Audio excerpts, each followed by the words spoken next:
挂满红绸的树荫下，九离，父皇答应给我们赐婚了，待本王战场归来，便十里红妆迎你进门。女子站在他对面，双瞳碱水，含羞带怯。王妃，王妃！骆九离想醒来，可浑身上下传来凌迟般的剧痛，让他根本睁不开眼。突然，画面一闪，骑着高头大马、穿着银色铠甲的男人凯旋而归。可那男人的怀里却拥着一个陌生美艳的女子。红烛、喜字，两辆花轿一前一后抬进了昭王府。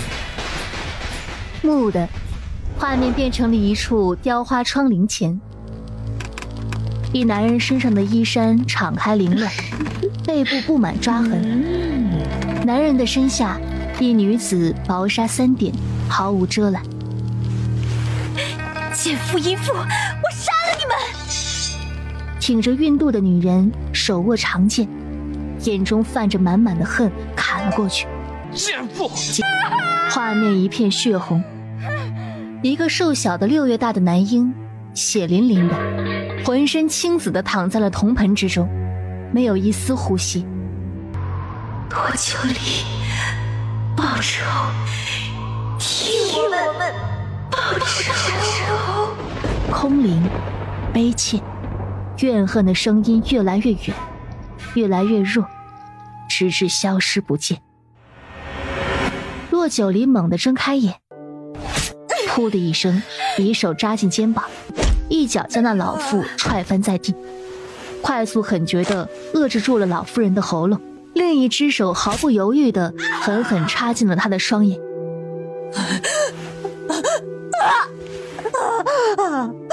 王妃饶命啊！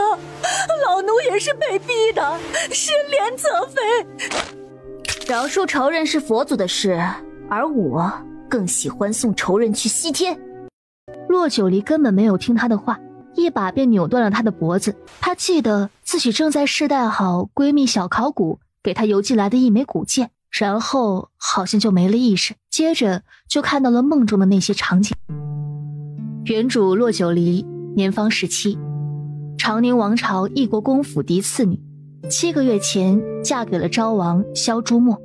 没想到就在大婚当天，萧朱墨竟然同时迎娶了太常寺少卿一女燕听莲。原主性子良善，又爱惨了萧朱墨，竟然屈辱点头同意了下来。自那之后，原主变成了弃妇，直到身怀有孕，被下了生草屋，和亲眼看到那2个人在自己面前苟合，双重打击下一尸两命。原本原主小产之后是陷入了昏迷，萧朱墨忌惮一国公府，不敢让消息散播出去，便着人把原主扔到了京郊废弃的别院里。没想到死渣男，背信弃义，宠妾灭妻，畜生到天理难容。然而很快，骆九离便瞪大眼睛，他看到原主手指上竟带着与他之前一枚一模一样的古剑，真是见鬼了。手指上传来微微的灼热感，转瞬间手里就多了止血散、纱布、伊姆草颗粒和阿奇霉素。他愣了好一会儿，才赶紧吃药清理伤口。虽然心里好奇，但此时绝不是研究古戒的时候。为了防止别院外有人把守，清理完伤口后，骆九离从后窗翻了出去，踏着月色一路狂奔进了树林。也不知走了多久，直到听到不远处传来轰轰隆隆的声响，他才惊喜地加快了步伐。只是刚钻出树林，骆九离便被一庞然大物惊得心中一寒。那是一只全身雪白，有着尖利长喙和额上一簇艳红羽毛的鹰王，扫向了骆九离。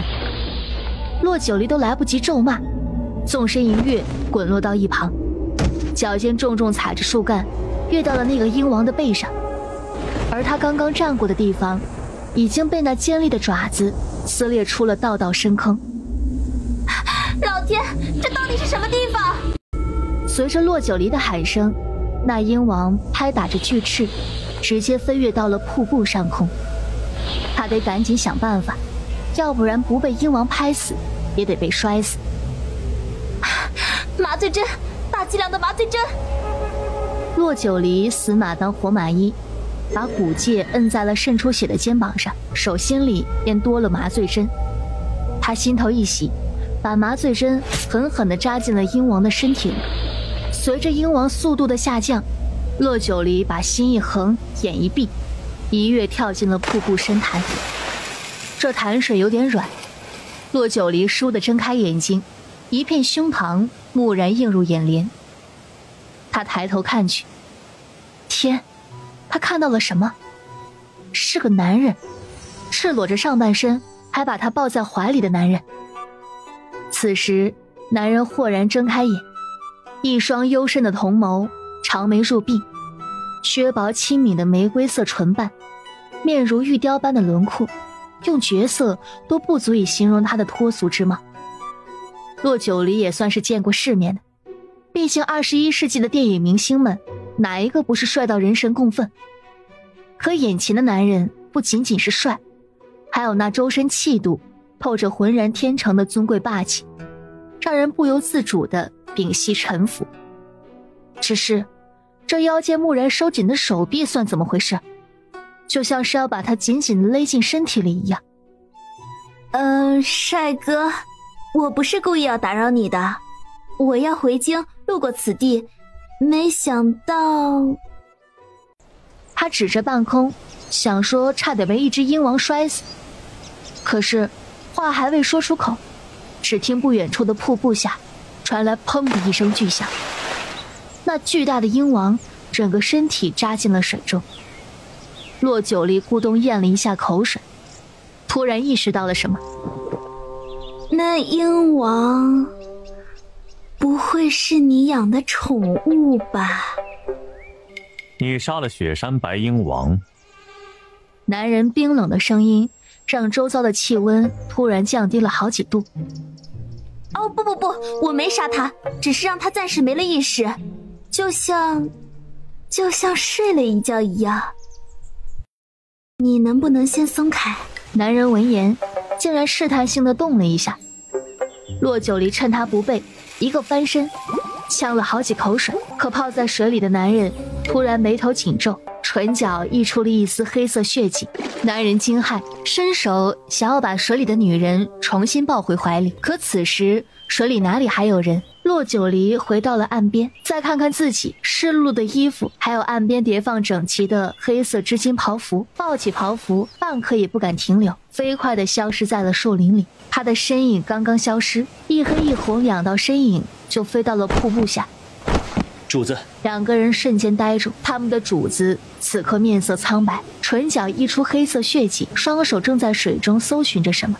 而主子的灵宠雪山白鹰王竟然一动不动地浮尸在水里，给主子准备的干净袍服也不翼而飞了。有人闯阵，传信号，杀！不许伤他，他能解本王的咒术。男人睁开眼，二人顿时像被点了穴，机械地相互对视一眼。主子的咒术每月15都会发作，尤其自成年后，咒术发作之时，不但要承受身体里噬骨的疼痛，还会如同盲人一样处在黑暗之中。可是这么多年来，这咒术即便是大祭司都没有办法解开。怎么？二人还未从震惊中反应过来，便听到男人清冷淡漠的声音再次传来：是个女子，京城人士，肩膀受伤，找到她。是。骆九离好不容易钻出了树林，原以为能在天明前赶回京城，可这具身体实在是太羸弱了，再加上小产后昏迷了近7日，醒来后肩膀又受了伤，刚刚又落了水，就是铁打的身子也熬不住。再三思考后，他找到了一处山洞，山洞不大，但足够容身。好在现在是盛夏，这要是冬天，估计他会被冻死在这山上。有了容身之所，他立刻除掉身上湿漉的衣服，换上那个男人的袍服，接着处理伤口，吃药，周围撒上硫磺，迷迷糊糊靠着石壁就睡了过去。也正是因为他的这个决定，刚好和找他的人错开了时间。这一夜，骆九离睡得并不安稳，梦中一会儿是他前世在孤儿院的景象，一会儿是原主抱着血淋淋的婴儿尸身，哀怨忧愤地看着他求他报仇，一会儿是那个男人幽深的瞳眸质问他：你杀了雪山白鹰王？我没有杀他。骆九离猛地睁开了眼，山洞外此时已是阳光明媚，揉了揉发酸的眉角，等意识清醒后，才想到瀑布下的那个男人恐怕是在疗伤，自己这一折腾，也不知他怎么样了。不想了，反正他也不知道我是谁，大路朝天，各走一边，以后也没有见面的机会。骆九离站起身，大踏步下了山。这一走，他才知道萧朱墨为什么要把原主扔到别院去，距离京城真远啊！直到暮色四合，骆九离才擦着额角的汗迹，抬眼看到了近在咫尺的城门。昭王府后巷，骆九离故意抹了满脸的污痕。他回京后没有回异国公府，而是打听到原主的爹和大哥在距离京城百里路遥的溧阳练兵，这就意味着没有皇帝的旨意，他们无旨不能擅自离营。现在能帮助他的只有自己，何况那个孩子虽不是他的孩子，心里谈不上撕心裂肺，但到底是一条人命。这具身体孕育了6个月，他不能让孩子让原主白死。无论如何，他也要找到孩子的尸身，让孩子入土为安。可他也不会傻到大摇大摆地进入昭王府，那无异于羊入虎口。骆九离低头看着墙角处那个布满蜘蛛网的狗洞，嘴角抽搐了一下。而此同时，京郊城外的官道上，一辆无比奢华用名贵楠木所制的4驱马车缓缓向京城驶来。主子，莫寒来信。马车外，一身黑衣的侍卫手里拿着拇指大小的竹筒走了过来，一只手伸出车窗，黑衣侍卫忙双手将竹筒递上。片刻后，只听马车内传来冷峻漠然的声音：进城。是。马车平稳地跑了起来。昭王府内光影重重，府邸后院透着一股子凉气。骆九离的身形还算矫健，虽然没有内力，但隐在杂乱的树影之中，掩盖着自己的身体，竟也躲过了巡逻的府兵。只是让骆九离没有想到的是，竟然会在一处假山旁碰到夜里出来晃荡的孙嬷嬷。这个孙嬷嬷是昭王的乳母，对原主那是非打即骂，但对燕听莲却是俯首帖耳。要说她有多坏，比《还珠格格》里那个容嬷嬷有过之而无不及。燕听莲的走狗！骆九离眼眸中闪过一道冷光，沉稳狠厉，如同鬼影一般上前掐住他的咽喉，手里的手术刀抵在他的脖子上，把人拖拽进了假山里。孙嬷嬷吓着心惊胆战，想喊可喊不出来。想喊人？骆九离脸上露出一抹阴恻恻的笑容，挑着一抹漫不经心的味道，手里的手术刀毫不犹豫地在孙嬷嬷的脸上划开了一道口子。疼痛和恐惧顿时冲破了孙嬷嬷的天灵盖，也让她看清了眼前的人是谁。我问你答，敢多说一句，我就让你死无葬身之地。孙嬷嬷哪里敢喊，疯狂地点头。我的那2个贴身婢女呢？原主的记忆很清晰，原主身边除了刺杀她的那个老妇人，还有2个贴身婢女，夏雪和秋夕。死了，被连侧妃扔进了湖里。孙嬷嬷疼得脸色煞白，她眯着眼盯着孙嬷嬷。我的孩子呢？一听到孩子这2个字，孙嬷嬷的眼球顿时露出了恐惧，刚想要张开的嘴再次缓缓闭上。不说。她丝毫不跟他废话，手术刀这次直接贴进了孙嬷嬷的眼皮，刺啦一声，血丝顺着眼皮滑落下来。孙嬷嬷吓死了，浑身哆哆嗦嗦。她从来不知道王妃竟然如此狠辣，她明明就是温顺任人宰割的羊羔啊！再不说，我就先挖出你的一只眼睛，挑断你的手筋，剥光你的衣服，让你死都死得没有脸面。不，我说。他都在昭王府熬了一辈子，眼看着就要享受荣华富贵了，这个时候他怎么能死？骆九离放松他的喉咙，手术刀贴着他的眼睛，目光冷漠凛厉，似乎要将他凌迟。连侧妃说，他在战场上救王爷的时候伤了根本，需要紫河车以及6月大婴儿的胎肉炼制成药，吃下后就能身怀有孕。骆九离顿觉心尖上传来剧痛，他知道那不是他，那是原主撕心裂肺的灵魂。原主已经死了，但他还是知道孩子已经被他的仇人炼制成了药。人性的泯灭在此刻被逐渐放大。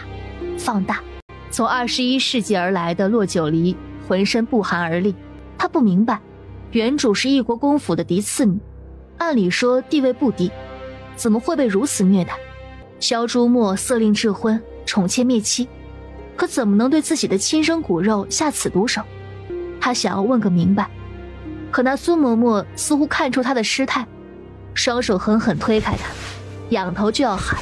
洛九离眉眼一片狠厉，压抑的眼底凝聚着狂风暴雨，泛着寒光的手术刀直接抹了孙嬷嬷的脖子。与此同时，城门外一辆无比奢华的4驱马车卷着风尘呼啸而来。城外何人？不知道城内已经宵禁了吗？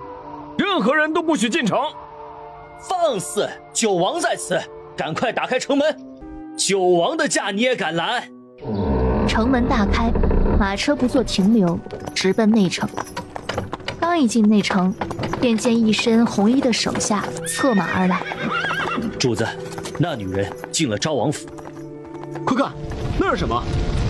车辕上，一身黑衣的手下抬头看向不远处。红衣手下回头，倒吸了一口冷气。朱雀南街方向一座府邸，火光冲天。主子，是昭王府。走。马车里，男人的声音凛冽如寒冬，能让空气瞬间凝结。今晚的昭王府可真是绚烂至极，冲天的烟火照亮了京城的半边天空，府内哭喊嚎叫乱作一团。洛九离悄悄离开冷院，经过怡心院，绕过假山，找到后院的狗洞，回身看了眼身后远处的火光，他唇角挑起了一抹冷笑，眼底全是阴鸷的恨意。只是他好不容易钻出狗洞，还未喘口气，一双大手便直接把他拽了起来，扔进了黑暗处的马车里。洛九离后背冷汗直流，心里只道不会刚出了狼窝又进虎口吧。本还想凭借藏在衣袖里的手术刀去反击回去，没成想刀子瞬间被绞，自己浑身僵硬，应该是被点了穴道。你到底是谁？为什么要抓我？被扔进马车里的洛九离目光冷冽，豁然抬头。乖乖，怎么会是他？前晚瀑布深潭下的那个又美又冷的男人，那个被他打扰疗伤还扎晕了他的爱宠，顺便被他顺走了衣服的男人。你就是洛九离。洛九离眸色一正，心里已经盘算着这个男人的身份和目的，强压着稍微有些愧疚的心情说道：你已知我的身份，再问这句话不是多此一举吗？男人瞳眸微缩，似乎没想到还有人敢用这种语气和他说话，看着他的眼神里透着深思。洛九离死死攥着手指，根本看不透这男人到底是什么意思，但他能够确定的是，这个男人对他没有恶意，没有恶意就足够了。只是他怎么知道他的名字？他怎么也会在京城里出现？昭王府的火是你点的？一听到昭王府3个字，洛九离冷哼了一声，一双星眸寒若冰霜。哼，漂亮吧？是不是比那凌空绽放的烟花还要漂亮耀眼？就用这一把火祭奠那死去的母子俩吧。既然不能给那孩子入土为安，就让这一把火带着那孩子的灵魂深入腾阁里。男人脸眸，眉目微深。就在这时，马车外传来凌乱的脚步声和毫不掩饰的咒骂声。找，无论生死，给本王把那个贱人找出来。本王要把他剥皮抽筋，鞭尸3日，像条烂狗一样悬挂于城门之上，方解本王心头之恨。王爷，那儿有一辆马车。拦下，把马车给本王掀了，本王倒是要看看那个贱人是不是藏在马车里。马车里，骆九离听着那怒焰滔天、咒骂羞辱的声音，知道那是昭王萧朱墨，眸光越发阴冷。这么大的火，竟然没有烧死这个王八蛋。原主已死，没想到这个狼心狗肺、铁石心肠的渣男，竟然还想把他剥皮抽筋，鞭尸3日，悬挂于城门之上。杀人诛心也不过如此吧。看来我还要实施下一步计划喽。骆九离语气有些散漫，扭头看向一旁的男人，思绪从未如此冷静过。你能不能给我解开穴道？男人睥睨了他一眼，那双眼眸底下闪过了丝丝危险的气息，终究还是伸手一挥。骆九离顿时觉得身体轻松，他动了动胳膊，但目光却一直没有离开男人的脸。现在他更加确定，这个身份成谜、武功高强到屌炸天的男人对他没有恶意。你会让萧朱墨杀了我吗？这时候什么尊严、什么脸面都不重要了，还是抱大腿找靠山最重要。男人看了他一眼，语气十分淡漠。条件。骆九离一愣，好半晌才明白过来，救他是需要谈条件的。这个男人就不会把话说全吗？我会医术，懂药理，只要你有需要，随时为你效命。成交。男人等的就是他这一句话，有他这句话，骆九离就放心了，根本没有深究男人为什么答应的这么快。话音落，身体已经出了马车。马车里，男人双眸透着阴沉凛冽的光泽，手指动了动，终究还是稳如泰山般注视着那道估摸的背影。骆九离背着手钻出马车，手指已经摩挲上了那枚古剑。这枚古剑与他心意相通。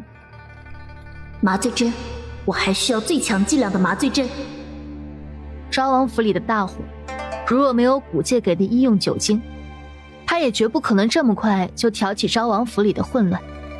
只是可惜了，原本想要悄无声息的一把火烧死萧朱墨和燕听莲，没想到那个被他抹了脖子的孙嬷嬷竟然还留着一口气，被巡逻的府兵发现了。这才让萧朱墨知道是他潜回京城，潜入了昭王府。随着骆九离的意念，不过5秒的功夫，手心里便多了麻醉针。对面，一群护卫簇拥着一个青衣锦袍的男子，气势汹汹地走了过来。这是骆九离在梦中看到的男子，原主的夫君，昭王萧朱墨。骆九离，你个贱人，果然藏在马车里，残杀本王的乳母，火烧昭王府，本王今日就把你千刀万剐了，让你再也不能兴风作浪。兴风作浪，王爷还真是刻薄寡恩，冷血无情啊！我昏迷不醒，生死不明，孩子惨死，尸骨未寒。王爷见到我的第一句话不是嘘寒问暖，倒是剥皮抽筋，鞭尸3日，像条烂狗一样悬挂于城门之上。王爷是真不怕宠妾灭妻，不得好死吗？7个月前成婚那晚，想起7个月前，萧朱墨眉头紧蹙，目光像刀子一样锋利逼人。宠妾灭妻吗？本王从未把你当过妻子看待，何来宠妾灭妻？在本王的眼里，你给莲儿提鞋都不配。骆九离闻此，心口一阵钝痛，随即又消失弥散。他知道，那是原主残留的最后一丝妄念。可真是巧了，我也从未把王爷当成自己的夫君看待过。在我的眼中，王爷这种货色也就只配给燕听莲那种妖艳贱货凑成一对。诛心啊！堂堂王爷被称为货色，简直是是可忍孰不可忍。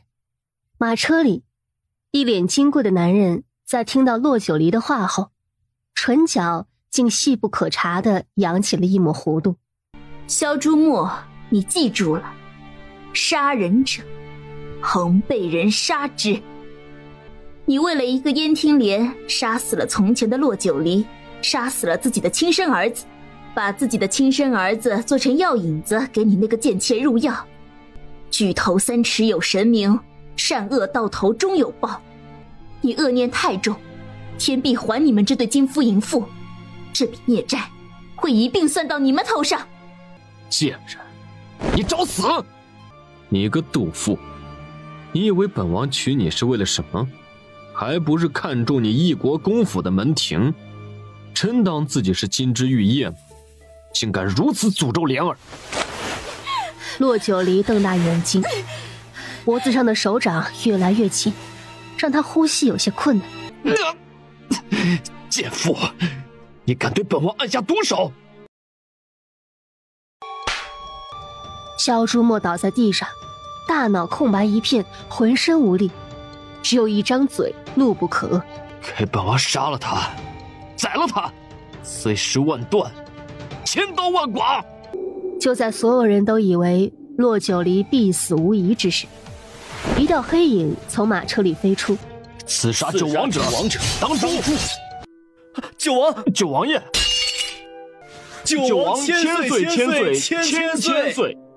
九王，萧明玄，先帝最小的儿子，当今皇上的兄弟，长宁王朝的战神王爷，在战场上骁勇无敌。自15岁第一次南征后，便从未吃过一次败仗。如今长宁王朝扩大的国土，与九王这数年来的战功密不可分。直到2年前，九王不知何故上交虎符，自此引入京郊外的缥缈峰顶，鲜少下山。没想到今晚他们竟然能遇到九王回京。九皇叔，要说此时最震惊的就是被萧明玄抱在怀里的骆九离。九王，九皇叔，我的乖乖，他居然砸中了一位王爷，还是皇叔。他努力在原主的记忆里搜寻这个名字，可惜原主这个花痴所有的记忆都是和萧朱墨有关的。他也是无语了，原主是不是瞎了眼？怎么会喜欢上萧朱墨那个王八羔子？九皇叔，请恕侄儿失礼之罪。莫寒，主子，今晚所有昭王府的府兵卸了兵器，赶去边境城池守城，不得军功，不许回京。是。九王饶命啊！九王爷饶命啊！王爷救救属下！闭嘴！谁敢求情，当场杖毙！霎时间，所有的求饶声戛然而止。你打算如何处理？刚刚他看得清楚，骆九离分明是在扮猪吃老虎，她绝不是柔弱女子，可武功内力她又根本没有。那他给萧朱墨下毒的暗器又是什么？他故意激怒萧朱墨，难道仅仅就是为了给萧朱墨下毒？我要祭登文谷明渊，求皇上赐旨和离。好，再有2个时辰早朝。莫寒，留下。说着，转身上了马车，绝尘而去。萧朱墨默许燕侧妃把婴孩做成药引这件事，已经触怒了他的底线。无论萧朱墨如何对骆九离，但在婴孩这件事上，他已然泯灭了人性。这样的人绝不能成为太子，何况他还要看看这个骆九离到底有几分本事，能让皇上下旨和离。骆九离，你竟敢！萧朱墨都被打得有些懵了，就连身后的莫寒都抱着手臂搓了一下牙花子。虽然主子不常在京城，他们也懒得打听京城权贵们后宅的事，但对于一国公府嫡次女骆九离痴爱昭王一事，他也是有所耳闻。不过听闻这个骆九离温柔的就像只小白兔，没成想今晚不但火烧昭王府，给昭王下毒，果然人不可貌相。要不是他身上穿着主子的衣服，他还真是不会这么快就找到他。这是解药。一听这话，不但萧朱墨愣了，就连莫寒都愣了。这骆九离不会还对萧朱墨有感情吧？也是毒药。有意思，太有意思了。这位公子，城里哪里卖棺材啊？外城草场胡同全是棺材铺。多谢。骆九离一抱拳，翻身上了马。身为军医，会骑马是必修课，根本不是什么难事。那好像是我的马。可怎么办？他现在还真不敢得罪他，毕竟主子的咒术还需要他才能解开。4条腿就是比2条腿跑得快。不过半刻钟，骆九离就在外城找到了一个棺材铺，用萧仲墨的玉佩换了一副小小的棺材，然后一路打马跑到了宫门外。此时的天已经是黎明破晓，一众朝臣一个谈论国家大事的都没有，全都在议论昨晚昭王府发生的事。听说呀，昭王妃昏迷了7天7夜，竟然没死，还真是命大。昨晚那场大火烧得人心惶惶，这一大早满京城的人都在议论纷纷呢。我也听说了，昭王为了他那个侧妃，竟然以亲自尸身入药。不过是一个妾，再好听点也不过是个贵妾，怎么能和正妃比啊？昭王莫不是被蛊惑了？你说义国公现如今正在溧阳练兵，要是知道自己的女儿差点死在昭王手里，也不知道国公爷会不会大闹朝廷。属下何人？义国公府嫡次女骆九离，即登闻谷名曰，状告昭王宠妾灭妻，毒杀亲子，殴打发妻。王妃难道不知道鸡登闻谷名是要滚钉板的吗？正在此时，身后传来哒哒的马蹄声。救王的车！恭迎九王，千岁千岁！众朝臣正在议论纷纷之时，恭迎九王，千岁！臣弟参见皇上，皇上万岁万岁万万岁！九弟免礼，赐座。九弟，这是？回皇兄的话，这就是刚刚在鱼雀门击登闻谷鸣冤的昭王妃。大殿上，朝臣们面面相觑，这昭王妃怎么会和九王一同进宫？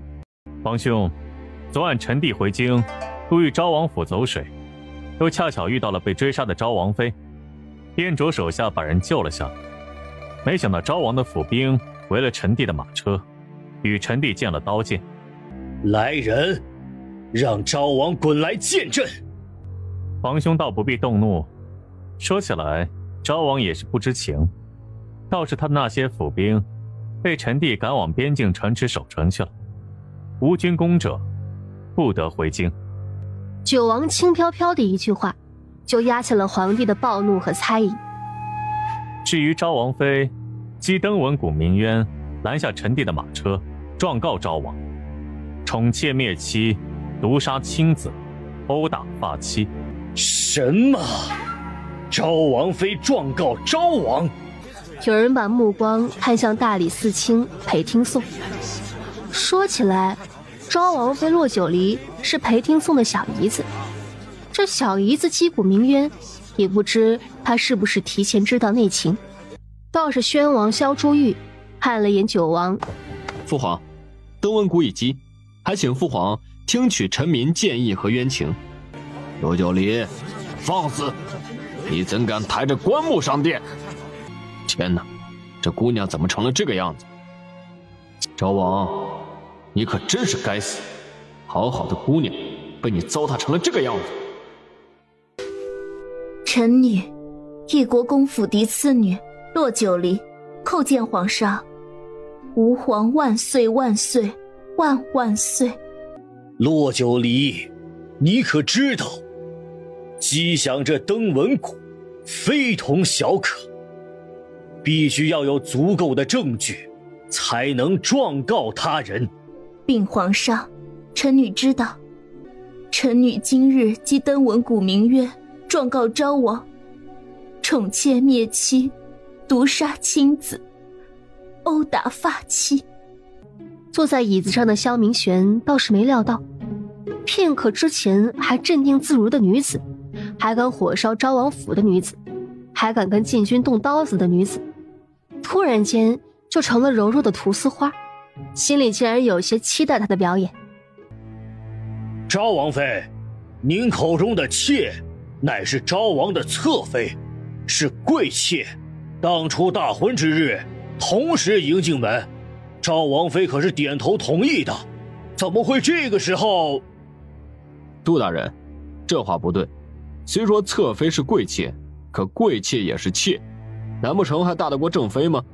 还是杜大人觉得昭王侧妃是杜大人的义女，就能把今日这件事情遮过去？皇兄，臣弟2年没进朝堂，没想到连个太常寺少卿都能质问皇家王妃了。来人呐，摘了杜大人的花翎，脱了衣服，去守城门。是。啊！皇上饶命啊！救王饶命！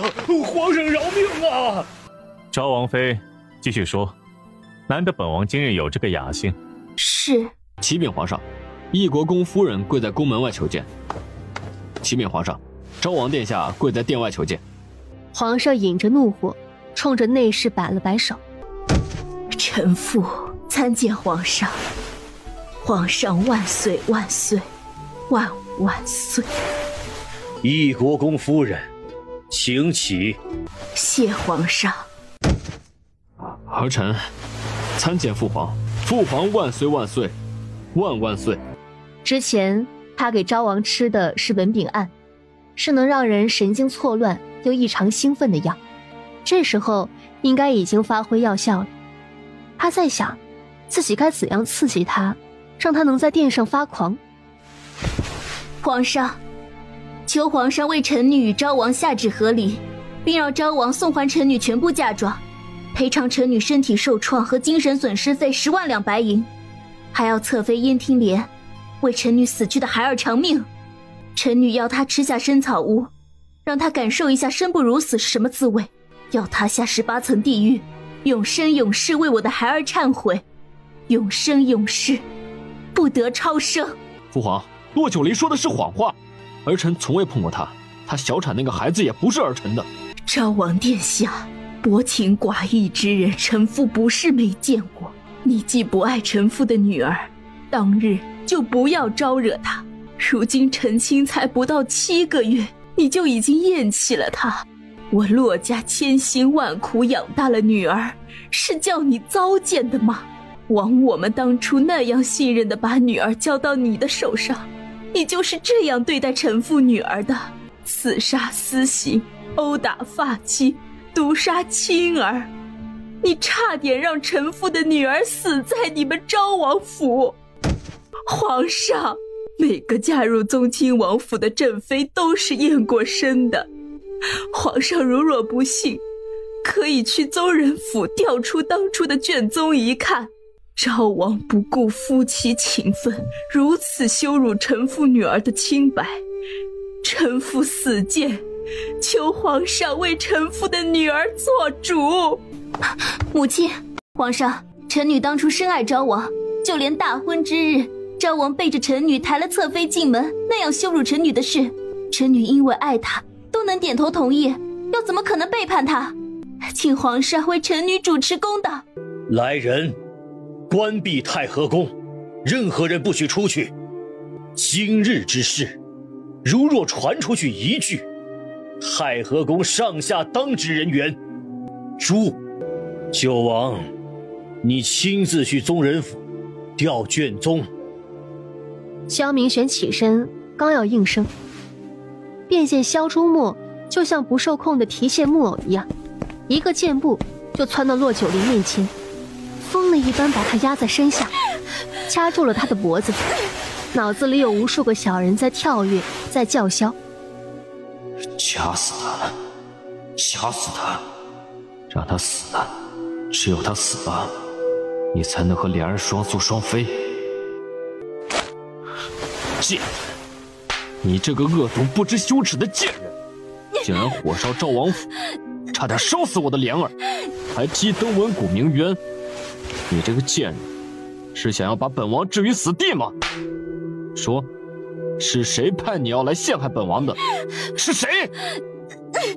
昭王突然的举动惊得大殿上的众人瞠目结舌，就连皇上都目瞪口呆。住手！你住手！你给我住手！这一变故让满殿大臣们脸色刷白，不敢置信地看着眼前的一幕。岳母大人，母亲。九王萧明玄表情冷若冰霜，眼眸中杀气乍现，出掌毫不留情，裹挟着内力的一掌狠狠地拍在了昭王的后背，然后一脚把他从骆九离身上踹飞了出去。来人，把昭王给朕摁住了，押去宗人府，杖责50，请太医，快去请太医！门外顿时乱作一团，有去找太医的，有死命摁住昭王的。可即便如此，昭王依旧对着骆九离疯狂咒骂，各种污言秽语不绝于耳。不就是一粒本饼案吗？怎么会让他如此发狂？这要是被昭王掐死了，可就真是赔了夫人又折兵了。母亲。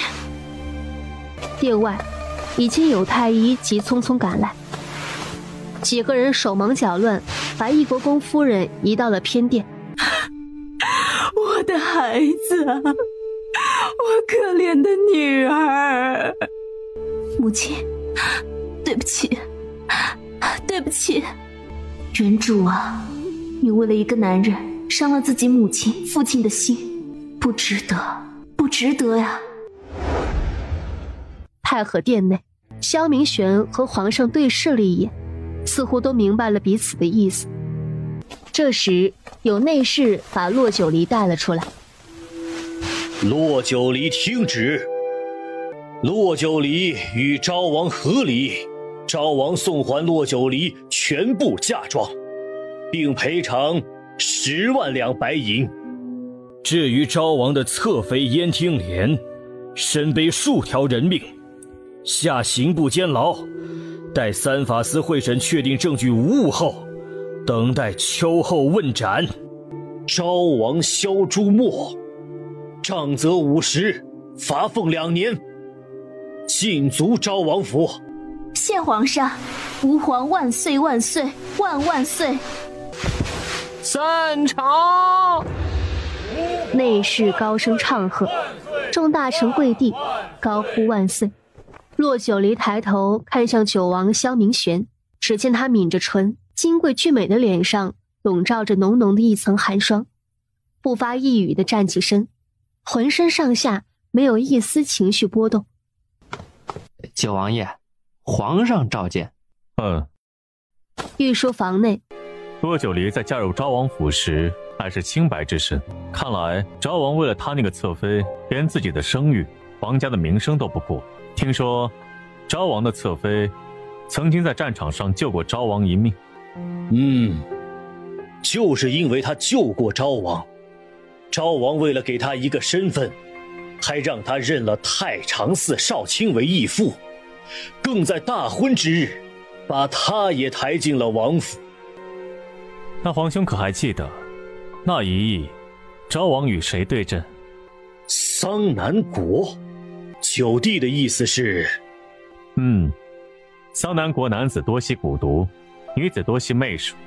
刚才昭王突然疯癫，似乎不太寻常。查这件事，你亲自去查。如若真是咱们猜想的那样，那混进京城的就不止他一个。皇兄放心，这些人一个也跑不了。而至于骆九离，此时正坐在义国公府福曲院内的床上，一边被人伺候着喂燕窝粥，一边听着丫鬟讲外头的事。昭王当天就被禁军直接押去了宗人府受罚。是，那个该死的人，50刑棍都没有要了他的命，可真是不甘心。再怎么说他也是王爷，那些行刑的人心里有数，他们不敢让他死，他就死不了。那个燕听莲呢？听说在刑部大牢。骆九离点了点头，看了看窗外，天色已是漆黑一片，伸手不见五指。虽然骆九离现在安全了，也与昭王和离了。可是还有2个问题一直萦绕在他心里。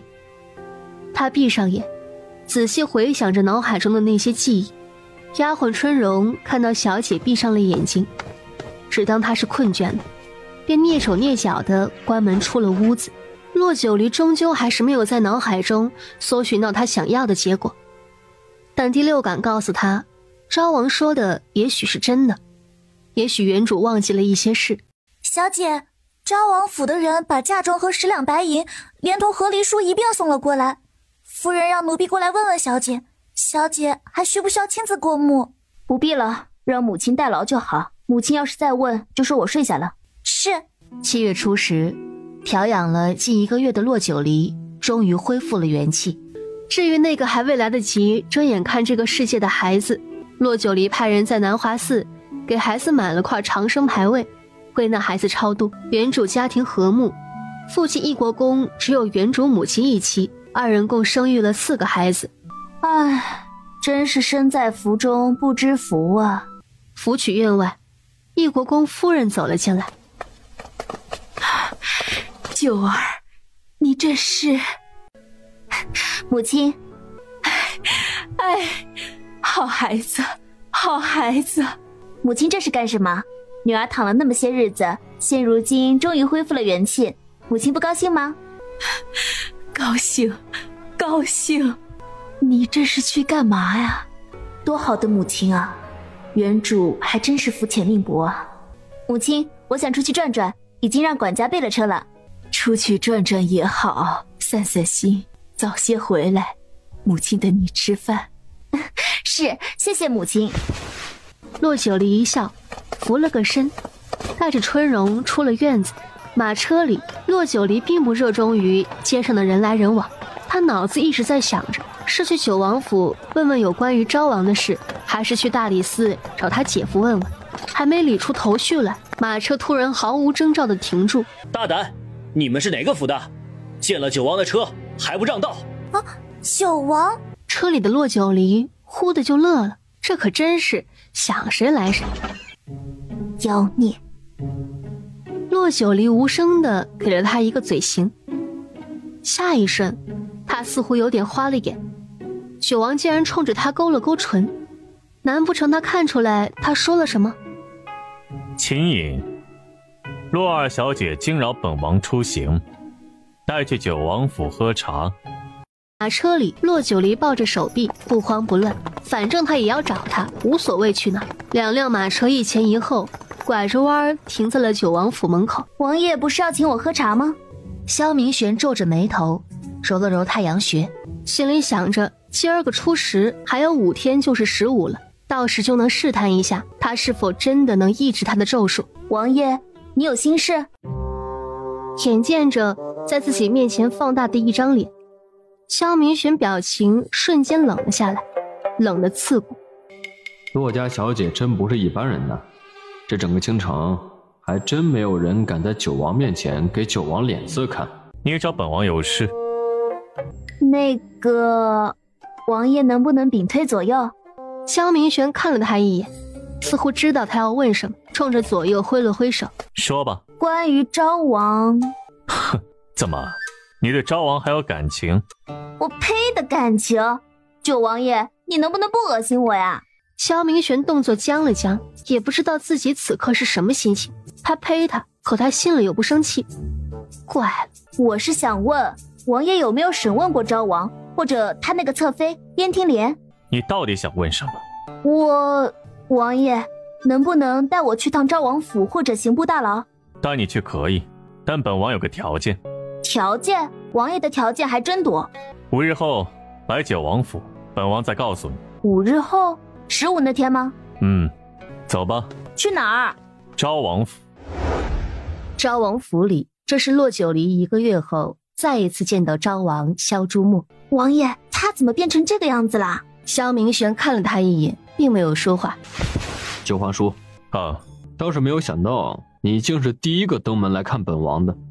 你咋那么脸大？九王爷，我能单独问昭王几句话吗？言下之意就是请九王回避一下。萧明玄眸色转沉，脸色阴冷了下来。带着一身的萧杀转身离开。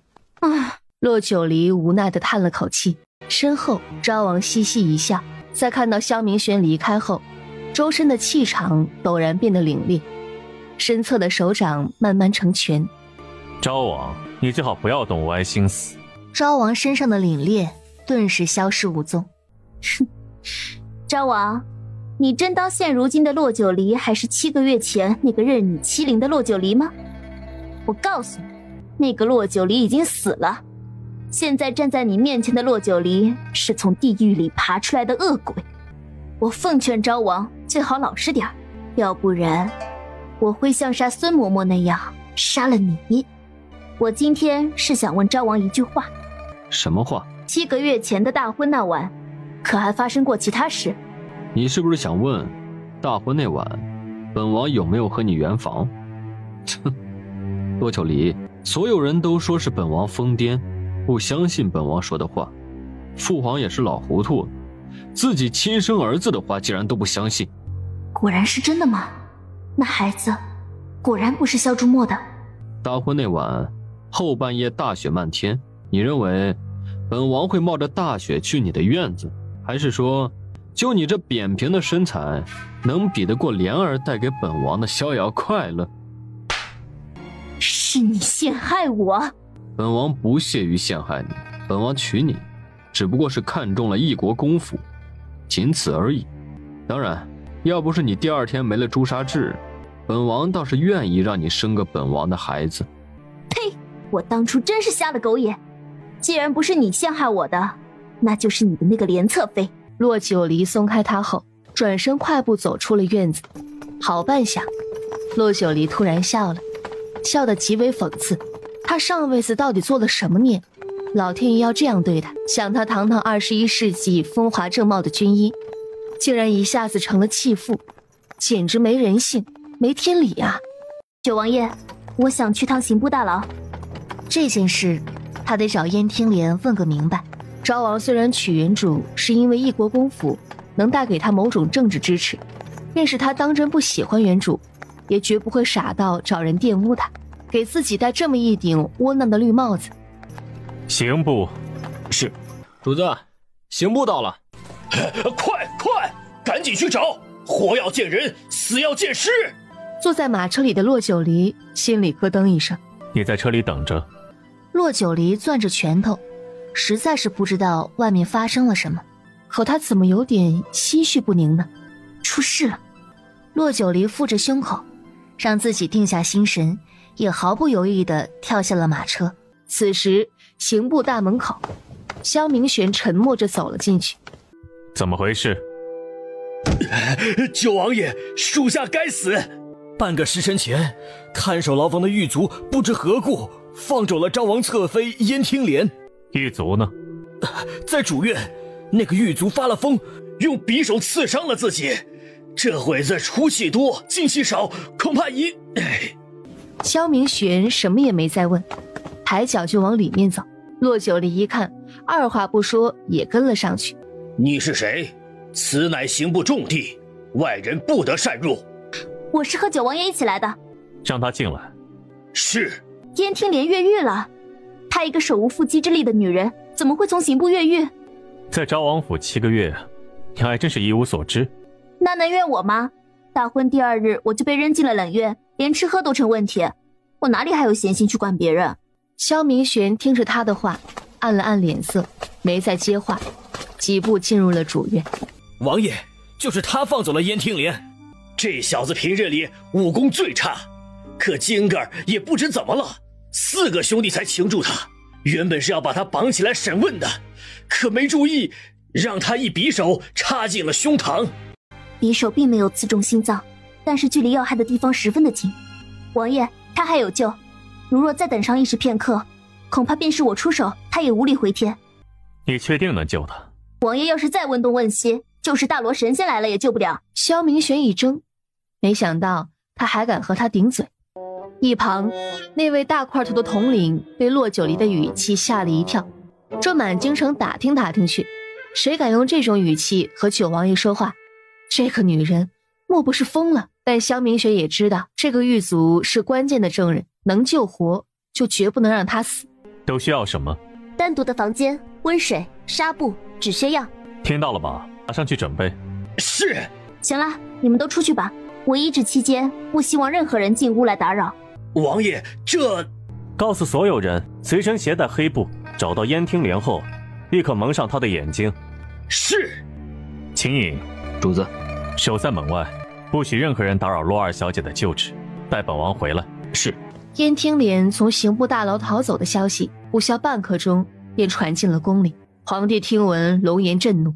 九王呢？回皇上，九王已经到了宫门口了。皇兄，燕听莲找到了吗？正在全城搜捕。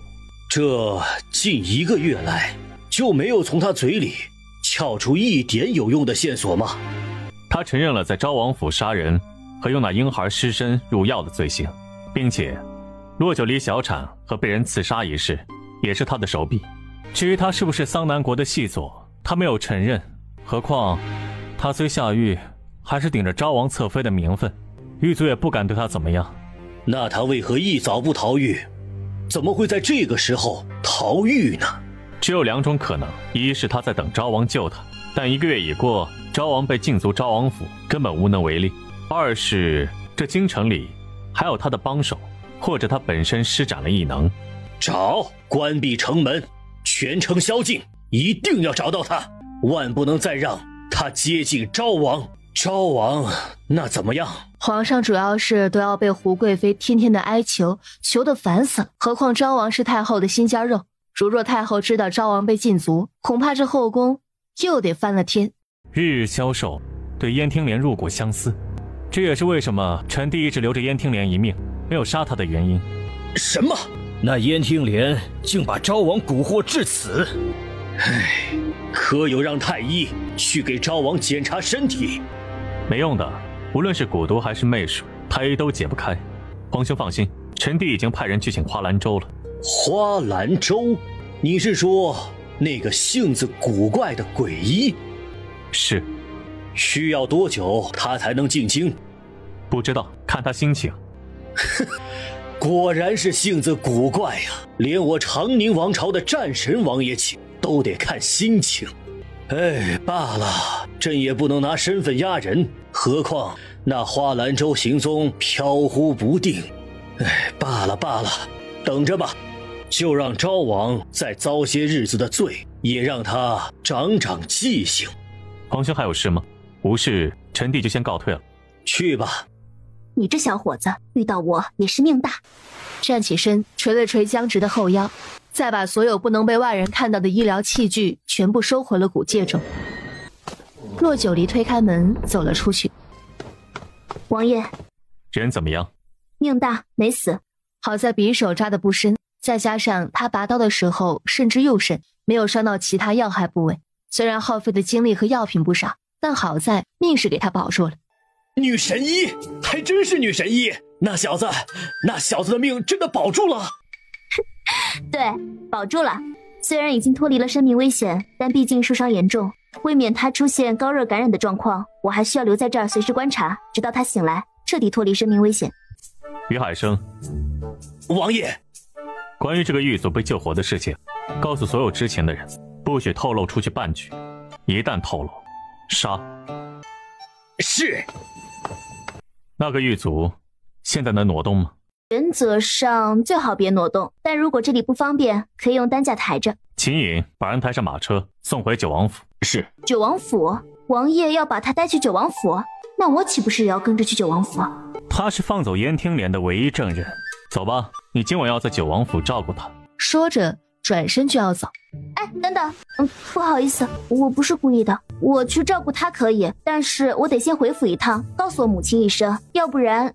不用，本王已经派人去异国公府回过话了。派人去异国公府回过话？什么意思啊？因昭王侧妃越狱，需要你协助调查。不是九王爷，昭王侧妃越狱跟我半毛钱关系都没有，你得跟我母亲说清楚，我是去治病救人的，要不然……洛九离，你确定你母亲知道你懂医术？据本王所知，你是个连药理都认不全的后宅小姐，不懂药理又何谈医术？洛九离闻此，想要质问的话戛然而止。上车。王爷，我觉得我有必要解释一下。想解释什么？回府再说。两人坐在马车里，相对无言，沉默无语。主子，洛儿小姐。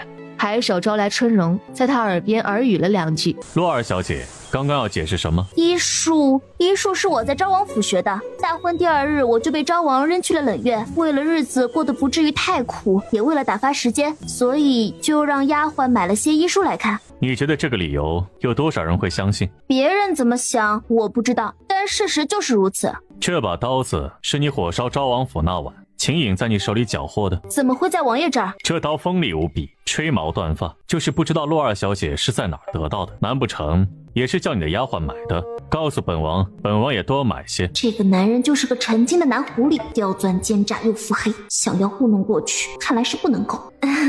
王爷，每个人都有秘密，王爷又何必非要问出个所以然呢？所以你并不打算实话实说？我敢实话实说吗？我说了实话，不得被你当成妖怪架火上烤。不是我不说实话，实在是家事有命，不许在人前暴露他老人家的名讳。这个女人当真是嘴硬，找的借口也着实太烂了些。家师，看来你师父是个世外高人啊。是的，是的。那你说说，当今世上医术最高超的是谁？我怎么知道当今世上医术最高超的是谁？我来这个世界不过才1月有余。萧明玄见他不说话，心里更加确定他说的是假话，也更加确定他身上有秘密，只是有求于人，他也不敢仗着身份过于苛责，逼问太甚，便转移了话题。你在刑部救了一个濒死之人，你认为这件事会瞒多久？王爷刚刚不是让于海参统领不许透露出去半句吗？暂时不让泄露出去，是为了防止燕听莲杀人灭口。你难不成以为本王是为了帮你隐瞒医术？你大庭广众之下把那个狱卒救活，你认为你会医术这件事能瞒得住？是我自作多情了，也是我的想法过于简单了，只顾着救人，忘了救人后这一系列引发的问题。萧明轩看着他白皙的脸蛋上被拍得粉红，脸色微僵，眼睛就像是被灼烧了一下。本王可以帮你这个忙，但有条件。王爷的条件还真是多呀，不知道王爷这次的条件又是什么？很简单，做本王的辅医。辅医？对，调理本王的身体。那辅医是不是需要住进九王府？暂时还不需要，不住进九王府就好。那就请王爷说说怎样帮我吧。灵虚子这个名字你听过吗？没有。灵虚子的名讳你都没有听说过，还敢大言不惭地说你师父是世外高人？我就说他没那么容易被骗到。灵虚子，江湖人称仙医，是当今世上真正的世外高人，久居武陵山脉的陨星谷中。因他神龙见首不见尾，所以这世上人大多数只听过这个人的名字，却鲜少有人看过他的真容。而你，如若有人问起，你便说曾有幸得灵虚子教导，才得了这半身的医术，因为只有这样，才没有人怀疑你话里的真假。仙医，神龙不见首尾，单凭这些酷拽拽的名词，连他都觉得无话可说。但是要被人问起更细致的问题，他又该怎么回答？萧明玄见他低垂着头，似乎在仔细琢磨着什么，没有说话，走了出去。书房里，主子真的不跟远星谷那儿打声招呼吗？不必。秦颖，主子，你查到的洛家二小姐与现在咱们看到的洛家二小姐差别很大。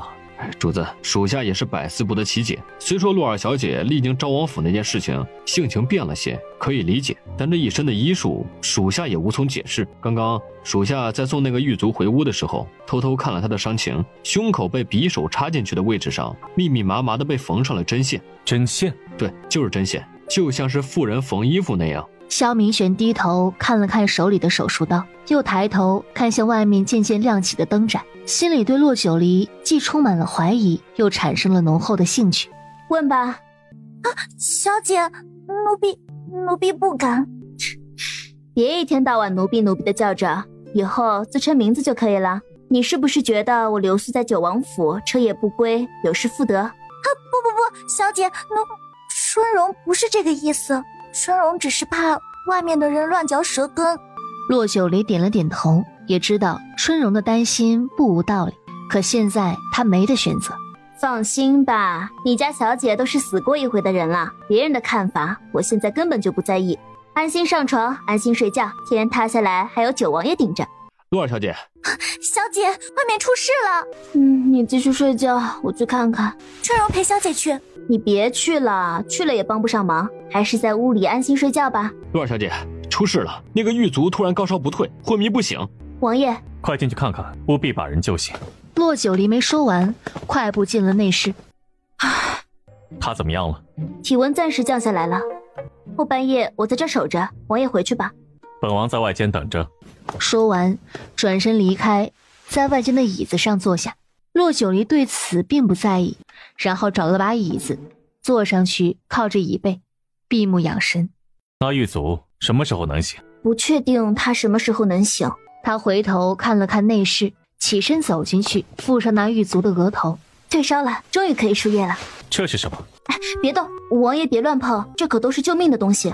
洛九离，你这些稀奇古怪治病救人的东西，以后最好还是少拿出来为妙。我知道，多谢王爷提醒。这皇室里出来的人，果然都长这一张祸国殃民的脸，就是这个性子太冷了，太不讨喜。你这是什么神情？难不成嘴上同意，实则是在敷衍本王刚刚说过的话？冤枉啊！我摇头不是因为这个。那是因为什么？王爷真想听？说。王爷明明生得如此精致俊美，像是一幅水墨画卷，怎的性子这般冷？也是，这世上啊，但凡长得好看的，凭着好看的容貌活的都随心所欲些。只是像王爷这样，要容貌有容貌，要才情有才情，要能力有能力，要武功有武功，要身份有身份，要地位有地位，还是长宁王朝的战神王爷。这开挂的人生简直360度完美到了极致，性子冷些，应该的，应该的。萧明玄听着他这一连串的赞美，表情微僵，一双清冷的眸子竟然随着唇角弯了弯。这洛儿小姐还真是个牛人，连夸人都夸得清新别致又脱俗，而且听着不是那么刻意，也不让人讨厌。倒是没想到，本王在洛儿小姐眼中是360度完美到了极致的人。那就请洛儿小姐接着赞美，让本王听听你还有什么更好听的词藻啊？接着赞美王爷？对，王爷还有这喜好，喜欢听别人赞美你。萧明玄微目，眯着眼睛不说话，看着他。那什么，我要是说王爷才貌双全，风流倜傥，谦谦君子，气宇轩昂，是不是太刻意了？洛儿小姐那表情，那语气，那眼神，那动作，真的很难让人不笑啊。你说呢？王爷，我要是借别人的诗来赞美王爷，王爷能不能放过我？堂堂战神王爷喜欢听人赞美，这是什么怪异的癖好？说来听听。公子只应见画，此中我独知经。写到水穷天渺，定非尘土间人。所以王爷在我眼里不仅仅是360度完美到了极致的人，还是画中人，不是这世间之中的凡夫俗子。王爷，我能过关了吗？明明是来治病救人的，不但要额外加班，还得搜肠刮肚的溜须拍马。果然呐，无论在哪个时代，无论男女，都喜欢花言巧语。萧明玄抿唇，俊雅容颜微微绷着，随即又缓缓松弛，眼里浮现出了细不可察的一丝柔和。饿了，秦颖，主子，去厨下看看还有什么吃食，给洛儿小姐拿来。是。秦颖转身出了屋子。王爷，厨下就剩一盘烧鸡能吃，其余的都是生食。洛儿小姐，属下去给您倒杯温水。哦，谢谢。王爷不饿吗？萧明玄摇头。你大半夜吃这么油腻的，不怕长胖吗？我才17岁，正是长身体的时候，这会儿吃多少都不会胖的。等我30岁以后再节食也来得及。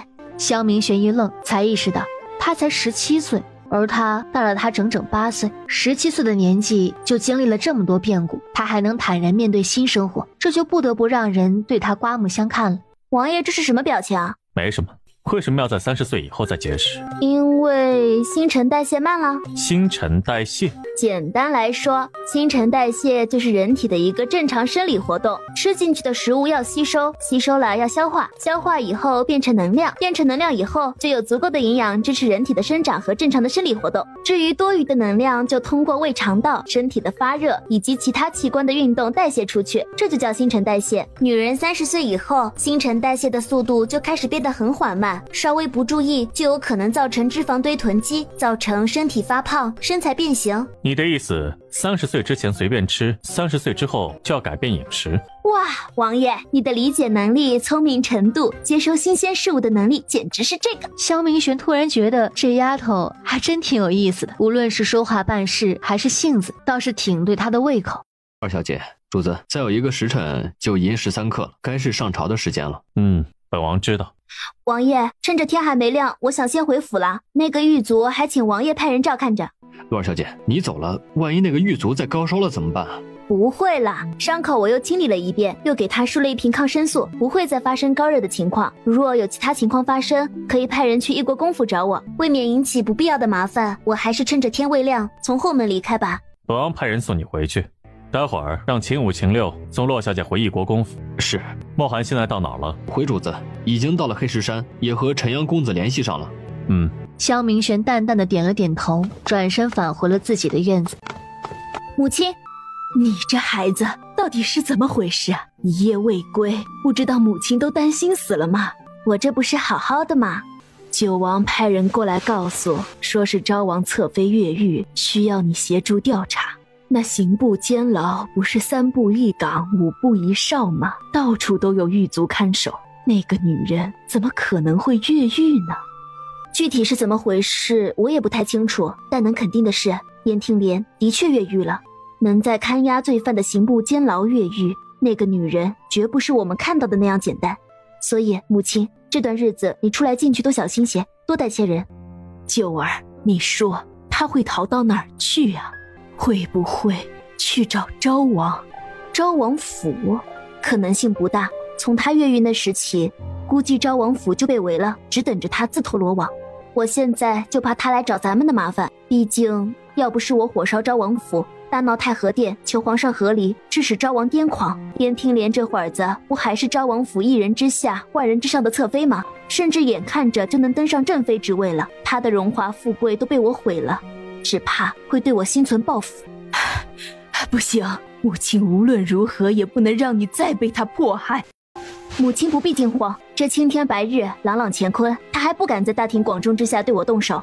何况经此一事，我早已不是以前那个任人欺凌的洛九离了。要真是到了那个地步上，我就跟他拼个鱼死网破。九儿，夫人，二小姐，宫里来人了。宫里？谁的人？是胡贵妃派来的人。现下，管家已经把人安排进了2进院的花厅。昭王的母妃。母亲放心，女儿与昭王和离是皇上金口玉言，便是贵妃娘娘也不能驳了皇上的意思。何况女儿心里早已有准备。咱家给义国公夫人请安，给二小姐请安。公公不必多礼，快请坐吧。就不做了，咱家是奉命而来，还要马上回宫复命呢。不知公公今日登门，所谓何事啊？是贵妃娘娘想二小姐了，想请二小姐去宫里说说话，解解闷儿。二小姐，走吧，可别让贵妃娘娘久等了。有劳公公带路。九儿，母亲陪你一起进宫。国公夫人，贵妃娘娘只请了二小姐。母亲放心，我去就回来。母亲要是闲着无聊，就让春荣过来陪母亲说说话。她身上带着伤，还需要我回来给她救治呢。跟着老太监出了院子。洛二小姐到宫门口了，请二小姐下车步行进宫。洛九离吹了吹额前的碎发，心里咒骂，也不知道这是下马威，还真是宫里的规矩。洛二小姐，走吧。洛九离淡淡看了他一眼，没有说话，跳下马车，跟着进了宫门。你说什么？九儿会医术？昨晚你们竟是宿在了九王府。春儿，你没骗夫人。娘，女儿可不敢骗夫人。二小姐的药箱还是女儿帮忙买的，那个狱卒也的确是小姐救活的。小姐怕引起误会，便带着女儿天不亮就离开了九王府，还说如若那个狱卒再出现其他状况，让九王府的人来府上找他。春荣，你马上去九王府，告诉九王爷，就说小姐被胡贵妃娘娘叫进宫了。春荣不明所以，但夫人发话，哪里敢耽搁，点着头就跑了出去。夫人，二小姐会医术这件事，待她平安回来再细细问清楚吧。主子，不好了！何事？陆二小姐身边的丫鬟春荣来报，说是胡贵妃娘娘刚刚把陆二小姐请进了宫。胡贵妃，昭王母妃。是，听说义国公夫人想要跟着进宫，都被拦了。你是说骆九离自己进的宫？是，进宫。贵妃娘娘喜欢芙蓉花。贵妃娘娘喜欢芙蓉花，人尽皆知。这片芙蓉花海就是皇上特意命人给贵妃娘娘栽种的，就连之前的宫殿也改名玉福宫，可见皇上对贵妃娘娘是如何的恩宠。哎呦喂，玉儿小姐今儿个怎么得空进宫了？想姑姑了，自然就进宫了。不过我是奉了姑姑之命来迎接昭王妃。啊不，她已经被我表哥休了，应该叫骆家二小姐。不是休，是和离，而且是我请求圣旨和离的。哼，不过是被我表哥厌弃的人而已，仗着一国公府，还以为自己有多威风。你可能不知道，我们是彼此厌弃。还有啊，威风不好吗？你不也是仗着自己的贵妃姑姑狐假虎威吗？你威风没什么不好，但风头太盛，目中无人，也绝没有什么好处。奴才参见贵妃娘娘。臣女参见贵妃娘娘。姑姑，骆九离牙尖嘴利，不但羞辱我，还羞辱表哥。跪下。娘娘，臣女没有羞辱二小姐，也没有羞辱昭王，臣女只是复述事实而已。请娘娘恕臣女不敬之罪，并非臣女不贵，而是臣女小产后的身体在遭受毒打和虐待后落下了疾病。你个朝三暮四的贱女人，胡说八道什么？谁毒打虐待你了？是你自己犯贱，得不到表哥的宠爱就装可怜博同情。什么小产？你肚子里的那个孩子根本就不是表哥的，少拿这种事来恶心人。胡二小姐，士可杀不可辱，你如此羞辱我的清誉，羞辱我死去的孩儿，我不介意再去太和殿请求皇上查明真相。韩愈，胡说些什么？我说过多少次了，外面的传闻当不得真，你这丫头怎么总是不听啊？何况内城就这么大，大家低头不见抬头见，别因为没有证据的事生出什么仇怨来。洛二小姐，我妹妹年纪小不懂事，请洛二小姐不要与她一般见识。姑姑累了吧？凉亭里正好煮好了芙蓉花茶，姑姑歇歇脚，润润喉。哼，洛二小姐今日难得进宫一趟，尝尝本宫亲自煮的芙蓉花茶。说着，在胡冰玉的搀扶下，往不远处的凉亭下走去。洛二小姐，请吧。洛二小姐，坐呀，快尝尝芙蓉花茶。整个皇城里只有玉福宫才有呢。哼，给她喝，简直暴殄天物。胡二小姐，说起来，你我同是嫡次女，都是官家小姐，怎得这规矩礼仪和闺秀的做派，到了胡二小姐这儿就成了摆设？骆九离，你可别给官家小姐丢人了，官家小姐没有你这么不要脸的。胡二小姐，你嘴巴放干净点，你说谁不要脸？切，说的就是你，我就是说你不要脸。前脚被我表哥休弃，后脚就出入九王府，你以为你是谁？不过是我表哥不要的弃妇，你还真以为攀上九王爷的高招就敢目中无人了？哼！骆九离心里冷笑，看来这才是胡贵妃把他宣进宫的真正原因。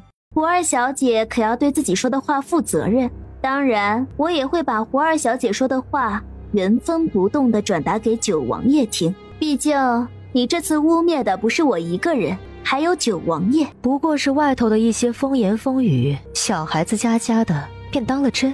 九离呀，怎么说你曾经也是他的长辈，又比他大了2岁，何苦跟个小孩闹气，显得失了你的身份。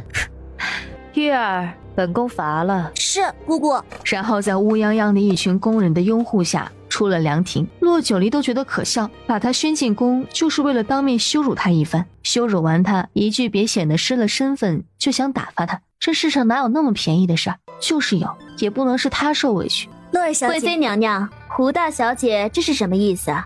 他妈，这个女人竟然知道命门学，大意了，真是大意了啊！没什么意思，姑姑累了，还请洛儿小姐莫要扰了姑姑休息。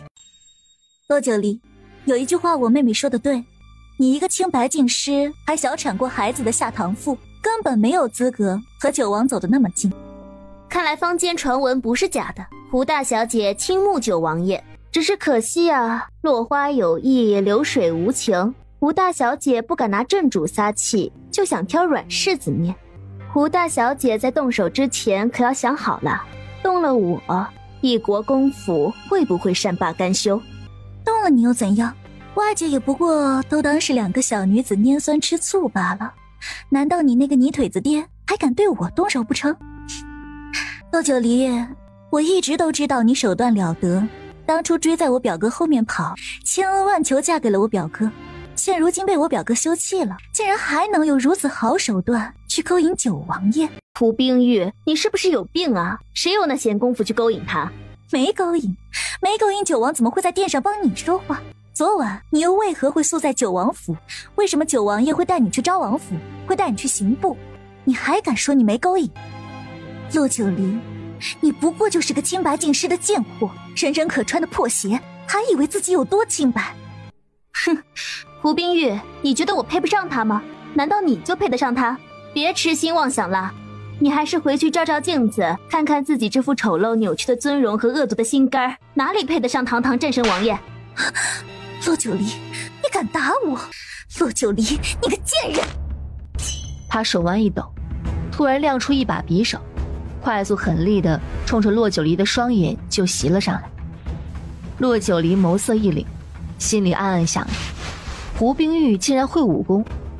随后骆九离赶忙连连退后几步，侧头躲过他的刺杀，另一只手五指成爪，狠绝地抓住了胡冰玉的手腕，手指一用力，伴随着酥麻的疼痛感，2个人已经缠斗在了一起，这个抓着胳膊，那个抓着手腕，这个缠上左脚，那个缠上右脚。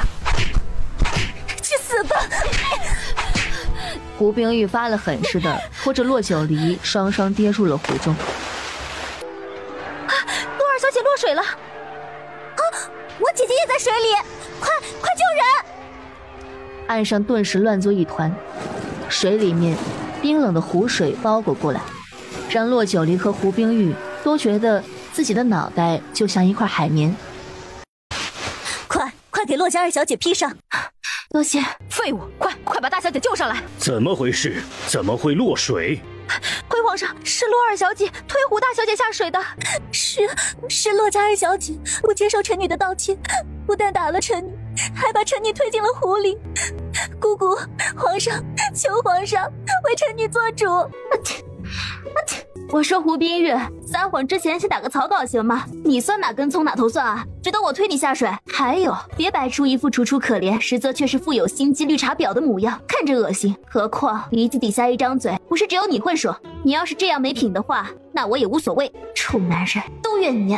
萧明玄看他白了自己一眼，一时没纳过闷来。他知道他进宫危险，火急火燎赶过来救他。他倒好，不领情还白他。皇上，臣女没有推胡冰玉入水，反倒是胡冰玉。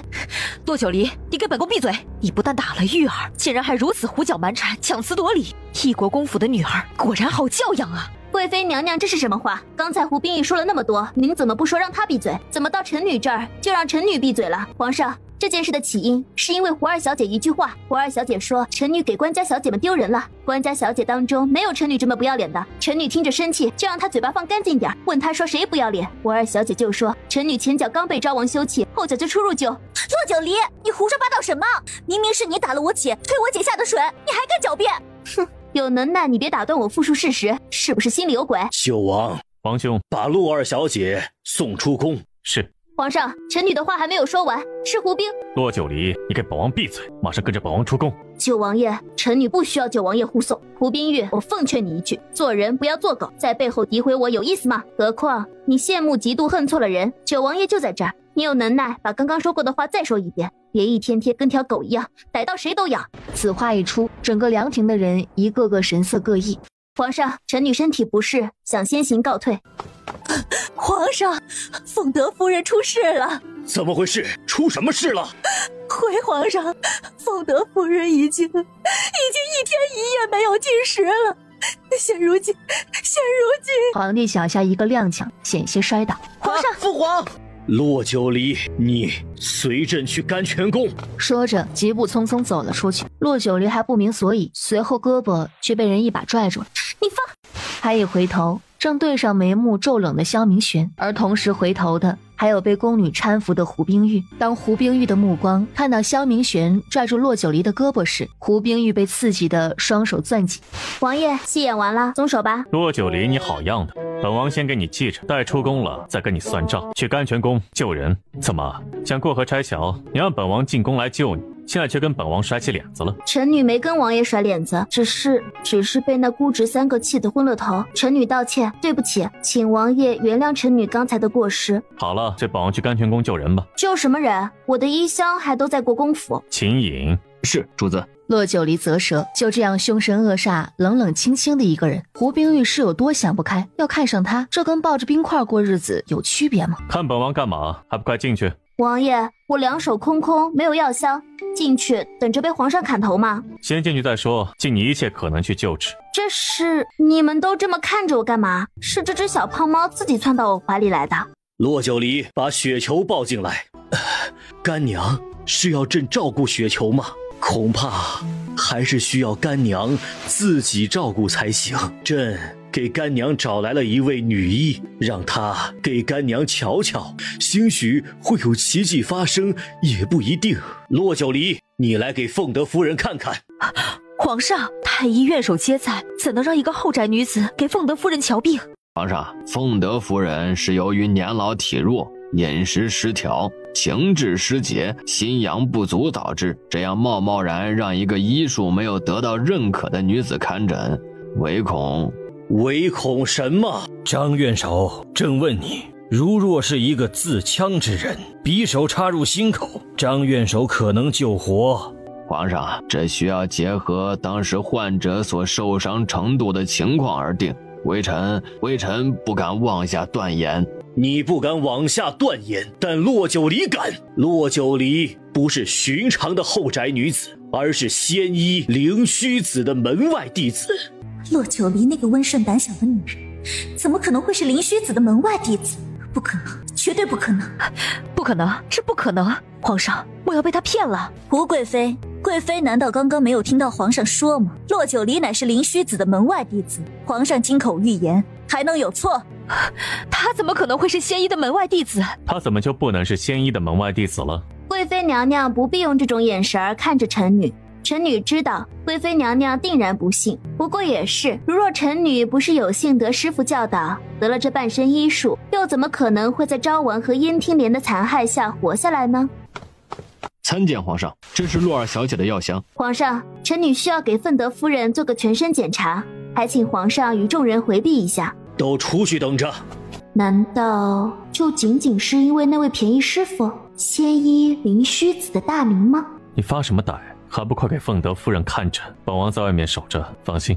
骆九离一怔，再看去时，他的身影已经消失在了寝室内。凤德夫人，臣女叫骆九离，是个女医。夫人以前是不是得过心症，还有支气管炎？支气管炎就是咳嗽过很长一段时间，感觉嗓子有异物，呼吸难受。凤德夫人的病就是心衰和呼吸系统常见病，放心，臣女能治。凤德夫人，这药只能舌下含服你慢慢张开嘴。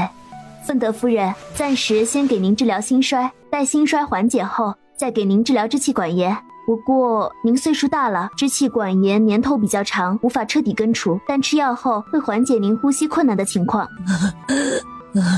夫人，您放心，臣女一定尽一切可能救治好您。骆九离说着话，感觉鼻子一哑，赶紧挪到一边，捂着嘴打了个喷嚏。完了，我这具身体再不好好保养，就会彻底废了。凤德夫人，臣女先出去和皇上禀明情况，以免皇上着急，您好生休息，晚些臣女再来。说着走出了寝室。骆九离如何？回禀皇上，凤德夫人得的是心衰，不过已经控制住了，晚间的时候会恢复些体力。你是说凤德夫人没事了？暂时没事了，不过还需要吃药巩固治疗。皇上，凤德夫人没事了，皇上也能安心了。皇后说的是，安心，终于安心了。皇上，不知是谁侍奉在凤德夫人左右。虽然凤德夫人身体会逐渐好转，但在这期间需要注意的事项很多，要找个经验可靠的老人才行。荣秋，皇上，奴婢在。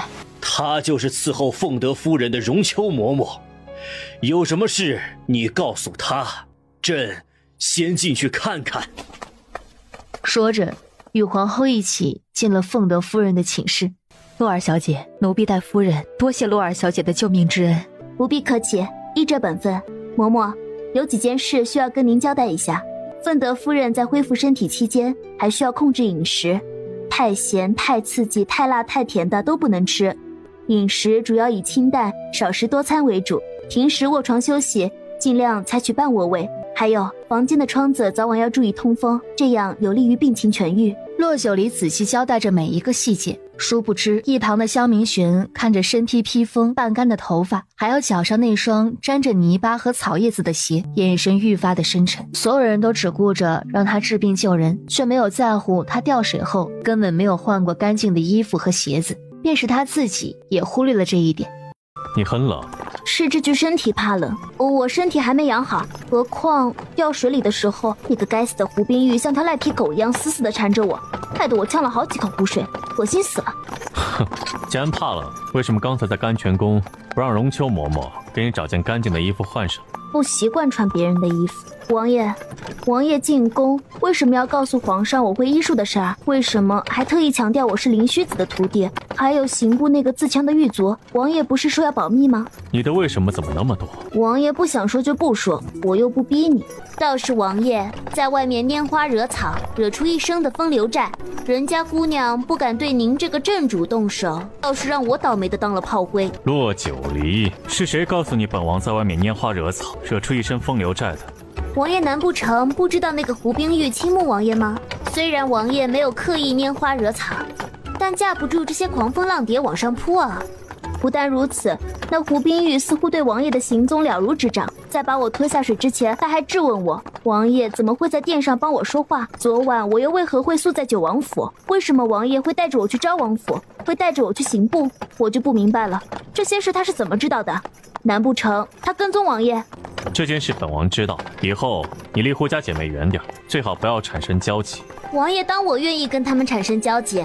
那姐妹俩，一个是姜太公钩上的鱼，蠢得要死；一个是青竹十二口，黄蜂尾后针，阴险狡诈的满级绿茶婊。虽然今天受的委屈让我很不甘心，但谁让人家背后有太后和贵妃撑腰，又是大司马府的嫡出小姐，我只能哑巴吃黄连，有苦说不出。胡贵妃对你做了什么？倒也没什么，只不过是为了他儿子极尽羞辱罢了。这谁家孩子？你，王爷，您能不能把我拽起来？我腿麻了，用不上力。萧明玄没有说话，一把把他提起来。谢谢王爷。主子，刚才有个孩子突然从巷子里闯进来，惊到了马匹。主子没事吧？没事。马车里气氛变得有些尴尬。萧明玄看向他时，只见他头发凌乱，白皙的脸上涨起了一层红晕。萧明玄突然觉得唇干舌燥，身体里一阵阵的火钻了上来，目不斜视。好在这尴尬的气氛没有持续多久，马车就停了下来。主子，异国公府到了。多谢王爷送臣女回来。头也不回的就跑进了府里。洛儿小姐，事儿怎么了？秦颖，主子回府。是。异国公府里，洛九离脸上的红晕还没有消散，脑子里想着刚刚发生在马车上的事。他竟然不小心的碰到了萧明玄身体的某个部位，这简直要了他的老命。以后两人见面，我得尴尬死啊！二小姐回来了。九儿，你这是怎么了？二小姐，你这怎么浑身都是湿的？春柔，快去熬些姜糖水，再去准备沐浴的水。母亲，我没事，我先洗个澡，换身衣服，再跟您细说。好，母亲不急。九儿，快趁热把姜糖水喝了。在宫里发生了什么事啊？没什么，只不过不小心掉进了湖里。你这话是真是假？母亲能听得出来。可是贵妃娘娘责罚你了。倒也没真的责罚，不过是心疼昭王，说了些难听的话而已。只是说些难听的话吗？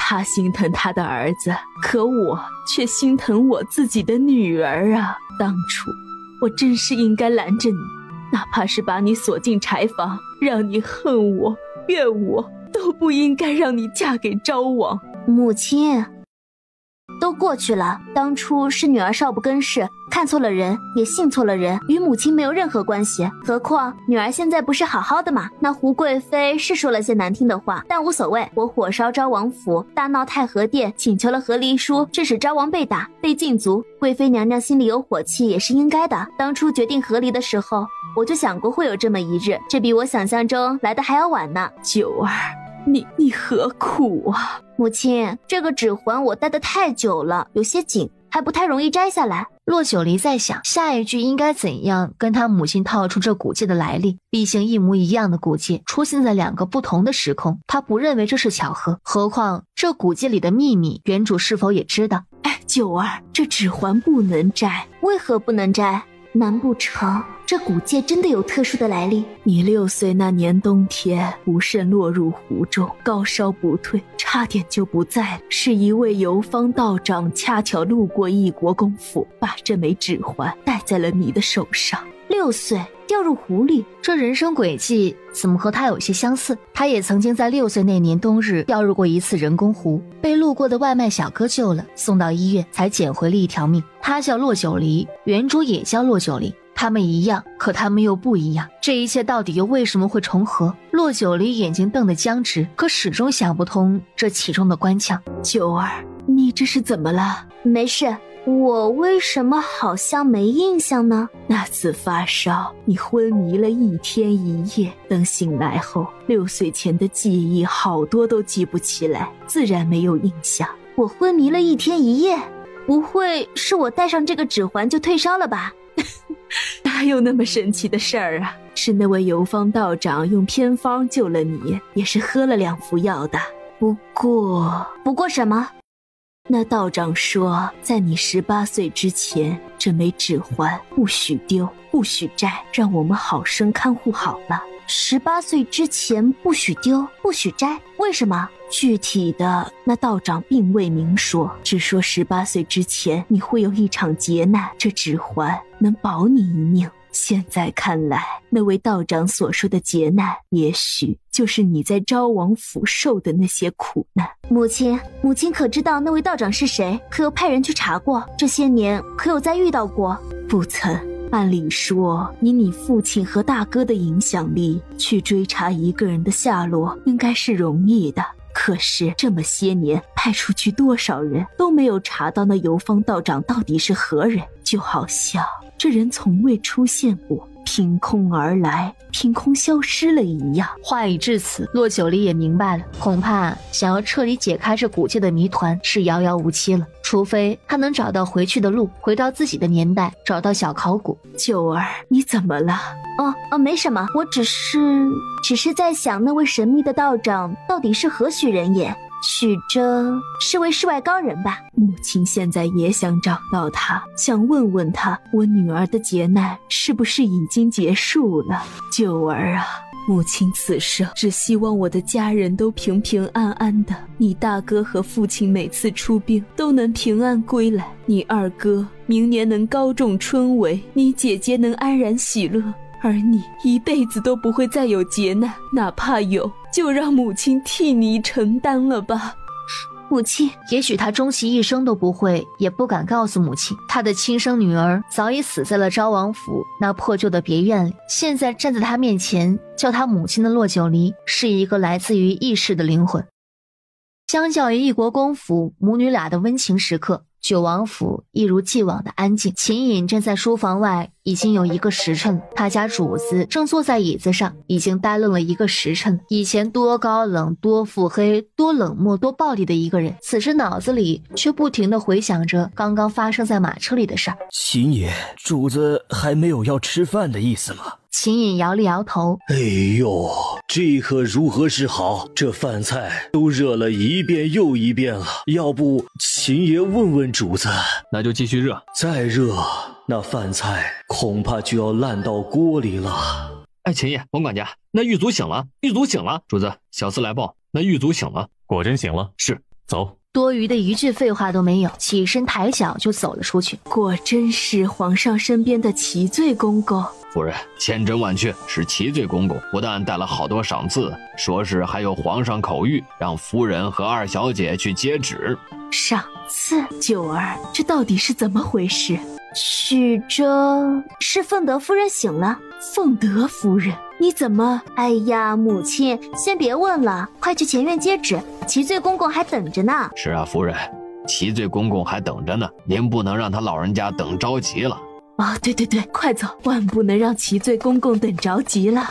公公，快进厅里喝杯茶。不了，咱家公务在身，还要回宫复命呢。咱家是奉了皇上之命来给陆二小姐送赏赐，国公夫人，陆二小姐接赏吧。皇上口谕：一国公府嫡次女骆九离，才行兼貌，明于礼体，医术精深，就至奉德夫人有功，特赏赐布匹绸缎10匹，玉如意1件，红珊瑚翻莲花钗1只，镶嵌珍珠碧玉手镯1只，钦此。谢皇上，吾皇万岁万岁万岁万万岁！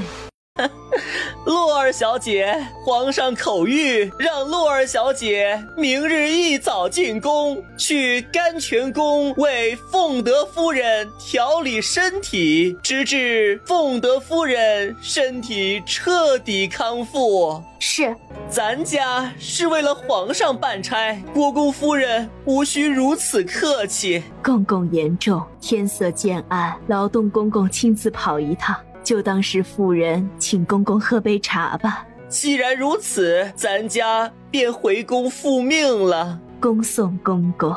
难怪人都说一国公夫人礼数周全，如此一看，当真是让人心里舒坦呐。唉，昭王到底是个没眼界的，错把珍珠当榆木。九儿，你随母亲来。哦，说吧，怎么回事？前日你在刑部救了一个狱卒，今日又进宫救了凤德夫人，母亲竟从未得知我的女儿医术精深到让皇上亲自封赏。母亲，其实我一早就被昭王送去京郊那处废弃的别院了。燕听莲收买了我身边的嬷嬷，我差点被那个嬷嬷杀死，是师父救了我，并教了我医术。那你为何回府后从未与母亲提及？那时身心受伤，一门心思只想与昭王和离，所以根本也来不及去管其他的事情。好啦，那些不开心的事就不要再想了。女儿现在不是整整齐齐地陪在母亲身边吗？你师父是谁？改日请他来府上一聚，母亲亲自道谢，谢谢他救命之恩。师父名唤灵虚子，他已经离开长宁王朝了。你说什么？你师父叫灵虚子？灵虚子就是那位神龙见首不见尾的江湖仙医。你师父竟然是灵虚子，母亲到底该说你是因祸得福，还是失之桑榆受之东隅啊？夫人，二小姐，九王府的人来了。九王府啊？派谁来的？回夫人，二小姐的话是一位叫秦武的侍卫。母亲，我去看看。去吧。夫人，徐嬷嬷，咱们的二小姐是不是变了好多？夫人，奴婢说句大不敬的话，许是这件事对二小姐的打击太大，受了刺激吧，所以性子变了也并不奇怪。夫人想想，如若一个女子经历丧子之痛，经历和离之苦，受尽万般委屈和磨难，便是再温顺的性子也会被磨出棱角的。是啊，这也许就是夫子常说的长大的代价吧。虽然说人都要学着长大，可这长大的代价太大。属下见过陆二小姐。可是那个狱卒出事了。狱卒醒了，王爷让属下过来接二小姐过府一趟。醒了好，你等等，我回去拿药箱。是。半个时辰前，九王府里，奴才给九王爷请安。你叫什么名字？奴才叫汪小六。汪小六，你还真是好大的胆子，竟敢私自放走朝廷重犯！说你为什么放走燕听莲？九王爷，奴才没有放走燕听莲。奴才受伤了，奴才要死了，奴才也不知道是怎么回事，奴才什么也不记得了。你不记得？奴才只记得全乱了。然后奴才举起匕首，眼睁睁看着匕首刺入了胸口，但是奴才不觉得疼。汪小六，你在刑部大牢里放走了燕听莲，当真全然不记得了？九王爷，奴才家里上有老父老母，下有妻儿要养，就是给奴才100个胆子，也不敢私自放走皇上笔下的重犯呐。本王再给你半个时辰仔细回想，半个时辰后本王再来。如若你胆敢隐瞒，本王会让你9族俱灭。说完这些，不管已经被吓得半死的汪小六大步出了屋子。秦武去义国公府把洛二小姐请来，就说那个狱卒醒了。主子，这大晚上，只要他知道那狱卒醒了，不管多晚定会过来。是主子。这个汪小六会不会是装的？要不属下进屋用刑去逼问一番，属下就不信动了大刑他还敢不招。不，也许他不是装的。本王曾经和桑南国人打过交道，本王知道桑南国女子习媚术的同时，那媚术中还有一种能消磨人记忆的功法。如果本王猜测的没错，汪小六在自枪之前被燕听莲抹去了记忆。抹去记忆，也许只能等到骆九离来了。主子，您不是说汪小六不是装的吗？那洛二小姐来又能有什么办法？不知道。他抬头望了望院外漆黑的夜色，想起骆九离在马车和他说起过胡冰玉对他的行踪了如指掌，眼神便晦暗幽深一片。秦颖，今晚开始府中众人一个一个给本王查，尤其是查有没有和大司马府的人暗中联系的。主子的意思，咱们九王府进了细作。骆九离告诉本王，胡冰玉对本王的行踪了如指掌，就连本王带骆九离去昭王府去刑部，骆九离进府，天亮之前出府，所有的事情他竟然全都知道。主子放心，不出2日，属下就把这些暗处的老鼠一个一个的揪出来。倒是那个胡冰玉，仗着身后有太后和胡贵妃，竟敢肖想王爷，他也不撒泡尿照照自己，配不配？以属下看，就应该让他和陆明心一样，丢去尼姑庵陪伴佛祖，青灯古佛一辈子。那个女人找到了吗？秦颖一滞，低头，然后摇头。今儿个是13了吧？是，再过2天就是15了，主子该出京了。萧明玄没说话，他心里想着，也许这月15以后会是个转机，而那转机就是骆九离。此时进了王府，刚进院子，便见到那主仆2人站在琉璃灯下，琉璃灯盏照耀下来，让萧明玄整个人像是迎上了一层淡淡的金芒，俊美尊贵而神圣。这样的角度望去，好看的让他的心跳突然扑通了一下。有这功夫花痴，还不如尽快查到真相，找个挣钱的门路，别在义国公府混吃等死。洛二小姐，您怎么了？没怎么。骆九离大步往前走去。王爷来了。秦武说那个狱卒醒了。不过可能还需要你再想个办法。办法？怎么回事？那个狱卒只记得自己自枪，关于放走燕听莲的事儿他都忘记了。忘记了？会不会是装的？王爷没有大刑伺候吗？这种人不见棺材不落泪，给他上几套刑具，他就全交代了。萧明玄嘴角抽了抽，没有过多解释。走吧。王爷借也不说话，关于燕听莲，王爷没跟我说实话。既然王爷不说，那我就把心里的怀疑摆在明面上，以供王爷参考。你说。我的怀疑有3点。第一，燕听莲虽然是昭王侧妃，是太常寺少卿的干女儿，是萧朱墨宠爱的女人，但归根结底，她不过是一个妾室身份。论地位，论权势，论家境，我比她高的不止1星半点。可为什么皇帝不让我处置她，而是把她关押进刑部大牢，等待秋后问斩？第二，皇上责罚昭王，让他禁足昭王府，可为什么要派人守在府外，不分日夜的监视？说是监视，倒不如说是保护吧。为什么要保护昭王？是在防止谁接近昭王？第三，燕听莲越狱，整个刑部几乎进入了1级戒备状态，所有兵士满大街搜捕，可直到现在却没有找到燕听莲的影子。她如若只是一个弱女子，绝不可能躲过这3天的搜查，只能说明要么燕听莲本身不俗，要么这城内有她的内应。第四，就是胡贵妃娘娘的态度。我回到府后就一直在想，我火烧昭王府，大闹太和殿，与昭王和离，让他挨了板子，丢了钱财，进了族。可贵妃娘娘除了对我言语上羞辱外，倒没有做出其他的事情。基于以上4点，我的怀疑基本可以成立。燕听莲不仅仅是昭王侧妃那么简单，是不是？萧明玄是真没有想到，洛九离条理表达清晰，说话有理有据，便是杀伐果断、金贵冷漠如他，竟也不得不对洛九离再一次刮目相看。这个女人还真是每一次都会带给他一些意想不到的惊喜。王爷，事到如今，您还不想告诉我吗？你先告诉本王，你有办法让汪小六想起在刑部大牢发生的事儿吗？王爷，有没有人说过您很狡猾，狡猾如狐？看来你是有办法吗？果然呐，果然是个狡猾如狐的萧老狐狸。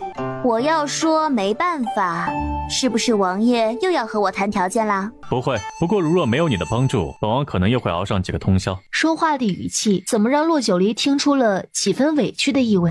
熬上几个通宵，不也是他分内的事吗？关于燕听莲，你的怀疑是对的。燕听莲并不是昭王侧妃那么简单，本王怀疑她是桑南国人。桑南国？桑南国男子多习蛊术，女子多习媚术。这个燕听莲，本王怀疑她是习媚术的女子，但不排除她身上也有蛊毒。想想那日在太和殿上，昭王突然疯癫，差点掐死你，甚至对国公夫人动了手，是不是不太正常？看来昭王不但被燕听莲的媚术蛊惑，还被下了蛊毒。萧明玄神色暗了暗，只以为他还在意昭王，却没想到。先说好了啊，媚术蛊毒我可解决不了，无论昭王是死是活，别来找我。放心，昭王自有人救治，不会找你。但汪小六是唯一一个证人，本王要知道当时在刑部大牢里到底发生了什么。好，我可以试试，但我不能保证就一定会成功。如若失败了，王爷可别怨我。你尽管试。说着，两人一前一后进了寝室。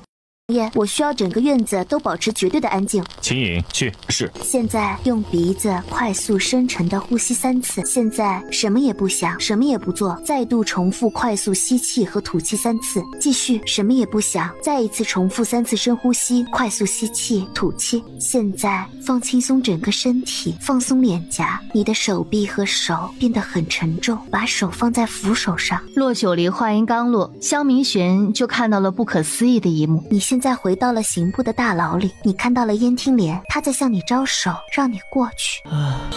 她是谁？她穿着什么样的衣服？是燕侧妃，淡青色的裙子，眼底泛着水莹，比桃花还要漂亮。她的眼睛在转，盯着她的眼睛，她的眼睛像什么？像是蒙着一层水雾的漩涡，好美。继续看她的眼睛，她和你说什么了？告诉我，她说了什么？放我出去，放我出去，我会是你的女人。你放了她，她做了什么？她抚摸我的眼睛，她告诉我帮她阻拦追上来的人，然后用匕首插入胸口，她就会彻底属于我。她走了，她消失了，院子里一片混乱，好疼，好多血。行，放心吧，九王不会杀你，因为这不是你的错。任何一个男人在那种情况下也逃不掉媚术的蛊惑。一旁，萧明玄听到他说这句话，有些不愉的沉了沉脸。任何一个男人，看来也包括他了。你跟本王出来。小姐，派人看着王小六。是，我家主子要和你家小姐谈事情，你最好在这站着不要动。洛九离跟着萧明玄走动书房门口，忽地停下脚步。这是王爷的书房。进来，本王有话问你。进就进，有什么大不了的？哇，夜明珠，很喜欢吗？喜欢啊，喜欢是喜欢，但君子爱财，取之有道，我不能夺王爷所爱。本王也没事要给你啊，还说本王狡猾如狐，这个女人不也是狡黠如狐吗？洛九离，能谈正事了吗？哎，这王爷怎么不上套呢？能谈。现在能确定燕听莲就是桑南国人，并且的确会媚术，而且媚术功法不浅。同意。刚才你给汪小六施展的是什么功法？那不是功法，这叫催眠术，也算是精神分支学科的一种。催眠术。他又想起他说的那位世外高人，又想起他说每个人都有秘密，王爷又何必非要问出个所以然来呢？心里边压制住了对他的探究。她是一国公府的嫡次女洛九离没错，是与昭王和离的昭王妃也没错，可明明是同一张脸，怎么性子、行为举止太多的不同，简直就像是换了一个心子一样。萧明玄一想到换了一个心子，脑子里突然就像烟花炸裂开来。王爷，用人不疑，疑人不用。本王不疑有他，只是突然想到了一些事儿。听说皇兄派齐罪给你送去了赏赐。是，臣女感念皇恩浩荡，今日在宫里感谢王爷搭救。只是有一件事臣女不明白，王爷为什么要把臣女会医术这件事告诉皇上，而且还要告诉皇上臣女是灵虚子徒弟这件事？因为皇上知道了刑部狱卒自枪的事，何况本王一个外男也不能擅闯皇上的后宫，去后宫救你，只能把你救了那个狱卒，带你回王府为狱卒疗伤，是灵虚子徒弟这件事告诉皇上。只有这样，皇上才不会听信外面传出的那些谣言，才会把你从玉福宫中救出来。外面传出的谣言？什么谣言？没什么，本王已经处理了。才和离不久的昭王妃，九王爷曾经的侄媳妇，大晚上进入九王府，这谣言的散播对他没有任何影响，但对洛九离的影响绝非不小。倒是没想到皇上会这么信任王爷。以前总听说皇室中人性情凉薄，贪婪又自私，毫无亲情可言。现在看来，谣言也有偏差的时候。这些大不敬的话，以后不要再在任何人面前说了。抱歉，臣女以后都不会再说了。王爷，天色太晚了，臣女明日还要进宫为芬德夫人看诊，臣女就先告辞了。也罢，让秦武送你。是，多谢王爷。小姐，您这是怎么了？是有心事吗？没有。母亲，这么晚了，您怎么还没有休息啊？夫人担心小姐，非要等小姐回来，让母亲忧心了。母亲在这儿等你，一是担心，二是想当面告诉你，明日进宫，万事都要低调小心。还有，这里是一些碎银两，明日进宫遇到难缠的工人或者紧急你自己解决不了的事，就使些银子。母亲，这傻丫头，宫里不比咱们府外。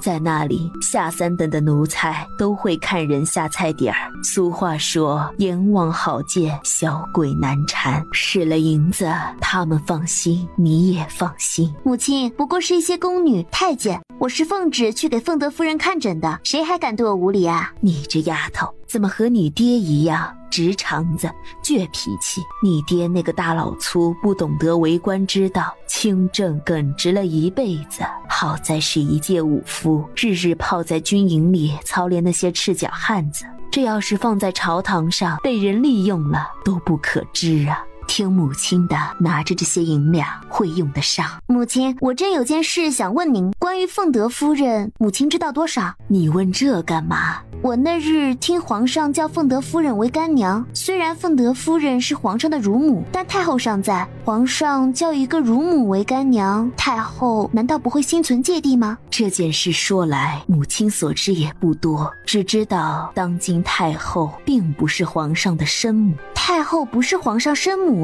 当今太后与皇上的生母，当时的德妃娘娘是表姐妹关系，太后是表姐，德妃是表妹。这对表姐妹不但长得漂亮，还各自分别为皇上生下了3皇子和4皇子。当时在宫中也是一时风头无两。可惜天不假年，人不岁月。太后的3皇子在14岁那年身染恶疾，突然病逝。太后身为母亲，可想而知是如何的悲痛。可宫中让人悲痛的事，又何止那一年？次年冬月，德妃娘娘也身染恶疾，不幸病逝了。当时的皇上还只是皇子，一个没有母族庇护的皇子，除了陪在身边的乳母，再也没有了可靠之人。后来先帝下旨，把皇上过继给了太后，就这样，皇上成了太后的儿子，直至登基为帝。一个是失去了母亲的儿子，一个是失去了儿子的母亲，他们能在那勾心斗角、尔虞我诈的后宫中活下来，扶持彼此，并且成为最后的赢家，实属不易。那位凤德夫人呢？虽然太后不是皇上的生母，但赐封一个乳母为凤德夫人，并且赐居甘泉宫，这权势是不是很大？再多的权势对凤德夫人也没有用。你以为太后是吃素的呀？这话怎么说？那凤德夫人孩子早夭，丈夫也早就死了，家里只有一对务农的哥嫂和一个傻侄子，这样的人便是给他再大的权力也是无用。何况他当乳母时对皇上是一心一意，起早贪黑的伺候皇上。德妃娘娘病逝后，哪怕一盘菜都要留给皇上吃，累了这么多年，那身子也早就累垮了。九儿，你记住，进宫后，无论碰到任何人，多做事，少说话，保持中立，不要偏帮任何一方。母亲放心，我明白该怎么做。好，你早些休息，母亲也回去了。母亲慢走。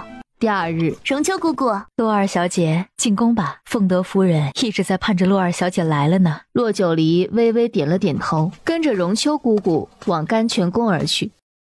这是洛二小姐奉皇上圣旨来给夫人看诊的。奴婢见过二小姐。夫人早饭吃的是什么？按照二小姐吩咐，让厨下给夫人熬制的小米粥，少食多餐，逐渐进食。是洛二小姐来了吗？回夫人，是。臣女洛九离见过凤德夫人。不必多礼。说起来，我这条老命还是二小姐从阎王殿里给抢回来的。昨晚荣秋说血团只找你一个人报，我还觉得奇怪，没想到啊，他竟是喜欢你，也是缘分。二小姐不知道，我家夫人养了雪球10几年，除了我家夫人，从不让外人抱的，更不让人碰。所以昨日雪球找二小姐抱，大家都觉得惊奇呢。许是这猫是有灵性的，知道我会医术，能救它的主子。夫人，臣女先给夫人把脉，子干明显退去，呼吸也顺畅了许多，脉象也有好转之势。荣秋，你去让厨下给我做些雪梨、银耳、莲子羹来。是。二小姐，人都出去了，放心，我相信你。昨日你给我诊治的时候，我能感受得到你是真心实意的，不希望我死。凤德夫人和昨日一样，舌下含服。夫人身体还未康复，尽量闭目养神，不要损耗精力。洛二小姐，你说句实话，我的病还能活到几时啊？回夫人的话，这臣女还不能下判断，还需要做个检查。那就查吧。现在臣女要先听听心脏。哎呦，这什么东西？想冻死我这把老骨头吗？这是听诊器，能听到夫人的心跳声。听诊器？这冰凉的东西能听到我的心跳声？夫人经历这场大病，心跳虽然不如从前，但是夫人放心，只要夫人按时吃药，按时锻炼身体，1年2年有盼头，3年5载也不费事。真的吗？真的。洛家丫头啊，你能不能慢一点啊？那绣花针儿瞧着不小。可真是个可爱的老小孩，即便是心里如何害怕，也颤颤巍巍地伸出了手臂，更没有如同别人那样对我问东问西，怀疑猜忌。别怕啊，不疼的。夫人平日里喜欢吃什么？甜的，桂花糕、枣糕、杏仁佛手、香酥苹果、荷叶饼。以后这些太甜的尽量少吃。夫人的禁忌饮食，臣女都告诉荣秋姑姑了，以后让荣秋姑姑监督夫人。好了，打完针了。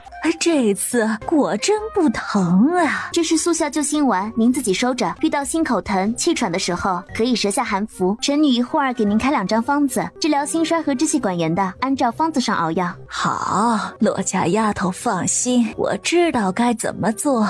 昨天的事儿我都听荣秋说了，太医院那么多的太医和院判都在，皇后和贵妃娘娘也在，谁都对我的病无能为力，而我却被洛家丫头救活了。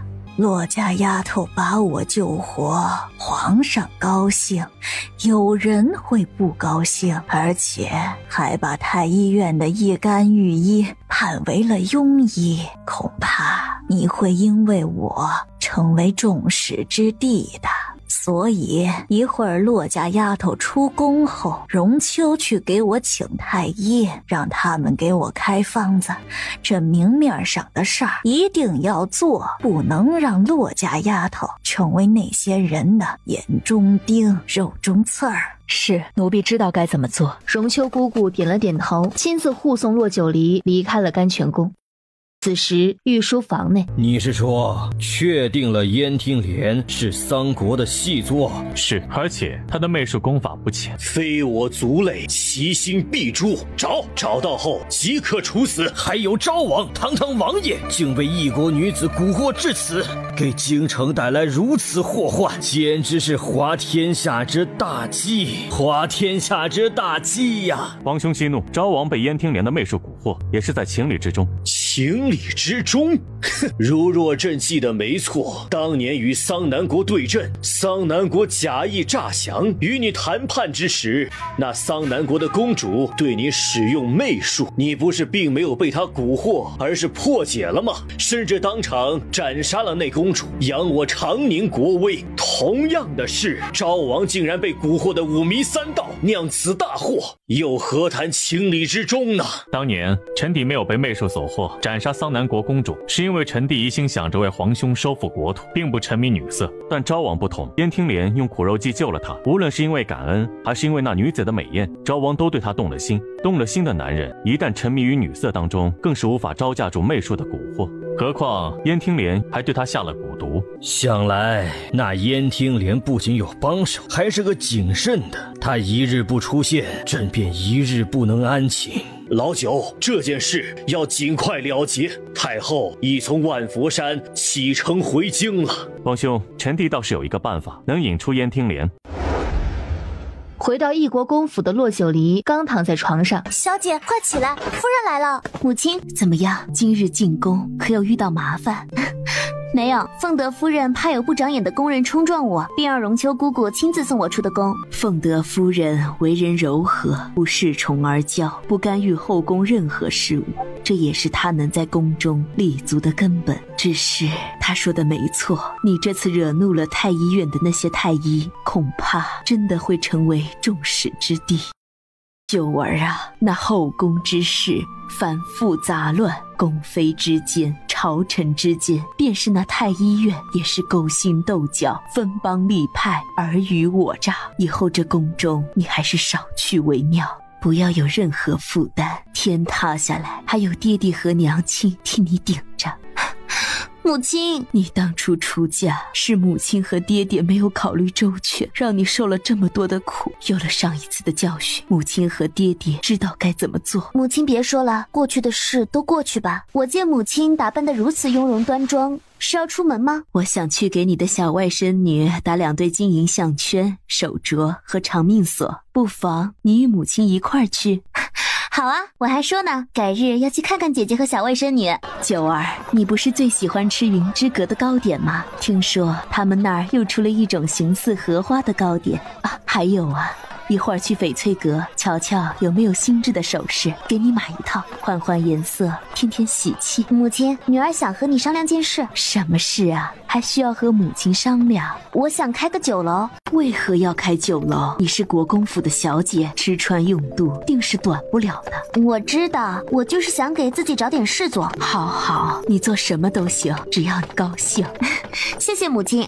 主子，陆二小姐和国公府夫人去了翡翠阁。秦武回来了。秦武跟过去了，不过什么？大司马府二小姐胡寒玉和安亲王府西云郡主也去了翡翠阁。那胡寒玉历来和陆二小姐不对付，那安亲王府……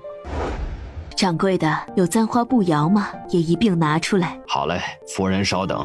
哟，我倒是哪家姑娘看着面熟，这不是我们的昭王妃吗？不对，不应该叫昭王妃了，应该叫洛二小姐。她已经和昭王哥哥和离了。韩玉说的对，叫洛二小姐。这才和离多久，人竟然也作妖起来了？这输的什么发髻啊？还把自己当成元婴未嫁的小姑娘般的捯饬，是算几个意思呀？小的给西云郡主请安。和离多久重要吗？总好过没有嫁出去没人要的强吧。胡家二小姐都15了，听说也相看3家了，还没有看对眼的吗？还是说人家公子根本就看不上二小姐？这位郡主是吗？一个未出阁的女子，整天东家长西家短的，外人只以为你是个乡野村妇，哪里有一丁点儿京城郡主的做派？你洛九离，上次在宫里也没见你这么尖酸刻薄，怪不得死了孩子。胡寒玉，骂我可以，但孩子是我的底线。将来你也会怀孕，为你将来的孩子积点德。还有，以前你们欺负我，奚落我，把我推入水中，往我的杯子里倒沙土，路上放蛇吓我，一切的一切，你们都当我忘了。我告诉你们，不是我懦弱，是因为我不想变成你们这样的人。但现在想动手就别客气，我洛九离奉陪到底。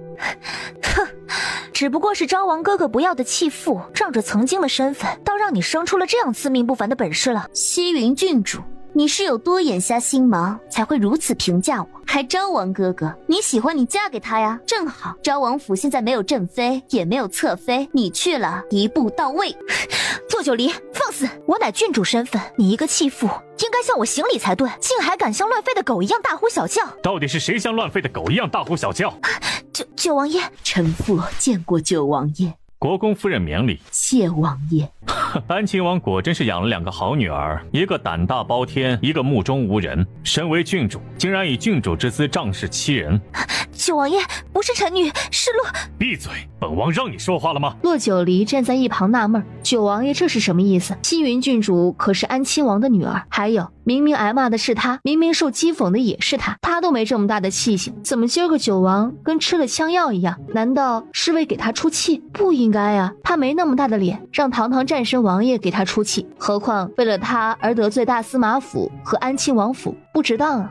我的乖乖，九王这到底是几个意思啊？等那2位哭着跑出翡翠阁，萧明玄头也不回的出了门。这是什么情况？匆匆而来，为他出了气，又匆匆而走，连正眼都没有瞧他。他们俩不熟悉到这种地步了吗？母亲，这九王爷到底是什么意思啊？那大司马府和安亲王府会不会把这笔账算到咱们义国公府头上？安心，九王出面不是为了咱们，那是为了谁？难不成他与大司马府和安亲王府有仇？不是大司马府，是安亲王府。安亲王府？为什么？母亲，你在想什么？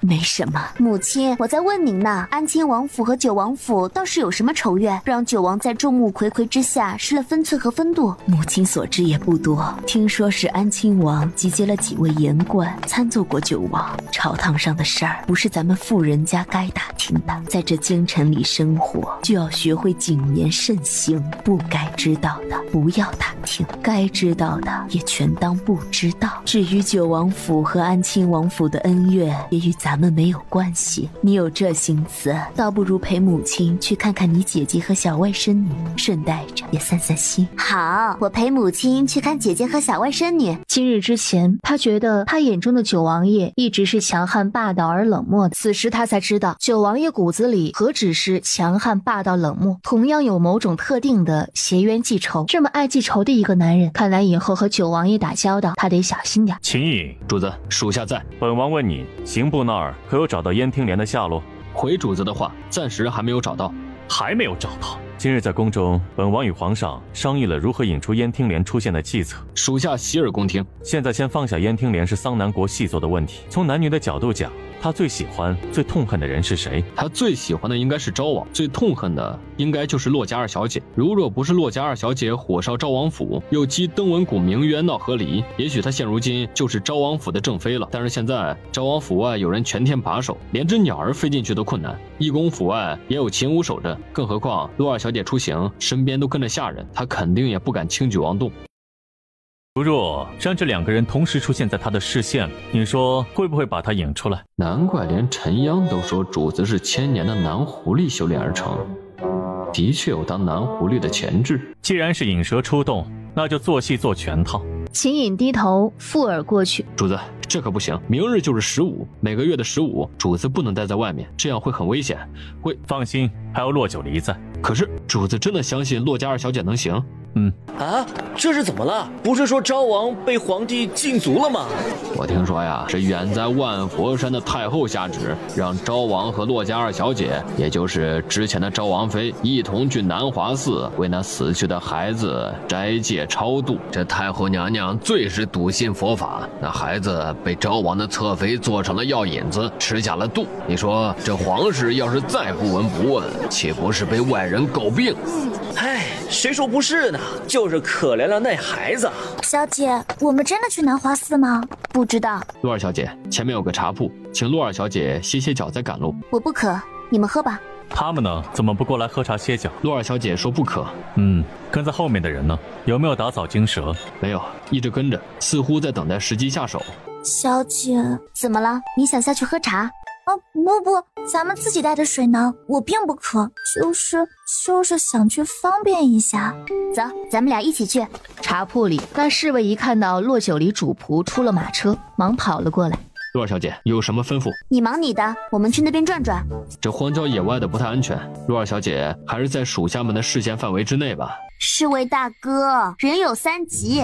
哦，侍卫丢下一个“哦”字，转身就走了。这侍卫还挺纯情的。小姐，快走吧。他们去干嘛？回主子。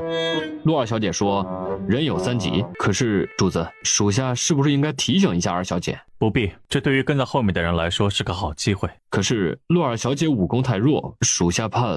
贱人，受死吧！小姐小心！救命啊！有刺客！春柔，快闪开！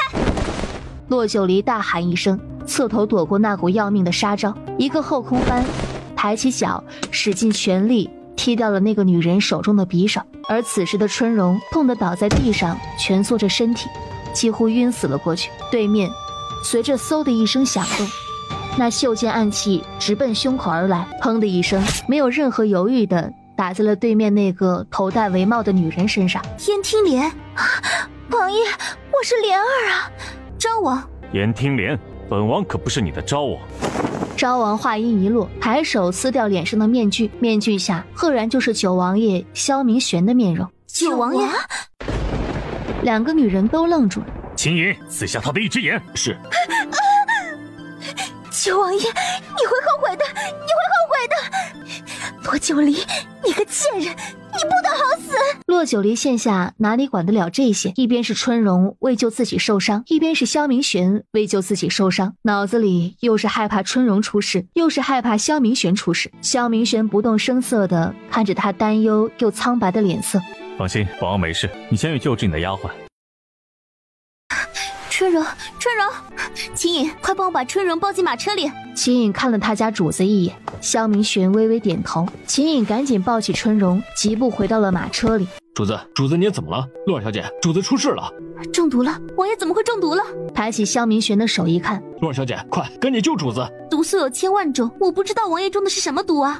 去把燕听莲招来，他那应该有解药。好，说那袖剑上是什么毒？解药呢？解药？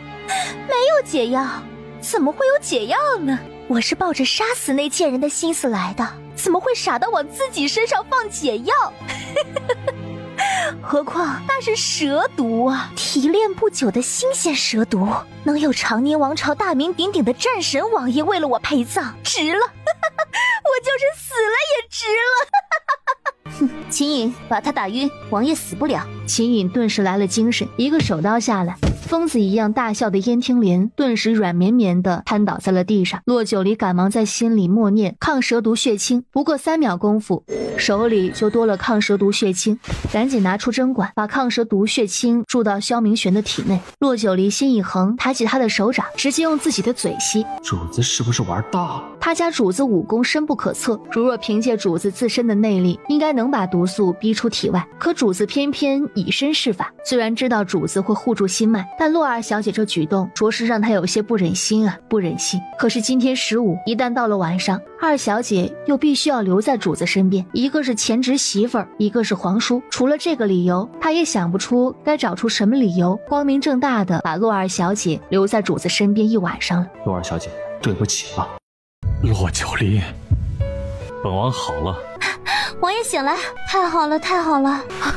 王爷这要是出事，我简直就是长宁王朝的罪人。还好王爷没事。本王没事，放心。萧明玄站起身，都不敢去看他的眼睛，可背在身后的手却轻轻抚摸着伤口处。虽然王爷解了毒，但伤口还是要处理的。那袖剑里的暗器都生了锈，为防止王爷得破伤风，还需要打一针。王爷怕针，乖，不疼，放松。你肌肉这么硬，针头都被戳弯了。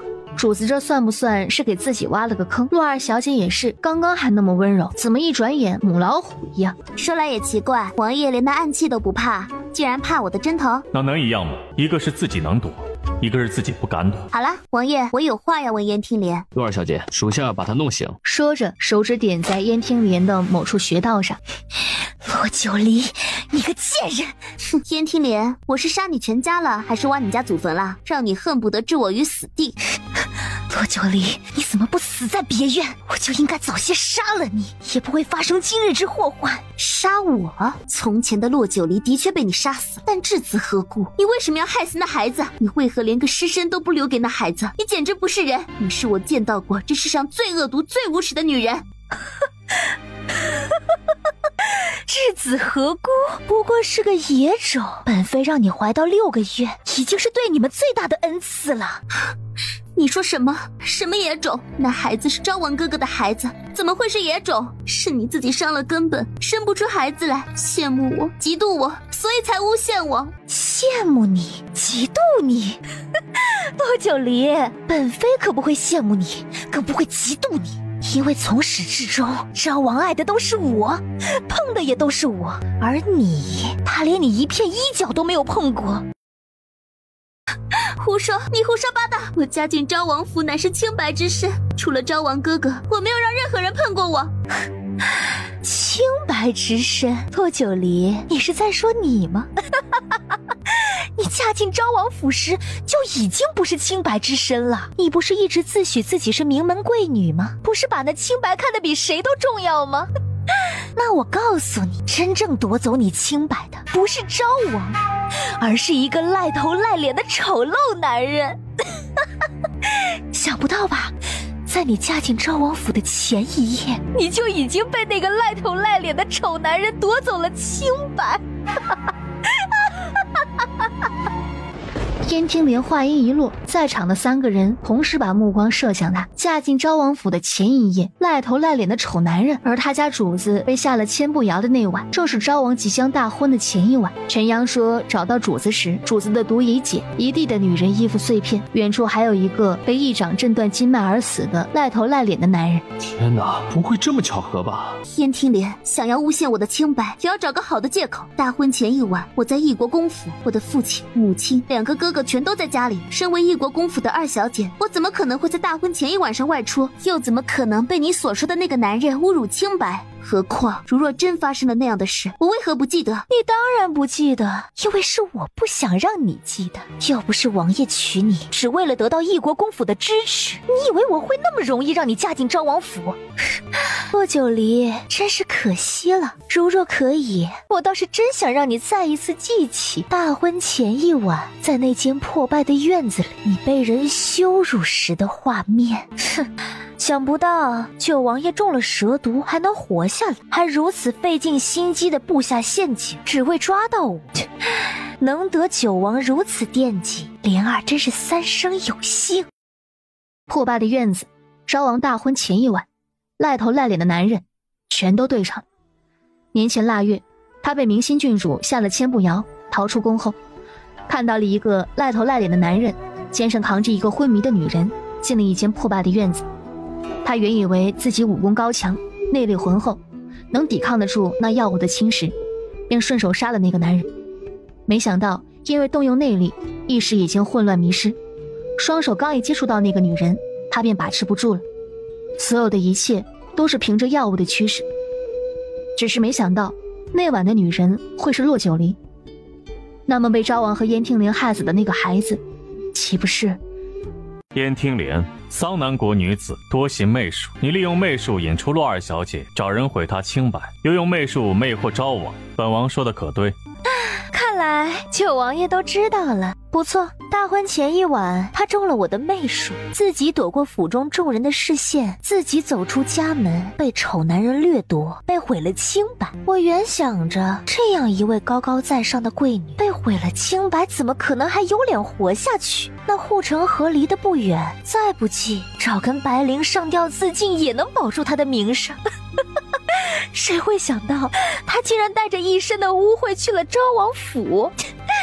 那时我正和昭王鸳鸯交集，遇到这么有趣的事，我怎么可能错过？既然你不舍得死，那我就让你生不如死。所以你就抹去了他那晚的记忆，让他以昭王正妃的身份嫁入昭王府，让他痛苦地看着你与昭王是如何恩爱有加的。你嫉妒他，嫉妒他贵女的身份，嫉妒他比你还要高贵的出身，还有他昭王正妃的位置。嫉妒，当然嫉妒，可他到底还是毁在了我的手里。至于他肚子里的那个野种，药引子既然来了，我怎么可能白白错过这个机会呢？洛九离啊，那生乌草的滋味如何？毕竟是昭王亲自端给你的。不过你知道了又如何？你不敢杀我，也不能杀我，便是九王爷也不会让你杀我。我与昭王吃下了情蛊，我死，昭王必死无疑。我要做的事，没有人能阻拦。他不敢杀你，我敢。何况昭王的死活与我没有一丝关系。话落，寒光闪过，直刺向燕平莲的咽喉。洛小姐，住手！萧明玄蓦然抬手，一把抱住洛九离的腰肢。九王爷，你当真要阻拦我？你若不想让我与你为敌，就松开我。是他毁了我的一辈子，是他杀了我的孩子，他该死！我要杀了他，为我的孩子报仇。他还不能死。他能不能死和我没有关系，我只要报仇。双腿对准他的下身，猛烈就是一脚。萧明玄险险地倒退了2步。主子，退下。萧明玄，你跟我……洛九离的话还没能说完，就觉得眼前顿时漆黑一片。在他瘫倒在地上之前，一把扯过他的手，将他搂在了怀里，弯腰抱了起来。九王爷是个聪明人，知道杀了我，昭王也活不成。不过我倒是挺意外，人都说九王爷冷酷无情、暴力残忍，是沙场上的活阎王，没想到今日竟对这个清白尽失的弃妇，倒是生出了怜悯之心。王爷如若真有这怜悯之心，倒不如放了莲儿，莲儿一定伺候好王爷，让王爷明白何为人间极乐。你曾经让他生不如死，那本王就让你也生不如死。秦颖废了他的武功，割了他的舌头。是。九王爷，你不能！闭嘴！秦颖咬着牙，一掌劈下，然后抽出匕首，伴随着凄厉的惨叫，风光一时的燕侧妃便再也说不出话了。主子，今晚就是15了，去别院。是。回别院的马车上，洛九离，本王该怎样告诉你真相？夕阳西斜，天色渐晚，2辆马车一前一后停在了京郊外的一处别院前。别院依山傍水，环境优美，看门的是个中年男人。男人一看到秦颖在马车上，忙躬身迎了上去。秦爷怎么来了？王爷也来了吗？废什么话，快打开后门。后门没有门槛，马车能直接进去。那男人一听，一溜烟的打开了后门。哦，秦爷请。 2辆马车一前一后的进了别院内。秦颖向随行的侍卫们摆了摆手，随行的侍卫转身把院子里外左右全都围了起来。这些随行的侍卫全都是九王府的暗卫，做侍卫打扮，皆是为了保护九王爷的安全。萧明玄抱着昏迷的洛九离下了马车，秦颖已经先一步打开了房门。萧明玄把洛九离放在床上，又在屋子上点了一支安神香，这才出了屋子。秦颖，主子，给陈阳飞哥传书，让他马上回京。可是主子，陈阳公子和莫寒正在给主子找药，那韩家主本就是个不好相遇的，这会儿让陈阳公子半路回京，只怕会功亏一篑。那就让花兰州晚些进京。是，主子。陆二小姐的丫鬟，属下已经安排在了客房，燕听莲也押进了地牢。待明日再解决，晚上不要让任何人来打扰。是。屋里，萧明玄站在床前，看着洛九离昏睡的容颜，慢慢坐下，伸出手附上他的手，目光移向他的腹部，这里曾经孕育过他们的孩子，可那孩子……对不起。堂堂九王爷第一次对一个人说对不起，既是对这个女人，也是对他那还未来得及睁眼看这个世界的孩子。唉。萧明玄叹了口气，眼底有些犹豫，犹豫过后还是上床，躺在他的身侧，伸出手搂住他的腰。窗外月色渐渐升起，屋内烛火跳跃，预期而来的咒术果真没有发作。曾经那噬骨的疼痛，那月亮升起陷入一切黑暗的恐惧，在他把洛九离抱入怀中的那一刻，让萧明玄彻底看到了希望。洛九离，你到底是谁？为什么能压制本王体内的咒术？洛九离，本王该怎样告诉你这一切的真相？如若你知道了，会不会恨本王？洛九离，本王冷清冷性了这么多年，大仇未报，大业未成，到底该不该把你卷入这场无休止的争斗中？洛九离，不，我没有死，我没有死。洛九离，洛九离，你怎么了？洛九离，醒醒！洛九离。他听到萧明玄在叫他了，但是不确定是不是他，因为声音不一样，那个声音一直在发抖。他想要骂他为什么阻止他杀燕听莲，他想要骂出来，但是用尽了全身的力气都没有办法发出一个音儿，直到手臂上传来一阵撕咬的剧痛，他飘忽的意识也逐渐回归。他豁然睁开眼，一道身影在烛火跳跃中慢慢的清晰起来，是萧明玄。洛九离，你醒了。放开我！刚刚你怎么了？洛九离眼底一凛，小腿并用向他的后脑勺提去。萧明玄危险的眯了眯眼，松开他的手腕，长长的手指在他的两腿间一点。你敢点我穴道？洛九离一只手得了空，手指成爪，就要往他眼睛上掏去。你这个女人！萧明玄虽然知道他伤不了自己，但被他如此毫不留情的下手，心里还是升起了怒火，侧头一闪，躲过他的袭击，手掌回笼，狠狠抓住逼近的手指。与此同时，只听嗖的一声，一只带着火球的利箭破空射入了屋内，屋内的木质桌椅瞬间着了起来，屋外也被人从外面一脚踹开。主子，有人袭击别院。说，闯别院者共计16个黑衣死士，身份不明，功夫极强。那些人的目的是燕听莲。王爷，你快放我下来！我虽然武功不如你们，但多少也能帮上些忙。何况你的手还受着伤。哼，现在知道本王的手还受着伤。萧明玄冷哼了一声，对他的话置若罔闻，抱着他已经站在了门外。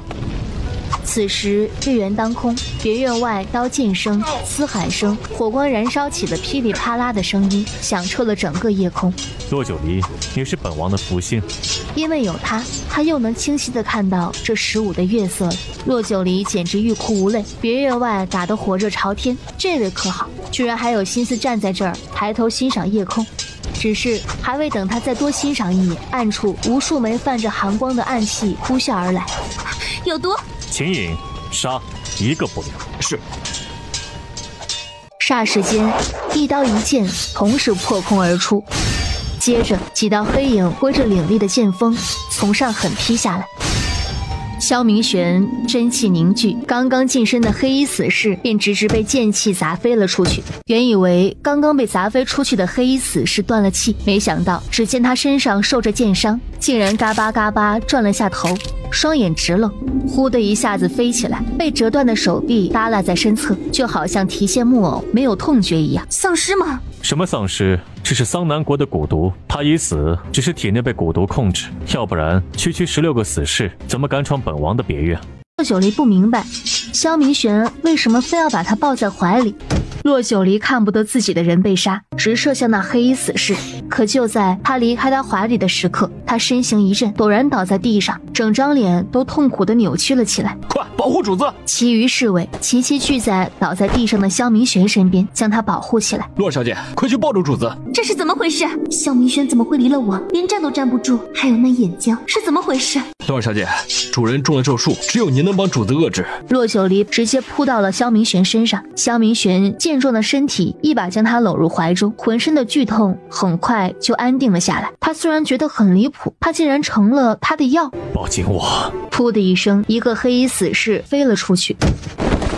想杀本王，下辈子再来。16个黑衣死士顷刻间被收割殆尽。主子，刺跨院的屋子还是干净的，请主子和洛二小姐去歇息片刻。萧明玄没有说话，低头看了看双腿缠在自己后腰，双手缠着自己脖子。秦颖看着那2位缠在一起的姿势，摸了摸鼻子，低下头不敢再去看。一院子的侍卫亲眼看着他被他们的主子抱在怀里。进了屋，2个人谁也不说话，只是这砰砰的心跳声，还有2个人想要松手却又不得不抱在一起的别扭感觉，真是让人尴尬。洛九离，委屈你一下，还要等到某时。好，那个王爷，我觉得拉着手，王爷应该也不会痛。果然，只要拉着手就可以了。不知怎的，突然有点怀念抱着他的感觉了。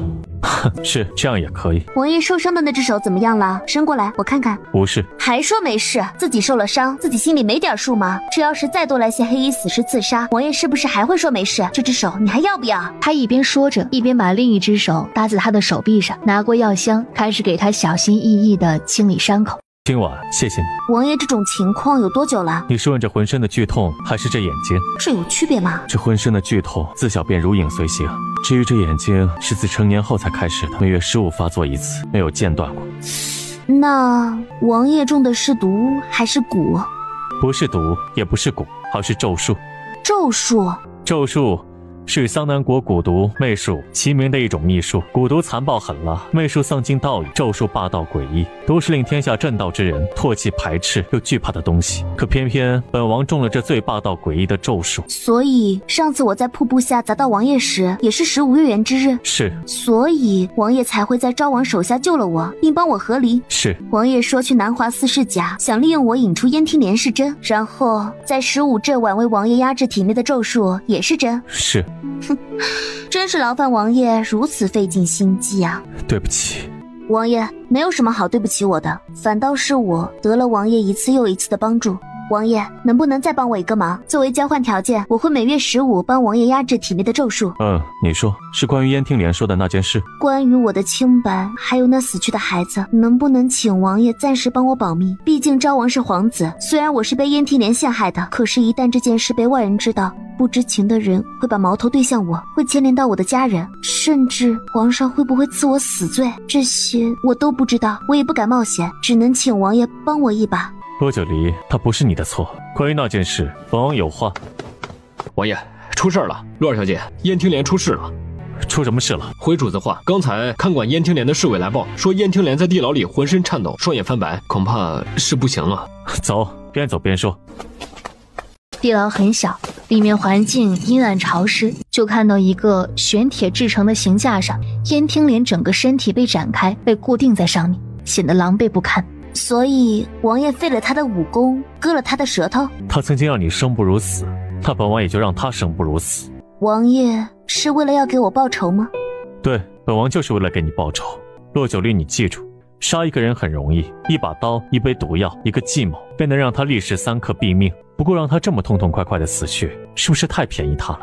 不但是他，还有昭王。昭王最在乎的是什么？那咱们就让他失去什么。王爷，他想死，我偏不让他死。秦颖，帮我个忙，把牢门打开，药箱拿来。是。洛九离一手拎着药箱，一手拽着萧明玄走进了牢房。王爷，我需要救治他，所以这手……他看向2个人紧紧攥在一起的手，把目光看向他的腰肢。要不……想得美，把着我的肩膀，好像刚才没搂过似的。洛九离打开药箱，然后拿出双氧水，一股脑冲掉了他瞎的那只眼上的脏污。燕听莲凄厉的惨叫声响彻整个地牢。秦颖，堵上他的嘴。是，身为细作，这点苦都受不得吗？还是说，在昭王府作威作福，享受荣华富贵惯了，忘了自己身为细作的身份？燕听莲，杀人者恒被人杀之。没想到吧？现在能定论你生死的，会是我洛九离。你想死，我不会让你死；你不想死，我偏偏让你生不如死。这只是开始，回京之后才是你真正的生不如死之时。走吧，天快亮了。走吧。主仆3人走出地牢，外面已经天光大亮。王爷，天亮了，卯时也过了。突然觉得这个月的15过得好快，回去休息2个时辰，2个时辰后启程回京。熬了一夜，我也困了。说着，先一步往侧跨院走去。小姐，到外城了。这个时代的京城布局，大体分为外城、内城和最里面。车马停在外城，走，出去看看怎么回事。有2个守外城门的守卫统领疾步匆匆跑了过来。卑职参见九王爷。起吧。谢九王爷。秦颖。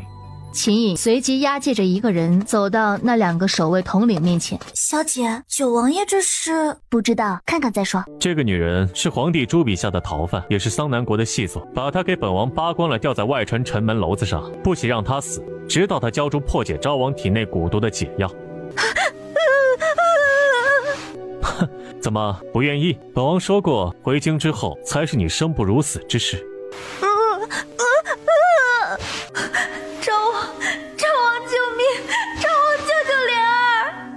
他疯狂的在心里喊着昭王的名字，可终究他错了。骆九离，贱人，你个贱人！啊，小姐小心！骆九离伸出脚，直接踹翻了飞扑上来的燕听莲。快抓住他！燕听莲嘴里呜呜的叫着：“你是在向我求饶？”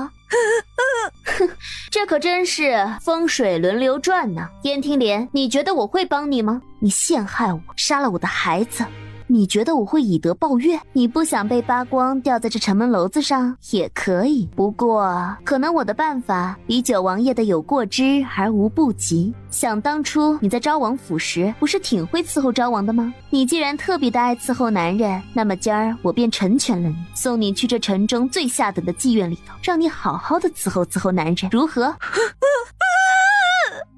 皇宫御书房，当萧明玄把昨晚发生在别院的事儿告诉皇帝时，皇帝一张脸臭成一片。果然呐，他果然是桑南国的细作。如此看来，那些黑衣死士去营救他，那他的身份想来不可小觑啊。他人呢，可是关进了刑部大牢。不，臣弟着人把他扒光吊在了外城的城门楼子上。你这……皇兄，之前一直怀疑昭王为何在大殿上癫狂发疯，实则燕听莲不但用媚术蛊惑昭王，还给昭王下了情蛊。牢里的刑罚对燕听莲来说根本不足为惧，倒是这个法子也许能逼着他交出解情蛊的解药，甚至也许能引出那些潜藏在城内的接应。这件事你全权负责，只有一样，万不能再让他跑了。皇兄放心，朕对你自然是放心的。你受了伤，回去歇着吧。是，臣弟告退。秦颖，给凌霄阁传信，让他们去查一下燕听莲在桑南国的底细。是，给允仙谷飞鸽传书，详细说明一下这边的情况。是，属下明白。主子，关于那件事，回京后不许任何人再提，多言者杖毙。是。可是主子真的不打算告诉陆二小姐吗？再找机会吧。主子，属下已经派秦六去外城城门楼子处守着了。秦六回报说是燕听莲被扒得一丝不挂，悬挂在城门楼子上，引起了不小的轰动。有好色的盲流子动了歪心思。那就给他们钻个空子，也让燕听莲体会一下当初他是如何陷害骆九离的。宫夫人和徐嬷嬷在骆九离刚刚出狱的同时，一刻不停地到了福曲院。母亲，九儿，没事吧？你有没有受伤啊？母亲别紧张，我没有受伤，是春荣替我挡了一刀。徐嬷嬷，我已经给春荣找了最好的大夫，也让他回去休息了，待伤好后再过来当差。奴婢待春荣，多谢小姐关怀。九儿，这到底是怎么回事啊？那燕听莲不是越狱了吗？又是怎么抓到的？听说她被扒光悬挂在外城城门楼子上，哎呦，简直有伤风化。骆九离无奈地揉了揉太阳穴，昨晚几乎没睡，他也只得耐着性子把发生在城外的事情和母亲说了一遍。你说什么？九王为了救你，也被燕听莲伤了？那燕听莲根本不是普通的女人，她是桑南国的细作。我一时不察，还好有春荣和九王，要不然现在躺在床上半死不活的就是我了。阿弥陀佛，还好，你没有被那个恶毒的女人伤到。母亲，我想着过2日亲自登门拜谢九王爷的救命之恩。何该如此，何该如此！这救命之恩大于天，万不能草率了。既是感谢，也不能拖的时间太长。明日母亲着管家递上拜帖，亲自登门道谢。啊，母亲您要亲自去九王府？是啊，你父亲和大哥还在溧阳练兵，无旨不得回京。你二哥在书院现下乃是白丁身份，没有功名在身，自是不能怠慢王爷。是，那就有劳母亲了。天色太晚了，你好好休息。明日一早，我让管家去库房备些厚礼。第二天一早，窗外早已阳光明媚。骆九离洗漱完，便去主院找母亲。母亲，走吧。母亲刚刚派人打听过了，九王已经下朝回了王府。九王府内，萧明玄刚喝了些燕窝粥，便听到有人来报：王爷，府外来了客人，这是拜帖。客人？这一大早，什么人来九王府，还递了拜帖？是谁啊？伸手接过拜帖一看，一国公府。去把人请进课堂。是。主子，是义国公夫人和二小姐吗？课堂院外，国公夫人一见萧明玄进来，忙拉着骆九离起身行礼。臣妇参见九王爷。国公夫人免礼，坐吧。谢王爷，臣妇今日携小女前来，是感谢王爷对小女的救命之恩。国公夫人客气，昨日洛二小姐已经感谢过了。昨日是昨日，今日臣妇是带家夫正式来拜谢的。王爷身份尊贵，这次小女托王爷洪福，平安无恙。只是小女年幼，心性不定，又经历了些变故，前后数次劳王爷出手相助，臣妇感恩戴德。他日如有需要义国公府之处，请王爷一定开口。今日来得匆忙，臣妇特意备了些薄礼，还请王爷务必收下。来人，王爷收了国公夫人的谢礼。是。那臣妇就不打扰王爷了。母亲，刚才在九王府，母亲为什么要特意强调那些话？你听出来了，既然你都听出来了，那么九王爷应该也能明白。母亲，您这是……九儿，母亲虽然久居后宅，但有些事母亲不是不知道。上次贵妃娘娘宣你进宫，并不仅仅因为你与昭王和离之事，那胡家姐妹俩对你的污蔑，母亲听了心如刀绞。母亲，您都知道了。受了那么大的委屈，你怎么能不告诉母亲呢？也算不得委屈，那胡家姐妹也没有讨到好处。你呀，那九王爷固然是人中龙凤，但怎么说也是昭王的皇叔，以后你还是不要接触过多，以免惹来闲话。别人怎么看与我有何干系啊？何况母亲觉得可能吗？咱们义国公府为臣，吃的是皇粮，拿的是皇家俸禄，身份地位在这摆着，无论是皇上、九王还是皇室，怎么可能说不接触就不接触？我坦坦荡荡，问心无愧，为什么要怕那些人的闲话？何况九王爷前后数次帮我，如若就因为一个胡冰玉就让我做那忘恩负义之人，莫说我不干，就是父亲知道了也不会同意的。你这丫头，谁让你做那忘恩负义之人啦？母亲只说让你别太过接触，并没说不让你接触，母亲是怕你再受到伤害。母亲，女儿明白您是真心真意为了女儿好，但女儿心里有数，知道什么该做什么不该做。母亲放心，以后我会适当与九王保持距离，但如若九王有需要我帮忙的，我肯定也不会袖手旁观。让母亲怎么说你好，你只要记住，这京城里无论是朝臣之间，还是各府之间，亦或是那些贵夫人贵女圈子里，哪一个人都不要轻易得罪，尤其是大司马府。还有那胡家大小姐，并不如外表所看到的那样端庄娴雅，莫要在她的手里吃了亏啊。我明白，宁得罪君子，不得罪小人。君子会坦坦荡荡，不做背地里害人的事情，光明磊落，明刀明枪。但那个胡冰玉，外表端庄娴雅，内里却是个阴毒狠辣的主儿。我的女儿果然长大，母亲也终于能放宽心了。夫人，二小姐到家了。夫人，二小姐，宫里来信儿，请二小姐回府后马上去甘泉宫。怎么回事？传旨的公公不肯说，只说让二小姐即刻回宫。母亲放心，应该是让我进宫给凤德夫人复查身体。徐嬷嬷好生伺候母亲，我去就回。是，二小姐。张管家，夫人，多拿些银两去打听一下。是。秦爷，主子呢？主子似乎心情不太好。主子，宫里出事了。骆九离拎着药箱，他一踏入甘泉宫的宫门，便敏锐地察觉到低气压弥漫了整个宫殿。完了，莫不是出事了？大胆骆九离，竟敢谋害凤德夫人！来人，把他抓起来！谋害凤德夫人，我这是被陷害了？慢着，贵妃娘娘，您哪只眼睛看到臣女谋害凤德夫人了？何况皇上和皇后娘娘还在这儿，贵妃娘娘不分青红皂白，就这么急不可耐的想要置臣女于死地吗？便是想要杀臣女，也让臣女做个明白鬼吧。臣女骆九离参见皇上、皇后娘娘。骆九离，你可知罪？臣女愚钝，不知何罪，还还请皇上示下。哼，不知何罪。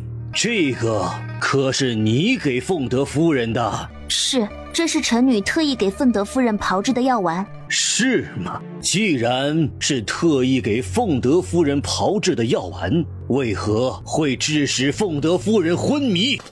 多久离，凤德夫人就是吃了这瓶子里的药丸陷入昏迷的。不可能，这是治疗凤德夫人心衰的药，绝不是什么毒药。毒药？洛九离，这里可没有人说凤德夫人是中毒，反倒是你一口一个毒药。难不成那瓶子里果真有蹊跷？皇上、皇后娘娘，臣女以项上人头担保，臣女绝没有谋害凤德夫人。哼，项上人头？你的项上人头值几个钱？他的项上人头不值钱，那本王替他担保又如何？臣弟参见皇上、皇后娘娘。九弟不必多礼。皇兄，说起来，骆九离还是臣弟举荐给皇兄的。现如今出了这种事儿，臣弟自然难辞其咎。但在事情没有查清楚之前，皇兄能不能听臣弟一言，让骆九离先给凤德夫人查看一下身体，看看到底是真的中毒，还是因为其他原因？骆九离，既然九王为你求情，那朕就再相信你一次。谢皇上，谢王爷。还请皇上把这瓶药给臣女看一下。骆九离，这是政务。这古人就是死心眼儿。那就请皇上能不能给臣女倒出一颗药丸？齐公公上前倒出一颗药丸后，递给了骆九离。多谢。骆九离拿过药丸，放在鼻子下闻了闻，没有任何问题。说着，把药丸塞进了嘴里。既然大家都说凤德夫人就是吃了这瓶子里的药丸陷入昏迷的，那臣女就以身试药。皇上，请皇上准许臣女给凤德夫人检查。骆九离走到床边，指起凤德夫人的手指，观察指甲的变化。指甲表面并没有凸起的棱线或是向下凹陷，说明毒素并没有在体内堆积。可凤德夫人又为何会脸色苍白、呼吸微弱、昏迷不醒？骆九离皱了皱眉，又拿出银针，探针测毒。不一会儿，银针上并未出现发黑的现象。怪了，荣秋姑姑，荣秋姑姑，我给凤德夫人开的药，凤德夫人可是按时吃了？荣秋微微抬头看向皇上，他问什么，你便说什么，不许有任何隐瞒。是，奴婢遵旨。回洛二小姐的话，无论是药丸还是煎的汤药，夫人每日都按照二小姐的吩咐喝下，从未间断过。我给夫人的那瓶药，可有别人动过？没有，那药一直都在夫人的枕头下，不让任何人碰。夫人一旦感觉到心口不适，就会舌下含服几粒，也从未出现问题。但不知怎的，今日才刚吃了那药，夫人就昏倒了。那给夫人煎的汤药都经谁手？都经奴婢之手。奴婢侍奉夫人20余年，煎汤药的事，奴婢从不敢假手于人。便是煎完药，奴婢也会亲自先尝上一口，才敢放心给夫人喝。煎药后的残渣可还留着？有，奴婢都留着呢。请您拿来，我看一下。是。骆九离拿着残渣看了看。皇上，这药物残渣没问题，如若皇上有疑虑，可让门口的太医再检查一下。太医心领神会，弓着身子上前检查了一番。回禀皇上，这药物残渣都是清肺止咳、益气扶正、定喘化浊的药，而且方子开得很精妙。荣秋姑姑，这几日凤德夫人的饮食都吃些什么？不需要都罗列出来，只说经常吃的、夫人爱吃的，今天早上吃过的。二小姐曾经吩咐过，前期夫人清淡饮食，待身体好转后再补充营养。自从夫人的身体渐渐好转后，夫人便吃不惯那些清汤寡水的饭食了。夫人喜欢吃鱼，也喜爱喝汤，所以这几日几乎每顿都会有一碗鲫鱼豆腐汤，还有一些常吃的精致糕点。夫人今日起得晚，4时才吃第一口饭，吃完饭便就着鱼汤把那药也一并吃了。夫人吃的饭菜可还留着？夫人吃了那药便出了事，奴婢留了个心眼儿，把饭菜一并留存了下来。好，请荣秋姑姑把所有饭菜端上来。是。荣秋转身又走了出去，不多时，荣秋把凤德夫人吃过的饭菜全部端了上来。给我拿个干净的汤匙来。是。骆九离把所有吃食全部品了一口，所有的吃食都没问题，直到骆九离品了一口鲫鱼豆腐汤。皇上，这汤不对。皇上眸色一凛，看向那太医。太医徐莹躬身上前，从骆九离手里接过汤匙，也品了一口那汤，双眼立即瞪圆。皇上，这汤里多了一味药，麦冬。徐太医，太医院内可存有地浆水？有，皇上，微臣马上去拿为凤德夫人解毒的地浆水。快去。是。徐莹脚步不停地快步走了出去。洛九离，到底是怎么回事？回王爷，回皇上，这鲫鱼豆腐汤里被放入了麦冬，而麦冬与鲫鱼相克，食用过多就会使人中毒。虽然这汤里麦冬的量不是很多，但刚刚荣秋姑姑说过，这道汤食是凤德夫人爱吃的，几乎顿顿必有。臣女猜测，这些日子凤德夫人吃的汤里都被放入了麦冬，日积月累，堆积在体内，直到今日才致使毒素爆发。不过皇上不用担心，待徐太医取来地浆水给凤德夫人服下，夫人自会醒来。只是以后的身体就要更加细致的调理了。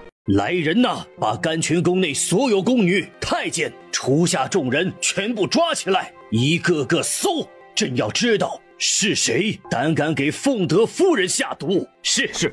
门外的侍卫呼啦啦全部散开，甘泉宫里鸡飞狗跳，直到一声凄厉的惨叫声传来。怎么回事？回禀王爷，是甘泉宫内的一个宫女自杀了。自杀？可有搜到什么？在那个自杀的宫女房里搜到了这个。洛九离也走了过来，看到那手帕里的东西。王爷，这就是麦冬。凤德夫人为人和善，那宫女为何要陷害夫人？夫人出事对她又有什么好处？二人相互对视一眼，眼神都似有似无地飘向了那位贵妃娘娘。出宫的路上，洛九离回想着他离开甘泉宫时胡贵妃看他时的那种眼神。该死的皇权制度！洛九离踢飞了一块石子。哎呦喂，哪个不长眼的？王爷可有伤到？哪个不长眼的？你伤到王爷了，还不快跪下给王爷请罪？抱歉，臣女不是故意的，还请王爷恕罪。无碍。说着，抬脚与他擦肩而过。我说啊，你是哪家的贵女？见到贤王爷也不知道跪地行礼问安。好在贤王爷不与你计较，要不然非要你吃不了兜着走。又是一个狗仗人势的张奔。哎，被叫张奔的公鸭嗓老太监点头哈腰地追了上去。他就是贤王啊！刚出宫门，张管家一看到自家小姐出来了，差点老泪纵横，提着衣角就跑了过来。二小姐，您没事吧？二小姐，宫里那位有没有为难您？有没有被责罚？没事，都解决了。都解决了。凤德夫人醒了。九王爷帮我解决的。哎呀，那太好了，解决了，那小姐就没事了，夫人也能放心了。二小姐回家吧，夫人都等着急了。洛二小姐。洛九离回头看了过去。秦颖。洛二小姐，我家主子有请。王爷出宫了，张管家，你们先回府给母亲送个信儿，让母亲不必担心。二小姐，这孤男寡女同乘一辆马车，这要是让外人看了去，指不定又怎么编排小姐呢。放心，今日在宫里多亏了九王爷，至少我得跟王爷当面道声感谢才是啊。何况你家小姐我连河狸都不怕，还在乎别人说什么？去吧，你们先回，我随后就回去。说着转身去了九王府的马车，马车也随之走动了起来。王爷不是和我有话说吗？怎么让我来就是看王爷假寐的？洛九离，离贤王远点儿。这又是几个意思啊？我与贤王本来也不近啊。王爷知道我出宫时遇到贤王殿下了？记住，今天、明天、以后都不要离贤王太近。这皇宫里的皇子、王爷们，你最好都不要再去沾惹。九王殿下也是皇宫里的王爷，怎得王爷还传召我？本王与他们不一样，那些皇子王爷都是皇上的儿子，明白吗？明白，多谢王爷提点。洛九离，今早你母亲可有与你说过什么话？果然不愧是老狐狸九王爷，简直长了个七窍玲珑心，想要糊弄他估计都不能够。说过，说九王爷是人中龙凤，又是昭王的皇叔，让我以后还是少接触王爷，以免惹来闲话。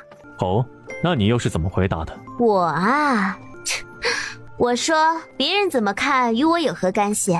我坦坦荡荡，问心无愧，为什么要攀得起人的闲话？何况王爷前后数次帮我，如若就因为不相干的外人闲话，让我做那忘恩负义之人，我觉得我还真做不来。你这样任性，就不怕惹你母亲生气？王爷一直都这样口是心非吗？明明我刚刚说的话，王爷是高兴的，还这样问干嘛？何况作为老母亲的心思，王爷应该能理解吧？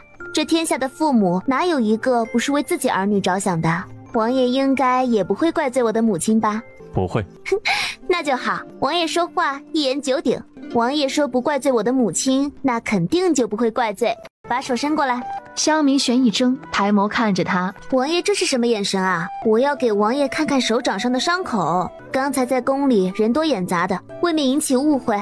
要看就看，哪有那么多废话。萧明玄伸出手，面色如常，情绪没有丝毫起伏，但心里却滋生了几许不满。他就这么怕被引起误会吗？可他又为什么不怕被引起误会？洛九离自然不知道此刻萧明玄的心思，正在仔仔细细地给他检查伤口。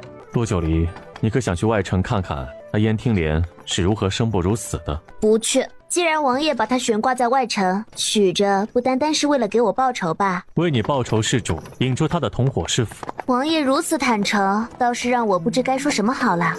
你如若不知该说什么好，那就请本王吃一顿便饭吧。听说天香楼新来了一个厨子，手艺不错。马车外，秦颖无奈地抽了抽嘴角，手里的鞭子一抖，马车快了起来。主子，陆二小姐到了。天香楼？怎么心疼钱财，不想请本王吃这顿便饭？怎么会？王爷赏脸是臣女的福分。好好说话。我好好说话了呀，王爷请。他一转变称谓，萧明玄心里又爽快了，傲娇的抬脚就进了天香楼。草民参见九王爷。免了。是，王爷请。小姐请。王爷还是和以前一样吗？今日是洛二小姐请客。洛二小姐，这是菜单，请洛二小姐过目。清淡些，有营养的，王爷喜欢吃的。还有你们这儿新增的菜色，量不需要多，但要精致可口，搭配得当。请王爷和二小姐稍等。哎，等一下。二小姐还有什么吩咐？给王爷的侍卫在外边另备一桌饭菜，2菜1汤，米饭换成馒头。二小姐，属下不饿，属下……掌柜的，去准备吧。王爷，秦颖是您的贴身侍卫，我这样安排可妥当？自然。秦颖见自家主子这样说，眉头皱得更深了。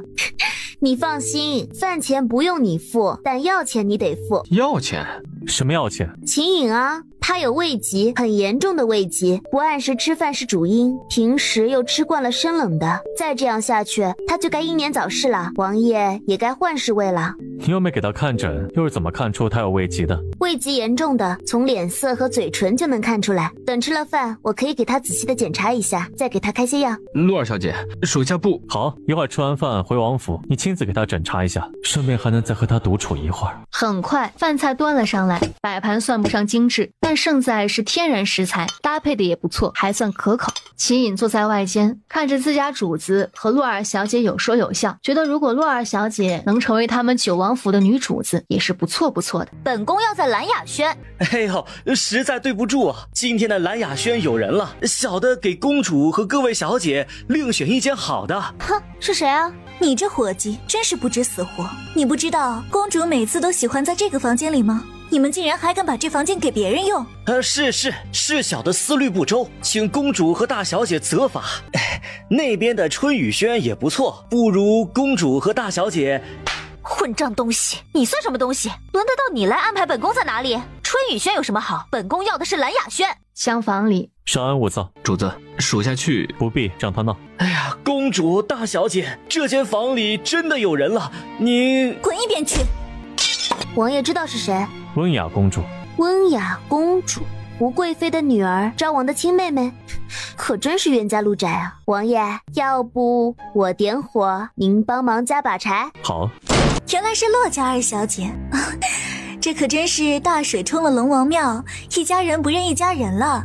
这个伙计也真是的，怎么不早点告诉我们？这房间里的是洛二小姐，以前洛二小姐鲜少来天香楼，没想到今日竟能碰到。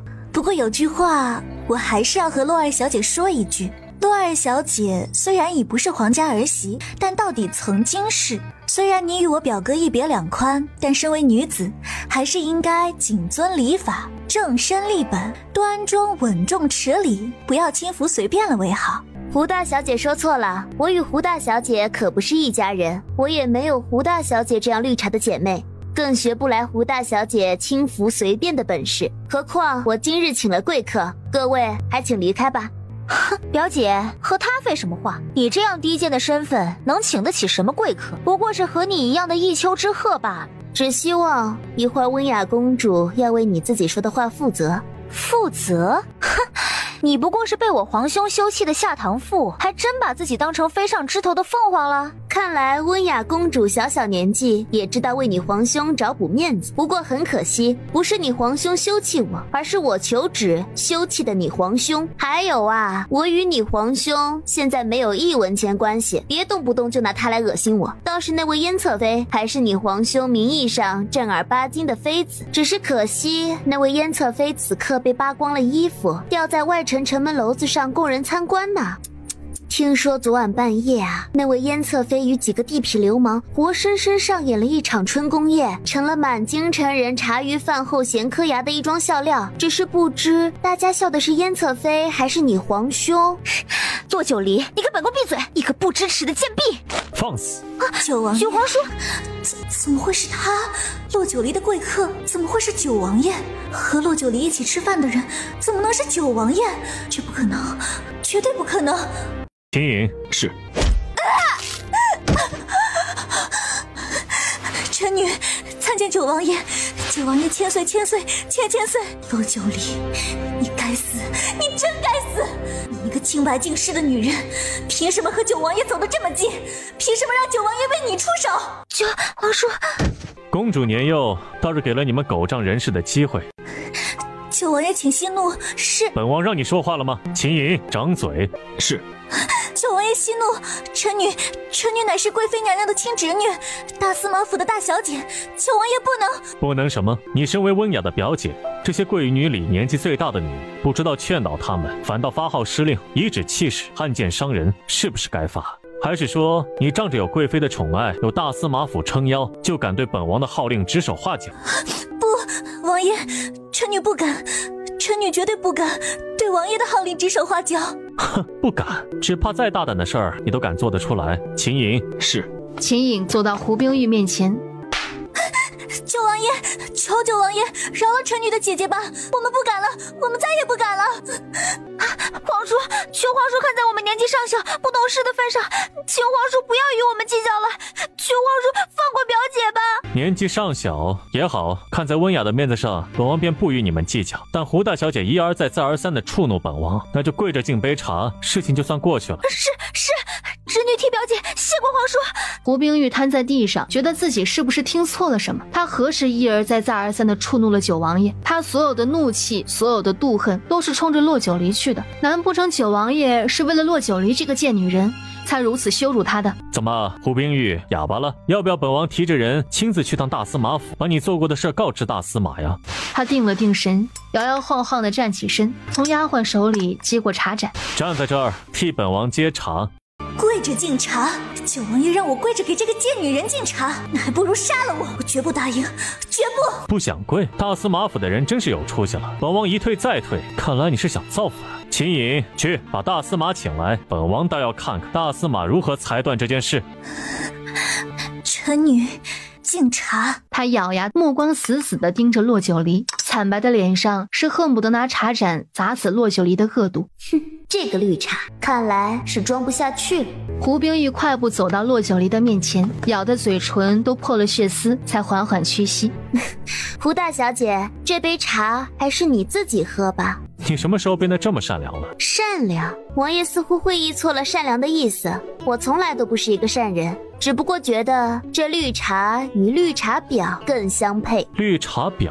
绿茶婊的意思就是外貌清纯脱俗，装出楚楚可怜、人畜无害、岁月静好的模样，其实啊却富有心计，野心比谁都大。胡大小姐与这3个字可是出奇的相配呢。既然如此，那这杯茶就赐给胡大小姐喝吧。这饭菜也吃完了，罗二小姐，咱们走吧。王爷请。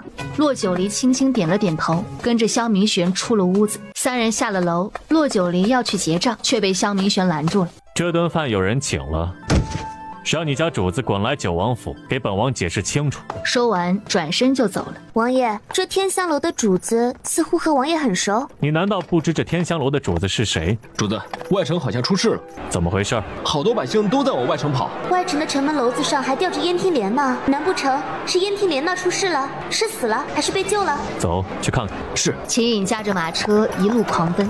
主子到了，你在车里等着。透过车窗帘，人群里3层外3层的把城门口楼子处围得水泄不通。远远的瞧见被吊在城门楼子上的燕听莲满身破败。王爷说的果真没错，这样叫天不应，叫地不灵，半死不活的羞辱，果然比直接杀了他更让他压抑崩溃，更能体会到那种深入骨髓的绝望。只是这几日有一件事一直压在他心里。洛九离，真正夺走你清白的不是昭王，而是一个赖头赖脸的丑陋男人。想不到吧，在你嫁进昭王府的前一夜，你就已经被那个赖头赖脸的丑男人夺走了清白。他压抑着自己不去想，可天杀的，一旦静下来，燕听莲的那些话就像魔咒一样桎梏着他，压得他喘不上气来。只有杀了那个男人，才能永绝后患。马车外，洛儿小姐，怎么了？主子请洛儿小姐拿着药箱过去一趟。洛九离连忙拿起药箱，跳下马车。王爷怎么了？王爷出事了吗？那咒术不是每月的15才发作吗？洛儿小姐不用担心，不是我家主子，是……还是洛儿小姐亲自过去一趟吧。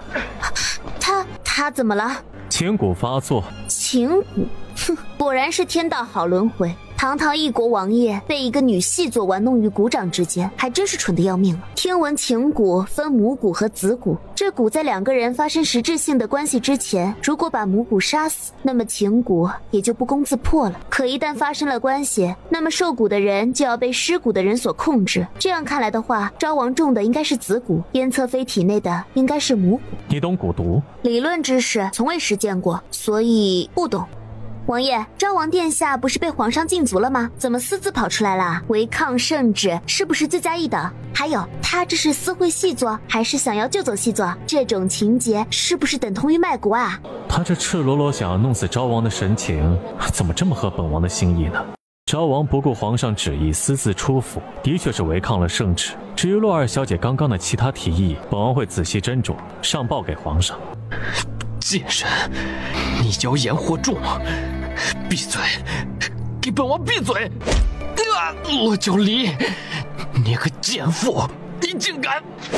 昭王殿下，你怎么不知好歹啊？我这可是在为你治情蛊毒，你体内的蛊虫紊乱，我刚踢的可都是一些不为人知的穴道。洛九离，你公报私仇，你不得好！昭王殿下，俗话说大病用大针，我手里的这根银针呢，叫长针，长7寸，用于肌肉肥厚处。虽然我不能解除王爷体内的情蛊毒，但用这银针扎入体内，封存穴道，控制一下还是可以的。洛九离，你个贱妇，你离本王远一点，滚滚！九王爷，看来昭王并不想让我帮忙，也是，我只能微微的控制一下情蛊毒的发作，又不能解蛊。不过我刚刚也说了，受蛊人和施蛊人一旦发生了关系，那么受蛊的人就要被施蛊的人所控制，而受蛊人也会不由自主的想要和施蛊人私产，所以昭王应该不会嫌弃他。当然啦，如果昭王嫌弃他，也可以忍着，虽然不会死，但这情蛊毒之痛可是痛彻骨髓，希望昭王能忍住。秦颖，主子，送洛二小姐回马车上。是。洛二小姐可真是什么都敢说呀。洛二小姐，请。洛九离冲着萧明玄行了礼，跟着秦隐离开了人群。秦隐，你说王爷会怎么决定啊？王爷是会让昭王忍着那痛彻骨髓的情蛊毒，还是会让昭王与燕听莲私产？属下不知。王爷果然与我想到一处了。在想什么？在想昭王。想昭王？主子这是生气了，还是吃醋了？是啊，在想昭王会不会忍受不住情蛊毒的折磨，撞墙吞毒，还是自枪而死？秦隐，送二小姐回义国公府。是。王爷一会儿是要进宫吗？昭王抗旨出府，本王要进宫把这件事儿禀报给皇上。以王爷对皇上的了解，皇上会怎样惩治昭王？你这心思，臣妾可以收敛些。洛九离看着他伸在自己额前的手指，顿时沉默。两人谁也没有说话，就这么沉默地看着对方的眼睛，空气中像是有某种旖旎的暗流在涌动。你不要抱太大希望，皇上知道昭王不但中了燕听莲的媚术，还身中情蛊毒。若皇上当真问起，昭王完全可以以自己情蛊毒发作为由搪塞此事，所以恐怕这这次的责罚不会太重。我知道，怎么说昭王背后还有贵妃娘娘、太后娘娘和大司马府，皇上便是看在这些人的面子上，也不会责罚昭王。要不然，当初在太和殿，昭王伤我母亲，对我做出那种丧尽天良的事儿，竟然不过是退回嫁妆、赔偿银两、刑罚50，禁足昭王府而已。骆九离，你对皇室有意见，本王可以理解，但你可知，自长宁王朝建国以来，你是第一个与皇室王爷次旨和离的。你与昭王是皇帝赐婚，通常来讲，这类赐婚，除非有极其特殊的情况，否则被赐婚的2人至死都不能和离，因为那等同于打了皇帝的脸，也让皇室颜面无光。所以这么多年，有多少被赐婚的王爷王妃过着貌合神离的日子，即便是人后如何厌恶，人前也会选择粉饰太平，互相忍耐。而你，皇帝是做了最大的让步。这就是女人的悲剧，男人不爱了、厌弃了、憎恶了，转个身就可以投入其他女人的怀抱，照样莺歌燕舞。而被厌弃、憎恶的正妃就要站在原地等着、念着，不能生出2心，甚至连和离，哪怕是被休弃的资格都没有。骆九离，什么叫等着念着？难道他对昭王还有情？王爷别恼，我只不过是替这围城里的女子们可怜罢了。不过这也符合现实，皇帝的儿子嘛，若不是谋朝篡位，任他犯了多少过错，也能全身而退。骆九离，本王知道你报仇心切，但你记住，小不忍则乱大谋。你刚刚说过的话，从此以后再不许与第2个人听，以免惹来杀身之祸。至于昭王，他会付出代价的。王爷在帮我？王爷为什么会一而再再而三的帮我？难道只是因为我是王爷的药吗？这丫头心思果然敏感。哎，到底该不该把那件事告诉她呢？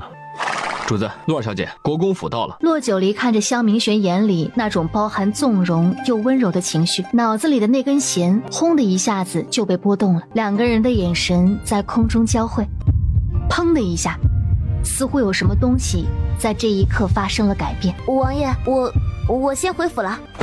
萧明玄看着他落荒而逃和那白皙的脸上泛起的红晕，唇角勾起，就连眉眼都柔和了几分。哎呦，二小姐，你终于回来了，夫人正在院内等着二小姐呢。骆九离抬脚进了府里。秦颖进宫。是，主子。国公府里，骆九离终于在府曲院外停住了脚步，突然觉得自己的行为有些过了。可当时脑子里的那根弦被拨动的时候，他第一个想到的就是萧明玄喜欢他，第2个想到的就是萧明玄是昭王的皇叔，而他曾经是萧明玄的侄媳妇儿。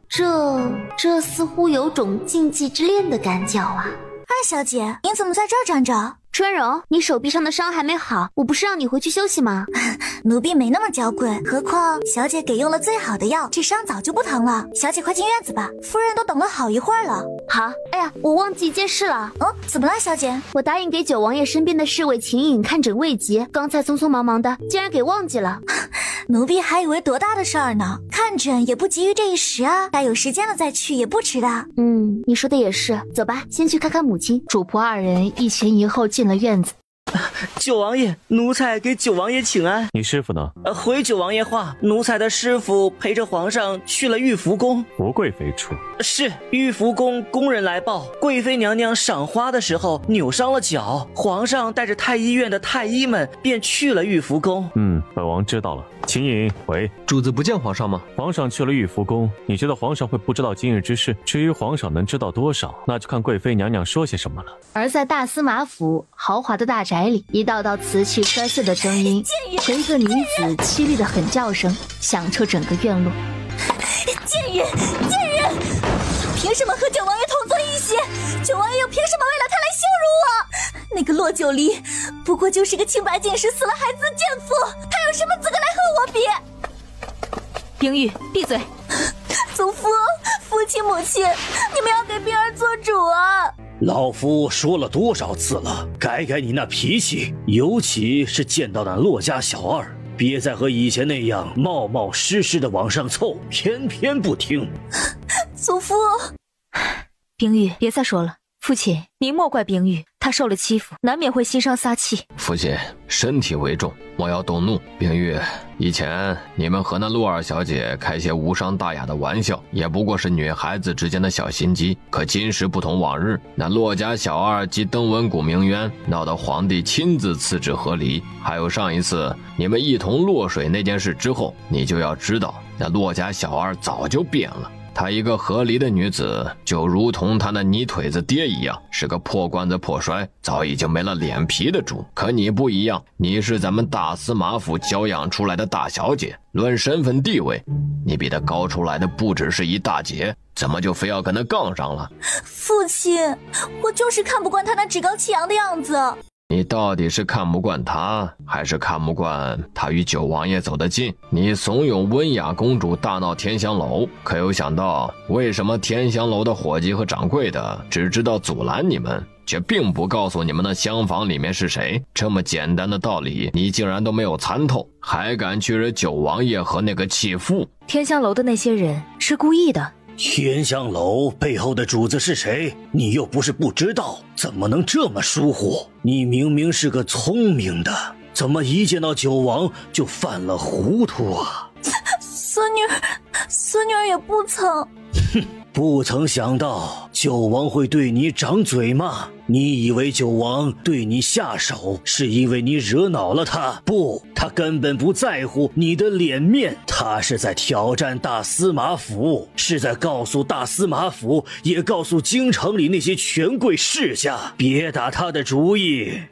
祖父，孙女儿不甘心，孙女儿等了他这么多年，孙女儿……冰玉啊，祖父对你太失望了。大司马府这么多年来悉心培养你，可不是让你在某一个男人身上浪费时间的。孙女儿让祖父失望了，你留在这儿陪着他吧。是，父亲。胡氏父子一前一后出了院子。母亲，祖父的意思是，今日发生了太多事，你祖父尚未做出决定。胡夫人便把招王去外城城门楼子处的事情和自己的女儿说了一遍。什么？表哥不是在被禁足吗？怎么没有圣谕，竟敢私自出府，还去找那个燕听莲？听说九王爷和那个骆九离当时也在场，好在你祖父提前知道了消息，把消息递进了宫，你姑姑才用了计把皇上留在玉福宫里，要不然还不知道今夜会发生什么事呢。骆九离又是那个贱妇，上次在宫里因为他我落入了水中，韩愈也是因为他在翡翠阁受尽了屈辱，这次亦是因为他我被九王责罚。母亲，我恨死他了，我恨死他了！你呀，手段还是不够狠，对付人要么忍，要么一口咬上去，别给对方留任何反击的余地。骆九离贱妇简直就是猖狂过头了，果真是该死。九王回到府邸，坐在书案后，想起白日在马车里骆九离那仓皇出逃的模样，心头有些微微发热。秦颖，主子，你回去休息啊？啊什么？马上滚回去休息。可是，主子，属下不累啊。你胃疾发作，马上回去休息。明日一早，本王让管家请大夫来给你看诊。哎，主子，属下这胃疾还真的是犯了。哎呦，疼啊！属下觉得别的大夫都看不好属下这病，还是求王爷请陆二小姐帮忙看诊一下吧。这小子不演戏真是白瞎了，滚！哎，好嘞，属下马上滚。秦隐麻溜滚出了屋子。这一天天的跟着莫寒不学好，油嘴滑舌。他嘴上是骂的，但眼里的笑意却是止不住，心里越发期待明日早早到来。第二日，骆九离才吃了早饭，正在院子里消食，就听到院外管家火急火燎地跑了进来。二小姐，九王府的人来了。九王府是谁？什么事啊？还是那位秦武侍卫，说是秦统领胃疾发作，二小姐昨日答应给秦统领看诊。春柔，拿着药箱跟我去趟九王府。是。二小姐去九王府，是否告知夫人一声？不用，这件事我昨晚就已经和母亲说过了。主仆二人与管家一道出了府曲院。属下见过二小姐。秦武，你何时这么客气了？想说什么？二小姐，夫人似乎不太愿意二小姐和九王走得太近。母亲也找你问话啦？有些事不能说得太明白，等待会儿回府，我得和母亲好好谈谈。陆二小姐，您终于来了，有劳管家啦。哎呦，二小姐折煞奴才了，二小姐请。好，骆九离跟着管家进了王府。臣女参见王爷。王爷，还是请骆小姐给二统领看诊吧。有劳你了。王爷客气了。与萧明玄一前一后进了屋。昨儿个不是还好好的吗？怎么一下这么严重了？属下见过二小姐，昨晚后半夜太饿，属下随便吃了点东西，没想到一大早就犯病了。行了，别行礼了，你快躺下。明知道自己有胃结，还敢大晚上胡吃海塞，多大的人了，自己还不知道保护自己。秦颖一脸菜色，又委屈地看了一眼自家主子，心道还不是为了主子的幸福。躺着，我给你检查一下。秦颖听话地躺下。这疼吗？疼。这儿呢？疼。有吞咽困难或者哽咽感觉，或者感觉到胸骨后疼痛吗？没有。哦，那还好，和食管病变没有关系，还不需要做胃镜。排便规律吗？有没有黑便或者便中带有血丝？秦颖脸色顿时涨红，洛二小姐怎么能如此气定神闲地问这种隐秘的问题？想什么呢？我是大夫，你在我眼里就是个病患。他问什么你便答什么。没有。那你平日里都吃什么药？秦颖掏出来一个布包，洛九离不明所以地接过布包。圆弧，所以你每次胃疾犯病都嚼圆弧止疼？秦颖点头。洛九离叹了口气，从药箱里拿出颠茄片，倒出一片。这种药不能经常吃，我先给你留3天的疗程，1日1片，温水送服，能有效缓解你的胃疾。一会儿我再给你开些药。虽然有些疑惑洛九离看病的手段和这小小的片状物的药效，可还是仰头吞了下去。谢二小姐。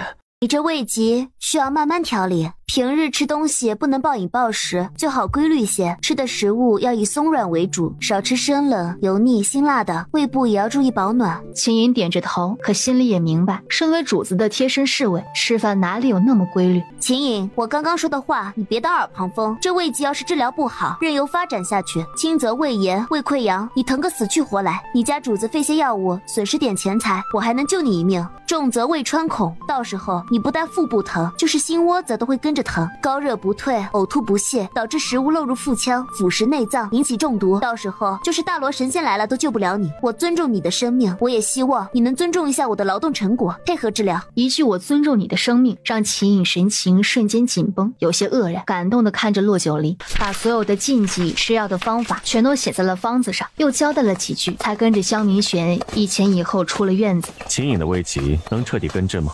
病情不是很严重，我开的方子最多吃2个疗程，也就差不多能恢复了。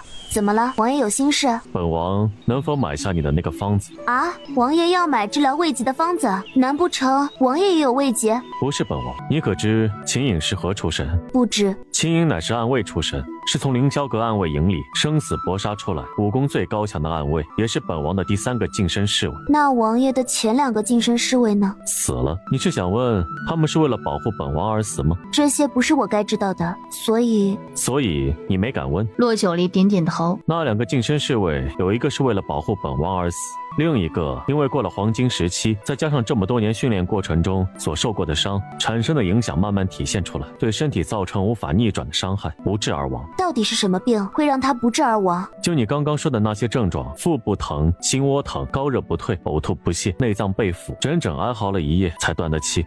急性胃穿孔啊！本王也不知道胃穿孔是什么病，但当时的大夫说是不治的腹症。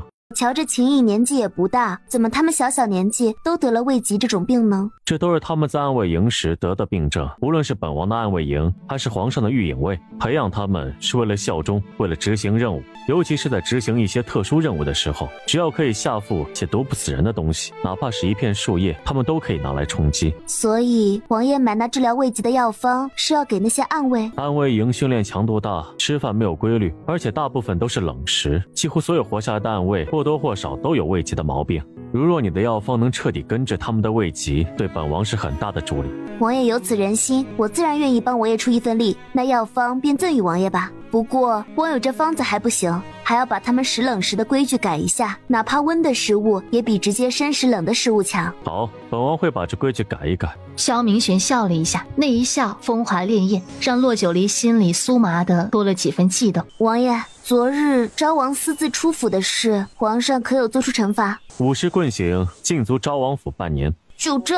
萧明玄瞧着他不满地撅着小嘴，心情大好。你可知方圆整个皇宫有哪个皇子被皇上下旨棍刑2次，禁足半年之久？这对于昭王来说，可不仅仅是棍刑、禁足那么简单。何况昭王现如今媚术未解，身中情蛊毒，这样一个被敌国细作轻易就牵制住的皇子，前朝后宫多少人盯着呢？各方势力又有多少人会心思异动？骆九离闻此，眼珠转了转，突然就豁然开朗了。王爷的意思是，皇上对昭王已经失去了耐心？朝堂风云，波诡云谲，有些事儿心里有数，千万不要祸从口出。我明白，这样的话，除了王爷，我不会再跟第二个人说。萧明玄被他的话甜到了，心里一阵妥帖，想着他对他果然也是不同的。表哥，表少爷，快，先去给本少爷沏壶最好的碧螺春。你去吧。是。管家得了令，一溜烟赶紧跑走了。本少爷又不是老虎，又不吃人，表哥这府里的下人怎么都这个德行啊？什么德行？你也不看看你自己，闹得成了什么样子？别用你那双狐狸眼看着本王笑。表哥让我滚来的，这还没说话就给我下马威，去！你是不是该给本王解释一下上次天香楼发生的事？没有什么好解释的，我瞧不上温雅公主，也讨厌胡冰玉，就想着给他们找点不痛快。正好表哥在，这放眼整个京城，也就表哥能治得了他们了。不过话说回来，表哥怎么跟洛家二小姐勾搭上了？怎么说？她曾经也是表哥的侄媳妇，虽然和离了，但也是个下堂妇，还……表哥，为了那个女人，你竟然真对我动手！你要是再敢胡乱编排洛家二小姐，本王就打断你的狗腿！说着，抬脚进了府里，头也没回。滚进来！至于骆九离，一路出了九王府的街道，骆九离便叫停了秦武。陆二小姐，王爷让属下把陆二小姐安全无虞的送回国公府。我知道，不过是突然想起来一件事，你就在前面停下，我和春荣办完事会自行回府。陆二小姐不可，这街上人来人往，鱼龙混杂，如若二小姐出了事，属下就是有10个脑袋也不够砍的。小姐，就别为难他了。你这哑图替我说话，怎的还替他说话了？你难道不知道，你家小姐我是真的有事要做？小姐，要不让他跟着，小姐也能安心去办事，这样他回府的时候也能交差。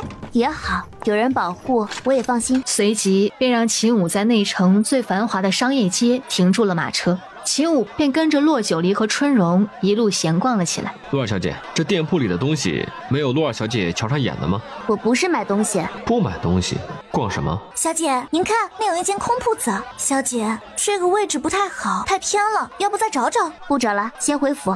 你家小姐找铺子干嘛？开店啊。哎，你说洛家二小姐要经商？秦武点头，没敢搭话。那她要开什么店？可有说过？秦武摇头，依旧没敢搭话。你下去吧。是，这可是稀罕事儿啊！女子经商倒是罕见，何况骆九离是义国公府嫡次女，虽然和离了，可义国公府又不会短了她的吃穿用度，她为什么要抛头露面的开店经商呢？难不成因为和离，她在国公府过得不好？你胡说什么？是不是又批警了？表哥，你很紧张洛家二小姐。表哥，你这眼神还有刚才的举动，以及这些日子来外面的风言风语，似乎让我窥探出了点什么。表哥，你不会真的上心了吧？要我说，玩玩可以，您可千万别陷进去，要不然有了软肋，会阻碍表哥的宏图大业。闭嘴！表哥好狠的心啊，就不怕伤了我这副俊俏容吗？表哥，为了一个女人，你可是第2次对我动手了。表哥，你当真对那洛家二小姐动了某些心思？表哥，要不我先帮你探探那洛家二小姐的底细。聒噪！管家送客。说着，直接走出了花厅。公子回府还是去义国公府？九儿，这是你大姨母。孙姨母。九儿啊，我是你母亲的姐姐，你理应称呼我一声大姨母才对呀。无论是称呼大姨母，还是大姨妈，还是孙姨母、孙姨妈，不都是一个意思吗？您嫁给吏部常侍孙侍郎为妻，我不得在您的称谓前冠以孙氏之姓吗？您是我母亲的姐姐，有些话我母亲看在姐妹一场的份上，不大好意思说，但这到底关系到我的幸福，母亲不好说的话，我得和孙姨母说明白了。孙姨母登门造访是什么意思，我也知道了。我呢，不是待嫁之女，也不是长在后宅的那些大家闺秀，说的话好听不好听，孙姨母不要见怪。我这刚刚得了自由，没想过再嫁人，可能要辜负孙姨母的一番好心了。还有，大表哥。表哥年前才死了正房夫人，这个时候不正是自当守节吗？怎么还有心思想终身大事？还是说大表哥根本不在乎所谓的守节？哼，守节？这哪有男人为死去的女人守节的？何况我如果守节，那我孙家子嗣该如何传承下去？大姐姐就是这样教育孩子的。哎呦，三妹这话怎么说的？哪个家族不是为了子嗣传承？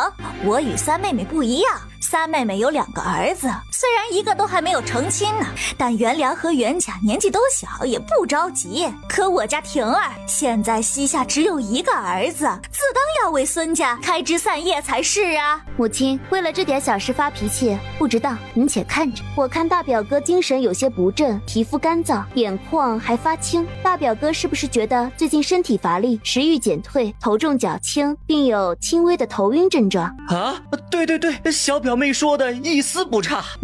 当然是一丝不差，大表哥这病症是纵欲过度了，所以就你这样的玩意儿，我半拉眼珠子都瞧不上，你竟然还敢肖想我，谁给你的狗胆？滚！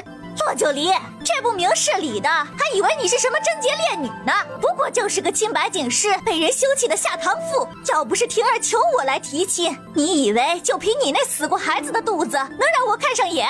一个长在娘家，吃穿用度还需要娘家接济过日子的女人，哪里来的优越感？我呸！大姐，你身为长辈，一点长辈的样子都没有，说话恶毒，毫无情分可言，简直丢尽了父母的颜面。还有，你儿子是个什么德行？你以为满京城的人都是瞎子吗？还敢来我一国公府提亲？就你们也配？来人，把他们母子赶出去，还有那些礼物全都丢出去。你们要干嘛？刘幼宁，你想要欺辱嫡姐？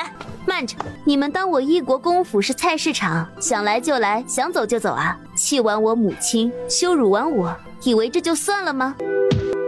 洛九离，你个贱妇，你竟敢打我！一个转身，抬脚就要向洛九离踢去。洛九离闪身躲过他的一脚。哼，看来还有些功夫在身上啊！一个男人动手打女人，大表哥好脸面。哎呦，不得了了！一国公府打人了，一国公府杀人了！洛九离，你个憋下的王八蛋，你算什么东西？你竟敢打我儿子！你有本事，一刀把我宰了，我下到阴曹地府，天天咒你后脊梁长疮。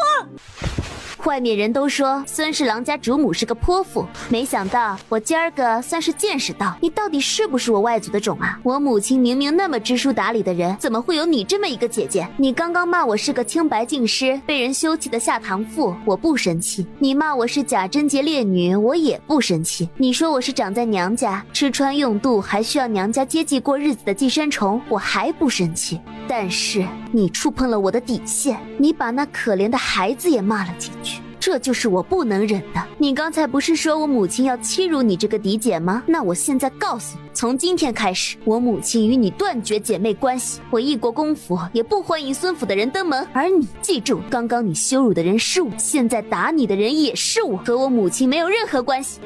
夫人，这样德行的亲戚不要也罢。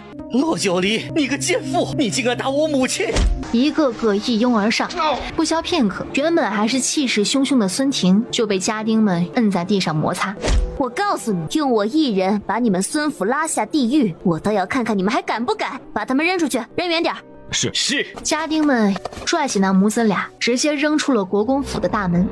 有意思，太有意思了。这洛家二小姐的性子变化倒是不小，不过还是这个性子合本少爷的口味。公子现在回府吗？去九王府。你怎么又来了？来卖表哥一份天大的消息，就不知道表哥舍不舍得花钱买。哼，果然是无奸不商。你以为所有消息都能入本王的耳？这就没意思了。表哥明明是很期待的吧？说不说就滚。待姨母和姨父回来，本王会好好替你美言几句的。表哥，你这是威胁。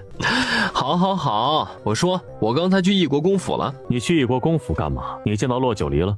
见到了，不但见到了，还看了一出好戏。过了许久，孙侍郎孙婷，好样的，真是好样的。邢夕颜往后退了退，心里默默为那孙氏母子树了一炷香，也更加肯定他表哥果真看上了那个骆九离。骆九离这个贱丫头，有娘生没娘养的贱货！哎呦，你是眼瞎吗？你给我轻点啊！母亲，这个仇我早晚要报，我一定要让骆九离跪在我面前，为今天的事道歉赎罪，我要让他付出代价。太疼了！快去看看大夫来了吗？瞧瞧我这手臂是不是折伤了？是，奴婢马上去。有下人一溜烟儿跑了出去。儿啊，那个骆九离不是什么好东西，肚子里还死过孩子，娶了她举家不忘。你呀，还是看看别家的姑娘吧。耗子，大公子，你去大司马府把……余下的声音很轻，唯有二人能听得见。是，大公子放心，奴才一定把话带到。说着，快步出了院子。为了不当寄生虫，骆九离当晚就把自己关进了屋里，鼓捣着什么东西。就连国公夫人过来，他都没有开门。夫人，小姐不会是把那泼妇的话真的听进心里了吧？这可如何是好啊？他以前来府里打秋风，我看在同是姐妹的份上，也从未计较过。但今日他太过分了。你告诉府里的所有人，从此以后，凡是孙家人登门，不需要回禀，直接关闭府内，不要与他们往来。顺带把我与孙氏断离姐妹关系的消息散布出去，省得他再打着我的名声招摇撞骗。是，夫人，今日太晚了，要不然夫人明日再来看小姐。何况小姐心里扎着刺，夫人便是宽慰小姐，也只会让小姐心里更难受。倒不如等小姐想通了再说。走吧。主仆二人离开了福曲院，骆九离这一关就把自己关在屋子整整1天1夜，直到第2天傍晚，骆九离顶着2个黑眼圈出了屋子。小姐，您把自己关在屋里，难不成都没有休息吗？春柔，你可知这城里哪里有手艺精湛的铁匠师傅？铁匠师傅？小姐找铁匠干嘛？那些打铁的都聚集在外城，由官府管制，很是严厉的。一般情况下，咱们这样的家族是不能私下和铁匠有接触的。春柔，你去让王大叔准备马车，我洗把脸，咱们去九王府。去九王府啊？这个时辰出府吗？对，马上有要紧的事。哦，好，我马上去准备。二小姐，这是去哪儿啊？去九王府。骆小姐稍等，属下这就去找主子。有劳管家啦。主子，骆二小姐来了。萧明玄听到这话，看了看外面的日暮西沉，以为自己出现了幻听。谁来了？骆二小姐，看样子找主子是有急事。未等管家说完，萧明玄已经出了书房。王爷，这么晚了，怎么想起来寻本王了？来请王爷帮忙。这是什么？这叫铜火锅，是我打算开店用到的。开店？好好的怎么想起开店了？开什么店？酒楼吗？会不会太辛苦了？人生在世，做什么不辛苦啊？我只是觉得每日这样无所事事，倒不如找点事情做，让自己充实起来。你会医术，为什么不开个医馆？这样岂不是省事的多了？王爷有所不知，开医馆的过程繁复杂乱，不但要培养医术高明的做堂医，而且还要各科兼顾，什么外科、内科、千金科等等的，都没有系统的分门别类。想要培养这样一个全才医者，花费的时间精力就不是按月计算，而是按年计算了。还有更重要的一点，就是那药材的采购也是需要一些渠道才能得手的，何况还有药物的炮制和配药，需要培养各色懂得药理、药性、配置的药师。这样一想，倒不如开个火锅店来的实在。你刚才说的火锅店又是什么？本王从未听说过。难不成不需要厨师？还是说你要撬别的酒楼的墙角？撬墙角干嘛？我还真不需要厨师，前提是能有手艺精湛的铁匠把我画的这个铜火锅制作出来。我不知道这京城里哪家铁匠的手艺好，便来寻王爷帮忙，给个意见。萧明玄看着他巧若盼兮的娇俏模样，心头微痒。管家，备车。王爷，这是要去哪儿啊？铁匠铺。多谢王爷。秦颖，直接去外城十里铺。是。十里铺是什么地方？那里整条街都是铁匠铺，全京城手艺最精湛的铁匠，在十里铺都能找到。主子，陆二小姐到了。愣着干嘛呀？没什么，我就是觉得王爷的手长得真好看。骆九离伸出手，把手放在他宽大的手掌里。萧明玄看着他的手指，听着他刚刚的话，心情都有些不太一样了。走吧。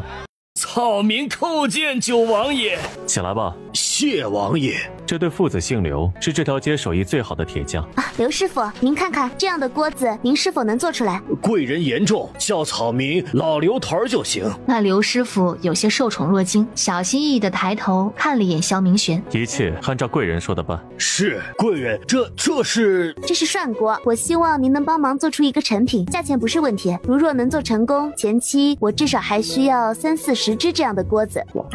是，草民一定尽心接力。大概多久能做出来？20天左右，待手成熟练后会更精细，时间也会更短。好，这是我前期付的定金，希望您用心做。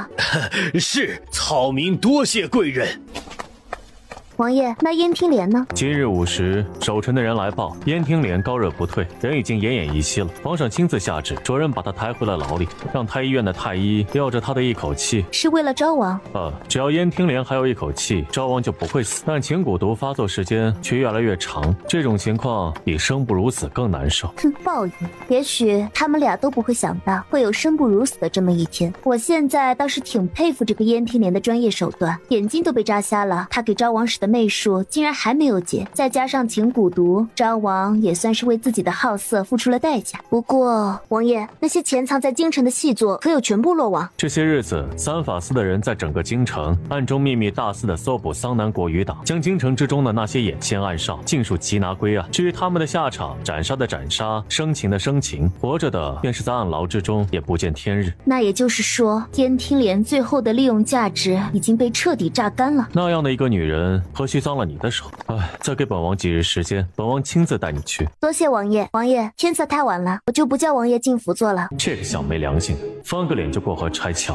王爷，今日都8月初6了，再过几日就该8月15中秋节了，宫里会不会有中秋宴请？王爷可有打算？小东西还算有良心，还记得本王体内的咒术，不必担心。每年的中秋，皇上都要陪着一众宫妃过节，不会宴请臣子。何况太后还在回京的路上，皇上更不会大张旗鼓的宴请。倒是中秋过后，太后回宫会有一场宴会。骆九丽闻此，点点头，抬脚下了马车。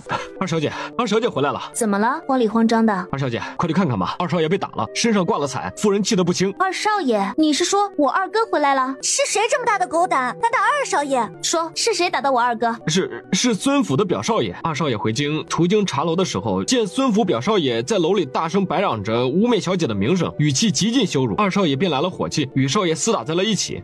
表少爷？谁的表少爷？你家的表少爷吗？我义国公府早已与孙家那个泼妇母子断绝了关系，哪里来的表少爷？二小姐息怒，不是表少爷，是孙府的孙婷。你呀，以后机灵点儿，别乱攀亲戚。说完也跟着后面进了院子。二哥，小九儿，你还受着伤，何况你妹妹也老大不小了，你作为哥哥得明白男女授受不亲的道理。小九儿，过来，快让二哥看看。我来，你下去吧。丫鬟躬身退到一旁。二哥，孙婷身上有些功夫，上次10几个家丁才把她摁住，二哥这次为了我，可有在她手里吃亏？放心，我与那孙王八的武功半斤八两，他没讨到便宜。二哥，你何苦与那种人生气啊？那个王八羔子孙婷在茶楼里污蔑你的名声，我怎么可能置之不理呢？我骆家的女儿岂容那种人随意攀附污蔑？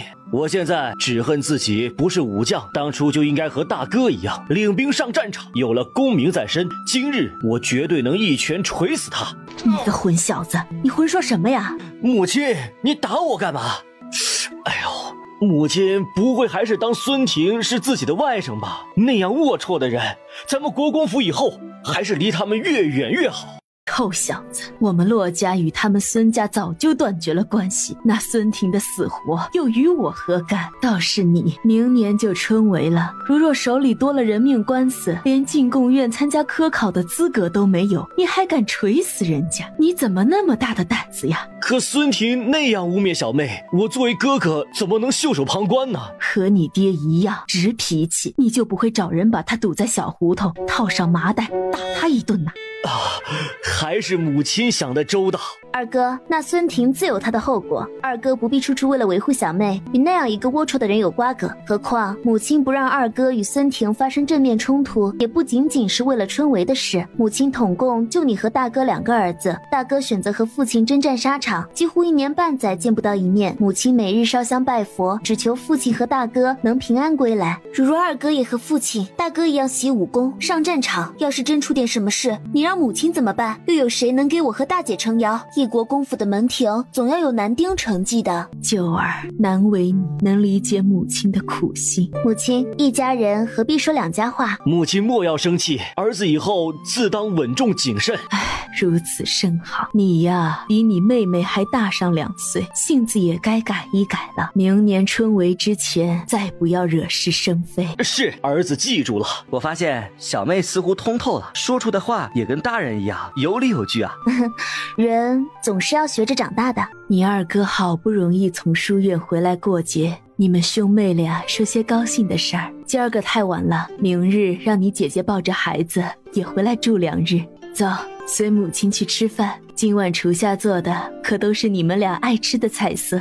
是。管家来报，说是杜家公子来找二公子外出，刚回京就去会友。杜家公子和儿子都在南路书院读书，也是明年要参加春闱的。母亲，既然是二哥学业上的朋友，应该是有要紧的事。既然如此，你快去吧。是，母亲。夫人，该是礼佛的时辰了。女儿这2日熬夜，有些疲惫，想早些回去休息，明日再陪母亲。也好，那你回去吧。是，恭送母亲。春荣，小姐，去派人打探一下孙婷现在何处，顺便让张管家来府曲院见我。是，小姐。二小姐，张管家，真的有杜家公子来找我二哥？是，这家杜公子乃是内阁大学士杜衡大人的嫡子杜启林，与二少爷同在书院学习。几日前因家中祖母病重，先一步回了京城。那杜家老太太生的是什么病？可有好转了？这就不知了。骆九龄没再问什么，管家行了礼，退了出去。小姐，怎么样？派去的人回话说那个孙婷去了石花馆。石花馆什么地方？春荣小脸一下红了半边。是8大街的青楼妓馆吧？二哥下手太轻了，竟然还能让他出来寻欢作乐。哼，走，给本小姐更衣。小姐还要外出？哪儿那么多话，让你更衣便更衣。是。走吧，今儿个咱们也逛一回青楼啊！小姐，这不太好吧？怕什么？天塌下来还有小姐我顶着。主子，刚刚秦武回来了，又走了。说，今日骆家二公子骆元甲回京，在途经茶楼时，听到那孙婷用各种羞辱人的话污蔑骆二小姐，便和孙婷厮打了起来。晚上的时候，杜家公子杜启林寻了骆元甲出府，不多时，骆二小姐也带着丫鬟女扮男装出了府。女扮男装？秦武是这么告诉属下的。他们去了哪儿？去了8大街的石花馆。他去那儿干嘛？孙婷也去了石花馆。不应该啊，电视上不都是这么演的吗？春荣，他们是怎么看出我们是女扮男装的？我也不知道。走去后巷啊！小姐，我看还是算了。算了什么？那个王八蛋敢打我二哥，毁我名声，想让我身败名裂，那我就以牙还牙。你在外面等着，我进去。小姐，放心，今晚过后，孙婷的名声在京城里就会遗臭万年。小姐，您连这个都准备了，以防万一嘛。助跑、蹬墙、跳跃，干净利落地跃了过去，把在墙头下的春荣和隐在暗处的秦武惊得目瞪口呆。别动，我不会伤害你，我只是想向你打听一件事。这里是20两银子，我问话你如实回答，这银子就归你。我问你，你可认识侍郎府的大公子孙婷？听说他是你们这的常客，我松开你不许叫，如若敢为我招来麻烦，我就一刀结果了你，让你人财两空。那孙大少爷是红玉姐姐的恩客，他每次来必点红玉姐姐。红玉她在哪个屋？那间屋子就是红玉姐姐的。孙大少爷如若不回府，便会宿在红玉姐姐的屋里。我不管你是因为求财还是因为怕死，但我要告诉你，千万别骗我。如若骗了我，你花儿一般的生命可就到此为止了。我不敢骗你，我真的不敢骗你。你要是不信，就打晕我，只求别杀我。这不是废话吗？不打晕你，我怎么可能放心？孙少爷好酒量，这都已经是第3壶了，别喝了。去，让老鸨再准备一桌上好的酒菜，今夜本公子就留宿在红玉的房间不走了。只要红玉伺候好本公子，这些就都是红玉的。孙少爷稍等，红玉这就下去吩咐一声。说着，舞动着曼妙的腰肢出了屋子。干嘛？报仇。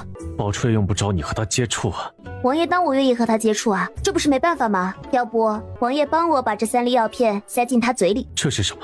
药。虽然极其不情愿，但还是黑着脸粗鲁地掰开他的嘴，一股脑地把3粒药片塞进了孙婷嘴里。走。秦大哥，我家小姐不会有事儿吧？放心吧，有王爷不会有事的。小姐。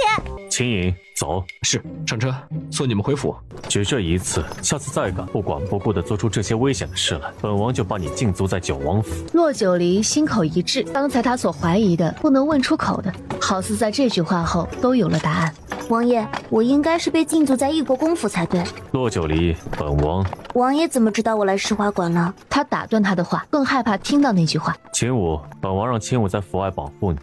难为王爷惦记，也是，我是王爷的药，自然不能有闪失。你不是药，本王不允许你如此看待自己。你是骆九离，只是骆九离。对，我是骆九离，只是骆九离。王爷，骆二小姐，国公府到了。骆九离几乎像落荒而逃一样跳下了马车。萧明玄想要伸手拽他，可看着他纷乱的情绪，手指僵在了半空，不舍得目送他离开。秦颖，走吧。是。明甲兄，刚刚那辆马车怎么有些像是九王府的马车呀？许是杜兄看错了，九王府的马车怎么会大半夜的出现在我国公府门口啊？也许真是我看错了吧。最近家中事务太多，脑子有些混乱。就像上次上街的时候，错把侍郎府的孙大人看成了别人，还以为那与孙大公子说话的是谁家姑娘呢？没想到会是司马府的大小姐胡冰玉。杜兄，天色太晚，我就不送了。至于杜兄的意思，我会传达给小妹。多谢。二公子，您回来了。张管家，今晚二小姐可有出府？如实说。二少爷出府后，二小姐也跟着出了府，而且二小姐是女扮男装。我知道了。骆元甲没再问别的，快步回了自己的院子。骆九离闭着眼睛，萧明玄的脸就那样清晰地浮现在了他的脑海里。他葱郁般的手指不自觉地抚摸着薄薄的红唇，脸上的红晕蔓延到了耳后颈间，竟是让他生出了少女般羞涩的姿态。我是不是疯了？一夜无话，各自安眠。听说了吗？孙侍郎家的大公子京城天没亮就被石花馆的人扔了出来。扔出来？这就有意思了，到底怎么回事？嗨，谁知道呢？是我那娘家舅子亲眼看到的，说是被扔出来的时候，那孙大公子浑身上下只穿了一件亵衣，满脸的乌青，狼狈至极啊！哎呀，不是说那孙大公子是8大街有名的恩客吗？怎么放着钱袋子不好好伺候，还被扔了出来啊？主子说是。一路说着，一路跟着主子进了府里。整个8大街都传遍了，那孙婷昨晚夜遇4女，个个被他折腾得不成人样。不但如此，他还光着身体跑出屋子，大庭广众之下见到女子就往跟前凑，整个人就跟个禽兽一样，毫无廉耻可言。石花馆的老鸨忍无可忍，到底还是把人打了一顿，扔了出去。听说这会儿已经被孙府的人抬了回去，孙侍郎丢不起那个人，关闭府门，连个大夫都没请。自作自受。什么自作自受？听小妹的语气，倒是有些高兴呢。二哥，二少爷，你们都下去吧，我和二小姐有话说。是。二哥找我有事。小妹也听说孙婷的事儿了，也只听了个没头没尾的。倒是二哥昨晚急匆匆的出了府，可是那杜公子找二哥有事。除了叙旧，他还真有事求到了二哥头上，这也是一大早二哥就来找你的原因。找我？何事？小妹，二哥有句话要问你，你先老实回答，你真的是宁虚子的徒弟，不要骗二哥。我也不想骗啊，可没办法，总得给自己会医术找个理由吧。是，二哥若不信或者有怀疑，可以去问母亲，母亲都知道。二哥怎么会怀疑你？相较于你之前的性子，二哥倒是更喜欢你现在的性子。至于杜启林来找我，其实是想请你去给他祖母瞧病。瞧病？杜启林的父亲不是内阁大学士吗？不要说是宫外的大夫，便是宫里的太医，以他的身份也是请得起的。若是太医能医治好的病情，他也不会来求上我了。到底是什么病，连太医都束手无策。具体什么病他也不清楚，只说那大夫和太医换了一茬又一茬，可每个人诊断出来的都不相同。有说那老太太是得了头疾，有说是眼疾，还有说是腹痛，也有说是身中奇毒。反正老太太是时好时坏，时而清醒，时而昏迷。原本他们是不抱希望，没成想你进宫救了凤德夫人，又听闻你在刑部救下了一个将死之人，这才求上我，想请你去帮忙诊治一下。那好吧，二哥希望我什么时候去？今日最好。行，那就今日，我去准备一下，换身衣服，便随二哥出门。好，那我这就派人去杜府送信。元甲兄，杜二小姐，小妹，这位就是杜大人的嫡子，我的同窗好友杜启灵。见过杜公子。有劳二小姐亲自登门，杜某心中感激不尽。杜公子与我二哥是同窗好友，杜大人又与我父亲同朝为官，公子这样说反倒是客气了。行了，都不是外人，杜兄进府吧。好，二位请。管家，主子呢？主子说了，带你回府，直接去教场找他。好。秦隐点头，脚步未停。教场上，九王萧明玄正在与手下暗卫进行武功训练，见秦隐疾步匆匆赶来，萧明玄淡然收手。怎么样，可有查到？查到了，那孙婷前些时日与大司马府的胡冰玉接触过。胡冰玉？是。那胡冰玉虽然没有直接给孙婷下达对付陆二小姐的命令，但是话里话外却全都是对陆二小姐的不满。再加上孙家想要依附大司马府，还有那孙婷本就是骆家的表亲，又觊觎陆二小姐的美貌，所以才恬不知耻的去义国公府提亲。提亲不成，又在外面极尽羞辱陆二小姐的名声。既然如此，吏部侍郎就换一个人吧。无论大司马府是有意还是无意拉拢孙家，那本王就先斩断他的一条腿。孙家不是想要依附大司马府吗？这么热闹的事儿，本王就不参与了。你去把孙侍郎收受贿赂、泄露考题的证据，要不动声色地卸给贤王。主子，现在皇上还没有立太子，各府王爷、王子都在拉拢朝臣，贤王手握证据，难保不会私吞。利用这证据，你别忘了，那贤王可是皇后的儿子，表面上风光霁月，实则是个深不可测的主，行事与人不疏不离，跟谁都能客气，却又与谁都保持着一定的距离。性情看起来好相处，却又时刻拒人于千里之外。就这样的性子，你认为他不懂得取舍，是拉拢一个吏部下的小侍郎为己用，还是让皇上高看自己一眼，留下好印象，为以后争夺太子之位打下基础？哪个重要？自然是皇上的看重最为重要。这就是前朝和后宫的博弈，也是皇后和胡贵妃、皇上和太后的博弈。一个是皇后之子，一个是贵妃之子。这长宁的皇室和朝臣们要此消彼长，才能让皇上坐稳皇位，而不是偏听偏信一个人的一面之词，更不能养虎为患。是，属下马上去办。杜府后院，怎么了？骆九里轻微的摇了摇头，没回答。杜府的丫鬟和下人们一见主母和大公子来了，赶忙出屋恭敬问安。起来吧，祖母今日可是清醒。回大公子的话，老夫人醒了，气色也好了不少。刚刚喝了半碗燕窝，眼下正卧床歇息。你们在门口候着，需要你们的时候再进来。是，母亲。祖母，孙儿来看您了。启儿，你来啦。母亲，启儿给您找了个神医，兴许能医好您的身体。对，祖母，兴许今日之后，祖母的身体就会好转了。哎呀，启儿有心了，这10几日从书院回到京城，又为我这个老太婆的病情奔波多日。祖母明白启儿的孝心，这京城的大夫请了一波又一波，就连宫里的太医都医治不好，倒是让你们白操了。祖母莫要灰心，许是这次祖母的身体能好转的。陆二小姐有劳了。老夫人生病这阵子，是不是每个大夫给出的具体病症都不相同？是，无论是宫外的大夫还是宫里的大夫，每个人说的都不大一样，就连开的药也不相同。如果我诊断的没错，初时老夫人会有头痛、发热的症状，过几日又出现视力减退，吃了药后视力有所好转，却又辗转到其他部位，比如腹部疼、心口疼、肺部咳嗽等，也会引起相应部位的病变。陆二小姐所说不错。二哥，杜公子，我需要给老夫人做个身体检查，还请您二位回避。好。陆二小姐，这到底是怎么回事啊？洛二小姐，你是洛道汉家的二丫头？得老夫人惦记，我的确是洛家二丫头。母亲，您身体有恙，还是多多休息为好。媳妇带洛二小姐出去，顺带给母亲开些药。张嬷嬷、青儿，你们进来。大夫人，你们好好服侍老夫人休息。是。洛二小姐，咱们出去说吧。好。也何时回来的？刚回来，时间不长。洛九离见过杜大人。洛家丫头不必行礼。说起来，倒是我杜府叨扰了你们兄妹。杜大人言重，杜大人与我父亲同朝为官，杜公子与我二哥又是同窗好友，大人这样说反倒是客气了。杜恒摸着胡须点了点头，眼神里也多了几分探究。父亲，洛二小姐，花厅里已经备好了茶水。对对，站在院子里说话总是不方便，大家进花厅坐。洛二小姐，我特意让人备了花茶，洛二小姐请尝尝。有劳夫人了。与此同时，九王府里，主子进来。你怎么回来了？可是洛九离有事？主子放心，洛二小姐无事，只是今日洛二小姐跟洛元甲去了杜府。杜府？哪个杜府？内阁大学士杜恒，杜大人。杜恒？他去杜府干嘛？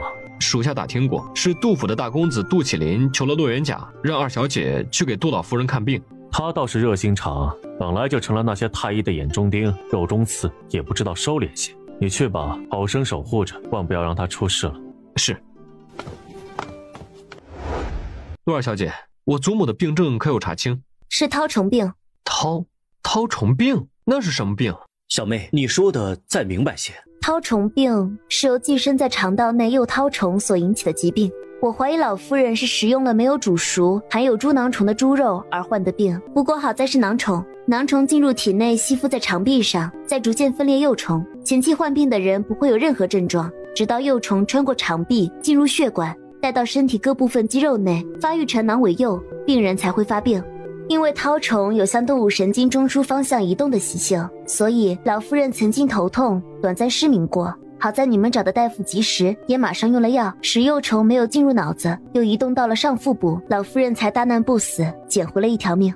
也就是说，那虫子还在我祖母体内？是。可有办法去除？有，这是4天的疗程，1日2次。先服用白色的止吐药以防呕吐，再服用淡黄色的灭绦灵，口服嚼碎，少喝水。1个时辰后，再服用另外一种白色片剂的泻药。一连4天便会药到病除。但在这期间，老夫人的被褥、衣物、所用的便盆等等要全部烧毁，换成新的。厨下的刀、菜板、菜盒等也要生熟分开，以免感染其他人。洛家丫头不开些汤药药剂吗？杜大人放心，这药片都是汤药药剂浓缩而成，也是我师父耗费半生心血研制出来的，用时少，剂量合理，还极易吞服，不会有任何副作用。杜大人如果不放心，不，我不是不信任你，也不是不放心，我只是觉得应该开些汤药药剂，以免落了外人的口舌。毕竟这京城和宫里，多少大夫和太医都看不出来的病症，竟然让你诊断出来了。而且你刚刚开的药，估计这整个京城也是独一份儿。丫头，你记住了，每个医者的修行不同，医术也有高有低。对于医术，尚且无人敢议论什么，但每个医者药箱里的方子和技艺却是不外传的。你这样大庭广众之下光明正大的抓药，如若被有心人惦记上，可是会惹来祸端。杜大人所说极是，是我家小妹唐突了，还请杜大人见谅。呵呵，贤侄言重了，倒是我杜家欠了你们洛家一个恩情。几个人又彼此说了会儿话，洛元甲和洛九离离开了杜府。那杜家老夫人的怪病真的好了？回贵妃娘娘，听说已经能满院子溜达了。果真是洛九离治好的？是的。哼，倒是没想到这个贱人隐藏的这样好。当初墨儿娶她时，一副唯唯诺诺的样子，只当是个菟丝花，没想到竟然还有这等本事和身份。哼，她骗了墨儿，骗了本宫，骗了所有人。娘娘，太后就要回宫了，那个小贱人得意不了几天，即便她有甘泉宫的那位护着，可那又如何？长宁王府真正的太后是贵妃娘娘的姑母，在太后跟前儿，便是皇上也要礼让3分，到那时再好好收拾了那个小贱人。是啊，姑母回京，本宫就不用这么辛苦了。只是墨儿被禁足，又日日受那情蛊之毒，备受折磨，本宫出不得这一方宫门，有心也是无力。娘娘，皇上不是说已经让九王爷请鬼医来京，给昭王殿下解除媚术和情蛊吗？何况燕听莲那个细作，现如今性命垂危，已经到了奄奄一息的地步，就是因为昭王殿下的缘故，才吊着那祸患一条贱命。这种情况下，皇上绝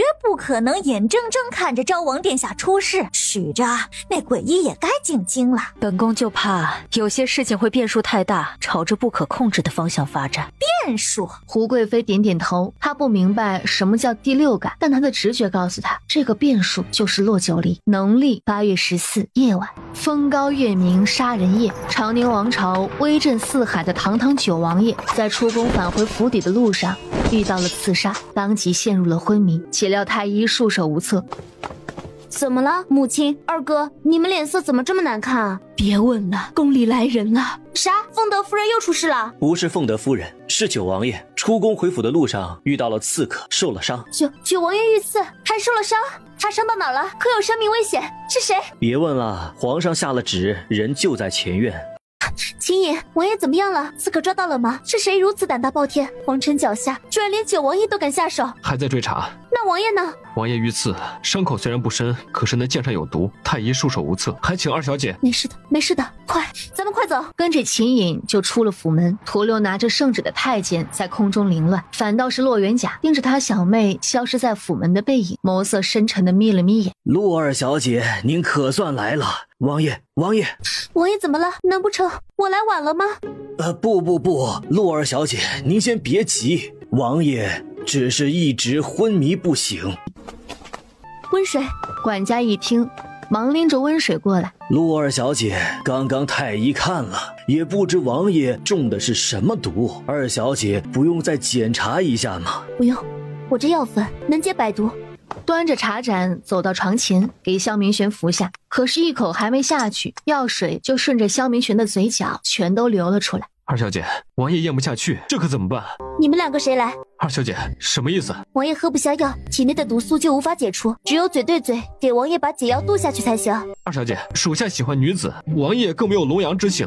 是有轻重缓急，你怎么那么多事儿啊？管家，你来。属下有口气，恐玷污了王爷，还是请二小姐帮忙吧。属下们感激不尽。属下们感激不尽啊！他好像给自己挖了一个坑，可现在王爷性命为重，那二人还有指望不上，只得仰头自己含了一口，俯下身子，嘴对嘴给他渡了进去。管家到底年岁大点，脸不红气不喘，笑眯眯地拽着红了耳尖的秦颖就出了屋子。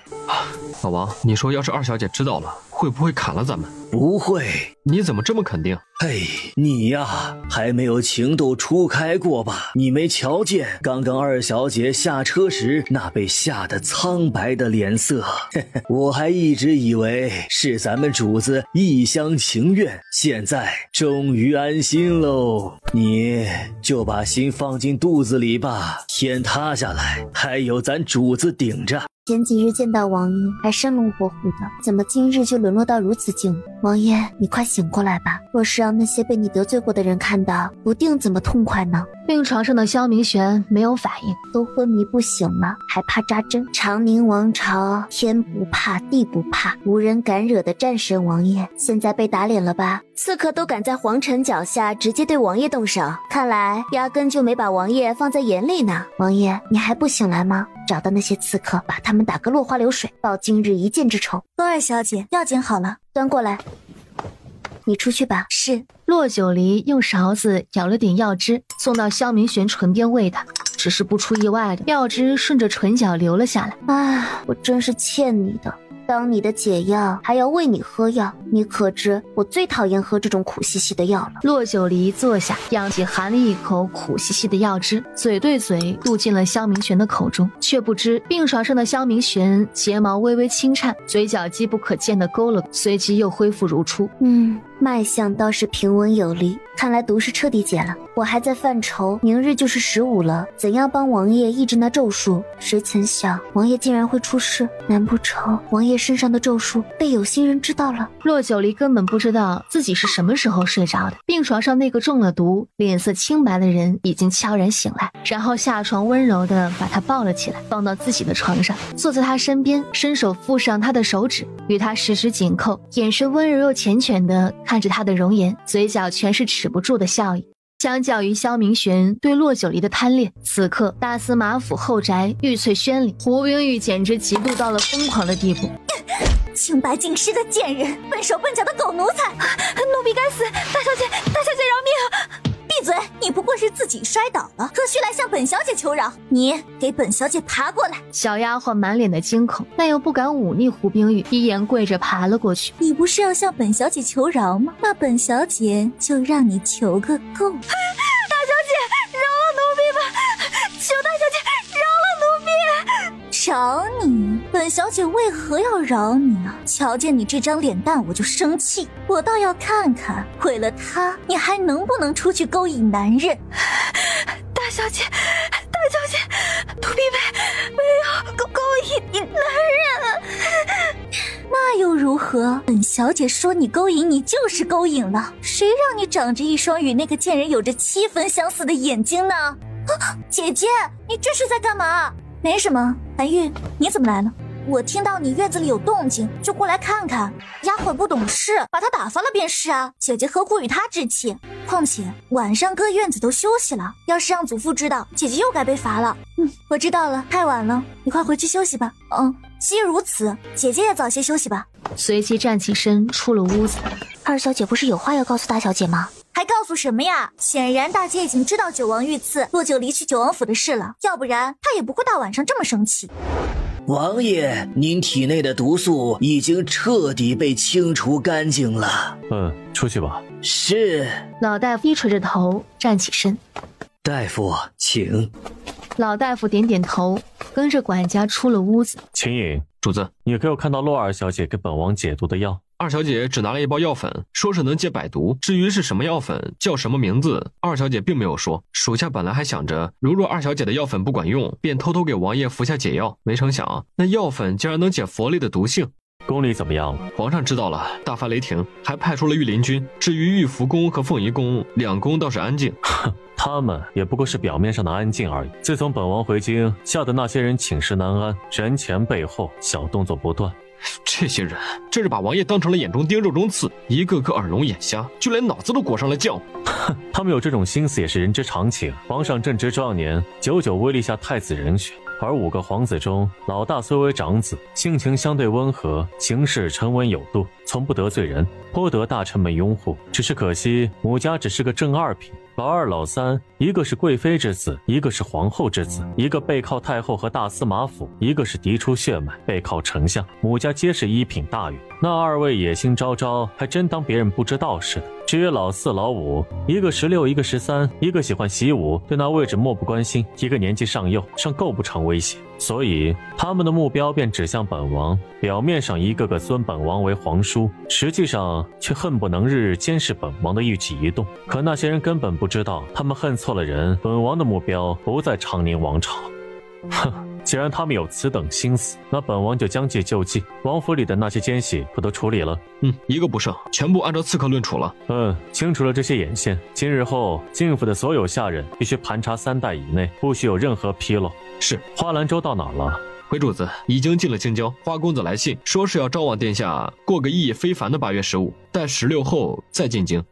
他倒是个懂事的。不过主子，属下有句话不知当讲不当讲。说。主子这出苦肉计，可是别让二小姐知道了。主子是不知道，属下去异国公府请二小姐时，二小姐一听说主子遇刺，吓得脸都白了，撇下国公府夫人和2公子直奔王府。他很害怕，很着急。主子难道没有感觉吗？二小姐还用这种方式给主子喂药呢。滚蛋！得嘞，笑着就退了出去。臭小子，罗九离，本王用这种方式留住你，会不会生本王的气？可是你不是普通的女人，你是一国公府的嫡小姐，本王不能强取豪夺，把你禁锢在九王府，更不能翻墙留宿一国公府，那样会毁了你的名声。只有本王遇刺，只有皇上的圣旨，外界才不会对本王生疑，不会对你评头论足。这一夜对于一些人来说过得尤其漫长，但对于萧明玄来说却倍感幸福。第2日中秋佳节，哎呀，不是说骆家2小姐性子柔弱，是个肩不能扛手不能提的娇小姐吗？她何时有这种高超的医术了？性子柔弱？老兄，性子柔弱的女人敢击登文谷，敢抬着棺材进太和殿，敢提出和赵王殿下和离。就是，兄台，你不会还不知道吧？现如今的骆2小姐已早不是从前那个性子软弱的骆2小姐喽。可不是，人家现如今啊是大名鼎鼎江湖仙医灵虚子的徒弟，就连皇上和皇后都承认了。就是，听闻皇上对仙医灵虚子可是尤为敬重。哎，你们说昭王殿下会不会后悔啊？为了一个细作，眼睁睁错过了这么好的机会。骆2小姐身为仙医灵虚子的徒弟，那身价也是水涨船高啊！嘘，哎呀，你不要命了，敢议论当朝王爷？水。王爷，你要什么？骆九离。王爷，你醒了？本王这是怎么了？还好意思问？王爷难道忘了王爷遇刺身中剧毒？本王睡了多久？整整1晚上。哎，别动，王爷身上还有伤。王爷是要喝水吗？我去给你的。然后回到床边，一手扶着萧明玄的背，让他靠在自己的肩膀上，就着自己的手就给萧明玄喝了下去。本王好像做了个梦。王爷做了什么梦？本王梦见你为我喝药。堂堂王爷身边应该不缺伺候起居的侍女和小厮吧？喂个药而已，王爷不必挂怀。喂个药而已嘛，难不成你也对别的男人那样喂过药？哪里有别的男人？王爷是第一个。若不是王爷脸色苍白疲乏，我都会忍不住怀疑王爷是真的中毒昏迷，还是在装睡。那样紧急的情况下，王爷竟然还能知道。这丫头果然是个不吃亏的。那也就是说，这不是做梦。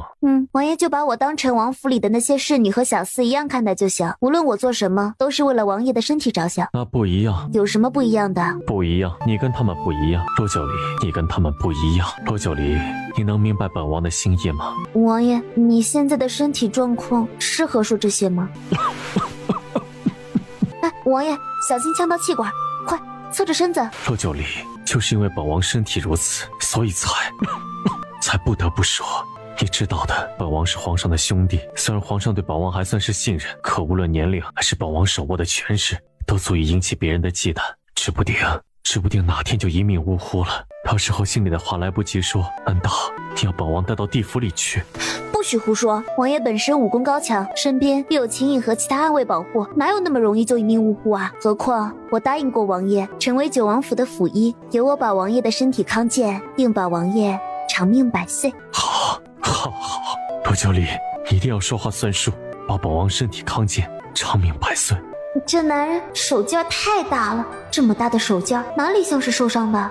王爷，你能不能先松开我？你放心，本王不会逼你。王爷也放心，我想做的别人阻挡不了，我不想做的别人也逼迫不了。但是王爷，你能不能先松开我？这样抱在一起太不舒服了。李儿，本王如今重伤在身，你就不能心疼本王一些吗？李儿是什么鬼？听得好肉麻。你刚刚碰到了本王受伤的手臂上，本王现在浑身无力。这话听着怎么这么别扭？可信度不怎么高啊！既然王爷没力气，还不松开我？王爷，骆2小姐，大司马来了。我没听错吧？大司马胡觉来九王府，打出去！打出去干嘛？那胡觉来就是来探王爷的虚实的，这样把人打出去，不正是告诉人家王爷中毒有猫腻吗？好，王爷别动怒，快躺下。那胡觉可是一只老狐狸，咱们千万别穿帮了。那你呢？我怕那胡觉对你……放心，他比我爹岁数都大，和我一个小辈翻脸，他还丢不起那个人。何况他是来探王爷虚实的，不会对我怎么样。萧明玄点了点头，这才躺下，只觉得后颈酥麻的一疼，还未搞清楚状况，人瞬间昏迷了过去。那老狐狸太狡猾，要是让他知道王爷早已清醒，不定又惹出什么风波来。骆九离见过司马大人。王爷身体如何了？毒已经解了，只是王爷中毒颇深，暂时还未清醒过来。骆2小姐虽得皇上赏识，但在医术上到底还是年轻了些。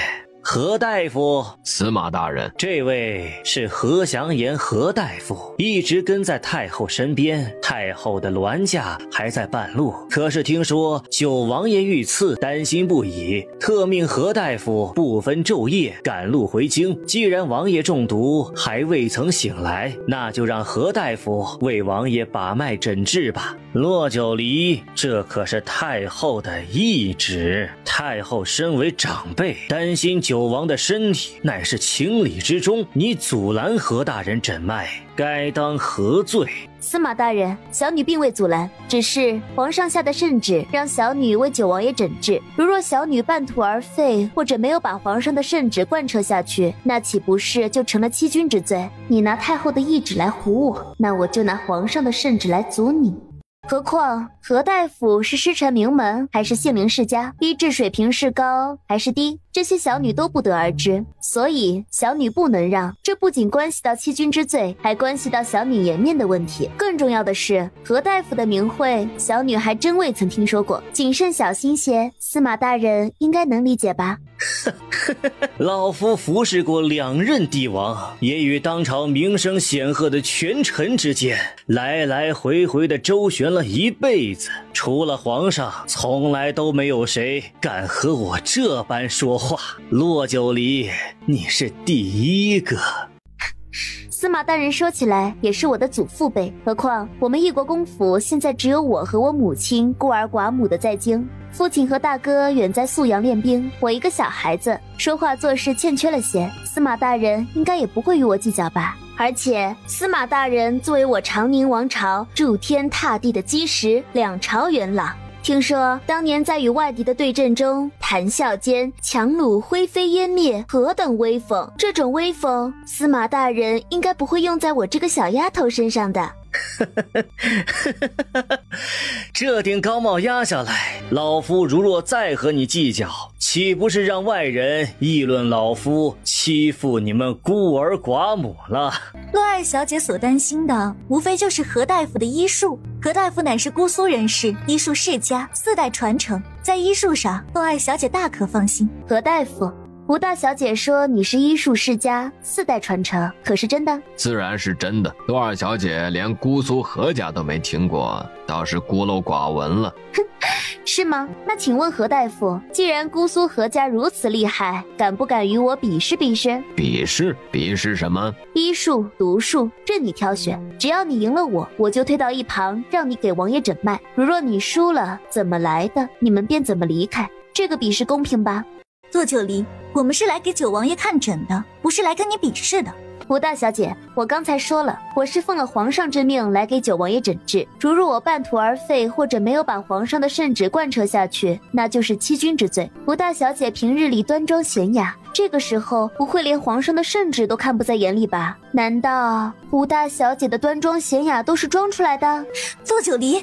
吴大小姐，你不知道手指不能指着别人吗？显得你很没教养。冰玉，回来！祖父，回来！胡冰玉攥了攥手指，只得转身回到自己祖父身边。何大夫，既然陆二小姐要比试，你可敢迎战？卑职愿意和陆二小姐一较高下。如若刚才老夫没有听错的话，陆二小姐说医术、毒术，任何大夫挑选。是的，是我说的。好，君子一言，驷马难追。既然你们双方都愿意比试，那九王爷中的是毒，你们2位也比试毒如何？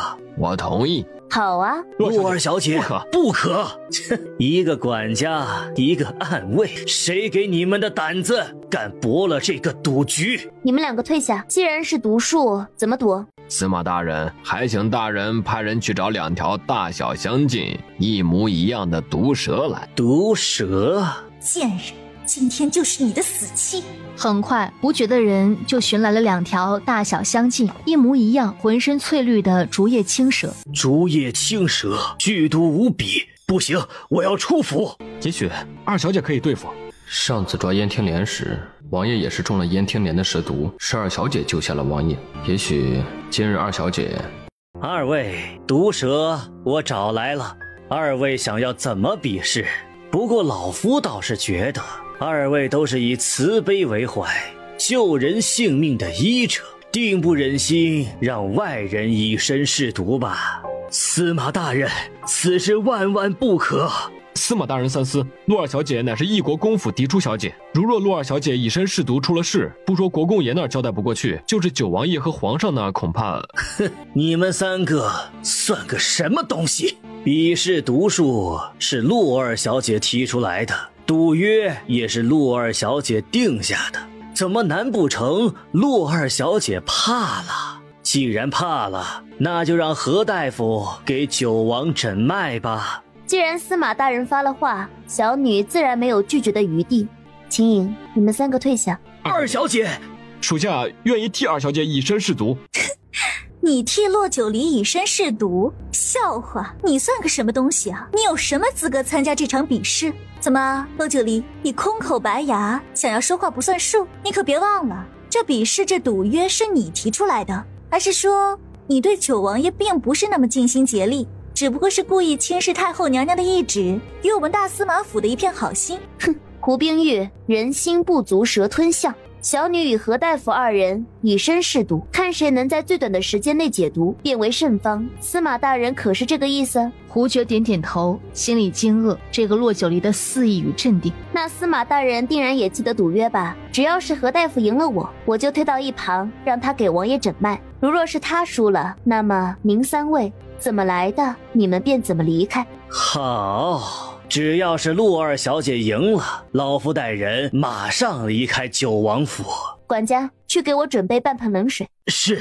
何大夫，请吧。陆二小姐，请。说着，二人同时走到蛇笼前，同时把手掌探入蛇笼中。随着毒蛇松口，洛九离快速打开了药箱，就把抗蛇毒血清注入了体内，对被咬伤口的局部进行清创，随即把半瓶高锰酸钾倒入水中，再把受伤的手掌浸入水里，又气定神闲地吃了几粒蛇药片。不过3分钟，洛九离就像个没事人一样，而对面的何祥言也迅速吃了某种药物，然后快速坐在原地，似乎是在逼出毒素。司马大人，您觉得这场比试是我赢了，还是何大夫赢了？陆二小姐年轻有为呀，仙医灵虚子的弟子，果然名不虚传。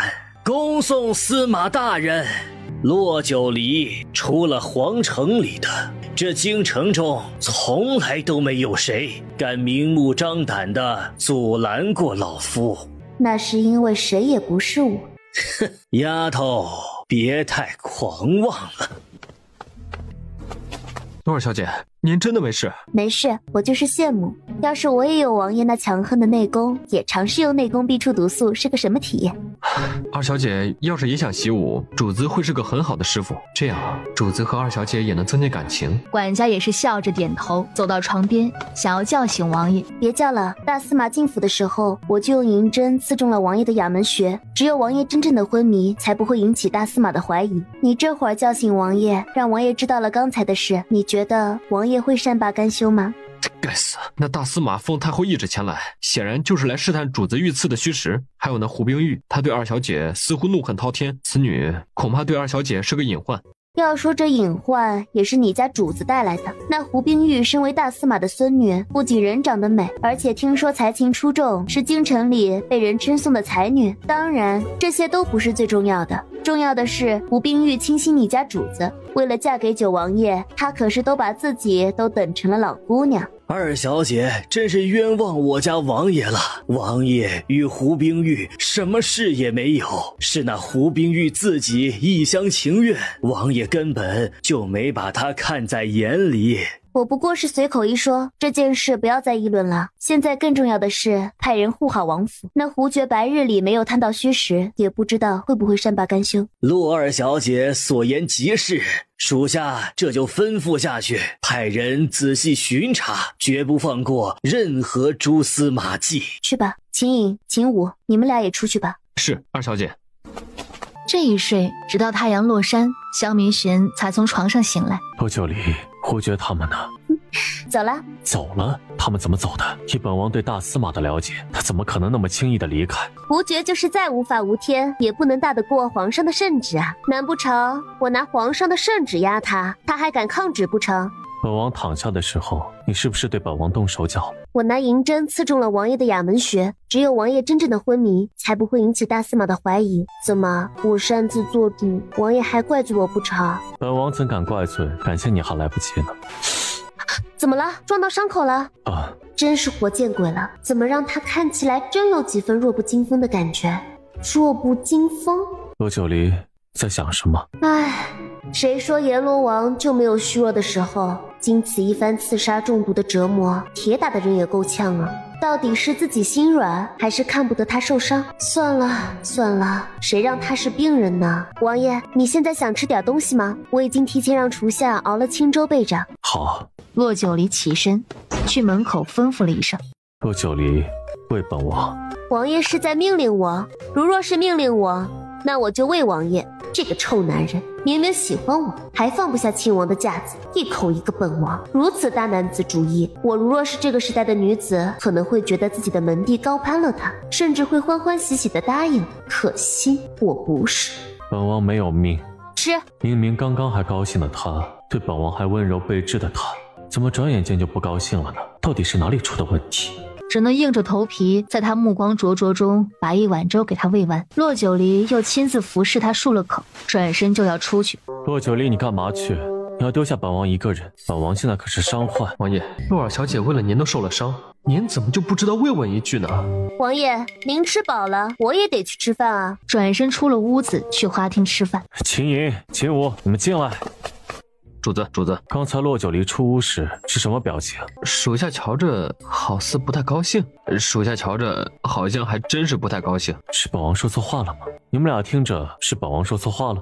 主子冤枉啊！属下们可不敢偷听主子说话。你们俩该偷听的不听，不该偷听的瞎听。主子冤枉人也是有一套的，那我到底是该听还是不该听？本王也没有说过分的话。本王身为亲王，为了他如此降低身份，他为什么还不高兴？本王到底是哪里说错了？王爷，你可长点心吧！一口一个本王，洛尔小姐哪里是普通女子？您这皇室宗族的身份，在她眼里恐怕还真不稀罕。主子，关于大司马，本王这样问你们，那大司马可有探到本王遇刺的虚实，又是因何离开的王府？秦颖和秦武对视一眼，两人你一句我一句的小心开口。洛九离吃了晚饭，从花厅刚返回房间。王爷，洛儿小姐，皇上和皇后来了，已经进了巷口。一听到帝后同时来了，洛九离和萧明玄相互对视了一眼。此时的萧明玄看向洛九离的眼神爱怜温柔，脉脉含情，就像是看到了一块宝一样，执着而又执迷。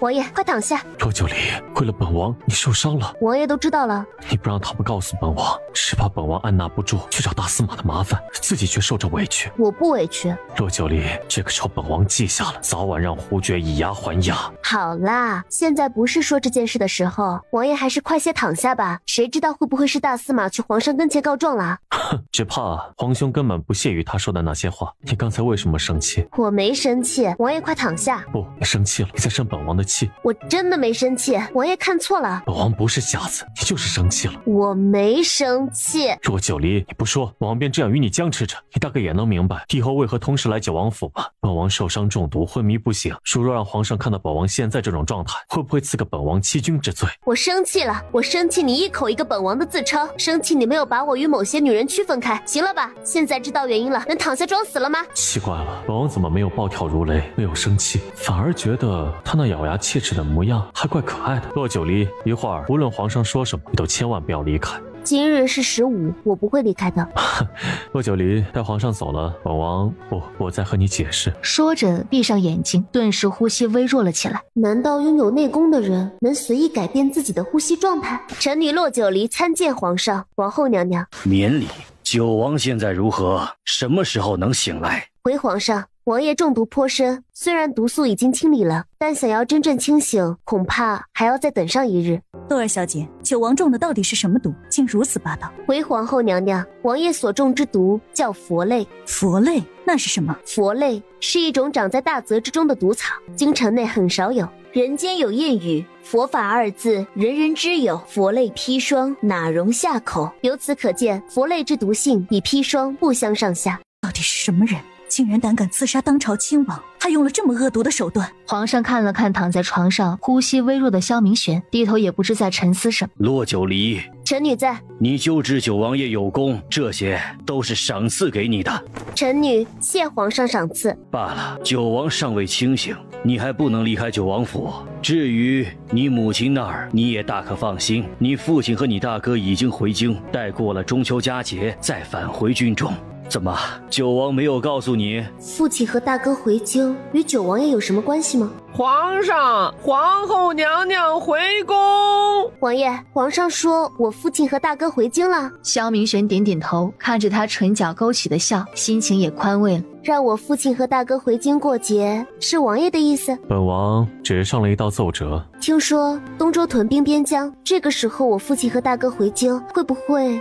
不会，边疆自有人守着，你父亲和大哥现下只负责在溧阳练兵，何况有皇上的旨意，没有任何人敢非议什么，你大可放心。母亲如若看到父亲和大哥回来了，一定很高兴。可是有一事我不明白，皇上匆匆而来，又匆匆离开，连王爷受伤的轻重都没有问。难道皇上不是来探王爷受伤中毒的虚实，是为了赏赐我，告诉我父亲和大哥回京过节这件事？我觉得我没那么大脸面吧。你没有猜错，你的确有这么大的脸面。哈，王爷你可别诓我。哼，皇上是知道大司马得太后懿旨来九王府的事儿，也知道你为了本王与大司马对赌，伤了自己，甚至还知道你用皇上的圣旨压下了太后的懿旨。你啊，不但保住了本王的脸面，也大大的打压了大司马的气焰。皇上心里不定怎么高兴了。这走向不对啊！胡贵妃是大司马的女儿，皇上宠爱胡贵妃，那大司马就是国丈。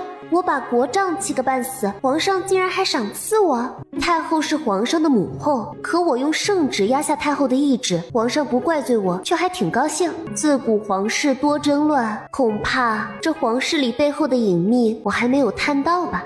罗九离，什么？你过来，坐下，本王有话和你说。还疼吗？不疼，毒蛇咬到后，我就马上注射了抗蛇毒血清。抗蛇毒血清那是什么？一种能中和毒蛇毒性的解药。委屈你了，以后再遇到这种事儿，不要管本王，你的安全比任何事都重要。他抿唇低头，眼底有浓烈的情绪在翻涌。他生出一种冲动，一种想要把他紧紧拥在怀里，好好吻个够，把他嵌入自己身体里的冲动。王爷不是有话要对我说吗？以后除了在人前我自称本王外，你我独处时，我便改了那称谓。还有你刚才说的某些女人，本王除了你没有其他女人，包括这王府里的侍女，我素来不喜欢她们近身伺候，她们留在这里也只是做些洒扫端茶的活儿，你别误会了。王爷，有句话我不知道当问不当问。你问。刺杀王爷的人是谁？王爷心里可有谱吗？这世上想要我死的人很多，一时半会儿我也无法判断这次的刺客是谁派来的。等身体好些了再慢慢查吧。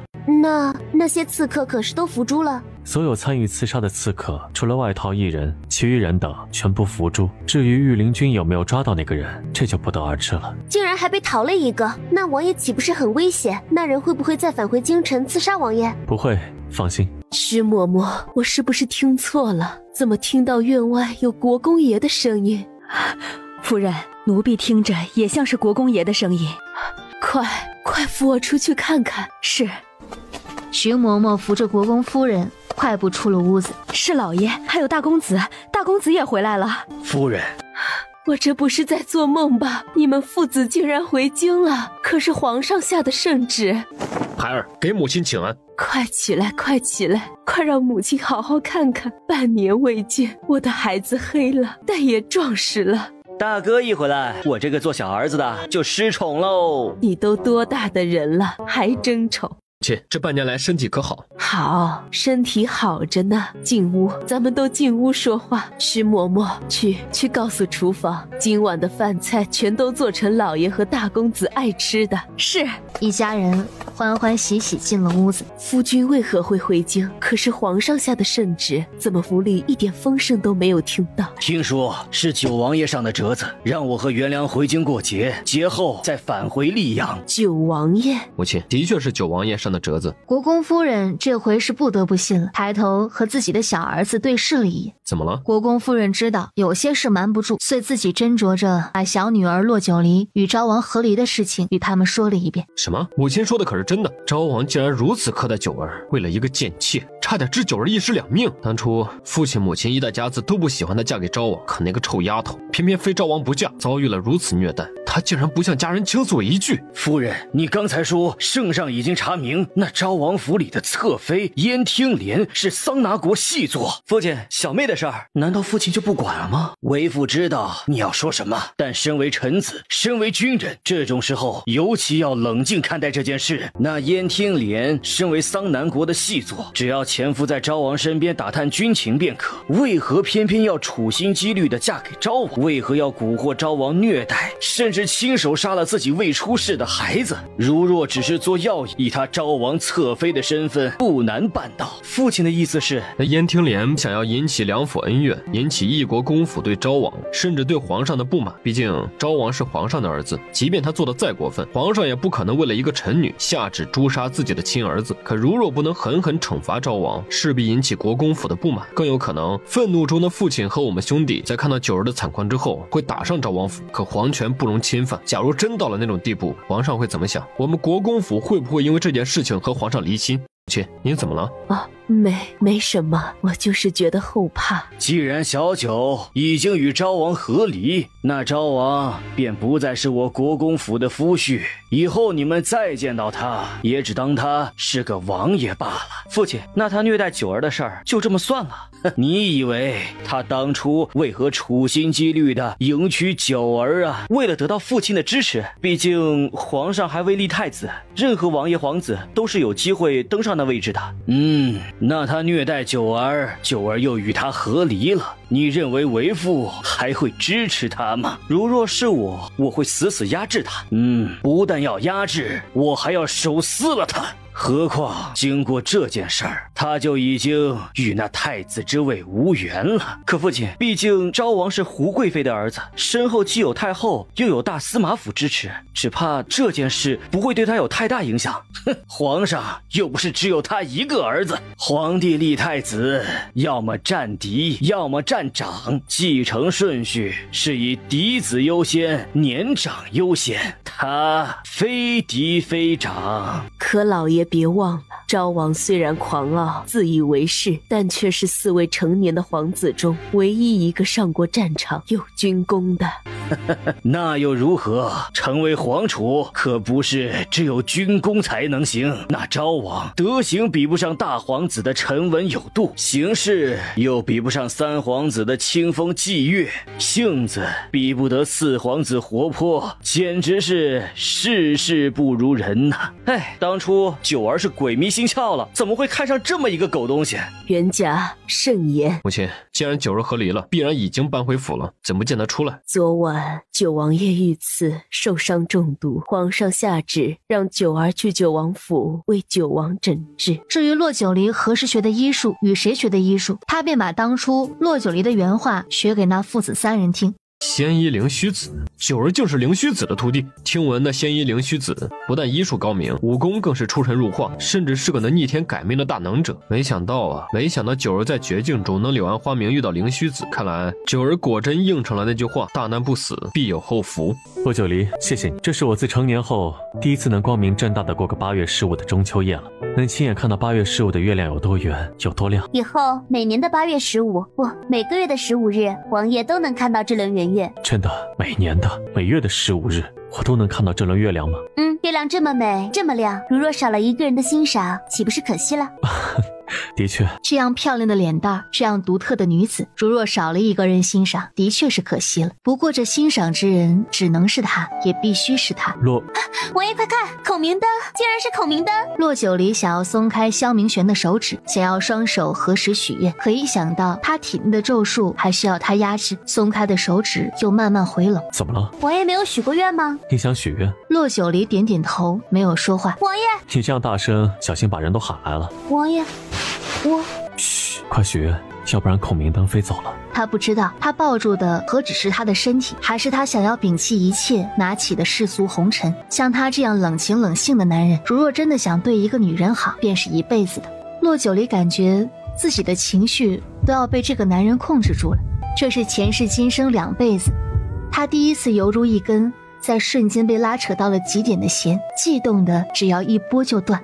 抖什么？快许愿！丢脸，简直太丢脸了。他勾唇一笑，心里越发的笃定。他的小梨儿害羞了，动心也动情了，他心里愈加欢喜。咱们主子终于开窍了，嘿嘿，咱们主子终于思春了，咱们终于不用陪着主子当和尚了啊！咱们是不是要有小主子了？许完了。王爷，放我下来吧。好，站起来，飞身而下。一边吃东西一边赏月。王爷怎么知道我喜欢吃这些菜？每次和你一起吃饭，我都会特别留意你都吃了哪些菜。快吃吧，菜凉了就不好吃了。这哪里是不菜，这是在喂小猪仔啊！这大半夜的，是奔着要把我喂胖的节奏吗？看着干嘛？怎么不吃啊？想要喝酒？洛九离摇摇头，他主要是怕自己酒后失态。放心，这酒是去年的桂花酿，很适合姑娘家喝的。桂花酒，好好喝啊，很温和的桂花清香，也没有太辣。还喝？这酒稍微有些后劲儿的。好喝。两人一边喝着酒，一边聊着天，一边仰头欣赏着圆月，一边吃着美味佳肴。一炷香后，小酒盅早已在不知不觉中换成了酒杯，洛九离也已经醉了。喝酒，喝酒。梨儿，你不能再喝了，还能走路吗？能。这能字还未落下，整个人就往桌子上栽去。太晚了，今天的酒就到这吧。说着，抱着他进了自己的房间。我还要喝。乖，要喝酒可以，我问你一句话，你答对了就给你喝。梨儿刚刚许的什么心愿？许愿王爷的咒术能早点解除。还有吗？还有，早点找到回家的路。回家的路？回哪里的家？梨儿，告诉我你要回哪里的家。他想要把他摇醒，可动了动手指，还是不大忍心。乖，我不问了，睡吧。主子，刑部传话，那燕听莲性命垂危，恐怕熬不过今晚了。燕听莲一死，昭王恐有性命之忧。那就把长生汤给他灌进去，再给花兰州传信，连夜进京给昭王解蛊毒和媚术。是。秦颖得了令，火速离开。没有探到虚实。洛九离那个贱人竟然无视太后姑母的懿旨和父亲的权势。娘娘，奴婢打听到落日之前，皇上和皇后曾经出宫去过九王府，听说那九王爷的确还在昏迷不醒当中。昏迷不醒吗？你可知本宫与父亲安插在九王府的人，现如今都已经断了联系。娘娘怀疑。司马大人，卑职没想到那洛九离竟然是灵虚子的弟子。如若卑职提前知晓，一定不会轻视此次对赌。还请司马大人再给卑职一次机会。老夫当初亲自向太后娘娘举荐了你，才让你和你的家族有了攀升权势的机会。只是老夫没有想到，这才几年不到，你医术没有进步，这食人断面的本事竟也没有进步。何祥言呐，你应该知道，老夫从来不给人第2次机会。他在宫中依附于太后，他的家族在宫外依附于大司马，没有太后和大司马的提携，他姑苏何家又怎么能在众多杏林世家中脱颖而出？罢了，现在的局面还不算最差。富儿过来，老夫有话交代。是。何祥言定了定心神，立刻起身扶儿过去。卑职立刻去办。姑娘，你是？回姑娘话，奴婢叫二英，是九王府的家生子。姑娘昨夜喝醉了，王爷便让奴婢暂时过来伺候姑娘。王爷呢？回姑娘话，王爷一大早就进宫了。进宫，王爷身上的毒虽然解了，可手臂上还有伤，怎么能劳累而不卧床休息呢？姑娘，王爷临出府时吩咐过奴婢，待姑娘醒来后，便让厨下给姑娘预备早饭，然后再护送姑娘回府。不用了，既然王爷不在府里，那我便自行回府了。那二英也没敢阻拦。二哥，妹妹，你在这外面1天1夜，终于想起回府了。二哥明知故问，我是奉旨出府的。九王一日不醒，我便一日不能回府。倒是二哥大早上的不好好温习功课，跑到我的院子来盯梢了。臭丫头，我这是担心你，你倒出了府，连个信儿都不知道往家里送。好二哥，小妹知道错了，没看嘛，一大早我就火急火燎的赶忙往回赶。父亲和大哥呢？啊，你怎么知道父亲和大哥回京了？是皇上说的。不但如此，皇上还赏赐了我好多好东西。皇上赏赐你的？说我救治九王有功。小姐，您终于回来了。春柔，你的伤好了吗？老小姐惦记，已经好利索了。你去告诉母亲一声，就说我回来了。是。春荣得了令，抬脚出了屋子。小妹，你是说皇上和皇后去过九王府？那皇上可有问你别的？没有，皇上只是过去看看九王的情况。九儿回来了。是母亲，母亲，元甲也在。九王身体如何？你一大早回府，想必九王没什么大碍了吧？母亲放心吧，九王身体无恙了。那就好，那就好。你这奉旨去九王府为九王诊治，母亲整整担心了1天1夜，唯恐你在救治九王不当，身陷囹圄，让母亲担忧是女儿的不是。傻丫头，说什么呢？母亲担心自己的女儿天经地义，何必你言弃？不过你回来的正是时候，你父亲和大哥昨晚也回京了，这一大早就去上朝，刚刚才叫人送回了信，说下朝的时候与你姐夫同去接你姐姐和外甥女。今日咱们一大家子团团圆圆吃顿饭。哎，你在发什么呆？我就是后悔当初没有听父亲的话，执意嫁给昭王，心里有点害怕父亲会。傻孩子，那是你的父亲，咱们都是一家人，父女之间没有隔夜仇的。何况你经此大难，幡然醒悟，你父亲心疼你还来不及呢，怎么会责备你啊？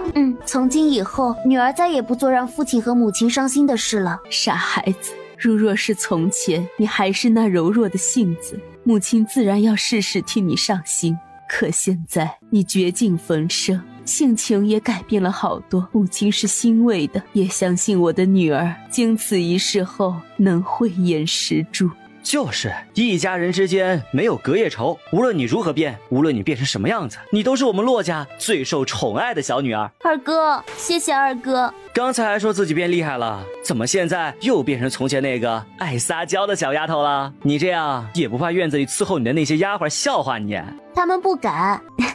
母亲、二弟、小妹，青儿，你怎么回来了？大姐，你回来了。你回来了。大姐，不是父亲和大哥去接你吗？是你姐夫派人回府接的我们，说是父亲和大哥下朝后直接去御书房给皇上述职去了。听送怕父亲和大哥述职还不定什么时候呢，就着人先把我们娘俩送过来了。那听送呢，怎么没有一起过来？大理寺那边还有些急事，他过去处理，稍后来府里。小如云，让小姨抱抱。快进屋吧，进屋说话。九儿，快把小如云给母亲抱抱，也让母亲稀罕一下。小妹，我刚才出府回来的路上，听你姐夫说了一件事。什么事啊？听你姐夫说，昨晚后半夜，那个细作燕听莲在刑部性命垂危，差点身死。九王派人给他灌了长生汤，拖着他的半条命。皇上也寻来了诡异花兰粥，解了昭王身上的蛊毒和媚术。皇上到底还是心疼自己的儿子。九儿，母亲不必担忧，我只不过就是感慨，皇权之下，便是如同咱们国公府这样的权贵之家，也要看皇上的脸色。可以想象，那普通百姓遇到不公时，又该如何过活？正是因为咱们这样的权贵之家，做起事来才更不能无所顾忌。二哥说的我都明白，不过我有些不明白，长生汤又是什么？不是说燕听莲病死吗？怎么喝下长生汤就能活了？长生汤不是能让他活着，只是让他暂时能拖延1天的寿命，是宫里为了惩治嫔妃和那些濒死之人才能用的回光返照的汤药。回光返照？这种汤药能让人仅存着一口气活过1天，1天之后五脏六腑俱损，最后浑身剧痛，吐血而亡。更可怕的是，喝了长生汤的人在长生汤失效后，能清晰地感受到身体里骨头破碎的声音。那花兰粥呢？花兰粥又是谁？昭王所中的是情蛊和媚术，一般的医者肯定无法入皇上的眼吧？这个花兰粥定有自己的独特之处。我只听你姐夫说起过这个人，但并不了解。二弟呢？可知道花兰粥这个人？诡医他的医术一定很高明。他医术高不高明，我也不清楚，但听闻他身世很是复杂。听闻他母亲是桑南国的蛊女，父亲是东周人士，生于长宁王朝，长于巴陵国。花兰州其人不但会蛊毒和医术，连巴陵国最神秘的咒术他都懂。但这个人性子古怪、孤僻，独来独往于江湖，身上邪气得很。如若这次不是为了昭王，想必皇室也不想与这种邪气的江湖中人产生交集。二哥，你说什么？那诡异花兰州懂咒术？很奇怪吗？他长于巴陵国，而巴陵王族就是咒术最强的那群人。巴陵国，巴陵王族咒术。如若那花兰州能解除萧明玄身上的咒术，他不惜用任何东西来换，哪怕是他的命。一想到这个念头，他浑身一震，被这个念头吓住了，也在这一刻正视了自己对萧明玄的感情。母亲、大姐、二哥，我出去一下，马上回来。九儿，小妹，你干嘛去？母亲大姐，别急，我去看看。二小姐去哪儿了？守门的摇了摇头，二小姐的去向怎么可能跟她一个下人说？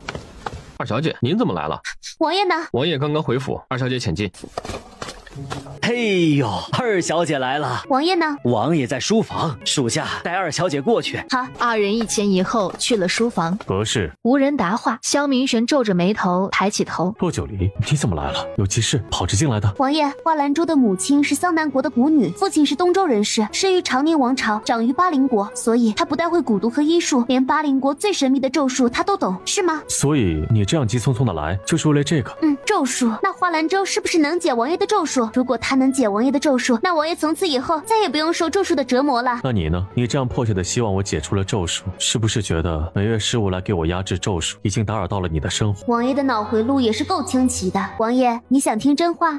以前我不懂，但现在我懂了。人生本来就是一场人与人之间的缘分，一个人的成长也需要经历磨难和感恩，看清一个人，看懂一个人。王爷，当我听说花兰州会咒术的时候，脑子里想过的第一件事就是，如若那花兰州能解除王爷身上的咒术，我不惜用任何东西来换，哪怕是我的命。罗九离，你这是要我的命啊！这一次他没有再顾虑，低头吻上了他的唇。洛九离一心想着他中的咒术，即便是被他吻得意乱情迷，依旧没有忘记自己这次来九王府的目的。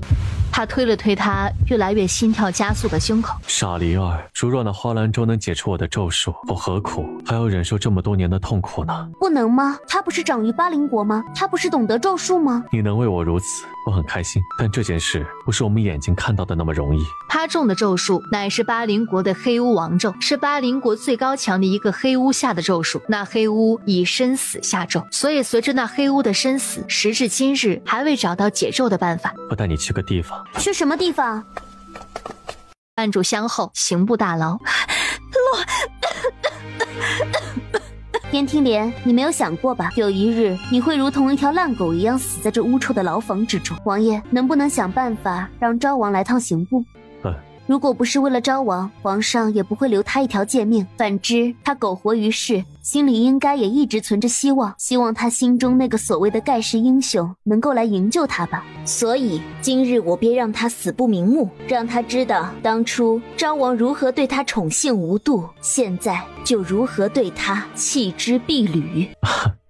好，洛九离，他的女人简直太对他的胃口了。秦隐，快去快回。是。秦隐得了令，心里啧舌，谁道他家主子心狠手辣，暴虐成性，这洛二小姐岂不就是翻版的主子？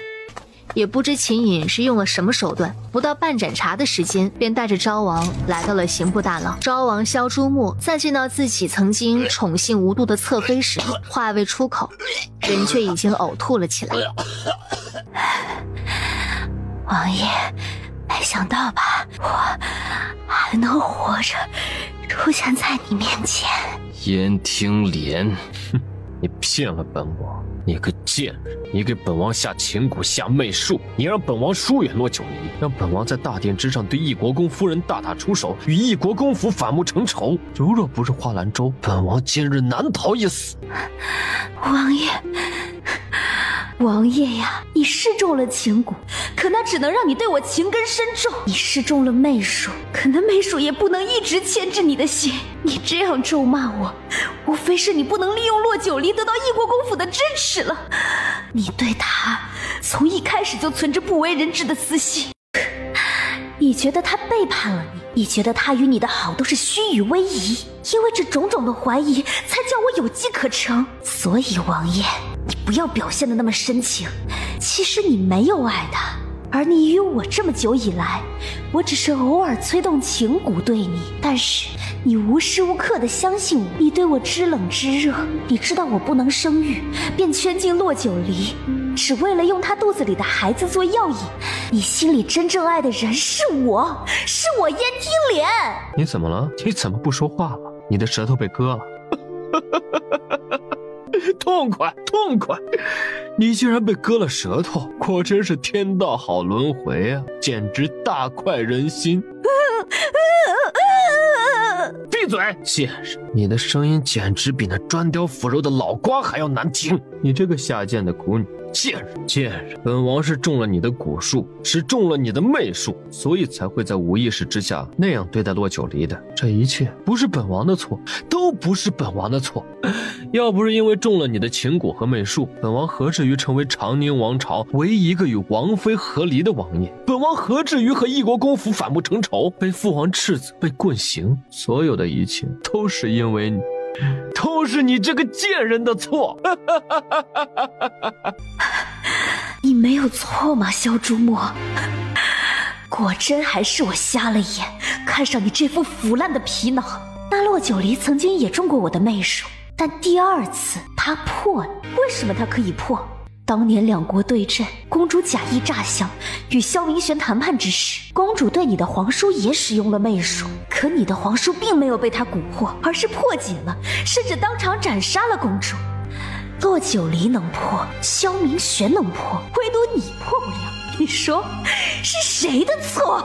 如今你的媚术和情蛊之毒已经解除，本王现在看着你这张脸好生厌恶，希望你下辈子做个不能说话的哑巴。鲜红的血液，白色的脑浆流了殷红的一地。他会是太子吗？不会，丽儿，这些事儿你不需要操心。萧朱墨你也不用惧他，有我在，绝不让他动你一分一毫。王爷，假如有那么一天，我为了自保杀了他，王爷会怎么做？你杀人，我递刀，无论是谁惹你，就是惹了我的逆鳞。洛九离微震，眼眶有些发红，伸出了双手，绕到他脖梗后环住，便吻住了他的唇。王爷不喜欢我的吻？喜欢，我还要。要什么？要你像刚刚那样。像刚刚哪样？就这样。就在这时，马车戛然而止。主子，二小姐到国公府了。萧明玄一记眼风扫过来，轻言打了个激灵，因为他看到洛二小姐和他家主子刚刚吻在一起了。你父亲和大哥已经给皇上述职完了，明日一早便要离开京城，返回溧阳军营。你好生回府与他们团聚，其他的事由我。谢王爷。臭丫头，你还知道回来？大哥，你都多大了，还往大哥怀里钻，也不知道羞啊！父亲，你还知道叫我父亲？我这样叫别人，别人肯定也不答应啊。便是答应的，定是欢喜平白捡了我这么一个大闺女。九儿，你父亲一直在大厅等你回来，你刚刚急匆匆跑出去，是去了哪里？让你二哥一阵好找。我该说什么？总不能告诉他们我去九王府是为了王爷身中咒术的事吧？我去了刑部大牢。刑部大牢？你去那儿干嘛？去看燕听莲什么下场。那燕听莲可是死了？死了。好，死了好啊！一个细作，死不足惜呀。关于昭王，从此以后你们桥归桥，路归路，男婚女嫁各不相干，不要再对那人心生妄想了。洛九离点点头，双膝一弯，跪在了地上。小九，九儿，你这是干嘛呀？母亲，女儿以前年纪小，不懂事，让母亲和父亲操心劳累，也让一大家人跟着伤心失望。今日父亲和大哥、二哥回府，大姐和姐夫也在，之前种种皆是女儿咎由自取。女儿经此一事，谁是人谁是鬼，看得一清二楚，再也不会犯以前的错误了。父亲，您能原谅女儿吗？起来吧。父亲，是原谅女儿了吗？这地是真硬啊，割的膝盖是真疼，这叫什么事儿啊？原主做的孽，还得我还清这孽债。父亲原谅你了，快起来吧。一家人没有隔夜仇。自从父亲去了溧阳军营，没有一日是不想念小妹的。真的吗？真的。父亲是刀子嘴豆腐心，你是父亲的亲生女儿，父亲不疼你，还能疼谁啊？骆九离站起身，看向国公爷。父亲，谢谢你，真好。父亲能原谅我，真好。既然回府了，就安心在府里住着。以后啊，如若有哪个不长眼的来招惹你，你就狠狠地打回去。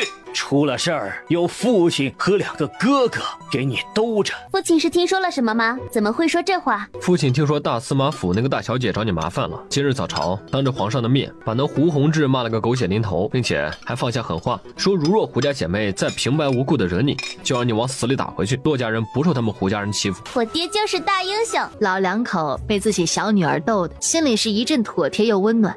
你是说，当年那个给本王下了王咒的黑巫，还留下了一个遗孤？是，只是现在那遗孤的下落还没有找到。花兰州，你可有打探到，当年那黑巫的遗孤被送走时多大？8岁，是个女孩。巴黎的黑巫王咒是母传女，如果猜的没错，她手里应该有解除王爷身上咒术的方法。当年8岁，现在应该30岁左右。这次本王派人护送你入巴林国，全力找寻这个遗孤。但巴林国地处偏远，全境咒术横行，外乡人进去很容易让人使出破绽，人多反而误事。我自小跟随师父在巴林国长大，懂得一些咒术，独身一人倒是安全一些，也不容易引起王室的怀疑。倒是王爷，听秦隐说，那女子能暂时压制住王爷体内的咒术。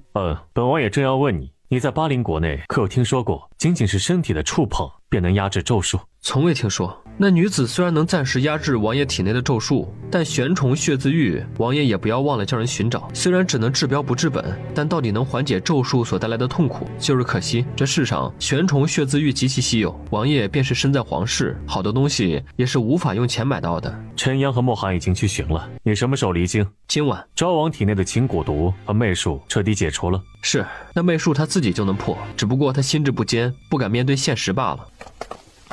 老爷夫人，门外有客人到。什么客人？回老爷，是昭。那个畜生怎么来了？他为什么要来国公府？难道还嫌事情闹得不够大？父亲和大哥才回京，他故意趁这个时间来，打的什么主意？哼，我去会会他，我倒要看看他还有什么脸面来我国公府闹事。站住！你与你父亲和他同在朝为官，袁家也马上要参加明年的春闱，这种事我一个妇道人家动手，再合适不过。今日你们任何人都不要出面，便是我打上他几巴掌，想必皇上也不能怪罪于我。徐嬷嬷，去准备一盆放着盐的茶叶水来，今儿个咱们就去晦气。是，夫人。母亲，我陪您去。九儿，你……母亲，这件事因我而起，今日我不出面，说不过去。何况我也想让父亲和大哥、二哥、大姐看到我能离开昭王的决心。我也去，我不说话，就去给小妹壮胆。对，我也去给小妹壮胆。她是王爷又如何？王爷也不能无法无天。一起。国公爷，夫人，是本王识人不清，被细作挑拨，中了蛊毒和媚术，让梨儿受了苦。本王今日来，就是想当面给梨儿赔礼道歉。堂堂王爷居然不避男女之嫌，要亲自向一个闺阁女子赔礼道歉，这种既失礼法又失身份的举动，究竟是何用意？梨儿，话音未落，只听哗啦一声响，一袭白衣的萧朱墨从头到脚被淋了个透心凉。放肆！身为臣子，竟然敢如此对待昭王殿下！主子还没说话，一个狗奴才，有你说话的份吗？滚！昭王，内人最近脾气有些大，还请昭王大人有大量，莫要与内人计较。国公爷言重，是本王思虑不周，但这次本王登门是奉了父皇的旨意，是真心实意来赔礼道歉的。老臣多谢皇上体恤，但王爷乃是皇子皇孙，身份高贵，老臣实在不敢当王爷的歉意，还请王爷回吧。王爷不要忘了，和离书上有王爷的大名，也是皇上亲自下的圣旨，还请王爷不要再来纠缠我的女儿。从今往后，昭王府与异国公府大路朝天，各走一边。昭王愿意娶谁家的女儿，我异国公府送上祝福；我女儿愿意嫁谁家儿郎，还请昭王莫要背后搞小动作。公爷和国公夫人的话，本王记住了。只是本王今日来是诚心诚意来向离儿道歉的。之前的种种，皆是本王中了情蛊毒和媚术的原因，并非出自本王的本意。还请……哼，昭王殿下为了得到利益，心甘情愿放下身段，一次次脱口而出违心的话，殿下自己不恶心吗？怎么，昭王殿下很惊讶吗？还是说王爷由始至终都觉得自己没有错，都觉你是被燕青莲的情蛊毒和媚术所控制，所以才做了那些丧尽天良、伤天害理的事？昭王殿下可能忘了，当年九王爷与桑南国两军对阵，桑南国假意诈降，桑南国公主与九王爷谈判之时，对九王爷也使用了媚术，可九王爷并没有被他蛊惑，而是破解了，甚至当场斩杀了那公主。萧朱墨，九王爷能破媚术，怎么你就破不了？哼！你以为你今日站在我国公府门口说句道歉的话，过往的一切都烟消云散了吗？离儿，本王……王爷快闭嘴吧！我已经与你和离，你也根本就没有资格叫我离儿，从前没有，以后也没有。你到底是存了什么心思？你比谁都明白。别来我国公府恶心人，想要得到我的原谅，呸！你也配！赶紧滚蛋，有多远滚多远！洛九离，洛九离，放肆！别把自己说那么清高，一个清白尽失的女人，怀了不是本王的孩子，她不知道收敛，如此大放厥词，昭王你血口喷人！原谅大哥，冷静。昭王，你可真够薄情寡义的，枉我们当初那样信任的，把小妹交到你的手上，你就是这样对待我小妹的？动用私刑，殴打发妻，你差点让我小妹死在你们昭王府，现在你竟然还血口喷人，来污蔑我小妹的清白。二哥，本王有没有污蔑洛九离的清白，洛九离心里清楚。洛元良，你可知殴打皇亲国戚是犯法的？就在众人惊惧萧朱墨的威胁之时，只见一辆马车戛然停在了国公府的门口。九王爷，臣参见九王爷。参见九王爷。侄儿参见九皇叔。国公爷请起。谢九王爷。刚刚是你说殴打皇亲国戚犯法，皇叔，刚刚是洛元良打了本王，本王只是……那本王就告诉你，是本王让洛元良打的你。怎么，你也想把本王抓起来吗？侄儿不敢。洛元良为何打你？怎么不说了？洛元良，你说。是九王爷，刚刚昭王殿下羞辱我家小妹清白，说南华寺供奉的那个孩子并非昭王殿下的孩子。你在战场上时就被燕听莲下了媚术和情蛊，你认为就你那错乱的记忆还有几分可信？巴兰州，九王爷，你告诉昭王，那燕听莲的媚术奇到了什么地步？是昭王殿下，那燕听莲在桑南国师从灵蛇蛊女，不但习得蛊术和媚术，更习得阴阳之术。何谓阴阳之术？就是媚术修炼再高一等的术法，利用阴阳术和颠鸾倒凤间，便能把与之亲近的男子内力吸尽，占为己用。那燕听莲就是用了这种利用男人身体龌龊的术法，才得以在几年间功法大增。当然，燕听莲所习的媚术不单单是女人勾引男人的一种术法，她还能控制别人的精神为自己所用。所以，往往有些心智不坚定的男人被会媚术的女人控制，最后落得倾家荡产、妻离子散的下场。而王爷身上合着一个媚术，再有情蛊的加持，假以时日，被燕听莲控制也并非不是不可能。不，你胡说，你胡说八道！花兰州，既然昭王不信，那你就让昭王见识一下。是，你要干什么？昭王殿下别紧张，看着我。花兰州微微一勾唇，声音似乎有种极致的魅惑，让萧朱墨的行动不由自主迟缓了下来，也情不自禁地抬头看向他的眼睛。去，赏那侍从2巴掌。萧朱墨被媚术控制，鬼使神差般转头抓过侍从，啪啪2个大嘴巴就打了上去。本王这是怎么了？王爷赏奴婢2嘴巴。昭王殿下刚刚中了我的媚术，我的媚术也不过是最低阶的媚术而已，殿下都招架不住，何况燕听莲那样的女人。如若昭王殿下还不信，现在殿下再仔细想想，大婚那晚后半夜漫天大雪，殿下是不是在婚房里见到了洛九离？燕听莲抹去了殿下的记忆，殿下对她唯命是从，所以才会怀疑洛二小姐的清白。所以啊，昭王，有些事情在没有证据的前提下，还是少说为妙，以免让人看清了你皇室子弟的身份。难道大婚那晚我真的和洛九离圆了房？难道真的是燕听莲从中作梗，让我误会了洛九离？难道我真的被情蛊毒和媚术蛊惑，记忆错乱了？难道那个被我亲手灌下生草屋、小产的孩子真的是我的骨肉？他抱着头，重重的跌倒在了地上。王爷，王爷，王爷！昭王急火攻心，你们把人抬回去，好生调养身体。是。王爷，老臣多谢王爷为老臣的女儿讨回公道。国公爷不必行礼。九王爷如若不嫌弃，还请府中一坐。国公爷客气了，本王还要进宫面圣，待下次国公爷回京，定亲自登门拜访。王爷就是为了那个女子，长得倒是标致。萧明玄抬眼看了看他，眸光深了。王爷别用这种眼神看我，王爷应该感谢我。要不是我昨晚提前给昭王种下蛊惑树，今日这场面还真是不好说。就是他能暂时压制王爷体内的蛊术。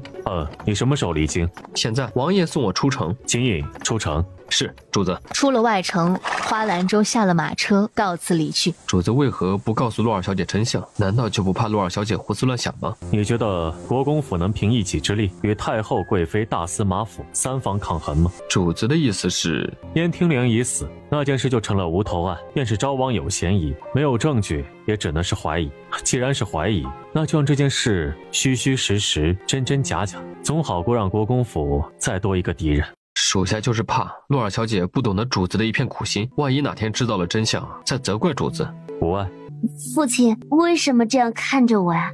九儿，你长大了，有些事父亲不想太过阻拦你，但你要记住，你的性子不适应宫门王府。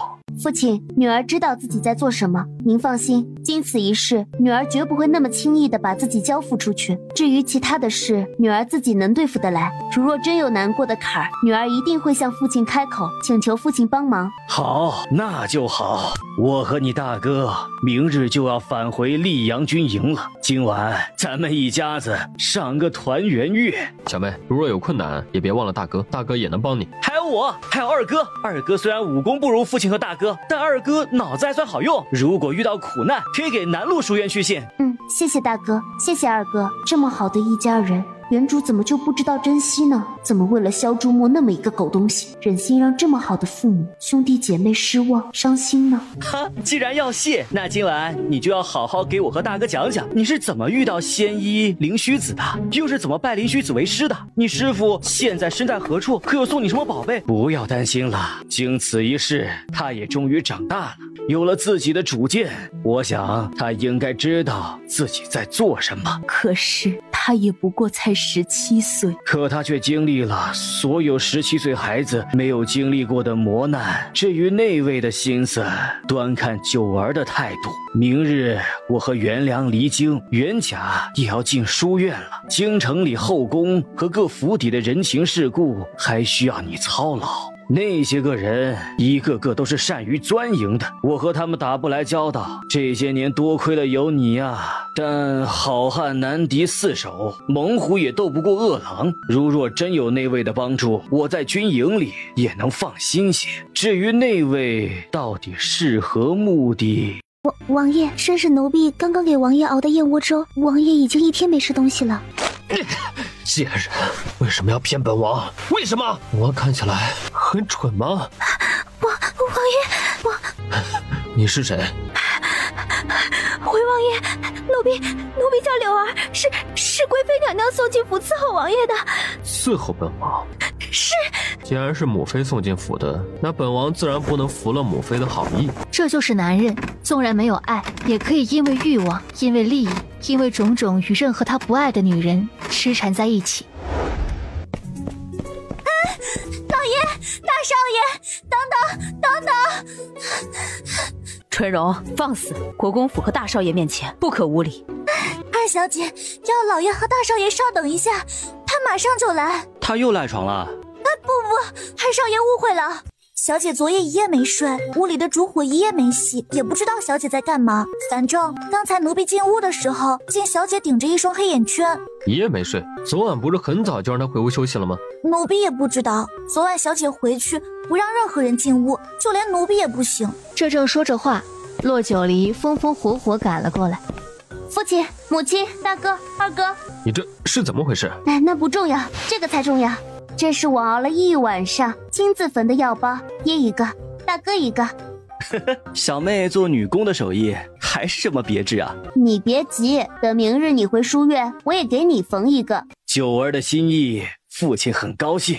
只是那军营里糙汉子多，日日要苦练，父亲得把这个珍贵的荷包贴身护着才行。父亲，这不是荷包，是药包，这里面是女儿给父亲准备的药，有2种是防备痢疾的药，还有1种是防备伤风的药，还有1种药粉能解百毒。每种药我都写了个说明放在里面，怎样吃，吃多少。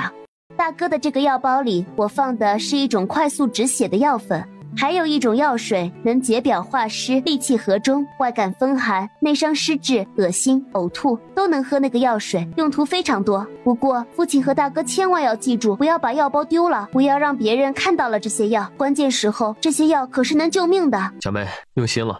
大哥和父亲、母亲和2哥，还有大姐，都是我在这个世界上最亲的亲人，为你们用心，值得。好丫头，父亲很高兴，打心底高兴。国公爷和夫人也算是守得云开见月明了。是啊，这才是我们的2小姐，夫人能安心了。安心，安心。一大家子难舍难分，一直把那父子俩送出外城，才依依惜别的往回走。这才回到国公府门口，远远的骆九离就瞧见秦武站在巷口。骆二小姐，王爷有请。王爷在车里。2小姐请。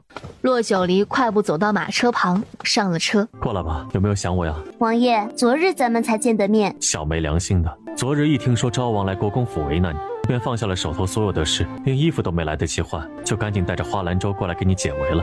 你倒好，别说是笑脸了，就是一个眼神都没给我。你知不知道，本王很伤心，很生气啊！王爷，昨日情况紧急，我是情非得已。何况父亲和母亲都在，我大哥、2哥、大姐、姐夫也都在。你明知道我姐夫那是火眼金睛的大理寺卿，要是让他看出端倪，我就完了。你以为你此地无银300两，你父亲母亲还有那个裴听颂看不出来？什么意思啊？你明知故问。昨日我离开国公府后，你父亲和你说了什么？父亲说我的性子不适合宫门王府，是不是我们府里有你的人？要不然这些话又怎么会传到你耳中？没大没小，连王爷都不称呼了。王爷避重就轻，是不想告诉我？是秦武听到的。不过话说回来，你父亲恐怕误会本王的心意了。什么意思？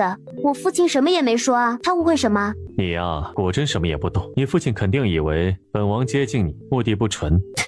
你本来就是目的不纯。你别打岔，咱们2个所说的目的不一样。当初昭王迎娶你，看中的不是你，好是一国公府，但本王看中的是你，却不是一国公府。王爷大老远过来，躲在巷子里，就是为了和我说这话？还是说王爷在提醒我，我曾经成过亲，还和离过，而且肚子里……骆九离。萧明玄知道他多心了，猛然俯下头来，含住他的唇，所有美好的滋味都聚集在一起。丽儿，我从未在乎过那些，你在我眼里只是骆九离，是一国公府的骆九离。你不应该怀疑我对你的真心。骆九离听着他的呢喃，心头微震。他不该怀疑他对他的真心吗？丽儿，我今日原本是抽不开身的，但我想见你。这几日我会很忙，可能来国公府走动会少些，你在府中安心便是了。很忙？会很忙。太后就要回京了，我要带皇上出京迎接太后。太后回京？为什么非要你带皇上出京相迎？这到底是告诉天下人皇帝的孝顺，还是在天下人面前露皇帝的面子？皇宫里的事错综复杂，待有时间了，我再细细跟你说。主子，皇上传召主子进宫。皇上找王爷，定有急事，王爷快去吧。还没来得及说话，便见骆九离跳下了马车。进宫。2小姐，属下刚刚知道了一件事，不知道该不该和2小姐说。什么事？是关于昭王。昭王死了？想笑就笑，也不怕憋出内伤来。2小姐恕罪，属下失礼了。无碍，说吧，昭王怎么了？昭王活得很好，而且昨晚还让一个侍女近身侍候了。你就直接说他昨晚宠幸了一个侍女不就得了？萧朱墨倒是饥不择食，这才解除了情蛊毒和媚术，那小身板也不怕死在床上。所以啊，这就是男人的本性。一开始以恶人出现在别人的视野之中，做多少挽回的事情都是自我感动，等感动完了，转个身依旧能抱着别的女人滚床单，真是恶心，恶心透顶了。骆九离满脸嫌恶地返回了府里。果然一连7日，骆九离都没有看到萧明玄，也没有接到萧明玄递过来的任何消息。倒是京城的大街上，到处都能听到有人谈论太后回宫的事。太后回宫了，小姐，我刚刚打听了，说是太后昨晚回的宫，今儿个一早开了宫门，有几家权贵夫人已经跟着胡夫人进宫请安了。胡夫人，胡冰玉的母亲。小玉，皇姑奶奶，听你哥哥说，小玉这几日受了委屈。皇姑奶奶，玉儿是想替姑姑和昭王表哥出气，可是那骆九离有九王爷撑腰，又救了凤德夫人，就连皇上都对他格外开恩。不仅如此，他还敢蔑视皇姑奶奶的懿旨，简直胆大妄为。小玉讨厌那个骆九离。胡冰玉垂下眼睑，不敢再动歪心思，乖巧地点了点头。是因为骆九离与九王走得近。皇姑奶奶，小玉不甘心，小玉等了他这么多年，可他竟然为了一个清白进士的下堂妇羞辱小玉。乖，如若你对九王情根深重，那哀家就和你祖父再商议商议。啊，真的吗？皇姑奶奶真的能让祖父同意？太后点点头，没有说话。去吧，去找温雅玩。皇姑奶奶还有话和你姑姑说。是。胡贵妃，姑母，哀家在回宫的路上都听说了。姑母，这件事固然有墨儿的错，但那骆九离做的也太过分了些。他仗着义国公府，仗着背后有九王爷撑腰，竟然毫不顾及墨儿的颜面。贵妃呀，墨儿已经出宫立府，现在称为昭王。无论骆九离如何狂纵跋扈，无论他是仰仗义国公府，还是背后有九王撑腰，他与昭王和离这件事是昭王识人不清所致。姑母，这是什么意思？姑母难道就任由昭王被皇上忽视下去吗？自从那件事发生之后，他就一直被皇上禁足在府里，7日前才解除了蛊毒和媚术。他国细作，竟然被昭王纳为侧妃，你认为哀家该怎样向皇上开口替昭王求情呢？姑母，那怎么办？姑母，你想想办法呀！昭王流淌的可是咱们胡家的血脉，他如若在皇上面前失了宠，那咱们大司马府的权势也会一落千丈。哀家问你，被那细作炼制成药的孩子可是昭王的？昭王之前说他没有碰过骆九离，可7日前花兰州却禀明皇上，说昭王被秦蛊毒和媚术控制已久，很多记忆都错乱了。昭王现在也搞不清楚大婚那晚到底有没有和骆九离圆房。那宗人府的卷宗呢？宗卷上记录，骆九离进入昭王府时乃是清白之身，正是因为有卷宗，昭王才百口莫辩。昭王府曾经的那些下人呢？总该有知道的吧？净身侍候骆九离的下人都被燕听莲那个贱人害死了，净身侍候昭王和燕听莲的下人都被皇上下旨处死了。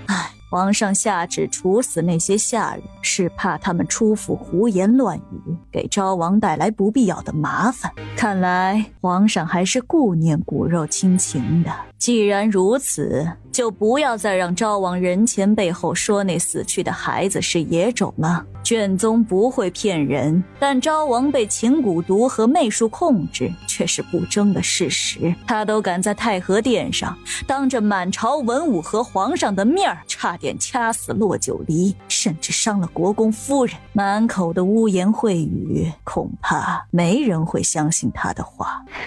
那如若那孩子真的不是昭王的，我们岂不是……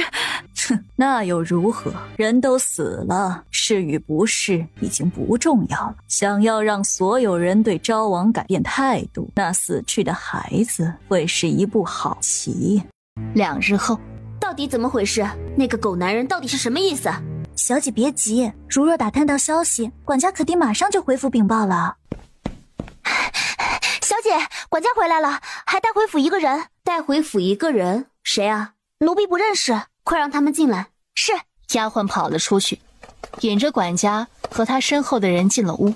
秦颖，二小姐，你们2个怎么遇到的？是属下在街上遇到了打探消息的管家，所以便随着管家一同进了府。王爷也听说了什么吗？今儿一大早，街上都在传说当初昭王迎娶那细作燕听莲是故意设的一个局，只是没想到那燕听莲竟师从灵蛇蛊女，不但习得媚术和蛊毒，竟还习得阴阳之术。昭王一时大意，着了他的道，还说昭王为了把燕听莲背后的眼线暗哨尽数的缉拿归案，忍痛搭上了自己的前途和未出世的孩子一条命，为3法司灭了桑南国安插在京城内大半的细作余党拖延了时间。我呸！人不要脸，天下无敌！那萧朱墨简直到了既没脸又无耻的地步，恶心，简直恶心死了。二小姐，王爷怕二小姐听到消息后气坏了身子，特意让属下过来接二小姐出府。我去换衣服，你在院外等着。是。咱们去哪儿？天香楼。等下了马车，进入了天香楼。骆九离满脸的怒气已经淡化掉了。骆九离推门进去，便看到了正在煮茶的萧明玄。灵儿，过来，尝尝我亲自给你煮的茶。王爷煮的茶好香啊。我在君山银针里放了几颗黄菊花，听说能清肝明目、安神健脾。王爷知道我生气了，所以才给我煮了菊花茶喝。回来那种人不值得，何况这件事以昭王的脑子根本想不到。所以昭王背后有人，是太后吗？这个消息是太后回京后才散布出来的。聪明。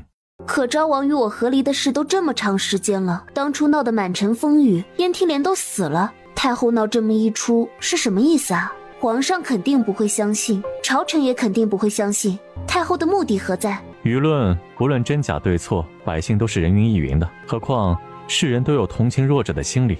当一个人为了家国利益忍痛搭上了自己的前途和未出世的孩子一条命，任谁听了都会动容的。何况昭王毕竟是皇上的儿子，皇上子嗣本来就不多，成年的子嗣更是少。他虽犯此大错，但燕听莲和那些细作党羽能被尽数剿灭，归根结底也是因为他。而且在成年的4个皇子里，萧朱墨是唯一一个有军功在身的，也是唯一一个上过战场的皇子。这就是太后和大司马的高明之处。一个上过战场有军功的皇子，的确能掩盖他自身的很多不足，比如昭王的自大自负，比如他的狂傲，再比如他垂涎美色，意志力不坚定。可偏偏这些缺点都被军功给掩盖住了。所以太后散布消息，既是无奈之举，也是釜底抽薪，还是看各方反应的试金石。至于谁信谁不信，端看众人仁者见仁，智者见智了。继续说。扶持昭王的人自然相信昭王，而昭王的政敌即便是不出这样的事，不相信他也在情理之中。就像王爷说的，太后要的是百姓的舆论，毕竟皇家秘史，百姓知道内幕的少之又少，外面疯传什么，百姓就听什么。对于那些真真假假、虚虚实实，谁又真正的在乎呢？百姓嘛，无所谓谁成为太子，谁主宰皇权，百姓所关心的无非就是能否吃饱穿暖，不颠沛流离，不妻离子散。所有人都能糊里糊涂，但只有一人脑子必须清醒，那就是皇上。皇上可以为了骨肉亲情不在乎我一个小女子的委屈，但他不能弃百姓，弃天下大义而不顾，选择扶持那么一个狗东西。更重要的是，他们太卑鄙了！明明引出燕听莲的是王爷，明明布下天罗地网，铲除那些桑南国眼线暗哨，奸细余党的也是王爷。可这消息一散布，无论事情真假，害人者反倒成了英雄，这简直是滑天下之大稽！王爷这么看着我干嘛？是我说的不对吗？不，你说的很对，只是我没想到自己竟有如此好运气，遇到宝藏一样的你。宝藏？王爷是在说我？对，就是说你。别人只当你是这京城中最平常的贵女而已，唯有我知道你能带给人惊喜，还远不止于此。莲儿放心，他不会成为太子，更不可能登上那95之尊之位。太后、贵妃和大司马这么多年的筹谋，恐怕到最后也不过是水中捞月、缘木求鱼罢了。我相信王爷。听宫里递出消息，说是太后要把宫宴和赏菊宴合并一起举办，宴席名单上有你的名字。有我的名字？王爷的意思是太后让我也参加宫宴？太后和胡贵妃为了羞辱我，简直是煞费苦心啊！如果我猜的没错，那宫宴上定也会邀请各府贵女小姐，世子王爷吧？我一个和离的女子被邀请进宫参加这些未婚男女的宴席，恐怕不是高看一眼，而是故意要给我难堪。莲儿，你有何打算？参加。太后只要敢宣召我进宫，我就敢参加宫宴，到时候不定谁给谁难堪呢。你不必担心，这次宫宴本王也会去，我倒要看看，当着我的面，他们谁敢对你暗下毒手。听说除了节庆，王爷很少参加这种宴会，这次王爷去，会不会让有心人？不会，你安心，我便能安心。随着太后举办宫宴的消息越传越烈，另一则消息也不知从何处传出来，说是异国公府的洛九离也要参加太后举办的宫宴，街头巷尾、茶馆酒楼全都在议论纷纷这件事。有说洛九离乃是河离的下堂妇，怎么有资格参加宫宴？有说洛九离与昭王现如今水火不容，在宴会上见到面也不知会是怎样的场景。有说洛九离毕竟从前是昭王妃，这在宫宴上见到太后和贵妃娘娘该怎么称呼？还有说听闻洛九离与九王走得近，时常看到他去九王府，这一个是亲王皇叔，一个是从前的侄媳妇，这关系可够乱的。小姐，那些人欺人太甚，竟然胡乱编排小姐的清誉。清誉？你家小姐我在那些人嘴里还有清誉吗？一个合离的女子，无论是被抛弃的还是被虐待的，在那些人眼里，男人没有任何问题，有问题的全都是女人。所以啊，合离之时我就料到会有这么一日，既然已经做好了心理准备，我又何必自寻烦恼，与他们置气呢？春柔，淡定淡定，来，再给小姐我蛋糕点。你说什么？太后举办宫宴，竟然邀请了洛九离？正是，奴婢也是才听说的。夫人，你已经喝了小半碗了。洛儿小姐说过，以后夫人即便是再喜欢吃的东西，也不要日日吃，以免发生上次那样的事情。荣秋嬷嬷接过余下的小半碗，示意宫女拿下去。太后邀请了洛九离，可有邀请大理寺卿的夫人洛九卿？没有。不过听说各家贵女都有本家的主母带着进宫，各府王爷也可以带着王妃参加。如若是这样的话，洛儿小姐应该也不会太尴尬。你呀，把事情想得太简单。各府王爷可以带着王妃，那是因为他们都是皇家人。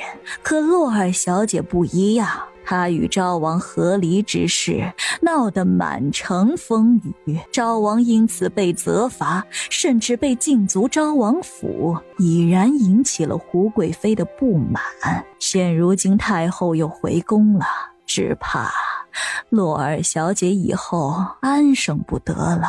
外面的人都说那洛儿小姐手段毒辣，可奴婢倒觉得那洛儿小姐是个真性情的女子，比京城里那些口蜜腹剑、人前一套背后一套的贵女们强得太多了。那丫头的确是个好姑娘，外边那些人呢，也不过都是墙头草，两边倒。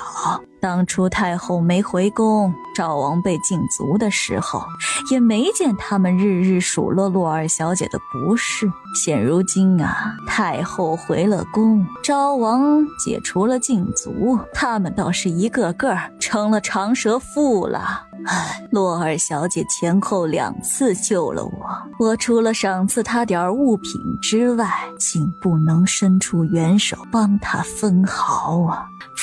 夫人莫要这样说，奴婢想那洛儿小姐一定能理解夫人的，何况夫人这样做也是为了不让皇上为难，不给皇上添麻烦。当年皇上亲政，想要册立长春宫太后为母后皇太后，再册封凤德夫人为圣母太后，册立圣旨还没下，就得到了长春宫太后和大司马等朝臣的阻拦。毕竟凤德夫人一非皇上生母，二非皇上嫡母，只是一个小小的乳母，竟然册立为太后，这让长春宫太后很是火大。那段时间因为这件事闹得前朝后宫不得安宁，最后还是凤德夫人跪地请求皇上收回成命，皇上退而求其次，册立其为凤德夫人，赐居甘泉宫，才彻底平息了长春宫太后的怒火。夫人坐得累了，躺下休息一会儿吧。为了让洛九离安心，萧明玄不但决定参加宴席，还专门派秦隐为洛九离送去了礼物。这是王爷让你送来的，里面是什么？这是主子特意为二小姐准备的，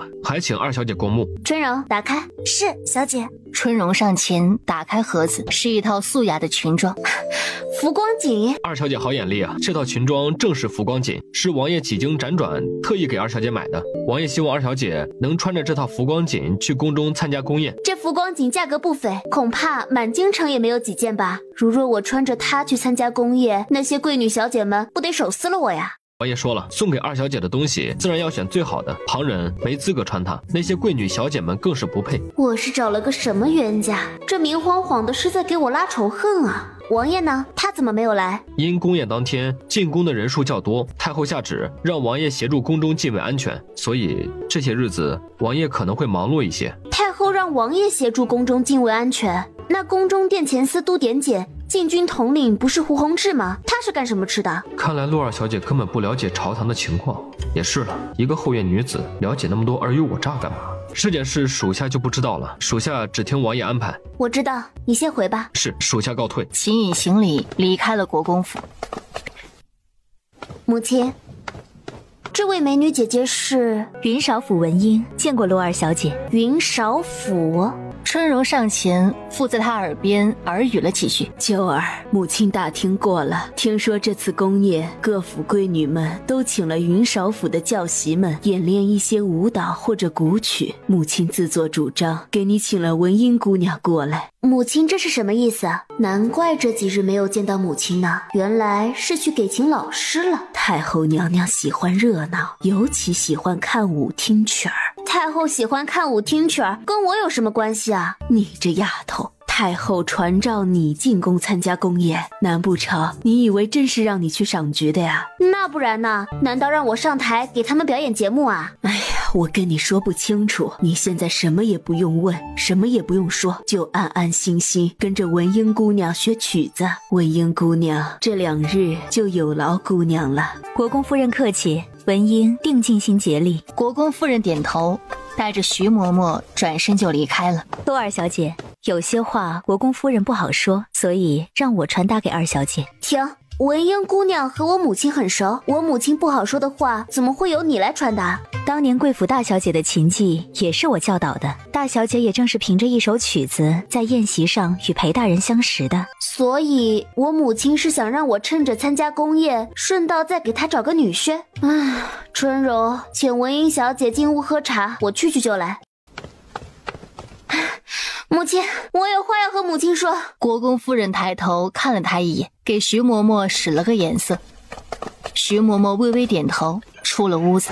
母亲是嫌弃女儿给府里添了麻烦。九儿，你明知道母亲不是这个意思，你何必拿这话来戳母亲的心呢？自从母亲知道太后让你也参加宫宴，便一直提着一颗心。母亲知道这是太后故意为之，那宫宴上全都是未婚的各家郡主、贵女和公子们，让你参加，无异于是羞辱你。可皇命不可违，太后之命更不能违背。母亲这也是迫不得已。如若可以，母亲根本不愿意让你参加那老十子宫宴。你是我骆家的女儿，论身份论地位比那些女子都不差，即便是和离了又怎样？凭你的容貌，凭咱们一国公府的门庭，有的是人愿意娶你，凭什么要去受那皇家的羞辱？母亲，对不起，我知道母亲不是这个意思，也知道母亲是真的担心我，可是母亲能不能让我自己选择？九儿，你父亲说过，你的性子不适合宫门王府。母亲放心，我从未想过马上就把自己嫁出去，何况天下男子如父亲那样一心一意对母亲的少之又少，女儿都已经经历了一次磨难，又怎么会轻易交付自己？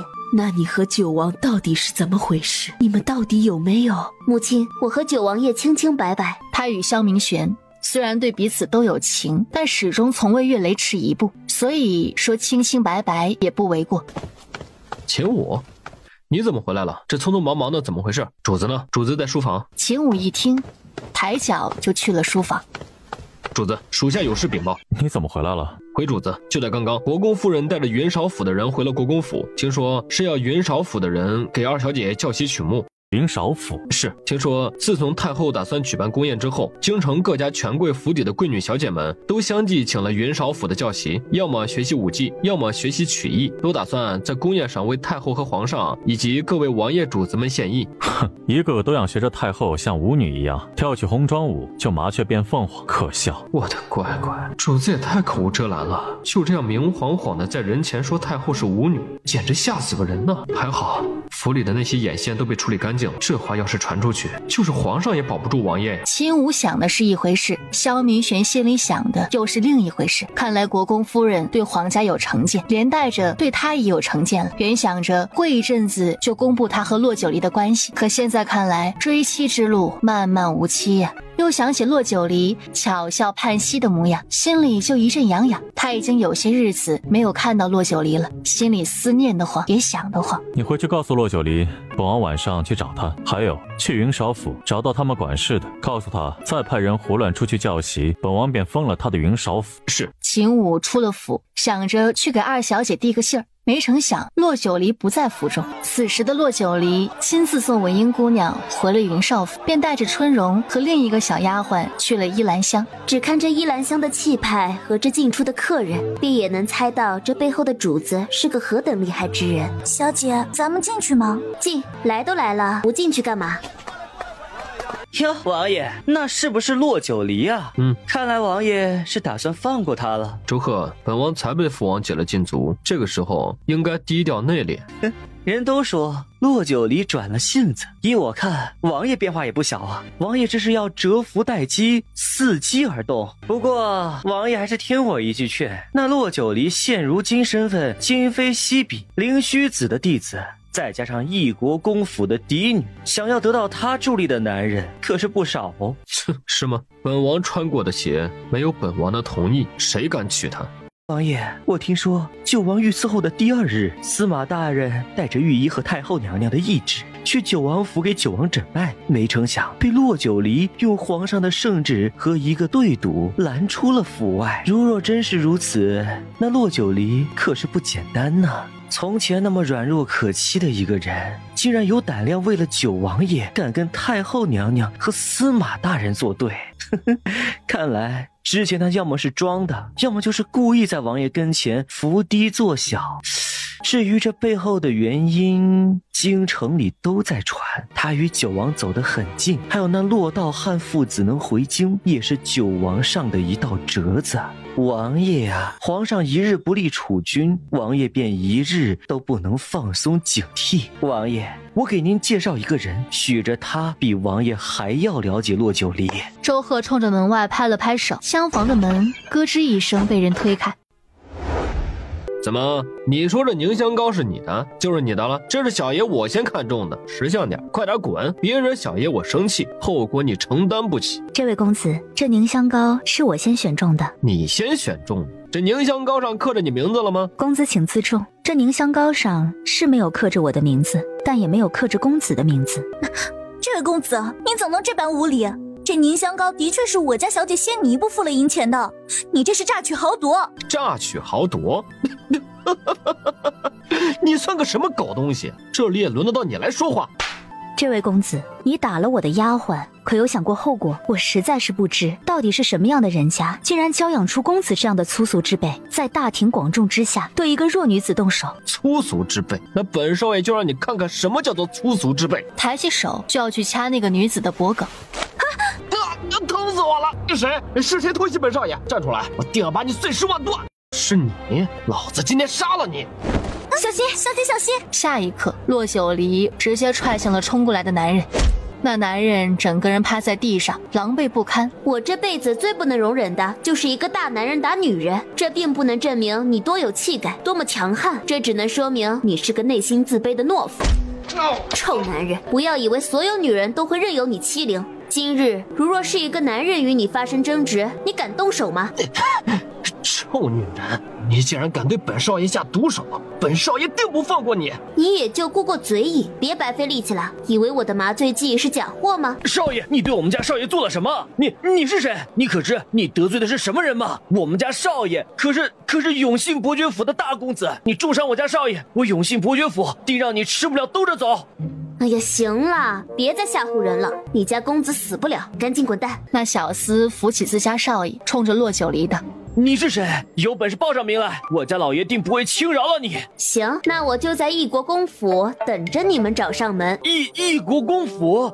你家公子榨取豪夺，我家二小姐打抱不平，你还敢找我们算账？再不走，连你一起打！小厮就是地位再低下，这会子也知道骆九离是谁了，扶着自家公子3两步窜出了依兰香。他就是骆九离啊！原来他就是异国公府的2小姐，和昭王和离的昭王妃，还真是百闻不如一见。这骆2小姐并不是传闻中那么不堪呀。明日出门得看看黄历。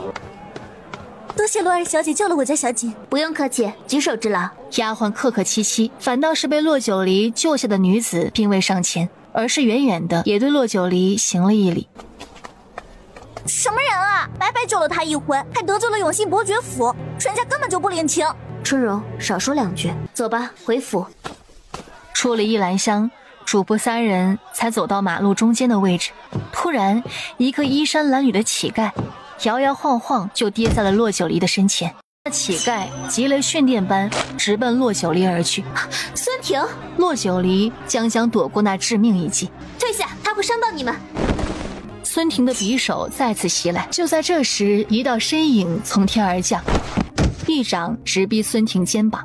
只听砰的一声，孙婷砸在地面上。昭王，你竟然为了洛九离这个贱妇出手，昭王可真是情种啊！孙婷知道自己要是再下手，必然于自己不利，迅速逃离了原地。离儿，你有没有受伤？昭王殿下，臣女名唤洛九离，至于殿下口中的离儿是谁，臣女不认识。奴婢带我家小姐，感谢王爷救命之恩。东莲，小姐受到了惊吓，快带小姐回车上。哦，好。丫鬟东莲扶着洛九离，赶忙往马车方向走去。洛九离，昭王殿下，王爷救我们主仆一命，再怎么样，感谢也应该是有的。说着，扑通一声跪在地上，冲着萧朱墨砰砰就磕了几个响头。这时，围观的人越来越多，春荣瞅准时机，起身行礼，快步走出人群，直奔马车。有意思。你何苦给他跪下？他想用救命之恩换小姐回心转意，我怎么可能让他得逞啊？你呀，我是傻吗？还回心转意？小姐，那孙婷怎么会突然出现？她怎么有胆量敢对小姐下手的？不知道，难道她知道了市花馆的事，是我动的手脚？不过昭王又怎么会出现在那里？也许他跟昭王就是一伙儿的。洛九离沉默，这事儿他需不需要告诉萧明玄？只是他的信儿还没送出府，秦武就递进来了消息。他晚上来做什么？简直是头疼。他才和母亲赌咒发愿，说绝不会轻易与九王开始。这话还没散去，九王大晚上就要登府门。春荣，你去准备一下，我要睡了。顺道把白日里王爷送来的浮光锦放在床头。是。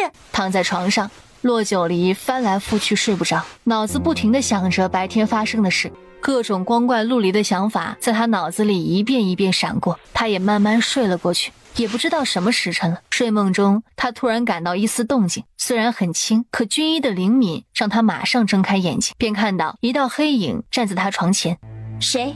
我再问一遍，你是谁？床前的人依旧不说话。洛九离急了，尖锐锋利的手术刀已经慢慢抽出他的衣袖。是我。王爷，既然是你，为何不一早表明身份？李儿，我就是想看看你有没有警惕之心。还好李儿安不忘危，时刻谨慎小心着。至于白天的事儿，我已经派人去追查他的下落了。王爷都知道了。你想怎么处置他？是直接处死，还是砍断双腿？哼，交给官府吧。萧明玄没有说话，相较于交给官府，他更愿意直接动手把人解决了，以绝后患。王爷在想什么？在想昭王怎么就知道你去了依兰香？王爷怀疑昭王监视我。有这个可能，这件事我会派人去查的，你安心。王爷怎么想起晚上来找我了？我白日太忙，为了不引起未来岳母的注意，只能晚上偷偷来了。李儿，你有没有想我呀？白日里我让青影送过来的浮光锦，你可喜欢？洛九离点点头。你放我下来。萧明玄松开胳膊，洛九离起身跳下床，每动一步，裙摆都流泻出盈盈流动的光泽，漂亮贵气，高不可攀。这裙子我只穿给王爷看，旁人不配。好，以后呀都只穿给我看。我听秦武说，你母亲给你找了云烧府的人教习曲技，所以呢，王爷大晚上跳墙头，夜闯香闺，是来兴师问罪的？不，我只是来告诉你，不必为那些人浪费时间的。明明只是个宫宴，就是因为太后娘娘喜欢热闹，喜欢看舞听曲儿，瞧把这些个贵女们忙的，恨不得把自己变成嫦娥。这就是上梁不正下梁歪。当年太后就是凭借在宫宴上独创了一曲红妆舞，被先帝看上的。啥？还有这事儿？所以我萧明玄的女人根本不需要这样投机取巧，除了那些以此为生的女子外，让侯门贵女们练习歌舞曲艺，站在台上搔首弄姿，不过就是男人满足自己变态的私欲罢了。骆九离倒是没想到，萧明玄竟然这样通透。在这个时代，女人是男人的附属品，除了八抬大轿迎进门的正妻，妾室都可以随意送人或变卖。可想而知，要不是因为他有个当国公爷的爹，有个国公府嫡次女的身份，还有萧明玄暗中的帮助，恐怕他和离的日子得有多难过。你在想什么？本王就在你面前，你还敢走神儿？王爷大晚上来，就是为了告诉我这些？不是，是我想你了，想见你。自从上次在天香楼一别后，我一直忙着宫里的事儿，没有机会跟你见面。这次要不是秦武告诉我，你母亲找了云少府的人将你娶继，会不会这么着急的大晚上不顾你的清誉，偷偷进府？王爷放心，我把云少府的人打发走了。不过我听秦颖说，太后下旨让王爷协助宫中禁卫安全。宫中禁卫安全一直都是禁军的事儿，怎么这次太后偏偏要王爷协助？还有那殿前司都点检禁军统领可是胡弘志，是大司马的儿子，是太后的亲侄子。这种在皇上面前露脸的机会，他怎么可能拱手让给王爷？王爷可有想到是为什么？连你都能想到的事儿，会有怎么可能会忽略呢？你放心，我都已经布局好了。这次进宫人多眼杂，你千万小心。除了甘泉宫的凤德夫人，任何宫妃叫你都不要跟着去。还有就是小心太后身边的重阳侯。重阳侯？重阳侯是谁？是小姐，您是醒了吗？奴婢进屋伺候小姐。王爷，快走！不用，我就是渴了，起来喝口水。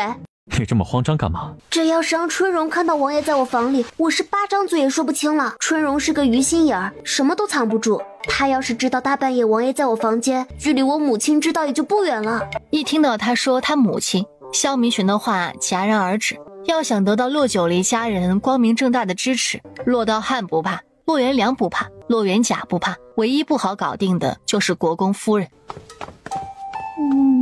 小姐，夫人说了，小姐不能喝凉茶。窗外怎么有道黑影？不对啊，我出门的时候明明把窗子关上了。骆九离回头，身后早已没有了萧明玄的影子。那个，是我刚刚起来觉得热，开窗子透个气。你不是要给我拿水吗？快去拿。是，小姐稍等。又过几日，宫宴如约而至。九儿，一会儿进宫，万事低调，千万不要与人产生冲突。女儿知道，母亲放心。胡夫人，自从上次在琉璃院见过两位小姐之后，我可算是知道什么叫美人了。二位小姐那出落的眉蹙春山，眼平娇媚，简直比那天上的仙女儿还要美上3分呢。苏夫人哪里的话，你家心柔也是生得美艳，招人喜欢得很。去那边的凉亭吧。哟，国公夫人和二小姐到了。走吧，进去吧。洛二小姐，一直都听说洛二小姐会参加宫宴，我还以为一个和离的女子肯定不会来呢，没想到洛二小姐倒是丝毫不在意别人的眼光，还挺让人意外的。我当是谁呢？原来是西云郡主。郡主一个未出阁的女子，整天把和离、夏堂父挂在嘴边，哪里有一丁点京城郡主的做派？不过也是，眼界和心胸到底比不得皇家出来的正派郡主。哟，没想到洛儿小姐和离后，这从前温温诺诺的性子竟然也伶牙俐齿了起来。洛儿小姐能得到太后青睐，邀请进宫参加宫宴，就该安安分分的，万不可因为自己一时冲动，丢了国公爷和国公夫人的脸面。说起来，今日进宫的除了各家主母夫人外，全都是一些未婚的青年男女。洛儿小姐作为这一批女孩子里头头一个成亲又头一个和离的女子，应该是很有经验吧，不妨给他们传授传授，也让他们少走些弯路啊。苏夫人，我家女儿怎样？我这个当母亲的尚且还未说话，你一个外人有什么资格来智慧？倒是苏尚书在朝为官30多年，好不容易爬到了尚书的位置，也是挺不容易的。眼下年纪也大了，应该也没什么往上晋升的机会了吧？苏夫人想要借此机会与别人打好关系也罢，表忠心也好，我都管不着，也懒得管。只是苏夫人似乎忘了，我夫家乃是先帝下旨赐封一国公，世袭罔替。苏夫人当着我这个一品诰命夫人的面，竟敢言语奚落我的女儿，当真是够胆呢。何况昭王与我家女儿和离，乃是皇上亲自下的圣旨，难不成苏夫人对皇上的圣旨有意见？还是说诸位觉得皇上的金口玉言在诸位眼中只是儿戏？哎呦，国公夫人，我其实没有恶意，只是口不择言，还请国公夫人和洛儿小姐不接受，不原谅，不和解。母亲，走吧。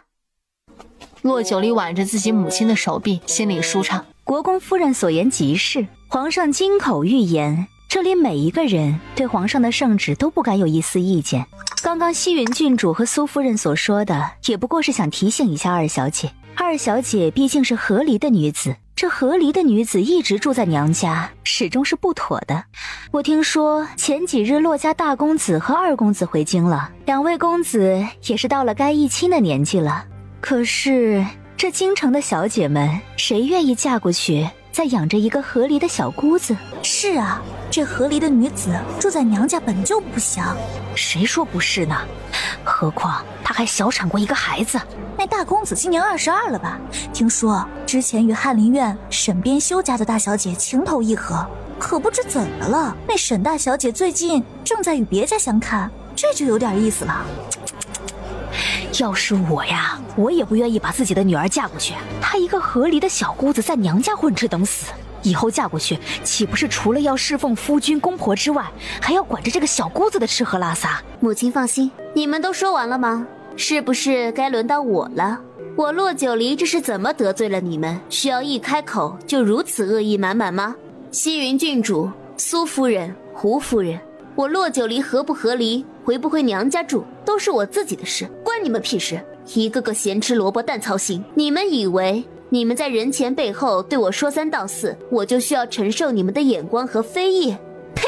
我洛九离以前脑子坏了，眼睛瞎了，但经此一事后，我眼明心净，心无旁骛。你们一个个嘴里说着大道理，实则句句绵里藏针。你们以为你们一个个绫罗绸缎、珠光宝气的往这一站，就是贤惠、端庄、识大体？可在我看来，与那嚼舌根的市井泼妇有何不同？而且还是毫无教养的泼妇。怎么，诸位脸色不大好看呢？哎，我呀，自从和离后，脑子被刺激的时好时坏，说的话不大中听，各位见谅啊。洛九离，今日知春阁里的这些人，可都是京城有头有脸的夫人小姐们。你做事说话如此不顾后果，弄得场面太难看了，就不怕自己收不了场？胡夫人，我年纪小，说话口无遮拦，但我这人做事有原则，收不了场的绝对不会是我。今天的事就是最好的例子。我一个光脚的，还怕一群穿鞋的吗？还有啊，各位应该都知道吧，我因祸得福，得仙医灵虚子收为门外弟子。医术嘛，说不上活死人肉白骨，但头疼脑热疑难杂症，我还是能手到擒来的。这人呐，吃五谷杂粮哪有不生病的？今日知春阁里的诸位，有一个算一个，谁家要是有不能医治的疑难杂症，可以来找我，出诊费不多，500两。母亲，咱们走吧。好，走。母女俩一同迈进了知春阁的门槛，向外走去。冰玉说的没错，洛九离这个小贱人还真是猖狂过头了，果真该死。就在洛九离扶着国公夫人出了知春阁后，角落里一个小太监也低着头退了出去。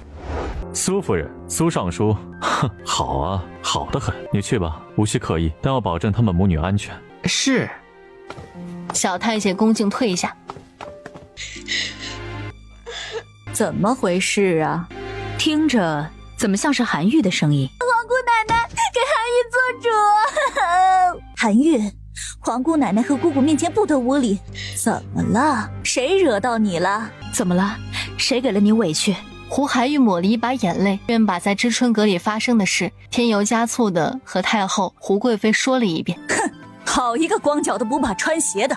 洛九离还真是狂妄的不把任何人放在眼里。李簪，太后，奴婢在。去把国公夫人和洛二小姐请来长春宫，哀家倒要瞧瞧，这半年多未见，洛二小姐怎的就长出如此胆量了？是。绿簪应声，转身就要出去。等等，姑母，宫宴马上就要开始了，各家夫人、贵女、王爷、世子们还都在御花园等着。如若这种时候宣了那洛家母女来，恐怕宫宴不能如期开席。何况那洛九离先后救了凤德夫人和九王爷，皇上对他颇为看重，九王爷更是在大庭广众之下数次为他开脱。你有什么应对之策？胡贵妃眉目沉沉，附在太后耳边小声的耳语了几句。这件事最好是皇上和九王无法插手，一旦皇上和九王介入，那只会重重拿起，轻轻放下。所以这个办法是唯一的办法，也是最能一击致命的办法。九儿，你这姿态实在是……母亲，咱们进宫的时候，母亲不是答应过我，不再让我相看吗？母亲是答应了你，可你这样一点大家贵女的姿态也没有，岂不是平白让人笑话了去？贵女？母亲，关于我大哥和翰林院沈编修家的大小姐，到底是怎么回事？唉，那沈大小姐与你大哥的确有过一段。至于是什么原因分开的，你大哥自来不喜欢我们过多干预他的婚事，所以家里人知道的内情也不多。啊，连母亲都不知道吗？那沈大小姐叫什么名字？母亲总该知道吧？叫沈妙清，我见过那孩子，是个气质出尘的姑娘。洛九离一听到气质出尘4个字，脑子里不由自主地想起了前几日在依兰乡救下的那个女子。这个洛九离虽然对人不敬，但现在的这种性子却是很讨男人喜欢的。毕竟这京城里敢如此胆大妄为的女子还是少数。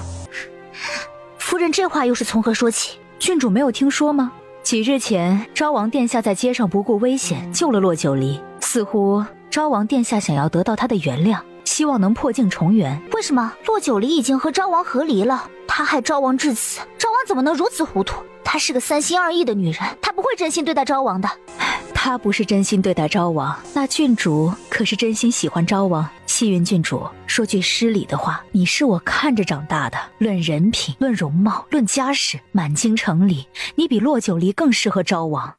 夫人，从前是我们看错了那洛九离，以为他会是昭王的贤内助，可没曾想，这次无论如何，我们都不会让洛九离再进昭王府，成为昭王妃。所以，西云郡主是真的真心喜欢昭王吗？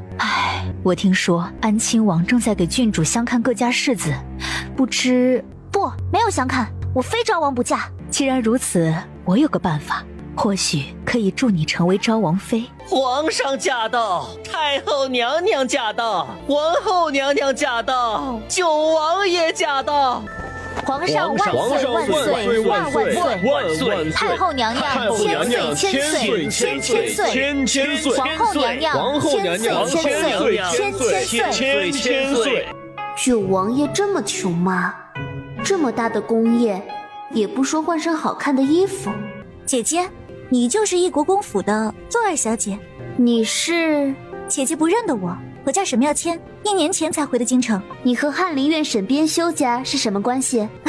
那是我父亲。那沈妙清？沈妙清是我姐姐。那你姐姐沈妙清呢？她今日可有来？我姐姐身体不适，正在家中调养。你姐姐生的什么病啊？可有找大夫了？只是风寒，父亲怕姐姐殿前失仪，所以今晚的宫宴便让我来参加了。今日是太后办的宫宴，也是赏菊宴，你们切不要拘谨了。谢太后娘娘隆恩，谢皇上隆恩，谢皇上隆恩。皇上，太后娘娘借此良辰美景，臣妇的女儿想为皇上、太后娘娘、皇后及诸位助兴一舞。你就是工部苏尚书家的夫人，哀家听说你家女儿苏心柔不但长得美艳漂亮，还曾刻苦练习红妆舞，可有此事？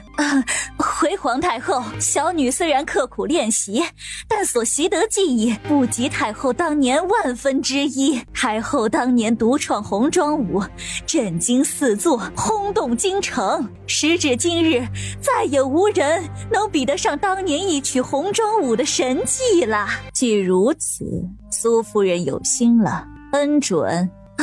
谢太后娘娘，谢皇上。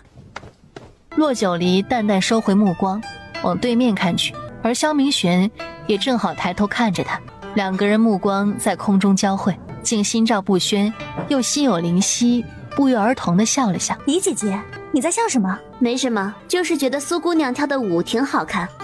西云郡主由始至终都在用余光瞄着骆九离的一举一动，他刚刚与九王爷对视，冲着九王爷笑的那一幕被他尽收眼底。看来前几日传得沸沸扬扬，骆九离与九王关系密切的传闻并非空穴来风。他的目光不由自主地看向对面的昭王，此时的昭王目光不偏不倚落在了骆九离身上，他的目光有些贪婪地在骆九离的身上打了几个转，终没有收回。那眼神里全是细腻的温柔和宠爱，至于他那眼神里的情绪是真是假，唯有他自己得知。昭王殿下在街上不顾危险救了骆九离，似乎昭王殿下想要得到他的原谅，希望能破镜重圆。不可以，他心心念念昭王殿下这么多年，现在终于有了机会，他再也不会让机会从自己眼前消失了。他收起那充满了嫉妒的目光，不动声色地看了眼骆九离的酒杯，又不动声色地看了眼骆九离身旁的沈妙谦。李姐姐，这果酒可真好喝，甜滋滋的，没有酒的苦辣。李姐姐，我给你填满。骆九离想说不用，但酒水已经缓缓流出。果然是小门小户出身，到底是孤陋寡闻，还果酒。如此春穗花给你们喝，倒是浪费了。西云郡主说的是，小女才回京不久，这京中的好东西，小女所知的确不多。还是西园郡主见多识广。我可听说，这春穗花是要在寒冬之时，以梅花和上好的梅子做引放入酒母，然后将其埋入梅花林中。梅花开落，冬雪消融，直到来年牡丹花开，才能起出酒，因此得名春穗花。如此好酒，给某些人喝，还真是浪费了。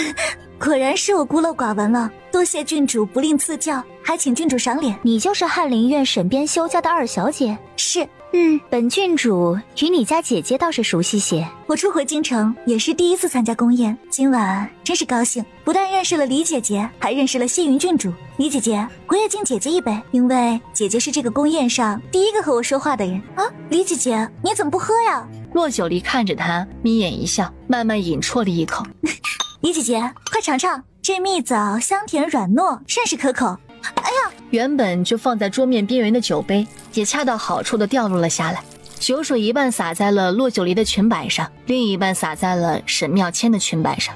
李姐姐，真是对不起，是我太不小心了，这可怎么好？没事没事。怎么了？回太后娘娘的话，是酒水洒在了骆二小姐和沈二小姐的裙摆上。既如此，就带二位小姐去换身干净的衣服。骆九离谢了太后恩典，与沈妙谦一同离开了御花园。萧明玄眸光深冷地看了眼骆九离渐渐远去的背影，国公夫人脸色微变，几乎是在骆九离离开的同时，飞快地看向九王爷。国公夫人的担心，萧明玄自然也明白，他冲着国公夫人只有他才可以看到的幅度，轻轻地摇了摇头。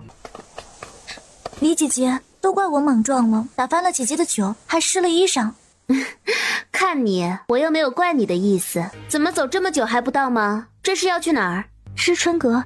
每次在御花园宴请，所有物品都会安置在知春阁，以备不时之需。哦，知春阁啊，那就走吧，还是快些。我总觉得身上有些不大舒服，心口火燎燎的难受。许着是李姐姐刚才没有吃些东西垫肚子，便先喝了酒水的缘故。看来是那药性发作了。不管怎么说，事已至此，我一定不能够失败。西云郡主答应他了，如若这件事情办成，便让她嫁进安亲王府，成为世子妃。到那时，她再也不是神府里那个凭妻所生的二小姐了。她大姐不是妄想嫁进国公府，想要成为将来的国公府夫人吗？那她就嫁进安亲王府，成为安亲王妃。正妻又如何？到最后还不是死了？与国公府公子情投意合又如何？还不是散了？究竟是什么在知春阁等着我？是陷阱，是暗器，还是那杯酒里的药？哎呀，心里好难受啊！李姐姐，你这是怎么了？难受，就像火烧一样难受，热，很热。李姐姐，要不我们先扶你进去歇一会儿，再换身干净的衣服？只能这样了。好了，到了，你先扶着李姐姐进去。沈二小姐，你不进去吗？你的衣服也沾了酒水，殿前失仪可就不好了。你在外面等着。说着，不管3721，搂着沈妙谦就进了屋。沈妙谦想挣脱，却被骆九离浑身的重量压着，挣脱不得。房间里很暗，角落里是一支被点燃的香，随即手指摸上骨戒，一只 N95 口罩落入手心。你这是干嘛？没什么。李姐姐，你这是新型面纱？你在紧张？没有。是吗？沈妙仙还没有明白过来怎么回事，只觉得后颈一痛，然后整个人便昏死了过去。你要找死也别怪我无情。骆九离快速把两人的外衣兑换，然后走向门口。沈二小姐，屋里燃着香，我去洗把脸，你在这守着。是。骆九离疾步拐过了长廊，整个人靠在墙角，胸口扑通扑通跳个不停。正在此时，知春阁外响起了脚步声，然后出现了一个男人的身影。人带来了吗？在里面。男人一个箭步推开门，伸脖子狠狠地吸了一下。合欢香外加最烈的媚药，贱妇，今晚我就让你身败名裂。说着，咚的一声关了房门。那宫女站在门口，听着屋里传出来的动静，红着脸低头往长廊跑去。沈二小姐，骆九离猛然回头，手里拿着一把寒光闪闪的刀子，冲他咧嘴一笑。骆小姐。长廊外，一柄飞刀直插入那宫女的后背，正面骆九离也正一个手刀劈在了她的脖子上。你是谁？陆二小姐，奴才奉九王之命来救二小姐。九王？他们就要来了，二小姐，请随奴才躲避一下。等一下，你说你是九王的人，你有什么证据？万一你假借九王之名要害我怎么办？王爷只让奴才保护二小姐和国公夫人的安全，并没有给奴才任何证明自己身份的信物。如若二小姐不信，奴才先去处理了这宫女的尸体。那间厢房是放杂物的，没有落锁，二小姐可以去躲避一下。说着，扛起那个宫女的尸体，转身消失在了茫茫夜色之中。那厢房果然如那个太监所说，是个没人住过的杂物间。他们是谁？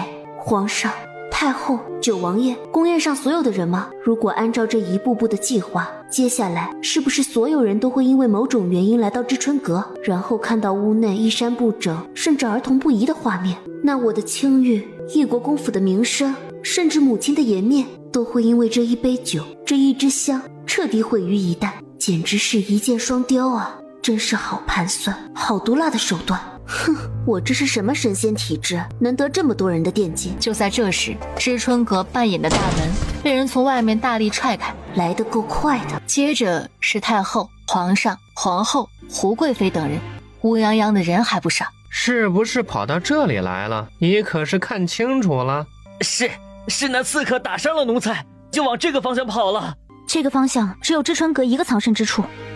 糟了，陆二小姐和沈二小姐不是来知春阁？如若真是刺客，那二位小姐岂不是？来人，搜！手持刀剑的禁军四下散开。正在众人心思各异之时，只听某个房间内传来一声女人凄厉的尖叫，以及刀剑碰撞的声音。有刺客，护驾！不知是谁大喊了一声，哗啦啦，一群手持刀剑的禁军把太后皇上的王族亲贵保护得水泄不通。这不会是我不是来知春阁换衣服的洛二小姐？也有可能是沈家二小姐。国公夫人，二小姐出了这样的事。我女儿出了哪样的事？你亲眼看到了，还是知道什么？国公夫人，这种事儿你还是要想开些，毕竟……来人，苏夫人殿前失仪，扰乱军心，掌嘴！都都给哀家住手！坊间传闻九王与洛九离关系非常，难道是真的？洛九离出事，九王竟然如此沉不住气。九王，哀家和皇上还在跟前儿，你如此掌掴一个尚书夫人，此举恐会引起君臣不和，实在是大为不妥。太后明鉴，就在刚刚，她已经不再是尚书夫人了。工部尚书徐平泰收受贿赂，贪赃枉法，卖放牧瓦匠孙大、孙武等500名，得银3300两，贪赃修固河堤水利近10万两。至于其他的赃案，本王就不一一复述了。只修固河堤水利一项，就够苏平泰抄家灭族了。九王爷一句话，工部就地换了一个尚书，由始至终，皇上都神情淡淡，没有任何反应。众人不禁猜测，是不是皇上在利用九王爷之手警告众人？被打得脸颊红肿的尚书夫人和已经吓得昏死过去的尚书小姐被禁军拖了下去。洛九离看得真切，听得清楚。虽然萧明玄没有提他洛九离一个字，但一行一动都是对他的维护。可现在他还不能出去。另一边有禁军把一个赤裸着上半身的死尸拖出了房间。孙婷，请皇上、太后娘娘赎罪。刚刚屋里有对男女正在行不轨之事，卑职进屋时，那男人手持匕首，意欲行刺，被卑职当场毙命。一旁低垂着头的胡贵妃瞄了一眼那具死人头孙婷，眸子里露出一丝阴冷的笑意。孙婷一死就死无对证了。至于被孙婷玷污的洛九离，哼。重阳侯护卫太后和朕有功，何罪之有？至于屋里那个女人是谁，重阳侯可有看清？启禀皇上，那女子因为羞愧蒙着脸，卑职也并未看清，但从地上散落的衣服来看，像是洛二小姐的衣服。国公夫人，国公夫人，快醒醒！启禀皇上、太后娘娘，国公夫人昏死了过去。传哀家旨意，去太医院请太医过来，给国公夫人诊脉。是。立刻就有太监快步走出了支撑阁。九王，你进去看看。此时的萧明玄冷厉地看着那散发着微弱光亮的房间，他一步步走向那个房间。洛九离，我知道那不是，我相信那不是。洛九离紧紧蹙着眉头，双拳紧握，死死遏制着内心如焚想要冲出去的冲动。萧明玄到底还是抬腿上了台阶，他的手掌微微有些发抖。多少年了，上一次手发抖还是年幼时第一次杀人，可今夜几步之遥，却仿佛远至千里。指尖轻轻碰上门板，随即被用力推开。不管里面是不是洛九离，他都必须去面对。萧明玄死死握住拳头，他极力克制心里暴怒的火焰，眼睛看上床上的一个女人。不对，不对！他的眼睛在落到床上那女人的头发上后愣住了，顿时喜悦在窗口上又开出了花。萧明玄不再迟疑，大步向前，直奔床上的女人。你是谁？抬起头来！不抬头，你的下场就是粉身碎骨。床上的女人吓得一惊，慌忙抬头，露出一张小巧精致的脸。不是李儿，果真不是我的李儿。既然确定了不是洛九离，他没有片刻犹豫，转身出了房间。好啊，好啊，果然不愧是本王看上的女人。洛九离，你个贱人，你终于毁了，终于毁了。毁了你，九王爷就是我的了。九王，你可看清了？是个女人。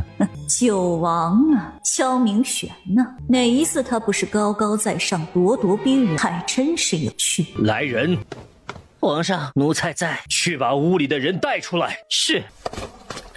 这女人遭遇不测是真的，但未见是洛九离。上次在玉福宫，洛九离当着皇上的面对的胡贵妃，恨不能生吞活剥了她。她那样的女子，那样的烈性，都敢给皇上脸色看，一身的风骨气度，会这么轻易被人得了手？哎，也是怪了，以前怎么就没看出那位陆二小姐是个有风骨气度的呢？姑娘，穿上衣服吧，皇上有请。我不出去，我不出去！不出去？难不成你还想让太后和皇上亲自请你？要不我们帮姑娘穿？哼，你们两个狗崽子，脑袋不想要了。姑娘，别哭了，快穿上衣服，皇上和太后娘娘会为姑娘做主的。果然不是骆九离，难怪皇上不动声色，九王爷也没有当场暴露杀人。骆二小姐啊，你这一手玩得高明啊！是他，骆九离，是他害的我。沈二小姐，饭可以乱吃，话可不能乱说。你护着他，明明就是他。那沈二小姐告诉咱家，骆九离为何不害那宫女，偏偏要害你啊？还有，沈二小姐接近骆九离的目的又是什么？沈二小姐是个聪明人，应该听过狡兔死，走狗烹的道理吧？那孙婷已被当成刺客刺死了，现下死无对证喽。二小姐不如将错就错，兴许皇上和太后看在二小姐懂事的面子上，对二小姐另眼相看呢，那才是做坏事最好的结局。哎呦，要不然呢，沈家一门就陪着二小姐一起碧落黄泉吧。出来吧。沈二小姐，怎么会是她？怎么会是沈妙谦？不是骆九离吗？怎么不是骆九离？明明是骆九离的衣服，怎么会成了沈妙谦？你就是沈妙谦？没想到竟然是沈二小姐。沈夫人，这到底是怎么回事？皇上，王爷，臣妇不知啊。现在该轮到我上场了。这么热闹啊，都来知春阁赏菊吗？怎么都这样看着我啊？不知西云郡主看到我，高不高兴，意不意外？多尔小姐在说什么？本郡主不明白。哼，不明白吗？西云郡主不明白没关系，毕竟揣着明白装糊涂也不是件容易的事。不过这么多人里，总有明白的，比如沈二小姐这位当事人。骆九离，所有人都在担心你们的安全，你倒好，平安无事的出现，就阴阳怪气的说些什么混账话。皇上和太后还在这儿，容不得你闹小孩子脾气。是啊，洛儿小姐，宫里进了刺客，皇上、太后娘娘、皇后娘娘和各宫娘娘都很担心你。洛儿小姐此举实属不应该呀。贵妃娘娘这个时候应该保持缄默才对。至于胡大小姐，不愧与西云郡主是手帕交，这临危不乱、镇定自若的神态，还真是天生天养。骆九离，放肆！臣女给太后娘娘请安，臣女给皇上、皇后娘娘请安。骆九离，你刚刚去了哪儿？回皇后娘娘的话，臣女换了衣服，有些内急，便自行出了知春阁。因为园子太大，迷了路，兜兜转转，这才走出来。那就好，既然无事，就去看看你的母亲吧。你母亲听说那刺客进了知春阁，吓得昏了过去。不过你放心，皇上和太后娘娘已经派太医去给你母亲诊治了。有皇上和太后娘娘的旨意，又有太医在，臣女放心。不过臣女有事，还请皇上、皇后娘娘、太后娘娘为臣女做主。臣女怀疑在宫宴上，臣女喝的酒里被人下了药，还有这知春阁里燃着河。骆九离，放肆！哀家举办的宫宴，每一道菜、每一壶酒都是经过太医查验。你如此信口雌黄，置哀家颜面何在？置皇上天威何在？太后的颜面，皇上的天威，臣女不敢亵渎，但臣女只要一个公道。骆九离，你说酒里被人下了药，可有证据？沈二小姐就是证据。骆九离，他都知道，所有的一切他都知道，是骆九离毁了我。沈二小姐是被害者，她是无辜的。无辜的，她可不无辜，不过是咎由自取罢了。骆九离，是你害了我，我已经是被你害得一辈子都毁了，你还要我怎么样？到底要我怎么样？沈妙谦，害你的人不是我，你应该问问你的那位好姐妹西云郡主。骆九离，你平安无事就别再闹了。小朱墨，这个该死的男人，今晚的事全是拜他所赐。骆九离，放肆！来人，把他给本宫绑了！立刻就有侍卫冲着骆九离扑了过去。江明玄腾空跃起，一脚踹在那侍卫的身上。你们好大的胆子！皇上尚未发话，倒是对贵妃的命令言听计从。好啊，这宫中的禁军可真是让本王刮目相看了。皇上明鉴，臣妾绝非此意，只是看骆九离伤了昭王，一时乱了分寸。父皇明察，母妃只是担忧儿臣，绝不是故意殿前事宜。至于儿臣，虽然已经与洛九离和离，但她到底曾经也是昭王妃，儿臣不过是想弥补之前的过错罢了。对于她刚才的举动，儿臣心甘情愿，没有一丝怨言。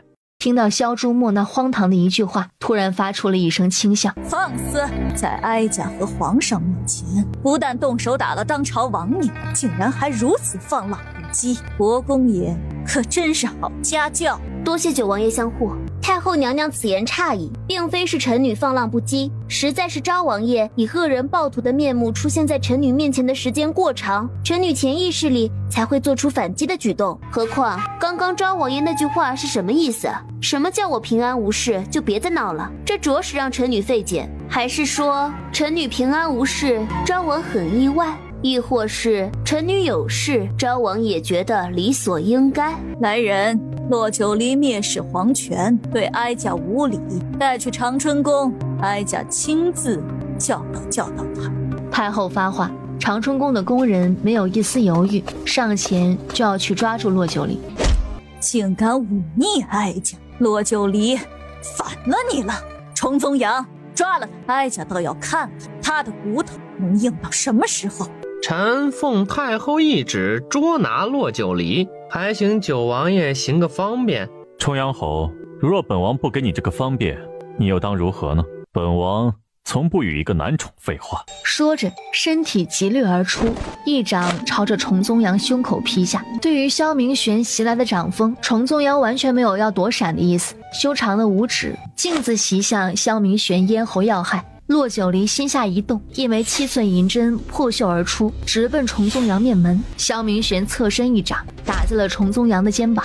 九王，崇宗阳是奉了哀家之命抓捕洛九离，你处处阻拦，是想要造反不成？皇上，九王如此目无哀家懿旨，洛九离出手重伤重阳侯，如此无礼的二人，皇上还要袖手旁观，不给予责罚吗？母后息怒，身体为重，至于责罚，母后向来深明大义。今日之事，且不论谁对谁错，国公夫人如今还未清醒。倘若洛九离突然被责罚了，带着一身的伤回去，恐怕会让远在溧阳练兵的义国公父子心不安定了。不若母后要打要杀，也得等义国公回来之后再做计较。母后以为儿臣的话有没有道理？至于九王目无太后懿旨，着实该罚。不过重阳侯身为臣子，竟然对九王动手，如此行径，朕的皇权、太后的威严、九王的尊荣，岂不是被他统统践踏蔑视？难怪刚刚皇上跟个稳坐钓鱼台的姜太公似的，不阻止我申冤，也不阻止我打昭王，更不阻止崇宗阳对九王出手。原来皇上是在这儿等着呢，果然够阴险，够心机。这帝王之术被他玩得溜溜的。罢了，这件事便就此作罢，哀家也不再与洛九离计较。母后既然如此说，儿臣自然没有不遵从的道理。不过重阳侯对亲王动手，死罪可免，活罪难逃。皇帝，来人呐，带重阳侯下去，鞭罚80，停俸1年。是。立刻有皇上的御影卫上前，把重阳侯拉了下去。皇帝，这件事洛九离才是始作俑者，皇帝如此做，岂不是太过偏颇？何况……西云郡主殿前事宜，带下去，掌嘴50，禁足安亲王府。是。侍卫不由分说，拖着陆西云就出了知春阁。罢了，今晚之事到此为止，哀家也累了。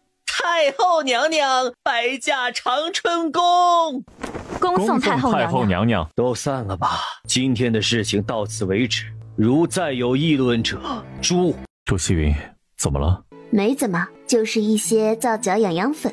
我的离儿平安无事，完好无损，真好。九王、九皇叔，他何时对一个女人有过如此眼神？难道传闻都是真的？洛九离与九皇叔的关系非常，可明明洛九离是个弃妇，是个没有了清白的女人呢。九皇叔此举到底意欲何为？今晚只要洛九离被孙婷玷污了，没有理念，那么太后娘娘就会借机撮合我与九王爷。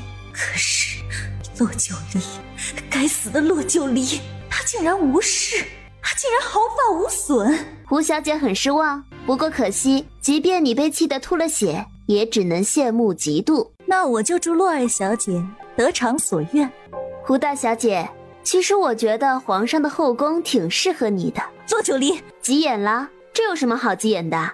你这样满肚子花花肠子的人，特别适合勾心斗角、尔虞我诈的宫廷生活。我觉得胡大小姐可以跟你姑姑过过招，在阴谋诡计这一点上，贵妃娘娘还真不一定是你的对手。你就这么抬举她？不是抬举，我说的是实话。她这样的女人，天生就是为了后宫的尔虞我诈而生。她长得这么丑，皇兄不一定能看得上她。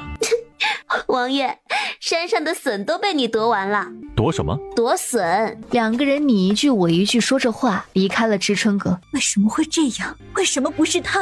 怎么会让那个贱人逃脱了？闭嘴！这是在宫里，不是在司马府。那又怎么样？皇上心知肚明，不也依旧没有责罚我们吗？蠢货！父皇鞭刑了重阳侯，长国禁足了西云郡主，这是没有责罚吗？表哥如此愤怒，是因为什么？因为洛九离逃过一劫，还是因为九王为洛九离那个贱妇出头？疯子！本王看你为了九皇叔，简直走火入魔了。疯子！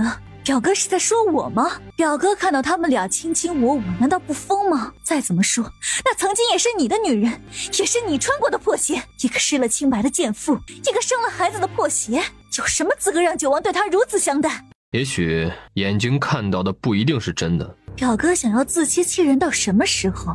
难道表哥还看不出来那二人之间关系非常吗？表哥就不怕某一天要对着洛九离行礼，称呼他一声皇婶儿？胡冰玉，你给本王闭嘴！我闭不闭嘴也改变不了现实。表哥既然对洛九离还有情，何不放手一试？如今的洛九离可是一朵带着刺的娇花。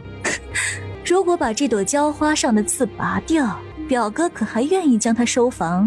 看来表妹又有了计策。胡冰玉瞪着一双猩红的眼睛，低低阴笑。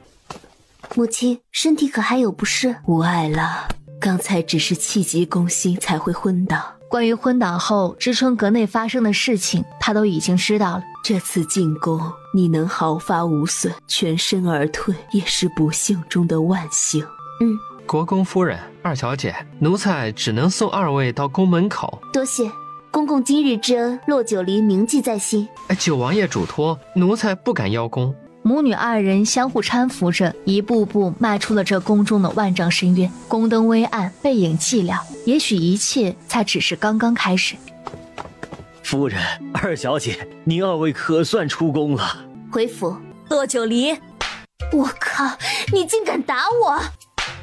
你大爷的，我没招你，没惹你，你竟敢打我！你真是莎士比亚去个土字，直肠通了大脑！我告诉你，你别用你那5毛钱1斤的脑袋，觉得全世界的人都应该被你欺负。你打我一下，我就把你变成猪头！九儿，住手！快住手！两掌相击，洛九离胸口发闷，微微有些疼，嘴角溢出了一丝血迹。洛九离啊，本王对你手下留情，你竟然心思如此歹毒！啊，九儿，九儿，你怎么样啊？安亲王真是好品性，你们夫妻二人，一个不分缘由上前打我的女儿，一个不顾及脸面出手伤我女儿，竟然还敢倒打一耙，简直愧辱王爷、王妃二字。倒打一耙的不是国公夫人吗？西云只是进宫参加个宫宴，你女儿不分青红皂白，往西云身上泼脏水，致使西云被掌嘴5时，差点被打死。你们母女竟然还敢恶人先告状！如若今日不是本妃身体不适，如若今日本妃跟着西云进宫，怎会让你们母女这样糟践我安亲王府的郡主？呸！见过不要脸的，但没见过你这么不要脸的。你们自己那个傻叉女儿做了什么没脑子的事儿，你们自己心里没点数吗？何况皇上、太后、九王皆在当场，你们不敢进宫去找正主兴师问罪，倒是把矛头指向我。我呸！你们不但不要脸，还让人瞧不起。洛九离，贱人，你诬陷我！我什么都没做，跟我有什么关系？有什么关系？不愧是安亲王，手眼通天啊！就连九王爷下的命令，这宫里的太监都敢偷懒耍滑。掌嘴5时，如若真是实实在在掌嘴5时，只怕陆西云根本说不出这么清楚的话来。王爷，王爷，你怎么了？母亲，护好自己。就在这时，隐藏在了暗处的秦武卷着落叶凶狠杀来，敢动二小姐，找死！冷锐的剑气逼责这几个没有内力的人连连后退。一时间，安亲王府的2个侍卫与秦武刀剑厮杀，打成一团。哎，母亲，这是……母亲放心，是保护我们的。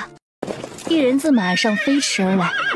九王爷在此，何人胆敢宫门前闹事？参见九王！参见九王！宫门口所有人朝九王爷行礼，唯有骆九离还站着。萧明玄的目光落在了他的身上，见他发髻有些微乱，脸颊有些红肿，嘴角还有没擦拭干净的血迹，原本温和的目光里顿时锋锐的杀气划过。秦武，属下在。怎么回事？回禀主子，是安亲王妃因为西云郡主在宫中被掌嘴一事，迁怒于陆二小姐，说是陆二小姐诬陷西云郡主，致使西云郡主被打，所以在宫门口不分缘由的对陆二小姐动了手。陆二小姐为了自保，万般无奈才反击了回去。原本是女人之间的事儿，但安亲王却是出于私心，不但出手攻击，还伤了陆二小姐。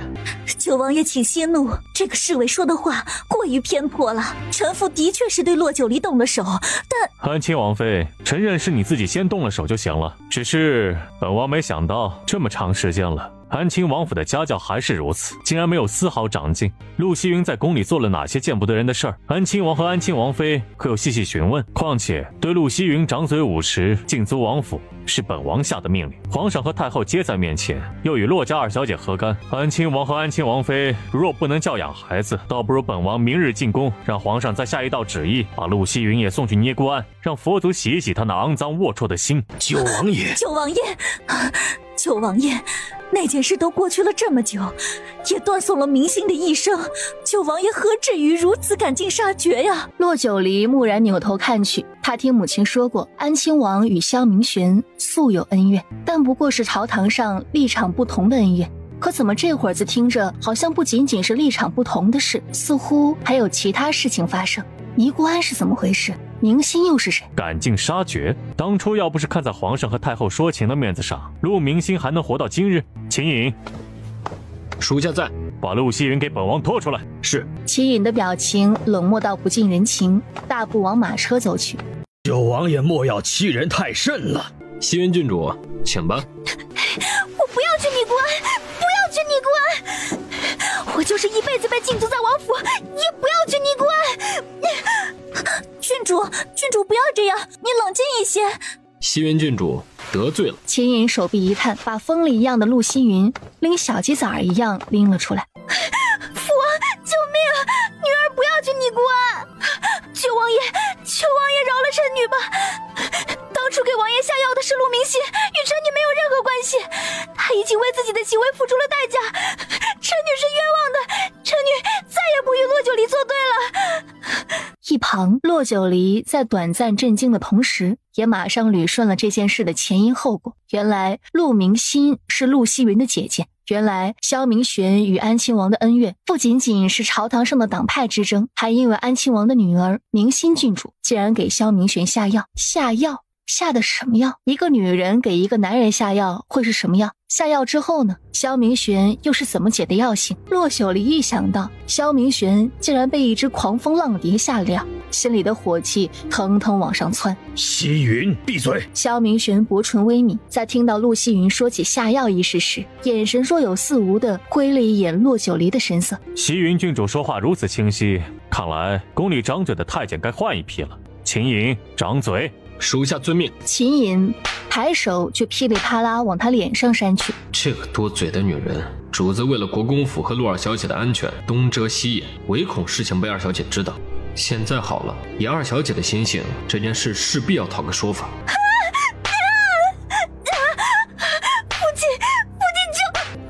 救我！九王爷息怒，希云年幼，犯了错，乃是本妃教导无方，本妃一定会好好教他规矩。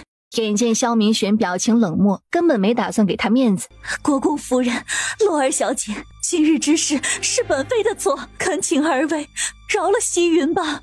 希云冒犯洛儿小姐，改日定备上厚礼，让她亲自登门赔罪。还请国公夫人和洛儿小姐，大人有大量，莫要跟希云一般计较。九儿，安亲王妃这话错了，我和母亲从未与陆希云一般计较过。何况我和陆希云的事儿，在宫里有皇上和九王爷以及太后做主，已经结了。是王妃和安亲王不分青红皂白，在宫外对我出手，所以洛九离伸手摁下身上其中一道穴位，顿时嘴角溢出鲜血。九儿，萧明玄也害得瞳孔一缩。他为什么故意为之？为了报仇，为了找回颜面，还是为了洛儿小姐有什么要求，尽管提，只求饶希云一命。九王爷，我可以提要求吗？萧明玄听他说话中气十足，紧提着的心也放松了下来。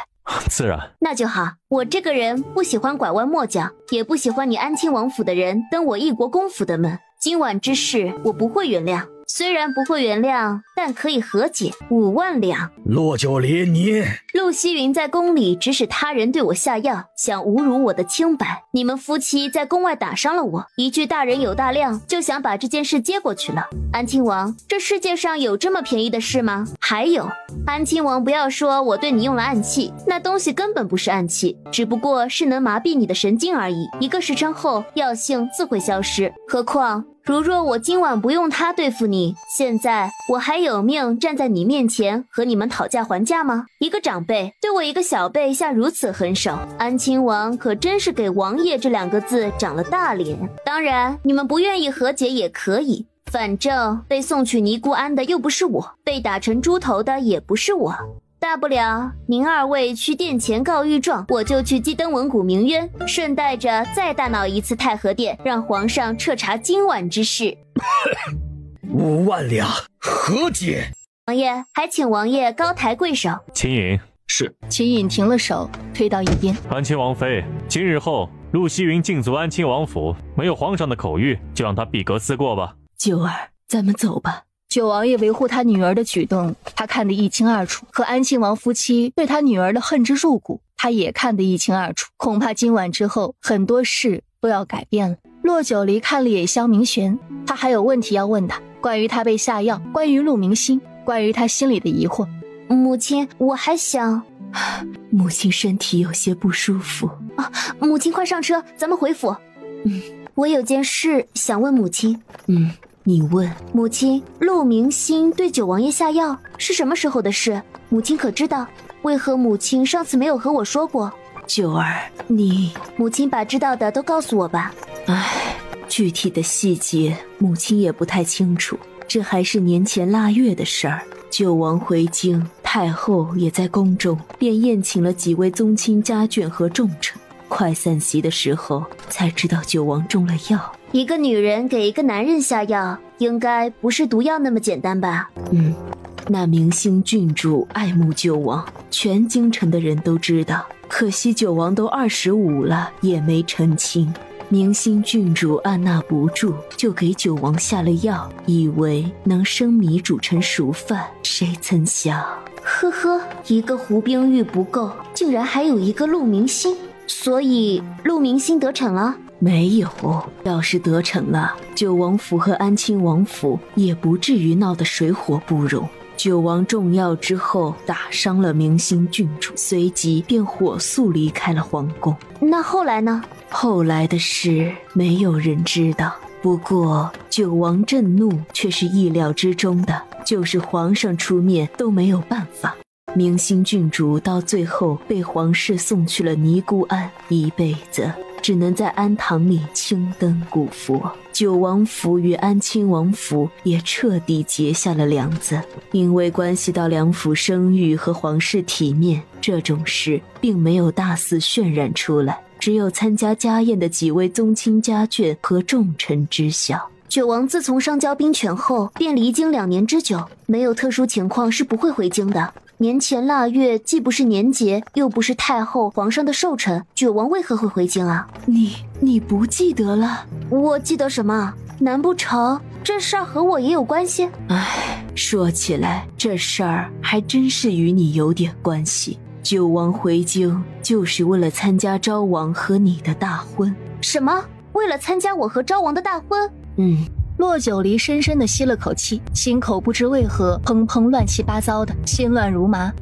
女人强烈的第六感告诉她，这件事不仅仅是和他有关系那么简单。宫中宴请九王和被陆明星下药，又是哪一日？就在你们大婚前1晚。一声春雷惊蛰道，惊得洛九离五雷轰顶，也惊得洛九离脑子里瞬间闪过了一个念头：大婚前1晚，九王被陆明星下药，他又中了燕听莲的媚术，丢失了清白，这其中会不会有关联？九儿，你怎么了？哦，没事。主子，陆二小姐知道了那件事，只怕会胡思乱想。主子是不是该把实情告诉陆二小姐？她会胡思乱想，但暂时还不会查到实情。至于洛九离知道实情后会不会原谅他，才是他最该担忧的。何况这件事牵扯太多，不是实话实说就能解决的。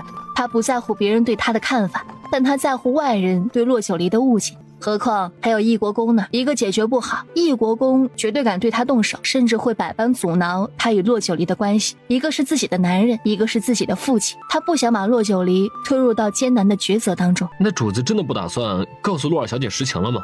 告诉，但要在不伤害他、不伤害他家人的情况下告诉他实情。主子，属下不解。明日去溧阳。去溧阳？主子去溧阳干嘛？负荆请罪。义国公府府曲院内，张管家，你帮我秘密去调查一个人。二小姐让我去调查谁？我不知道他姓甚名谁，但听说是个赖头赖脸、长相丑陋的男人，应该是生活在外城的盲流子。赖头赖脸、长相丑陋的男人，二小姐怎么会和这样的人有交集呀？这人曾经为昭王做过恶事，现如今我与昭王势不两立，他的错事我抓到的越多，对我们以后越有利。是，二小姐放心，属下马上去查。这个人外形独特，应该很快就会查到。好，这件事不要让任何人知道，包括我母亲，也不要走漏一点风声。如果找到这个人，偷偷绑了，不介意打个半死。是，属下明白。管家点头退了出去。洛九离带着心事洗漱完，躺在床上辗转反侧。同是大婚前1夜，同是被人陷害，陆明星给萧明玄下药，他被燕听莲用媚术控制，这到底是偶然，还是其中有某些关联？安亲王府的人来过？一大早天没亮就来了，鬼鬼祟祟的，跟见不得人似的。一个巴掌5万两，也不知道安亲王妃能不能记住这个教训。洛九离离开了国公府，跟在暗处的秦武一看，国公府的马车去的是九王府的方向，不禁打了个冷颤。陆二小姐，王爷呢？王爷得皇上旨意出京办事了。出京办事？王爷不会是故意躲我吧？二小姐哪里的话，真是皇上的旨意。王爷天没亮就带着秦颖出京了。这么急？天没亮就离京了？是。那王爷可有给我留话？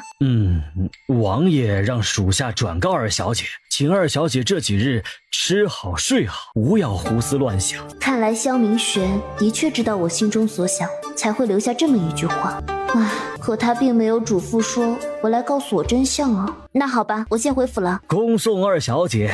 洛九离回到府曲院，正巧国公夫人也过来寻他。母亲，你出府了？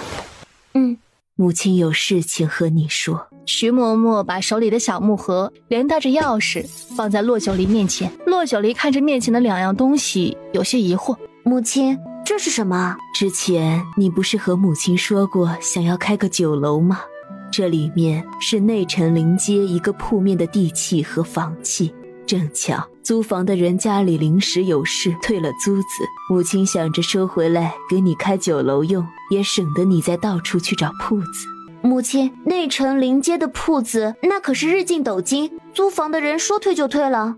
徐嬷嬷，你说实话，是人家自愿退的铺面，还是母亲额外给了补偿？二小姐，自从夫人知道二小姐带着春荣去找铺面时，就已经着手收回铺子了。母亲，傻孩子，父母之爱子，则为之计深远。你现在吃一堑，长一智，母亲也能放心的把所有的东西交给你了。母亲，那铺子在内城，又是临街，这样贵重，我不能要。母亲还是留着给我大哥、二哥将来娶亲用吧。九儿，你还是在意了胡夫人他们说的话，是吗？二小姐，那些人就是见不得咱们国公府好，何况他们的话就像一根刺，扎得夫人这些日子心神不宁。二小姐又何必把那些话记在心里呢？母亲，我没有在意他们的话。那你就把铺子收下，把酒楼开起来，我要让京城所有的人都看看，谁说合力的女子住在娘家就是不祥了，就是混吃等死了？我一国公府的嫡二小姐，做人清清白白，做事堂堂正正，比他们那些鸡鸣狗盗之徒强上100倍、1000倍。女儿绝不会让母亲失望。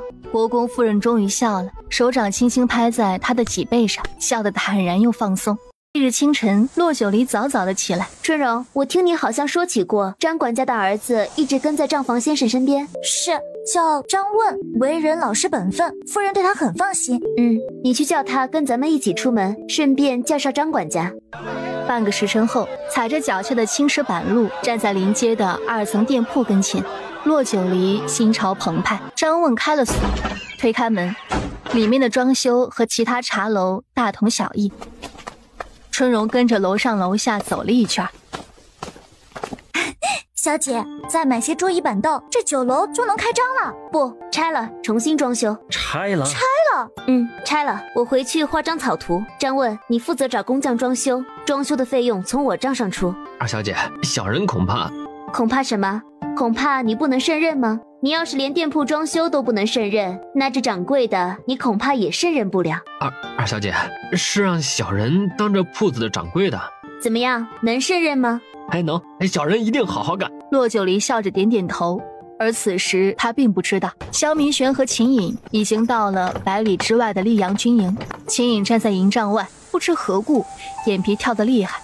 今日一大早才到溧阳军营，王爷便一头扎进国公府的营帐，到现在还没有出来。从营帐里传出砰的一声响动，秦颖握着刀柄，提脚就往里冲。滚出去！秦颖不敢说话，只得后退了出去，紧紧守着营帐外。九王爷今日来告诉我这件事，是为了什么？就是为了受我这一掌，让王爷心安理得吗？不，这掌是本王该受的。九王爷，我曾说过，九儿不适合宫门王府，他在你们皇家吃过亏，我不会再让他重蹈覆辙了。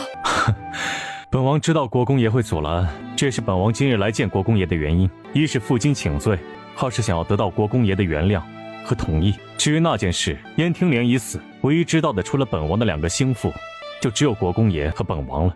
什么？那件事九儿还不知道？以他的聪慧，也瞒不了多长时间。他虽然被燕听莲抹去了那晚的记忆，但他算了，不管怎么说，本王回京后会对他坦白的。但在得到他的原谅的同时，本王也希望能得到国公爷的同意。毕竟他视你们这些亲人为生命，本王不想让他好不容易修复的家庭关系因为本王而再次破裂。国公爷一听，神情有几分松动。身为王爷，他能为九儿想到这些，也的确难能可贵。国公爷一言不发，神情黯淡。萧明雪也没有说话，他知道国公爷在权衡利弊，这个时候唯有安静的等待，才能得到他想要的结果。也不知过了多久，酒大门外传来操练兵士的呐喊声，国公爷才抬起头。我只有一句话问九王爷。国公爷请讲。我一国公府与昭王府已然势如水火，如若有那么一天，我的刀剑对准昭王，九王爷又当如何？国公爷与骆九离不愧是父女。这话是什么意思？因为骆九离也问过本王同样的问题，假如有一天他为了自保杀了昭王，本王会怎么做？本王告诉他，他杀人我递刀，无论是谁惹到骆九离，就是惹到了本王的孽灵。营帐内空气像是突然间凝结，国公爷背在身后的手掌慢慢松开，眉眼逐渐清明。二小姐，有消息了。东莲，你们先出去准备着。是。东莲和几个小丫鬟出了屋子。说吧。那个赖头男人叫赖八金，是外城的一个盲流子，不过这个人已经死了。死了？怎么回事？具体细节并不是很清楚，我也是在和他厮混的另几个盲流中得知，说是年前腊月12，有人在城外的乱葬岗看到过这个赖八金的尸体。当时天寒地冻，野狗成群，不过几个时辰便尸骨全无了。腊月12，乱葬岗。腊月12正是昭王与他大婚那日。如若那个男人真的是赖八金，他又怎么会死？是谁杀了他？又是谁能悄无声息地把人丢去乱葬岗？怀疑一旦打开了缺口，就像决堤的黄河之水，唯有真相才能把它彻底堵上。二小姐，你怎么了？没事，你去忙吧。是。管家看了一眼，低头垂眉退了出去。母亲怎么来了？也没什么事，就是过几日谢御史家嫡孙满月，办了个满月宴，今日往府里递了请帖，母亲想着让你陪母亲一起去。谢御史，谢良妃的母亲，也是五皇子萧朱晨的外祖家。正是了，谢府递了请帖，咱们一国公府自是不好拒绝。行，那日我陪母亲同去。骆九离应承下来，主动挽着母亲的手，陪着她逛了好一会儿园子，说了好一会儿话，直到日暮西沉。回到福曲院后，秦武正靠在树干上百无聊赖的秦武，脚尖一点落在了院子内。二小姐。骆九离笑意盈盈，把心里的怀疑掩饰得很好。跟我进屋一趟。屋里，骆九离早就点了蜡烛，催眠精油。二小姐，需要属下做什么？去那儿，先帮我把燃着的精油拿过来，小心些，别洒了。这个时代，人们大多都了解各种熏香，但精油却没有人知道那是什么。这也是为什么骆九离敢明目张胆让秦武过去拿精油的原因。秦武的确不认识精油，小心翼翼地拿起盛有水的香炉，放到了骆九离指定的位置。秦武，回头。秦武一回头，心里咯噔一下，可意识却被那一圈又一圈的螺旋吸附住了。不要反抗，坐下。秦武就像没了意识一样，乖乖地坐在了椅子上，闭上眼，放松身体，吸气，呼吸。秦武一言照做，整个身子沉了下去，全身都松弛到了一定的状态。而此时，距离京城界10几路遥的官道上，2匹快马飞驰而过。主子，国公爷真的同意主子和陆二小姐的事了。这次回京跟二小姐说明情况，主子也算是得偿所愿了。只是这主仆俩高兴得太早了，他们也低估了一个女人的第六感。随着一声响指，闭着眼的秦武豁然睁开眼。二小姐。他虽然在被催眠的过程中没有意识，但在刚刚转身和睁眼时，他就明白自己这是着了骆九离的道。不用看了，我刚才对你进行了催眠，知道了一些事情。你虽然知道的细节不多，但也足够让我做出判断了。年前腊月，昭王大婚前一晚，陆明星给九王爷下药，而真正为九王解药的人却是我，所以这件事你们都知道，唯独隐瞒了我。二小姐，不是这样的，主子也是最近才知道的。你先出去吧。二小姐，主子出去。秦武一滞，一步一回头的出了屋子。秦武大哥，你怎么了？陈荣，我要是被主子一刀劈了，你可别忘了给我烧纸钱。想他堂堂凌霄阁暗卫营厮杀出来的人，却着了一个女人的道，出卖了主子，说出来都丢人啊！这人莫不是傻了？一天后的傍晚，风尘仆仆赶回来的萧明玄和秦颖也傻了。老大，你说主子会不会劈了我？他被陆二小姐退货回了九王府，他家主子也在义国公府吃了闭门羹。主子劈不劈你我不知道，倒是凌霄阁暗卫营的大门会再次为你敞开的。老大，我不想回炉重造啊！哼。你说你是不是傻呀？主子离京时千叮咛万嘱咐，让你千万别靠近福曲院，只在暗中保护陆二小姐的安全就行了。你倒是好，上赶着送人头。现在好了，主子好不容易说服了国公爷，原本打算回京就告诉陆二小姐实情的，被你捷足先登了。你说你……萧明玄含着一张数9寒冬的脸，站在书房门口。主子，主子。眼见自家主子走出书房，秦颖和秦武一脸的小心翼翼，跟在笼罩着浓浓一层寒霜的主子身后，走的那叫个如履薄冰。可是越走，两人越是心惊。教场啊，混蛋玩意儿！就是因为你，今晚兄弟们都要跟着陪练。救命啊！你们只是陪练，我可是要被练呀！春荣，小姐到底怎么了？是啊，这都1个时辰没出屋了，也没个动静。这天马上黑了，这黑灯瞎火的，别再出什么事儿啊！我也不知道，小姐把我撵出来，不让我进屋。眼看天色越来越黑，晚上越来越凉，好不容易屋门打开，几人一下子围了上去。春荣，小姐，九儿，你这是怎么了？没事，之前有些事没想通，现在想通了。他把自己关在屋里，撵走秦武，拒绝见萧明玄，不仅仅是因为那件事。他在屋里一遍遍地问自己，假如自己与萧明玄分道扬镳，形同陌路，他愿意不愿意？答案是不愿意。既然不愿意，为何还要把自己置身痛苦之中？天色太晚了，母亲还是回屋休息吧。可母亲放心不下你呀。母亲，我没事，放心吧。女儿长大了，母亲应该相信女儿能处理好任何事情。母亲相信。徐嬷嬷，扶着母亲回去休息吧。是，二小姐。夫人，咱们回吧，天黑了，二小姐也该休息了。有什么事，明天再说。九儿，你记住，无论发生什么事，你还有母亲、父亲，还有咱们国公府。我知道。国公夫人这才放了心，跟着徐嬷嬷出了福曲院。春荣、东莲，去收拾一下，我要休息了。是，小姐。这一觉，骆九离睡得很不安稳，就跟烙煎饼一样翻来覆去。夫人、二小姐，宫里来人了。谁的人？是凤德夫人的人，说是凤德夫人身体不适，来请二小姐进宫了。你让甘泉宫的人等一下，我去拿药箱。说着便回了福曲院。洛二小姐到宫门口了。骆九离下了马车，静静地跟在了那嬷嬷的身后，跟着嬷嬷穿过了一重又一重的宫门。嬷嬷，凤德夫人在太后处，太后口谕让洛二小姐去长春宫为凤德夫人看诊。洛二小姐，请吧。骆九离攥紧拳头，终于明白刚才在宫外他为何觉得这个嬷嬷奇怪。看来真正请他进宫的不是凤德夫人，而是太后娘娘。也不知过了多久，领头的太监终于在一处宫殿前停下。洛二小姐请稍后，咱家去通报一声。有了。此时的长春宫外，只有骆九离和那嬷嬷站在大太阳下。随着时间推移，室外的温度也在逐渐升高。骆九离把手里的药箱放在脚边，到底不是正宫国母，窃取了别人的果实，成为了一国的太后。可这使的手段还真是上不得台面呢。来呀，造作啊，互相伤害啊！骆九离一边在心里哼哼着，一边从骨械空间里挑出一个最小规格的血袋。他不动声色地皱着眉，弯着腰，迅速地把牛血红色涂抹在了手上。洛二小姐。哎呀，我这好像出状况了！天哪，他那是怎么了？太后只是罚他站着，怎么还站出鼻血了？哎呦，这大太阳又不是冬日里，都是娇滴滴的女子，自是受不住。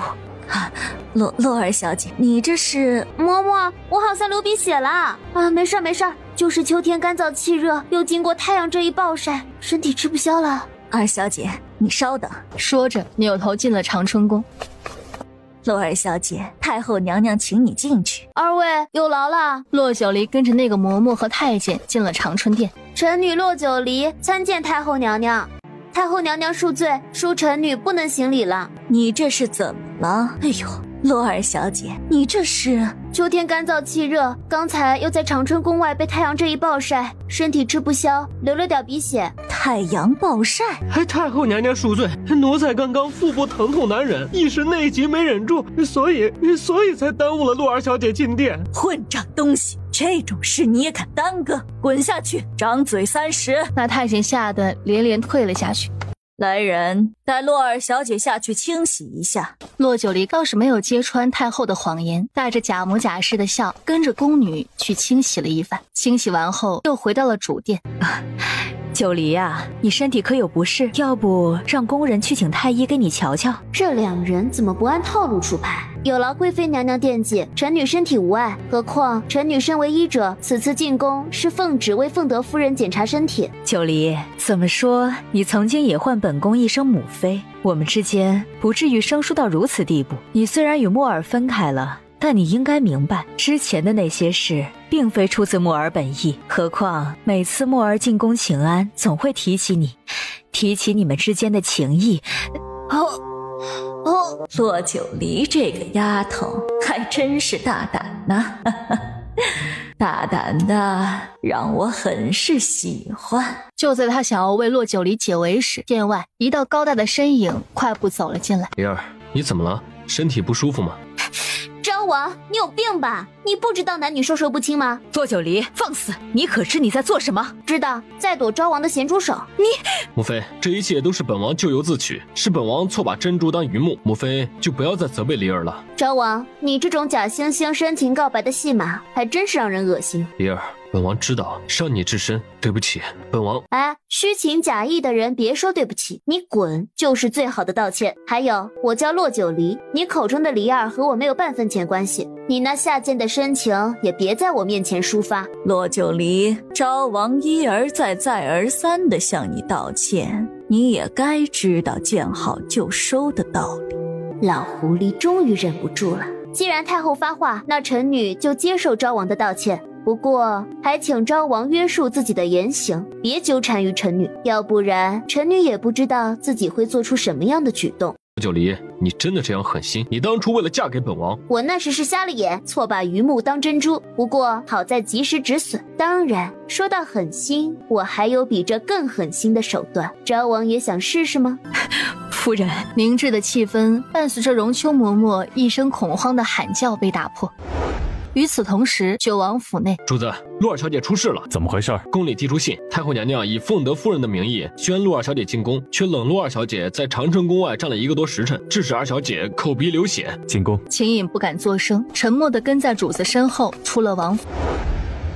太后娘娘，凤德夫人心急发作，还请太后娘娘允许臣女护送凤德夫人回甘泉宫。太后自然知道凤德夫人得的是要命的病症，几乎是在骆九离说出话的同时就点头同意了。太后的近身孙嬷嬷上前附在太后耳边小声的耳语了几句，隐隐有九王2个字。带她来长春宫，就说哀家找她有事。是。孙嬷嬷得令，转身离开。你们母子也各自去忙吧。是，臣妾告退。是，孙儿告退。胡贵妃和昭王同时离开长春宫。墨儿，你真的决定了？甘泉宫里，几个宫女搀扶着凤德夫人上了床。骆九离正想再给她检查一番，便见凤德夫人已经睁开了眼睛。夫人，骆二小姐，无事。无事，我刚刚一半是真，一半是假。夫人是为了给臣女解围，说是给你解围，倒不如是为了弥补我的过错。平日里我久居甘泉宫，从不与太后走得太近，没想到今日太后竟然亲自派人过来邀请我去长春宫赏菊花。太后邀请，我又不得不从，便带着荣秋去了长春宫。原以为只是赏菊闲聊，没想到在这期间，太后总是有意无意的提到我气色不佳，说是要宣召你进宫。你进了长春宫，被太后冷落在宫外，我竟丝毫不知啊！更没想到，太后让你进宫，竟然存了那种心思。洛儿小姐，太后回宫，昭王解了禁令，胡贵妃又对你虎视眈眈，以后你出入宫廷千万要小心。像今日之事，如若再遇到，千万不要硬碰硬，适当的服软才是宫中的生存之道。夫人的话，臣女记住了。臣女先给夫人检查身体，何况夫人心急发作，刚刚吃了药，这会儿需要卧床休息，也能免去很多不必要的麻烦。凤德夫人明白骆九离说的是实情，也知道这丫头性子执拗，三言两语并不能改变她什么，便乖乖躺下，乖乖让她检查了一番。与此同时，长春宫外，萧明玄一身黑色织金袍服，气势凌厉地走进了长春宫。太后找本王有事儿。九王，自从宫宴后，你似乎对哀家很是不满，就连说话的态度都大不如前了。太后找本王来，就是为了这件事吗？你萧明玄，你什么态度？哀家乃是先帝之妻，是当今皇上的母后，是这长宁王朝的太后。你是先帝最小的儿子，是不是该称呼哀家为一声母后？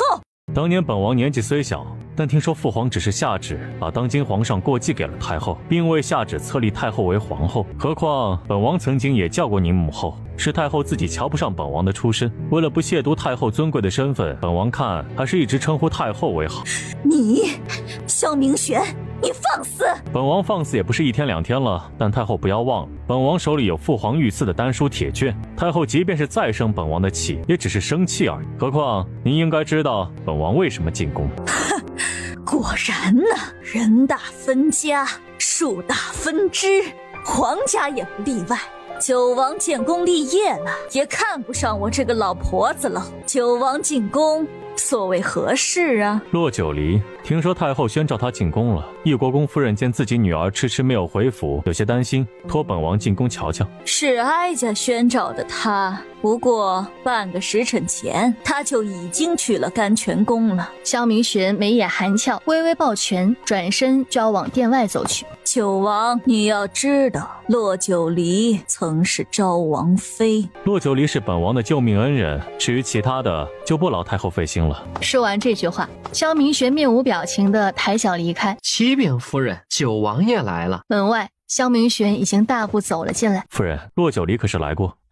来过，不过已经出宫了。出宫？何时离开的？一炷香之前，我让荣秋亲自护送她出的宫。奴婢护送洛尔小姐出了东六门，有宫门口接应的太监又护送洛尔小姐出的宫，奴婢怕节外生枝，亲眼看到洛尔小姐无事才返回的。那本王就告辞了。九王爷，荣秋，你把发生在长春宫的事和九王爷说一遍。荣秋嬷嬷点头，原原本本没有丝毫添油加醋的成分，把发生在长春宫的事告诉了萧明玄。昭王好啊，好得很。曾经对洛九离弃之如敝履，现在竟然说出错把珍珠当榆木这样的话，看来昭王的心思不单纯啊。多谢夫人，本王知晓，告辞。萧明玄一刻不停，带着人转身离开了甘泉宫。夫人为何要告诉九王爷这些？知道为什么皇上给了九王这么大的权力，又这么信任他吗？因为皇上与九王爷是亲兄弟。皇上的亲兄弟不是只有九王一个，宣王、贤王、平王还都是皇上的亲生儿子呢。你何时见皇上对他们也亲厚了？奴婢不敢随意揣测圣意。所有亲王皇子中，只有九王一个敢明目张胆的与太后和大司马府作对，因为九王知道皇上心里的苦，也知道皇上曾经遭受过的罪，更知道皇上身上背负的枷锁。他不过是把皇上不能表达的愤怒全都发泄出来罢了。君礼臣忠，父慈子孝，皇上身为天子，除了勤政为民，还要为天下人做出表率，重道德伦理。何况先帝曾积极推行孝制，帝王尽心孝顺双亲，臣民就会模仿，也会尽心侍奉父母，将孝道推行至天下普通的黎民百姓，人人都遵循孝道并孝行，江山才能够长久地统治下去。太后正是看透了这一点，才在人前背后散布她与皇上是如何在这宫廷中相依为命的，甚至年年都要去万佛山为国为皇上祈福。可她真的是为皇上祈福吗？夫人为皇上着想已经够委屈了，何苦还要趟这趟浑水啊？不说洛九离救过我的命，就是皇上和九王这些年的不义，我也看在了眼里。我如若再一味的忍让下去，只怕死后都无颜再去见德妃主子了。夫人，萧明玄出了宫，直奔义国公府。国公夫人不用多礼，洛九离可是回府了。夫人，王爷，我家二小姐进宫至今尚未回府。洛九离没有回府。九王爷，我女儿在宫里是出了什么事吗？不是，宫里人说陆九离于一炷香之前就已经离宫了，本王这才找过来。至于发生在宫里的事儿，还是暂时不要告诉国公夫人了，以免她担惊受怕。他根本没有回府，何况是宫里的马车接的他。如若他回府，也定是宫里的马车把他送回来才是。如若骆九离没有回府，可是有其他去处？城中的铺子正在装修，虚着。他去那儿了。张管家，快带王爷去铺子。是。张管家哪敢耽搁，带着萧明玄急匆匆出了国公府。九儿一定是在宫里受了委屈，要不然九王爷绝不会这样急匆匆过来。夫人不要急，也许二小姐真的去了铺子呢。张管家带着萧明玄直奔装修的铺子。小的参见九王爷。姐，你家二小姐可有来过铺子？小的今日并未见到二小姐。霎时间，众人都能听到九王爷攥紧手指发出的声响。九王爷，奴才回府禀报，好带人去找我家小姐。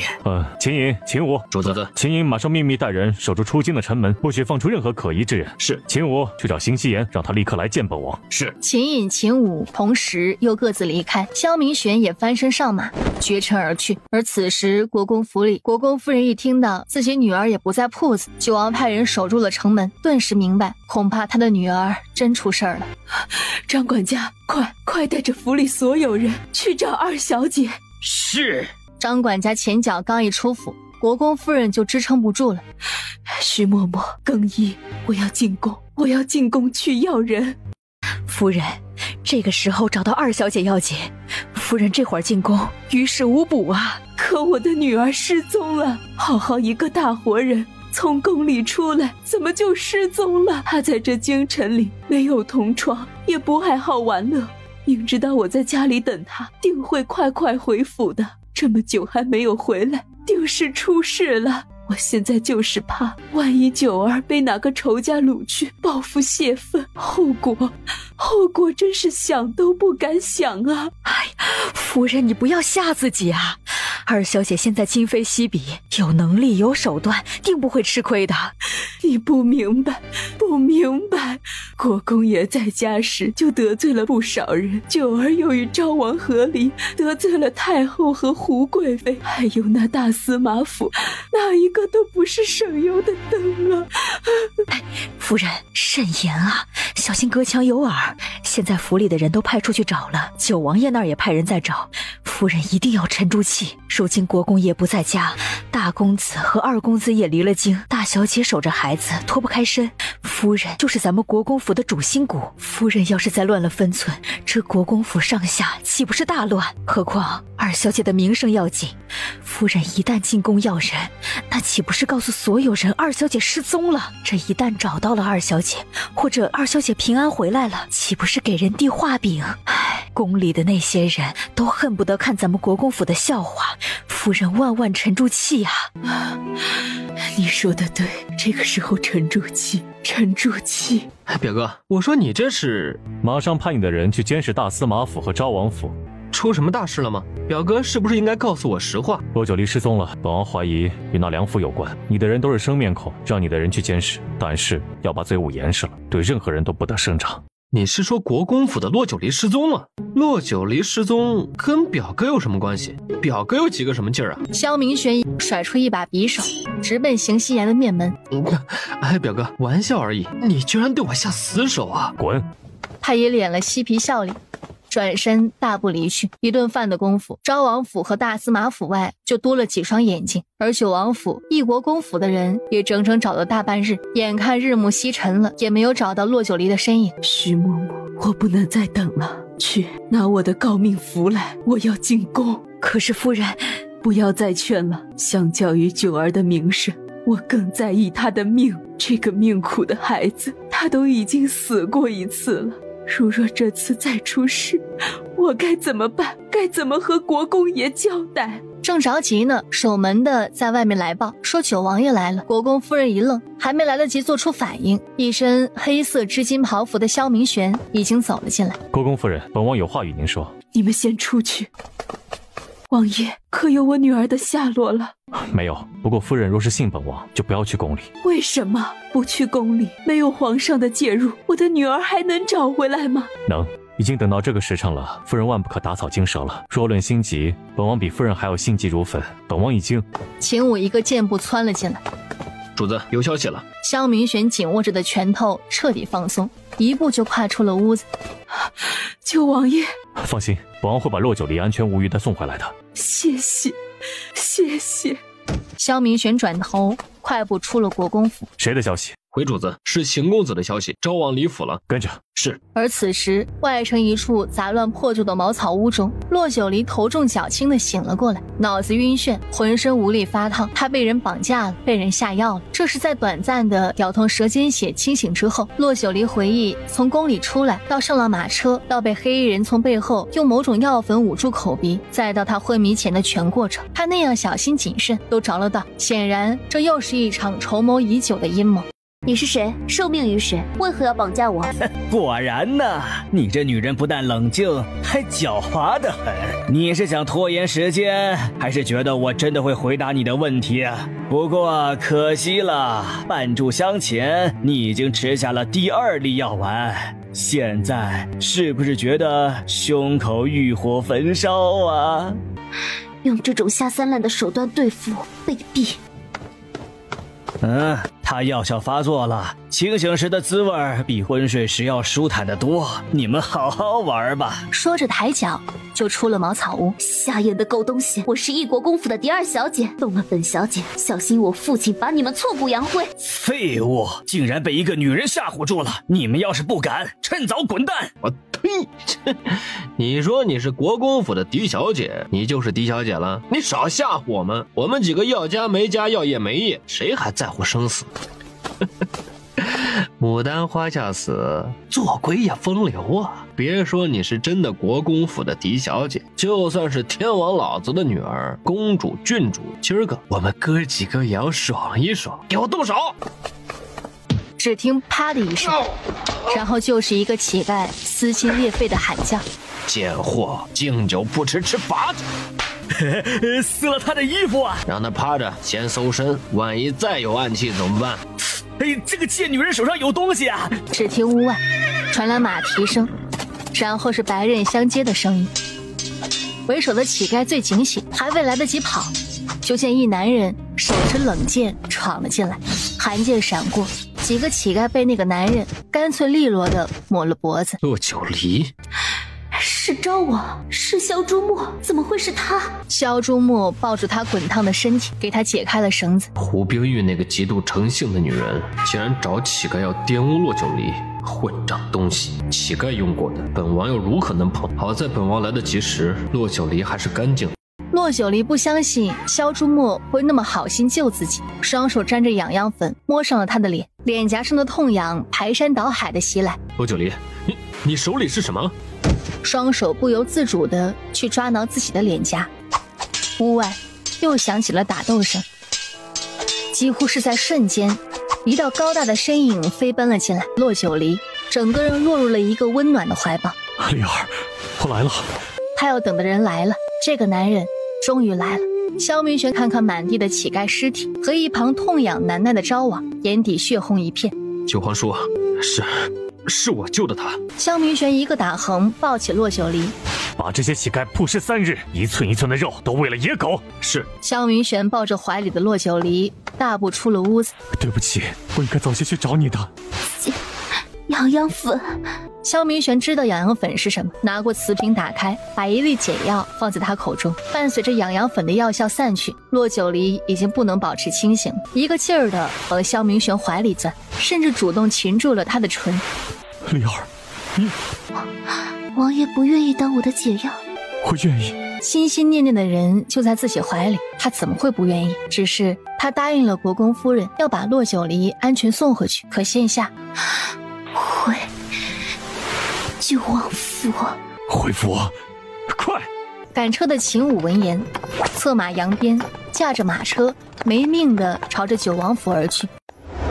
九王府里，大夫给洛九离把了脉，皱着眉，垂着眼，瞧那模样，说不出的为难。说他中的是什么药？2种药，一种是软筋散，倒是好解，只是另一种并非常见，乃是南边传进来的一种秘药。先不摇。那大夫扑通一声跪在地上。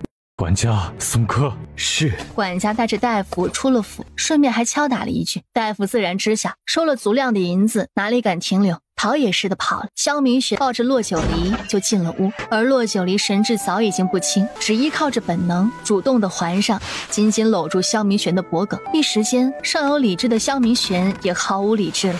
千步摇能够缓解，可两人互相轻许的心意，却有着百转千长的柔情。第二日，日上三竿，骆九离睁开双眸，映入眼帘的是一张再熟悉不过的俊脸，低头在他唇边吻了吻。王爷，萧明玄忽然眼睑一动，伸手便把他抱到自己的身上。啊！别动了，一大早上如此诱惑我，可想的后果。王爷，天亮了，你饿不饿啊？这个女人难道不知道她说的话是有多暧昧，都让我心猿意马吗？故意的，她绝对是故意的。哥，美食当前，还是极品佳肴，当然饿。王爷，我说的饿不是这个，我是肚子饿。从昨天到现在，我只吃了一顿饭。主子。过了好半天，屋里寂静一片。主子，秦颖最是知道分寸的人，快去吧，肯定是急事。等着，我让厨房去准备饭菜，你洗漱一下。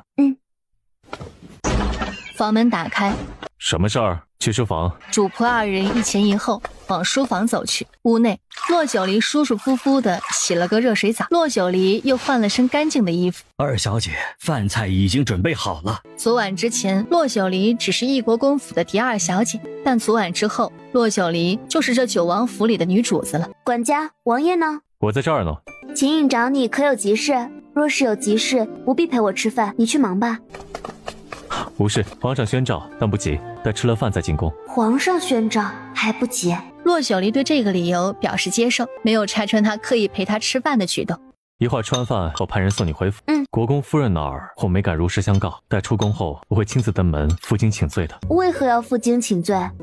如若你我已成亲，我自然就不用负荆请罪了。切，不知羞的！一旁管家识趣的早已带着所有下人丫鬟出了花厅。经过一夜，你似乎更漂亮了。好好说话，再动手动脚，我就废了你！该死的，这姿势太容易让人脸红了。怎么废我？像昨晚那样，还是像你父亲那样给我一掌？你什么意思？你什么时候见过我父亲？10日前，你一直不听我解释，索性趁着今日，我便把所有真相都告诉你，也免得你胡思乱想。我并不是奉旨离京，而是私下去了溧阳军营，见了你父亲。骆九离没说话，似乎明白了什么。萧明玄见他一动不动地看着自己，便把在溧阳军营与国公爷之间的对话说给了骆九离听。李儿，我本想从溧阳回来后，便直接去国公府找你，告诉你所有的真相。可是你，关于真相，我也是在引出燕听莲那次才得知的。本来是下定决心要告诉你，但每次要说出口时，总是有各种状况发生。尤其是在胡贵妃、大司马和太后回京后，各种针对你和国公府的阴谋诡计层出不穷。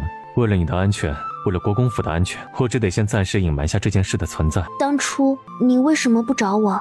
那晚之后，我便离京了，私下也派人去找过，只是谁也不曾想到，为我解了千步谣的人会是你。何况你被燕听莲抹去了记忆，被关进了昭王府的冷院，国公府的人也全然不知。那个赖头男人又被我一掌拍死，所有的线索都断了。所以，丽儿，现在你能原谅我了吗？怎么，我要是不原谅你，你是不是就会放弃我，去找别的女人？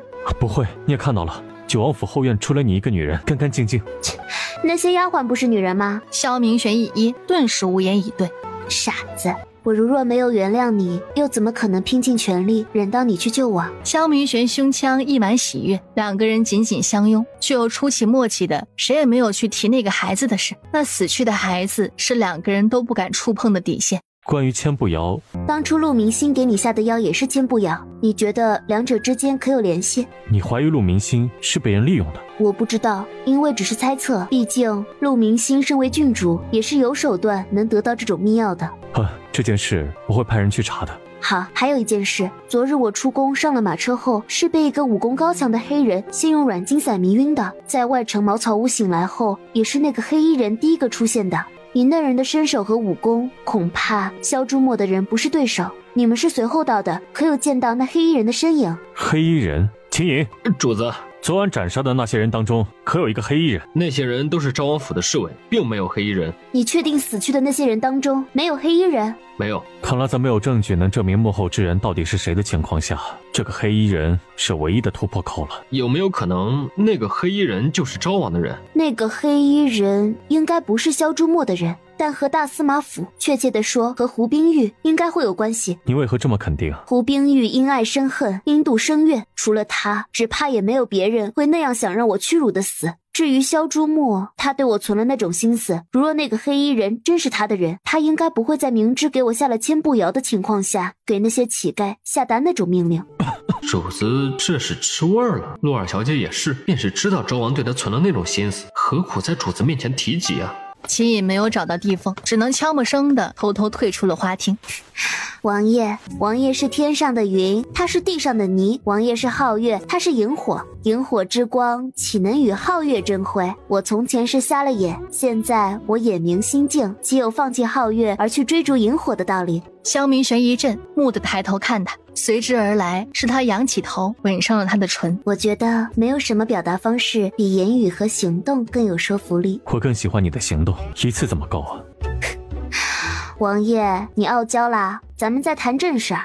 放心，他跑不了。王爷是说那个黑衣人，只怕他早已出了城，再抓到难于上青天。他未见能出城。昨日自知道你失踪后，我便派人在内外城门楼子那儿布防了。出入城门的人要历经4道审查，还有昭王府、大司马府也派人逐一监视。如果那个黑衣人真是大司马府的人……萧明玄突然止住话，似乎又想到了什么。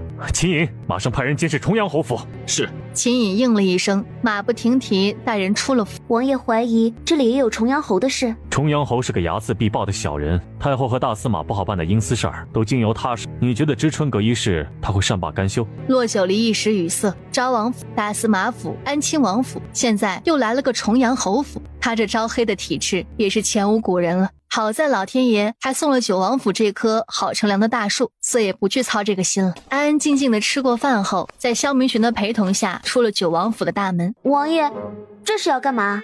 王爷，我是回家，不是去打仗。我知道你回家。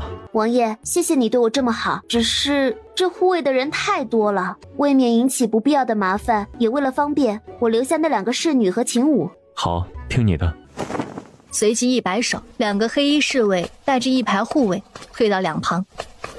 奴婢男主参见主子。从今以后，他们就是你的贴身护卫，你就是他们的主子，任何事他们都会以你马首是瞻的。王爷，那我先回府了，你也快进宫面圣。好。看着马车浩浩荡荡的离开九王府，前一秒还温柔至极的男人，一个转身，眼底冷汗一片。秦隐，人都抓到了吗？主子，这件事情发酵的厉害，一大早上的时间，外面传的是沸沸扬扬，那些普通百姓人云亦云，如若都抓起来，恐怕刑部和大理寺的监牢都不够关的，更何况又全都是对陆二小姐不利的谣传，属下怀疑是有人在背后故意散布。那就杀一儆百，本王的女人还轮不到他们来知会。是。国公府外的守卫看到自家二小姐从九王府的马车上下来，眼睛瞪得老大。二小姐回来了。我回来很奇怪吗？不奇怪。我母亲呢？回二小姐话，夫人正在前厅。好。母亲，九儿，女儿让母亲担心了。无事，你能平安回来就好。张管家呢？管家去铺子帮忙了。母亲不问问我昨天出了什么事，去了哪儿，可有危险？晚上宿在哪儿？国公夫人被他这突如其来的反问镇住了，心沉坠的像灌满了巨石，张了张嘴，正待要说话。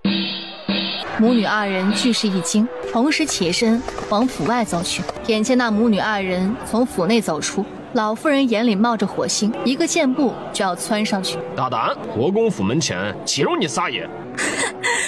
刘幼宁，你也有今日啊！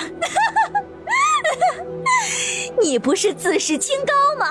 你不是不合流俗吗？你身为国公夫人，你看不起我这个嫡姐，我身处险境，你也视而不见，我呸！现在好了，报应啊！你的女儿骆九离，堂堂一国公府的嫡儿小姐，先被休弃，后被歹人掳走，被下了媚药，沦为那些乞丐的胯下玩。大胆贱妇，我看你是吃了雄心豹子胆，竟敢羞辱我家主子！这骆家二小姐昨晚果真被歹人掠走了。可不是嘛，这一大早上就没有消停，到处都在传说这骆二小姐不但被歹人掠走，还被下了那种药。你们没有瞧见吗？外城城门楼子那儿有几个乞丐被九王下令暴尸3日。哎，放你娘的屁！我家主子清清白白，你们再敢胡说八道，小心我抽得你们满地找牙！滚，都给我滚一边去！你我同出一脉，没想到大姐姐心思竟然如此歹毒。你如何骂我尚且受着，可你竟用这种污言秽语羞辱我女儿的清白，你简直枉为人！呸！亏当初我家主母那样帮扶你，没想到最后竟然忙了一个白眼狼，一个不知感恩的畜生！哎呦，帮扶？我呸！自从父母死后，你何时帮扶过我？你不过是仰仗着国公夫人的尊荣，在我面前显摆，跟我耀武扬威罢了。还有骆九离，你个千人欺万人压不要脸的小妖精，勾引完昭王又勾引九王，要不是你，要不是九王从中作梗，我侍郎府何至于一败涂地？我的夫君何至于囚禁狱中？我唯一的儿子就是死在你手里的，小贱人，是你杀了我儿子！你说是我杀了你儿子？这一巴掌是替我母亲打你，你忘恩负义，以怨报德，不仁。这第2巴掌是替我祖父祖母打你，你不中天伦，不通人情，不义。这第3巴掌是我自己打你，你满嘴喷粪，歪曲事实，颠倒黑白，污蔑我的清誉。你夫君孙侍郎囚禁狱中，是因为他贪墨腐败，皇上亲自朱笔御批，3法司会审查证的结果。你说是我杀的你儿子，你可知你儿子曾经当街刺杀于我，刺杀不成，又被人利用进宫行凶。我估计这2件事你也有参与吧？甚至你儿子被重阳侯斩杀，你也是知道的吧？骆九离这个贱人，他怎么知道的？他竟然知道！哼，你果然知道。你不敢去找镇主闹，倒是吃了雄心豹子胆，来我一国公府闹。你说我母亲自视清高，不合流俗，对我母亲充满敌意，无非就是我母亲嫁得比你好，过得比你好，你嫉妒憎恶，搬弄是非，真当我不知道？随即又是一连4个大嘴巴落下，打得孙夫人嘴角流血，脸颊肿胀，脚下踉跄，几乎要昏厥过去。还有，是谁告诉你我被人掳走了？是谁让你散布的谣传？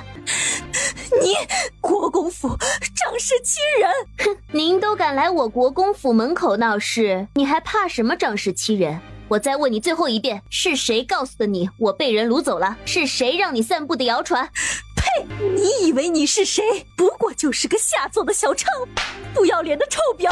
你不说我也能猜到，是昭王还是胡冰玉？孙夫人在听到昭王时，神情并未有太大的变化，但在听到胡冰玉时，下颚下垂，瞳孔张大，眼睑和眉毛微抬。哼，果然是胡冰玉，是胡冰玉把孙婷的死栽赃嫁祸给了我，再利用你散布对我不利的谣传。孙夫人惊讶，她不懂自己1没说话，2没做动作，骆九离怎么还知道是胡冰玉？你们母子啊，愚不可及，被人利用尚不自知。看在我母亲的份上，我给你一次机会，你可愿意作为证人替我指证胡冰玉？我呸！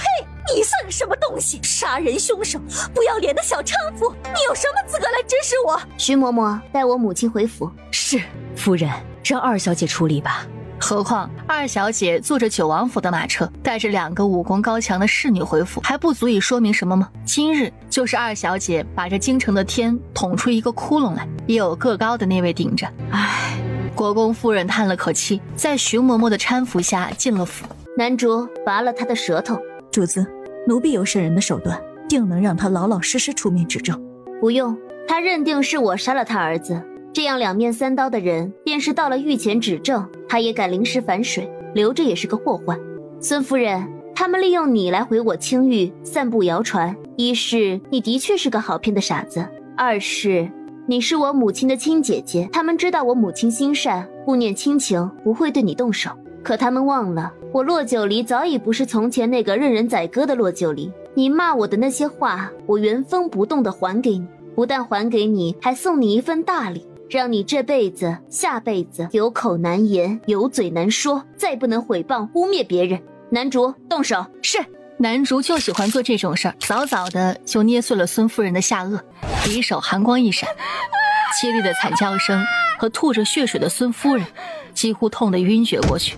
诸位，孙夫人就是诸位的前车之鉴，今日、明日、往后的每一日，你们谁要是再敢胡乱污蔑我一国公府，我就拔了他的舌头；再胡乱指认，我就剁掉他的手脚；敢瞪眼睛乱哼气，我就割掉他的鼻子，挖了他的眼珠子，拿他做人质，让他一天一天，一年一年，求生不得，求死不能。围观人群纷纷色变，没有人敢再说话了。一场闹剧闹哄哄登场，乱糟糟谢幕。因为见了血，放了狠话，散布在街头巷尾的谣传也渐渐有了平息的苗头。而此时长春宫内，姑母，九王去了养心殿，必然会和皇上说昨日的事。闭嘴！墨儿现在如何了？太医也只能暂时控制住他身上的痛痒，为了防止被自己抓伤，他让府里人用绳子把自己绑了起来。姑母，为何非要是骆九离？自从墨儿与他和离后，不知在他身上吃了多少次亏，我实在看不上他。这满京城的权贵之女，哪一个也不比骆九离的身份差。姑母为何非让墨儿？这满京城哪个权贵之女是先医灵虚子的弟子？又有哪个权贵之女能让九王为她出头，能自由出入九王府？你呀，目光短浅。可是听说昨晚他宿在了九王府，我就怕他与九王……如若真是如此，那可真是为他人做假衣裳。一时殿内气氛静得近乎死寂。太后，养心殿那儿，皇上连齐公公都遣了出来。唉，这天儿啊，越发的凉了。启禀太后，明日就到寒露节气了，不用太急，派人去盯着。遵旨。内侍转身出了正殿。太后，安亲王和安亲王妃求见。养心殿内，你再给朕说一遍。臣弟说，请皇上赐给臣弟一块免死金牌。你以为免死金牌是挂在身上的玉佩呀？说赐给就赐给。何况你手里不是有一块丹书铁券吗？丹书铁券传语无穷，比那只有3次救命机会的免死金牌岂不是更享用？皇兄明知道父皇赐我丹书铁券是为了保皇兄，当年臣弟可是在父皇面前发过毒誓的，辅佐皇兄登上帝位，待江山稳固就远离朝堂。停！为了一块免死金牌，连父皇都搬出来了，你可真是出息。说吧，朕要听实话。这块免死金牌是臣弟为骆九离求的，朕是不是可以理解为外面的传闻都是真的？那皇兄可知道昨日宫外发生了什么？今日一早才听闻，所以你与骆九离……皇兄，骆九离已经是臣弟的女人了。你25年挑挑拣拣就选中了她，你不会忘了，她曾经可是你的侄媳妇儿。她与昭王早就和离了，现在没有任何关系。皇上闻此，无奈地揉了揉眉心，好半晌才缓过劲儿来。一国公府可有人出城？暂时无人。你查到了？就看皇兄的意思。这也是萧明玄此次进宫的原因。他明白，皇上即便知道真相，也不可能在这个时候动手。皇权需要稳固，朝堂需要平衡，根深蒂固的世家大族不动则已，一动就要连根拔起，永绝后患。何况这个时候边疆又逢多事之秋。拿走，让他看看后面那9个字。皇兄，这件事儿总要有人为此负责的。你一个间接受益者，还有脸让别人负责？你现在该担心的是外面的风言风语。怎么说他清白已失？臣弟会带他离开京城，皇兄不必思虑其他事了。这句话深意大不同，一是他不在乎，二是皇上也不必害怕九王府拉拢一国公府，成为京城新兴权贵。没有朕的允许，你想躲清闲，美的你啊！然后打开木盒子一看，是领兵的虎符。臣弟才清闲2年，这玩意儿皇兄还是给别人吧。明日朕就赐骆九离为郡主，再召集全京城的青年才俊、侯爷世子们，举办一场相亲宴。九儿，你打算如何处理他？留他一命还有用处。国公夫人点点头，没再继续问下去。那2个侍女是九王爷送来保护我的。果然，你昨晚也在九王府。母亲，女儿可能要食言了。你真的打算和九王爷？昨天我被掠走，被下药，在外城那间破茅草屋内，我拼死搏杀，甚至在身处绝望时，想到唯一一个能让我心甘情愿等着的人，就是他。母亲可以放下成见，可你父亲那关只怕难过呀。父亲那儿，夫人，二小姐，宫里宣召，宫里这个时候宣召二小姐，恐怕不是好事儿啊。谁的旨意？皇上宣召二小姐进宫。好，我即刻就来。不行，我要陪你进宫。母亲，你冷静些，没有皇上宣召，外臣家眷一律不得私自进宫。何况九王爷也在宫中，女儿不会有事的。冷静下来的国公夫人忐忑不安地把人送走，便忙不迭叫来管家，想办法去打探。洛二小姐，皇上宣召。洛九离点头，跟在宫人身后进了殿内。臣女洛九离参见皇上，参见太后娘娘。洛九离，朕宣你来是为了昭王和西云郡主的事。皇上恕罪，臣女不知何事。西云郡主和昭王得了奇怪的病症，希望你顾全大局，给他们2人诊治开药。这可真是活久见了，他还以为皇上宣旨召他进宫是为了昨天他失踪被掠走的事情，没成想一句话都没问，就是让他去给陆希云和萧朱墨看诊。皇上金口，臣女自当尽心竭力。好，只是臣女不知西云郡主和昭王爷得的是什么病症，最好还是提前知晓病情，也好对症下药。昭王爷与西云的病症大同小异，只是西云略微严重，除了浑身瘙痒，还起了红疹。大夫和太医都看过，只能缓解，却无法根除。呀，起了红疹，不会是传染病吗？洛九离，西云和昭王得的是什么病症，你心里最清楚。殿前失仪，胡言乱语，扰乱军心，按照军法，这是要处死的。哼，什么叫我最清楚？安亲王的意思是，昭王和西云郡主生病和我有关，捉贼捉赃，安亲王拿不出证据来，就是污蔑。倒是安亲王你句句陷阱，恨不能当场弄死我。不要觉得我爹没在京城，我一国公府就是好欺负的。你都这么大岁数的人了，还跟我一个小辈一般见识，真是白吃了几年的米饭。皇上，安亲王如此污蔑臣女，若是臣女还去给西云郡主看诊，无事还则罢了，一旦出现意外，那臣女就是有9条命也不够安亲王砍的。所以还请皇上收回臣命吧。九离呀，安亲王和王妃也是爱女心切，你身为子女，应该能明白父母对子女的舐犊之情。本宫知道你是个好孩子，以前的事无论对错，过去了就让它过去吧。何况皇上金口玉言，哪有随便收回去的道理？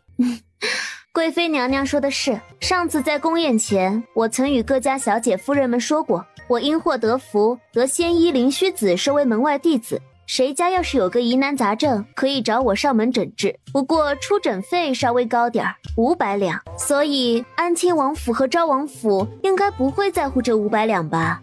堂堂一国公府的嫡儿小姐，张口闭口就是钱，可真是丢份儿。放心，出诊费自然1分不少。那就好。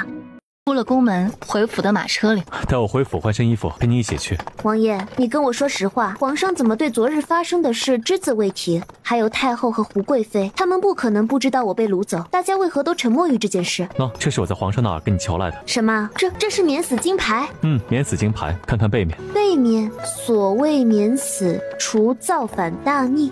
只要不是谋反大逆之罪，免死金牌可保你3次性命无虞。我明白，毕竟生死还是要看皇上。你虽年纪小，但能看清这一点，就足以说明你比别人不同了。王爷是答应了皇上什么要求吗？为什么要千方百计给我弄一块免死金牌？这东西又不是批量生产，皇上绝不会那么轻易送给王爷的。你快告诉我，要不然我心里不安。别急，我本就没想过要隐瞒你。昨日皇上收到边疆的信报，三南国已经在边境大幅增兵，皇上找我谈过，如若开战，希望我领兵出征。但如若我出征了，不在你身边，这京城里的妖魔鬼怪恐怕又开始横行无忌。为了你的安全，我才跟皇上求了这块免死金牌的。你都已经上交兵符了，这京城里的亲王将军那么多，为什么偏偏要让你去边疆？丽儿，你这样紧张我。放心，这只是最坏的打算。过2日，皇上会派先遣使臣前往边疆和谈，若和谈成功，也许会避免战争的。那我父亲和大哥也会去吗？暂时未知，再过1月就该入冬了。古有6腊不兴兵的说法，桑南国不会少到数9寒冬行军作战的。真的？如若这样的话，咱们还有很多准备的空间。准备什么？很多，比如准备伤药，准备暗器，准备轻装上阵的工具，很多很多。最重要的是，他身上的咒术要想办法给他解开。你在想什么？没什么，我在想，皇上给这块免死金牌的用意，仅仅是因为你要领兵出征？还有，我昨晚中了药，宿在了九王府，以皇上的耳目，应该也知晓了吧？要不然今日皇上怎对这件事只字未提？刚刚离宫时，我总感觉皇上看我的眼神和平日里看我的眼神有些不大一样。洛九离自顾自地说着，根本没有看到萧明玄眼底那丝狡黠和唇角勾起的柔和笑意。回到九王府，南竹拿着药箱也赶了过来。可有和我母亲交代清楚？夫人说，只要主子没事儿，夫人就放心了。洛九离点点头。萧明玄已经换了衣服走了出来。先去哪儿？先去安亲王府。门口的管家一听，转身就去备车。半个时辰后，九王府的马车到了安亲王府府邸。微臣参见九王爷。本王奉皇上旨意，陪同洛九离给西云郡主看着，你们前面带路吧。是。萧明玄和洛九离在安亲王和安亲王妃的带领下进了西云阁。滚！没用的贱婢，你们都给本郡主滚出去！放开我！你们好大的胆子！放开本郡主！要死我了！我命令你们放手！放手！我要杀了你们！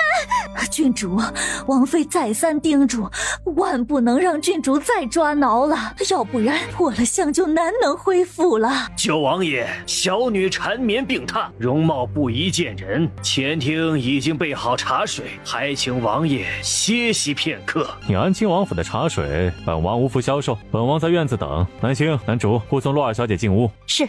王妃，请前面带路吧。洛儿小姐，请。洛九离，怎么是你？你来我安亲王府干嘛？你是来笑话我的吗？你个心肠歹毒的女人！你滚！你跟本郡主滚！洛九离身后的南竹一听，暴脾气就上来了，攥着拳头就要往陆西云脸上招呼。南竹，住手！陆西云，我是奉皇上旨意来给你看诊的，但现在看来这一趟我是白跑了。既然西云郡主对我有如此大的恶意，我看还是算了吧。说着，带着南星和南竹转身就要走。洛儿小姐，请留步，是本妃疏于对着孩子管教，西云还小不懂事，有得罪你的地方，你千万别放心上。更何况上有皇上的旨意，安亲王府和二小姐都不想抗旨不遵。西云，洛儿小姐的确是奉了皇上的旨意来给你看诊的，是我和你父亲昨日特地进宫求了圣旨。这个时候你万万不要耍小孩子脾气，要不然脸上留了疤痕，毁了容，你这一辈子难不成也要青灯古佛呀？难道之前安亲王妃没有做好陆西云的工作，为何偏偏要在这个时候说这些话？洛九离，你真的是奉皇上旨意来给我看诊的？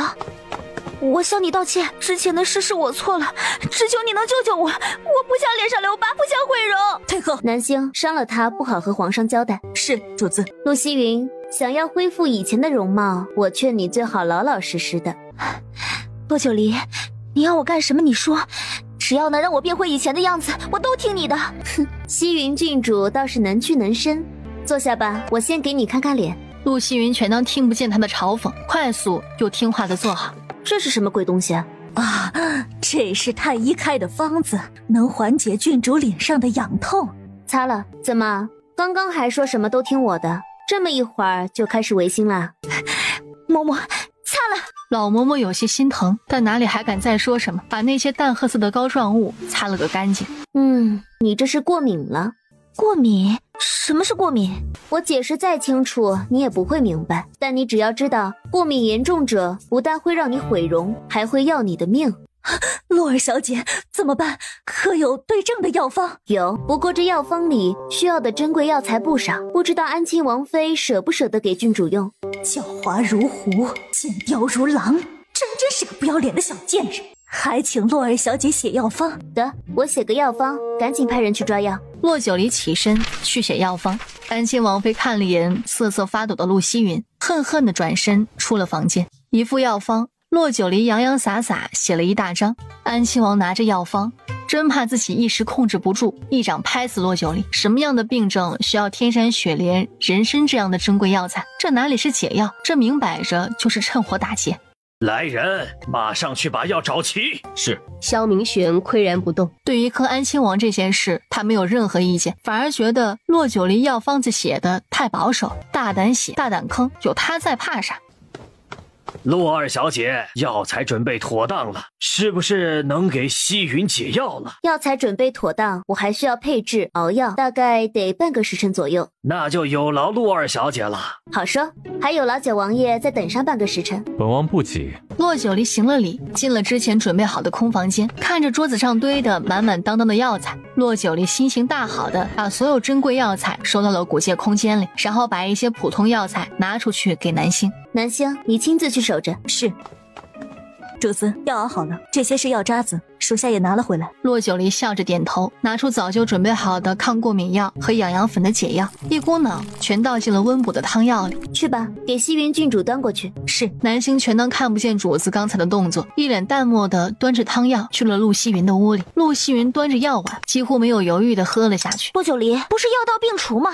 我脸上怎么还会有红疹？病来如山倒，病去如抽丝。我只是女医，又不是神仙，已经解了你的痛痒，免除了你毁容的可能。别太贪心了，每日2次涂抹在脸上，2天后红疹自会消除。说完，带着南星、南竹转身出了屋子。洛九离，都是你，全都是因为你，是你把我害成这个样的，这个仇我早晚要报回来。怎么样了？郡主身子骨弱，再恢复2日就能彻底见人了。那就回宫复命。是。两人你一句我一语，在安亲王的恭送下离开了安亲王府。王爷，这个小贱人是故意的，他摆明了是要和我们安亲王府作对。你能拿他怎么办？激登文谷，闹和离，大昭王，对太后出言不逊，阻拦大司马，对本王用暗器，这一桩桩一件件，哪一件都足以要了他的命。可他依旧好好的活到现在，为什么？你以为这是他一个小小贵女就能单打独斗干出来的事儿吗？王爷的意思是？本王的意思，官府门，本王身体不适，暂时不宜会客。王爷，我发现一件让我很疑惑的事。什么事儿？我发现陆希云对安亲王妃似乎不大亲密。在宫门口那晚，陆希云只叫了安亲王父亲，今日他宁可躲在一个老嬷嬷怀里，我也没有听他叫过安亲王妃一声母亲，这可真是怪了。有什么好奇怪的？王爷这话又是什么意思啊？因为现在的安亲王妃是安亲王续弦过来的，是原安亲王妃的本家堂妹。什么？那陆明星和陆希云并不是他的亲生女儿？王爷，我再多嘴问一句，那安亲王妃可有自己的儿女？我瞧着你坑安亲王那么多珍贵药材的时候都没有这样激动，怎么一说起人家后院的事儿，你就跟个小狐狸一样两眼放光了？跟老狐狸你学的。本王很老吗？不老不老，王爷英明神武，风流倜傥，翩翩如玉，谁敢说老？王爷亲也亲了，夸也夸了，该告诉我了吧？那安亲王妃还生有一儿一女？我就知道，我的第六感最是灵验的。唉，没良心的小狐狸，翻脸不认人。马车停在昭王府门口。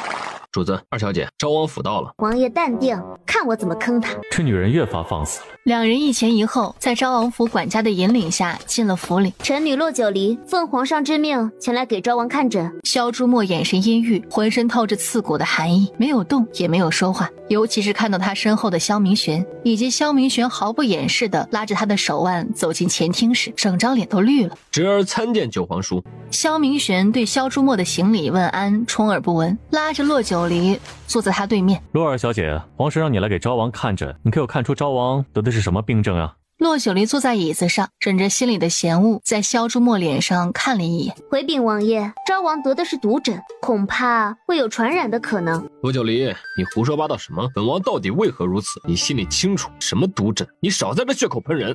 昭王似乎记性不大好，我来给昭王看诊，可是太后娘娘和胡贵妃跟皇上求来的，是皇上下的旨意。如若没有皇上的旨意，你以为我愿意登门昭王府这个破地方？何况我是女医，是仙医灵虚子的弟子。我说昭王得的是毒疹，他就是毒疹；我说他传染，他就会传染。要不然，我让昭王看看我的手段。洛九离，你个贱！放肆！昭王，你别忘了，无论什么病症，一旦有传染的可能，别说你是皇子王爷，就算是太后、皇后，都要被带离皇宫，关到郊外的别院去。九皇叔，侄儿做事有失稳妥，还请皇叔看在侄儿年纪尚小，不懂事的份上，请皇叔莫要与侄儿一般计较。你该道歉的不是本王，陆二小姐，本王多有失言，还请陆二小姐高抬贵手。昭王言重，我刚才说的是恐怕会有传染的可能，但不一定就会传染。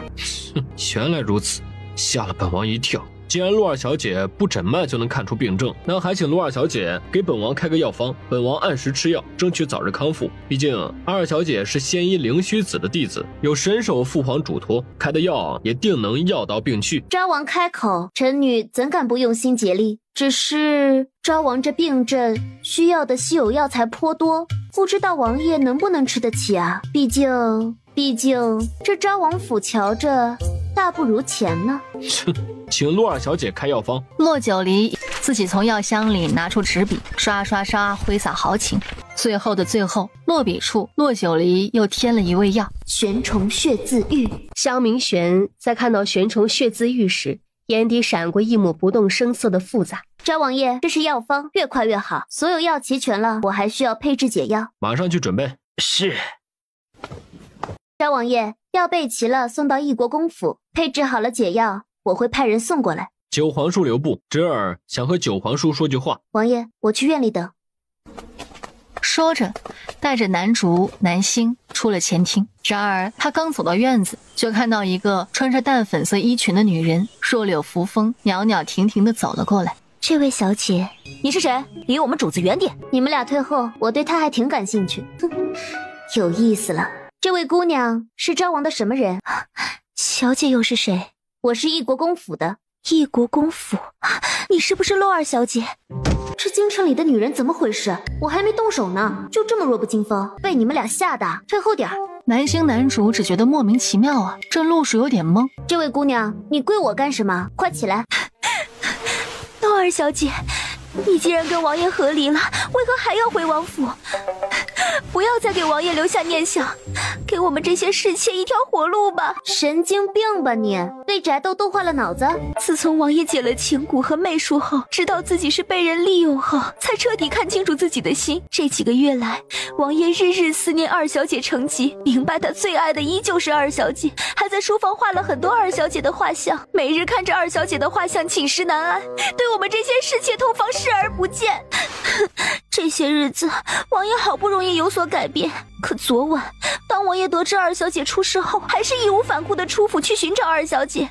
妾身知道，妾身出身家世都比不得二小姐，可二小姐既然与王爷和离了，就该断个彻底，为什么就不能给妾身留一条活路？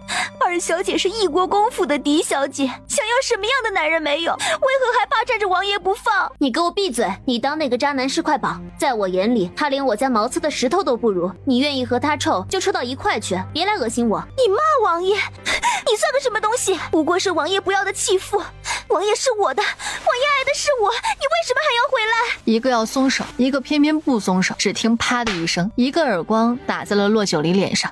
南珠和南星之前根本没有把这个弱女子当回事儿，更没想到竟敢打主子，几乎同时出手，一掌拍在了那个女人的肩膀，女人被拍飞出去，重重砸落在地上。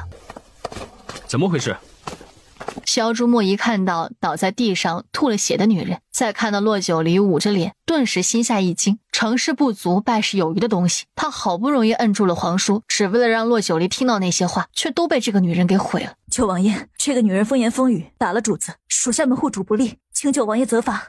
不怪他们，是我自己疏忽了。这女人自称是昭王的侍妾，我瞧着她精神有些恍惚，说话颠三倒四的，也没当回事。谁也没想到她会突然动手。贱妇，你竟然敢对国公府的嫡小姐动手！贱妇，你还装死！来人，把这贱妇扔到冷院，不许给她吃喝。是。立刻就有下人走上前，面无表情地把昏死过去的侍妾拖走了。南星男主，护着你家主子上马车。是。南星男主小心翼翼地扶着骆九离出了昭王府。萧朱墨还要说什么，但在目光接触到九皇叔的眼神后，顿时汗毛竖起，到嘴的话生生又咽了回去，只因他在九皇叔眼中看到了一丝杀意。出了昭王府门口，萧明玄斜了一眼身旁的秦隐，秦隐心领神会，微微点头。王爷，我错了。萧明玄是个火眼金睛的老狐狸，骆九离啥性子啥手段，他心里门清。这京城里除了身上真有硬功夫的女子外，比如南星男主这样的，那些后宅女子有哪个是他的对手？打他，除非他故意的。这女人说中了他心疼，说轻了不管用，那就拿他身边人开刀。南星男主护主不利，回去自领80棍刑。是，属下领罚。80棍刑，这是要人命啊！你们俩给我闭嘴！领什么罚呀？王爷，这件事是我临时做的决定，也是我让男主南星不许出手的，你不能是非不分。何况这一巴掌不但打碎了萧朱墨的情深人设，还能让外面的人都知道一国公府的二小姐是奉旨进的昭王府，还被昭王的侍妾给打了。一个小小侍妾，如若没有昭王的同意，她怎敢对国公府的嫡小姐下手？昭王就是有口也难辩。王爷，我认错了，王爷就不要迁怒南星男主了。何况那80棍刑，成年男人都撑不住，南星男主还是女子，他们要是被打伤了，谁来保护我？萧明玄见他一个劲儿的往自己身上揽，就知道他上套了，可他依旧冷着一张脸。你是主子，他俩是护卫，主子有错就得他们担着。要是按照王爷这样说，那我和王爷都有了夫妻之实，今日我的错，岂不是也是王爷的错？你同意了？同意什么？萧明玄瞥了他一眼，突然伸手摁住他的脑袋，低头就亲了下去。就你刚才说的，你的错就是我的错，只有夫妻一体，对错才不分彼此。这男人太鸡贼了，你故意的，故意给我下套，故意让我往里钻。被发现了。萧明玄的手指有意无意地敲了敲车壁。骆九离哪里知道萧明玄鸡贼，连他的属下都这么鸡贼。原本再左拐一条街就该到异国公府了，秦隐硬生生把马车拐了个弯。南星男主对视一眼，没有说什么。女主子估计不知道，暗卫刑法里根本没有80棍刑这样的刑罚。王爷这样说的确是故意的。你什么时候能同意啊？反正不是现在。父母之命，媒妁之言，你父亲都同意了。你这么大声做什么？羞不羞啊？我才和离多久，转身就嫁给你，有违常理，会让人议论的。如若这次边疆和谈成功，那我就给你2个月的时间。什么2个月？怎么还跟边疆和谈成不成功挂钩了？边疆和谈成功，我就不用带兵出征，让你在家和你母亲共享天伦。2个月后，我上门娶你。万一和谈没有成功呢？那就半年，边疆战事停后，我8抬大轿迎你过门。半年后我事业才见起色。我知道你有顾虑，但你放心，在我去国公府娶你前，我会把所有的顾虑全部解决掉。王爷，既然话说到这份上，我也有些话想跟王爷说。你说。自和离后，我从未想过再澄清这个问题。我父亲说我不适合宫门王府，也是以前没开窍，性子软弱，被那些女人欺凌到了尘埃里。现在开了窍，性子强横，恐怕不会容许那些女人在我眼前蹦跶。如若王爷当真娶了我，便只能是一辈子的相守。王爷，我说的够明白了吗？萧明玄听着他说的话，看着他几乎从来没有如此严肃过的神情，微微点头。明白。这走向不对啊，这古人不都是接受一辈子只相守一人的论调吗？王爷，我觉得我说的还是不太明白。你放心，本王不会有侧妃、妾室、通房都不会有，九王府只你一个女主子。骆九离张了张嘴，这男人理解问题的程度的确很透彻，可怎么回事？他这么痛快的回答，反倒让他突然就有些犹豫。2个人，一个沉默不语，一个一动不动。会不会我太鲁莽了？会不会吓到他了？真不是我故意偷听，实在是习武之人的耳力太好了。只是主子怎么能同意洛尔小姐这么离经叛道的事情呢？主子的大业，主子将来的成就，身边绝不可能只洛尔小姐一个女子呀。关于玄虫血自愈，你是怎么知道的？问的秦武。问的？难道不是用催眠术问的？你知道玄虫血自愈可遇不可求，昭王即便是身为皇子，那样的天才地宝，他手中也未必能有。我知道他手中没有，但是太后手里有。太后手里有？你听谁说的？凤德夫人。此时马车到了异国公府门口，主子，洛尔小姐，国公府到了。秦隐抹了把额头的汗，他得让莫寒和陈阳公子赶紧回来。这京城里的事儿，他越来越力不从心了。走吧，我送你回府。王爷，我想了，半年。什么？半年为期。如若王爷真的想通了，心甘情愿放弃3妻4妾，只娶我一人，守我一人，那我洛九离这辈子，无论富贵贫贱，灾厄困苦，与王爷荣辱与共，一生一世。傻瓜，人的心那么小，怎么可能装得下那么多人？3妻4妾不过是某些男人为满足自己的欲望而找的借口罢了。那王爷呢？本王不是重欲之人，有你一个足够了。何况你我缘分是上天注定的。还真是上天注定的。传来第一晚就落在了他的怀里，还有他的咒术，怎么偏偏只能被他压制？李儿，半年太久，我们先定亲，定了亲，你就是我的未婚妻了，再也不会有人用昨晚的事重伤你。况且用我九王爷的名声在外面办事儿，岂不是更响亮？他谆谆诱导，完全就像是老狐狸诱导小白兔进自己的狐狸窝一样。如若是定亲，也要和母亲、父亲商量一下。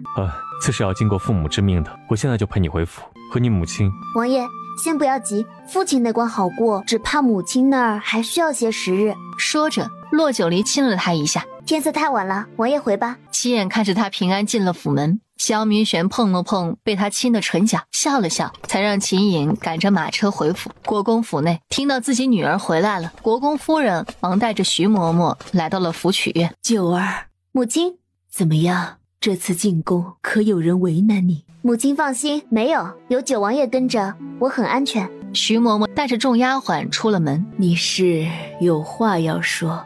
洛九离把萧明玄要上门提亲的事儿学了一遍。他怕委屈我，也怕外面的流言蜚语重伤我。本意是想定亲和成亲一起办了，但我还想陪着母亲，想把酒楼开起来，所以我答应他先和他定亲。唉，事已至此，说什么都没用。九儿啊，如若昨晚的事没有发生，也许母亲真的不会同意。但是昨晚你失踪，除了母亲，她是最着急的一个。要是没有她及时找到你的下落，恐怕……可是母亲还是担心，你才从昭王府那个龙潭虎穴里逃出来，母亲还想把你留在身边，再照顾2年，以弥补之前犯下的过错。母亲这是说哪里的话？这不是母亲的错，也不是父亲的错，是女儿自己认人不清。何况那个神秘道长不是说过吗？18岁之前我会有一场劫难，天注定的事儿，谁也更改不了。母亲不要自责，也不要难过，不过就是个定亲，我和九王约定半年之后再成亲。真的？九王真的答应半年之后成亲？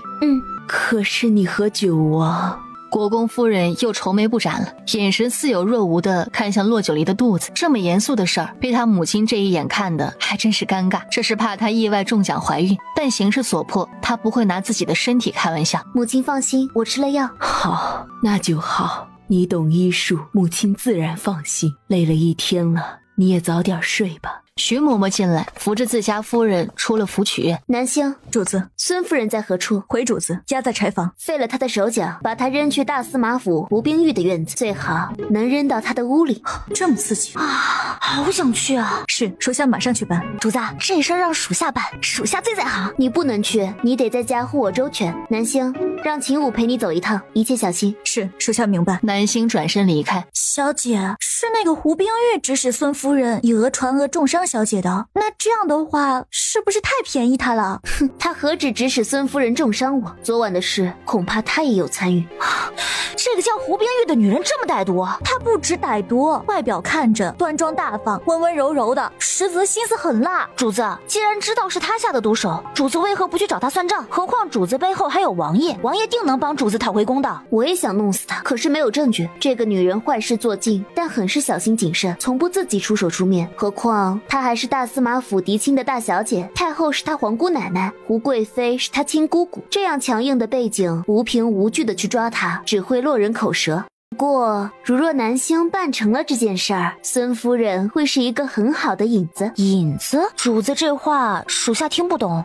我也听不懂。无妨，过2天你们就懂了。与此同时，九王府，主子，秦六回来了。钱财充公，画像烧毁。是主子。秦武和南星去了大司马府，为何？陆二小姐让他们把孙家婆子扔到胡冰玉的院子去。萧明玄挑了挑眉，似乎明白了骆九离的意思。你派人去告诉秦武和南星，不必手下留情。还有那个黑衣人，查到了吗？查到了，王爷料事如神。那黑衣人的确是大司马府的人，而且还是胡冰玉的心腹暗卫。不过昨夜躲进了重阳侯府，直到现在也没有冒头。哼，倒是聪明的，还知道玩声东击西，那就想办法引他出来。是，属下明白。半炷香后，大司马府胡冰玉的院子，玉翠轩两道黑影悄无声息地飞到了房顶上。贱人，骆九离那个贱人，竟然利用皇上的旨意为难表哥，为自己敛财。大小姐，奴婢愚钝，昭王殿下寻的玄虫血字玉竟如此贵重，难不成比夫人织的血印还要贵重？到底是个眼皮子浅的。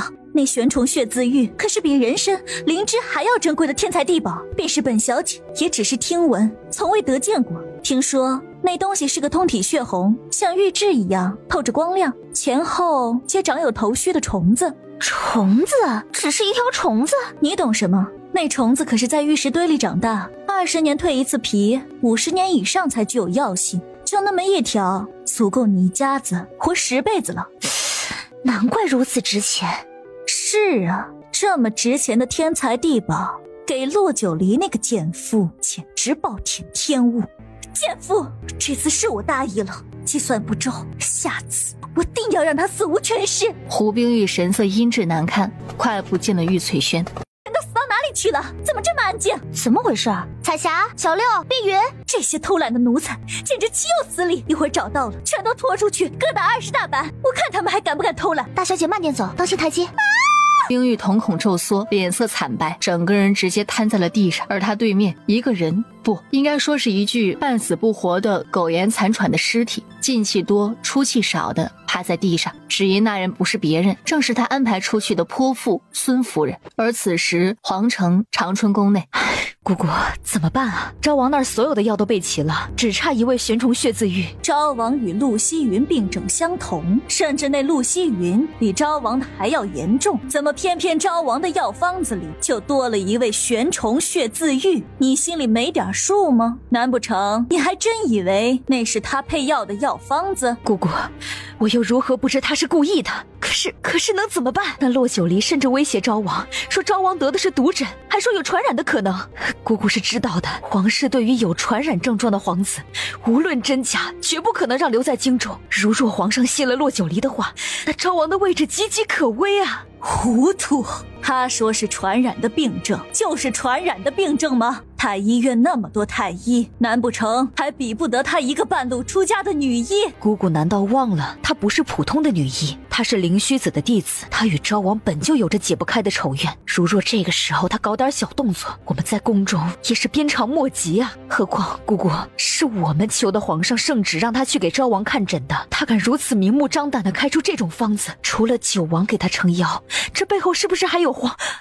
若不是如此，安亲王势必不会吃下这个哑巴亏。看来他是要和哀家彻底撕破脸了。骆九离，好，那哀家倒要看看，接下来你还能不能扭转乾坤。孙嬷嬷，你去把玄虫血字玉拿来，给贵妃。是。孙嬷嬷面无表情，转身去了库房。翌日太阳初升，昭王府的人早早就登了义国公府的门。这是二小姐写的方子，这些是备好的药材，还请二小姐尽快调配制药。请稍等。管家带着一摞摞的药材进了福曲院。这么早就送来了？是，那昭王府的管家还说，请二小姐尽快调配制药。让他等上一盏茶的时间。是。还有事？今早我还听闻了一件事儿。说，听说昭王府昨晚进贼了，不但丢了真金白银，连书房都被翻了个底儿朝天。这是巧合吗？这当然不是巧合，因为昭王府的真金白银此刻正静静地躺在九王府的库房里。至于到底是怎么回事，无非就是某王爷醋意大发，教训自己的小辈而已。这就是玄虫血字玉。一盏茶后，骆九离拿出解药，打发走了昭王府的管家，随即便让人安排马车去了九王府。王爷呢？王爷在书房，二小姐请。骆九离点点头，跟着管家去了书房。你怎么来了？给你送好东西，打开看看。果然是玄虫血自愈，看来太后对昭王还真是不留余力。我也没想到太后会这么痛快的把药给了昭王，想必这中间还有大司马和胡贵妃出力。不过无论怎样，我的目的达到了。这样一来，你和一国公府就彻底站在了太后的对立面了。那从今以后就需要王爷护我周全了。萧明玄亲了亲他的耳骨，本王护你一辈子，生生世世。生生世世我不敢奢望，但这辈子你归我了。好，这辈子我归你了。如果真有来生，他一定第一个找到他。王爷，再过2日该是15了。听秦武说，在没遇到我之前，每月的15，王爷都用它压制体内的咒术。这世上比玄虫血自愈更珍贵的药材多的是，为什么偏偏这个玄虫血自愈能压制王爷体内的咒术？王爷可有想过这个问题？其实这玄虫血自愈也只能缓解咒术发作时身体上的痛苦，并不能完全压制。这也是为什么这么多年我一直身在边疆没有回京的原因之一。不过现在有你在身边，这东西留着也是备不时之需的。这玄虫血自愈我们可以不用，但是不能没有，就像你说的，以备不时之需。何况这个月的15，他想到了一个方法，也许能试试。在想什么？骆九离摇头，那个方法他暂时还不能告诉萧明玄。没想什么，我听南星说你昨晚派人跟着去大司马府了。这件事儿啊，他总要为自己所做的事儿付出代价，这还只是个开始。这人啊，就是不能做亏心事。听说胡冰玉因为昨晚的事受到了惊吓，后半夜发起了高热，大司马府连夜请了大夫进府诊治，也不知现如今人什么样了。策马，妇人之仁了。你虽身为医者，秉着仁慈之心救死扶伤，但对于胡冰玉和昭王那样的人，万不可妇人之仁。你这双手救该救之人，也杀该杀之人。王爷，你理解错了吧？我才不会妇人之仁。不过大司马倒是个心狠手辣的，南星他们手下留情，并没有弄死孙夫人，只是可惜扔进去的是个苟延残喘的人，扔出来的却是一具尸体。王爷，你说我们带着孙夫人的尸体找上门，有凭有证，皇上会不会惩罚他？不会。人如蝼蚁，命如草芥。孙家乃是罪臣，孙廷死的时候可有人在乎？何况一个疯疯癫癫的孙夫人。再等一日，明日我带你去看一出好戏。什么好戏？保密。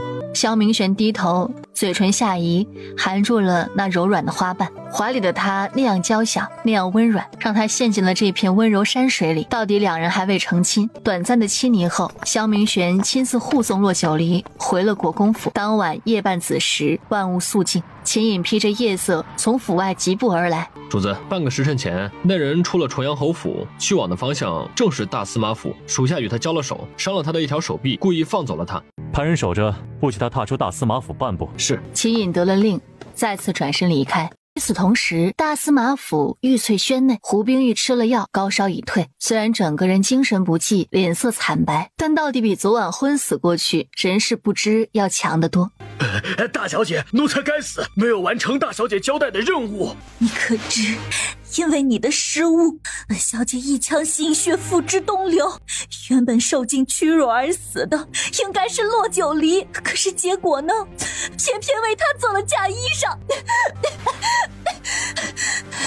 大小姐，奴才该死，奴才任凭大小姐处置，但请大小姐以身体为重。大小姐刚刚醒来，高热才散去，因奴才的失误让大小姐忧心，是奴才该死，是奴才该死。一旁，子文赶紧端来水，服侍胡冰玉喝下。你怎么回来了？我不是让你在重阳侯府多藏2日吗？回大小姐的话，是奴才听说大小姐昨晚受到了惊吓，担心其他人不能护好大小姐周全。那你回府可有被人跟踪？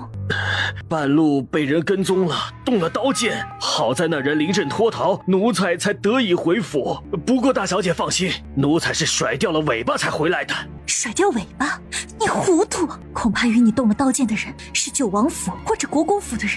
走，你马上离开大司马府。这件事情可大可小，如若一国公府那边追究起来，抓到了你，你可有想过后果？如果只是一个一国公府倒还好说，怕就怕九王爷插手这件事。虽然我并未出面，但到底你是我身边的人。大小姐放心，奴才知道怎么做，便是奴才真被抓到了，也绝不会让那些人伤大小姐分毫。目光缱绻地看了一眼帷幔后的身影，随即起身推门而出。只是他不会想到，他这一步踏出的却是万丈深渊。今早，洛九离是被南竹、南星从床上硬生生挖起来。你们两个这是干嘛？我又不用练功，不用早起。主子，九王爷来了。主子，九王爷说带您去看场大戏。九王来了，他在哪儿？在府外的巷口，等着主子去会合呢。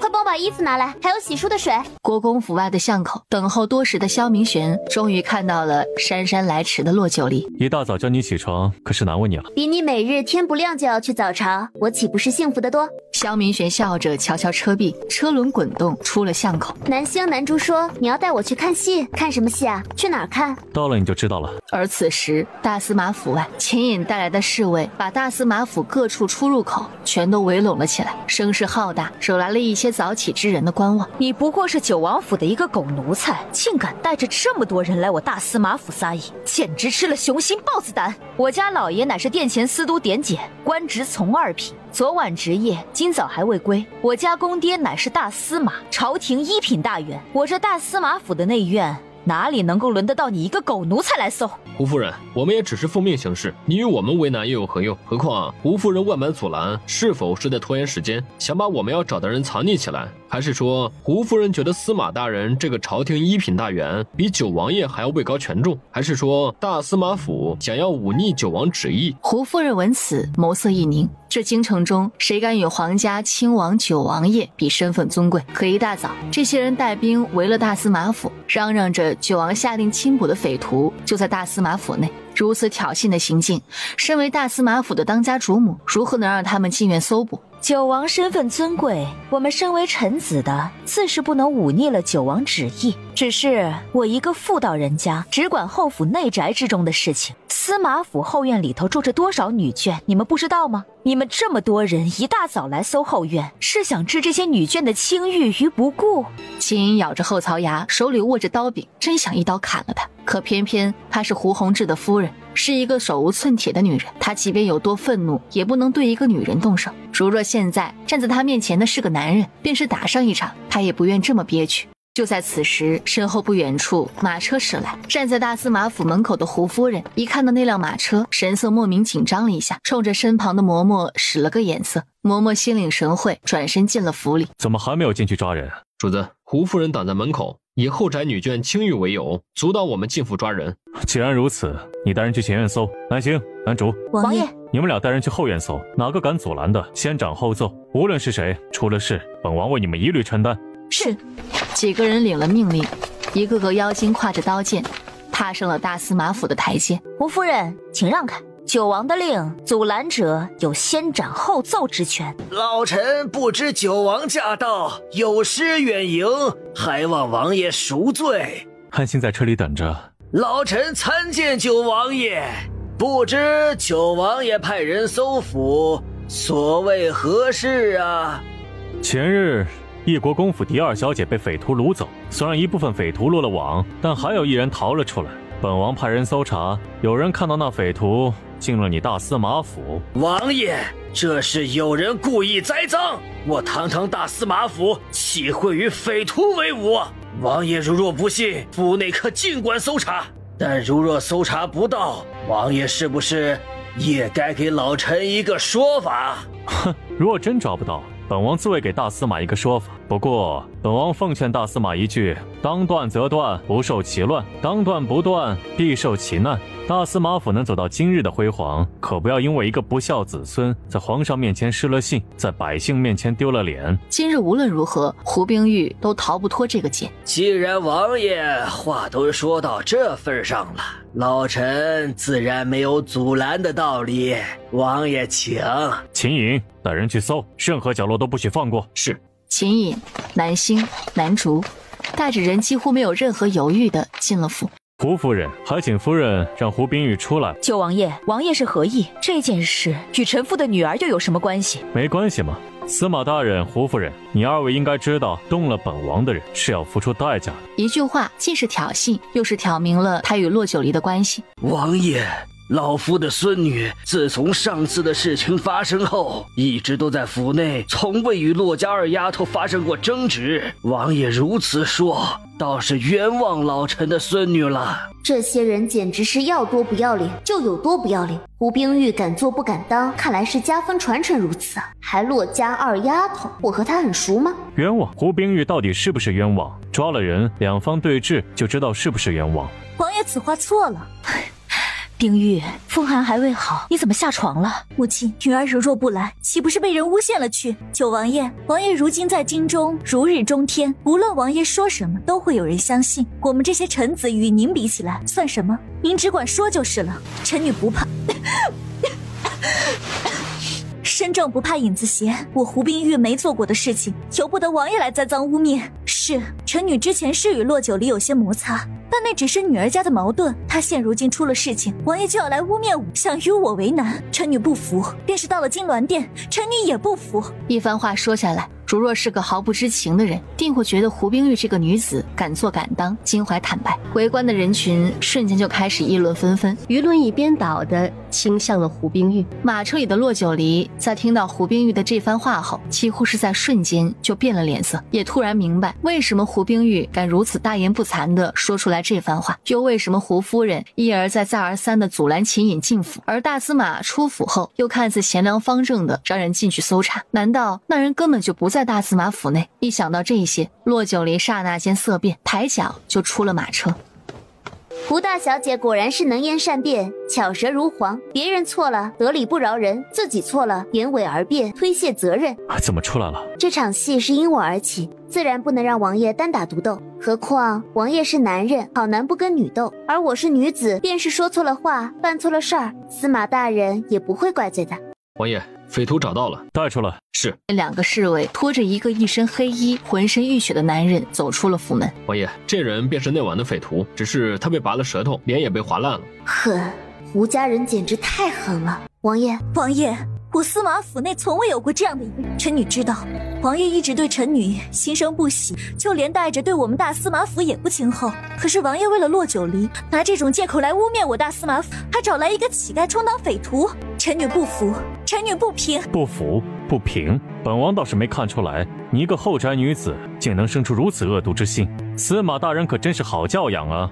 王爷，事情还未搞清楚，还请王爷不要武断定下结论。哼，秦隐，告诉诸位，这个人是谁？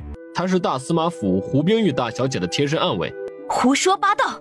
我家女儿清清白白，身边怎么可能安置一个男暗卫？你如此污蔑我女儿的名声，居心何在？地上已经奄奄一息的黑衣暗卫，在见到胡冰玉脸上僵持冷然的眼神的那一刻，在听到胡夫人言不由衷的那一刻，心里的信念和爱意轰然倒塌。哼，胡冰玉，你也不用拿这句话回我，我只问你一句，你敢不敢指天发誓，这个人不是你的暗卫？你没有指使他劫持我，没有对我下药，没有指使那些乞丐要对我行不轨之事，你敢吗？疯子，我凭什么要听你的？你不敢，你害怕发誓。胡冰玉，人在做，天在看，凡事凭良心，报应会迟到，但从不会缺席。这就是你拼死保护的主子，你担心他的安全，不惜暴露自己返回大司马府，可他呢，担心你背叛他，不惜派人拔了你的舌头，毁了你的容貌，让你求生不得，求死不能。这样一个蛇蝎心肠的女人，你还要护着吗？骆九离，疯子，我与你不过是女人之间的情愿罢了，你何至于逼人太甚？情愿？胡冰玉，你可真是让我大开眼界。既然你口不能言，嘴不能动，那我问你话，你只点头摇头即可。这个女人，司马府的胡冰玉大小姐，是不是你的主子？是不是她让你劫持的我？一旁司马大人倏然把凛冽的目光看向骆九离，就要开口阻拦。司马大人，本王刚才说的话，大人可还记得？当断则断，不受其乱；当断不断，必受其难。这件事如若你没有参与，本王觉得还是回避的好。瘫在地上的黑衣暗卫对着骆九离气喘吁吁、哀若无力的点了点头。蓦然，大司马府门口突然就陷入了一片寂静之中。短暂的寂静之后，就是纷纷的议论之声。不，你胡说，我不认识你，我不认识你！就冲着那黑衣暗卫的胸口袭去。冰玉，你怎么样？来人，主子，请32刀。是。秦隐退下。九王爷，天子脚下，司马府门前，王爷真的要把事情闹得这么大吗？司马大人不会忘了这块令牌吧？如若忘了，本王府上还有一块传于无穷的铁卷。就在这时，秦隐已经带着一个满脸络腮胡子、横肉遍布、身材魁梧、挺着大大肚子的男人走上前。奴才32刀，叩见王爷。起吧。九王爷，你想做什么？凌迟。胡冰玉睚眦必报这样的事情，不是只有你会，也是本王所擅长的，所以本王会看在司马大人的面子上，让你最后一个受刑。秦隐。是。秦隐上前，当着胡冰玉的面，直接把苟延残喘的黑衣暗卫拎起来，把人结结实实固定在了木桩子上。害怕吗？如若害怕，去马车里等着。不怕。你被你主子拔了舌头，毁了容貌，浑身是伤，虽然可怜，但也是你咎由自取。你错就错在跟了一个心狠手辣的主子，动了不该动的人。32，动刀吧。是王爷。小子，知道大爷我为啥叫32吗？因为32刀之后，你的肉体会被肢解，人形尚可辨识。这个贱人！难道我如花似玉般的女儿，今天真的要栽在这个贱人手里？不，我绝对不会让这种事情发生。胡夫人侧目，眼眶通红地看向父亲。大司马狠厉的目光直视着前方，没有半点的波动。来人，把胡冰玉绑上。九王爷，你让我下来！你怎么能这样对待我？祖父救我！母亲救我！在身体被架起的那一刻，胡冰玉终于意识到，九王爷不是说的，他是对他动了杀心。他吓得嘴唇发颤，大叫了起来，身体不住地挣扎着。王爷，是老臣教导无方，还请王爷高抬贵手，饶了他一命吧。从今往后，老臣把他禁足在府内，再不许出府惹是生非。九王爷，求九王开恩，臣妇不想失去自己的女儿，求九王爷看在臣妇一家对朝廷有功的份上，饶了臣妇的女儿吧。说着，胡夫人俯身，重重地在地板上扣了3个响头。就在此时，皇上驾到，太后娘娘驾到。巷口2辆金黄色华盖的马车缓缓驶入。老臣参见皇上，参见皇上，皇上万岁万岁万岁万岁！参见太后娘娘，娘娘千岁，千岁千岁千岁！放肆，还不给哀家把大小姐放下来！大司马府内什么时候容得你们这样的放肆？太后一声令下，身后跟着的宫人早有人冲上前，直接给胡冰玉松绑，将其安然地放下。求皇上，求太后娘娘为臣女做主啊！九王爷，若要撒王爷的脾气，也该是在战场上与敌人去计较。下一个手无寸铁的女孩子，算怎么回事？九王爷，你身为亲王，竟在臣子的府邸门前闹事，也不怕伤了朝臣的心呢？太后这话有失偏颇，既然太后来了，应该就知道这件事的前因后果。胡冰玉指使身边暗卫劫持国公府2小姐，太后不会以为这件事就这么算了吧？九王，你就是用这种态度跟哀家说话？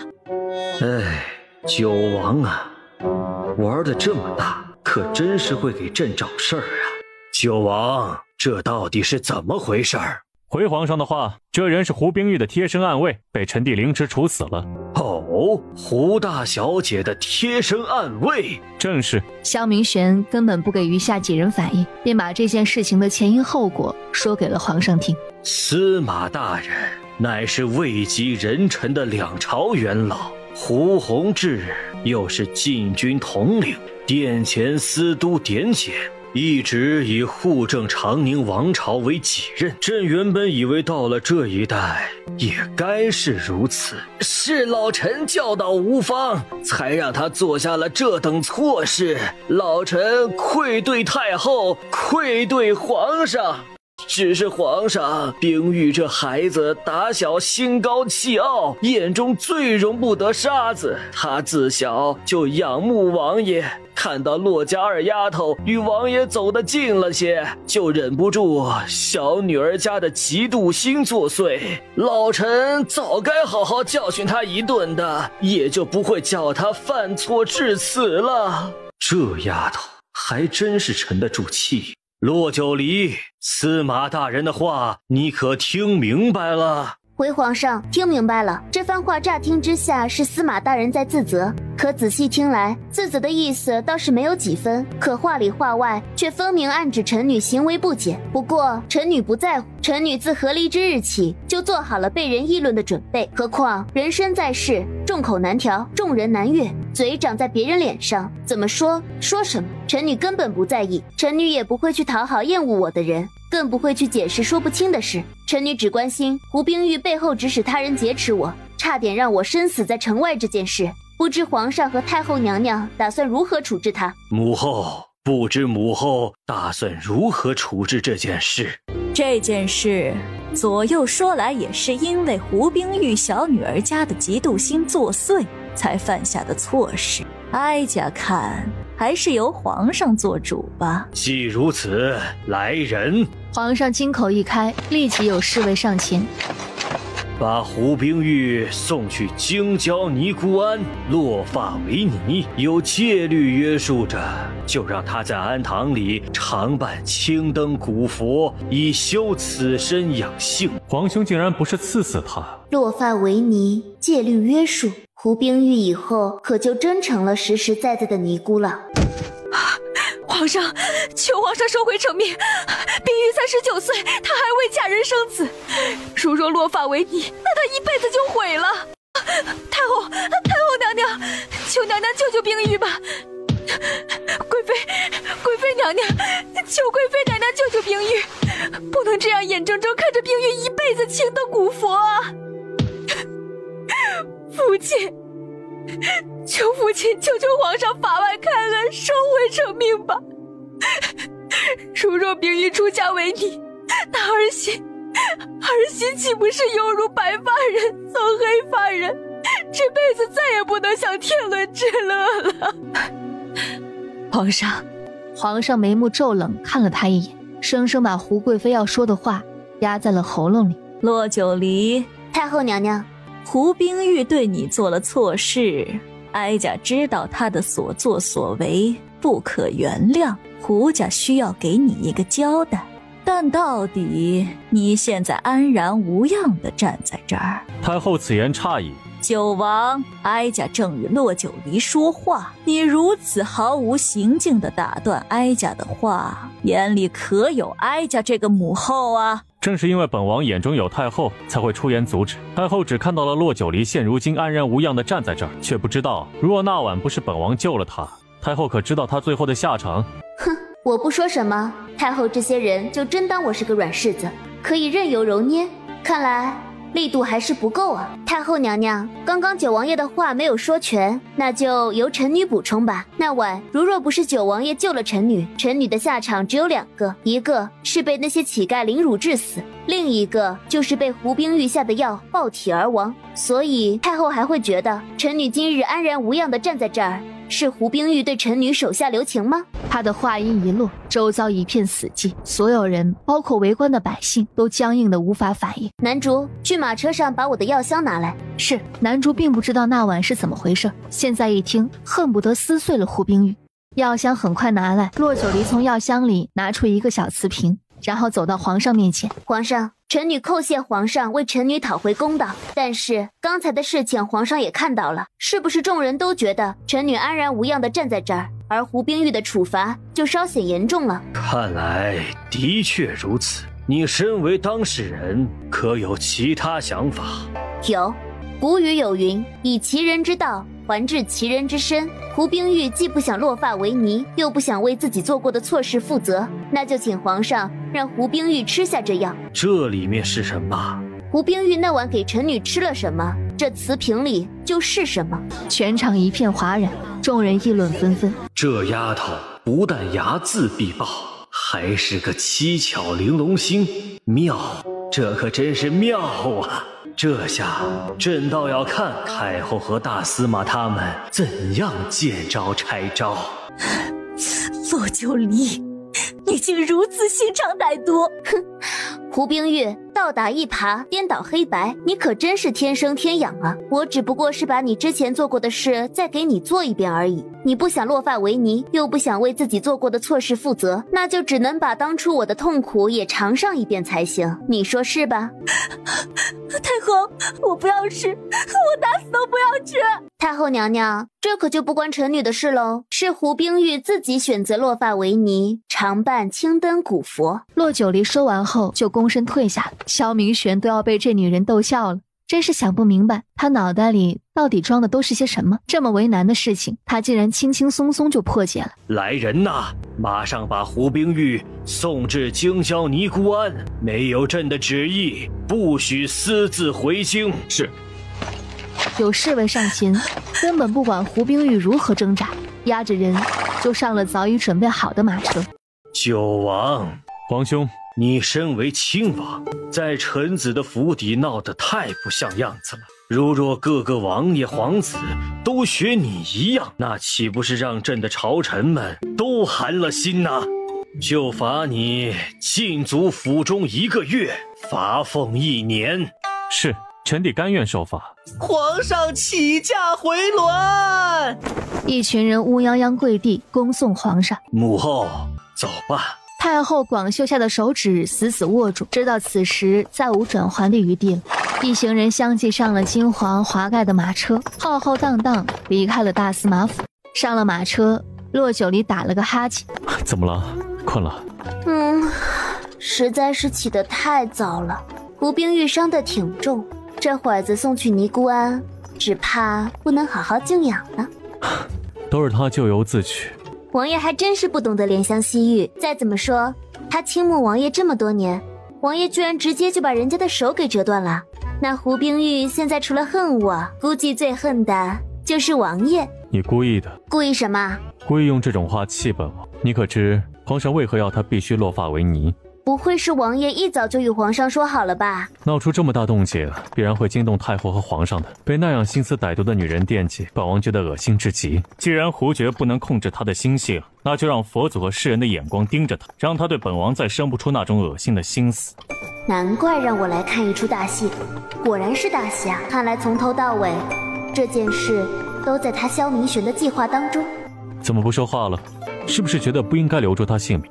你放心，只要他出了京城，没有司马府的照应，我便能让他神不知鬼不觉地死在尼姑庵。这样的话，即便司马府那边有怀疑，没有证据，他们也不敢对我兴师问罪。不是，我不是这个意思。那胡冰玉倒也不一定非取他的性命不可。既然皇上发话让他落发为尼，留他一命，也没道理事后再去找他算账，否则不免让王爷在外面留下一个不太大度的名声。名声？我从不需要别人给我名声，何况从始至终我与大司马府就站在对立面，自然也不用在乎他们。我知道你不在乎他们。洛九离一双纤细白嫩的手臂搂着萧明玄的脖子，依恋地把头埋在他臂弯。萧明玄笑着搂紧他，静静享受着他的依赖和柔情。王爷是天底下最厉害的人，连太后娘娘都不敢拿你怎么样，区区一个大司马府算什么？太后说的也对，我虽然被胡冰玉陷害，但到底现如今安然无恙。李儿，你可不要妇人之仁，那胡冰玉就是一条毒蛇，那种人是我不热的。我没有妇人之仁，一开始我是想把胡冰玉摁死的，不过现在看来，胡冰玉年纪轻轻就要从此跟青灯相伴，于他而言，也许并不是什么幸运的事情。如若他能悔改，放下嫉妒和怨恨，也许还能走出阴影。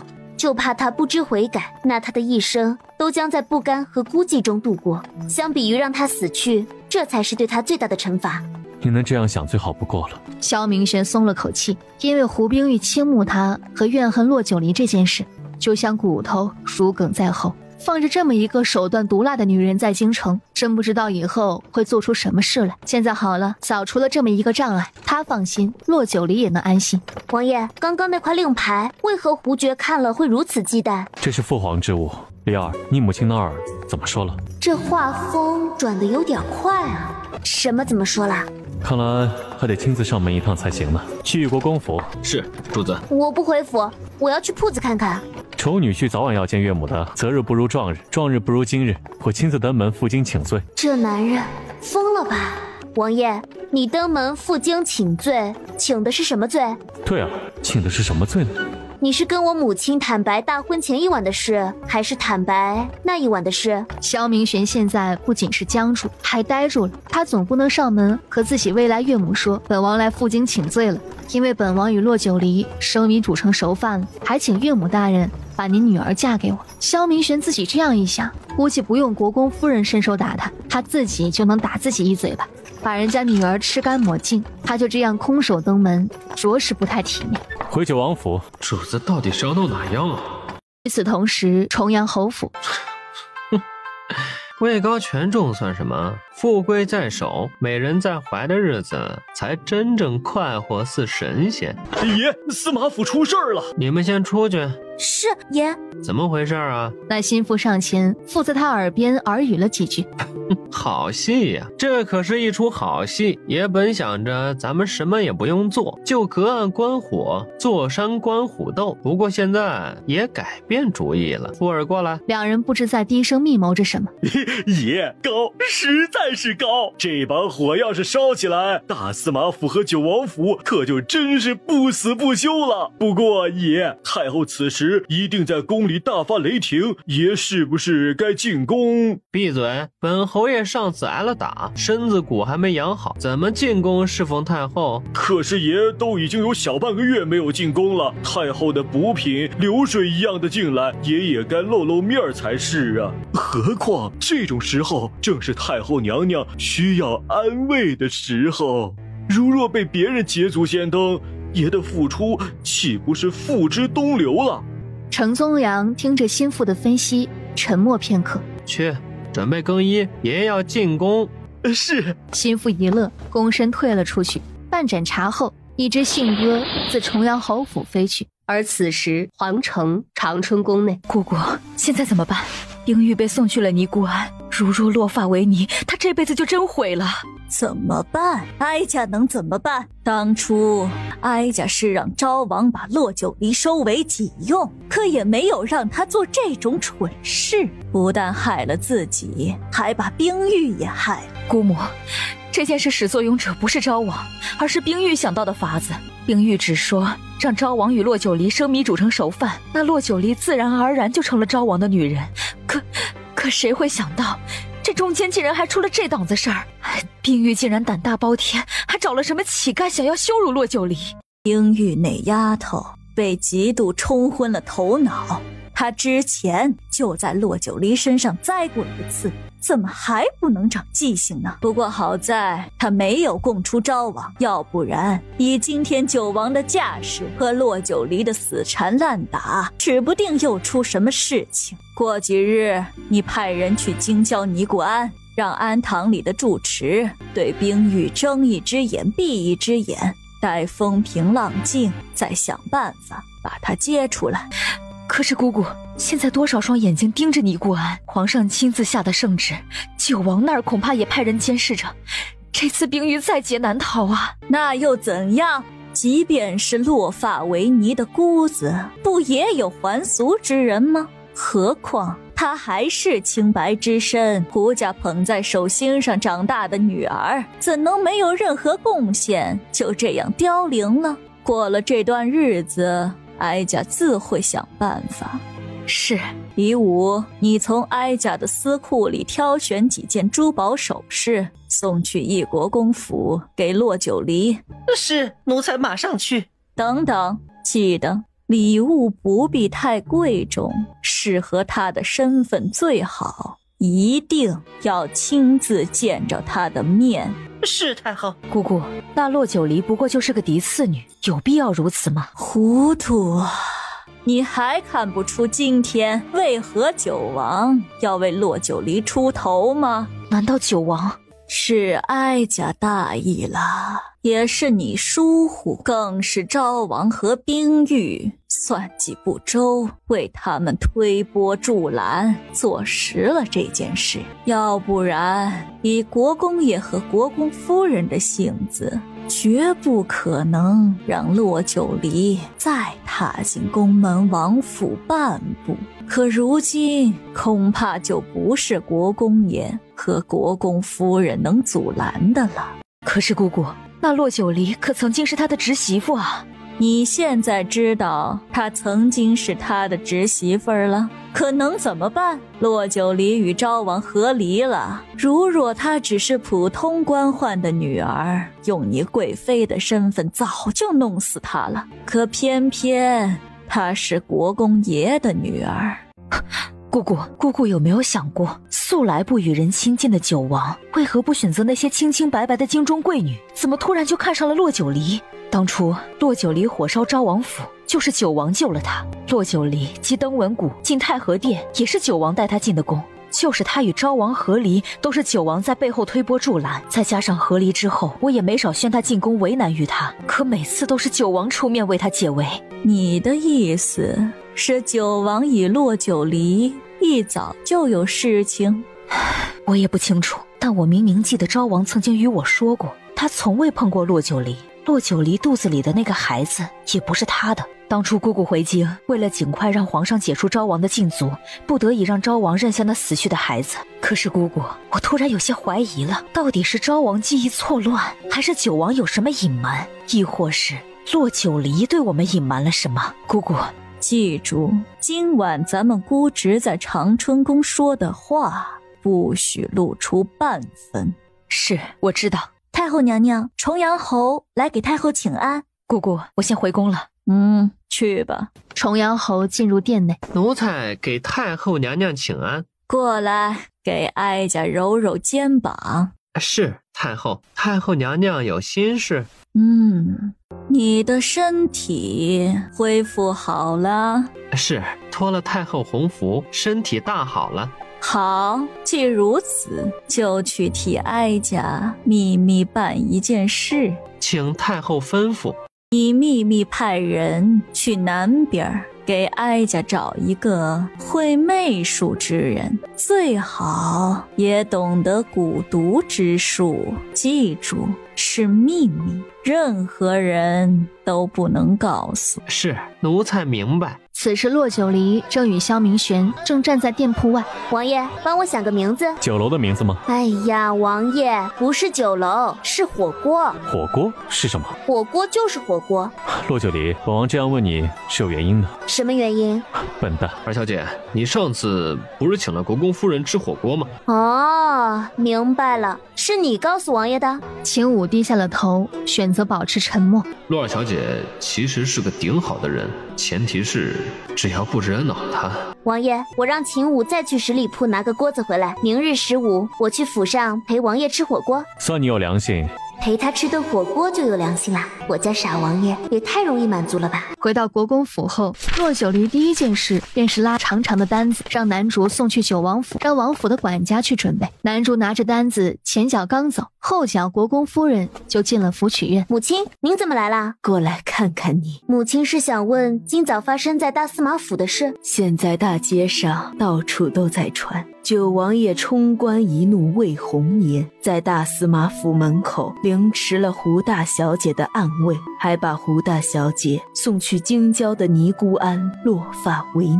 母亲是担心因为这件事一国公府与大司马府仇怨加深。不，母亲担心的不是这个。咱们一国公府与大司马府本就道不同，不相为谋，你父亲与大司马已各从其志。母亲担心的是京城中关于你和九王爷的事传得沸沸扬扬，只怕有心人拿这件事大做文章。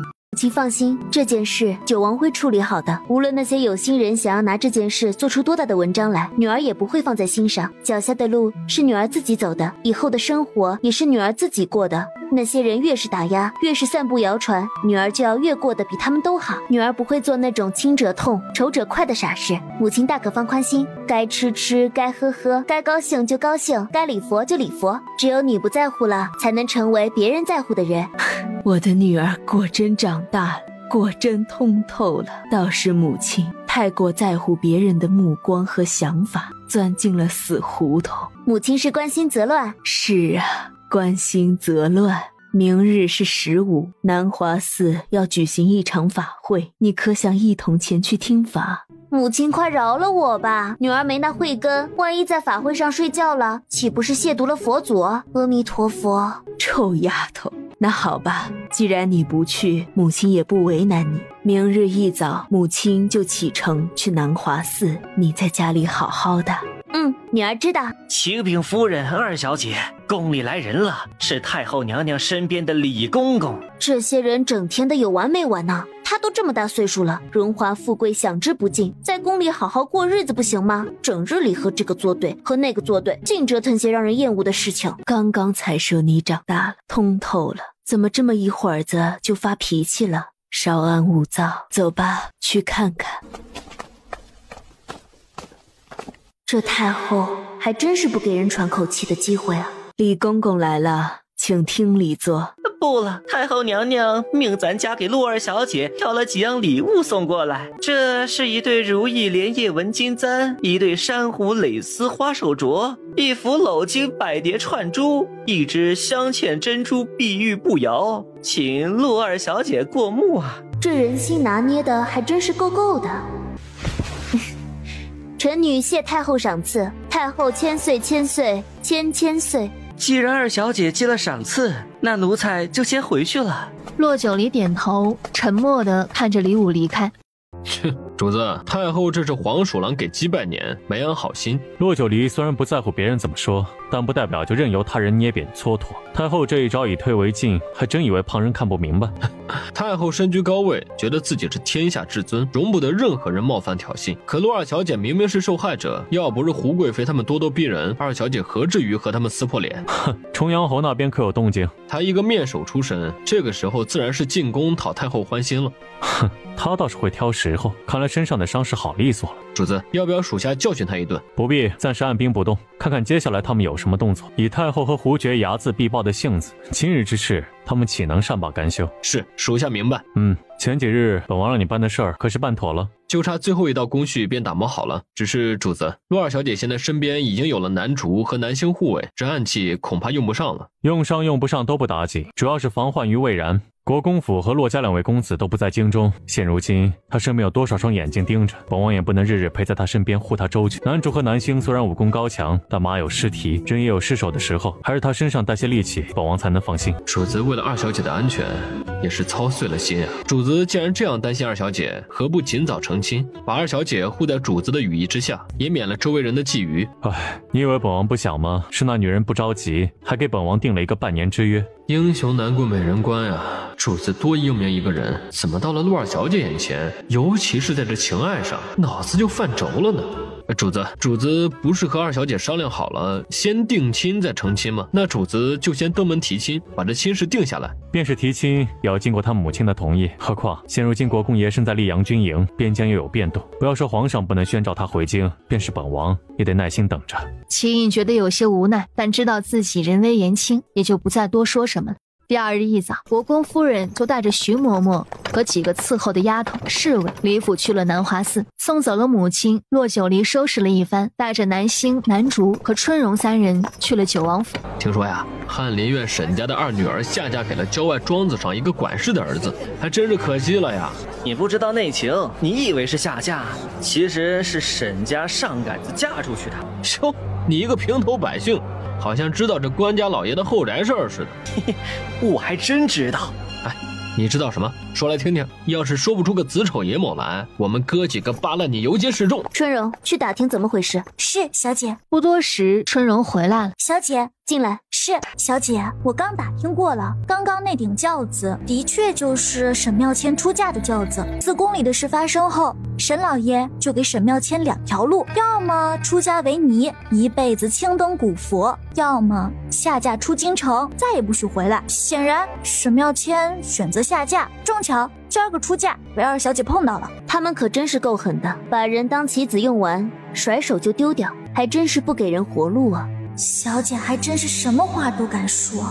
我还打听了一些事儿，小姐要不要听啊？说说看。听说沈妙谦的母亲并不是沈府正经的当家主母，而是由平妻提上来的。平妻？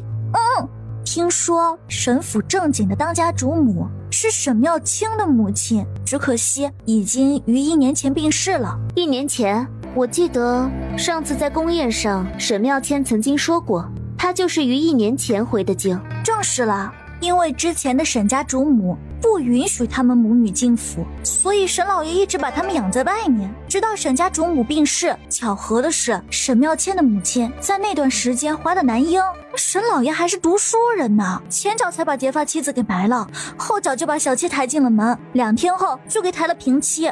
后来直到那个小妾生下了沈府唯一的男孩，沈老爷就立马把她给抬成了主母，真是不要脸。那句话怎么说来着？什么狗辈，什么读书人，仗义每多屠狗辈，读书多是负心人。对，就是这句话。就是可惜了沈大小姐，母亲病逝，爹又不亲，也没几个兄弟姐妹帮衬。沈府出了这种事儿，怎么我从未听母亲说过？这是人家后院的私事儿，夫人哪里知情啊？何况当初沈家大夫人病逝后，丧礼办得并不隆重，各府都没有递帖子。那我大哥呢？他不知道吗？大公子那个时候还在溧阳啊。算了，别人家的事咱们还是少操心吧。想要八卦也得等他大哥回来再八卦。哎呦，洛儿小姐，您可算是来了。怎么了？我昨日就说过府，难道王爷不在？王爷还在禁足期间，自是不能离府。就是王爷等2小姐等得着急了。王爷倒是还挺享受被禁足的日子。那是，王爷一大早就在后园子里等2小姐了。不用早朝，不用在军营和王府中来回奔波，也不用面对宫里和朝堂上那些难缠的人，又有洛2小姐陪伴，他将王爷乐得高兴。我让你准备的食材都准备了吗？准备了，还是新鲜的。那就好。洛九离抬脚进了府。春荣姑娘，2位主子说话，你就不要在跟前伺候了。那不行，我是小姐的贴身婢女，自然是要谨慎伺候的。这憨丫头，2位主子要吃火锅，王府里的厨下都是头一次弄这东西，手忙脚乱，唯恐哪儿都弄得不好。听说国公府吃过一次，春荣姑娘定是明白怎么处理，要不请春荣姑娘去厨房帮个忙啊？倒是也不用春荣姑娘动手，只需要在旁边指挥着下人干活就行。这种事，管家可算是找对人了。这吃火锅，从生炭火到手切羊肉，我可是我家小姐手把手教会的。有春荣姑娘帮忙，厨下的也能少犯错了。管家连忙夸赞，带着春荣就去了府里的厨房。王府后园子水榭花厅里，萧明玄翘首以盼，远远的便看到下人带着洛九离走了过来。洛九离停下脚步，眼睛几乎一眨不眨的欣赏着他那绝世风姿。干嘛站在这儿啊？欣赏什么？欣赏王爷的绝世风姿。你喜欢吗？喜欢，但是很烦恼。为什么烦恼？狼艳独绝，事无其二。王爷的美貌也是一大杀器，中招者会不计其数。所以我可以理解为李儿是被本王的美貌所迷惑了。王爷很高兴吗？高兴，怎能不高兴呢？萧明玄嗓音压抑，劝他入怀，一头亲上她的唇，然后侵略城池，深入沟缠。许久，萧明玄放开他，俯身弯腰一个公主抱，把洛九离抱在怀里。看来本王以后可都在你面前如此打扮才好。原来王爷是故意穿这身紫色衣服给我看的。我要是说刚刚沐浴完，你信吗？有区别吗？2个人对视，随即会心一笑。明明是铁血杀伐的冷酷男人，偏偏扮猪吃虎，跟他装闷骚。笑也笑了，闹也闹了，2人就坐在亭里欣赏美景。你母亲去南华寺了。王爷怎么知道？萧明玄柔和一笑，他当然知道，不但知道，还派暗卫暗中保护。那你今天能陪我一整天了？当然啦，今天是15，王爷，禁足的日子很美好吧？有你在身边，很美好。今天晚上，王爷也能在湖边赏月，一边赏月一边喝酒。可别了，上次宵夜又吃又喝，我有没有耍酒疯啊？没有。这回答的也太快了点儿，要不要这么明显啊？15日子特殊，以后我和王爷还是尽量不要喝酒了。就是因为我体内的咒术吗？这是其一，太后昨天给我赏赐了。我听说了，你安心收着，万事有我。王爷，我能问个问题吗？是关于我。王爷为什么2年前自边疆回京后要上交兵权？你知道我是什么时候开始踏进战场的吗？骆九离目光微抬，突然就沉默了。5岁离京拜师学艺，15岁踏进战场，第一次南征，23岁班师回朝，从5岁到23岁，整整18年，我也想过平凡人的生活。简单2句话，包含的辛苦，恐怕无人能体会。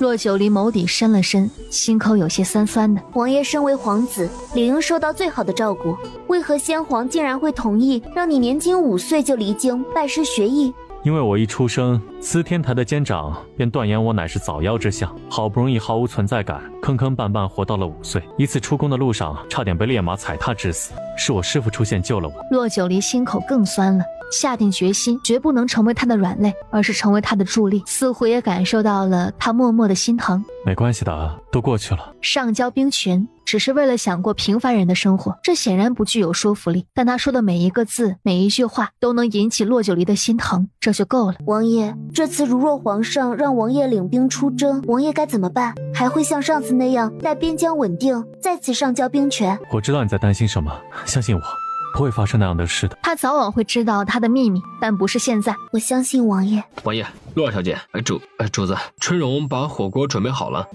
走吧，还有什么烦心事儿是一顿火锅解决不了的？这火锅到底是什么东西啊？半个时辰后，管家，再加1份羊肉，哦不，2份羊肉。第二，这样的口感最佳，对不对啊？王爷，你掌握了吃涮羊肉的精髓。萧明玄心情舒畅，裹着芝麻酱，吃得满口留香。管家，再来1份麻汁儿。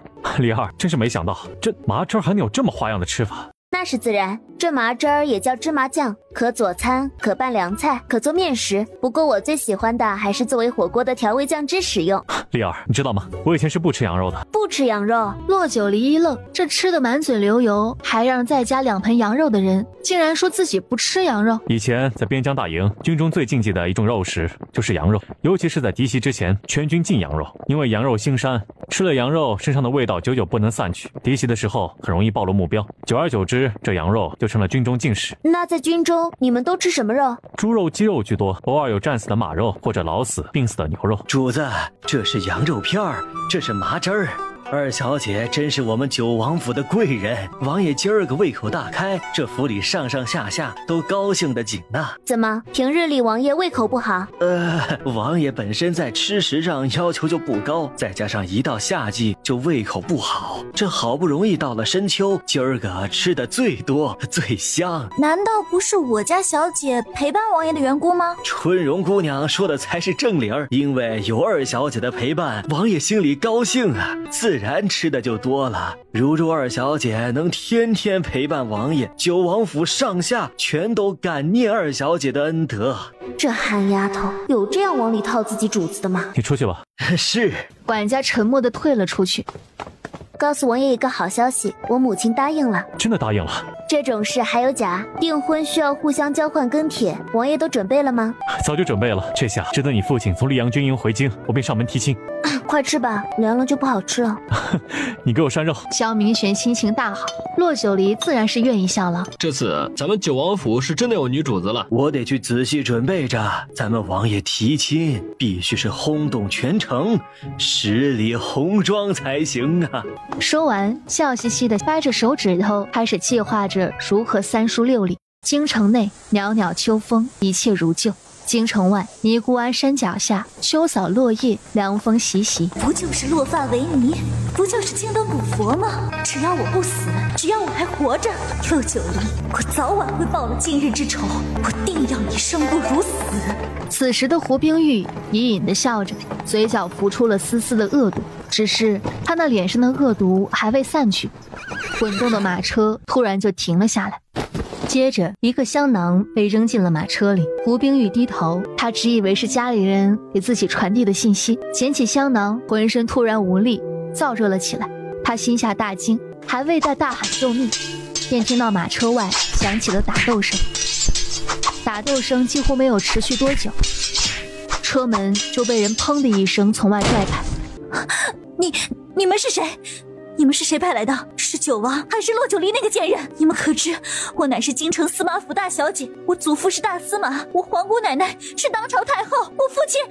那男人上前在胡冰玉身上乱摸一把，立刻引起他浑身的颤栗。不多时，一声酥软到柔媚至极的声音响起。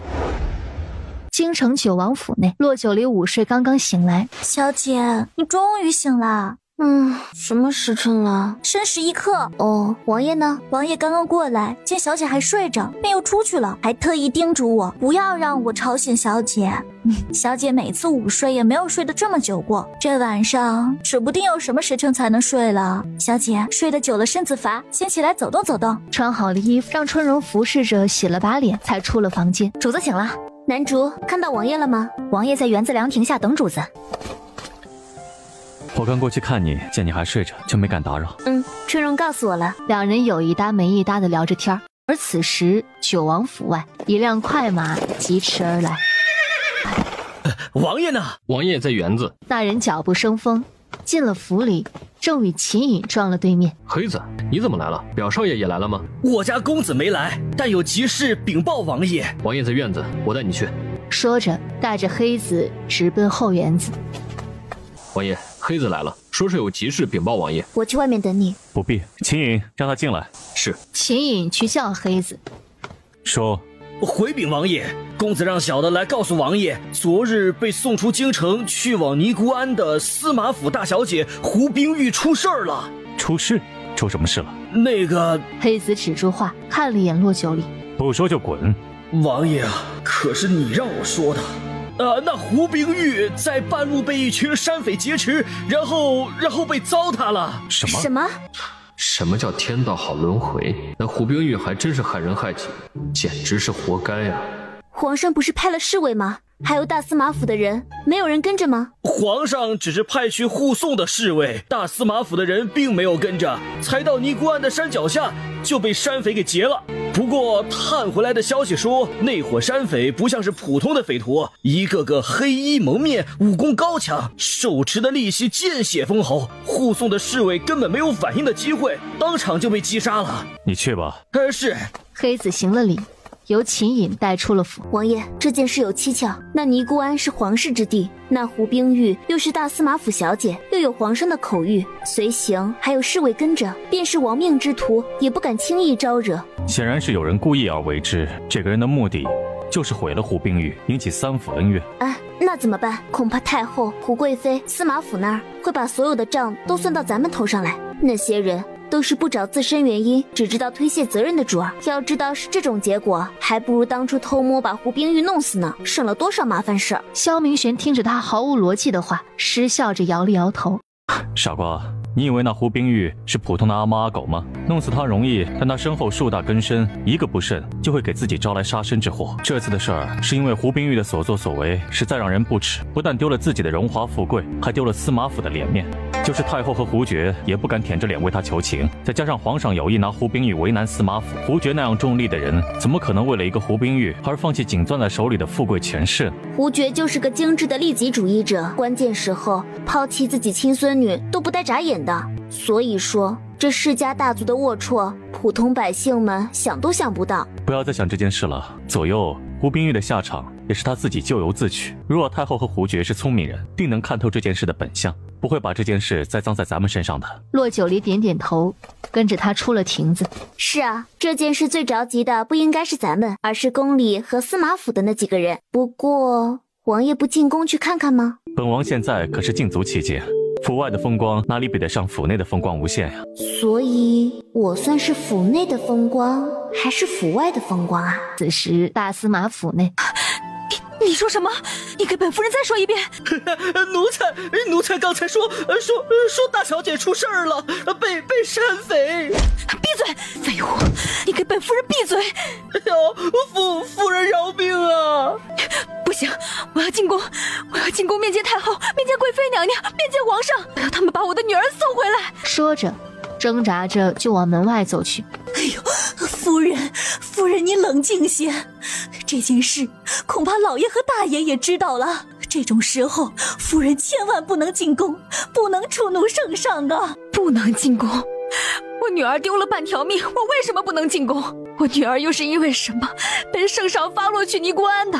现在出了这种事儿，我这个做母亲的，如若再不能为她出头，那她这辈子除了死，别无选择。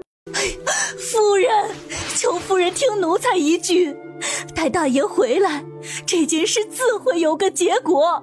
夫人，求你冷静一些，老爷定不会让大小姐受了这屈辱的。夫人，胡杨氏，站住！父亲，求父亲进宫，求求太后，求求皇上，把冰玉接回来吧。糊涂啊！冰玉之事乃是皇上金口玉言，岂有收回成命的道理？哎，滚回去！这件事老夫自有计较。父亲，她是我10月怀胎生下来的女儿啊，是整个司马府捧在手心精心养大的女儿。她历经时受尽了九王爷和骆九离的羞辱，现如今这才一夜呀！她还没有成亲，还没有嫁人，还是个清清白白的姑娘家，怎么就被山匪给糟蹋了？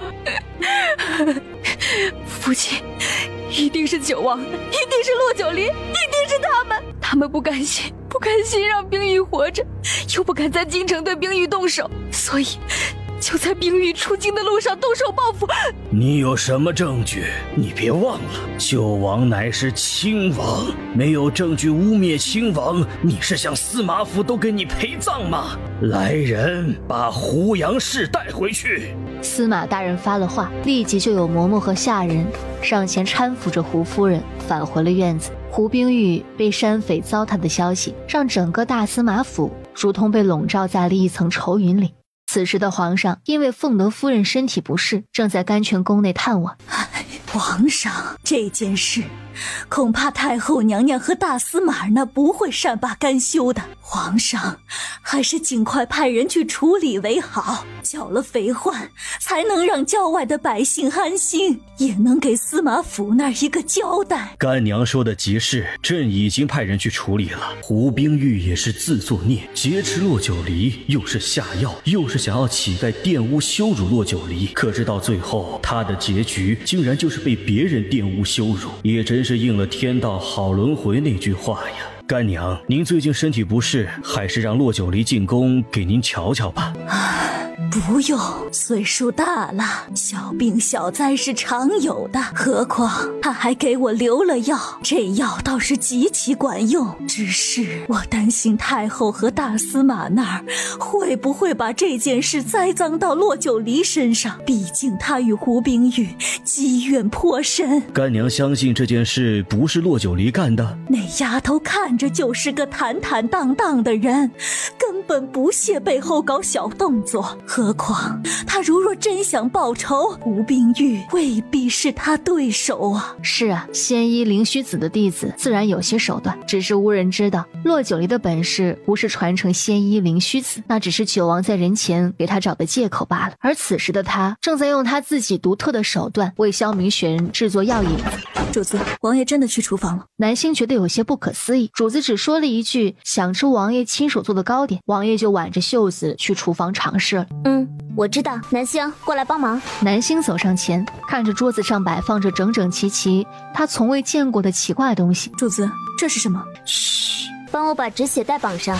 南星更迷糊了，微微蹙着眉，按照骆九离的指使绑上了止血带。骆九离另一只手拿起防针刺静脉采血针，针的另一头连着血带，在南星惊愕不解的目光下，熟练地进行了静脉穿刺。主子，这是别大惊小怪的。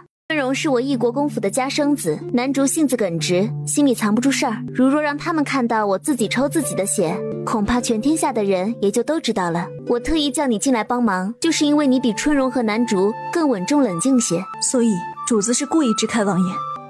那主子这样又是为了什么？做药引，也不知道这些够不够用。来，拿着棉签帮我止血。南星跟随他的指令，用棉签压住静脉。待做好一切，南星的目光就一直牢牢锁定在他身上。那目光中有复杂，有钦佩，有震撼，还有坚定不移的跟随。干嘛这样看着我？主子是为了王爷。骆九看了眼南星，笑了笑，并没有说话。主子用自己的血做药引子，如若让王爷知道了，王爷定不愿意。所以我才支开王爷呀。可主子有没有想过，以王爷的敏锐，定能察觉出来的。恐怕这药引王爷不肯用。放心，这就是我为什么没有用刀割伤自己的原因。我身上没有明显的伤口，他看不到，也察觉不到。至于这药引，我自有办法让他服用。行啦，你别纠结，出去给我守着门。是。南星出了门，想着是不是该让管家给主子熬些补血的药剂。屋里，骆九离从古界空间里调出补血口服液，喝了2支。天色渐晚，暮色四合的时候，萧明玄终于端着一盘还算精致的糕点进了屋里。尝尝。骆九离张嘴咬了一口，太甜了，齁甜齁甜的。香甜可口。真的这么好吃？好吃。萧明玄坐在他身边，也忍不住咬了一口。齁嗓子，李儿快吐出来。王爷亲手做的，吃起来比外面的糕点都甜蜜。萧明玄闻言，眼底划过一丝笑，心扉处忍不住柔软，伸手把他抱进怀里。春荣他们还在外面。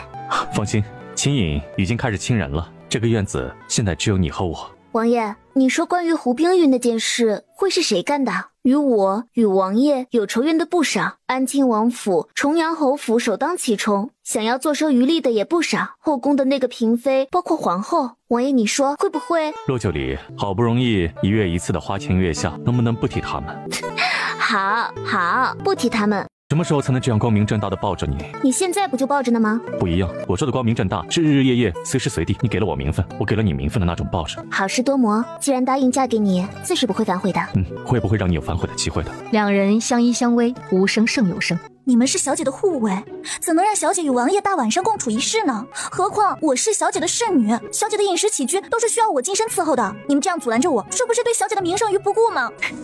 可不是我们阻拦你，这是主子的吩咐。虽然他和南星是王爷送给主子的护卫，但到底他们也是出自凌霄阁的暗卫营。更重要的是，王爷和主子很相配，非常相配。要不把他打晕吧？你是统领，你决定。说着，身体一掠，整个人隐于黑暗之中。可真是我的好兄弟。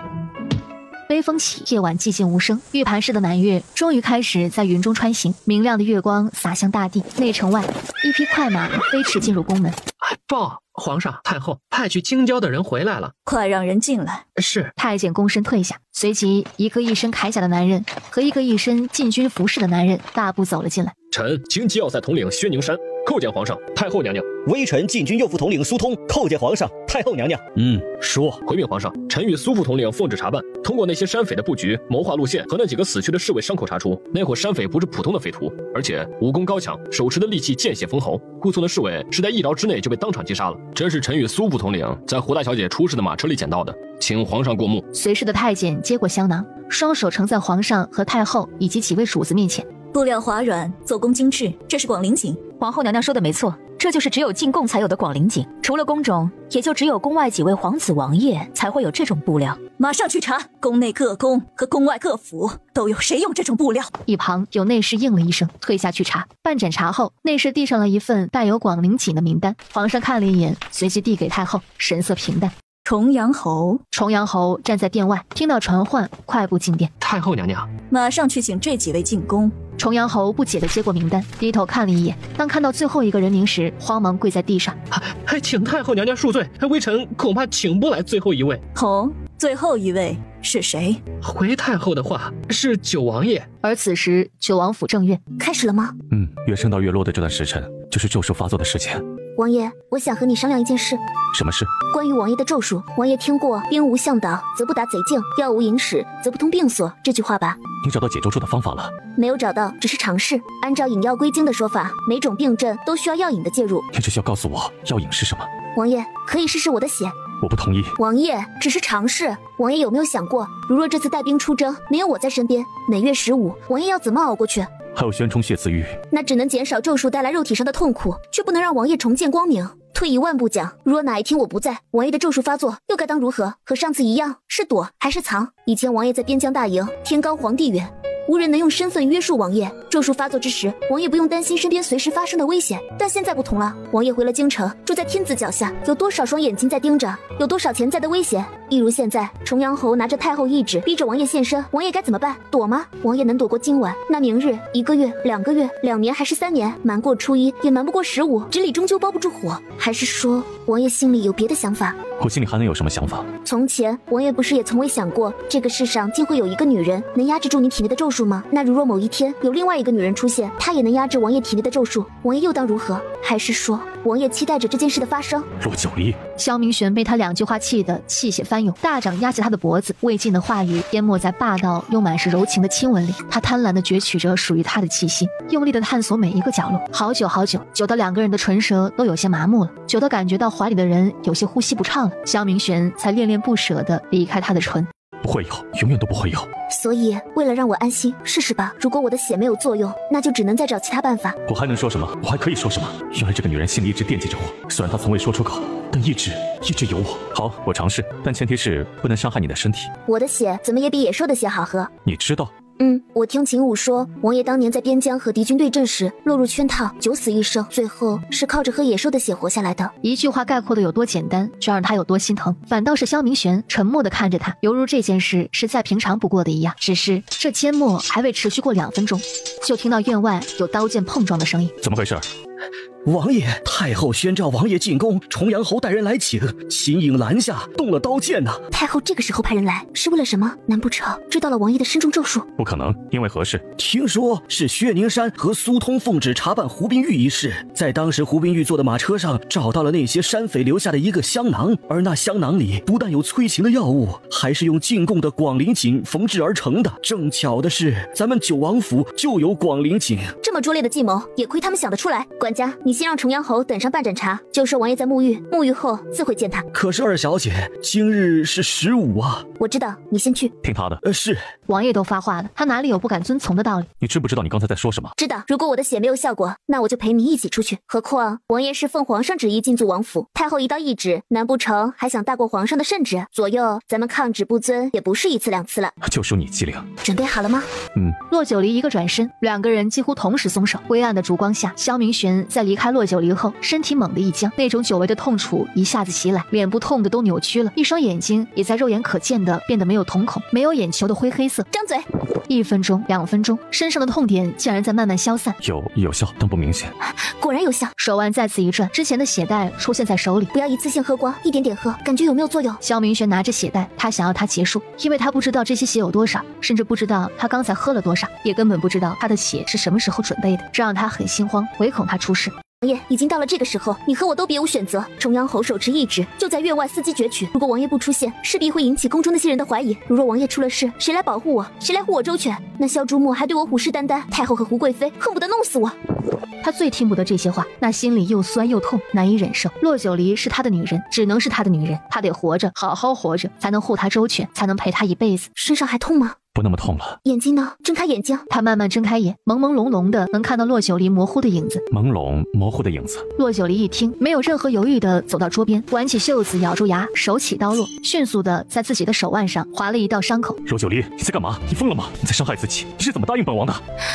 不许动，千万不要浪费我的血。你知道的，我是女医，我会以自己的身体为重。疼，真他妈疼啊！好在茶盏不大，很快就有了小半盏血。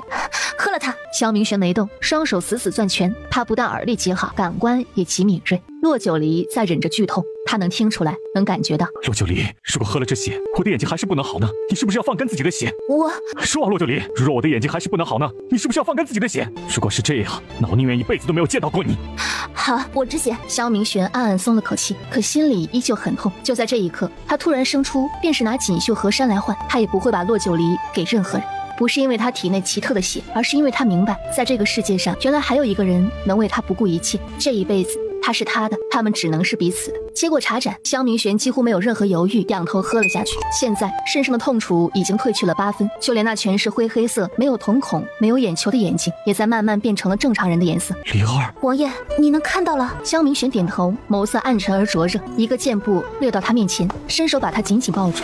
王爷，我的手腕还没有止血。你刚刚不是说止血了吗？我去找大夫。傻，我就是大夫，去把药箱打开，最下面一层有止血的药粉和纱布。好，你忍一下。萧明玄找到药箱，把药粉撒到伤口上，然后用纱布一层层细细的缠上。伤口不大，但他知道那是为他而伤的。他低头亲了亲他的唇角，然后弯腰小心翼翼打横把他抱起，走到床边，把他平放在床上。等我。萧明玄转身走出寝室。难住，南星。王爷，保护好你们主子，无论是谁，来一个杀一个，来一双杀一双。是。王爷，九王太后懿旨，请九王爷即刻进宫。九王爷，本侯乃是奉太后懿旨，宣召九王爷进宫。九王爷打伤本侯，难道是要抗旨不遵？一句抗旨不遵，同行而来的禁军们唰的一声抽出刀剑，秦隐带领暗卫也抽出刀剑与之对峙。重阳侯身为面首，就要有面首的觉悟。这个时候，你不该出现在本王的府邸，而是应该出现在太后的床榻上。我得乖乖的，那可是太后啊！太后养面首，这京城谁人不知，谁人不晓？但谁人又敢真正的挑明呢？九王爷慎言。慎言什么？看来王爷这是根本没把本侯放在眼里。不过本侯不在意，只是王爷不该不把太后娘娘也不放在眼里。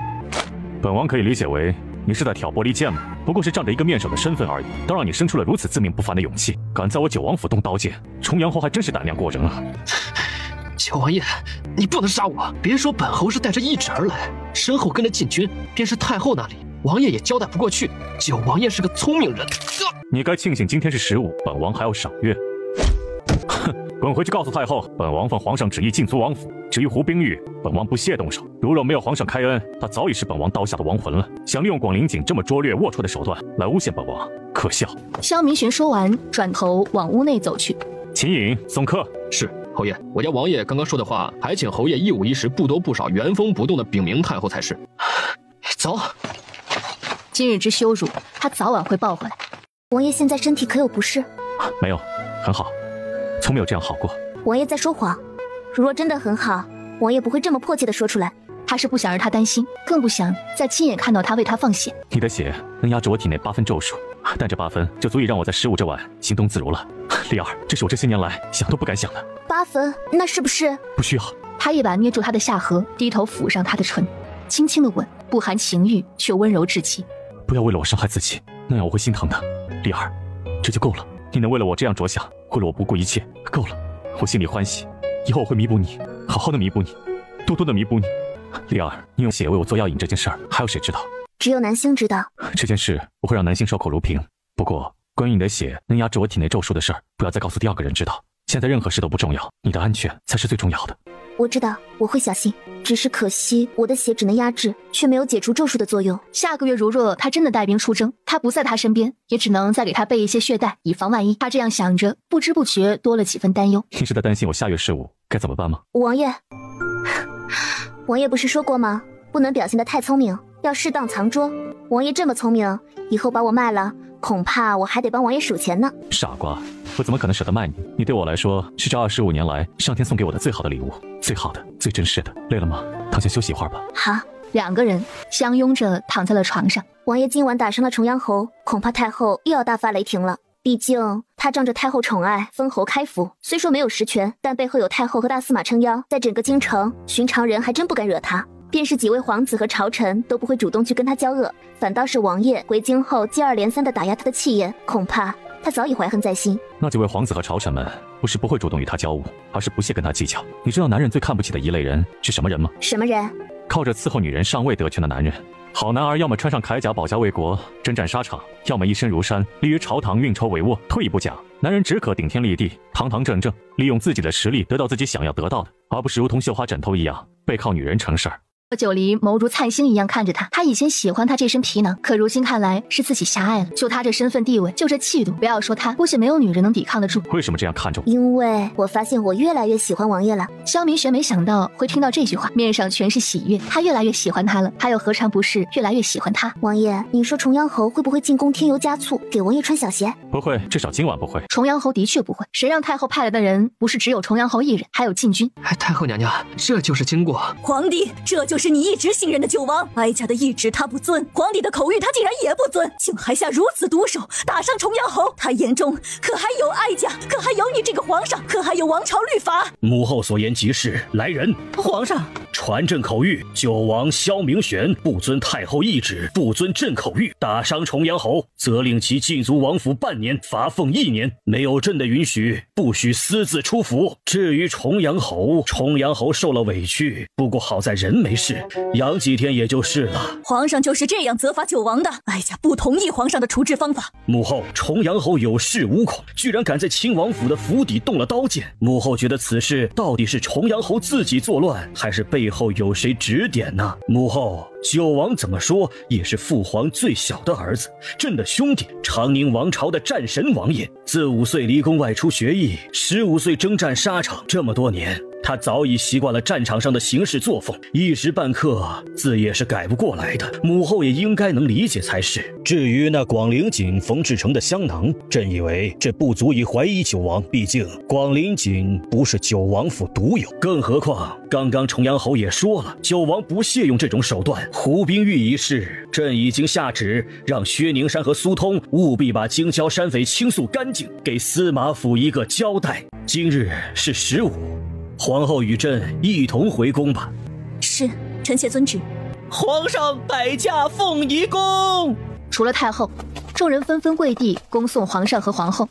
太后息怒，皇上对九王偏信也不是1日2日了，只是这般狂肆无忌都不加以惩罚，岂不是让九王以后越发变本加厉的不把太后放在眼里？偏信？九王不就是仗着皇上的偏信，才如此肆无忌惮、目无尊长吗？皇帝呀，可真是哀家的好儿子，他要为天下人做表率，重道德伦理，君礼臣忠，父慈子孝。可背后他何时对哀家尽过孝道？他处处忤逆哀家，处处与哀家作对。太后，臣还有一事未禀。何事未禀？臣到九王府时，看到了保护洛九离的那2个女护卫，还听到九王屋内传来女子的声音，那声音是洛九离无疑。洛九离大晚上在九王府？是，臣怀疑胡大小姐一事，洛九离参与其中。虽然现在还没有找到证据，但整个京城唯有九王和洛九离有此动机。何况，如若不是那2人以凌迟之刑迫害大小姐，大小姐也不会被皇上下旨落发为尼，更不会发生这等事。姑母，臣妾以为这2人不得不出，一个是亲王，一个是国公府小姐。你以为很容易吗？何况九王自小就学了一身的本事，征战沙场，军功累累，他身边还有几个深不可测的高手保护。你是有几个胆量，觉得这件事能行得通的？可是姑母，我不甘心啊！从洛九离与昭王和离后，似乎一切就开始朝着我们掌控之外的方向发展。但洛九离早已不是从前那个软弱可欺的2小姐了，这几次接二连三的计谋都被他识破，昭王又一而再再而三的在他手里吃了亏。还有这次，他与九王大闹司马府，令胡家在皇上面前失了信，在百姓面前丢了脸，声望和权势受到了不可估量的波及。心想，冰玉又遭受如此羞辱，这一辈子算是毁了。她如若还是1国公府的2小姐，我尚且能放她一马。可现在，姑母，她夜宿九王府，与九王的关系只差一道口谕就宣召天下了。一旦她真正的与九王成亲，那她的身份将发生翻天覆地的变化，将和臣妾平起平坐。以后只要有她在，只要朝堂上有九王说话的分量，只要皇上还偏信九王，那昭王就别想顺顺利利的坐上那个位置。倘若其他几个皇子把那2人拉拢过去，无论成为他们其中谁的助力，那昭王的处境更会是雪上加霜。无论是对付九王还是洛九离，都不可莽撞，定要有个万无一失的计划才好。日清晨，萧明玄擦着汗珠从轿场上缓步下来。主子，宫里传出皇上口谕，说主子不遵太后懿旨，打伤重阳侯，责令主子禁足王府半年，罚俸1年，没有皇上的允许，不许私自出府。还是皇兄明白本王的心意。对了，重阳侯那儿，皇兄怎么说？皇上说重阳侯受了委屈，不过好在人没事，养几天也就是了。他重阳侯还真当自己是个人物，敢去皇上面前告王爷的状。好在这厚脸皮长在了他的脸上，再换个人也不会上杆子自动送羞辱。胡冰玉的事儿，皇上怎么决定的？胡冰玉一事，皇上已经下旨让薛宁山和苏通务必把京郊山匪肃清干净，给司马府一个交代。司马府还真是赔了夫人又折兵。既然皇上派人彻查此事，那咱们就静候佳音。萧明玄说完，抬脚往内院走去。是，你们主子醒了吗？回王爷，主子还睡着。昨晚王爷抱着主子在屋顶上看星星看月亮，看到大半夜，就差把酒言欢拜了个把子了，白白浪费了大好夜色。你那是什么表情？唉，恨爷不成钢的表情。屋里床榻之上，骆九离上沉沉的睡着，萧明玄悄无声息地坐在床边，眼神落在他的睡颜上，瞬间感觉自己的心都软了。骆九离再睁开眼睛的时候，已经是补时。醒了，肚子饿不饿？我叫南星他们备了热水，叫厨下做了你爱吃的。先起来去洗漱，让我吃饭。你没进宫？我还在被禁足期间，不能私自出府。何况宫里传出皇上口谕，说我不遵太后懿旨，打伤重阳侯，责令我禁足王府半年，罚俸1年，没有皇上的允许，不许私自出府。啊，这是什么时候的事儿？昨晚。他起身下床穿戴好，然后冲他伸手。王爷，你这是？深秋了，地上凉，你是女子，小心秋寒入体。此时的他就那么安静地蹲在床前，低眉给骆九离穿上袜子。怎么了？王爷身份贵重，权势滔天，怎么能屈尊降贵，做这种伺候人的活儿？就因为这，我也没想到自己会有一天心甘情愿地把心思扑在一个女人身上，甚至会怕地下凉，怕冰了她的脚，会甘之如饴的为这个女人穿着鞋袜。骆九离瞳眸微缩，心里喜悦，尚未说出一句话，唇瓣上忽然传来一阵微凉的触感。还有像这样如此眷恋你的唇。王爷，我虽欢喜王爷对我的看重，但王爷身份尊贵，这种伺候人的事情，王爷以后还是不要做了。那你呢？你能为我做出这份牺牲，我伺候你又有何不可？况且你我已经有了父母之命、媒妁之言，只等着你父亲从溧阳回京，我们便定亲。王爷，饭菜都准备好了，是放置在花厅，还是端到屋里啊？放在花厅。是。管家离开，春荣低头垂眉的走了进来，让春荣服侍你洗漱，我去花厅等你。萧明玄转身离开，春荣叠了被褥，服侍自家小姐洗漱，有些欲言又止。怎么了？有什么话就直接问。小姐是要跟九王爷成亲吗？怎么了？没什么。既然小姐是打算跟九王爷成亲，那昨晚宿在九王爷那儿也就没什么了。原来你这丫头是在担心我的清誉啊！不用担心我，你只需要做好自己本职工作就好了。哇，这么多啊！全是我爱吃的。你在府里待得久了，府里的厨子都清楚了你的口味。不过在吃饭之前，先把这个吃了。这是什么？血液？养阴润燥，补血补气，你吃再合适不过了。昨晚他失了血，自是要补的。骆九离当然知道血燕是个好东西，何况还是这个时代进贡皇室之物，倒是也没推辞。两个人吃着饭聊着天，却不知院外秦武脸色惨白，急匆匆而来。主子，洛儿小姐，国公夫人出事了。怎么回事？国公夫人参加完南华寺法会，返京途中遭遇山匪，身受重伤。我母亲呢？刚刚进京，已经送回了府里。备车。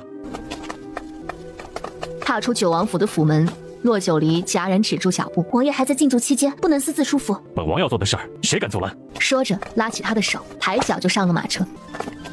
母亲，二小姐，你可回来了，快去救救夫人啊！什么有多严重？到底伤在哪儿？可有看到凶手？这些废话，他是一句也问不出来。主子，这个时候，主子千万不要慌了神。是啊，主子，有王爷在外面坐镇，主子不用有任何顾虑。母亲，春荣，药香，快，药香！春荣慌忙把药香递了过去。你们都出去。屋内，南星南竹没有犹豫，相继退了出去。徐嬷嬷也拉着春荣出了屋子。骆九离打开药箱，用剪刀剪开国公夫人的里衣，看着国公夫人胸前一刀，皮肉外翻，手臂一刀，伤可见骨。他脸上扭曲的几乎目眦欲裂。九儿，母亲，您除了伤口疼，胸口、脑袋、腹部可有疼痛？国公夫人摇头。骆九离双手在他脑颅部位轻轻按压，然后慢慢的下移心脏、肺部。果然，国公夫人没有出现脸色涨红、呼吸困难的症状，也没有内伤、咳嗽的症状。这一下，骆九离是彻底放宽了心。他给国公夫人打了一支镇静剂。母亲放心，睡一觉就好了。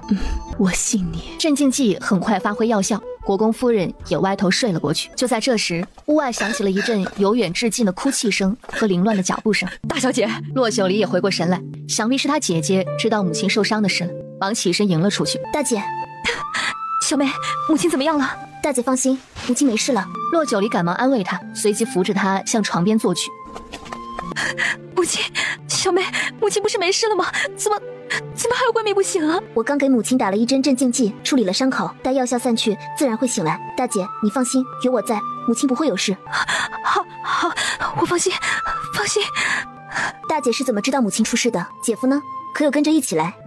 来了，正在前厅和九王爷商议此事，是九王派人去告诉你姐夫的。你姐夫回府上接了我。许嬷嬷，这到底是怎么回事？不是带了侍卫吗？怎么会路遇山匪啊？我母亲又怎么会身受重伤？大小姐、二小姐，奴婢也不知道是怎么回事。明明都要接近京郊了，那会儿山匪也不知道是从哪儿冒出来的，一个个凶神恶煞，手持刀剑，见到女人和钱财就抢，见到男人就杀，出手狠绝的，恨不能置人于死地。府里的侍卫虽然身上也有功夫，可根本不是那些山匪的对手啊！夫人带去的10几个侍卫死了5个，其余的或伤或残。要不是九王派去的暗卫誓死保护，恐怕夫人也……你说什么？九王爷派人暗中保护母亲？那个暗卫说是九王府的，奉九王爷之命暗中保护夫人的安全，还说如若一路平安，他便不打算现身。可没想到会路遇山匪。小妹，这件事九王并未和我说，大姐还请大姐带着几个信得过的丫鬟，亲自在母亲床前守着，以免母亲伤口发炎或者有高热的情况发生。一旦有情况，立刻让春荣来前厅找我。服侍自己的母亲，哪里还用你这样客气？徐嬷嬷，你先回去休息，后半夜再过来接替。二小姐，奴婢不碍事的，也不用休息。这件事与嬷嬷无关，嬷嬷也无需自责。何况一路风尘仆仆，又受到了惊吓，你这样守在母亲床前，恐怕还未待母亲醒来，嬷嬷的身体就吃不消了。是啊，徐嬷嬷，你快下去休息，后半夜还要你守在母亲身边，换了旁人，我和小妹也是不放心的。2位小姐都说到这个份上了，徐嬷嬷自然感激涕零，躬身退了下去。大姐，我去前厅一趟，今日之事势必要查个水落石出。说着走出了屋子。小妹刚才说势必要查个水落石出，言外之意是不是这件事另有隐情？而此时前厅内对面站着一个一身黑衣的暗卫，似乎在和萧明玄汇报着什么。见到骆九离走进来，那暗卫住了嘴，低头侧身站在一旁。小妹，岳母怎么样了？骆九离走过去，挨着萧明玄坐下。姐夫不用担心，母亲的伤口已经处理了，估计今晚后半夜或者明日一早就能醒来。那就好，那就好。他就是王爷派出去暗中保护我母亲安全的暗卫。你知道了？徐嬷嬷说是他拼死保护我母亲，要不然那些山匪连王爷的暗卫对付起来都颇有难度，想必武功高强，身份有疑。按照徐嬷嬷所说，那些山匪都是出手狠绝之人，如若只是为了劫财，又怎肯闹出人命？何况前有胡冰玉一事，后又有我母亲被伤，到底是什么样的山匪，有什么样的背景，敢对京城权势之家的夫人小姐动手？小姨子心思竟然如此缜密。陆二小姐好气魄，3两句就能看透这件事情的本质。放心，这件事无论是真山匪还是假山匪，本王定会让他付出代价。裴廷松，王爷，你亲自去宫里把国公夫人遭遇山匪身受重伤一事禀明皇上。是。裴廷颂不敢耽搁，抬脚就出了前厅。待裴廷颂走远，萧明玄摆手让一旁的黑衣暗卫退下。秦莹，门口秦莹走了进来，给凌霄阁传信，彻查京外山匪都是谁与城内权贵私下有联系。是。秦颖得了令，明白主子话里的意思，转身快步退了出去。骆九离心下生疑，这已经不是他第一次在萧明玄嘴里听到凌霄阁3个字了，神秘，能力强大，超乎寻常，难以捉摸，让他对这个地方产生了无尽的遐想。你怎么了？没什么，我刚进厅时见那暗卫是在向你禀报什么吗？刚才暗卫禀报时说与那山匪的头目交过手，无论是那人出手的路数，还是以劫财为借口置人于死地的招式，绝不是普通的山匪那么简单。那也就是说，这件事极有可能与京城的某些人有关系，是太后、贵妃，还是大司马，亦或是安亲王府？任何人都有可疑，甚至你没有想到的那些人，那些不甘心默默无闻想要挑起事端的人都有可疑，但在没有证据之前，万不可轻举妄动。我知道，这件事就拜托给王爷了。母亲被伤，无论如何也不能就这样算了。你只需照顾好你母亲的身体就好了，其他事一切交给我。张管家，院外，张管家撩着袍子上了台阶，立在厅外，十分恭敬。二小姐，这次跟着母亲去南华寺的所有人中，殒命的那5个侍卫，每家一次性发放血银300两，受伤或致残的去请大夫治疗，每人就100两吧。养伤期间不要给他们安排事情做，留下残疾的，待伤好后给安排些轻便的工作。所有的费用都从我的户头出，一会儿你直接去找春柔拿银票。我待府内所有下人，谢谢二小姐体恤啊。只是二小姐发放的血银和赏赐比国公府制定的要高了一些。张管家所言极是，你要发放的血银不但比国公府制定的要高，甚至也超越了朝廷。军中将领兵士阵亡后，朝廷会特令礼部发给祭银、葬银，兵部发给序银，工部发给碑架银，官阶高的暂且不提，只5品官职也不过300两至350两，6品官职有250两，而7品以下的官职有220两，没有官职的兵士也不过才100两。同是为保家卫国捐躯，可人命贵贱，竟也有官阶的高低之分。那就还按照我父亲之前制定的血银发放吧。另外，每人再加20两，就说是给他们忠心护主的赏赐。是。管家恭敬行了一礼，随即退下。丽儿，不要自责，这和你没有关系的。骆九离看着他，没有说话。有没有关系？事情也已经发生了。现在要做的事还有很多，根本容不得他伤心愤怒。你说什么？国公夫人路遇山匪，身受重伤。回陛下，不但如此，那些山匪还杀了国公府侍卫5人，其余人等皆不同程度的致伤致残，尤其是那山匪头目，手段狠毒，武功强横，实属罕见。要不是九王暗中派去的暗卫护全了国公夫人一命，恐怕今日便是臣也要一身素衣前来见皇上了。人心不足蛇吞象，这些山匪盘踞一隅，树大根深，无恶不作，竟敢在天子脚下对朝廷亲眷下毒手，看来不一个个除掉，必定会引起祸患呐！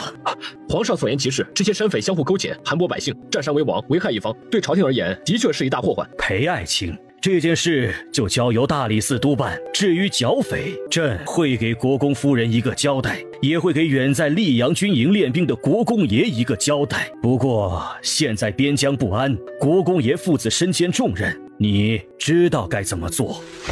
是，微臣明白。去吧，微臣告退。裴听颂退出御书房。皇上息怒，手段狠毒，武功强横，实属罕见，这恐怕没有山匪能做到吧。哼，连国公府的侍卫都敢杀，连国公夫人都敢伤，好啊，好得很呐！而此时长春宫内，可是你派人动的手。姑母明鉴，这样的节骨眼上，我绝不会做这种蠢事。真的不是你？求姑姑相信我，真的不是我。那这件事会是谁做的？许着真的就是山匪呢？哀家的人打探回来的消息，那山匪头目连杀国公府侍卫5人，其余人等或伤或残。要不是九王的人及时出手救出国公夫人，恐怕京城绝会引起大震荡。什么样的山匪会武功高强到连杀侍卫5人，还能从九王的人手下逃脱？姑母，看来这件事有蹊跷。的确有蹊跷。冰玉的事情才发生不久，薛宁山和苏通那儿还没有结果，国公夫人又出了事儿。昭王与骆九离，骆九离与冰玉，冰玉与九王，九王与骆九离。你觉得这件事要对付的到底是谁？姑母的意思是，有人想坐山观虎斗。太后没说话，神色却愈发的阴沉了。长春宫正殿门口，重阳侯催动内力，听着殿内太后和贵妃2人的交谈，唇角勾起了丝丝魅惑浅笑。京郊百里，某处沙坳村庄，赤眼，这是爷给的3万两。赤眼伸手想要接过银票，却被一下撤回。爷还有话交代，那2件事你们做得很好，不过老五要跟我回京见爷一面。老五动胡家小姐，不过是按爷的吩咐办事，现在照他可是……赤眼，你该知道，爷的命令谁也不能违抗，更不能随意揣测。何况爷真金白银养了你们这么多年，现如今时机成熟，你们这把利剑也是该出鞘的时候了。你的意思是爷？爷说啊，最危险的地方就是最安全的地方。嘿嘿，我今晚就带老五回京，放心吧，爷会给他安排一个好去处的。所以爷召见老五，并不是杀人灭口，并不是什么？没什么，是我多虑了。我马上派人去找老五。京城一国公府，躺在病床上的国公夫人也终于睁开了眼。母亲，母亲，庆儿，九儿，太好了，母亲，您终于醒了。有九儿在，母亲怎会有事？母亲可算是给女儿说了一句公道话。大姐昨晚吓得魂不守舍，追问了我不下100遍，唯恐我是个江湖骗子。你这丫头，我何时说过你是江湖骗子了？昨晚是谁见母亲迟迟不醒，还和我商量着是不是去请太医过府来着？我这不是病急乱投医吗？我也是女医啊。好好好，你是女医，是大大的女神医。门外，徐嬷嬷走了进来。夫人、大小姐、二小姐，九王爷的人来了，说有要事禀报。什么事？听前院伺候的人说，刚刚王爷离府了。离府？去哪儿了？是回九王府了吗？王爷让属下过来告诉二小姐一声，王爷刚刚得了皇上的宣召，进宫去了，晚些时候再过府探视国公夫人。哦，知道了。属下告退。秦颖下了台阶，转身出府。九王怎么在咱们府上？母亲昨日回府，我和妹妹6神无主，若不是九王爷坐镇府中，只怕府外的那些人又生出别的事端来。国公夫人闻此，哪里还有不明白的？九王如此屈尊降贵，自然是为了他的小女儿。九儿，徐嬷嬷可是告诉你了，这次路遇劫匪，要不是九王派人暗中保护，恐怕母亲性命休矣。我也是才知道不久。只是九王爷现如今还在被禁足中，昨晚定是不得皇上口谕，便私自出了府，一直逗留国公府内，朝臣和百姓又该如何议论？现在进宫，只怕皇上是要怪罪于王爷。大姐，照顾好母亲，我出府一趟。说着转身就出了屋子。他这是要进宫？小妹你快回来，没有皇上口谕，外臣家眷不得擅自进宫。母亲怎么办？她不会真傻傻的进宫了吧？放心吧，她早已不是从前那个玉软花柔的小丫头了。何况她身边还有2个女侍卫以及暗中保护的暗卫，他们不会让她出事的。女侍卫和暗卫？骆九卿这才仔细想起，他回府时看着门口那2个腰间挎刀的女侍卫，他们竟然是保护小妹的。那也就是说，那2个女侍卫是九王爷？没错，自从九儿上次被掳走差点出事后，九王爷就给他派了2个贴身女侍卫。听管家说，府外暗处还有1个护卫他安全的暗卫。双管齐下，九王爷倒是用心良苦。那母亲是同意小妹和九王了？骆九卿看着母亲一副欲言又止的样子，就知道有些事一旦沾惹了皇家2字，便身不由己了。母亲，您说九王爷是什么时候看上小妹的？他为什么看上小妹？从小妹和离开始，似乎就有九王的参与，随即又发生了那么多事，每一件都有九王护着小妹，甚至爱屋及乌的也护着咱们国公府。母亲可有想过，九王爷从前一直身在边疆，边疆大稳回京后，也是极快的上交兵权离京，根本不与朝臣接触，更别说朝臣的家眷了。可现在九王与咱们国公府走得这么近，皇上那儿朝臣又会怎么想？这件事暂且等你父亲回京再议。大胆！没有皇上口谕，任何朝臣家眷都不得入宫。我是进宫给凤德夫人复查身体的。甘泉宫今日根本没有上交进宫名册，你是哪家贵女？如若再在宫门前纠缠，我们可就要不客气了。别给主子惹事，稍安勿躁。他以前进宫也没觉得这些守卫这么难缠，今日倒是真切感受到了。就在骆九离心里百转千回时，只见对面原本还对他疾言厉色的几个守卫突然站直了身子。这可真是冤家路窄，下作的贱人！站在前面的萧朱墨对随从侍卫使了个眼色。是，洛儿小姐，我家王爷邀请洛儿小姐一同入宫。主子这是什么意思啊？难不成真的和昭王一同入宫？可要是让九王爷知道了，又作何感想？主子稍安勿躁。好嘛，我在主子眼里也和男主一样，是个暴躁的。胡儿小姐，有种就把你刚才骂我的话再骂一遍，真以为离得远我听不到吗？怎么刚才还敢骂我，现在当着镇主的面就不敢骂了？那你和你姐姐有什么区别啊？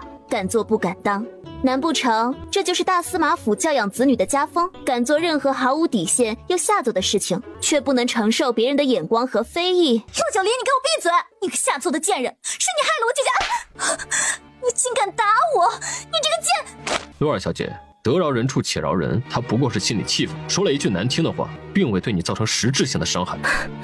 我竟不知昭王竟然也是个两面三刀，又当又立，只许州官放火，不许百姓点灯的贱人。怎么，昭王生气了？我不过是心里气愤，说了一句难听的话，也并未对昭王爷造成实质性的伤害。刚要大怒的萧朱墨脸色骤变，乍青乍白，一句话说不出来。骆九离冷嗤一笑，刚想要撤回手腕，余光注意到宫门内有人走了出来，嘴角勾起一丝邪魅的笑。手腕不仅没有撤离开萧朱墨的手，反而侧身撞在了萧朱墨身上，整个人就像是被弹飞了出去一样。这一变故简直吓傻了在场的所有人。一道黑影闪过，忽然胸口受了一记重掌。丽儿，你怎么样？可有伤到？王爷，手腕疼。骆九离声音矫揉造作的，让他自己都忍不住浑身起鸡皮疙瘩。果然啊，白莲花不是这么好当的。你上马车，本王替你讨回公道。不，我要王爷陪着。好，那就回车里。二人一个打了司马府的小姐，一个打了皇帝的亲生儿子，却迈着六亲不认的步伐转头就走掉了。啊，本王不是在做梦？表哥不是在做梦？看来京城传闻是真的，比珍珠还要真。骆九离是故意的，只是为了在九皇叔面前嫁祸给二哥。这种白莲花的计谋实在是一言难尽啊！可偏偏九皇叔好像真的当自己眼瞎一样，一掌就把二哥给打飞了。我需要静静，需要好好重新审视一下那个叫骆九离的女人了。下作的狗东西！哎，胡二小姐，我劝你想好了再说啊！不想再挨打，最好闭上你的臭嘴。身为司马府的二小姐，京城里数一数二的贵女，每天把贱人这2个字挂在嘴边，胡二小姐好教养。胡二小姐要是真对我家主子有天大的意见，那就当面锣对面鼓的说清楚掰扯明白，每天口出恶语也不怕遭到反噬。南珠一顿开火，开完火根本不给胡寒玉说话的机会，拉着南星扭头就去追马车。南珠果然是好样的，回府我一定要给他大大的奖励。吃完还疼吗？他出宫门时就看到骆九离是故意的，但那又怎样？昭王碰了他就该打。王爷不生气？为何生气？因为王爷看出来我是故意的。你不应该。什么我不应该？你不应该让昭王碰你。王爷这是吃醋了？是昭王那个神经病突然攥住了我的手腕，然后就见王爷出了宫门。萧明轩没说话，像是受了什么委屈似的。在他心里，骆九离已经是他的人了，从身到心，每一处都是他的，不能被别的男人碰，更不能被别的男人觊觎。以后我再见到昭王那个神经病，就远远地躲着他，再不让他有机会碰到我。其实王爷不说，我心里也讨厌，也膈应昭王的触碰，太恶心人了。被一个种马碰，的确恶心人。以后他再惹到你，不用手下留情，打伤打残了，由我给你撑腰。王爷这样宠着我，就不怕我哪天恃宠而骄？不怕，只有你恃宠而骄了，才不会受欺负。这话没毛病。王爷，刚刚和昭王、吴寒玉、陆希云他们在一起的那个娃娃脸男人和女子是谁？我以前怎么从未见过？那是平王，淑妃的儿子。那女子是淑妃的娘家侄女。哦，原来也是位王爷，难怪会和昭王他们走在一起。我正要问你，你不是在家陪着你母亲和你姐姐吗？怎么会跑到宫门来了？秦颖说，王爷被皇上宣召进宫，我怕皇上会因为王爷擅自出府一事而怪罪你，所以想要进宫探探虚实。如若皇上真的怪罪下来，那也应该怪罪于我，而不是王爷。只是没想到守宫门的侍卫说我一个朝臣女眷，没有皇上旨意不得私自进宫，所以就被拦在了宫门外。原来你是担心我才追过来的。那不然呢？这皇宫要是没有特殊情况，我才不愿意进去呢。难为你了。皇上有没有难为王爷？放心，没有难为我。那皇上宣召王爷是为了什么？为了胡冰玉的事吗？不是，是关于边疆。谈判的使臣已经到达了边疆，估计再过些时日就该有确定的消息了。战争难道真的不可避免吗？一旦开战，最遭殃的还是老百姓。在兵荒马乱中，百姓们不仅要避开战乱，因为征战无法耕种，还要忍受饥饿。到那时，只怕会导致大量的田地荒芜，百姓逃亡。难道当权者真的希望发生这样的惨状吗？没人希望战争，但一旦有人入侵我们的土地，屠戮我们的百姓，我们只能奋起搏杀。不想被异族灭种，战争是唯一的出路。我明白，长宁王朝的大好河山，寸土不让。不要说是一个桑南国，便是再加上一个东周，我们也虽远必诛。萧明玄在听到他说东周时，眉眼顿了一下，又听到他说大好河山，寸土不让，虽远必诛这样的话，只觉得他身上会让他看到了一种军人才有的气魄，还有他这爱憎分明的性子，都直达他的心窝子。无论是真的战事起，还是将来他必须要做的事，对他绝不会放手。王爷，你怎么了？丽儿，放心。这话没头没脑的，我放心什么啊？我放心，只要王爷在身边，我都放心。只是王爷抱得太用力了。丽儿，你没事吧？我刚才……没事，王爷可是想到了什么事情？萧明玄点头，遂把在宫中皇上说过的话和他说了一遍。我不会是王爷的软肋，假如有一天我真的成了旁人胁迫王爷的筹码，也请王爷不要为了我而放弃手里的权势和武器。倘若真的到了无法挽回的地步，我宁愿自我了断，也绝不会背信王爷。丽儿，我不会让这种事情发生，更不允许你乱来。王爷，我说的是假如。假如也不行，你答应我，无论遇到任何事儿，都要保全你自己，不许做傻事儿，不许为了我丢了性命。好，我答应王爷，无论遇到任何事，都要保全自己，不做傻事，拼命的保住自己的性命。我这么柔弱可欺，王爷可要保护好我啊。好，我家丽儿柔弱可欺，本王定好好保护你。连凌迟之行都敢瞪大眼睛看得津津有味的女人，说自己柔弱可欺。某王爷笑得那叫个春光灿烂。好啦好啦，我不过学着那些贵女撒撒娇，王爷就别笑话我了。女人就应该是多变的，本王喜欢，很喜欢。去国公府。是，主子。爷，今日不去宫中当值吗？本侯今日是奉遗旨出宫办事，何况宫里的那张老脸怎么能比得上蕊儿和媚儿的倾城之色呀？爷，媚儿和姐姐乃是蒲柳之姿，可不敢与太后娘娘相比。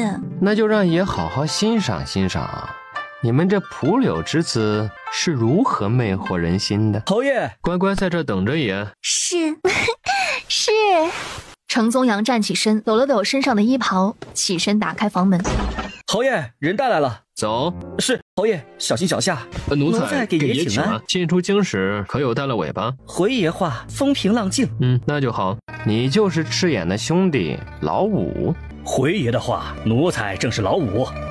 那2件事情办得不错，是爷训导有方啊。你倒是个会来事儿的，比赤眼那个木讷的家伙脑子更活泛。说吧，这次是想留在京中，还是想返回村子？回爷话，奴才想追随侯爷左右，为侯爷肝脑涂地。来人，赐酒。是，侯爷这是。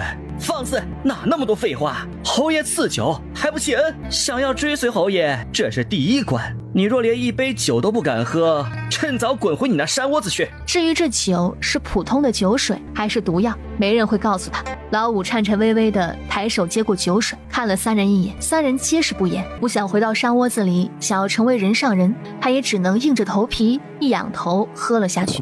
这京城的酒水味道如何？侯爷赏赐，比奴才以往喝的酒水都要好喝。这京城的酒水味道如此之好，那京城的女人呢？那胡大小姐味道如何？冰肌玉骨，让人流连忘返。牡丹花下死，做鬼也风流。老五，你值了。侯爷这话……老五话说到这一半，忽然双眼圆瞪，倒在地上，浑身抽搐，颤抖不停。侯爷，刚刚你如若选择回村子，本侯也许会放你一马。可惜司马府对本侯来说还有用处，而你必须死。随着程宗阳话落，老五身体也停住了抽搐。萧明玄送骆九离回国公府，顺便又去探望了国公夫人。出府时脸色有些阴郁。丽儿，你不是说你母亲同意了吗？是同意了。可是刚刚我怎么觉得你母亲与我甚是疏离？便是你姐姐也一口一个王爷的叫着，完全和对裴听颂不同。我的傻王爷哟！王爷，你和我还未成亲，你和裴听颂身份也不相同，何况君臣有别，你是亲王，我父亲是国公爷，我母亲虽是诰命夫人，但到底是皇家的臣子，是后宅命妇，对亲王自然要毕恭毕敬，这就是等级制度和身份的压制，一时半刻谁人敢越雷池一步？说嘴打脸，你不就是越雷池的第一人吗？我不一样。你怎么不一样？我与王爷两情。骆九离瞧着他戏谑的眼神，似乎就等着他说出这句话来。王爷，你故意的，这个扮猪吃虎的男人。你刚才是要说你与本王两情相悦吗？王爷，你干嘛啊？这么大声！宣示主权。王爷还在禁足期间，快回府吧，小心皇上责罚。他再多待1秒，恐怕真敢抱住他亲上来。虽然背后他们俩也有亲密动作，但毕竟不是人前。害羞了？没有害羞，我在想，恐怕这个时候我和王爷的对话，母亲那儿已经知道了。看来赵母娘是一道鸿沟啊。我已经派人守在府外了，今晚你可以睡个好觉，不用担心府内的安全问题。明日午后我派亲引过来接你过府。午后接我过府是有什么事吗？大事，明日见面再说。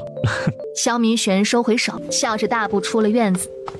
什么情况？翌日午后，九王府的秦引终于登门了。不过这次不是自己一个人空手而来，而是带来了九王爷慰问国公夫人的礼物，然后非常委婉的、非常的敬重的与国公夫人说了一个理由，把骆九离接走了。骆九离才进入九王府，迎面萧明玄便走了过来。王爷，走，我带你去看样东西。骆九离亦步亦趋地跟在他身侧，不明白他要干什么。王爷，你今天不忙吗？不忙，我一个被禁足的闲散王爷，有什么可忙的？我信你个鬼！你要是闲散王爷，那皇上早忙得脚不沾地了，还有心思和太后几人斗智斗勇。那王爷这是带我要去干嘛？到了你就知道了。打开看看。难道是王爷送给我的礼物？金银珠宝还是翡翠玉器？你这小财迷，这满京城的贵女里，丁属你富有，那点子金银珠宝、翡翠玉器，就让你瞧在眼里了？我就一俗人，当然稀罕金银珠宝、翡翠玉器啦，那可是实打实的真金白银。骆九离低头，一边伸手慢慢撤下大红色的布子，只见一桌子的金针暗器。这简直是绝处逢生，是最好的礼物。王爷简直送礼物送到我的心坎里了。骆九离高兴得溢于言表，抬头吧嗒一口亲在萧明玄的脸颊上。王爷是何时准备的？这么悄无声息，我之前竟然一点风声都没有听到。我以为你真的只喜欢金银珠宝、翡翠玉器呢。只要他高兴，他心里就充斥着无限的快乐。自你出事那天开始，我便派人着手准备了。王爷，骆九离看着他，眼里露出了浓浓的复杂的情愫。你平时虽然也能用银针伤人，但力道不足，并不能把对手一击致命，反而会给对手可乘之机，给自己带来潜在的危险。现在这些银针暗器和袖剑，只要运用得当，会成为你傍身的一大利器。如若我再有内功护体，又有暗器傍身，身边还有男星男主保护，我是不是就可以闯荡江湖了？未来的九王妃要闯荡江湖，你有没有问过我这个夫君的意见？何况武功和内功、真气都不是一朝一夕便能学会的。现在你要利用外部力量来保护自己，暗器才是最合适你的。什么闯荡江湖、行侠仗义的事儿，留给别人去做吧。你啊，还是先学会这些暗器的使用再说。萧明玄说着，拉着骆九离出了书房。院子里，他拿起一枚飞针来。骆九离看得仔细，果然还是这种形状的飞针暗器最厉害。飞针是最好学的一种金针暗器，一般是藏在口袋中，尤其是近身伤敌人于措手不及时，能给自争取到脱身的时间。这种叫扎马钉，是战争中的一种暗器，状若金刺，也有叫棘离的，有铜、铁两种。扎马钉有4个锋利的尖爪，随手一掷，3尖撑地，一尖直立向上，推倒上尖，下尖又起，始终如此，使接触者不能避其锋而被刺伤。扎马钉。还有这种袖剑，这是藏于袖中的暗箭，可暗藏在袖中的特制剑匣中，剑杆短轻，箭足较重，射出后可杀伤30步内的敌人。我派人统共做了10套，3套单发袖剑，7套梅花袖剑。平日里闲着无事，可让男星男主教你使用1、2，用的时间久了，到了危急时刻才会顺其自然，不至于方寸大乱。当然，暗器只为了以防万一之用，有我在，不会让你处于危险当中的。王爷，谢谢你。两个人都在为彼此着想，双向奔赴的情感才最触动人心。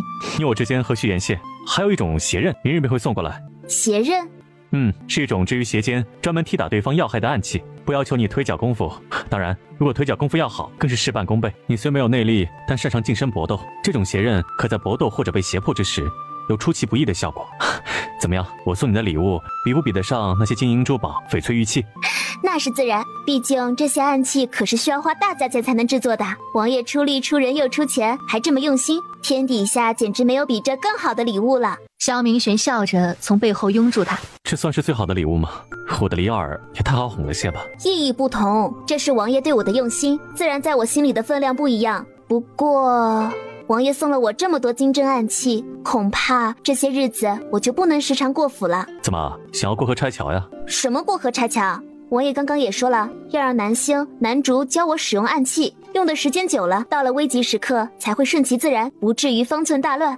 何况我琢磨着怎么能给这些暗器金针淬上毒液。你要用毒？我这个体质太过招黑，无论是宫里还是宫外，总是有人想要弄死我。不能逆来顺受，那就绝地反击。他们用阴谋阳谋对付我，那我又何必讲武德？你需要什么，就让秦武回府禀报。只要是你需要的，只要是这世上有的，我定想办法给你找到。王爷，骆九离依偎进他怀里，萧明玄搂住他，心扉充盈着无限柔情。二小姐，国公夫人。秦颖，你怎么来了？王爷可有来？王爷还在禁足期间，特意让属下给二小姐送样礼物。礼物？什么礼物啊？秦颖双手呈上一个大大的沉香木盒子，随即打开。这是白狐裘，毛身2寸，其白如雪，价值千金，天下无双。国公夫人好见识，这件的确是价值千金的白狐裘。我家王爷说了，天气渐冷，二小姐身子骨羸弱，有了这件白狐裘，二小姐才能舒坦地度过这寒冷的冬日。有劳王爷费心了，这件白狐裘我很喜欢。二小姐，王爷还说这月20是黄道吉日，二小姐的酒楼开业是最合适不过。王爷还特意进宫向皇上讨了墨宝。王爷为了我的酒楼向皇上讨了墨宝，正是。替我谢谢王爷，就按照王爷说的，这月20酒楼开业。是。秦隐得了话，转身退了出去。想不到九王爷会为你思量至此。女儿也没想到他会为我悄无声息地做这么多事。原来这些日子萧明玄没来国公府找我，竟是为了这些。只是以后你行事更是要谨慎小心才行。母亲不要担心，女儿明白。骆九离知道，即便是没有萧明玄对他的宠爱，宫里宫外要对付他的人也不在少数。南星，春荣回来了吗？主子，春荣一早就去了铺子。哦，你去让管家安排马车，咱们去铺子看看。是。南星退了出去。你要去铺子？店铺装修10天之前就已经完成了，现在锅子、菜品、桌椅、各部的伙计，所有收尾的工作，女儿总是要去看看的。母亲，开酒楼只是第一步，以后女儿会挣很多很多的钱，会让那些曾经看不起我、对我说风凉话的人羞愧难当。谁说合离过的女子是在娘家混吃等死的蛀虫？我偏偏做给他们看，我不但有爱情，还有自己的事业，还要把自己的事业做得风生水起。我要打他们的脸，狠狠打他们的脸。好，我的女儿，我国公府的小姐不比京城的任何贵女差。马车里，萧明玄依旧紧绷着一张脸，空气里说不出的冷肃。骆九离见他还生着气，只以为他是在生胡家人的气。王爷，事已至此，再生气也是无用。好在这次的灾祸没有波及到内城，也没有人员死亡，算是不幸中的万幸了。皇上呢，王爷也能……骆九离，你以为本王是在生胡家人的气？没有生胡家人的气，那王爷是在生我的气？你还这种表情，你是疯了吗？那灾祸现场是个什么场景？你没有看到吗？竟然还敢往里头冲！你就不怕那些乞丐和百姓误伤你？你就不怕被那火和满地滚烫的粥烫到？还有那倒塌的粥棚、竹片、木屑，比那刀剑还要锋利。万一你出事了，你母亲怎么办？我怎么办？那种紧急关头，我也没想那么多，我就想那些贵夫人和小姐有人帮忙，可那些百姓该怎么办？我是女医，有自己的医德和道义，我明明能救，却因为私心不出手，要眼睁睁看着那些人死在自己面前，我怕良心会受到谴责。萧明玄望进他那满目纯净的双眸里，心尖一软，伸手把他搂进怀里。我不是责备你，是害怕。听到秦颖说你也在现场救人时，你可知我有多担心？我知道王爷是关心则乱，下次再遇到这种事，我绝不会这么莽撞了。只是我不明白，现下又不是大灾大年，那司马府怎么会突然广设粥棚布施？按理说，这一阵子他们府上接二连三的出事，任谁想也应该老老实实的暂避风头才是，怎么又出了幺蛾子？不过是哗众取宠，笼络民心，想要挽回司马府的声誉，在皇上面前立功罢了。只是不曾想事与愿违，连老天爷都看不下去了。司马府的人还真不是东西，拿百姓的生命安危作秀，这与何不食肉糜有什么区别？气愤，恶心，真是让人恶心。王爷，你说皇上会怎样责罚？是责罚司马大人，还是责罚去现场布施的胡夫人，还是整个司马府都有连带责任？宫里的太后和胡贵妃会不会毫无原则的出面说情？这次的事件责任重大，不要说后宫不得干政，就是前朝与司马府交好的官员，皇上也绝不会让他们有开口的机会。好了，这件事自有人去解决，无需你操心劳神。倒是我为你千方百计寻得的白狐球，你可喜欢？喜欢，打心底里喜欢。王爷就像与我心灵相通一样，怎知道我怕冷？你这么瘦，身子骨又羸弱，大夏天手指节还发凉，这冬日漫长，天寒地冻的，自然要保暖些才行了。我该怎样感谢王爷？又是送我白狐球，又是帮我求皇上的墨宝，竟然连开业的黄道吉日都帮我算好了。想感谢我？萧明玄笑着往前凑了凑，无声地指了指自己的唇，眉梢眼角春暖花开。骆九离低头一笑，随即勾住他的脖颈吻了上去。而此时宫里御书房，皇上，这就是事情的全部经过。现在事态已经被控制住了，九王爷严令无关人等全部撤离现场。有几个伤势比较严重的百姓，九王爷已经派人送去医馆诊治。萧王妃和温雅公主以及其他府上的几位贵夫人、小姐也不同程度的受了伤，不过好在诊治及时，没有大碍。目前情况最严重的是安亲王府的陆星鸾小姐，虽然救治及时，但是人还在昏迷当中。一旁胡觉的脸色青紫交加。皇上，此次施粥是老夫提议的。本想着上次因为老臣家里的事扰了皇上烦心，念着将功补过，没想到会发生这种事，老臣难辞其咎。司马大人原是一片好心，也想着为百姓办一件好事，只是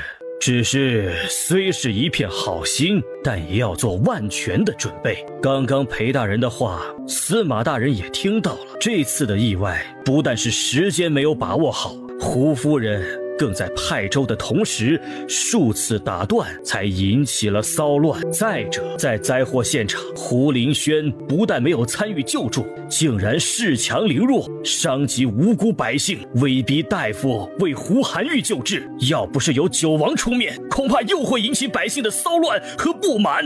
司马大人，逆子如弑子，慈母多败儿啊！胡林轩如此癫狂行径，实在不应该在御前行走。胡觉身形一滞，广袖下干枯的老手狠狠攥拳。皇上的意思很明显，要拿他孙子开刀，拿他司马府开刀。裴听颂，微臣在。这件事交由大理寺查办，先安置好伤者，再查明事情的真相。行了，你们都下去吧。是。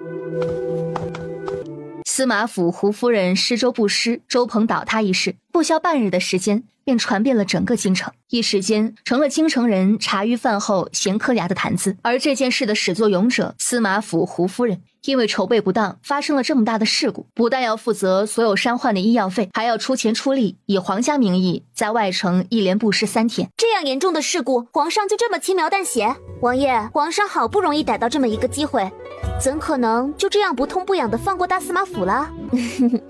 王爷，是不是还有什么我不知道的内幕啊？这茶口感温润香甜，我喝着甚好。叫什么名字呀？这叫洛神花果茶，王爷喜欢，我回去多配置些，给王爷送去。你说要在店里推出的花果茶就是这款？没错。换一个，这款花果茶以后只能你煮给我喝，是我的专属。啊什么啊？不想知道内幕了？想，我待会儿就把店里推广的花果茶换成菊花茶。王爷，现在能说内幕了吗？看来本王在你眼里还不如这内幕重要啊。王爷自然比内幕重要，只不过我对司马府没什么好感，也实在参不透皇上是怎样责罚司马府那些人的。像你说的，皇上不可能不痛不痒的放过他们，外面所传的只是为了给司马府留有颜面，真正的责罚是皇上免去了胡林轩殿前行走的权利，也就是直接截断了司马府下一代成为殿前司都点检的可能。不但如此，胡觉这个掌管兵部的一品大员手里的部分权力也被皇上适当的下放了。这可真是非同小可，胡觉那样目无王法，竟然舍得放权。目无王法嘛，他还真当皇上是几年前那个羽翼还不丰满的皇帝吗？以前皇上是没有合适的机会，现在胡觉为了自己儿子和孙子的前途，不能不照做。那太后那儿还有胡贵妃没有闹？出了这么大的祸患，皇上没有朱笔御批，下旨查抄了他大司马府，已经是给太后颜面了。看来司马府树大根深，皇上也不能一下子就把他们连根拔起，只能徐徐图之。兵部的权力虽然只是一小部分，但也足以让人垂涎。如若只是下放给了普通的官员，恐怕最后兵部还是胡觉只手遮天。放心，皇上有更好的人选。是谁？我很好奇，什么人敢接手这烫手的山芋，敢直面胡觉？护国大将军沈雨堂。沈雨堂？四皇子平王的外祖父，怡景宫淑妃的父亲。平王？骆九离想起上次在宫门前看到的那个娃娃脸，骨背丰腰、孔武有力的小王爷。皇上这是要搅乱这一汪湖水啊！皇权最讲究的就是平衡二字，权力的平衡总比一家独大好。主子，府里来人了，让他进来。是。奴才参见王爷，见过二小姐。母亲叫你来的。回二小姐的话，夫人叫二小姐马上回府。马上？母亲找我何事？奴才也不大清楚，但听夫人好像说什么满月宴的事。满月宴？谢家满月宴？哎呦，我怎么把这事儿给忘了？王爷可有收到谢家的请帖？你要去吗？满月宴，人家邀请了，难道王爷不去吗？二小姐，王爷几乎不参加京中宴会。当然，除了太后宴请的那次，还有就是皇上的生辰宴。那朝臣递了请帖，王爷也不去？王爷人不去，但是厚礼会送过去。不愧是九王爷，有身份、有权势、有地位，根本不屑违心的与人结交。张问和春荣听说夫人派人来找小姐回府，忙走了进来。要不小姐快回府吧，店铺这儿有属下和春荣守卫，如若我们有不懂的，再回府禀报小姐。是啊，夫人叫小姐回去要有要紧事，店铺这边有我和张问，小姐大可放心。那就辛苦你们了。小姐吩咐，不敢言苦。王爷是回府还是？本王送你。两人一前一后下了楼，一辆快马疾驰了过来。王爷，薛宁山和苏通回京了，皇上紧急召见王爷。王爷，皇上急召，必是有要紧事，我自己回府就行。王爷快进宫去吧。南信南竹，护好你们主子。王爷放心。萧明玄转身上了自己的马车，2辆马车一东一西，往相反的2个方向驶去。回到府里，骆九离正看到徐嬷嬷搀扶着母亲在院子里走动消食。母亲，九儿，你回来了。母亲派人找我回来，可是为了谢家满月宴的事。明日满月宴，我这身体受伤，自是不能参加了。你父亲和2个哥哥都身在京城之外，你姐姐虽是国公府的大小姐，但到底嫁了人，是别人家的夫人，即便是登门，也要以别人家的身份去参加宴席。母亲思来想去，明日满月宴，你自己一人去可行？骆九离上前扶住母亲的手臂，几人往屋里走去。自然行，母亲不用担心，我带着南星和南竹去。好，贺礼母亲已经让管家准备出来了。那谢府乃是谢良妃的母家，那谢御史又是正三品的御史大夫，怕是明日整个京城有头有脸的权贵都会登门。如若我猜得不错，宫里的皇子，宫外的几位王爷王妃应该也会登门道贺。你去后奉上贺礼，如果不喜欢那种场合，就找个借口离开。我想谢御史也不会。母亲这是怕我惹事，还是怕我在宴席上碰到昭王和司马府那几个人？你这丫头。母亲，你就放100个心，无论是谁，我都可以应付。算了，你也是大人了，知道什么该做，什么不该做。母亲只一句话，不能扰乱了人家的宴席。我的好母亲，我是去贺喜的，又不是去打架，怎么说的我像是个好战分子一样？母女俩说说笑笑，倒是为这安宁的下午添了几分温馨。陆二小姐，请进。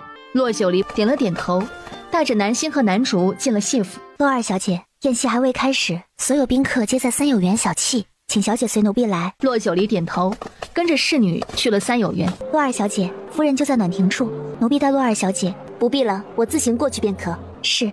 侍女躬身退下。你们快看，她身上披着的可是价值千金的白狐裘。没错，整个京城恐怕也找不出第2件了。她是什么身份？也敢穿着这么一件价值千金的白狐裘招摇过市？国公府第2小姐的身份，九王爷重金购得，她自然有底气穿了。什么？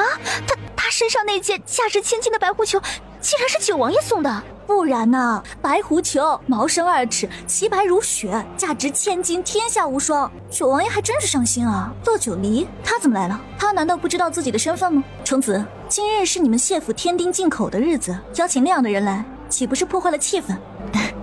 来者皆是客，周大小姐稍安勿躁。说着丢下那几个女人，主动迎上去。欢迎陆二小姐，父亲特意嘱咐二小姐到了，让我好生招待。谢虫子身后，一个中年妇人由着丫鬟搀扶着，快步走了过来。阿紫，是陆二小姐来了吗？母亲，骆九离见过谢夫人。你母亲呢？身体可是大好了？劳烦谢夫人惦记，母亲已经能搀扶着下床走动了，只是还是不大方便。父亲和2位哥哥也没在京城，便由我来庆贺，还请夫人见谅。见什么谅？你能来，我高兴还来不及呢。阿紫，母亲，你带着洛儿小姐去照水亭休息。是，母亲放心，我一定招待好二小姐。母亲还是快些回暖亭吧，各家夫人都在，别怠慢了人家。暖亭那儿各家夫人不少，我怕你去了不自在，让阿紫带着你欣赏一下这园子里的梅花。是，多谢夫人。谢夫人仔仔细细的又看了他一眼，期间频频点头，才转身离开。虫子，照水亭里全是各家贵女，恐怕没有地方安排洛儿小姐了。周韵，既然知道今天是我们谢府添丁进口的大喜日子，就别做让我为难，让洛儿小姐为难的事了。虫子，我可没有为难你，更谈不上为难她。我只是觉得洛儿小姐身为合理女子的身份，实在是不应该在往贵女圈里应激。毕竟一个清白尽失的合理女子，如若连自惭形秽都不懂的话，闭上你的臭嘴！我家主子的事还轮不到你来智慧。你贱婢！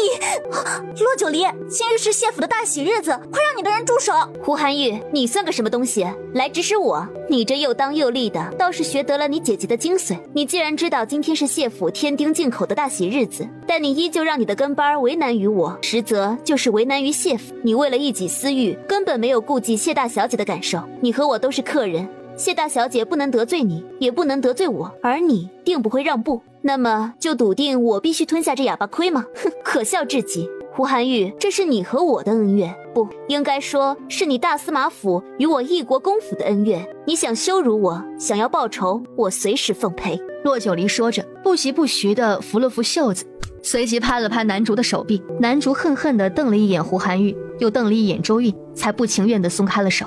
胡寒玉，我这人从不主动生事，但也不怕事，毕竟今非昔比，无论是谁，你敬我1尺，我还你1丈，你得寸进尺，我寸步不让。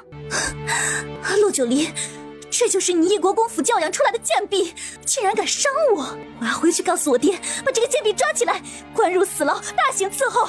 我要让他生不如死。骆九离越听眸底越沉，有些歉意地看了谢崇子一眼。抱歉。一记响亮的耳光突然响起，还在咒骂的周韵已经被扇翻在地。你骂我，我不动怒，但你敢动我的人试试。骆九离，欺人太甚，你竟敢打人！骆九离，你简直无法无天！今日你打了周韵，明日你又敢打谁？一旁谢崇子没想到会发生这么严重的事情，忙派身边的丫鬟去找母亲过来，正待要开口安抚两方，只见园子外一道玄色身影，下一瞬身子一掠，便已到了骆九离身边。九王爷，微臣参见九王爷。臣女参见九王爷。臣妇参见九王爷。他们可有伤你？有谢夫人和谢大小姐相助，无人伤我。都起来吧。谢王爷。谢夫人此刻她都能听到自己重重的抽泣声，毕竟今日一早九王府的人登门递了消息，让谢家好生招待洛二小姐。王爷，是臣妇招待不周，让二小姐受了委屈。这与谢夫人无关，是周大小姐为胡二小姐出头，觉得我河狸女子的身份有辱京城贵女圈的名声，还口口声声骂我的侍女是个贱婢，还要把人抓起来关入死牢，大刑伺候。王爷，我实在不知这京兆府到底是府尹周世瑞的京兆府，还是大司马府的京兆府？难道皇命都成了摆设吗？九王爷，请息怒，婴儿年幼不懂事，说话口无遮拦，是我这个做母亲的教女无方，但她绝对没有别的意思。京兆府是皇上的京兆府，州府上下都是皇上的奴才，绝不敢有任何悖逆。九王爷，事情并非像洛二小姐所言那样，是她的侍女先伤了周大小姐，周大小姐才在情急之下口不择言地说出了那样一番话。可即便如此，同是京城贵女，洛二小姐也不应该动手掌掴周大小姐。是吗？你掌掴了她，是可有疼啊？不疼。胡夫人，你大司马府手眼通天，应该知道南星南竹是本王送给洛二小姐的侍女，他们两个不出手则已，一出手必要刀剑见血。南星南竹，属下在。回禀王爷，是周大小姐羞辱我家主子在先，属下听不下去，便动了手。可主子顾念今日是谢府大喜之日，便让属下住了手。没成想周大小姐还不以此为戒，想要拿主子的名声和属下的性命给胡二小姐递投名状，所以情急之下，主子才迫不得已掌掴了周大小姐。胡说！你胡说！什么投名状？明明是你先动的手！王爷，请王爷明鉴，由始至终，臣女只是让骆九离的婢女不可伤人，并未与骆九离产生冲突，是骆九离。闭嘴！你没有资格与本王说话。胡二小姐，气大伤身，你这压抑久了，没有渠道散发，可就如同慢性自杀呀！骆九离，你贱人！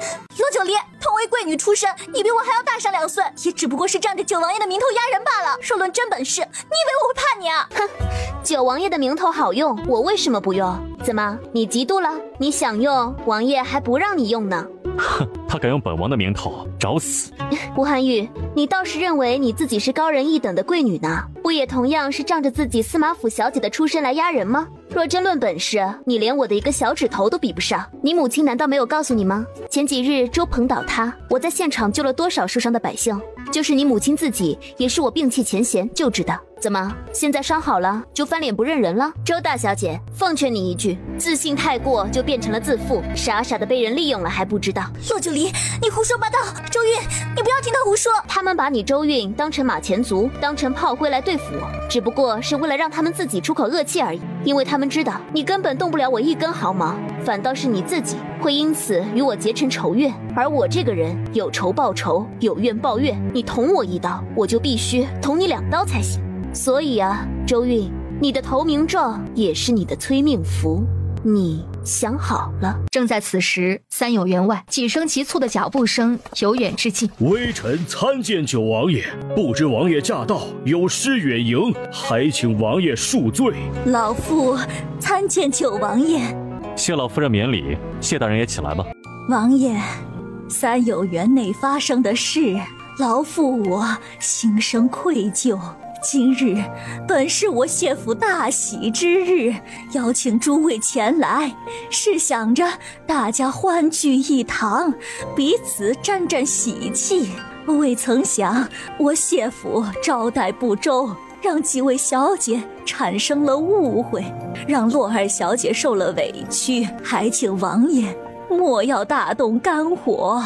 王爷，前院香茶雅士，今年新培护的盆栽虎蹄梅已经开了花，几位皇子、王爷和同僚皆在，还请王爷移驾前院。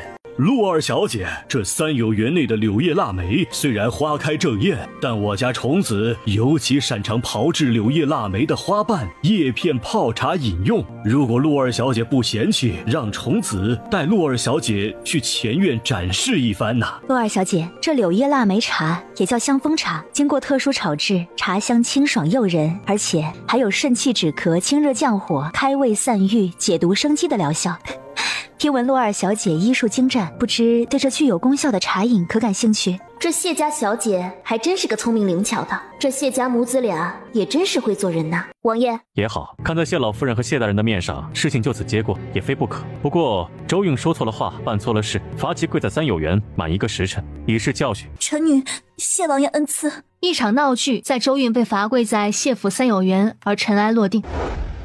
1个时辰后，谢府府邸门口，王爷，宴席马上就要开始了，王爷何不吃了便饭再走？皇叔，不能吃了便饭再走吗？侄儿已经好久没有见到皇叔了。老夫人盛情，本王实不该离开，只是军中要事，耽误不得。诸臣大了，听太傅说，几个皇子中你学得尤其出色，这很好。皇叔教诲，侄儿不敢忘。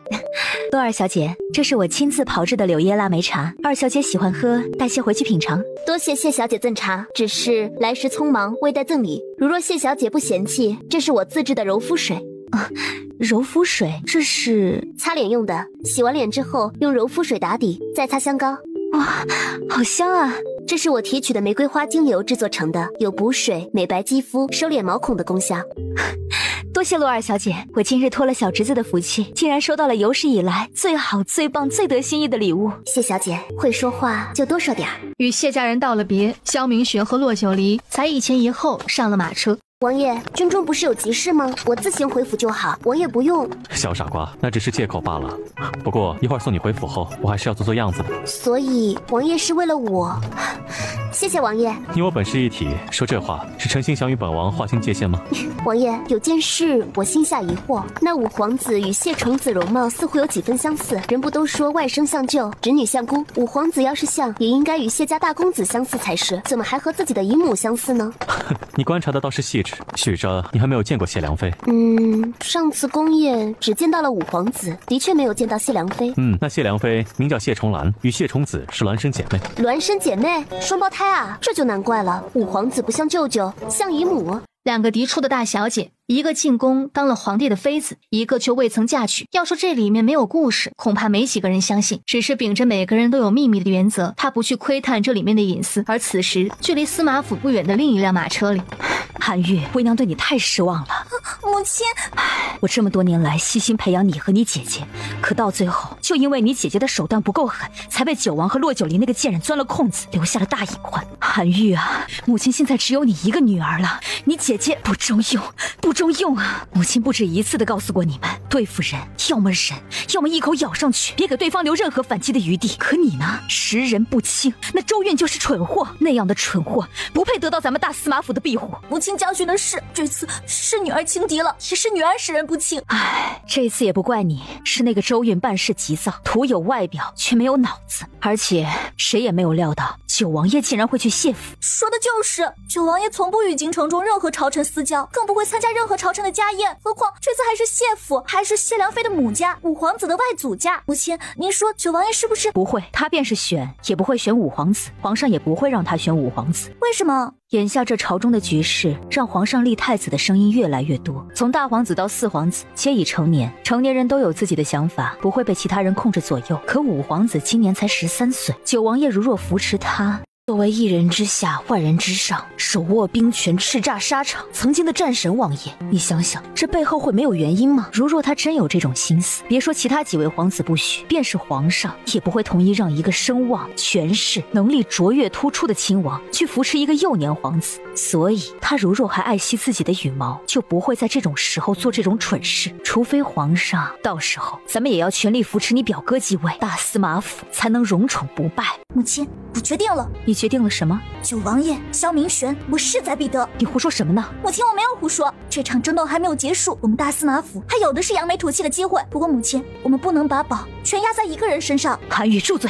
母亲，韩愈虽然年纪小，但韩愈永远都记着我和姐姐年幼时母亲对我们姐妹的教导，教导我们攻宅内斗，教导我们如何处事，而立于不败之地。甚至母亲不是也曾想过，把我或者姐姐中的一人送进昭王府？可那又如何？到最后，为了得到义国公的支持，表哥还不是娶了骆九离为妃？若不是这中间燕听莲那个女人魅惑了表哥，坐稳昭王正妃之位的，还不是骆九离吗？韩愈，你快住嘴！那件事是经过太后和你姑姑、祖父商议过的，只是暂时的计策而已。如若昭王真的能成为太子，继承大统，太子妃之位、皇后之位只能出自司马府。至于骆九离，悄无声息地做掉即可。可谁曾想到，这中间会出现燕听莲这个骚南国细作这么大的纰漏。我知道是暂时的计策，表哥与咱们司马府打断骨头还连着筋，但九王爷却不一样了。母亲也说了，他现在是一人之下万人之上，如若有一天皇上……你给我闭嘴！你不要命了？恐怕九王爷看不上你，何况他如今被骆九离迷着，以后凭借他的地位和权势，九王府后院太平不得呀。看得上看不上又如何？别说他是身份贵重的亲王，就是普通男人家里不也是三妻四妾吗？韩愈，你姐姐已经在九王身上付出了代价，母亲不想你也被九王、被骆九离害了。代价？姐姐走过的路，我绝不会再走。至于这一次是我付出代价，还是骆九离付出代价，母亲，我们拭目以待。胡夫人心惊肉跳，只觉得自己女儿的笑容十分狰狞阴毒，似乎在这一刻，她都认不出这是她乖巧柔顺的女儿了。几日后，酒楼终于迎来了开业。表哥，这次我帮了你这么大个忙，表哥是否能为我引荐引荐了？这次做的不错。开业前2日，他便让邢希言找人为天下第一锅造势，没想到开业当日竟然这么火爆，火爆到他现在连骆九离的面也见不上。表哥，不地道啊！光说我做的不错，怎么不为我引荐陆二小姐啊？这陆二小姐说起来还真是个奇才，怎么就能想到这种新兴的火锅涮肉吃法呀？表哥，你说他脑子里是不是还有更奇特、更赚钱的东西？为了这，我还特意给他算了一笔账，豪厨店面有经验的大厨，各种副手、面点师傅，他这个天下第一锅不出半年就会日进斗金。一想到这白花花的银子没进自己的口袋，怎么心口有点疼呢？邢希言，擦擦你那流泪的嘴角，没出息。京城的盘子这么大，有钱大家一起赚。表哥这话怎么听着这么别扭？什么别扭？忙完了，天寒地冻的，何必亲力亲为呢？这才过了立冬，天还没那么冷，我哪儿就那么娇气啦？一旁电灯泡邢希言并不觉得自己碍眼，一双眼睛紧紧盯着骆九离，只恨不得把人盯出个洞来。邢大公子，你这……秦颖挖了他的眼睛。表嫂，救命啊！好啦好啦，别闹了，美食当前，难道你们2位不垂涎吗？俗话说呀，美食当前，诱人垂涎；好书在手，引人入胜。多谢表嫂款待。要说谢，还是我应该多谢你才是。这次天下第一锅能如此顺利的开业，邢大公子功不可没。我就以茶代酒，敬邢大公子一杯。哎呀，表嫂太客气了，表嫂说话办事简直比我表哥更胜一筹。这样让人高兴的话，我表哥可是学不来，也说不出来。吃饭也堵不上你的嘴。邢大公子对王爷来说是表弟，是亲人，但对我来说不但是朋友，还是救命恩人。王爷不是说过，上次我被胡冰玉陷害，命悬一线，是邢大公子的情报救了我吗？这第2杯是谢邢大公子的救命之恩。表嫂言重了，当初看表哥心急如焚，我便知表嫂在表哥心里的位置，就怎敢不尽心竭力。好在啊，表嫂吉人天相，以后我们就是一家人了。表嫂不用这么客气，直接称呼我名讳便可。直接称呼名讳始终不妥，毕竟邢大公子也是京城数1数2的商贾，要不还是称呼邢掌柜吧。谁让这京城最大的酒楼天香楼和京城最大的胭脂水粉铺子依兰香都是邢掌柜麾下的呢？表嫂，要说是以前天香楼的确是京城最大的酒楼，可现在表嫂的天下第一锅开业，恐怕我的天香楼也只是最大的酒楼而已了。只是连我都没有想到表嫂会有火锅涮肉这么新奇的吃法，不要说是京城，就是在其他地方我也从未见过。当初我还自诩为经商天才，线下和表表嫂这一对比，简直是小巫见大巫呀。骆九离多七窍玲珑心，自然听出了他话里的意思，扭头看了眼萧明玄。商人的通病，见什么都想分一杯羹，别理他。从我知道上次被劫持是邢掌柜暗中帮助，又知道邢掌柜就是天香楼和依兰香的幕后主子时，我就想过应该以什么方式给予报答。表嫂，施恩不图报，图报不施恩。何况表嫂早晚都要和表哥成亲，我们以后就是一家人了。表嫂说这样的话，让我有些无地自容。你别误会，我不是那个意思，我只是……是我这人不喜欢欠人恩情。这么说吧，这个世上除了你表哥，我不想欠任何一个男人恩情。表嫂够狠呐，这话我怎么接啊？你刚才不是还让本王给你引荐吗？既然叫了表嫂，该问的便一通问了，省得以后3天2头往府上跑。表哥这是有多不欢迎我呀？邢掌柜是要问什么？他是属貔貅的，只进不出，但凡挣钱的他都眼红。我呢不是眼红，表哥这话会让表嫂误会我的。何况我为人正派，可不屑用那种下作手段。说起来也巧了，今日邢掌柜不来找我，过几日我也要去找邢掌柜。表嫂要找我，为何找他？合作。合作？表嫂是要和我合作？你要和他合作？不行吗？行。不行。为什么？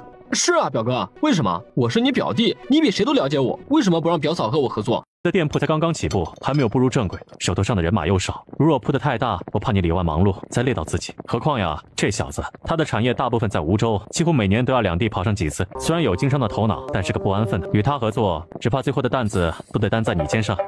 表哥，我算是知道什么叫胳膊肘往外拐了。下次表哥再找我借钱，加利息，必须加利息。借钱？你表哥找你借钱？表嫂是不知道，这些年国家连年征战，国库空虚。你要说真没银子，那也不可能一点都没有，但架不住家大业大。今儿个不是东边发水，明儿个就是西边旱灾，各处州郡都伸手跟朝廷要银子。邢希言，你给本王闭嘴！王爷以为不让他说，我就猜不到吗？大炮一响，黄金万两，打仗等于就是在烧钱。我相信战争前期皇上会下拨军饷，可时间久了，各处都伸手要钱。皇上给了所有人银子，但因为王爷是皇上的兄弟，就只能克扣王爷的，让王爷自己想办法。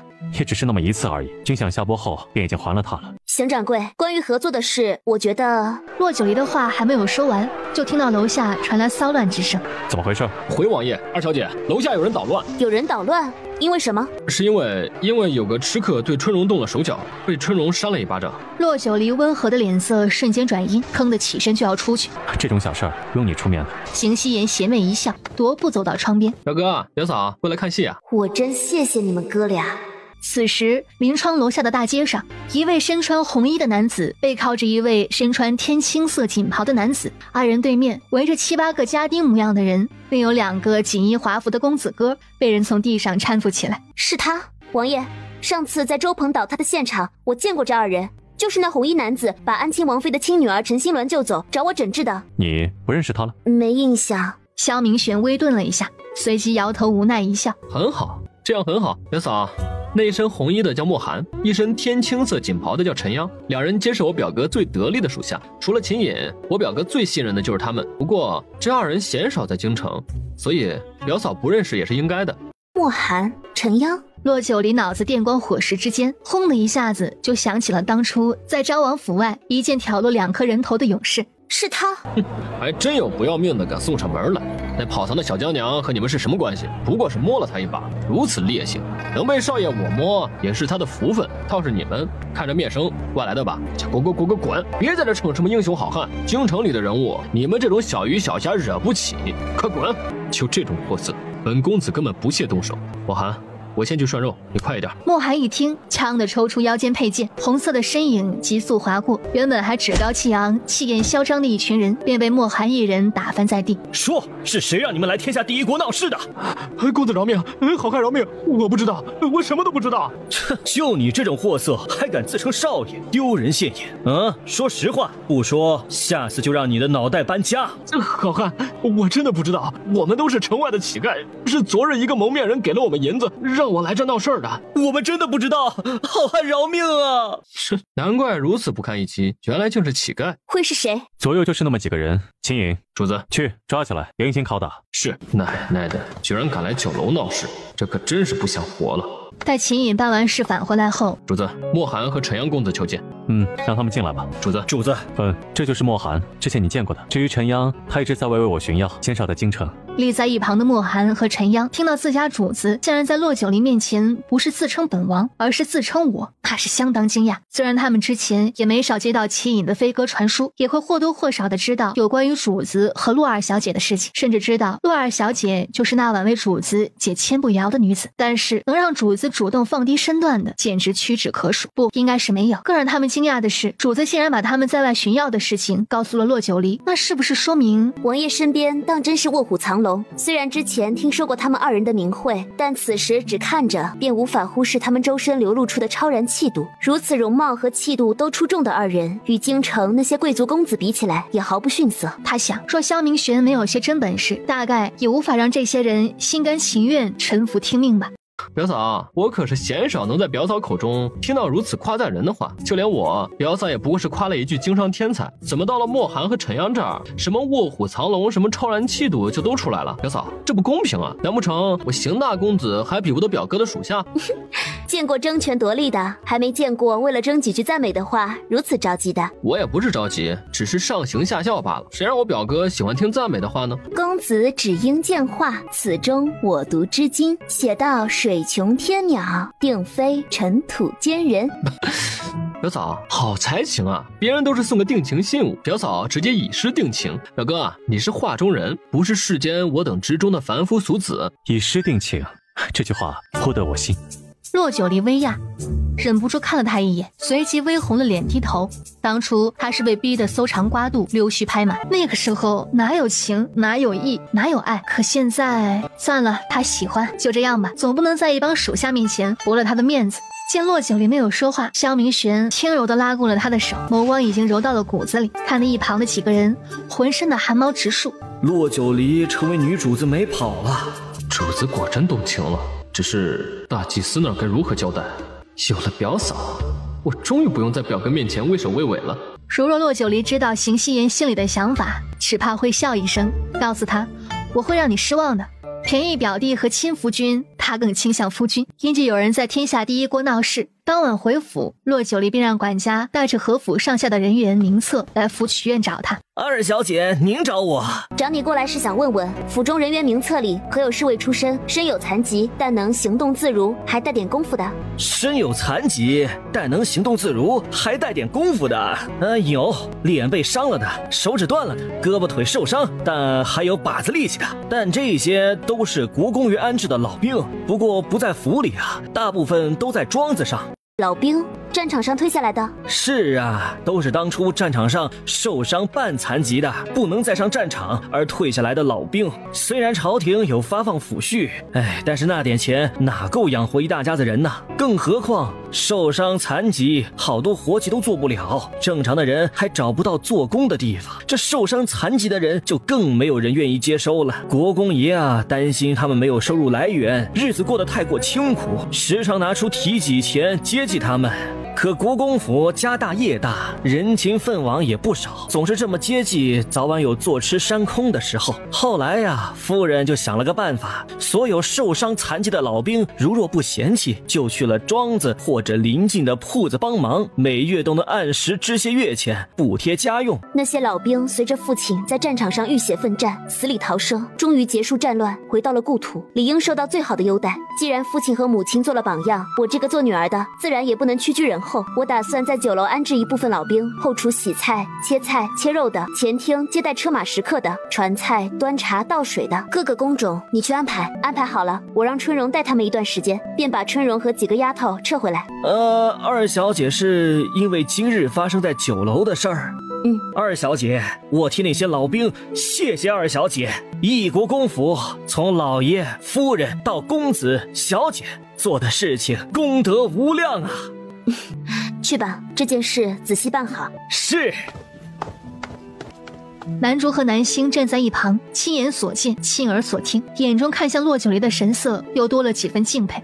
看吧，这就是本王看中的女子，有悲天悯人的情怀，也有家国天下的胸襟，还有不卑不亢的傲骨。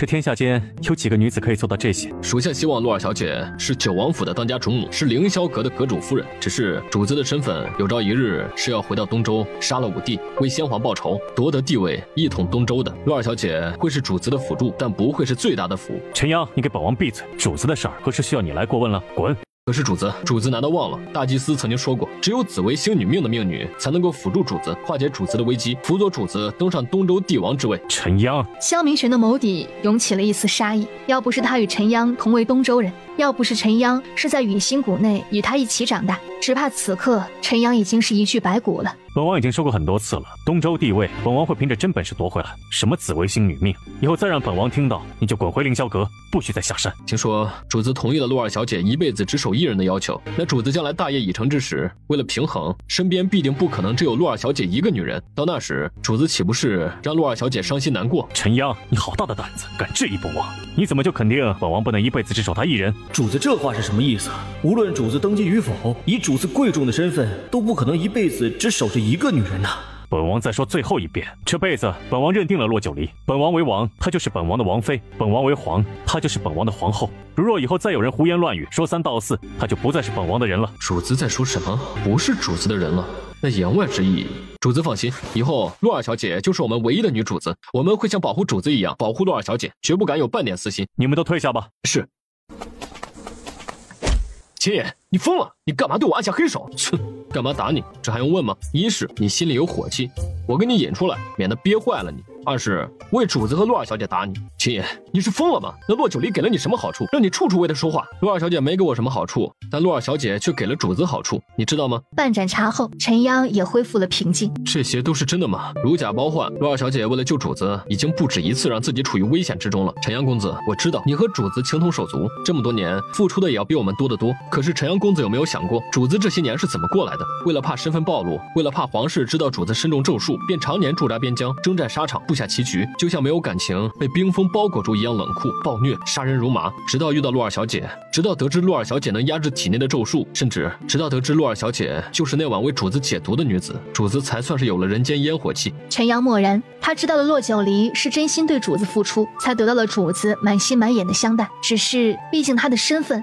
我知道你要说什么，你不要拿陆二小姐是河狸女子的事情来和我狡辩。陆二小姐是主子的女人，唯一的，明白吗？昭王被燕听莲那个细作下了媚术，连陆二小姐的手都没有碰，倒是主子白白得了人家的清白。发生了那么多事情，大祭司呢可是知道。秦音点头又摇头。你这又点头又摇头的是什么意思啊？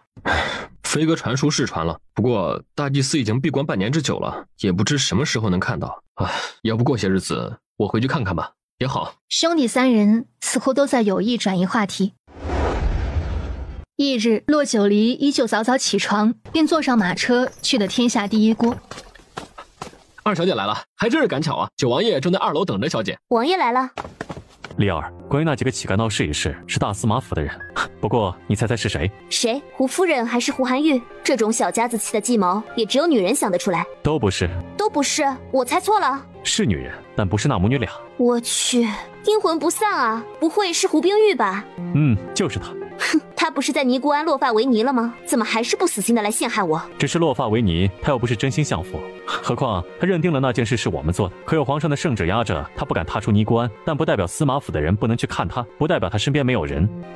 百足之虫，死而不僵，当初就应该斩草除根。只是那是皇上做的决定，你和我只有服从，又怎可越界皇权？无所谓。胡冰玉沉不得大气候，他已经那样了，司马府又怎么可能把宝再压在他身上？王爷，找人盯着他吧，一旦他做出出格的举动来，也不必手下留情了。我也正有此意，这件事儿你不必插手，我已经派人去了。他一个被遗弃的棋子，也翻不出大的浪花来。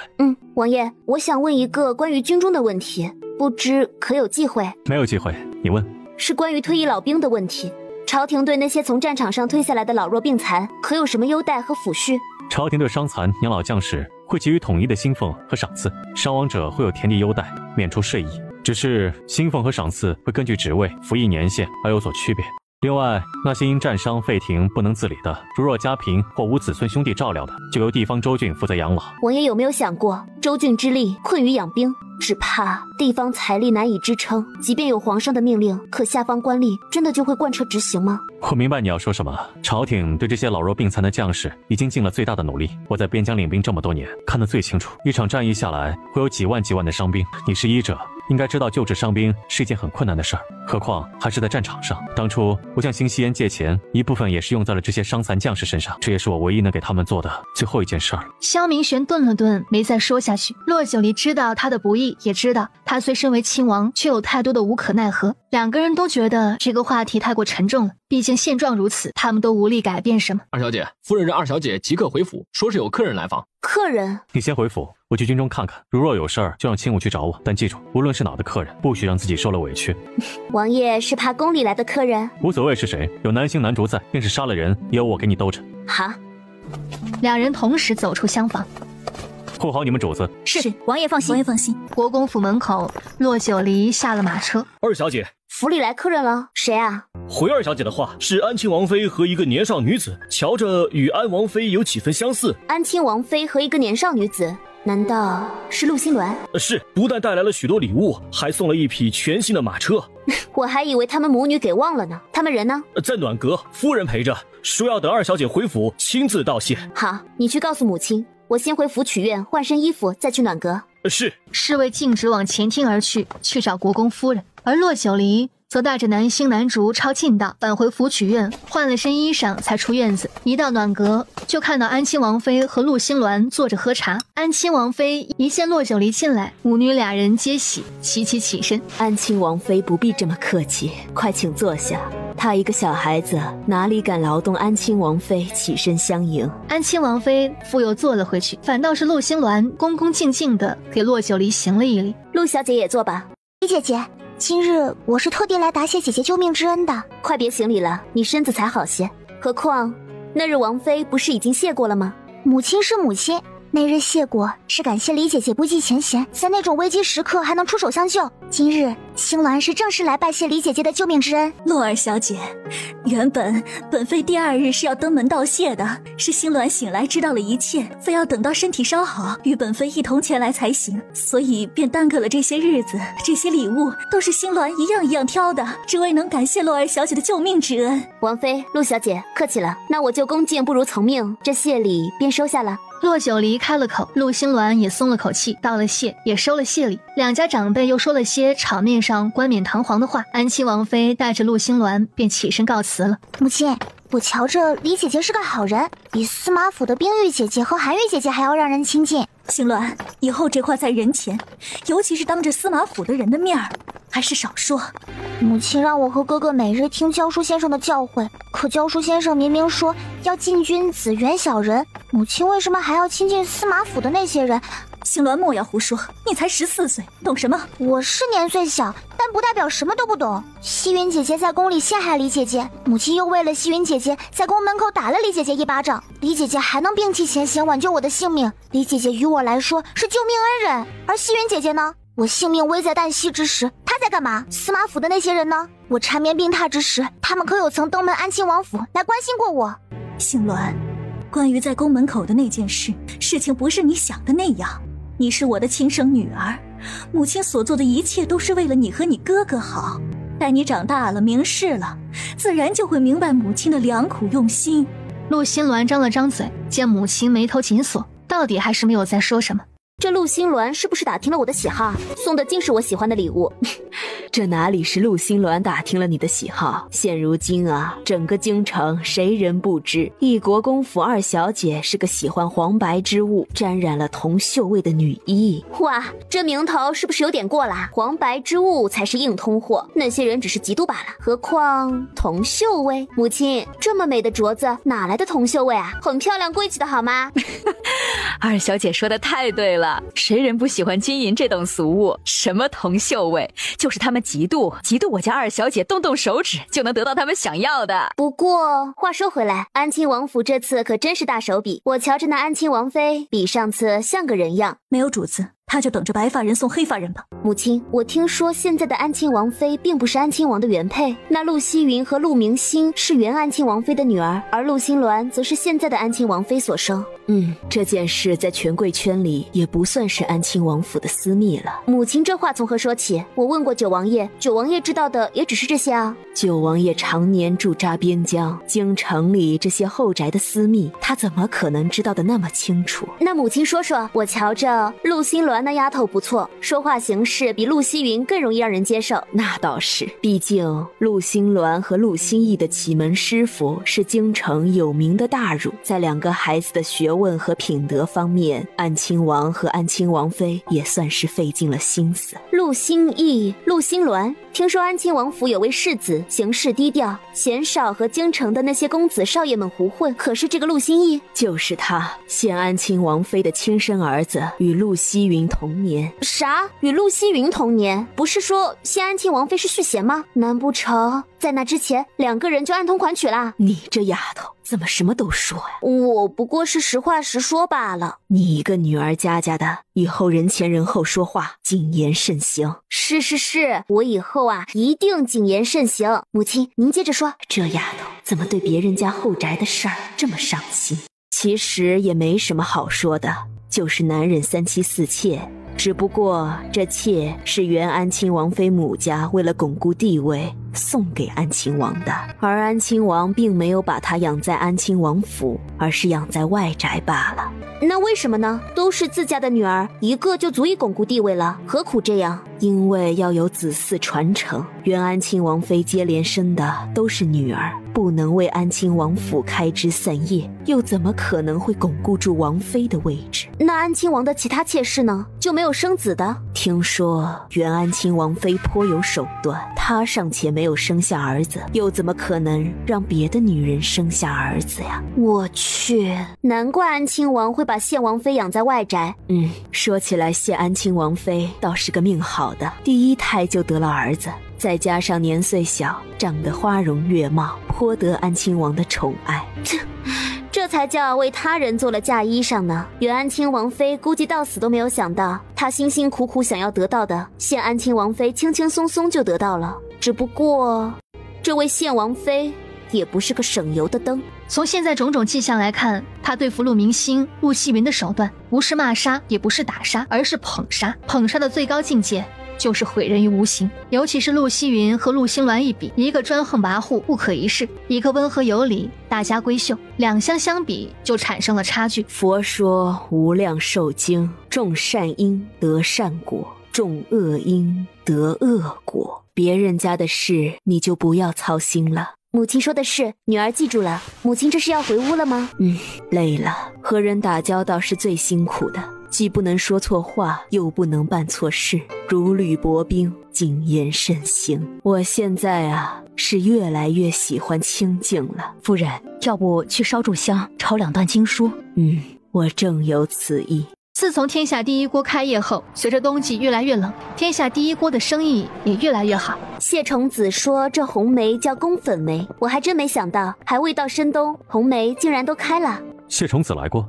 一早来的，送了这盆红梅，说是府里花房开得最早的一盆红梅，送来当是天下第一锅开业的贺礼。这花送的倒是应景儿。王爷，谢家是不是有人对梅花情有独钟？三有园里的腊梅、盆栽红梅，这品种倒是齐全。我估摸着宫里的盆栽红梅都没有谢家开放的早吧。谢家老夫人独喜欢梅花，谢老太爷在世时可是花重金寻遍了全国各地的梅花品种，又养了手艺高超的养梅花匠。皇上最喜欢的龙油梅就是谢家送进宫的。难怪谢老夫人独喜梅花，谢老太爷就为她寻得梅花。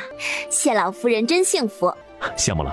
当然羡慕啦，只要是女人没有不羡慕的。不过我只是羡慕而不嫉妒。谢老夫人有谢老太爷，而我有王爷。你喜欢什么？便是天上的星星，本王也为你寻来。俗物，我喜欢俗物。俗物好，俗物能买到不俗的东西。王爷明白我说的是什么？一国公府的二小姐，出了名的小财迷。谁是财迷？门外许久未见的邢夕颜风尘仆仆地闯了进来。你这是干什么去了？这话表嫂该问问表哥才是。我在外面顶风冒雪，表哥倒是好潇洒。知道你辛苦，先吃饭，吃完了再说。这还差不多，这些日子我在外面最馋的就是这一口。快吃。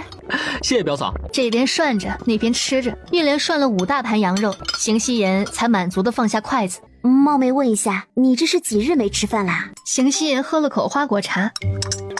日吃，但只是为了填饱肚子，食之无味，弃之肚子不甘。果然不愧是养尊处优的邢大公子，多少人吃不上一口，他还食之无味，弃之不甘。事情办得怎么样了？表哥，我出京时咱们可是说好的，事情办妥，你同意表嫂与我合作。什么大事还需要王爷拿合作才能使唤动你？事儿还真不小，是关于边疆和谈。边疆和谈？随即满脸担心的扭头看向萧明玄。放心，和谈成功了，我不用带兵出征。过些日子，你父亲和大哥也能从溧阳军营返回京城述职了。我父亲和大哥能回京了？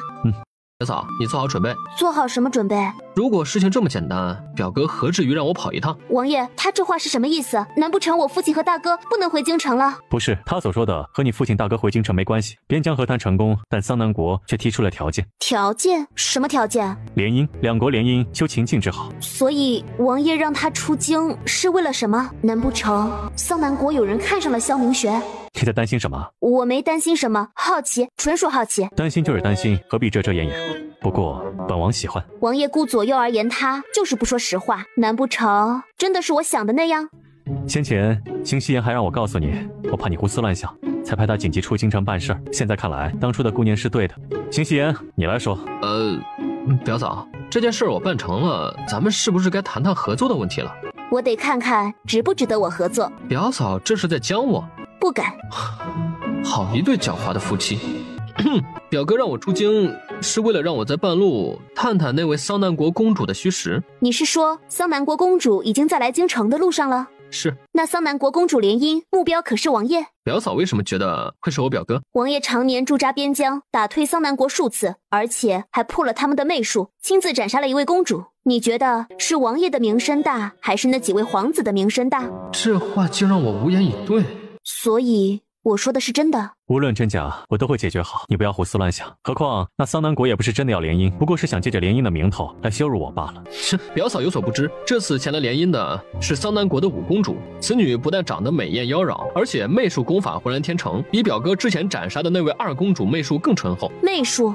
这位五公主对外只宣称习得媚术，实则她还偷偷习得了阴阳之术，而且术法精进。之前赵王府的那位侧妃与这位五公主相比，简直小巫见大巫。王爷，我记得上次花兰州说过何为阴阳之术，就是媚术修行再高一等的术法，利用阴阳之术在颠鸾倒凤间便能把与之亲近的男子内力吸尽，占为己用。那燕听莲就是用了这种利用男人身体龌龊的术法，才得以在几年间功法大增。如若是这样，那这位五公主可不是个善茬。正是因为知道怕这位五公主搅得京城不安，所以才派她提前送去一份大礼。大礼？那位五公主收了，没有疑心？表嫂不用担心，那五公主不但收了，而且还收得心安理得，喜不自禁，神不知鬼不觉，当晚就失了功效。住嘴！不用邢夕颜住嘴，我大概也猜到了。所以王爷让他送去的大礼与五公主偷袭的阴阳之术有关。猜出来了，也只猜到了其一，至于这里面的玄机我猜不到。反正王爷不可能神不知鬼不觉的就为了大老远给五公主送去几个美男子，助她修炼阴阳之术。表嫂心里知道就好了，何必说的那么直白？从桑南国进京需要途经宛城，宛城内有个富甲一方的刘昭夫人。这位刘昭夫人无父无子无夫，却养了一群面首。恰恰那五公主是个喜男色的，所以我让那二人在宛城上演了一出二女争美男的戏码。难怪他说那五公主说的心安理得，宛城距离京城百里之遥，那五公主无论如何也想不到这会是王爷的计策。只是五公主毕竟是一国公主，那位刘昭夫人又如何肯配合？邢夕颜曾救过刘昭夫人一命，这次倒是派上了用场。看来这次邢大掌柜功不可没呀。不，我只是按照表哥的吩咐办事，真正掌握全局的还是表哥，但真正实施的还是你啊。所以除了美男计，这里面到底还有什么玄机？这个我不太好说，反正这次五公主绝对会栽大跟头。唉，不说是吧？不说咱们就别合作了。唉，反正我现在手头还有2个挣钱的项目，要不我找别人合作？肥水不流外人田，便宜别人反倒不如给自己家。何况表哥如此爱重表嫂，表嫂想知道的，表哥又怎么忍心拒绝呢？月边胶，表哥，不是我要说的，是表嫂让我说的。什么是月边胶？月边胶是花兰州研制出来的一种药散，可内服，也可涂抹到身上，用过几次之后，皮肤会变得白皙细嫩。只是这药散十分燥热，能产生一种迷惑人心的效果，一旦沾染上，极难戒除。表哥让我安插进刘昭夫人面首里那个美男子，都服有月边胶。王爷，这月边胶没有流入民间吧？并未，这是花兰州研制出来的一种毒药，不会让人死，却会让人上瘾成性，生不如死。王爷手上可有？整个长宁王朝除了花兰州，只有我手上有这东西。王爷，我可以肯定的说，这月边胶一旦沾染，10人9毁。放心，我知道这是毒药，又怎么会让自己中毒呢？你不必忧心这件事的。是啊，表嫂不必杞人忧天，这月边胶就和鹤顶红一样，都是毒药，谁会傻到去吃毒药啊？所以表嫂，咱们是不是该谈谈合作了？是怎么个合作法？是开个新铺子，还是入商贾？表嫂是想当东家，还是当掌柜的？果然，你表弟是属貔貅的。我不当掌柜的，也不当东家，我拿技术入股你的依兰香如何？表嫂竟不是入股酒楼，而是入股依兰香。对。洛九离点了点头，从身后的软榻上拿过药箱，打开后从最底层拿出一个圆嘟嘟的小瓷瓶，瞬间一缕清香雅韵、花香纯正的茶花清香扑鼻而来。这是香膏，竟然还带有茶花的清香。你可以啊，好见识！这正是用茶花提取精油和零陵香混合而成的香膏。比你依兰香卖的那款凝香膏如何？邢希言伸手接过，竟然自然而然地挖了一点抹在手背上，然后低头闻了闻，香味清雅，膏状也柔润细腻，这是好东西啊，比现在店里卖的凝香膏还要质地醇厚呢。只知道你会医术，没想到竟然连这种东西都会制作。我是女医，自制这些东西倒也不难，何况我会的东西还有很多，王爷慢慢发现。表嫂的意思是还有很多这种香膏吗？我的意思是，这香膏只是其中一种，种类还很多呢。说着，打开药箱，从最下面一层又拿出一个长条形的瓷瓶。这款是我自制的爽肤水，每天洗完脸后用爽肤水打底，有控油补水的作用，再擦上乳液，也就是你手里拿的香膏。不过可惜防晒霜无法自制，待我有空闲下来试试能不能做出口红。等等，表嫂，您能不能一样的详细和我说一遍？什么爽肤水，什么乳液，还有防晒霜又是什么？口红，如果我理解的不错，是女子用的口脂吗？如若一样说，只怕说到天黑也说不完。现阶段我能制作出来的只有爽肤水和乳液。爽肤水和乳液就是给脸部皮肤补水保湿的，不过爽肤水比较侧重于补水，而乳液则以保湿为主。尤其是春秋冬3季，空气干燥，风沙较大，同时用爽肤水和乳液能起到保护皮肤，有效阻止水分的蒸发，使皮肤变得细腻富有弹性。王爷借用一下。只见洛九离先打开长条形的瓷瓶，从里面倒出了一些清香淡雅的爽肤水，拍在他的手背上。萧明玄一愣，随即浑身上下排斥性的就要把手缩回来。王爷不要动，我得拿出最有说服力的展现给你们看，要不然拿什么入股，拿什么挣钱？等你和我成了亲，成了九王府的女主子，成了亲王妃，何府上下一花一草一砖一瓦一金一银都是你的，你何苦手里做这些呢？金山银山不如自己手里的碎银子。王爷给我钱是对我的认可，我也可以花得心安理得，但是自己挣钱我就能花得大手大脚。萧明玄不喜欢他这样和自己生分，开口就要反驳，却被洛九离啪啪2下轻轻的拍打手背，再然后直起他的手给邢希言看。来，上手摸一下，普通的皮肤和擦了爽肤水和乳液的皮肤有什么不同？邢希言，你敢？他表哥征战沙场的铁血汉子，在没遇到洛九离之前，别说女人，就是男人都不让近身，更别说让男人摸手了。现如今，表哥，我就用手指头戳戳。你敢戳，本王就削了你的手指头。表嫂还笑。我错啦，那邢希言，你自己往自己手背上擦点感受一下。切，本来还想逗逗表哥的，这么大，还是第一次见到表哥这种不自然的失态。可是碍于表哥的淫威，算了，还是算了吧。遂伸手按照刚才洛九离的步骤和方法，把爽肤水和乳液拍在了自己的手背上。表嫂，果然啊，擦上这2样，肌肤清爽滑嫩，还有湿湿的感觉，就像是剥了壳的鸡蛋。你这形容还挺贴切。这爽肤水和乳液如果用的原材料不同，所呈现出来的效果还不一样。比如有最常见补水保湿的，有平衡油脂分泌的，有消炎消痘的，还有提亮肤色、均衡细腻的。总之，让一个人变美的有很多种。女人嘛，谁不想变得更漂亮呢？何况你是经商之人，能开那么大的依兰香，自然也嗅出了女人钱最好赚的道理。表嫂一句话，弟弟我就犹如遇到了知音。开依兰香之初，我就说过，这京城里女人的钱才是最好赚的。邢希言，收回你的眼睛，好好说话。表嫂，如果按照表嫂说的，我想可以在依兰香特意开一个区域，只卖这2样东西，前期可以少量制作，待用的人多了，口口相传，买的人也多了，咱们再大量制作售卖。果然啊，不愧是经商的脑子，就这么一会儿的功夫，竟然规划好了，而且与我所想的分毫不差。不过前期的少量制作我还能忙得过来，但如果是后期的大量制作售卖，我一个人远远不够。这不用表嫂担心，需要多少原料，需要多少人，表嫂尽管开口，绝不让表嫂为难。至于入股分成，也绝不会亏待了表嫂，4成，我给表嫂4成份子，可行？那你岂不是很吃亏吗？毕竟我只是技术入股，就只负责给你提供商品、铺面、推广、管理以及后续的原料、人工等所有方面都是由你负责。表嫂严重了，京城的盘子这么大，有钱大家一起赚嘛。况且依兰香开了也有些年头了，里面卖的东西翻来覆去还是那几样，现在也是时候出些新品。何况表嫂手里这些可都是独一份，单单那个爽肤水就种类繁多，别说是长宁王朝，将来生意铺大了，开去别的国家也是抢手货。所以这4成，表嫂就心安理得的拿着。好，既然拿了你4成的份子，那我也不能白拿啊。我给这个系列起了个名字叫蝶变，寓意用这个产品的女子会化茧成蝶，变成最美好的自己。你可以在依兰香内专门设出一个专柜。专柜？专柜就是专门针对某一类别、某一品牌、某一群体、某一类人提供丰富的产品，或专门陈列一个供应商的商品。简单来说，就是在你依兰香内规划出一个特定的区域，培养特定的人员，只负责这个系列的买卖销售。前期我可以做些小的样品，你拿去依兰香与其他商品，让顾客进行对比尝试，然后对这个系列以传单形式做出一个产品说明介绍，有人进店就发放一张传单，待攒足人气之后再进行上架销售。这只是我前期的一个预想，毕竟现在我还有精力。至于以后见了成效，生意火爆，供应量大的时候，就需要你寻找合适的人选来批量制作，我会提供相应的方子，只要能守住秘方不泄露，我敢肯定你的依兰香会日进斗金，而我只要躺着拿分红就行了，想想还挺美。表嫂是不是还有保留？倒不是保留，只是有些东西我也是巧妇难为无米之炊。表嫂说说，我对这些从未听过的剑士很是好奇，如若可以，何不变现，遍地开花？到那时，表嫂何止是躺着就拿分红啊，便是喝口水的时间也会日进斗金。一旁萧明玄微微皱了一下眉，今日洛九离带来的惊喜可是不少，所展现出来的东西也不是一般人能有的，说出的话大部分都不是他们所能认知的，所以说的多疑点就多。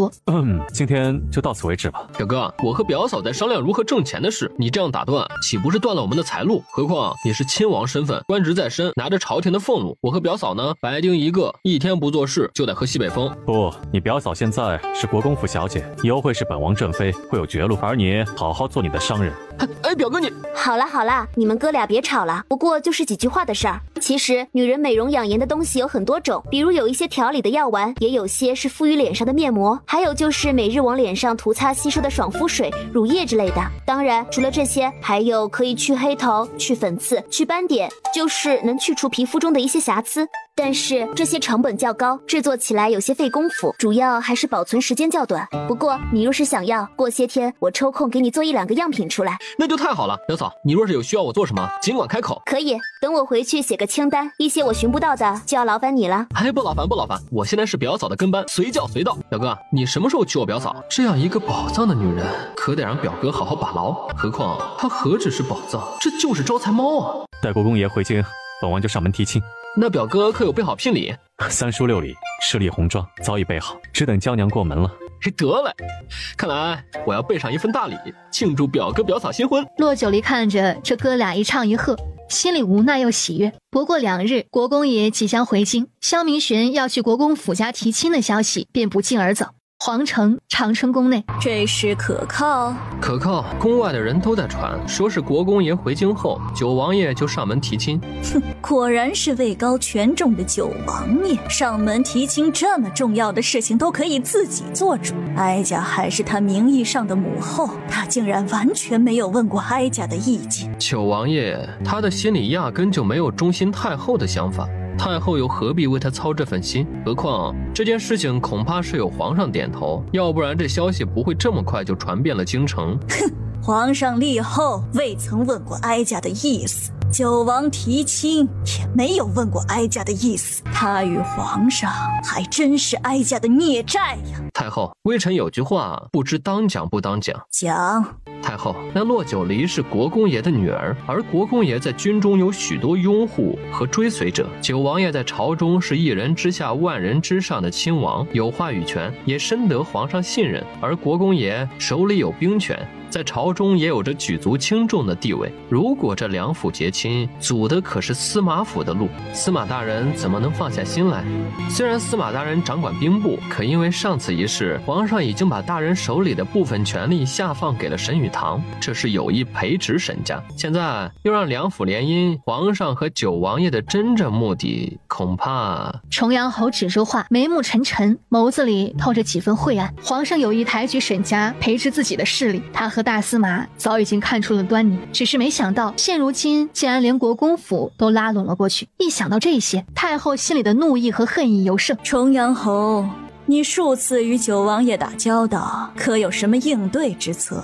应对之策，听闻九王爷以往不近女色，对床子之事大概还有些陌生。太后何不趁着这个机会，给王爷送2个美艳的教引宫女过去？教引宫女，这个方法也算应对之策？算不上，但能恶心骆九离。如果那2个教引宫女争气，爬了九王爷的床，以骆九离那个女人的气性，还有国公爷的脾气，恐怕成亲一事告吹了也不一定。何况听微臣说，韩愈二小姐也倾心九王爷。你说什么？韩愈？女子皆爱慕英雄，九王爷是长宁王朝的战神，容貌、权势、地位又是1等1的高贵。韩愈小姐情窦初开，喜欢九王爷也是人之常情。你是听谁说的？上次微臣去司马府，亲耳听到韩愈小姐与司马大人说的。不过司马大人不大同意，一直禁着韩愈小姐出府。哥哥自然不会同意。冰玉就是因为爱慕九王，付出了多大的代价？韩愈万万不能再走他姐姐的路。何况韩愈是留给昭王的，胡家嫡女必须要出一位皇后才行。不过当时韩愈小姐还说，如若她能嫁进九王府，不但能掌握九王的言行，还能在夺嫡一事上成为昭王的助力。韩愈这丫头有心了，不过胡家嫡女只剩她一个，不能让她去冒这个险。太后既然有心护着韩愈小姐，微臣倒是想起了一个人，她更适合嫁进九王府。谁？安亲王府明心郡主陆明心。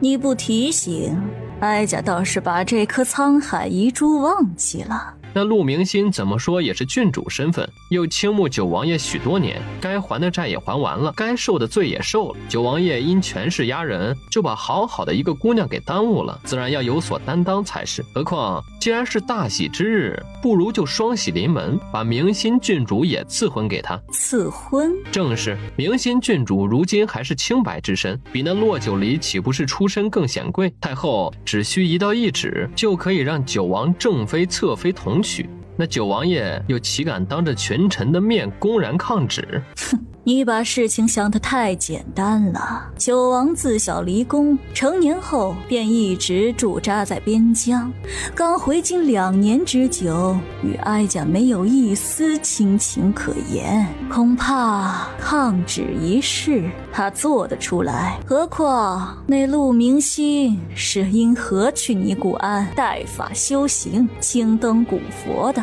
你又不是不知道。九王那样的脾性，连伪装都不信，又怎么可能会心甘情愿地迎娶一个曾给他下药的女人？可是太后让国公府嫡女嫁给九王爷，只有百害而无一利。何况不试试又怎么能知道会不会成功呢？退1万步讲，九王爷不知好歹，公然抗旨，那安亲王又怎么可能会轻易放过他？加深九王府与安亲王府之间的仇恨，让安亲王更死心塌地地追随司马大人，那这道懿旨岂不是也发挥了应有的作用？明心郡主是皇上亲自下旨放逐尼姑庵的，想让他回来，还需要想一个万全之策。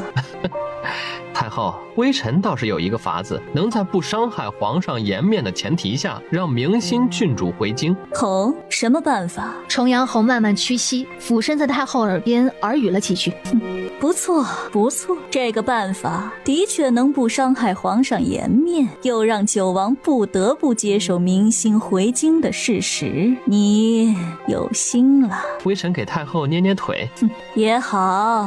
说着，由着重阳侯搀扶半卧在床榻上。这2天九王府有没有什么其他的异动啊？并无其他异动。九王除了在府里，就是去军中，再不就是去落酒离开的酒楼，其他的倒是没什么消息。没有消息，事出反常啊！李武，寝殿门口，李公公听到太后召唤，忙不迭地走了进来。太后娘娘，你亲自去挑选2个长相漂亮、美艳的教引宫女，送去九王府。太后娘娘，如若九王有意托辞，奴才……废物！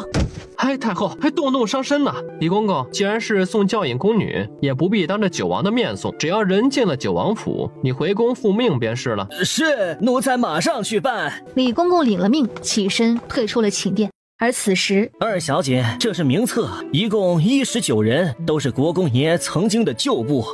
骆九离接过名册，看了一眼门口，那些人是？回二小姐的话，他们是这19人里推举出来的，过来感谢二小姐的。都是父亲的旧部，战场上退下来的将士，感谢就不必了。二小姐还是见一见吧，他们虽然清贫，但也有自己的原则。二小姐不见，恐怕会让他们心内不安呐。见见吧，战场上下来的将士都是心思纯粹之人，他们只是想对你说声感谢罢了。既然王爷说见，那就见见吧。嘿，属下马上就把他们叫进来。说着转身去了门外。不一会儿功夫，张管家领着4个人进了屋里。草民见过二小姐。快都起来吧。4人起身后，有人看了眼萧明玄，他们只听闻过九王爷的威名，但并未见过九王爷的容貌，自然不知道面前人就是叱咤沙场的战神王爷。二小姐，草民陈心带所有旧部将士特来感谢二小姐。你们都是我父亲的部下，不必见外。国公爷仁义，二小姐心善，我们这些退下来的将士心里都明白，普通人找个生计尚且艰难，何况是我们这些身有残疾的。是啊，国公爷和二小姐的大恩大德，老汉我没齿难忘。我儿虽然战死沙场，但他死的荣光，死的值了。骆九离闻此，目光带着询问看向张管家。张管家面不改色地走上前。二小姐，这位河伯的儿子战死沙场，家中只有河伯一个人了，因为没有田地，也没有生活来源，平时都靠着给人打零工过活。属下去庄子时，半路遇到了他，见他无依无靠，便带了回来。至于这里面的其他事儿，张管家并没有明说，而是眼神若有似无地看了一眼萧明玄。骆九离自然注意到了张管家的眼神，也听出了张管家刚才话里的重点。河伯，我问你，你老家没有田地吗？没有啊，我儿子死了几年了，没有子嗣传承，家里又只有我一个年老体弱的，那田地早就被乡里收回了。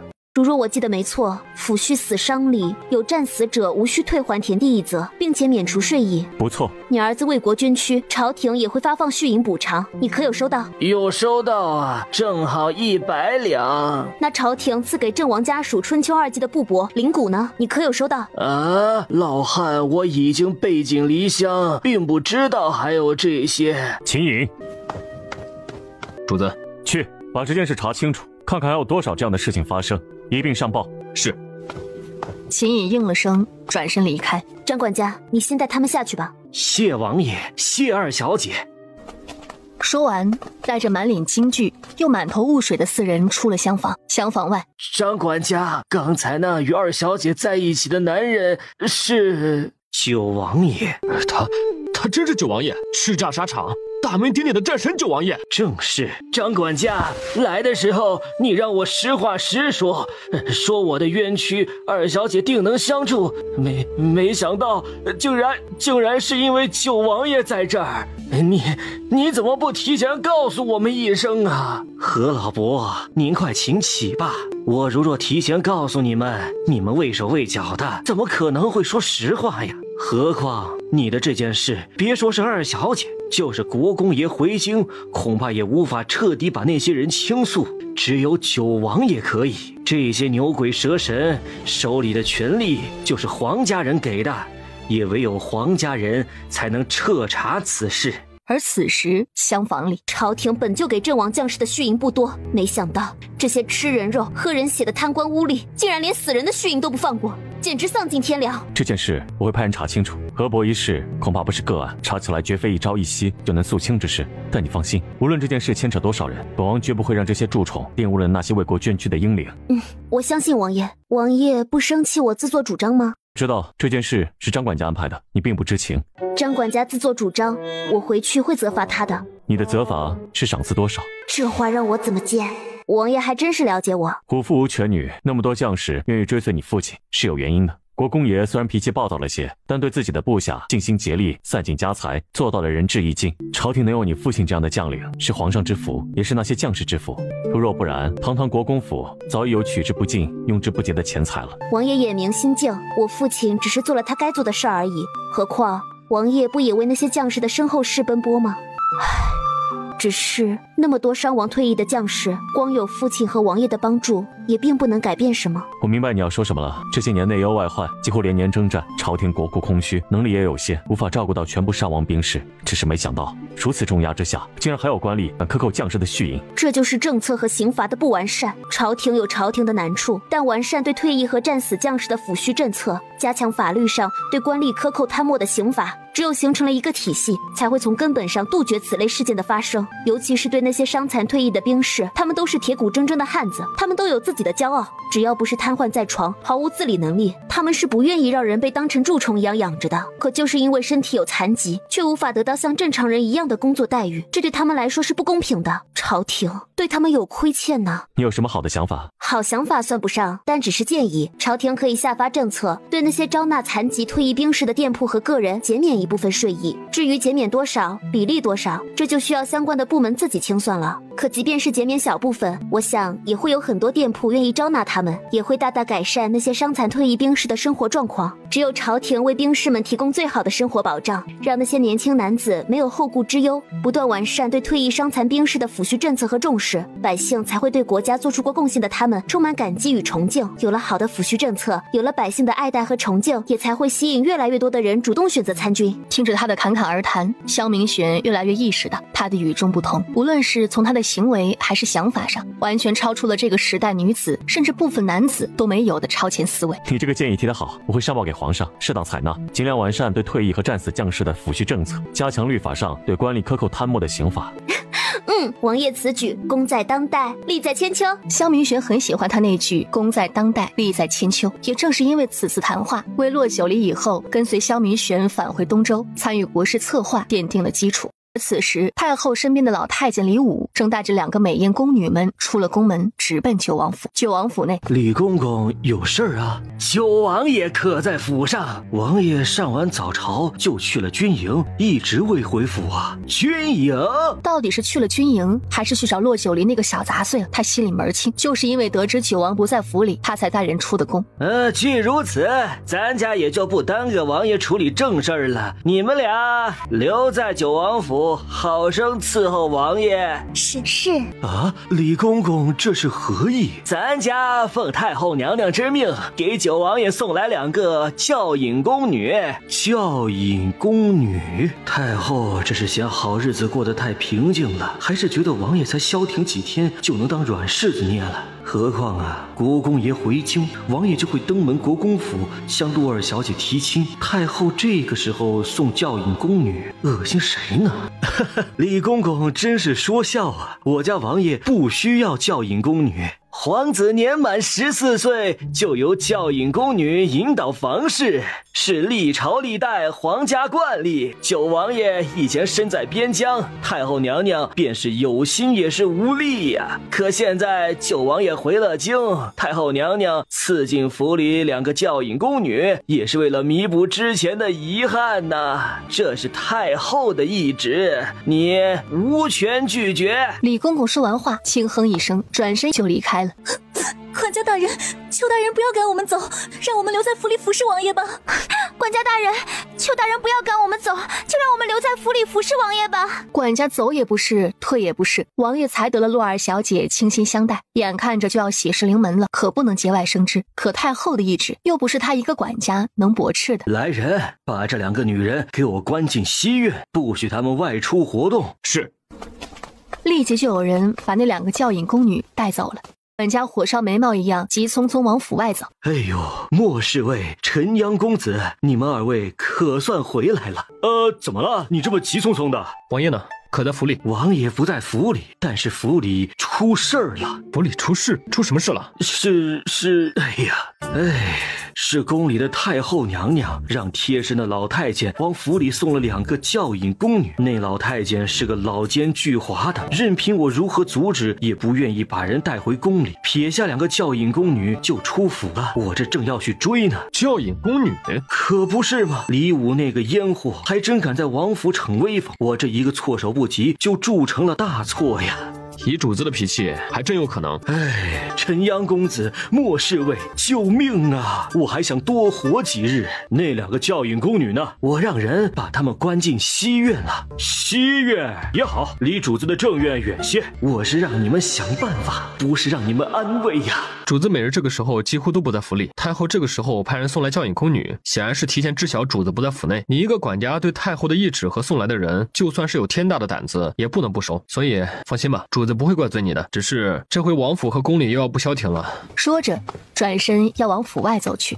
你干嘛去啊？去天下第一国找主子，回来解决那2个教引宫女啊。我陪你去。不用，你回府派人监视那2个教引宫女的一举一动，太后派来的人说不定是奸细呢。那好吧，你去找主子，不过千万不要让陆二小姐知道，要不然不定又生出什么事来。主子好不容易有了喜欢的女子，可别让太后那个老妖婆给拆散了呀。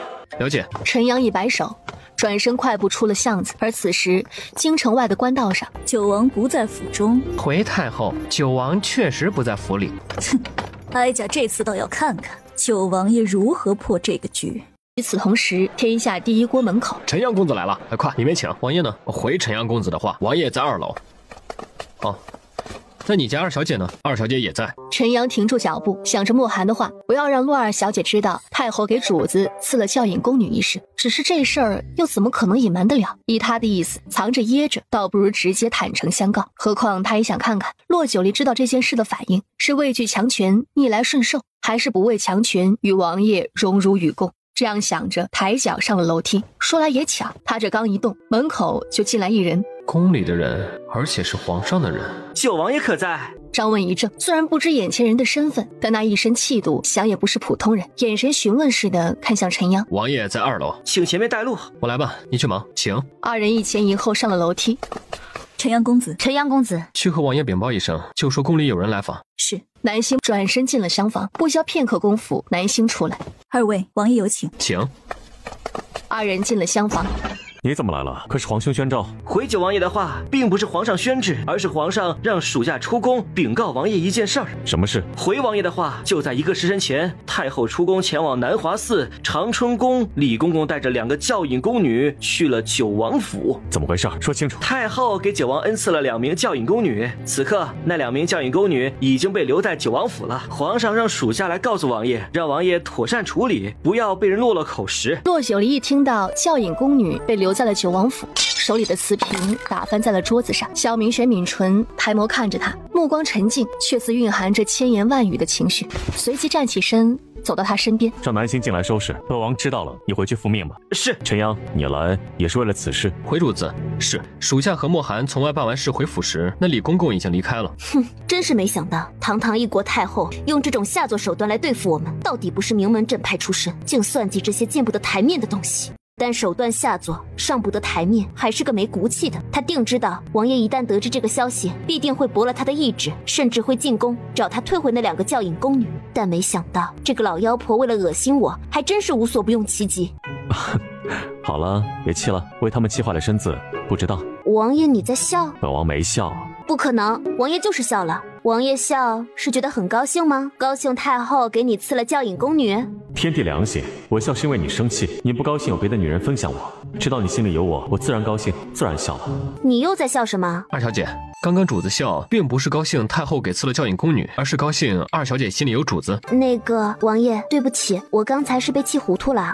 不必道谢，我乐在其中。如果你不生气，该生气的就是我了。我知道王爷会包容我的脾气，可现在我真的有点控制不住心里的气氛，怎么办？那2个教引宫女名义上是太后赏赐的，可实际上呢，她们不但是太后用来恶心我和王爷的，是不是也有可能是太后安插进王府里的眼线？若如此，她们也不是无辜的。要不然我给那2个教引宫女下个毒药得了，省得节外生枝。二小姐，不可！刚刚皇上的那位说过，皇上让王爷妥善处理，不要被人落了口实。言外之意就是不要杀了那2名教引宫女，便是退回宫里，也得让人活着回宫。皇兄的确是这个意思，但是如若你心里不舒服，杀了他们又何妨？主子这是被洛二小姐失了魂吗？怎么处处以洛二小姐为先啊？闭嘴！王爷，还是先看看情况再说吧。那2个教引宫女安排在了什么地方？管家给安排去了西院，没有命令不许他们私自出院子。莫寒也已经派人去监视了。如此甚好。丽儿，我与你商量一件事，不知你可愿意？什么事？王爷说来听听。我想让你去九王府住几日。是因为那2个教引宫女？我知道这对你的名声有损，毕竟你我还未成亲。可是九王府的后院一直以来都是干净的，现在多出来2个别有用心的女人，恐怕整个府邸上下都夜不能寐。你知道的，那是宫里特意调教出来的女人，手段龌龊，让人防不胜防。你去府里暂住，对外我会宣称是我生病，需要你这个女医照顾。这样的话，我放心，你也能放心。洛九离听他一句一句的说着，并没有言语。丽儿，你一直不说话，是不愿意吗？一旁陈阳简直没脸看，他是第一次见主子在一个女人面前扮猪吃虎，那失落的声音，那委屈巴的表情，20几载，今天也是头一遭。好，我陪你回王府，不过我要先回国公府一趟，与母亲说一声。我陪你回府，亲自与你母亲说。不用，这件事王爷去说，母亲反而不会答应。那王爷先回府等我。洛九离也是有私心的，太后不是想恶心他吗？那他就把这件事情给闹大了，左右大家撕破了脸，谁也别给谁面子。回到国公府，洛九离直奔母亲的正院。九儿，今日店铺那儿生意可好？好，冬日里天寒，自从铺子开业，日日爆满。真没想到有朝一日你会经商做生意。看来以后国公府就要仰仗你了。女儿能被父母仰仗，是女儿天大的福气。母亲，我有话想和您商量。怎么了？可是出事了？不是大事。洛九离摇摇头，随即把太后给九王赏赐教引宫女的事儿告诉了自己的母亲。什么？你说太后给九王赏赐了教引宫女？堂堂一国太后，这手段还真是让人不敢恭维。哼，她不过是想恶心我和王爷罢了。她知道王爷不会同意，让李公公在王爷没在王府的时候把人送了进去，而他呢，离宫去了南华寺，这不是明摆着故意的吗？他想恶心我，那我就把事情搞大，让他里外丢脸。九儿，她毕竟是太后，是皇上的母后，你万不可做出对皇家不利之事，要不然不要说皇上，就是九王那儿也不好交代。我知道，母亲放心，只是那2个教引宫女仗着有太后的意志，恐怕会做出什么龌龊事来。而王爷也不能总是宿在军中，他怕我胡思乱想，和我商量让我去王府住上几日。王爷让你去王府住？母亲不必惊慌，王爷知道这对我的名声有损，毕竟我们还未成亲。但是我和王爷已经认定了彼此，何况上次我失踪那件事，该知道的也都知道了，我和王爷只差了成亲一道程序。可是母亲放心，王爷会对外宣称他生病了，需要我这个女医照顾，这样的话外面也不会有什么风言风语。可是你们毕竟没有。哎，九儿，母亲问你，你真的喜欢九王爷？喜欢到不顾自己的清白也要去做这件事？毕竟他是亲王，身份尊贵，以后为了子嗣肯定也是妻妾成群。你们现在还未成亲，还有挽回的余地。他不会，他不会，他不是昭王，他与任何3妻4妾的男子都不一样。你就这么信任他？自己的女儿都这样说了，身为母亲再去万般阻拦，只会让母女彼此徒增烦恼。二小姐，你可来了。怎么了？情绪这么激动？主子刚刚回府，发了好大一通脾气，现在府里上下噤若寒蝉，唯恐惹怒了主子，小命不保啊！哪里就那么严重啦？我看王爷情绪还是挺稳定的。还算情绪稳定？二小姐这是神经错乱了吧？二小姐，放眼整个京城，也只有二小姐还能说出主子情绪稳定这样的话来骗人了。太后闹这么一出，但凡有点脾气的都忍不住。王爷不是冲你们发火，是实在进不得宫，找不得正主儿。二小姐这话又从何说起啊？王爷没说吗？二人摇头。那陈央呢？也没和你们说吗？陈阳公子没有和王爷一起回来，想必是被王爷派出去办事了吧？那就难怪了。太后已经离宫去南华寺了，这2个教引宫女现在成了烫手山芋。依我和王爷的意思，本是想，可惜皇上派人过来送信，让王爷妥善处理，不要被人落了口实。这太后娘娘做事太不地道了。哎呀，何止不地道，打着恩赐的名义做这种下作的事。他以为拿2个教引宫女来恶心我和王爷，当真就能万事大吉了？想得美！二小姐是有什么计策吗？有是有，不过这件事还需要和王爷商量一下。待商量好了，你们等着吩咐就行。屋内厅里正隐着怒气的萧明玄，一听到洛九离的声音，抿紧的唇角微松，金贵容颜似泛着一层柔光。王爷，你母亲同意了。母亲都同意我嫁给你了，又怎么会不同意我来给王爷治病？萧明玄眸心浮现几分暖意。莫寒，主子，去外面抓几副药回来，就说是本王感染风寒，卧病在床。是。说着转身出了院子。陈央公子没有和王爷一起回来？我派他去往溧阳方向迎接你父亲。啊？为什么？只有你父亲尽快回京，我才能尽快的上门提亲，你我的关系才能从九王爷和洛二小姐变成未婚夫妻，这样我们才能名正言顺。待过了冬季，天气暖和了，找个黄道吉日，我们便成亲。王爷想得周全。趁着这次机会，在府里多陪我2日。这些日子，王爷除了府中、军中，就是与我在一处，不嫌腻吗？怎么，你觉得与本王在一起久了会感觉到腻？不会。王爷可有去西院看那2个教引宫女？你觉得本王该去看他们吗？生气啦，我不过是问问而已。王爷染了风寒，自是不能出门。至于那2个教引宫女，我带王爷去会会。你去？太后娘娘盛情，咱们怎么能怠慢了人家？何况我听说那2个教引宫女生的那叫个美艳娇柔，个顶个的美人胚子。切，这与我何干？况且在我眼里，你比他们都美。谁说王爷淡漠寡言？哄人的话如此自然的脱口而出，居然一点都不违和。这不是哄人的话，是发自内心的。人都说情人眼里出西施，你在我眼里比任何女人都美。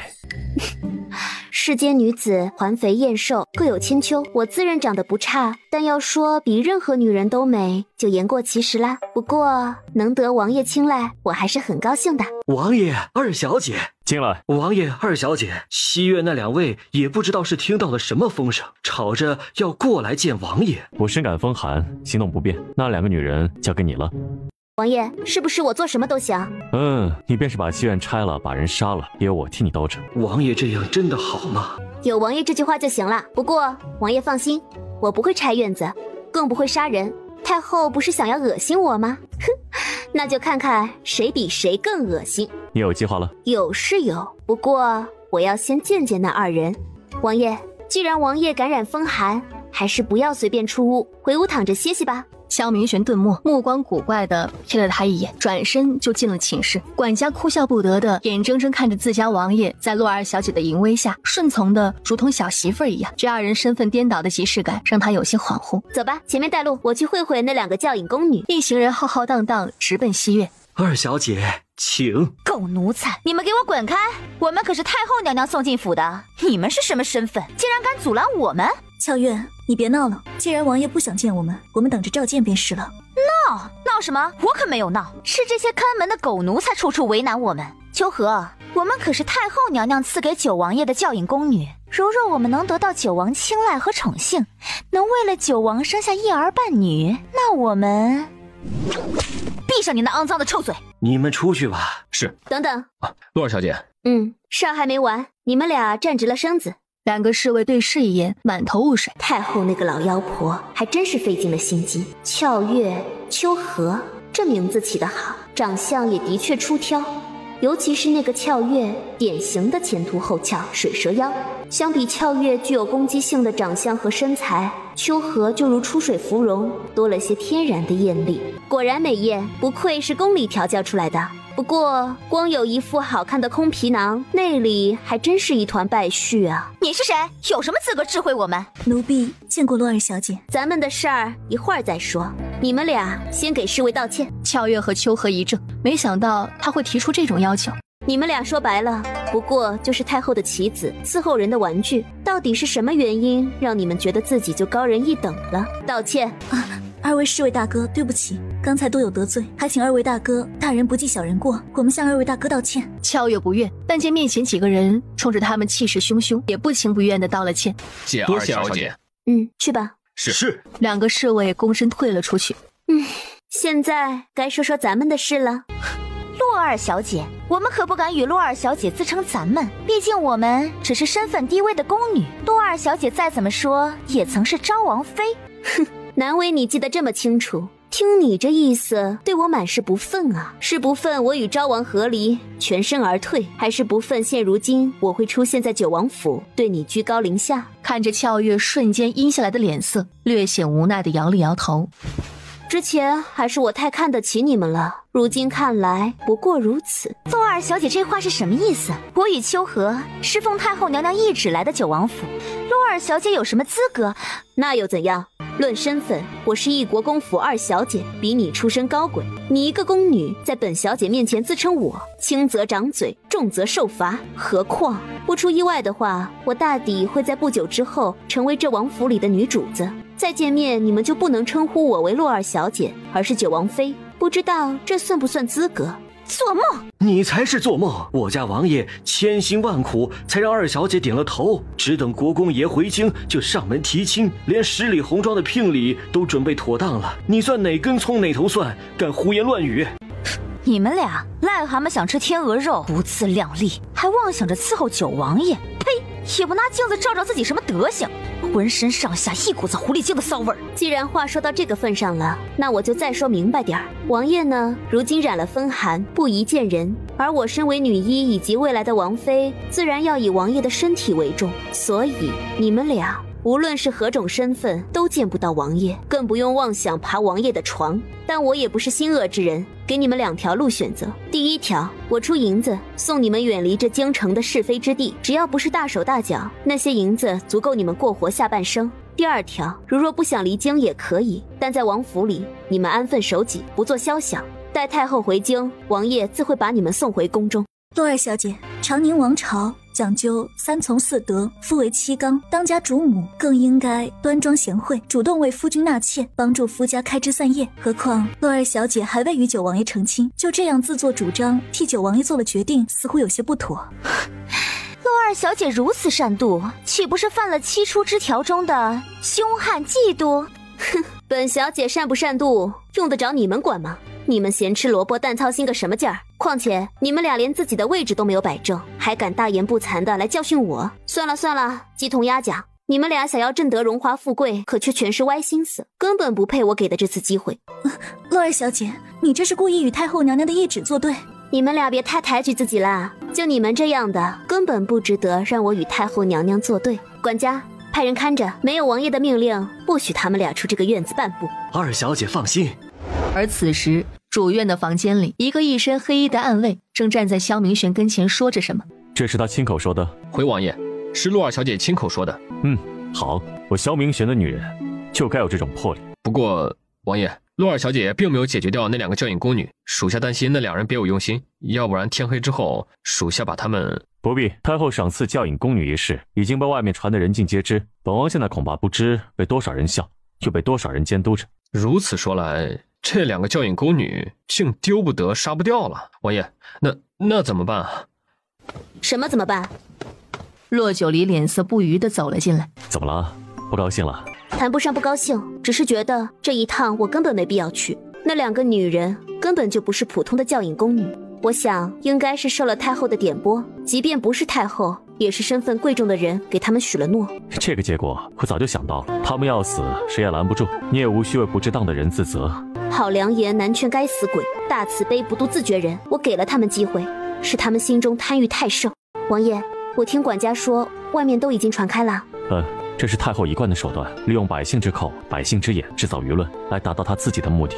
哼，还真是不耻。百姓的舆论永远是派系争斗中的一把刀，一经落，万物生。越是大的体量出了大问题，所有人，哪怕是毫不起眼的人，都会添柴粉米。这也是为什么皇上会派人出宫来找王爷的原因。如若2个手无缚鸡之力的宫女死在了九王府，恐怕王爷六亲不认，无情无义，不中天伦，不通人情的话就会凭空冒出来了。你分析的丝毫不差，所以为了你父亲我的声誉，你的计划是什么？天机不可泄露。现如今我已经探知了他们的想法，那接下来几天咱们该养病养病，该吃吃，该喝喝，待时机成熟，自有他们的去处。你这样一说，愈发的让我好奇了。但他不打算追根究底的去问。这2个教引宫女虽然被送得让他心里膈应恶心，但也算是让他和洛九离有了独处的机会，更让他把之前担心有关于查找贪墨续银那件事牵扯到洛九离身上。现在人就在自己的身边，既能护他周全，又能儿女情长，还有怎么可能白白浪费大好时光？现如今我可是身染风寒之人，身体虚弱，你可要好好保护我的安全，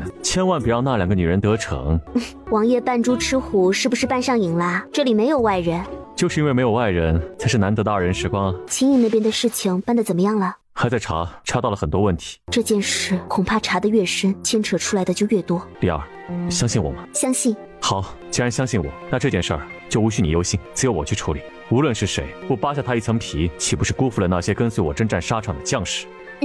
而此时，京中兵部署衙内，大人，现在怎么办呢？九王爷的人正在暗中调查此事。慌什么？我问你，这件事你可有亲自参与？并未。既然未亲自参与，如若查到，就把此事一并推卸出去便可。至于你，不过是在不知情的情况下多收了人的几两银子罢了。你拿着那些碎银子做场法事，这件事也就与你无关了。是，多谢大人指点。至于做法事，无非就是让自己手里的银子送去能平息这件事的人手里，破财免灾，破财免灾。九王嫌少管朝中之事，这件事又是怎么被他知道的呢？回大人话，是一国公府的那个洛九离。洛九离？正是。江丰年咬牙切齿地把自己查到的事情跟胡觉说了一遍。要不是他，九王爷断不会去注意这些小事。真是没想到啊，洛九离那个丫头会有如此心智。若不是他激怒过老夫，老夫倒真希望他是大司马府的盟友，而非敌人。不过可惜呀，敌人再好，也终究是敌人。大人的意思是？听说他现在每日往返于酒楼和国公府之间。九王府里，洛九离的喷嚏打个不停。可恶，谁在骂我？主子，是不是天冷染了风寒？要不要让管家去找大夫来？不必找大夫，我就是大夫。王爷呢？还没回来？回来了，秦颖刚才回府了，和王爷一直在书房说话。秦颖回府了。洛九离看了看门外，望眼欲穿的没有等来萧明玄，却等来了勾着一双狐狸眼的邢夕颜。表嫂，表嫂可是让我好找啊。秦公子，你才从外面进来，别把寒气带给主子。主子，你还是往里面来吧。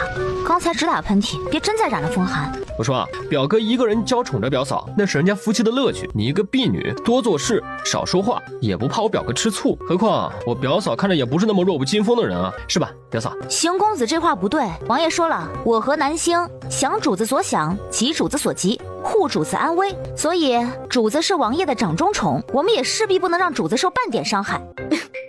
男主，我又不是泥塑的，哪里就那么夸张啦？坐吧，来找我还是来找你表哥？自然是来找表嫂的。我先去了酒楼，见表嫂不在，又去了国公府。夫人说表嫂来了九王府，我这才火急火燎的找了过来。你见到我母亲了？国公夫人一切安好，府里上下也正在收拾，说是不过几日，国公爷和大公子就回京了。真的？估计等父亲和大哥回京，王府这边的事儿也告一段落了。表嫂，听说太后给我表哥……就在西苑。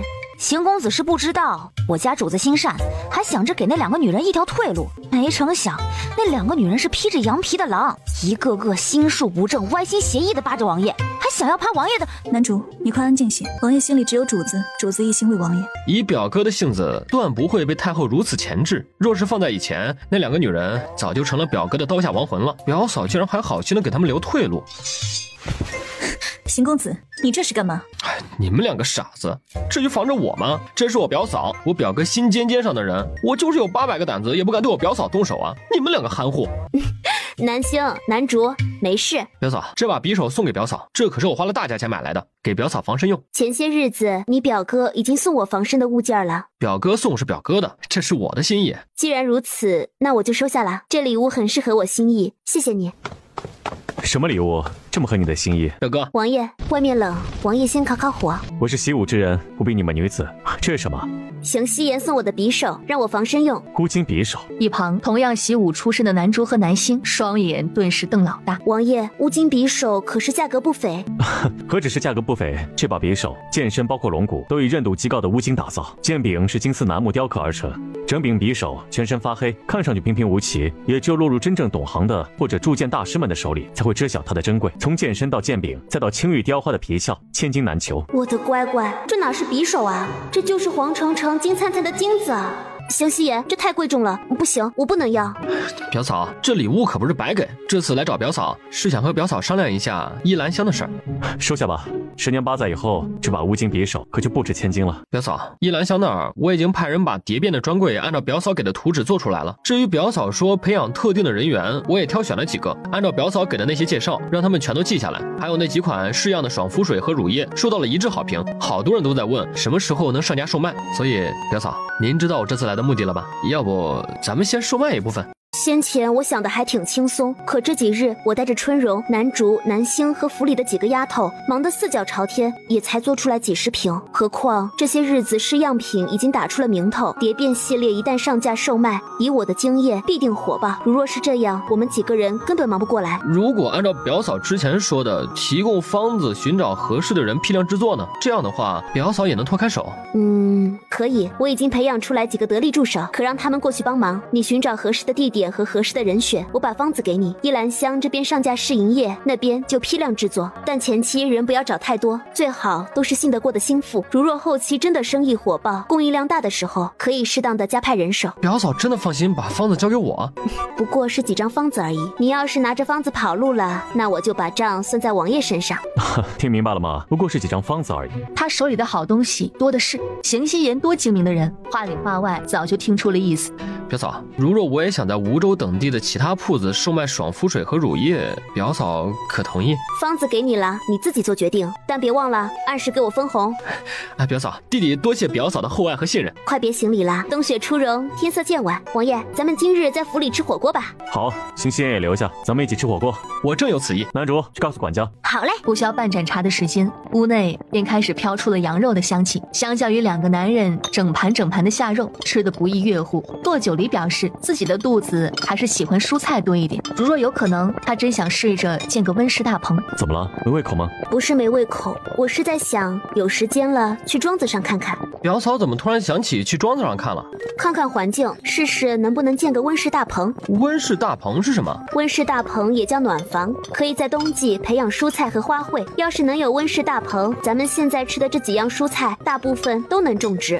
表嫂，这温室……邢夕颜，闭嘴！王爷，你怎么了？萧明玄冲着男主他们挥了挥手，屋里服侍的人行了礼，相继退了出去。从今往后，这些稀奇古怪、外人从不得知的、没有的东西，不要再轻易说出口了。还有你，邢夕颜，有些话、有些事儿，你给本王烂在肚子里，不许传出去。该让你挣的钱自会让你挣，不该沾染的，千万别做肖想。邢夕颜一怔，狐狸眼里透出几丝深意。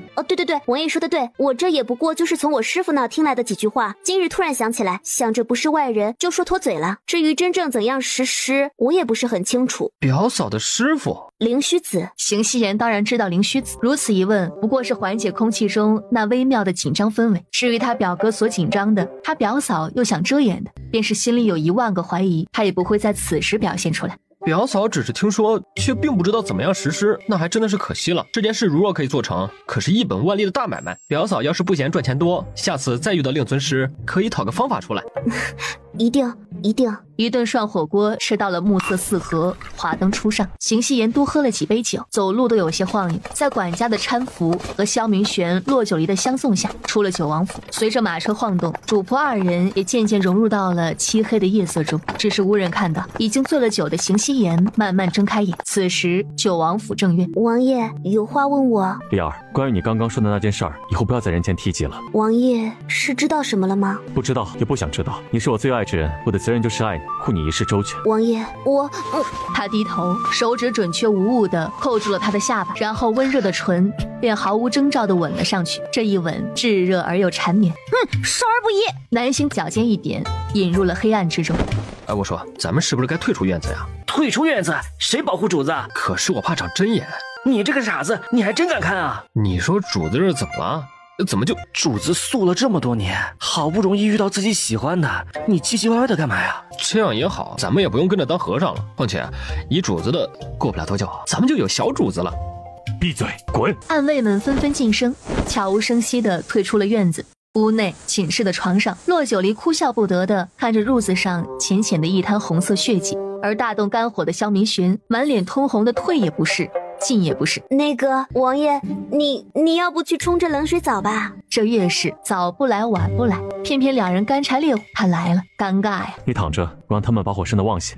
萧明玄说着，急急从屋里走了出去。而站在屋外的男主和已经返回来的男星，则被吩咐进屋服侍洛九离，更换被褥。相较于正院的各种意外，西院屋子里，你如此妖娆的身段，妩媚的容貌，不一样被禁足在这冷院里，连九王爷的一面都没有看到。俏月，你可别忘了太后对你我的嘱托。说我？哼，你不也是一样吗？手段耍得十足，一副人畜无害的清冷模样，到最后还不是被那洛九离一招就破了功？你当真要与我如此针锋相对吗？这种局面下，你我不是该同心协力，一起对付洛九离，夺回九王？我也想啊，是你挑起的事端，现在又一副我不懂事的样子，你这又当又立的给谁看啊？说着扭动着腰肢走到床边。你好，是我错了，我向你道歉。我只是有些太心急了，未曾想到那洛九离竟然不按常理出牌，如同杜甫一样把你我禁足在这冷院里。现在你有什么办法能出去？反正我是想不到办法。有是有，就是需要你配合一下。翌日天刚蒙蒙亮，洛九离就醒了过来。南星，男主，主子醒了。主子，外面才天亮，主子再睡会儿。睡不着了。王爷呢？昨晚他迎来了月事，萧明玄跑出去冲了澡，回来后两人便相拥而眠，一夜无事。王爷每日这个时辰都会去教场。教场习武吗？王爷的功夫一日都不曾落下过。王爷就是因为有如此恒心和毅力，以及坚如磐石的自律性，才成就了战神王爷的称号。武将当真不易。主子，我去告诉厨下给准备早饭。让厨下不要准备太多，2碗粥，2个鸡蛋，1碟咸菜，1小笼肉包，足够我和王爷吃就好了。要不像上次那样一大早铺满一桌子，吃不下，都浪费了。是。洛九离洗漱完，坐在铜镜前擦脸，身后有专门梳头的丫鬟给他梳了个简单的发髻。屋里发髻才梳完，萧明玄就进了屋。男主说你去教场了。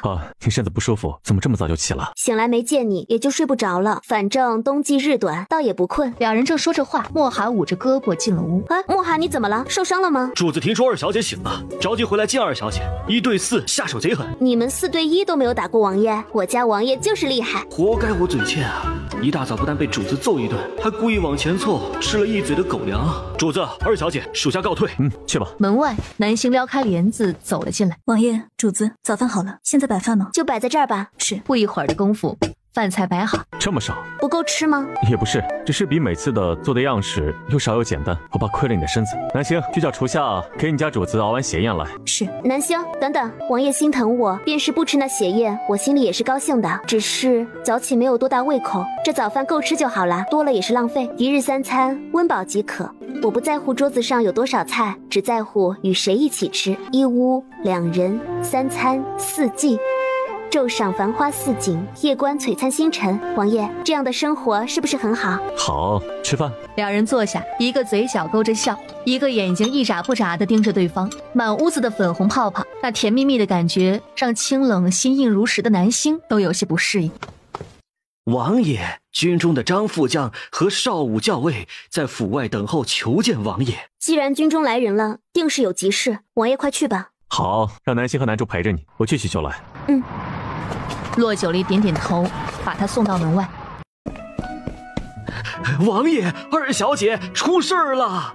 又来？怎么回事？王爷，是西院的那2个女人，那个叫俏月的割了手腕，人到现在还昏迷不醒呢。什么？割手腕？那个女人那样在乎容貌和权势，还那样跋扈，会割手腕？谁说不是呢？可那个叫秋荷的女人说，俏月是因为昨日受了二小姐的委屈，一时想不开，半夜的时候用碎的茶盏割了手腕呢。切，这话你信？本王真是给了他们胆子，去找人把那2个女人扔出府里。算啦，我过去看看。不许！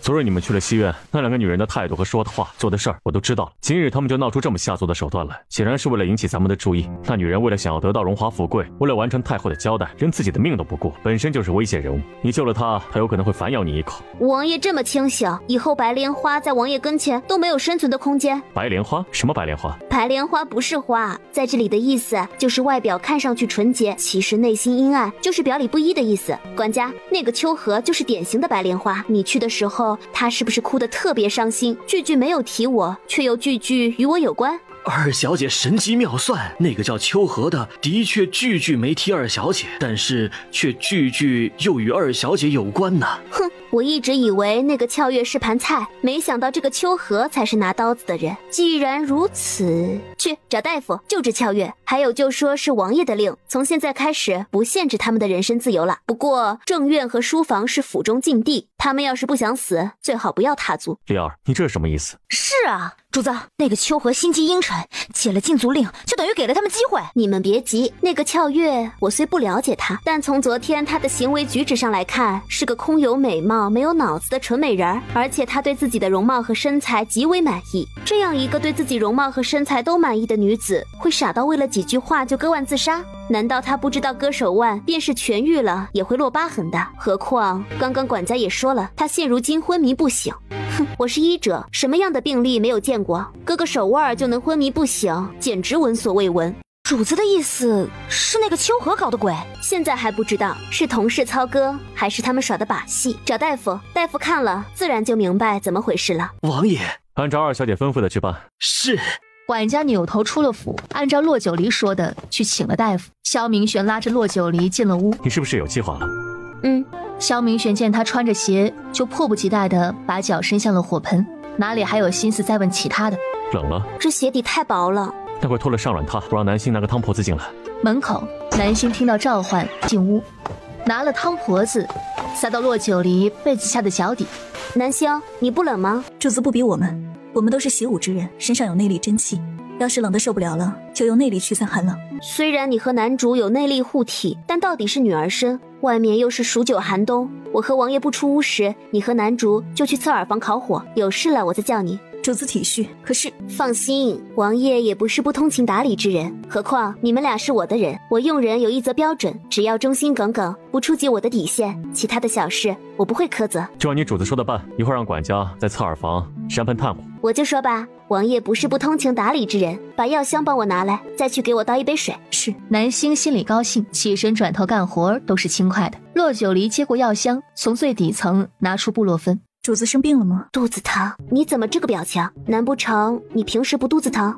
从未疼过，都是男主疼。这是什么神仙体质？从未疼过？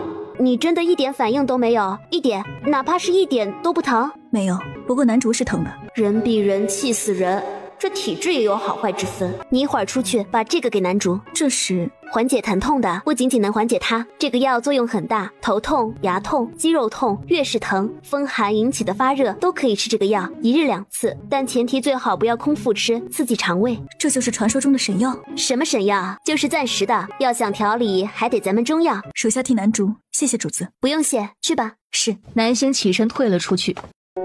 以后呀，你和南星谈论这样的话题，还是尽量避开外人。王爷不是外人。我的意思是尽量避开男人。哦，我明白了。还疼吗？吃了药不疼了。王爷，莫寒回来定是有要事禀报王爷。你好生休息，我去就来。好。骆九离点头，目送他离开屋子。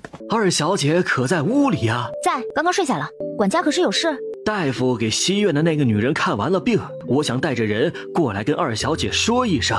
进来，我没睡。门外男主闻此，扭身推门进了屋里。主子，您刚才不是睡了吗？刚才睡着了，现在又醒了。这时候，门外的南星带着管家和那个老大夫进了屋。俏月怎么样了？那姑娘的手腕伤得很深啊，是用破碎的茶盏硬生生的割开的。老夫仔细看了伤口，伤口程度由浅到深，没有抽搐伤啊。看来那俏月不是自伤，而是他伤了。是。那俏月可是醒了？并未呀，按理说割腕不至于昏迷不醒啊，除非有另一种可能。哼，大夫但说无妨，今日这话不会传出府外，更不会有人为难于你。那女子中了山茄花毒，所以才会昏迷不醒。山茄花？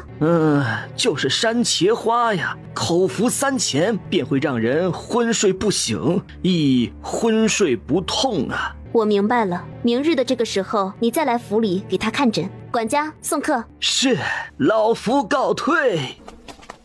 老大夫行了礼，与管家一同退了出去。主子，那俏月一直昏迷不醒，原来是被秋荷那个毒女人下药了。洛九离点头，没有说话。那个秋荷看着柔柔弱弱，没想到竟然如此蛇蝎心肠，手段狠毒。主子，这种人留在府里就是祸害。我同意男主的话，应该尽快把他们解决了。是该尽快解决。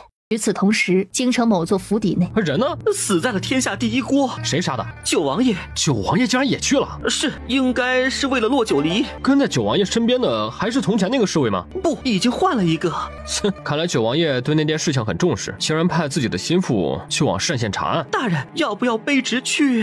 不要太明显，要伪装成意外。是。侍从起身，低着头退了出去。洛九离到底还是睡了一觉，再次醒来已经是暮色四合。醒了，王爷，你回来了。见你睡着，便没忍心把你叫醒。莫寒呢？可查到了什么？那杀手叫凌刃，不隶属于任何一个江湖杀手组织。此番进京是与他人做了交易，至于是谁，人死了，交易的金钱没有过明面。莫寒和大理寺都在暗查，可能需要时间。别担心，有我护着你，无论是谁，也不可能伤害你分毫。我信王爷。王爷知道西院的事儿了吗？一个咎由自取，一个心狠手辣，你不用出手，就作弊上官即可。想到那2个女人把从后宫嫔妃那儿学来的肮脏事儿用在了他的九王府后院，他就恨不能一刀劈了他们俩。太后想要当着满殿朝臣和天下百姓的面打王爷的脸，想要来恶心我，恶心我们国公府，那我就狠狠地给他打回去。不怕太后回京治你的罪？切，是他自己老眼昏花，选了个这等货色送进府里，留了把柄。我要是不好好利用，岂不是对不起他老人家？好，你想做什么就去做什么，出了事儿还有我。有人撑腰的感觉真好。秦颖呢？今日一天都没见到他了。我派他去河伯的老家查案了。河伯的老家？河伯的老家在单县。当年河伯田地被收，朝廷下发的续银也被人克扣一半。这件事儿在单县恐怕不是个例。这件事皇上知道了吗？知道了，皇兄大怒，也已经暗中派人去了单县。晚上的话题有些沉重，两人都有意避开。吃了晚饭，一个批改军中折子，一个坐在一旁鼓捣手里的瓶瓶罐罐。后半夜的时候，外面下起了雪。第2日天光大亮，整个京城白雪皑皑，银装素裹，煞是好看。王爷，二小姐，谢家派人送来了一盆红梅。谁送来的？是谢家的花匠，说昨晚知道要下雪，就把所有盆栽的红梅放在了院子里。没成想一大早起来，白雪压红梅，竞相开放。谢家老夫人便派花匠送过来了一盆呐。那宫里呢？可有？我特意问了那个花匠，花匠说连送皇上的龙油梅也是今早开放的，一大早就拉着车去了宫门。收下吧。是。管家退了出去。梅雪争春未肯降，骚人搁笔废屏章。梅须逊雪3分白，雪却输梅1段香。一旁萧明玄很意外，很是惊讶，甚至带着几分惊喜地看着他。王爷这样看着我干嘛？这首诗很好，想不到你医术了得，经商了得，才情竟然比那些所谓的才女更高一筹。王爷说笑了，这首诗不是我做的，我只是照搬而已。照搬？那你告诉我，这首诗是何人所写？难不成是你那从未现身过的师傅？对。萧明玄瞧着他的眼睛一直盯着梅花看，嘴里面全是敷衍，只当他是故意的，也就没有再询问别的，但心里已然把那句足够让人惊艳的诗句记下了。我瞧着你很喜欢梅花。谁人不喜欢梅花？傲雪而立，高洁伟岸，不畏严寒，百折不挠，坚贞不屈，要不然他怎么会成为花中4君子之一？你喜欢，我让管家明年在后花园子里开辟出来一块地，专给你种梅花。如此兴师动众，大可不必。我说喜欢也只是喜欢，但还没喜欢到情有独钟的地步。何况我喜欢的花有很多，春天的杏花、桃花，夏天的荷花、昙花，秋天的菊花、桂花，那么多的花，管家岂不是要忙死？见他并未坚持，也就不再提起了，但心里已然记下了此事。两个人就这样欣赏着窗外的白雪，闻着梅花香，安安静静的闲暇了一个上午。吃了中饭，一如昨天午后的那个时辰，管家带着老大夫进了府。南星，你去告诉管家，就说王爷召见秋荷。主子，这是。南星点点头，主子发话，王爷都愿意听。他一个侍从，可不敢多事。去，把屏风搬过来，立在当中。这主子和王爷到底葫芦里卖的什么药？是，王爷只是让你见见，为我拖延时间，又不是让你。本王可不是谁想见就能见的，何况你是想让本王违抗皇兄的意思，送那女人的尸身回宫里吗？好吧，王爷想怎么样就怎么样，那就辛苦王爷啦，我先去了啊。只给你1个时辰。不用1个时辰，半个时辰我就回来。男主守在屏风外，不许那个秋荷接近屏风。主子不用手下跟着吗？不用，有南星跟着我，你守好王爷。王爷武功那么高，那秋荷根本不是对手。我决定了，这件事后给男主安排一次相亲。骆九离实在是没眼看男主那一头雾水的傻样，撩开帘子就走了出去。西院，秋荷，王爷要见你。是，奴婢马上来。说着站起身，抹了抹溜光水滑的头发，扯了扯一身干净如雪的白色衣裙，袅袅婷婷，柔柔弱弱的跟着管家出了西院。大夫，我家主子说了，需要俏月清醒1个时辰。南星带着老大夫进了屋，老大夫先给俏月把了脉。大夫，他不会是死了吧？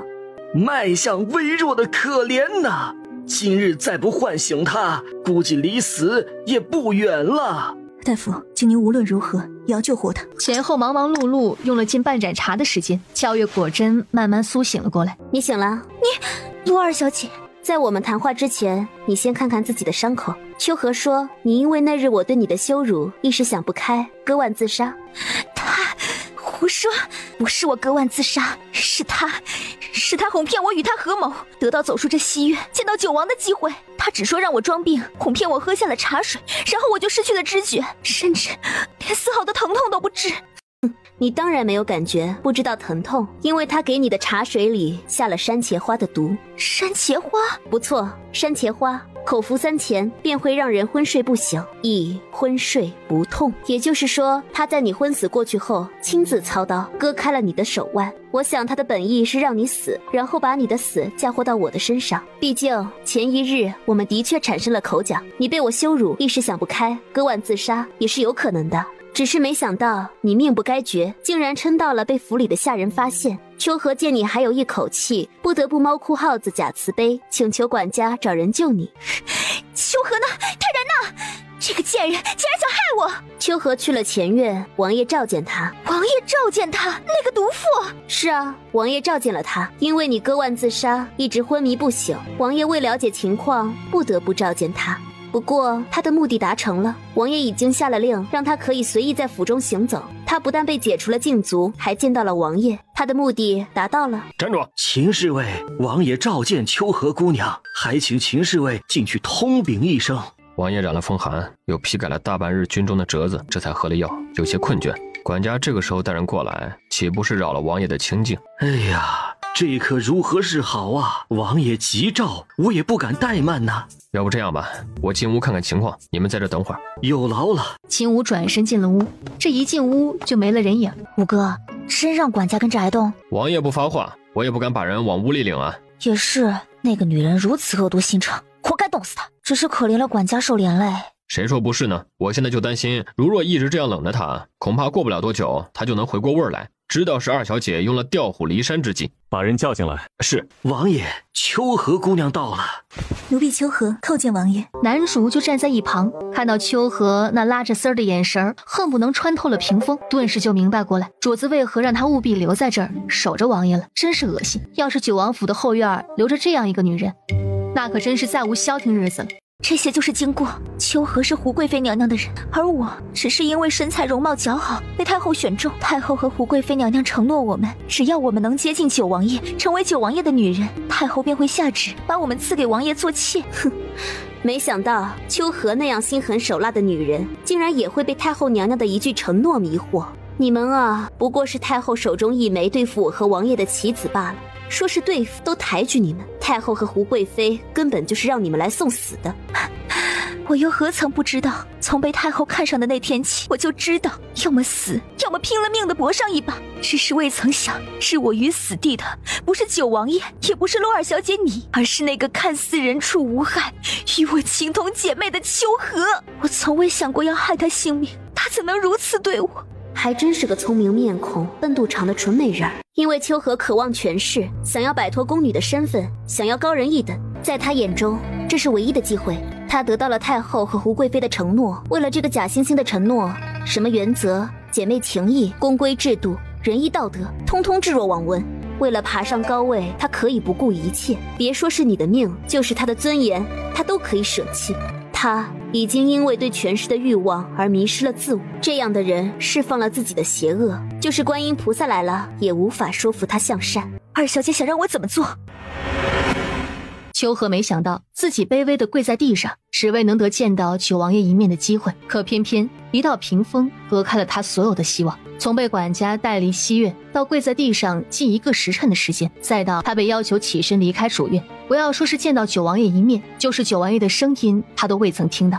也是到了如今这田地，他才幡然醒悟，什么九王召见，什么九王身染风寒，通通都是骗人的，骗人的。二小姐，秋荷姑娘这是怎么了？怎么脸色好像有些苍白？如若秋荷姑娘身体不适，可是要请大夫好好看一看才好。正巧了，大夫刚刚给俏月姑娘看了诊，人在前厅喝茶。管家，你去前厅把大夫再请来，给秋荷姑娘也一并看看。是，二小姐，我马上去请大夫。洛二小姐，奴婢身体好得很，没病没灾，不劳凡儿小姐挂心。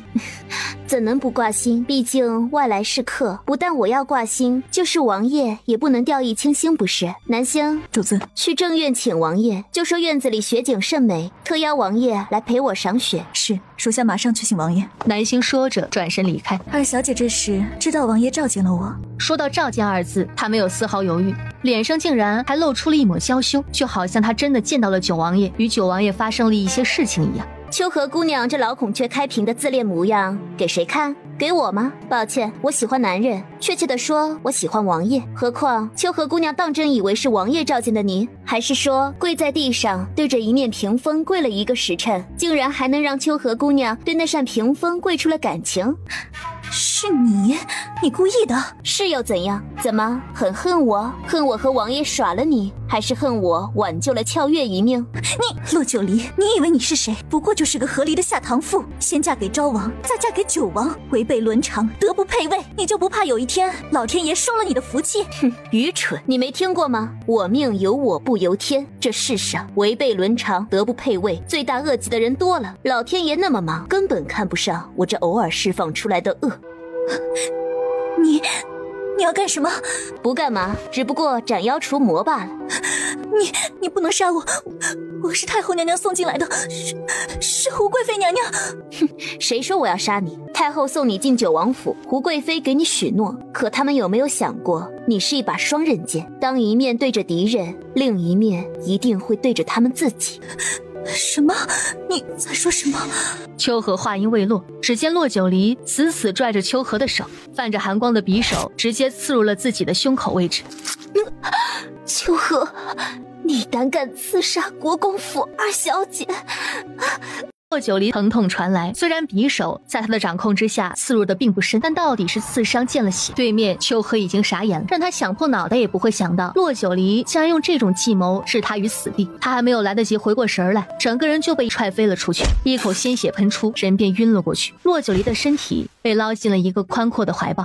骆九离知道是萧明玄，装死般的靠在他怀里，感受着他的急切和耳边呼啸的冷风，却没有胆量睁开眼。他心里明白，此刻的萧明玄肯定对他生了怒气。他这拙劣的手段能蒙骗过其他人，但绝不会蒙骗过堂堂战神王爷的眼睛。传大夫！萧明玄声音冷得吓人，抱着骆九离直奔主院方向。表嫂，你怎么样？你可不要吓我啊！今日行西延来九王府，原是为了依兰香的事情，未曾想这才踏进进王府，还未见到骆九离，就听到他遇刺的消息。秦武发了狠，提着秋荷就把人押入了刑堂。管家也着了急，几乎是拉着老大夫连跑带爬的进了主院。南星男主也傻眼了，只以为是自己护主不力，跪在主院的院外，以此来惩罚自己。你们俩在这跪着干嘛呀？我们护主不力，罪该万死。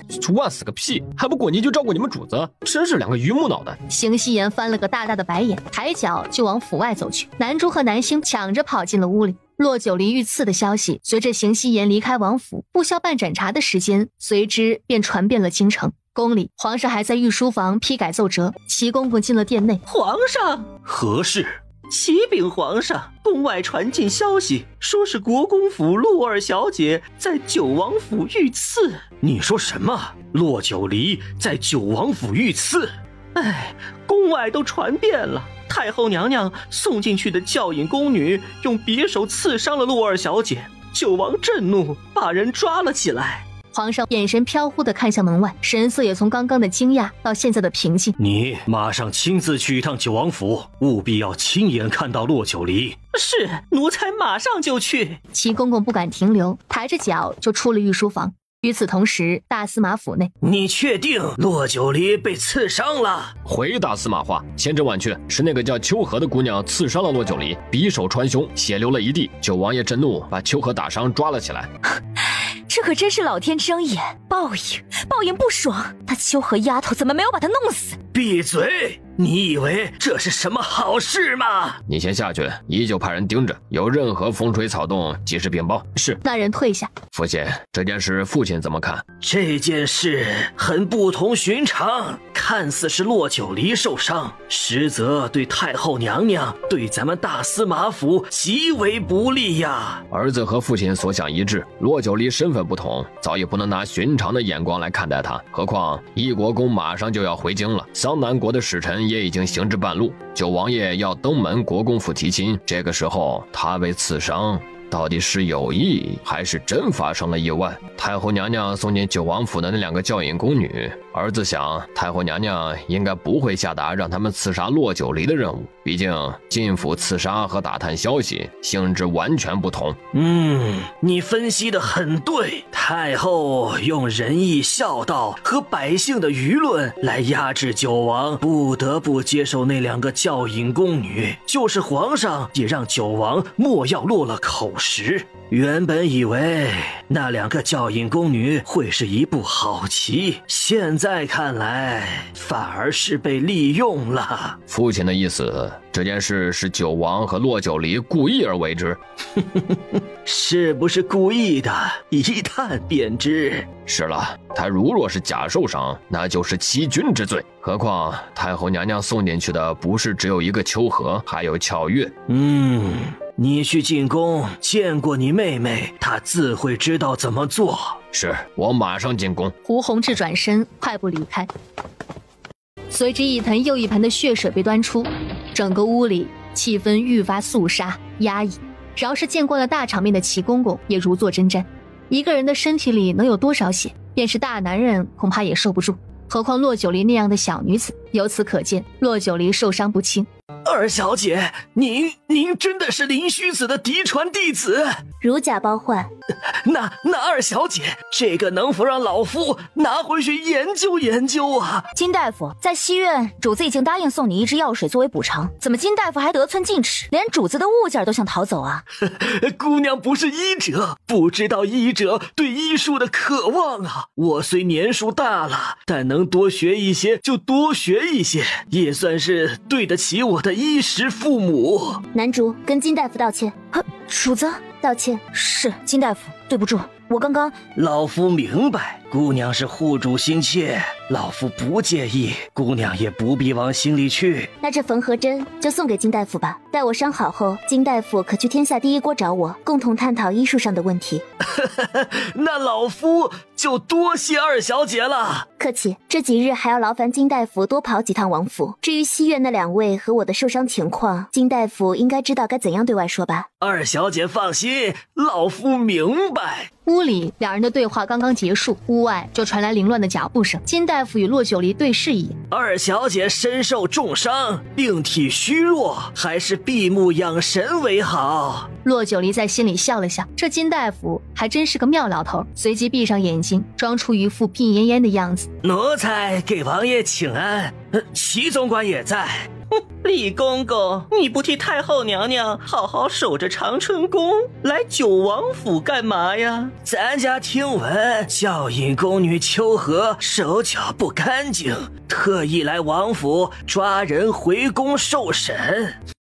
李公公说话还真是含蓄呀！那个教引宫女秋荷何止是手脚不干净，私藏毒药进府，谋害亲王不成，竟然刺杀国公府二小姐。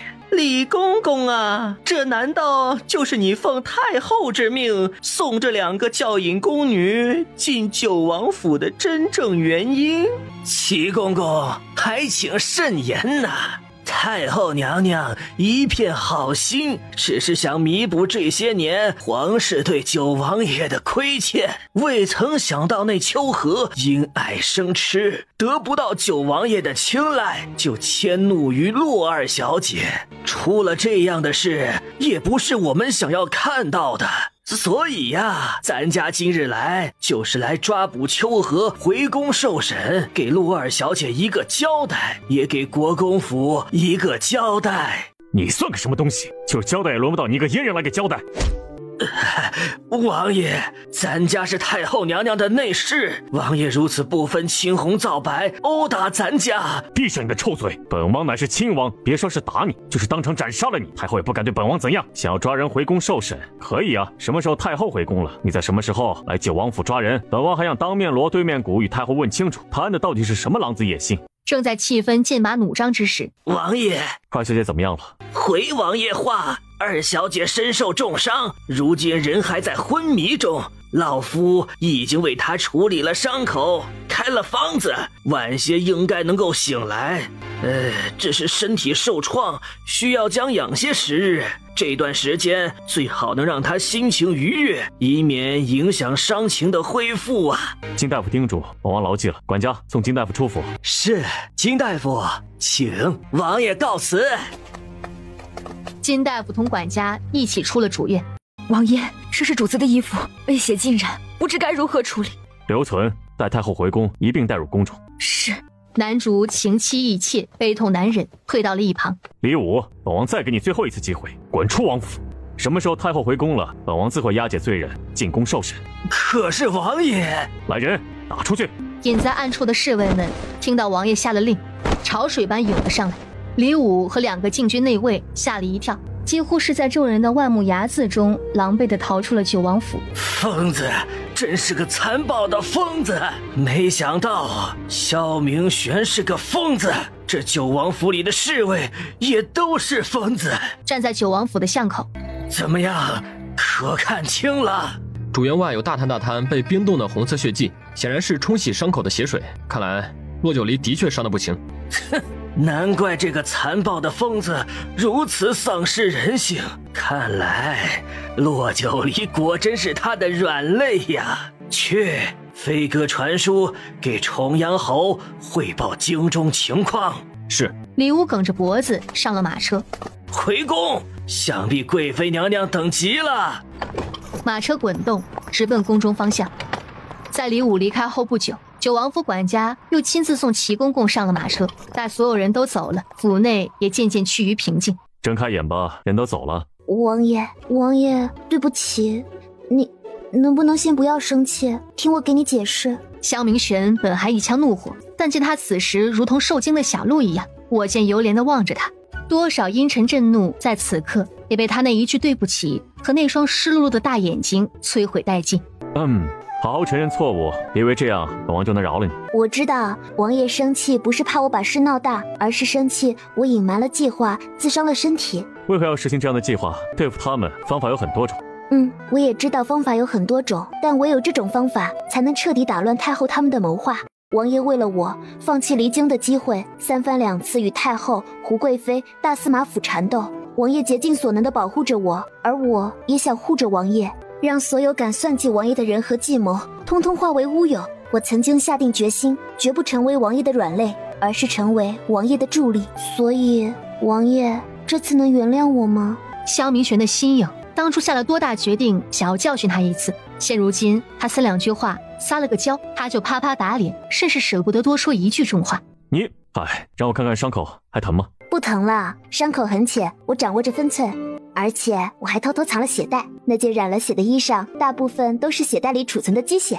何况我就是女医，王爷还不相信我自己的专业知识吗？就是因为太过相信，才发生了今日这样的事儿。听南竹说，那秋荷来请安，连王爷的面都没有见到，对着一扇屏风跪了1个时辰。你明知故问。那秋荷呢？关起来了吗？关进刑房了。刑房？对，教场下我开辟出了一座刑房，那里原来是用来专门惩治做错事的暗卫，里面的刑具比大理寺的天牢还要齐全。看来秋荷这些天日子不会好过。你放心，秦武会让他求生不能，求死不得，而他能承受几日，完全取决于太后什么时候回京。那如果在太后回京之时，秋荷死了怎么办？不怎么办？如若他死了，那就带着他的尸体进宫。左右也是个将死之人，他死了，账还是要跟太后清算。估计这次太后会焦头烂额，王爷一人他尚且难以应付，何况我父亲就要回京了。国公爷回京，你却在九王府受伤，恐怕这次焦头烂额的可是太后一个。放眼整个长宁王朝，敢跪求皇上收回圣旨的第一人，非国公爷莫属。可如今骆九离在自己的府里出了事，他是先负荆请罪，还是等着承受岳父的雷霆之怒？王爷，你在想什么？脸色怎么不大好？没什么，我刚让厨下给你熬了参鸡汤，一会儿我亲自喂你。两个，一人含情脉脉，一人深情款款，也许这就是他们为彼此付出的意义吧。双向奔赴感情，总比单一一方的付出更让人感动。王爷，主子！屋里差点亲到一起的二人赶忙分开。主子，主子，你的耳朵怎么那么红啊？没什么，是屋里太热了。你最好是有什么要紧事啊！启禀王爷，国公夫人来了啊！我母亲来了，人呢？管家带人出府迎接了，派属下回来禀告一声。你先躺下，我亲自去接。王爷心里不用有负担。我知道。萧明玄安抚地亲了亲他的脸，一旁南竹侧着身子，垂着眸，真恨不得把自己的脑袋扎进地里。刚刚他们还在屋外讨论，王爷会不会因为主子私自改了计划，伤了自己而生气，惩罚主子。现在看来，多刚毅的王爷在主子面前也成了缠缠绵绵的绕指柔。那小心翼翼又体贴温柔的神色，恨不能把主子捧在手心。要是王爷是个皇帝，铁定就是个从此君王不早朝的昏君。男主，你发什么呆呢？有没有听到本王说什么？啊，王爷刚才说什么？照顾好你家主子，本王去就来。是。萧明玄走了出去。臣妇参见王。国公夫人免礼。萧明玄冲着国公夫人行了一个大礼。王爷如此，折煞臣妇了。这一礼，本王心甘情愿，也是国公夫人该受的。不要在本王府内受伤，是本王照顾不周，理应亲自登门道歉。唉，王爷如此说，反倒是让臣妇无地自容了。臣妇的女儿是个什么样的性子，臣妇心里明白。牛不喝水，没有人强摁头的道理。何况管家也已经把事情经过告诉了我，王爷大可不必忧心。只是他这一闹，眼前的事是解决了，但太后那儿恐怕……国公夫人不必担心，一切自有本王。那我先进去看看他。请。国公夫人带着人上了台阶，鱼贯而入，进了屋内。王爷怎么不进屋啊？他们母女有提起话要说，本王就不进去了。本王还有一件要紧事要办呢。王爷的意思是……萧明玄没说话，转身往西北方向的教场走去。臭丫头，你这臭丫头就没有一天不让母亲担心的。母亲，对不起，让母亲担心了，是女儿的罪过。你起身做什么？好好躺着养伤。母亲就是太过担心，才不得不登门来见你。好在没有我想象中那么严重，也算是稍有宽慰。母亲放心，我惜命得很，怎么可能让她伤害到我？何况这本就是我计划中的一部分，每一步都是我精心算计过的。那秋荷只会一步步进入我的计划，不会影响全局。唉，是母亲没有保护好你，让你不得不面对这些勾心斗角的肮脏事。母亲在说什么啊？就是因为之前我被保护得太好了，不知人心险恶，差点身死在昭王府。自那件事之后，我便发誓再不受制于人。从前的那些屈辱，我总要一件件讨回来。何况现在有王爷做后盾，父亲和大哥又要回京啦。你想清楚就好，无论你做什么事，母亲都支持你。只是以后再不要以自己的身体为饵，做这种吓人的事情了。女儿记住了，这是第一次，也是最后一次。这就好，这就好。还有一件事，母亲要和你说。什么事？是关于你与王爷的婚事，还有前年那晚发生的事。你父亲已经递回了书信，那晚的事是真的吗？他沉默地点点头。都怪母亲，都怪母亲。当初如若母亲对你多加关心，也不至于。这件事不怪母亲，是燕听莲给我下了媚术，抹去了我那晚的记忆，就是连我自己都不记得了。那个燕听莲该死，真是罪该万死。母亲，过去的事都过去了，燕听莲也早已化成了一堆枯骨。要说真应该痛恨的人，何止一个燕听莲？萧朱墨，他以为凭着皇帝儿子昭王爷的身份就能平安无事。哼！夫人，小姐如今好不容易苦尽甘来，夫人就别再提那些往事了。小姐不知道，夫人自从接到了国公爷的信，哭了一次又一次，彻夜的睡不着觉，不是唉声叹气，就是长吁短叹。尤其是这次听说小姐出事，夫人吓得昏厥过去了一次，要不然我们早就过来看。徐嬷嬷，住嘴，别听徐嬷嬷瞎说，母亲没事。母亲，这辈子能有幸成为母亲的女儿，我很幸福，希望下辈子还能遇到母亲，还能成为母亲的女儿。我一定好好听话，再也不做让母亲担心的事。好，下辈子我们做母女。暮色四合，金贵俊美的男人沉默立于窗外。王爷，去库房，军些补药，一会儿国公夫人回府，一并带过去。是王爷吗？国公夫人和徐嬷嬷有些心惊的对视一眼，腹诽着会不会刚才他们说的话王爷都听到了。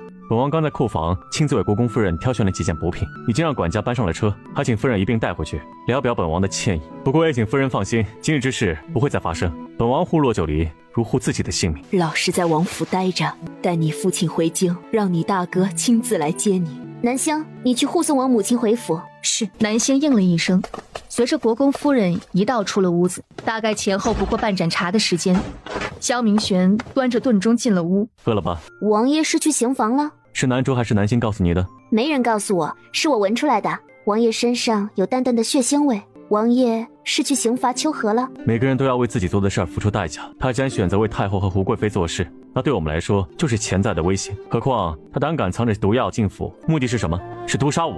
只因见不得我身，才把杀机对向了你。我只怕他在回宫受审时当庭翻供。不会，这件事你无需操心，一切有我。你现在最要紧的是好好调养身体，待我登门36聘。看着他舀起一勺鸡汤，小心吹凉，洛九离心中一阵温软。刚才在屋外，王爷与我母亲说了什么？没什么，定亲的事宜。南华寺有事，回太后，宫中来信。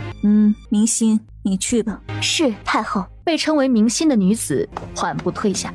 太后，这是李公公的飞鸽传书，请太后过目。太后接过了一看，雍容华贵的脸上顿时一凛。怎么会这样？哀家再三叮嘱，小心行事。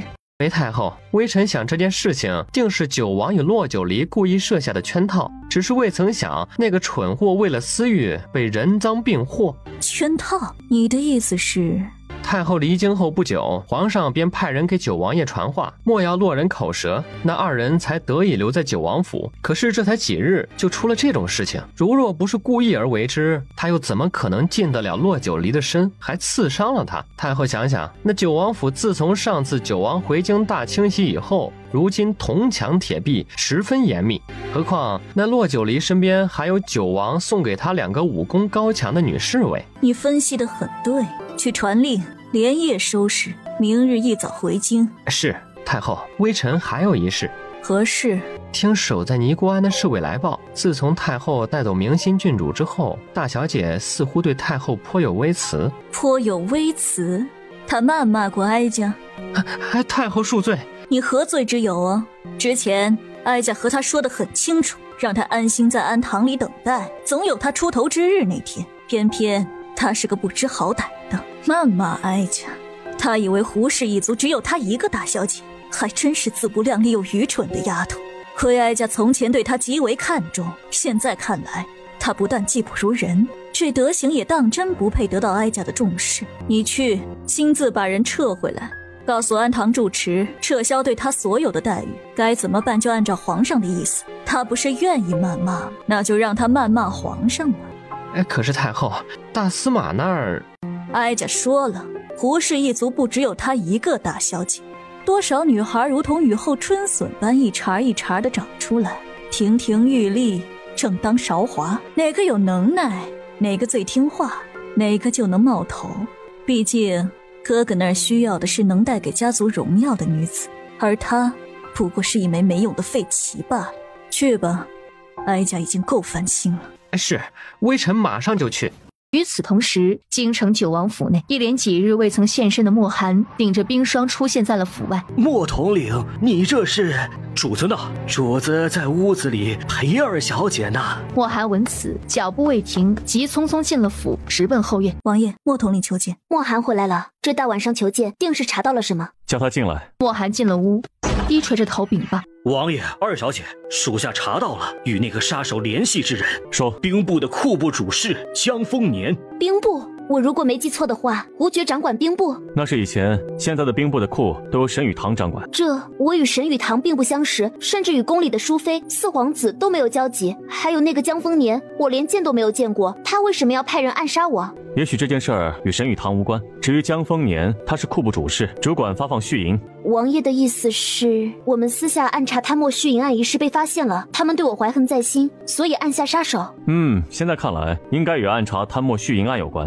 如若是这样，那身在单县的秦颖岂不是也很危险？莫寒，即刻派人前往单县接应秦颖。是。还有江丰年那儿，派人监视着他的一举一动，不要打草惊蛇。是。莫寒得了令，转身出了屋子。王爷怎么不把江丰年抓起来？江丰年只是一个库部主事，你觉得他有多大的能耐和胆量，敢派杀手暗杀国公府小姐？所以江丰年身后还有别人？哼，看来和胡爵脱不了关系。只是现在我们没有胡爵指使江丰年的证据。胡爵行事小心谨慎，想要彻底抓到把柄，只能等着。既然是下网捞鱼，总不能只打捞一些小鱼小虾啊。我明白王爷的意思，想要摁死胡爵，任何机会都不能放过。王爷，太后回宫了。彼时的萧明玄正坐在书案后批改军中折子。回得这么快，合着就我一个人紧张了？宫里可有下旨传召？没有。皇上可有派人来传话？没有。那你还有事？管家叹了口气，便躬身退下。王爷不怕太后传召吗？萧明玄见他轻轻捏动手腕，伸手拉过他，让他坐在自己的腿上，伸手给他按摩。太后享了一辈子的荣宠，这种舟车劳顿，她必定会把所有的事儿要到明天解决。那今晚？今晚会很热闹，不过你放心，有我陪着你，多热闹只当是看戏了。王爷的意思是？太后的人会想办法与俏月取得联系，俏月是太后派过来的，秋和实则是胡贵妃的人，所以他们两个与背后的人都有了特定的联系方式。啊，原来如此。不过这很好，王爷猜猜俏月会如何选择？他没得选择。哦，王爷觉得他会接受我的条件？当然，有条件才说明他有利用价值，若不然，他的下场会和秋和一样。好吧，王爷这洞察人心的本事比我更胜一筹，不过我还是不太信任他。这不难，今晚不就是个试金石吗？只要今晚他做出了选择，那今后他就会彻底为我们所用。唉，主子，你快睡一会儿吧，等人真的来了，属下再进来叫醒你。我不困。王爷还没有回来吗？太后的人什么时候进来？哎，男主，你说太后的人用什么办法进咱们王府？王府里被守得铜墙铁壁的，怎么可能那么轻易就被人毫无察觉的闯进来呢？要不你去告诉王爷一声，让守卫的人放松些警惕。主子，放松警惕，岂不是告诉别人咱们在等着他们自投罗网？那些个人警惕性很高的。也是，我还是第一次参与这种瓮中捉鳖的戏码，有点期待，有点刺激。主子，你这哪里是有点期待，哪里是有点刺激？你这是恨不得跑到跟前看大戏啊！骆九离这一等，只等到了后半夜，萧明玄才披着满身的寒霜返回了屋里。王爷，你回来啦？你怎么不回屋睡一会儿？我睡不着。怎么样，太后那边的人有动静了吗？后半夜还得熬，你这样能受得住吗？没事没事，王爷快说说，太后那边的人有动静了吗？难怪不困，你这是一心等着看戏。难得遇到这么好的机会，也是我第一次策反细作，不知道能不能成功。放心，必能成功。至于太后那边有动静了，只是什么？只见他伸手勾住她的下巴，低头亲一下，再亲一下，接着又亲一下，每一下都浅尝辄止，可又勾着他忍不住再去品尝。王爷还没有告诉我，只是什么？是我也没想到，太后身边还真是汇聚了三教九流的各种人物。三教九流，能被称为三教九流的，必是江湖上的人。可朝廷，尤其是后宫女眷，怎么还和江湖上的人有了勾连？难道太后就不怕？王爷，窗外一道低沉的声音传来，打动了骆九离的询问。说，府里来了一波刺客，被打退了回去。后院守卫故意松懈，放的人进来了，已经去了西院。好，弄出点动静来，让他放松戒备。是。窗外的人接了令，又悄无声息地引入了黑暗中。你不是想看戏吗？我现在就带你去。拥着他就出了屋子。就在此时，从西院方向传来一阵骚动，接着有一队手持兵器的侍卫蜂拥着跑了过去。怎么回事？秦哥，刚才有人听到这边有动静，我们便过来查探一番。可有找到？没有。继续找，不要漏掉任何可疑之处。是。侍卫们一哄而散，各自去排查。也不知过了多久，秦哥，这个是谁？不是人，是一只猫啊，一只破猫，搅得所有人大半夜也不得安生。要我说，直接杀了得了。快扔出去，千万别惊扰王爷休息。就是，快扔出去！哎，今晚真是犯了邪了，后半夜就没消停过。随着猫叫声和脚步声越来越远，西院外又陷入了一片宁静。人走了，不会再回来了。我还以为这九王府是什么铜墙铁壁呢，原来也不过如此呀。你是侯爷的人？嘿，你别管我是谁的人，这次我是奉了太后之命过来问你话。就你这副尊容，还能见到太后？做梦吧！好，你问。小姑娘还挺辣呀，难怪太后会把你送进来。少废话，我什么时候能回宫？你什么时候回宫，我哪里知道啊？秋荷被抓，怎么回事？他真的刺杀了骆九离？他现在被关在什么地方？太后把你们俩同时送进府里，为何他被抓了，而你却没有事情啊？还有这几日在九王府到底发生了什么？你最好一字一句，不要有任何隐瞒。这些问题字字珠玑，步步都是圈套，一个不谨慎，恐怕俏月的小命就要交代在这儿。屋外房顶上，萧明玄握着骆九离的手指，调转目光望向下面散发着微弱光亮的房顶。俏月的回答直接关系到骆九离是否策反成功，俏月是否会成为他们的眼线。谁说我没事？你这是如何伤的？我只不过没有像秋荷那样对九王生了私情，我一心只想着太后的叮嘱，对于九王有没有召见我，有没有想把我收为妾室的心思，我根本不在乎。要不是秋荷那个蠢货以为九王召见他是看上了他的美貌，殊不知九王只是为了试探他。哼，他以为他能杀了骆九离，未曾想人没杀死，不但毁了太后的谋划，还差点把我拖进死局。要不是我急中生智自杀了手腕，为自己搏了一线生机，你以为我今日还能站在这儿跟你说话？这手腕是你自己伤的？手腕是我自伤的，不过对九王府里的人，我却说是秋荷伤的。他们信九王会信，骆九离会信，信或不信都是眼见为真。秋荷刺杀失败，被九王抓了起来，他们以为我是同谋，便进院子想要抓我，却看到我倒在了血泊之中。当得知我与秋荷发生争执，是为了阻止秋荷刺杀骆九离，被意外刺伤，才没被抓起来，只是被禁足在这西院，不能出去半步。哎，骆九离被秋荷刺伤，以九王爷对他的重视，恐怕那个时候无人顾及你的死活吧。既然你倒在了血泊之中，又是如何自救？还是说是九王府的人给你找了大夫？他们给你找了大夫就没有条件？条件？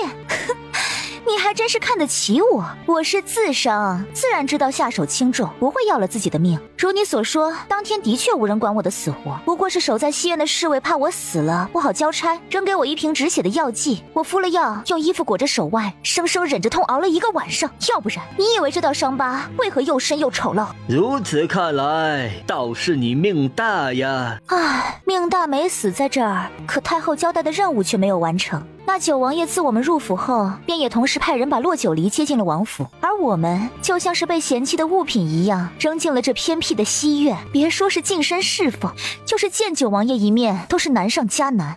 这件事我已经得知，我会如实禀报给太后。至于你什么时候能回宫，明日自有定夺。该知道的他已经知道了，这些话也足够他回去交差了。萧明玄搂着他，脚尖轻点，腾空而起。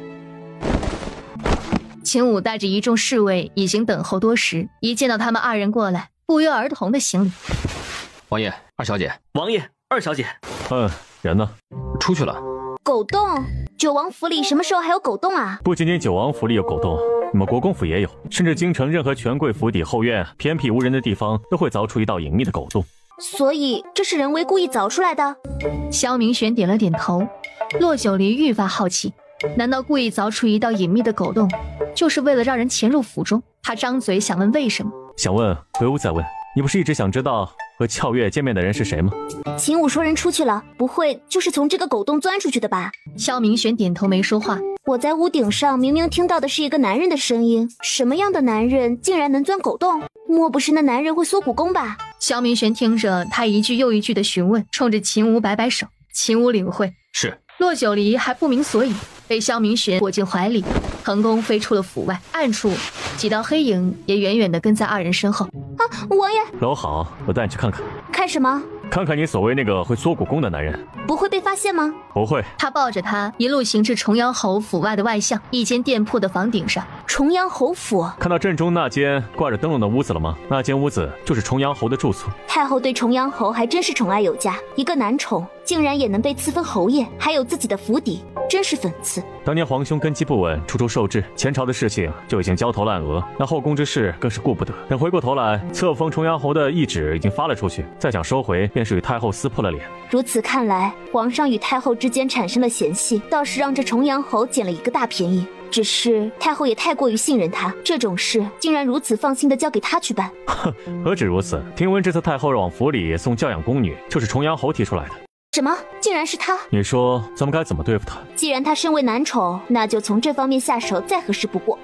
桑南国的使臣就要到了，依我看，宫宴那日就很不错。王爷这是要送太后一份大礼呀！礼尚往来。正在二人说话之时，重阳侯府正屋的门被人突然打开，一个身材矮小、不足5尺的男人从里面走了出来。他就是刚刚与俏月见面的人。江湖人称3寸钉，也有包打听的称号。切，依我看，3寸钉比较适合他。难怪王爷刚刚说太后身边汇聚了3教9流的各种人物。现在看来，真正与江湖上这些3教9流有勾连的，未必是太后。太后也未必就真的一无所知。王爷，那我们现在做什么？回府休息，明天等着传召进宫。说着，搂着骆九离，转身消失在了夜色当中。翌日辰时3刻，已过了朝时之时。这是怎么了？还不是因为九王府的事，太后责备李公公办事不周，竟然连2个人都带不回宫，责令李公公在殿外跪着。重阳侯冷漠地瞧了一眼李公公，心里明镜似的知道，别说是李公公，就是他恐怕也无法全虚全伪的从九王手里把那2个教引宫女讨回来。不过好在昨晚3寸钉带出了消息，要不然今日他尚且不知该如何跟太后回禀。明心郡主，侯爷，我一个戴罪立功之人，怎敢当郡主2字？太后已经醒了，侯爷还是快进去吧。重阳侯倒是并未再说什么，抬脚进入了殿内。微臣给太后请安。你来了，起来吧。谢太后。太后摆了摆手，2个宫女垂着头行了一礼，慢慢退了出去。昨晚可有消息？回禀太后，有消息了。遂把3寸钉从九王府带出的消息和太后汇报了一遍。你觉得俏月的话有几分可信？微臣觉得那俏月应该没有胆量敢在这件事上说谎，何况微臣听闻当时骆九离被刺伤后，九王府请的是一个京城有名的老大夫，微臣昨晚也已经派人去询问过了，那老大夫说的话与俏月说的话大体相同。至于秋荷，那女子心气儿颇高，太后和贵妃娘娘选中她，不也是因为她显露出了对权势富贵的渴望吗？心里有渴望的人才最好拿捏。哀家原本也没有想过他们能有多大作为，倒是没成想那秋荷还有如此勇气。至于他的下落，可有查到？俏月也不知秋荷现在何处。以微臣对九王的了解，以及九王爷对骆九离的重视程度，秋荷此次凶多吉少。不过是一个宫女，是生是死无关紧要。只是这次影响不太好，九王那儿恐怕要颇费一番功夫。太后，微臣有句话不知当讲不当讲。讲。依微臣看，这件事与太后并无关系。太后身为皇上和几位亲王的母后，为亲王府邸赏赐女人，实在是再正常不过了。既然是赏赐出去的，无论是人还是物，无论是生还是死，那就与太后无关了。继续说。是秋荷为了一己私欲，欲刺杀洛九离；俏月为了不受牵连，选择自残。这些本就不是太后让他们做的，可九王爷那儿却不一定这样想。微臣觉得九王爷和洛九离这个时辰定在等着太后娘娘传召，一旦太后传召，他们必定会带着秋荷和俏月进宫对峙。那样的话，岂不是让人误会此事与太后有关？太后何不以退为进，按兵不动？你的意思是说，这件事就这么算了？自是不能就这么算了。九王要登国公府的门提亲，这中间必定有皇上点头同意的。如果太后趁着这个机会提出把明心郡主赏赐给九王爷，依微臣看，九王爷必定不会接受，倒不如……重阳侯上前附在太后耳边耳语了几句，太后眯着眼，嘴角慢慢绽开，微微点头。萧明玄和洛九离没有想到，太后不但没有传召他们进宫，反而派人送来了赏赐。王爷，太后娘娘说，那俏月和秋荷是太后娘娘身为母后赏赐给九王爷的，无论王爷是留着还是是杀是剐，任凭王爷处置，太后没有任何意见。太后没意见，但本王有意见。管家去准备吧。是。管家接了令，转身退了出去。王爷，这是先前李武要抓人回宫受审，今日太后又来了个不闻不问，你们长寿宫的人还真当我这九王府是菜市场啊！南青，王爷，一会儿你亲自送那个教引宫女出宫，至于说什么做什么，如果有人问起，你只说是本王府邸的护卫，奉本王之命，把太后的赏赐如数奉还。如有异议者，可以来九王府到本王面前理论，也可以去皇上那里告状。是，属下明白。这时，门外去而复返的管家身后带着一人走了进来。王爷，人带来了。俏月姑娘，走吧。我想问一下，秋荷可是一同回宫里？快上车。还真是没有人情味儿。遂转身上了马车。就在俏月上了马车后，有九王府的下人把太后赏赐的箱子也抬上了马车，马车卷起尘土，向皇宫扬长而去。九王府内，洛九离似乎才听说了什么。王爷，这件事可行吗？皇上如若知道了，会不会责备王爷？放心，本王心里有数。至于那秋荷，也是咎由自取，罪有应得。可是这样，不这样，秋月送不进宫里，你身上受的伤，你筹谋的计划岂不是白白浪费了？何况太后私自往我府里送人，用孝道和百姓舆论强加于我，这一桩桩一件件，她想就这样算了。哼，我不会让你的血白流，更不会让你受这种委屈还不得申诉。这件事儿，我一定要闹得她心甘情愿地给出个态度。只怕这样的话，王爷与太后的关系就会闹得更僵了。放心，就说把整个长宁王朝的皇族都得罪干净了，我也不会惧怕他们一分一毫。洛九离一怔，心里下意识地琢磨着他这句话的意思。他说的不是皇亲国戚，说的是整个长宁王朝的皇族，似乎他在把自己排除在皇族之外。哼，小傻瓜，何必思来想去？待明年春暖花开，我带你去一个地方。去哪里？什么地方？我曾经成长的地方。与此同时，皇宫长春宫内，母后，此行南华寺可还顺利？还算顺利。这次出行也多亏了有明心。臣女陆明心参见皇上，参见皇后娘娘。朕听闻这次太后途经尼姑庵，突遇山上落石险情，是你出手相助。太后娘娘自有神佛庇佑，明心也只是上山砍柴，无意看到，才出言提醒，明心不敢居宫。看来这近1年来，你常伴青灯古佛，性子倒是改变了很多。当年明心年幼做错了事，如今明心已经痛改前非，一心向佛，只求佛祖能护佑我长宁王朝国泰民安，护佑皇上身体康健，护佑太后娘娘喜乐安康。好丫头，快起来吧。皇上，哀家想把明心留在身边，不知皇上意下如何？既然他救了母后，自是功过相抵了，一切母后自行决定便可。朕尊重母后的意见。明心，快谢过皇上。明心叩谢皇恩。母后，桑南国使臣已经行至半路，再过些日子就要进京了。最近一段时间，朕会政务繁忙，不能时常过来陪伴母后左右。这后宫之事，还需母后时常提点着皇后。皇上放心，臣妾会替皇上晨昏定省，服侍母后左右。皇上国事操劳，不必记挂哀家；皇后也不必晨昏定省，只要每日侍奉好皇上，多关心皇上的龙体康健，哀家便放放心了，是臣妾谨遵母后教诲。又说了几句话后，皇上摆下御书房，皇后也同行离开了长春宫。皇上，那胡冰玉也在尼姑庵内，太后却偏偏接回了陆明星，这到底是何意？对于一个没有利用价值的人来说，这不是再正常不过的事吗？皇上放心，臣妾会时常注意着这边的举动。皇上淡淡嗯了一声，往御书房的方向走去。九王府却人一人的到来充满了喜气洋洋。大哥，小妹，大哥，你终于回来了。回来了，这次回来就不走了。兄妹二人身后传来一阵压抑的咳嗽声。九王爷，末将骆元良参见九王爷。起来吧。萧明玄声音淡淡，站在骆九离跟前。没良心的，你大哥来了，便把本王扔到一旁了。王爷这话可是误会我了，我与大哥好久未见，只是稍微激动了些。这与王爷在我心中的位置丝毫没有冲突。没有冲突吗？没有。不，有冲突，只是那冲突不是本王，而是你。但你大哥成了亲，有了自己的妻子，在你大哥怀里撒娇的就不会再是你了。你啊，也只有瞧着的份。到那时，你就会体会到本王的心情了。倘若大哥成亲了，我自然要顾念嫂嫂的想法。到那时，我唯一能撒娇的也只有王爷了。萧明玄低头，深深地看着他，唇角微扬。这二人的互动，完全把骆元良给看呆了。他以为九王爷所谓的登门提亲，也只是因为年前那晚的变故，是为了负责。可现在看来，似乎情况与他所想的不大一样啊。骆九离已经叫了2声，他大哥都没有反应。大哥，你在想什么？没什么，只是有些不适应。骆元良隐晦地看了一眼萧明玄，萧明玄只当看不见。进屋。是。三人进了屋里，分宾主落座。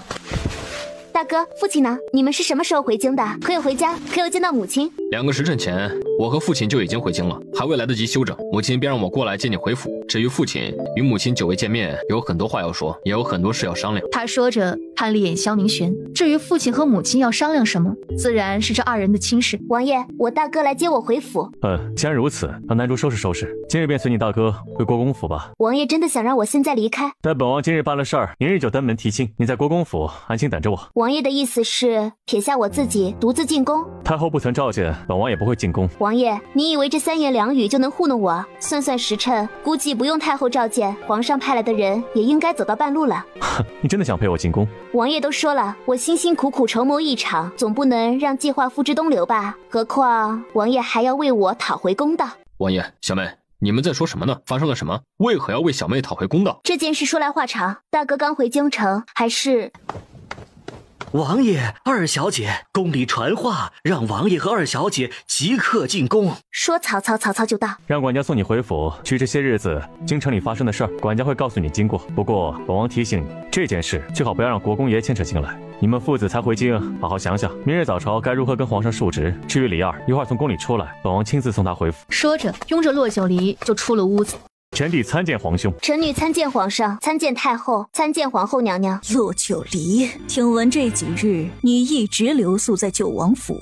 太后，这话不应该问他，应该问本王。是本王强留他在九王府住了几日。何况他被太后送去的教引宫女刺伤，现下伤口还没有好利索。太后让他跪在冰冷的地上回话，本王心疼。母后，国公爷已经回京，朕特意让他明日早朝进宫述职。九王到底是怎么回事？皇兄指的是什么？教引宫女秋荷。关于这件事儿，没什么好说的。教引宫女秋荷手脚不干净，私藏毒药进府，谋害本王不成，竟然刺杀国公府二小姐，她其罪当诛。然后呢？九王，你又是怎么做的？然后本王把那2个丑陋不堪的教引宫女，连同太后赏赐的金银珠宝一并送回了宫里。九王，你放肆！你说秋荷行刺，人证物证可有，何况秋荷是个手无缚鸡之力的女子，她又是如何在你九王府严密的看守下出手伤的骆九离？你堂堂王爷怎可下手如此狠辣？你眼中可还有哀家这个太后？可还有你的皇兄和律法吗？太后想要什么证据？人证。太后的长春宫里刚刚被送回来的俏月就是人证，要不然太后以为本王为何留她一命？她以为她是因为自枪才躲过一劫吗？至于物证，从秋荷身上搜出来的毒药和刺杀骆九离的匕首就是物证，还是说太后觉得一个身份卑微的宫女谋害本王不成，刺杀国府嫡次女都是小事儿，不该追究责任？太后不要忘了，这2个人可是太后派人送进九王府的。太后如此大发雷霆，到底是因为本王杀了秋荷，还是因为太后自己识人不清？九王慎言，太后派人给王爷送教引宫女，也是为了弥补之前对王爷的亏欠。何况选人的是下方的太监公公，这件事恐怕太后并不知情。皇后娘娘所言极是，选人这种粗活都是下方的太监公公们去挑选的，只要长得漂亮、周正、回禀一声，也就送了出去。太后又怎么可能事事亲力亲为？倒是王爷，如果秋荷真的刺杀洛二小姐，此事事关重大，理应禀报皇上，让皇上来定夺才是。虽然王爷是亲王的身份，但也不该滥用私权，杀了秋荷，还把秋荷的尸体藏于木箱之中。王爷此举是为了恐吓谁？恐吓太后吗？贵妃娘娘此言差矣，王爷久经沙场多年，凡事都亲力亲为惯了，这才回京不久，一时间恐怕还没有习惯学会告状。何况皇上乃是一国之君，政务繁忙，这点小事又何必劳烦皇上挂心？洛九离，放肆！你给本妃跪下！本妃正在与九王说话，哪里有你一个臣女说话的份儿？胡贵妃有什么资格让本王未过门的妻子给你下跪？胡贵妃，你刚才挑拨离间，说本王恐吓太后，恐吓倒是谈不上，警告倒是有几分。九王，你好大的胆子，竟敢警告哀家！反了你了，真是反了你了！哼，太后别急，本王话还没说完。秋荷只是个例子，从今往后，无论是谁再敢往本王府邸送些乱七八糟的美人，本王就多准备些箱子，把那些美人的尸骨放在箱子里，敲锣打鼓的送回去。到那时，可不仅仅是警告那么简单了。皇上，你听听，你听听，这就是九王爷说的话。哀家一心为他着想，可他呢，不但不领情，还如此胆大妄为，眼中毫无孝道可言。好啊，好啊，哀家以后倒是省得操这份心了。以后莫说是赏赐美人儿，就是九王爷的终身大事，哀家也不会再过问一句。既然太后的态度摆出来了，那本王自然没有拒绝的道理，只是希望太后可要记得今日在殿上说的话才是。九王，朕知道你才从战场上下来不久，习惯了战场上的行事作风，但如今身在京城，有些习惯还是要慢慢适应的。皇兄今日整出这3堂会审的阵仗，是要对臣弟问罪？自然不是，朕只是想了解一下发生了什么事。现在皇兄已经知道了事情的前因后果，是否要为一个宫女之死而治臣弟的罪？你的行为并无过错，何罪之有？皇上，为了一个宫女，闹得前朝后宫不得安生，这就是母后和贵妃所希望看到的。何况那秋荷之死是罪有应得，九王爷身为武将，若是在战场上发生了刺杀将领一事，立时3刻砍头也不为过。一场剑拔弩张的闹剧在皇上的调停下落下帷幕。御书房内，齐公公端着木盘走了进来。皇上，御厨熬了百合莲子羹，皇上尝尝。放下吧。是。齐公公见皇上脸色阴郁，没再敢多嘴。刚才太后所说的话，你可有听到？奴才未曾听到。就在九王和洛九离离开长春宫后，太后说九王目无尊长，目无律法，今日敢把哀家赐给的人以这种方式送回宫里，让哀家难堪，难保明日不会对皇上有戒心。皇上，奴才孑然一身，不懂什么尊长律法，只知道皇上就是天，皇上让奴才往东，奴才绝不敢往西，奴才……好了好了，朕知道你忠心耿耿，朕与九王兄弟多年，他什么性子，朕一清二楚。生在皇室，却未长在皇室。虽然因为司天台监长断言是早夭之相，养成了天生冷漠、谁都不放在眼里的性子，但皇室中兄弟阋墙这些肮脏事儿，他却从未做过。此前大司马说他有谋权篡位的野心，朕听了心里虽然有些忌惮，但边疆大稳后，他上交兵符时眼都不眨一下，转眼便离开了京城。事后朕用虎符试探他，你猜他怎么做怎么说的？那虎符在他手里就像是烫手的山芋，被他毫不犹豫地扔了回来。就这样的性子，哪像个野心勃勃之人呢？何况有野心的人行事能像他这么无所忌惮，把京城所有权贵都得罪了个遍。皇上自顾自地说着，可是苦了跪在地上的齐公公，他实在不懂皇上今日和他说了这么多到底是何意。是因为太后的话让皇上心里有了不安，还是皇上自始至终没有被外界任何人任何事困扰，始终对九王信任有加？今日这话，皇上有没有让他故意转述给九王爷的成分？人都说伴君如伴虎，齐公公现在是一个头两个大，努力在理解皇上的意思。萧明玄还真是个下贱秀女所生的孽种，不过是仰仗皇上的承认罢了。他还真当自己母家是权贵高门，竟敢一而再再而三的与哀家作对。太后息怒！息怒？你让哀家如何息怒？这件事是你献计献策，让哀家送教引宫女进救王府，又是你让哀家以退为进，按兵不动。可最后呢，萧明玄竟然以秋荷的尸体作为警告，搅得整个长春宫里子面子丢了个干净，气死哀家了，真是气死哀家了！一切都是微臣的错，太后息怒，太后万万要保重凤体啊！这件事是微臣考虑不周，是微臣低估了九王爷会如此不顾及皇室和太后的颜面，大闹宫中。不过太后放心，太后让微臣办的事，要找的人已经在来京城的路上了，不日就会抵京。都退下。是。众宫女太监头也不敢抬，纷纷小心翼翼地起身离去。是谁？是南边一个有名的女术士，名唤灵蛇谷女。骆九离是被萧明玄亲自送回国公府的，二人才下了马车。臣参见九王爷。国公爷请起。身子可大好了。进府再说吧。九王爷请。国公爷请。父亲知道了。全部吗？你还想存着侥幸吗？王府的管家一来，什么都交代了。你呀，就等着承受父亲的雷霆之怒吧。我现在还是伤患，父亲应该不会那样对我吧？大哥，这是有事要问我？虽然母亲和王府管家都说得很清楚，但身为大哥，我还是想问你，小妹，你是不是真的决定要嫁给九王爷，非他不可？除了他，我谁都不嫁。大哥，我不知道大哥为什么要问这个问题。无论是我与九王之前的阴差阳错，还是现在的顺理成章，我这辈子都不可能嫁给别人了。何况感情这种事情，有时候就是这么奇妙。别人见到他惶惶不安，如履薄冰，可我见到他心里欢喜。我也已经做好了跟他相守一生的准备。国公爷、夫人，你们都听到了，李儿已经做好了跟本王相守一生的准备，而本王也做好了一辈子只守他一人的准备。王爷，你……夫人带小九回院子休息吧，让厨下给他熬些滋补的药膳，好好调理调理身体。王爷，臣父告退。夫人慢走。既然如此，臣大概要跟王爷深谈一次。此日不如撞日，就今天吧。王爷请。国公爷请。二人一个在前，一个在后，悠哉自在地往国公爷的书房走去。母亲、父亲和王爷这是去哪儿啊？书房。所以刚才我和大哥说的话，母亲你们都听到了。国公夫人点了点头。先回府取院，母亲让厨下给你熬些滋补的药膳。至于你想问的，王爷刚才说的，母亲都会告诉你。对啊，小妹，外面天冷得很，你身上的伤才好，先回院子吧。也好。骆九离遂跟着自己母亲和大哥回到了府曲院。你说王爷和国公爷谈话，为何不叫主子在跟前？不知道啊，我觉得应该是商议王爷和主子的婚事。主子一个姑娘家，不宜在场。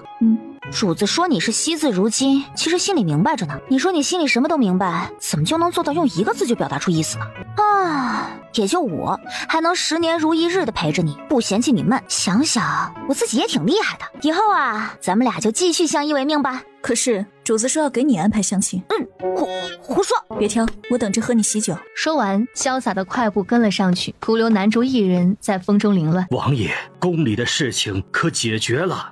本王已经警告过太后，从今往后，本王的府邸不会再出现这种事儿了。国公爷垂下眸，深知前朝和后宫关系密切，太后和皇上也不是表面所看到的那么和谐。而萧明玄这位常年王朝的九王爷是位高权重，深得皇上信任的。但他如此与太后对抗，只怕以大司马为首的那些人恭敬只是表面，私底下还不知怎样痛恨王爷，恨不得处之而后快。那他女儿嫁过去，岂不是……王知道国公爷担心的是什么，但国公爷有没有想过，等莉儿嫁到王府做了九王妃，皇族宗亲的那些人见到她都得恭恭敬敬的见礼，至少她的身份和辈分会让那些人有所忌惮。臣知道九儿身份已定，再无更改，而她又非王爷不嫁。既然如此，臣自然无话可说。但我国公府也有自己的府规，骆家男子不纳妾，女子不为妾，还请王爷体恤臣之心。国公爷不用担心，本王不会有第二个女人了。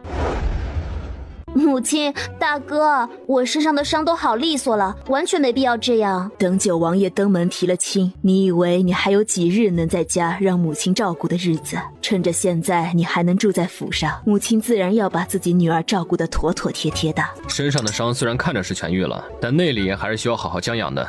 何况你一个女孩子，比不得男人。谢谢大哥。要说谢谢，应该是要大哥谢谢你才是。谢我？是啊，还记得上次离京时，你给大哥和父亲修的那个药包吗？大哥受伤了吗？怎么今日在王府的时候没有说？伤到了哪儿？要不要？别紧张，不是我，是军中的杨副将。上吐下泻3日有余，我和父亲回营的时候，杨副将已经被折磨得不成样子了。找了大夫说是内伤失治，具体的病症我也想不起来了。汤药喝了不少，总是也不对症。我便想起你给的药包，死马当活马医，把你给那个药水给他喝了2日。没成想啊，药到病除，这杨副将竟然好了起来。为了答谢我的救命之恩，杨副将指点了我几招他家传的枪法。他那杨家枪法家传4代，从不外传。这次杨副将能……小妹，你有没有听大哥说呀？啊，我听着呢。大哥重情重义，救战友于危难，小妹佩服。啊？说起来真正救人一命的是你，大哥不过是借花献佛罢了。好了，良儿，你妹妹才回府，让她好生休息。你们兄妹有的是说话的机会。母亲说的对，我本还想问问小妹何时又学会了经商的本领，竟然开了酒楼。咱们骆家一院子的武将，没曾想还能出一个经商的天才。小妹，你今天好好休日，改天仔细和大哥说说。骆九离忙不迭的点头。就在此时，萧明玄披着黑色大氅走了进来。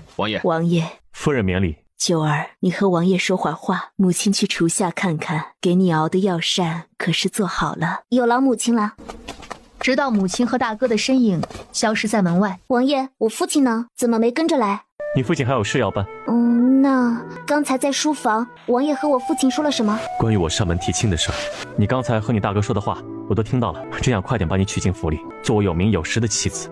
在我心里，王爷已经是我的夫君了。这句话像是有魔力一般，让萧明玄眼底肉眼可见的春暖花开了起来。而此时国公府外，许久未见的陈央疾步匆匆走了进来，这才过了2进院，便迎面撞见了国公爷和大公子骆元良。国公爷，大公子，陈阳公子来国公府是来找王爷的，府中有事，特来寻王爷。元良带着陈阳公子去府曲院见王爷。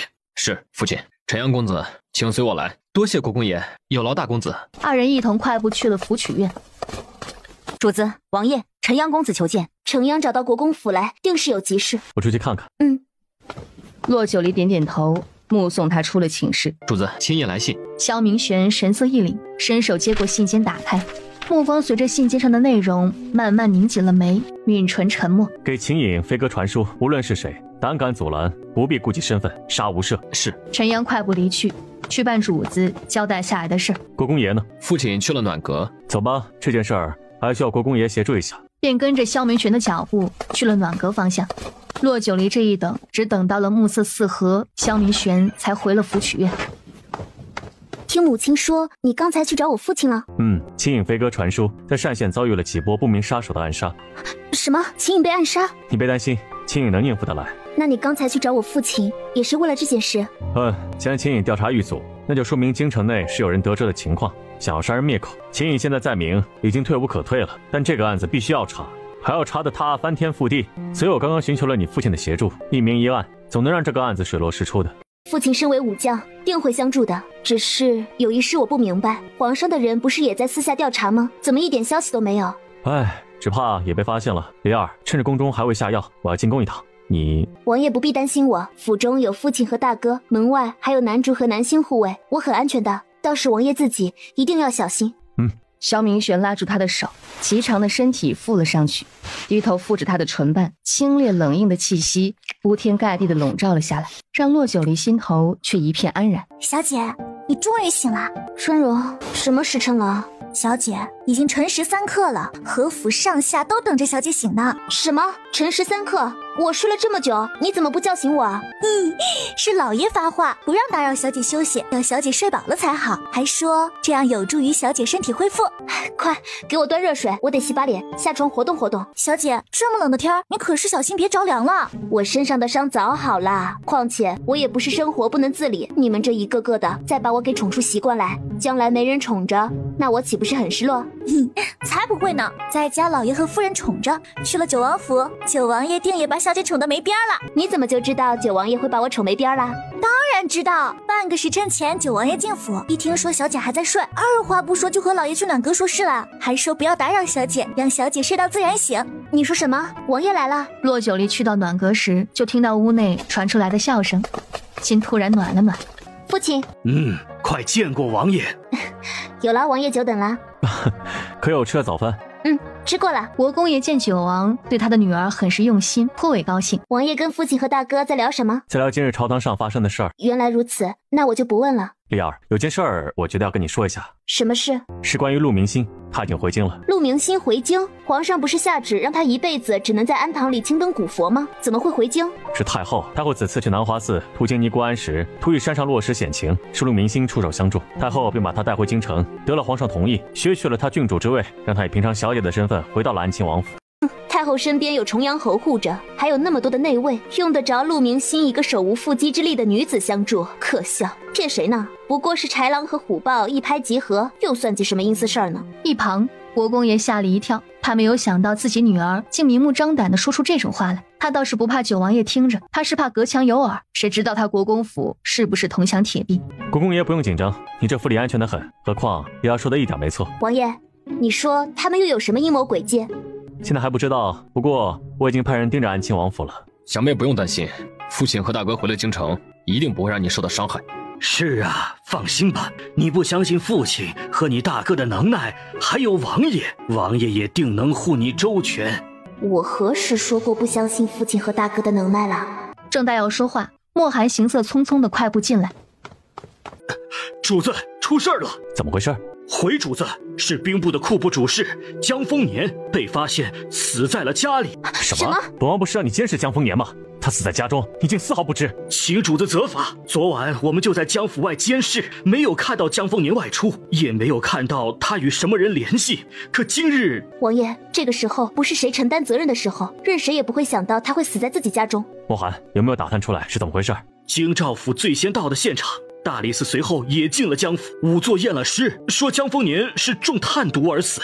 炭毒？王爷以为其中另有隐情，想必国公爷心中也有判断了。微臣听闻，那江丰年是个极为小心的人，行事又谨慎，怎么可能把自己置身于危险之中啊？何况已经是辰时，他府中姬妾不少，自家老爷死了，竟然这个时辰才发现。莫寒，你可有偷偷进入江府？可有看到那江丰年死去之后的面容有何特征？虽然江府有兵士把守，但我偷偷潜进去看了一眼，那江丰年双眼和牙关紧闭，四肢绝冷发干，面唇绛红，右手食指弯曲，没有口鼻流血的症状。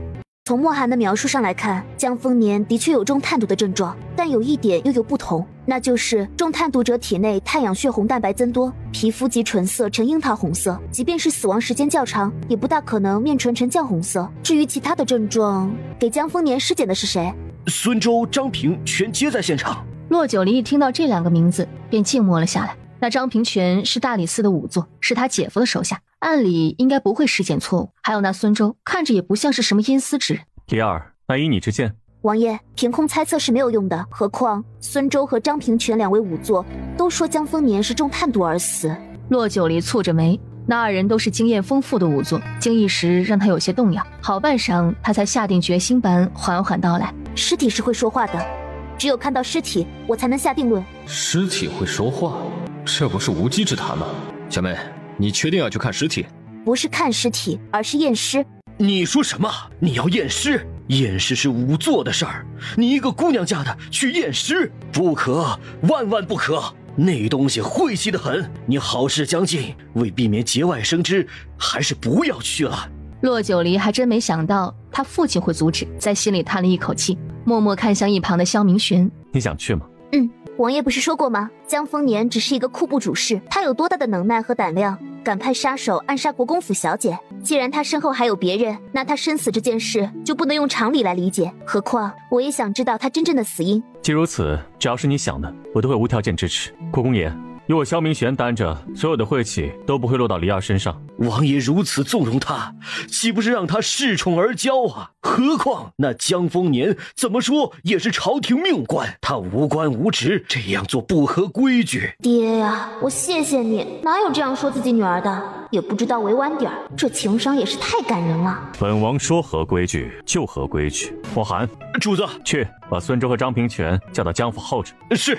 王爷，末将想跟着一同前去江府，还请王爷应允。也好。说着，亲自拿起架子上的白狐球，披在骆九离的身上，轻车熟路地系上带子，随后又从他手里拿下不太温热的手炉。南星，去福曲院拿你家主子的药箱送回马车上。南竹，把你家主子的手炉换了。是。尤其是南竹对这个场景早就惯怪不怪了。瞧了一眼旁边眼睛瞪得老大的国公爷，心里暗笑：哎呀，这算什么？如若让国公爷看到王爷给主子穿鞋袜，也不知道国公爷会不会晕过去。直到萧明玄搂着骆九离出了暖阁，国公爷还一副没有回过神来的表情。良儿，刚刚王爷那是……昨日我已经在王府见识过了。父亲，这世间万物当真是一物降一物，若非亲眼看见，打死儿子都不敢相信。长宁王朝堂堂的战神九王爷，居然会对一个女子如此心甘情愿地放下金贵的身段，还能当着外人的面做出如此亲密的举动。而这个女子还是我的妹妹，也不知道这对九儿来说是福还是祸啊？怎么了？王爷，你说我父亲会不会被吓到？吓到倒不至于，只不过还需要缓缓。那倒是，父亲常年驻扎军营，虽然性子直爽，身负军功，又得皇上看重，但唯有一点，接受新鲜事物的能力有限，情商略低。情商？萧明玄又听到了新鲜的，他从未听过的词句。骆九离叹了口气，并未回答萧明玄的疑惑。身为女儿，本不应该这样说自己的父亲的。但是王爷，你知道这些年为何我父亲会常年驻扎在远离京城百里外的溧阳军营吗？为何？不是你父亲亲自向皇上来奏折吗？以前我也以为是父亲自己的意思，后来我才知道，其实这是我母亲的意思。母亲说，父亲性子太过耿直，又是武将出身，看不惯别人谄媚奉承，自己又不会巴结虚伪，在朝廷这个大染缸里，他这样的人最吃亏。也是因为吃过一次亏，再加上京城派系复杂，索性远离党派之争，安安稳稳、踏踏实实的为皇上练好兵，只做个忠君爱国的纯臣。你母亲若是男儿身，必能封侯拜相。谁说不是呢？母亲是个有大智慧的女人，这么多年，父亲常年不在京城，母亲一个弱女子，养育4个孩子长大成人，支撑起偌大的国公府，这背后的辛酸，又有谁能理解？王爷，我今日说了这么多，是想让王爷知道，如若有一日国公府或者是我父亲出了事，还请王爷务必要相信国公府，相信我父亲。如果有可能，还请王爷伸一援手。不必担心，这长宁王朝还姓萧，有皇上还有本王，这京城没有人敢只手遮天的。我也是话赶话说到这儿，实则他在心里早就想过这个问题。一旦他与萧明玄的关系确定，那国公府势必也会被迫卷入这场京城斗争中。他不敢有亡羊补牢的心思，只能未雨绸缪，多为国公府做打算。浩浩荡荡的提亲队伍从九王府门口一直绵延到了巷口外，都看不到头。虽然没有红绸漫天、锣鼓阵阵，但这样一支队伍的出现，还是让长街两旁里3层外3层的挤满了看热闹的人。这是怎么回事啊？这你都不知道？这是九王爷要去国公府上门提亲。提亲？哪位？国公府2小姐呀！是她呀，她之前不是招？这大喜的日子，你是不是想掉脑袋？皇家的事儿你也敢议论？提亲都这么大阵仗，要是成亲那日，岂不是十里红妆啊？说着一语成谶，在半年后九王爷成亲那日，轰动了整个京城。以国公爷和国公夫人为首，国公府大公子、已经出嫁的大小姐和大理寺卿陪听送陪大人。除了2公子在书院发愤图强，奋战明年的春闱没有回京，其余人等全都到齐了。来了，老爷夫人，王爷到了。众人目光齐齐地看去，只见为首的正是骑着赤红高头大马的九王爷萧明玄。这是国公爷和国公夫人看到那绵延不绝的提亲队伍从巷口过来，眼中全是惊喜之色。他知道九王爷对他女儿的看重，可今日只是提亲，那提亲的聘礼却比一些权贵嫁女的所谓十里红妆还要多。说着话的功夫，提亲的一行人已经行至眼前。臣携家眷参见九王爷。萧明玄跳下马，国公爷免礼，众人免礼。今日是大喜日子，一切礼数尽免。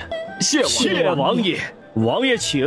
岳父大人请。国公爷被这一句岳父大人叫的稍稍愣了一下，随即一张老脸喜笑颜开。与此同时，距离国公府外街几十米远的一处阁楼上，这么精彩，少了看头岂不是无趣？你说是不是？主子说的对。黑衣人俯首，不敢对上他的眼睛，那双眼睛虽然含着笑，却是无尽的冰冷与阴沉。去吧，大喜的日子，本王就在这京城为他们添把火，庆祝一下。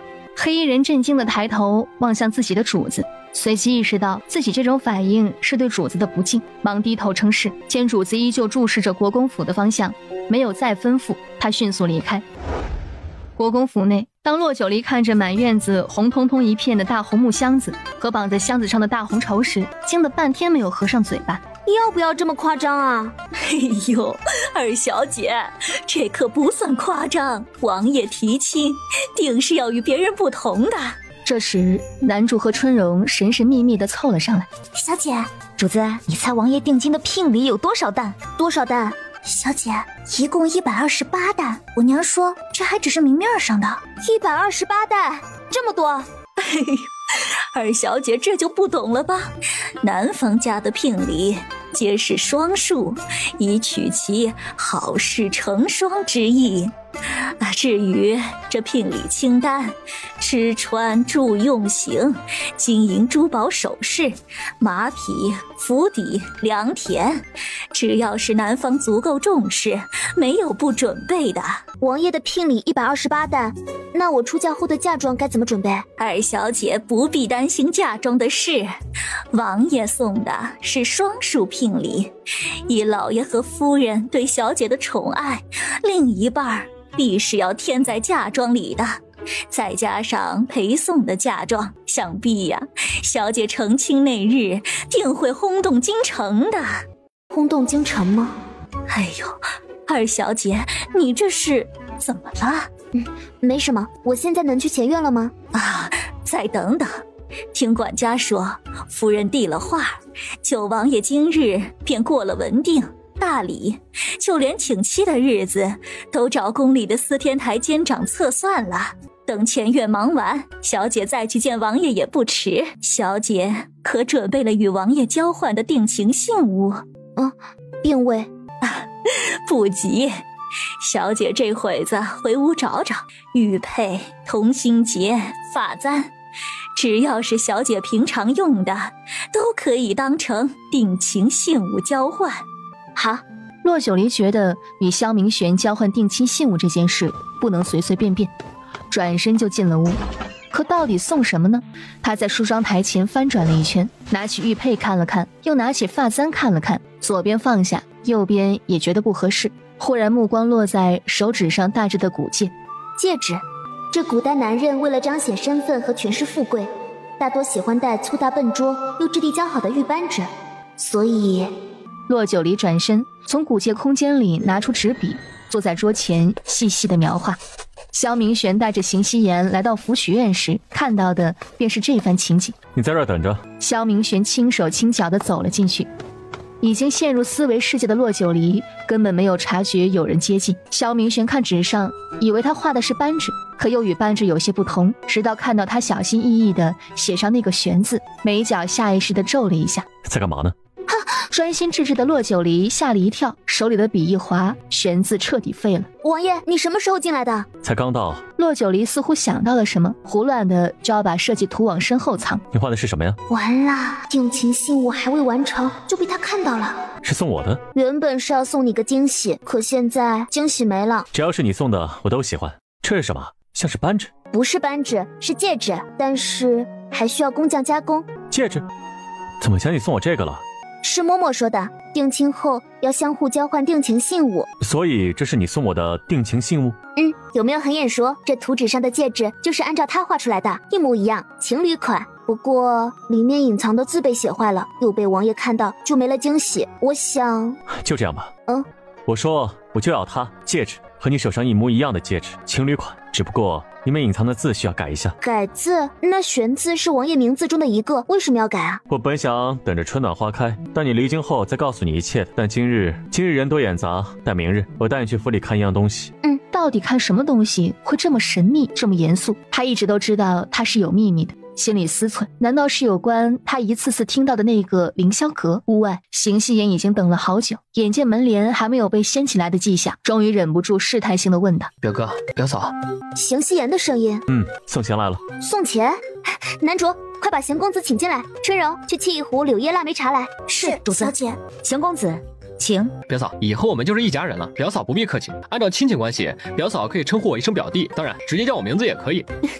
叫什么不重要，重要的是依兰香最近生意如何？蝶变系列可是受到欢迎了。托表嫂的福，依兰香的蝶变系列现在在京城贵夫人和小姐们当中蔚然成风。我这想着扩大生意，把蝶变系列开到京城以外。这个不着急，先把京城的稳定下来。蝶变系列不仅仅要在京城贵夫人和小姐们当中蔚然成风，还要照顾到每个阶层，把它真正的打造成一个适合任何阶层的品牌。品牌？对，蝶变系列就把它设定为一线品牌，主要面向的就是京城里有钱的那些贵夫人和小姐们。维护好这个人群将是一笔非常可观的收益。但是普通人群的女孩子们也不要小看，从现在开始，在我给你的那些方子当中选出一款，形成一个系列，把这个系列设定成中高端品牌，价格可以适当下调，主要面向的人群就是京城里那些普通的女孩子。不要小看这一人群，要是你能把这个人群做起来，依兰香的受众面和财富今非昔比。他这一番大论不但把以经商天才著称的邢夕颜都听呆了，就是一旁的萧明玄都禁不住频频点头。邢夕颜心里很激动，上前就要去拽住骆九离的手。萧明玄眼疾手快，一把骆九离拉进怀里。好好说话，对你表嫂动手动脚的，小心本王拆了你。这表哥，你也太小气了吧！我只是一时激动，想要拉表嫂的手，表示感谢。感谢可不是嘴上说说的，4成股份钱可是准备好了。我真谢谢你，你是我亲表哥吗？这胳膊肘子拐的也太明显了吧！表弟再好，也没有我媳妇好。 4成份子钱是年底的分红，这2张是今日表弟的庆贺之喜。庆贺送银票，我怎么觉得这是邢夕颜临时起意呢？拿着，你可以继续和你表嫂讨论另一件事了。另一件事？什么事啊？一件更挣钱的大买卖。所以呢？什么挣钱的买卖？表嫂手里除了有粉蒸肉的菜谱，可还有其他菜谱。你这是打算贼不走空，把我所有的家底儿都盯上了？也不是我故意盯着的，巧合，纯属是巧合。骆九离看了一眼萧明玄，见他并未阻拦，反而老神在在的。看来这才是他说邢夕颜来送钱的这句话的根源。菜谱的事儿好商量，只是你可有完全信任的厨师？这可不比蝶变的那些方子有我的人把控。这菜谱一旦到了厨师手里，那就成了人家的手艺，谁也把控不了。容表弟问一句，表嫂手里有多少好菜谱呀？能拿出来的有多少？足够让我再开一间酒楼用。表嫂，别用那种眼神看着我，我心里只有你表哥。这个时候，男主也非常应景的抱着赤神走了过来。主子，赤神吃饱了。骆九离看了眼赤神视野朦胧的狐狸眼，再看看邢夕颜那流光溢彩的狐狸眼，还是我家赤神的好看。我还比不上一只畜生吗？这是你给他起的名字？好听吗？你起的名字自然好听，不但好听，还很霸气。表哥，表嫂，咱们现在正在谈论菜谱的事儿，要不表嫂心急吃不了热豆腐。无论这菜谱是放在你们天香楼，还是重新打鼓练开张，找个信任又手艺好的心腹厨师才是关键。何况不是菜，你怎么知道哪道菜适不适合大众口味？丽儿，你真的打算再重新开一个酒楼？王爷有什么想法吗？我的想法很简单，不想让你操心受累，还想让你赚足了钱。看来还是王爷了解我。听到了吗？你表嫂的愿望能不能实现，取决于你的决定。邢夕颜眼皮一跳，怎么突然觉得这是个坑？而他表哥表嫂实至名归，天下第一奸夫妻，可怎么办？他太垂涎表嫂手里那本子菜谱了。表嫂还和依兰香一样，用那本菜谱入股，4、6开，表嫂看看可行？不愧是商人，想得挺长远啊。所以表嫂是答应了吗？我2次入股都获得4、6开的利润。你不觉得自己太亏了吗？不亏，绝对不亏。你是我表嫂，不要说只是4、6开啊，或者把整个天香楼都送给表嫂，表弟也不会眨一下眼的。你那酒楼谁愿意接手谁接手，别来烦你表嫂了。你表嫂只以菜谱入股，至于天香楼的经营和你表嫂没有关系，你表嫂只负责拿年底的分红。同意就点头，不同意就滚蛋。同意，同意。他敢不同意吗？他能不同意吗？这还不是他求来的。同意什么？大哥。小妹，王爷，邢大公子，骆大公子，王爷，暖阁已经备好了午饭，还请王爷、邢大公子一步。骆九离看着他大哥一本正经又恭敬有礼的样子，都能想象得到，以后他如若成了九王妃，带着萧明玄回娘家时，是不是也会像今日这样恭敬有礼、小心翼翼，再也不会像以前那样大老远的喊一声小妹，然后走过来拥抱他。更甚至因为身份有别，他的父亲、母亲、大哥、二哥也要对他下跪称臣。一想到这些，他就心情有些小小的失落。怎么了？没什么，走吧，去吃饭。既然本王已经与黎儿定了亲，国公府也接受了本王的聘礼，请期的日子也已经一并定下了，那本王也算是国公府的半个女婿了。大舅哥以后见了本王，不必如此小心翼翼。一句大舅哥让陆元良呆立当场。谢谢王爷。傻瓜，你我之间何必言谢？萧明雪捏了捏他的手心，然后松开，站好。在你母家当着你父亲和你母亲的面，还是稳妥些好，以免让你父亲心里失落。骆九离闻此，最后一点的心理负担也烟消云散了。他点头，他笑，两人前半生都受尽了生活的苦楚，后半生就这样相携着走下去吧。无论遇到多少血汗风雨，都一起共抗着命运。我先送你回府。那王爷呢？要进宫？好。萧明玄淡淡点头，并未再说什么，扶着骆九离上了马车。是谁？宫里的还是宫外的？宫里传出来的消息。什么？骆九离接过展开一看，脸上的冰寒越来越浓。难怪，这才是太后把陆明星接回京城的真正目的。如此看来，太后布的局不在宫外，而是在宫里。那今日江府的事，有没有可能是胡贵妃？不会，这种手段，身在后宫的嫔妃是想都不敢想的。皇城内对火灾的惩治极为严苛，后宫的那些嫔妃尔虞我诈、勾心斗角，手染人命的不少。但真正敢放火的，除非是不得圣宠，被放逐冷宫，心灰意冷之下放火自焚。那这样说的话，被怀疑的人又缩小了。现在唯一有动机的就是昭王府和大司马府。为何没有怀疑安亲王府？哼，安亲王是个老奸巨猾的，他敬畏皇权，懂得审时度势，是个典型的墙头草。自从上次王爷陪着我去了一趟安亲王府，敲打了他一回后，他就称病关闭了府门。这样的人很小心自己的羽毛，何况这次陆明星回京，显然他也明白了，陆明星现如今已经成了太后的棋子，他要想安亲王府不成为众矢之的，唯有老老实实摁住想要冒头的想法，要不然不要说是王爷，就是我父亲也够他喝一壶了。你分析得很对，这件事有动机的只剩那两府，现在就看江府内的起火点出自哪里。三进三出的大宅院烧成这样，我觉得应该不止一个起火点，还有那些从火场跑出来的江府下人，一个一个查问，总能找到蛛丝马迹。一想到江府内13条人命因为这场大火命丧黄泉，骆九离眼中就染上了无尽的冰冷与阴沉。王爷，这次无论是谁，我必要他死。他来这个世界也半年之久了，他从未如今天这样心中充满仇怨和杀意。即便是太后王九王府送教引宫女来恶心他，他也没有对太后产生杀机。可这次不一样，一场大火不但毁了他定亲的好日子，还断送了13条人命，这是不可原谅的。不为他自己，为那死去的13条人命、13个家庭，他也要亲手宰了这个王八蛋。丽儿，放心，无论是谁，我都不会让他活着。此时大司马府书房内，废物！老夫是怎么说的？给那二人的定情宴添把火，把那江府里的罪证烧个干净，却没有要你们闹出人命啊！13条人命，不是3条，你让老夫怎么跟皇上交代？大人恕罪，是昭王殿下为了报复九王和骆九离，不听属下劝阻，执意。你给老夫闭嘴！昭王虽然恨极了骆九离，但还没有迂腐到把自己的前途与这13条人命拴在一起。查，马上去查，这里面是不是还有别的事儿？是，卑职马上去办。跪在地上的黑衣人起身退出了书房，只是无人看到他那低垂的眸子里闪过一丝不屑的阴毒。如果是3条就好了，下贱之人的命倒是也做不得数啊。与此同时，北城兵司马的教场上，小公爷，还请让老国公住手吧。这样下去，国公府和兵马司也没法给皇上交代啊。放心吧，皇上呢自有人交代。何况昭王一直想让我父亲指点一二，今日赶上我父亲高兴，你们也好好看看，这可是千载难逢的机会。那年轻将领觉得这机会他是真不想看。正在年轻将领和一众兵司马的兵士愁眉不展的时候，陆元良的近身侍卫跑了过来，附在陆元良耳边耳语了几句。你说什么？13句？是，九王爷下了死令，让三法司和兵部4司的人全部参与此案，无论这背后之人是谁，胆敢有包庇毁灭证据者，革职、抄家、灭族。陆元良闻此，一个箭步窜入教场，叫了声父亲，随即与国公爷耳语了2句。回去，老夫定要抓到这个孙子，非把这孙子给废了不可。说完，丢下被打得鼻青脸肿的萧朱墨，气势汹汹地出了教场。身后，萧朱墨被随身侍从从地上扶起来，眼中的恨意昭然若揭。王爷，说，我回王爷话，皇上宣召几位王爷即刻进宫。进宫？对，江府的大火被控制住了，三法司和兵部4司的人全都进了火场，在火场内搜到了13具尸体。皇上震怒，召各位王爷进宫。你说什么？而此时，距离皇城最近的一处王府宅院处，一男子背手而立，站在阁楼上，遥望着江府的方向。人呢？回主子话，人已经处理了。消息散布出去了吗？回主子话，已经散布出去了。好，13具尸体，13条人命，还是朝廷命官的家眷，又是九皇叔的大喜日子。不知这样的惊喜，九皇叔与昭王、国公府与大司马府还会化干戈为玉帛吗？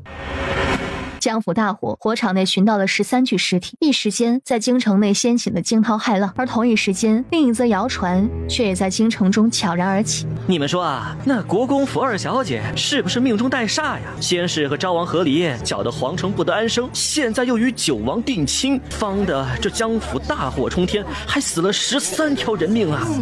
哎呀，以前我还不信这命运之说，现在看来，这位陆二小姐恐怕真是传说中命硬带煞之人。哎，谁说不是呢？大喜之日，京城竟然出了这么大的案子，莫不是连老天爷也看不下去？一女加二夫，可是带坏了京城女子的风气了。嗨，原来这贵小姐也和勾栏里的娘们儿没什么两样呀，遇上了男人就都那个样子。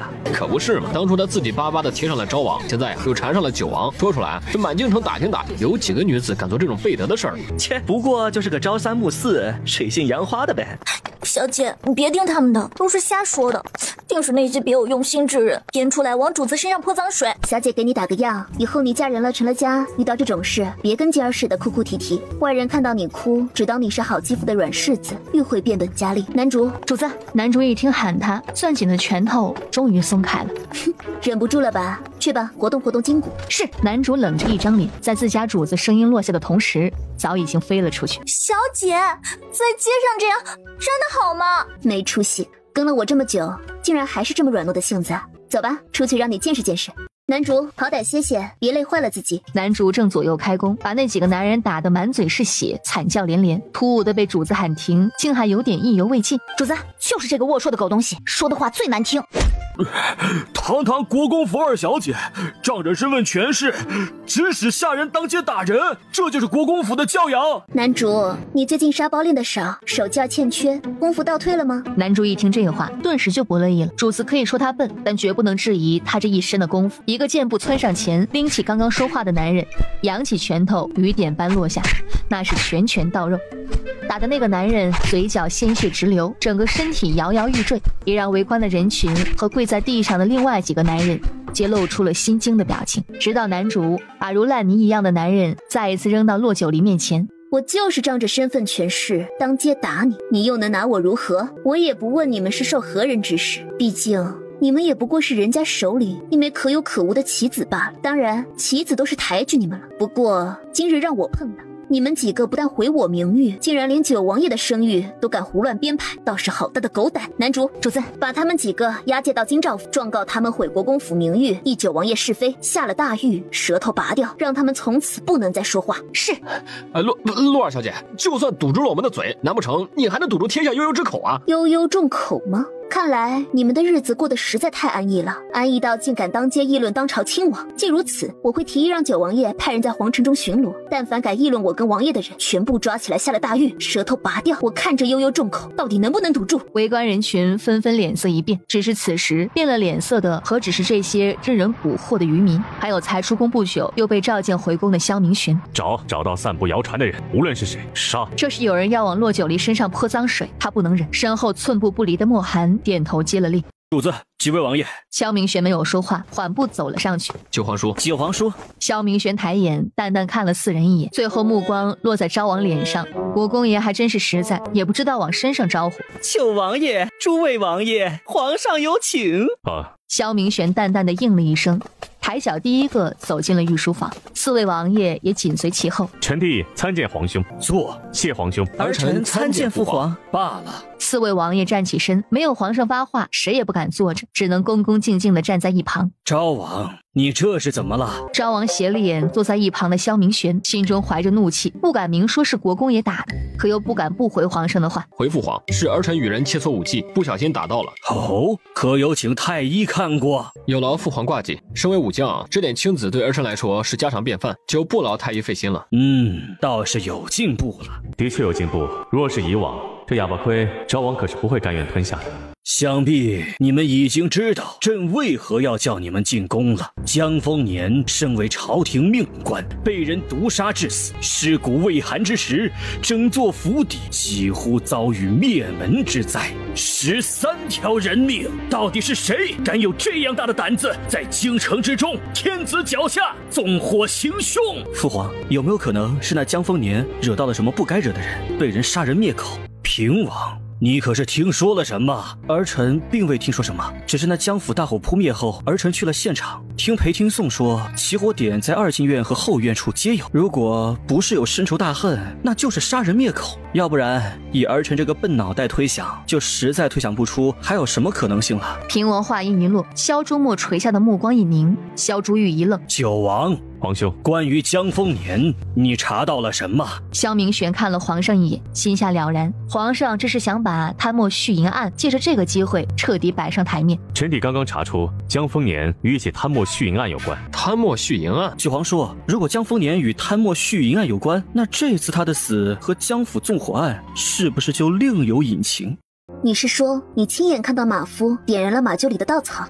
那你呢？你既然亲眼看到，为何没有第一时间跑出府？我回小姐话，小人被马夫打晕了，在醒来时，整座府邸火光冲天，小人是爬进了给马匹喝水储存的水缸里，打湿了全身才逃出来。不过石头歪着头，好似又想起了什么。你是不是又想到了什么？小人醒来之后，恍惚中看到了马夫的尸体。马夫的尸体？你是说马夫死了？他是怎么死的？怎么死的？小人没看到。他趴在地上，身下流了一地的血。石头说完，骆九离与南星南竹相互对视了一眼，杀人灭口4个字在主仆3人脑子里呼之欲出。送走了石头母子，南竹这才开口说话：“主子，依属下看，江府的这场大火绝不是马夫一人所为。裴大人说，从现场调查来看，至少3处起火点。那马夫就是有3头6臂，也不可能躲过江府那么多人的眼睛。还有石头他娘刚刚说的那个叫蝶儿的姨娘，江丰年出事前那晚，只有她进入过江丰年的屋子，也只有她最得江丰年宠爱，让江丰年没有任何防备。主子怀疑和她也有关系？有没有关系，就看逃出江府的人和那13具尸体里有没有这位姨娘。我倒是更倾向于这位蝶儿姨娘是被某一方势力安插进江府的细作。属下马上把这件事告诉裴大人。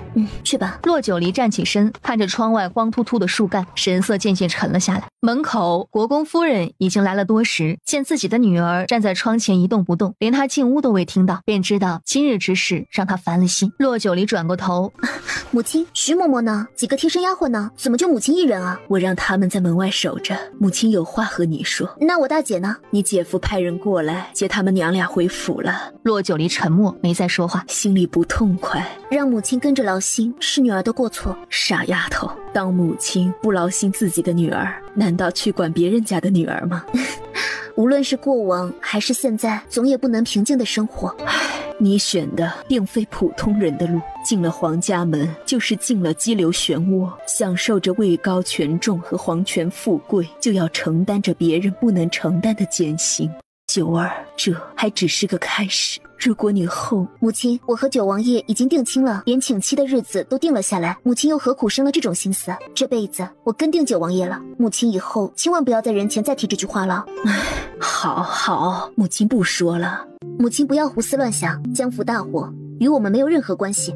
那江丰年就是个手脚不老实的，牵扯了一些案子，得罪了人，即便不是今日，也会是明日。母亲又何必把这件事放在心上呢？可我总觉得这件事就是冲着你们来的，他为什么不是昨日，不是明日，怎么就偏偏是今日啊？母亲，女儿有件事想让母亲帮忙。母女之间何须这么见外，你只说便是了。母亲常年礼佛，自是心最诚的，我想让母亲帮我抄写一卷往生咒，无论那江府之事最后如何定论，但一洗一白都赶到一天，我想让那些往生之人拔除业障，早登极乐。好，这个忙母亲定诚心诚意的帮。谢谢母亲。骆九离勾了勾唇，只有给母亲找些事儿做，才能让她忽略外面那些乌七八糟的破事。3天后的午后，也是骆九离自上次定亲与萧明玄分开后的第一次见面。王爷，你怎么来了？萧明玄上前拉住他的手，走，我带你去个地方。啊，你去哪里？去了你就知道了。可是王爷不忙了吗？人活着总有忙不完的事情，可我也不能睁眼闭眼都是府衙军营啊。什么事都让我这个当王爷的干了，下边的人吃什么喝什么？王爷这思想境界还真是不像古人啊。什么思想境界？我的意思是，所有人都比不上王爷。萧明玄脸上布满喜色，两人出了国公府。秦颖，你什么时候回来的？属下见过二小姐。哪儿的规矩，跟我行什么礼啊？快起来！谢二小姐。你什么时候回来的？回二小姐话，属下昨晚回的京。走吧，上车与你详细说。车厢里，骆九离迫不及待地看向他。这么着急想听啊？如果我猜的没错，是不是秦颖查到了线索？小聪明。单县的事儿说来有些复杂，不过有一件事儿出乎我的意料，但也在情理之中。王爷，你这话说的怎么让我听得这么糊涂？什么出乎意料又情理之中？我还没说完，别急。秦颖调查出来，江丰年跟单县知府李海江有不为人知的一层关系，这可是彻底勾起了骆九离的好奇心。可是为了故事的完整性，他只能忍着不敢问。萧明玄见他忍得挺辛苦，笑着继续：那单县李家简直乱得一塌糊涂。江丰年的母家表哥是李家老家主李浩的女婿，是现任家主，也就是李知府李海江的妹婿。而江丰年的母家谢家跟李家应该是有共同的利益关系，或者也可以说，李家包括李海江能成为单县知府，是江丰年的庇护下才能上升的那么快。毕竟朝中有人好办事。骆九离掰了掰手指头，你要说他不聪明吧，学医的那脑子肯定容量都比别人多点，可你要说他聪明吧，这辈分问题他是真迷茫。萧明玄瞧着他低头在掰手指头，还从没见过他这么可爱的一面，笑得一脸温柔。再往后，江丰年与李家那层更复杂的关系，他张了张嘴，到底没说，也怕玷污了他的耳朵。实在是那关系属于家丑不可外扬那类的。当初他听秦颖复述时，都觉得有些恶心。你不用纠结于他们之间的关系。总之一句话，单县上至知府，下至县令，以及但凡有点权势的官商，都与江丰年不但有关系，还有金钱往来。他们不但在单县官商勾结，贪墨蓄银，还违反朝廷律令，私自贩运出售私盐，贪污巨大。随随便便几条罪名，就足以让这条线上的几家九族被诛，一个不留。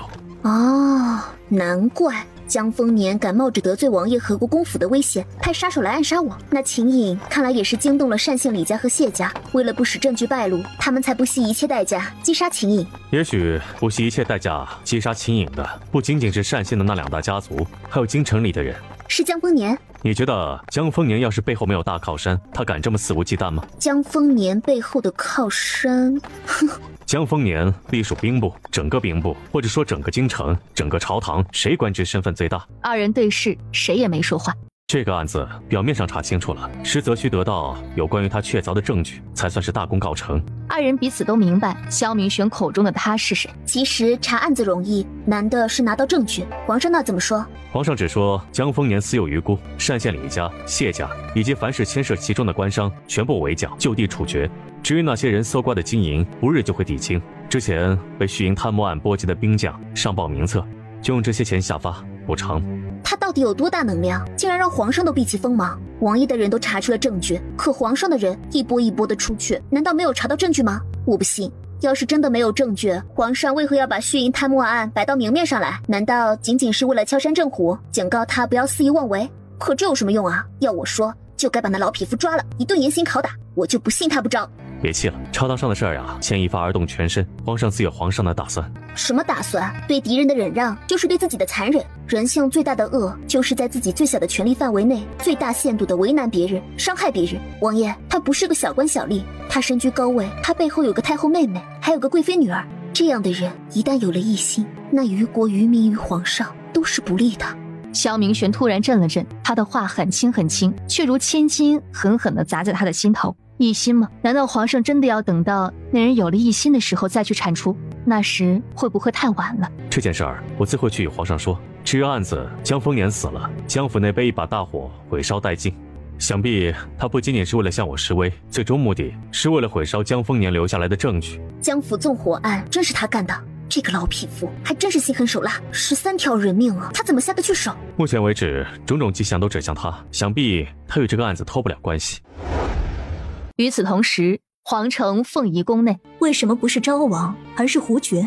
昭王，母后以为凭他的本事，真的能在诸位皇子中脱颖而出吗？昭王能走到今天这个地步，胡觉和他身后的一干谋臣功不可没。皇上重武，昭王便去了战场，得了军功。可他那军功真的是凭自己的本事得来的吗？恐怕不止于此吧。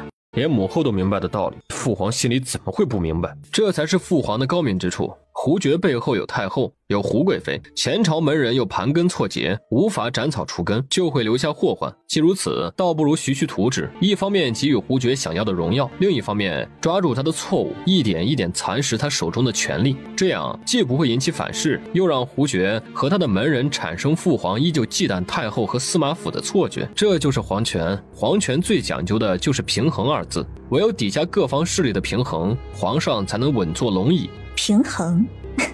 你也太会往你父皇脸上贴金了。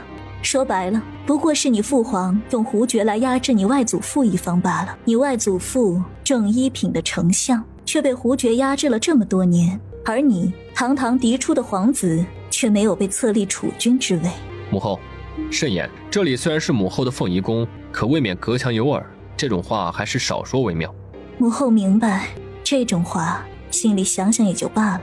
实则因为立储一事，他对皇上颇有意见。母后身居后宫，少知前朝之事。外祖父曾与儿臣说过，人不能风头太盛，适当收敛锋芒，才会让所有人安心。毕竟皇权之下，夫妻情、父子情、兄弟情淡薄如同一张纸，经不起任何考验。说完，他站起身，母后，儿臣告退。说完，根本不待皇后开口，便转身出了殿门。皇儿，皇后到嘴的话，随着自己儿子的离开，被生生又咽了回去。这就是她怀胎10月生下的儿子，与她有着同样冷清的性子，行事与人不疏不离，不过分亲密，即便是跟她这个母后，都能客客气气，却又保持着一定的距离。为什么心里会这么失落呀？骆九离以为萧明玄会带他去哪儿，未曾想马车竟是停在了九王府门口。走吧。王爷是带我来王府？进去你就知道了。二人下了马车，管家似乎在门口等候多时，门口的侍卫也比平时增加了些人手。王爷，二小姐。萧明玄淡淡应了一声，就拉着骆九离进了府。秦隐不远不近地跟在身后。怕吗？有王爷在，便是刀山火海，我也能陪王爷闯上一闯。更何况这里是九王府，是王爷的地盘。走。说着，拉着骆九离，让他与他并肩而行。骆九离心里愈发好奇，他到底要给他看什么？这就是我要带你来看的。萧明玄看着他，拉着他一步一步往供桌前走去。随着一步步的接近，骆九离怔怔地看着那2座神龛，内心翻江倒海一般的震撼。只见左边的神龛上写着东周圣文神武皇帝之位，右边的神龛上写着东周孝公义慈仁明德皇后之位。骆九离看向萧明玄，萧明玄看着他满脸震惊的神情和欲言又止，想问又不知该怎样问，遂松开他的手，给足他怀疑震惊的空间。父皇，母后，儿臣带着儿臣的妻子来看你们了。他这不说还好，一说，骆九离只觉得像是有一个大锤子砰砰砰地敲击着他的心脏。萧明玄竟然给那2座神龛上的牌位叫父皇和母后，那他岂不是……想问什么尽管问。好半晌，骆九离才找回自己的声音。所有。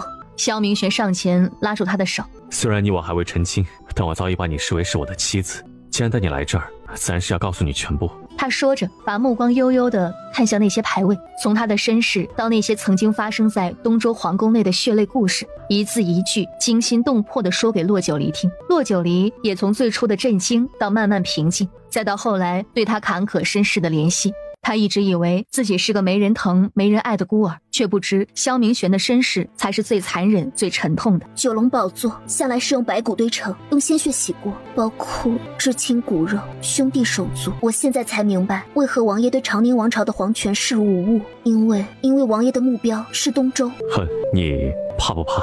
后不后悔？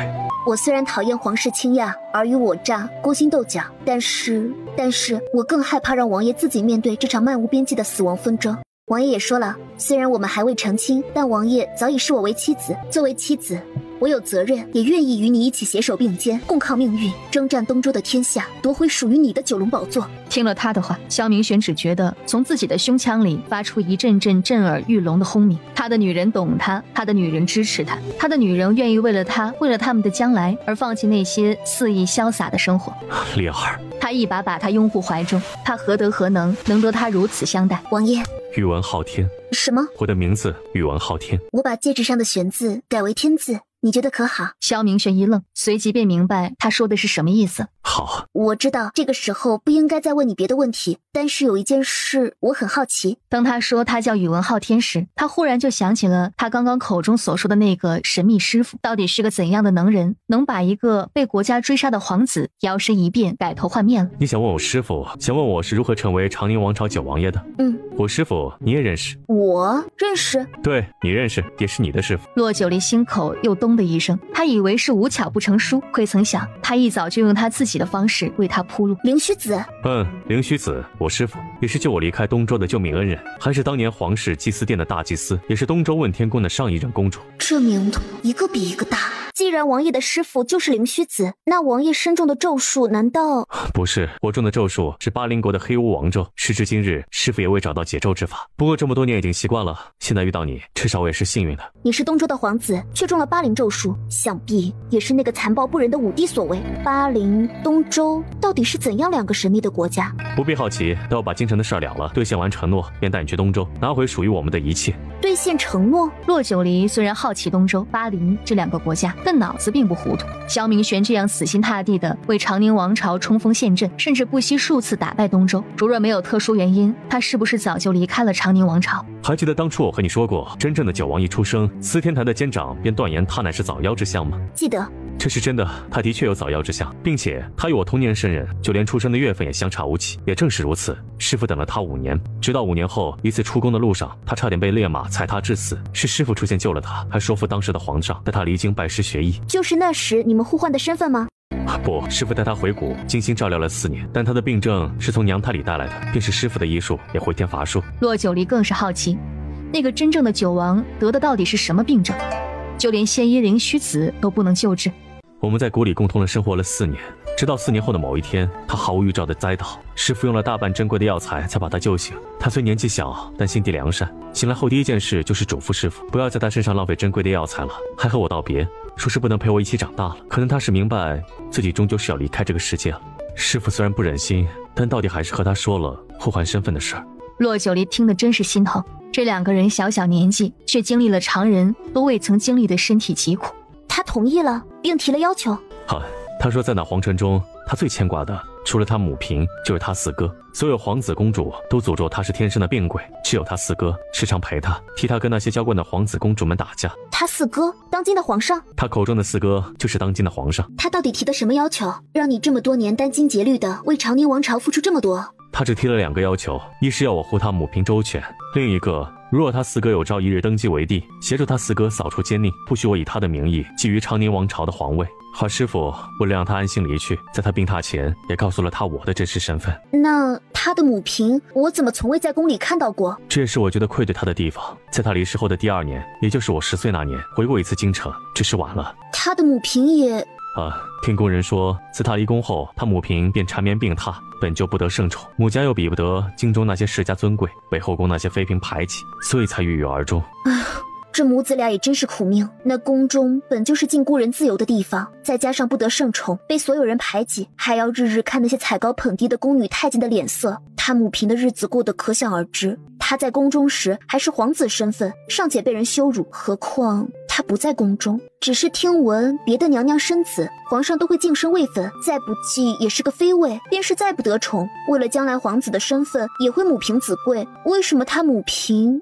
他母嫔乃是梧州商贾出身，花钱进宫选了个秀女，没想到机缘巧合就被先帝宠幸，还有了身孕，才赐了个嫔的封号。原来如此，难怪皇上对王爷这么信任，这么放心。一个商贾之家出来的皇子，没有显赫的母家身份，的确在皇室夺嫡之战中丧失了先天机会。只是关于王爷的真实身份，皇上那儿可有怀疑？放心，在谷中的那4年，他与皇上之间的事情我都知道。我不但学着他的生活习惯、说话方式，就连自己都与他8分相似。再加上他离京时才5岁，小孩子本就变化大，有些不同的地方也不会引起别人的怀疑。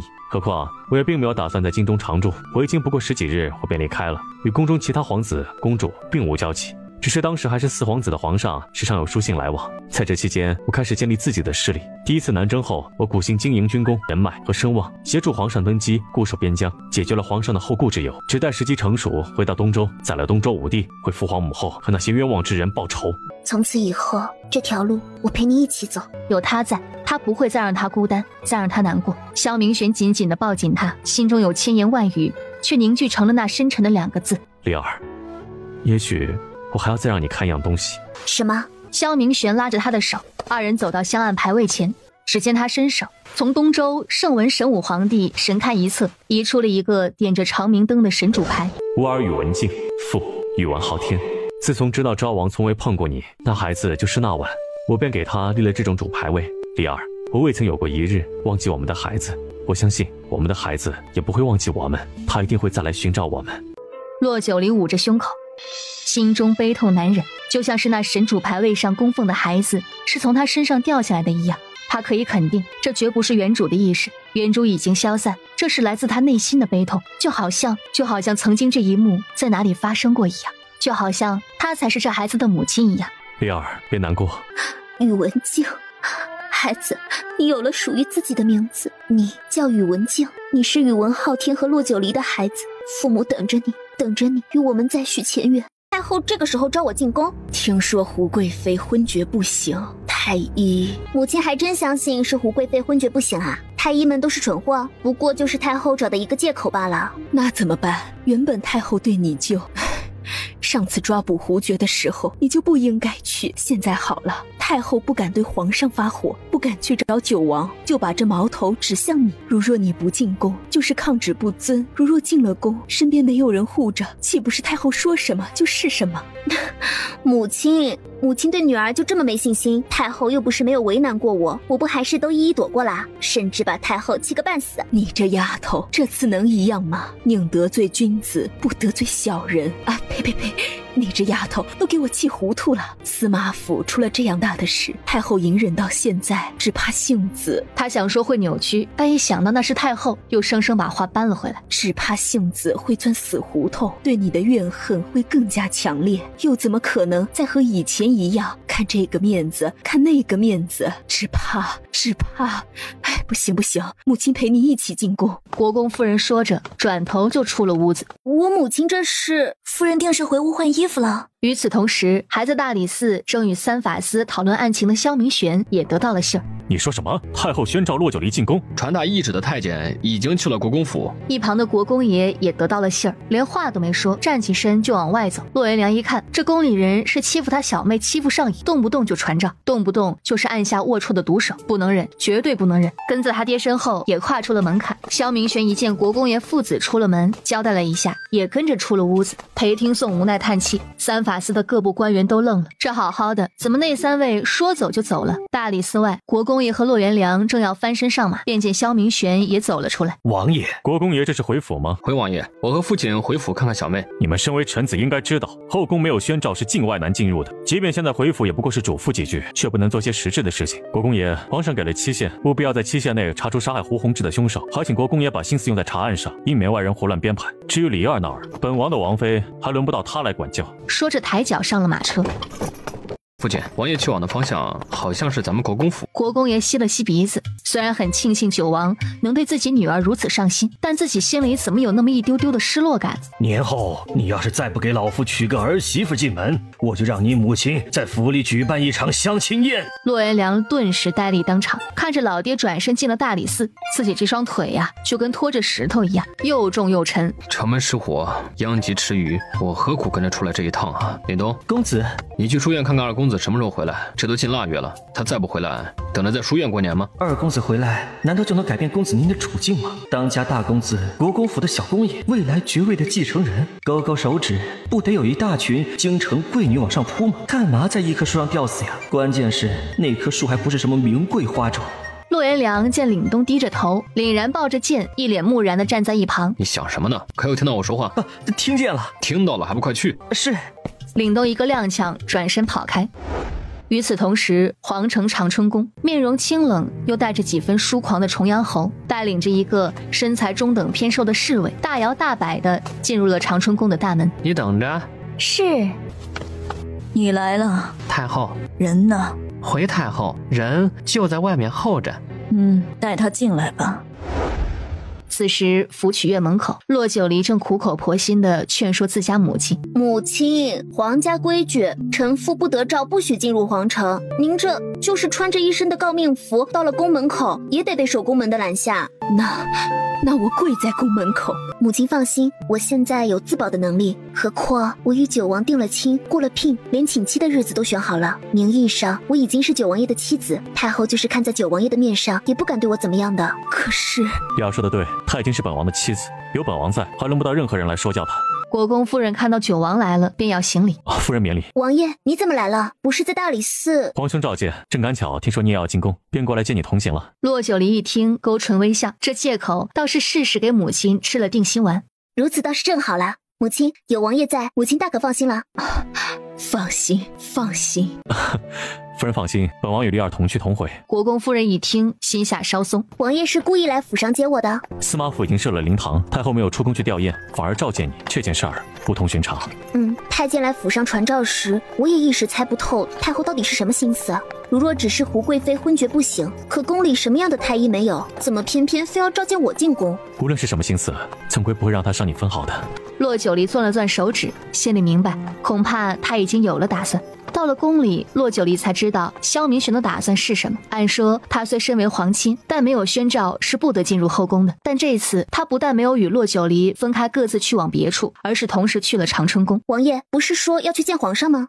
是去见皇上。在去国公府见你之前，我就派人给皇兄递了信儿。难道皇上也在长春宫？太后怎么说也是皇上的母后，太后的母家出了这么大的事儿，皇上势必要亲自去慰问的。这难道就是传说中的打你一巴掌，再给你一个甜枣吗？只是这甜枣得来的代价也太大了吧？太后岁数不小了，也不知道能不能消化得下去。果然，一切如萧明玄所说，皇上不但来了，还叫了各宫嫔妃。臣女骆九离见过太后娘娘，见过皇上。臣弟参见皇上，见过太后。洛儿小姐，你可算是来了，哀家真是望眼欲穿。九王爷也来了。你们快坐，绿簪奉茶。是。宫女绿簪走过来，给萧明玄和骆九离的空茶盏添了热茶。骆九离和萧明玄对视一眼，神情比之前绷得还紧，尤其是萧明玄，根本不带骆九离去碰茶盏，推到了一旁。洛儿小姐，太后声音和煦的把目光再次看向骆九离，就好像没有看到萧明玄刚才的动作一样。哀家今日叫你来，是有一事相求。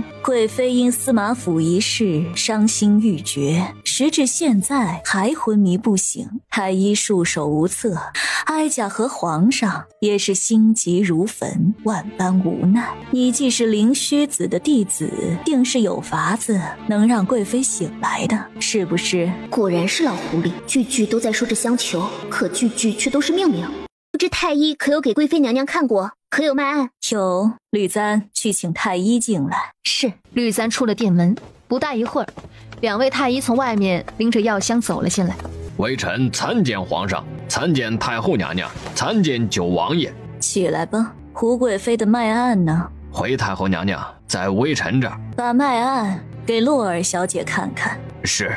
骆九离接过脉案，翻看了一眼，上面写着肝阳暴涨，化热化火，气机逆乱，上冲于头，清窍被扰，窍闭神逆。我可真想再加一句：不省人事，口眼歪斜，半身不遂啊！太后，不知贵妃娘娘现在何处？就在哀家的寝宫。来人，给二小姐带路。慢着，太后娘娘担心贵妃，本王可以理解，但是不是太急了些？九王这话，哀家就不懂了。什么叫太急？萧明玄那双如寒冰一般的眸子冷冷扫过太后，他可不会相信太后宣召骆九离进宫只是为了给胡贵妃看诊，更不会相信太后一句平和的语气就能忘记她曾经对骆九离做的那些恶事。如今殿内皇上和他皆在当场，各宫嫔妃也众目昭彰，太后就是想对骆九离下手，也不可能太过明显。可一旦骆九离离开了他和众人的视线，谁知道太后这个疯婆子会不会把司马府的事算在骆九离头上，对他按下毒手。他不能赌，也不会拿骆九离的安全来赌太后的良心。本王的意思，本王已经登门国公府提了亲，请期的日子也定了下来。骆九离现在已然是本王未来的王妃，九王府的女主子。本王啊，以前身在沙场，不懂得什么儿女情长，如今得了娇妻美眷，是一刻也不愿意与她分开的。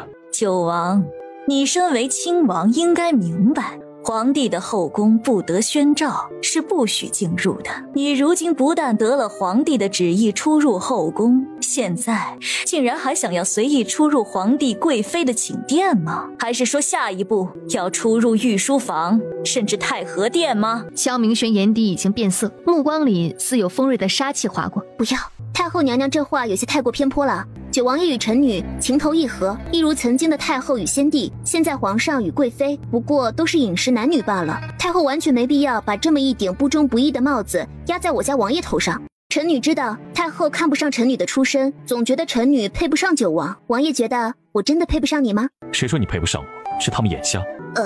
好像当初皇上也曾反对过，那这话岂不是连皇上都骂了？王爷的意思是说我配得上你？九王府的王妃之位谁都配不上，只能是你。那我与那些皇权富贵、百年世家、勋贵门庭的世家贵女相比，王爷又会选择谁？你无论是皇权富贵，亦或是其他，没有第二个选择。萧明玄话落，殿内的空气越发的安静起来。不管是高高在上的太后，还是看热闹的诸位嫔妃，此时似乎每个人脸上都浮上了难以言喻的复杂滋味。王爷不后悔？我心甘情愿，甘之如饴。这辈子只许你一生，只宠你一人。王爷的意思是说，以后除了我，九王府里不会再有其他女人，没有侧妃，没有侍妾，而我是九王府里唯一的女主子。是，九王府以后不会有侧妃，也不会有侍妾，你会是府里唯一的女主子。殿内嫔妃们皆不敢置信地看着萧明玄。所有人都知道九王爷宠爱洛九离，但所有人直到今日才真正见识到了什么叫宠爱。只许你一生，只宠你一人，这才是真正的宠爱。皇上紧绷的后背在听到萧明玄的话后慢慢松弛。当着这么多人的面，洛九离的问话和九王爷的回答既巧妙地化解了太后想要挑起事端的心思，又表达了萧明玄根本没有觊觎皇位的想法。洛儿小姐，哀家知道你与九王情投意合，以前的时候哀家的确阻拦过九王，但现在看来罢了，哀家也不愿做那棒打鸳鸯的恶事。你们的婚事哀家同意了。好似刚才给萧明玄扣上不忠不义不仁帽子的根本不是他一样。洛九离翻了个白眼，萧明玄心里冷笑，他们的婚事何时轮到这个老太婆做主？还真是水至清则无鱼，人至贱则无敌。说起来，上一次哀家看到这幅你侬我侬的场景时，还是皇上来长春宫向哀家求娶贵妃的时候。皇上与贵妃也算得上是青梅竹马了。可如今贵妃身在寝宫昏迷不醒，哀家痛心入骨，却又不知该如何是好。皇上你乃真龙天子，如若有皇上护在贵妃左右，又有洛二小姐这个仙医之徒看诊，想必贵妃能早些醒来。这还真是一场斗智斗勇的角逐。太后三番两次要洛九离进入寝宫给胡贵妃看诊，甚至不惜抬出皇上，看来这背后必然是有阴谋。太后还真敢睁眼说瞎话！这后宫所有的嫔妃中，凡是姿色上乘的，哪一个朕没有宠爱过？而贵妃不过是比这些妃嫔姿色更娇媚些，家世更勋贵些。至于青梅竹马一说，贵妃还够不上呢。皇上、太后，贵妃娘娘的脉案，臣女看过了，肝阳暴涨，化热化火，气机逆乱，上冲鱼头，清窍被扰，窍闭神逆，这些症状太医诊断的应该不会错。如果按照这个脉案诊治，不用臣女亲自进入寝宫，只需要一剂药，保管贵妃娘娘醒来。不用进入寝宫诊脉，就能让贵妃醒过来，这倒是让朕很是好奇呀。来人，笔墨伺候，让洛九离写下药方。是。很快，笔墨纸砚被摆在了洛九离的面前。洛九离丝毫没有犹豫，拿过笔，刷刷开始开方子。当太医接过药方，看了一眼，手指都忍不住颤抖了一下。黄连、知母、龙胆草，医者认为三大苦药，洛二小姐竟然全都开了进去。怎么有问题吗？罗二小姐开的药自是没问题，只是这黄连、知母、龙胆草三味药太过苦涩，恐怕难以下咽。亏你还是太医，难不成不知道良药苦口利于病？何况黄连用于治疗湿热皮满、高热神昏、心火亢盛，知母具有泻火存阴的效用，龙胆草能起到清热燥湿的作用。贵妃娘娘如今只是昏迷不醒，你连这点子重药都不敢下，难不成还要等到贵妃娘娘不省人事、口眼斜歪、半身不遂的时候再下重药吗？微臣不敢。太后脸色阴郁，心头恨极，正待要开口说话，就按照洛九离开的方子熬药，朕花着银子养着你们这些废物，竟然还不如一个女医。皇上啊，我谢谢你，总能在最关键的时候一锤定音。等一下，洛九离冲着身后的男主摆了摆手，男主把药箱放在桌案，随即打开。洛九离从药箱最底部拿出一个白色的布包，打开布包，抽出一根长长的银针。俗话说大病用大针，我手里的这根银针叫长针。如若贵妃娘娘喝了药还没有醒来，就用这根银针扎入贵妃娘娘的人中穴，能醒神开窍，调和阴阳，镇静安神，解痉通脉，双管齐下，保管贵妃娘娘能醒来。怎么，难不成还要等到皇上发话呀？那太医唯唯诺诺的瞄了一眼脸色铁青的太后，颤颤巍巍的伸出了手。上座，太后忍无可忍，失手打碎了手里的茶盏。殿外，重阳侯听到茶盏破裂声的瞬间，带着长春宫的禁卫足有20多人就要入殿，被皇上的5名御影卫手持刀剑拦在了外面。胆敢入殿者，杀无赦！重阳侯手臂一抬，止住身后禁军的脚步。御影卫虽人数不多，但个个都是精挑细选出来的强者，再加上另一边萧明玄带进来的秦颖和莫寒，以及洛九离身边的南竹和南星，如若今日大打出手，他们胜算不大。随着重阳侯挥手的动作，身后的一干禁军又全部退了回去。松包。莫寒白了一眼重阳侯，依旧站得笔直。母后啊，年纪大了，要自尊自重，保持年德巨星，才能颐养天年呐。要不然再经历一次白发人送黑发人，朕怕母后承受不住啊。太后闻此，脸色瞬间僵白，想要开口说教训的话，生生被压在喉间，再也发不出一个音节。皇上说完，根本不去看太后的脸色，转身就走。一众嫔妃一看到皇上走了，留在这儿还有什么用，也一个个起身匆匆行了礼，去追皇上。光了告诉太后了，司马府已经设了灵堂，如若太后没什么大事，本王还要带着梨儿去司马府吊唁。萧明玄说完，拉着洛九离转身也跟着出了殿门。太后上座，太后气急攻心，竟一时昏厥了过去。相较于长春宫内的混乱不堪，洛九离此时的心情却是无比的顺畅。很高兴，当然高兴。在府上走的时候，我还在想，到了长春宫，如若太后步步紧逼，我是不是该做一些大逆不道的事？好，大逆不道的事儿，什么事儿？说来听听。王爷真想听。洛九离也不打算瞒他，从衣襟里拿出一个比拇指还要小一截的透明软管的液体物。这是什么？毒药？他知道洛九离身上有秘密，毕竟他那药箱里的药物工具只增不减，甚至之前没有的东西，转个头的功夫就会凭空出现。他曾经也有怀疑，也想过去窥探，但那也只是从前。现在他没有任何多余的心思去窥探他的秘密，他只想帮他保守，帮他隐瞒。不是毒药，而是一种能让人致幻的药物。我在想，太后那样心思阴沉的人，在后宫摸爬滚打了大半辈子，连曾经的先皇后都败在了他手里，想必他手上也沾染过血迹，留过人命官司吧。只不过她是太后，死在她手里的人都是身份低微、求路无门、叫天不应的人，尤其是那些太监宫女。我不是那些太监宫女，任由她搓磨。好在今日没有走到那一步，有皇上和各宫嫔妃在场，有萧明玄陪同，太后也是有所忌惮。王爷会不会觉得我有些心狠，不识大体了？傻瓜，识大体的人只会让自己受委屈，想要不被人欺负，想要以牙还牙，何必被那些该死的规矩束缚？王爷的思想还挺前卫。什么思想？什么前卫啊？没什么。洛九离往他怀里钻了钻，萧明玄一看他那毛茸茸的小脑袋往自己怀里钻，多少疑问都被融化了，手臂也搂得更紧了。与此同时，长春宫的寝殿内，姑母不要哭了，哀家还没死。灵女参见太后，太后万福金安。起来吧，姑母，她是灵女参见贵妃娘娘。她就是几月前哀家让重阳侯去找的人。你就是灵蛇谷女？正是。姑母，此人留不得。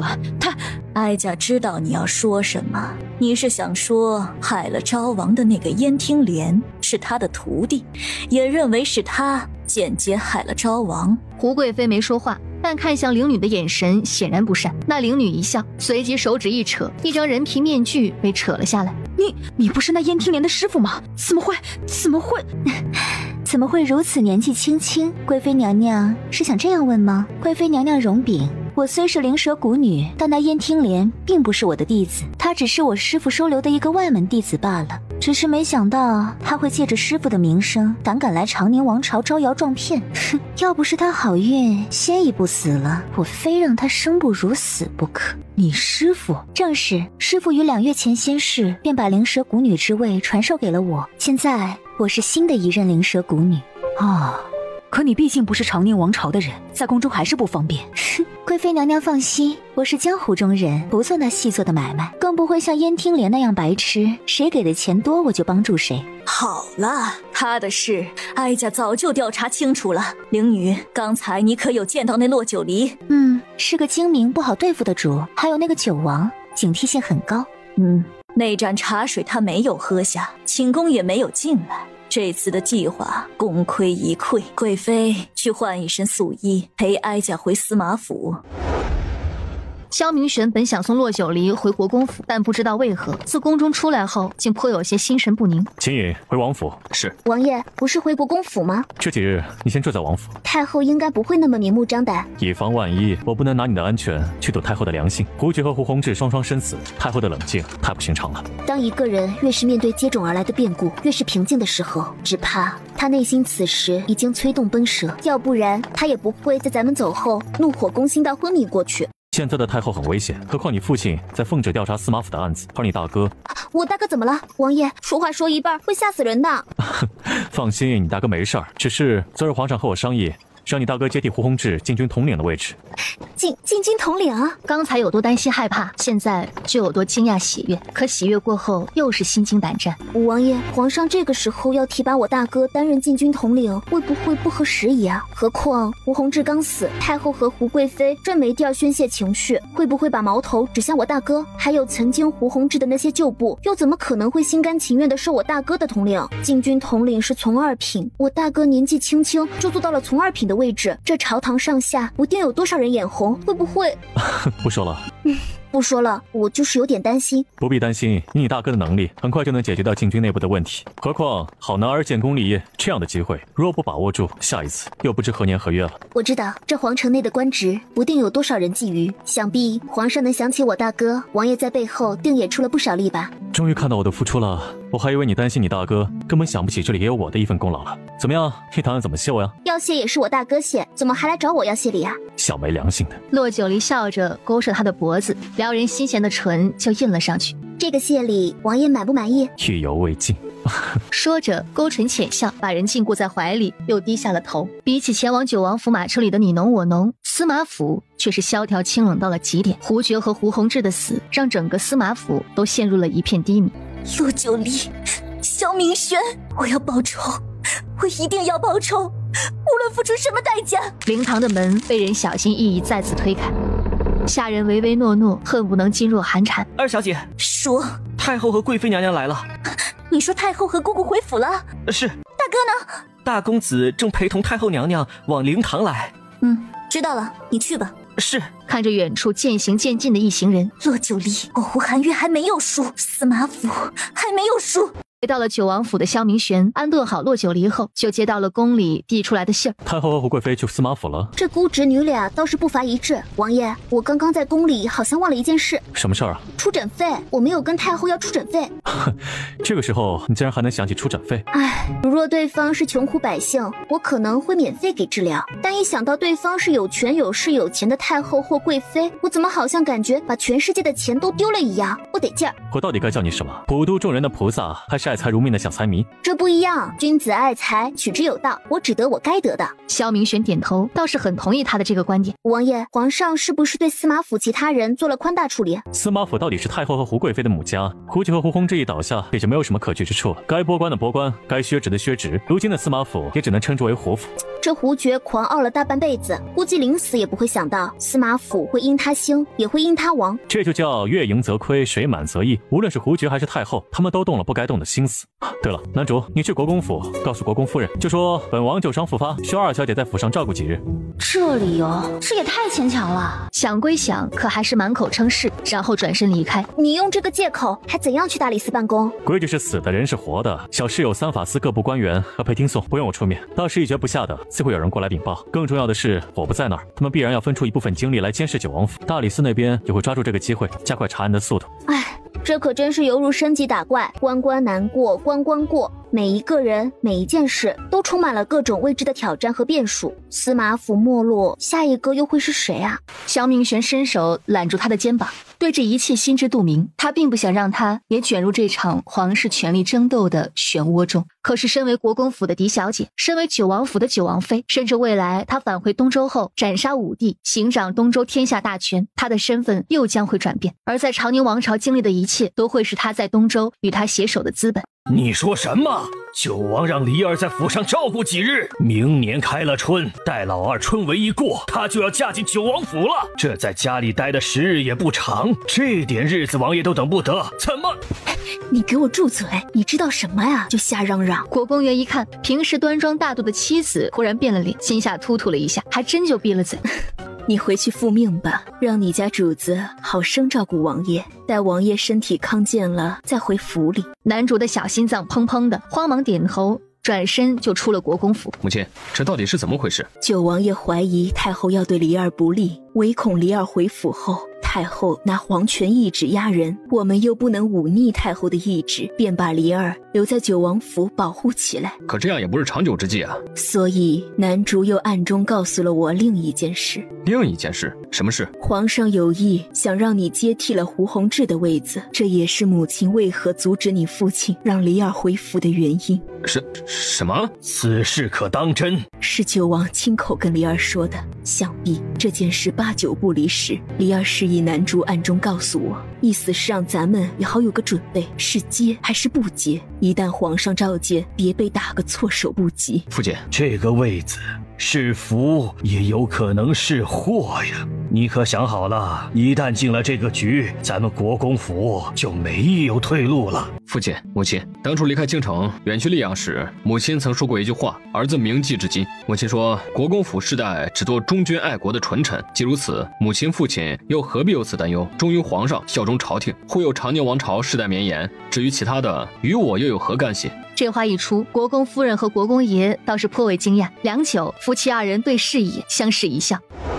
主子，夫人太威武了，谁会想到堂堂国公爷竟如此敬重自己的夫人，这在京城可是百里挑一的好男人啊。男主，你说王爷和我爹谁才是百里挑一的好男人？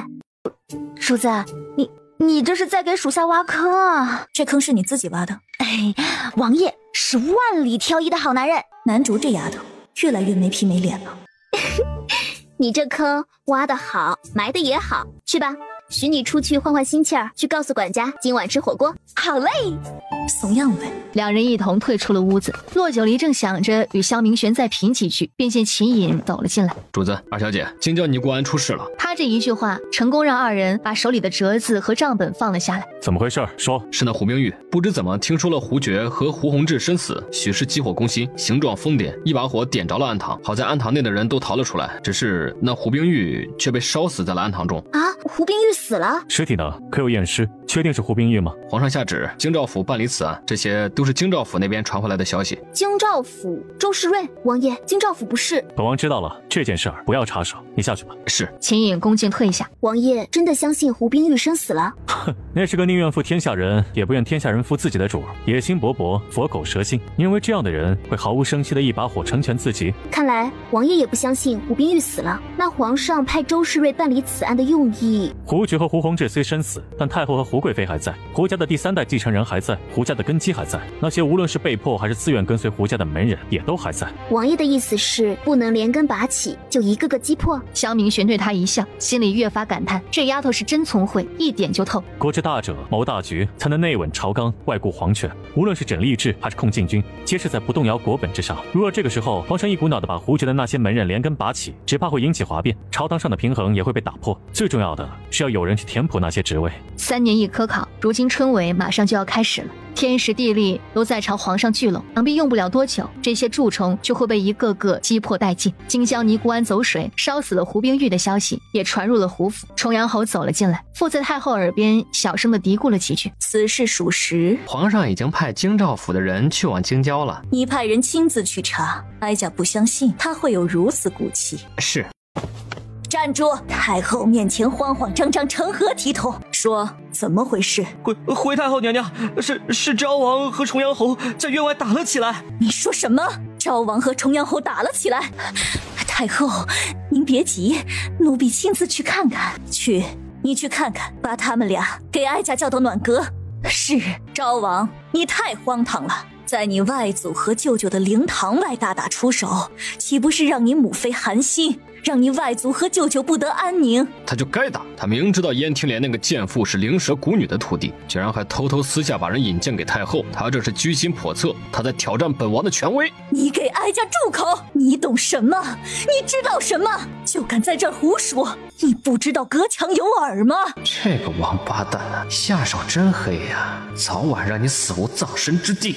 哎，昭王爷，你冤枉微臣了。那燕听莲并非是灵蛇谷女的嫡传弟子，而是门外弟子。她只是拿着灵蛇谷女的名声在外招摇撞骗罢了。何况此次南去，微臣是奉太后懿旨为王爷找解媚术之人。微臣带来引荐的名叫灵女，是新一任的灵蛇谷女，而她的师傅早就于2月前仙逝了。你胡说八道什么呢？本王身上的媚术已除，本王……昭王，重阳侯说的没错，是哀家让他去找的人。你母妃说，你曾经亲口和她说过，你从未碰过骆九离，骆九离肚子里的那个孩子也不是你的。这好好的怎么又扯到这件事情上面去了？当初哀家回京，为了尽快让皇上解除你的禁足，不得已让你认下那个死去的孩子。可哀家思前想后，总觉得这件事情并不简单。为了弄清事情真相，还是想让人再给你看看。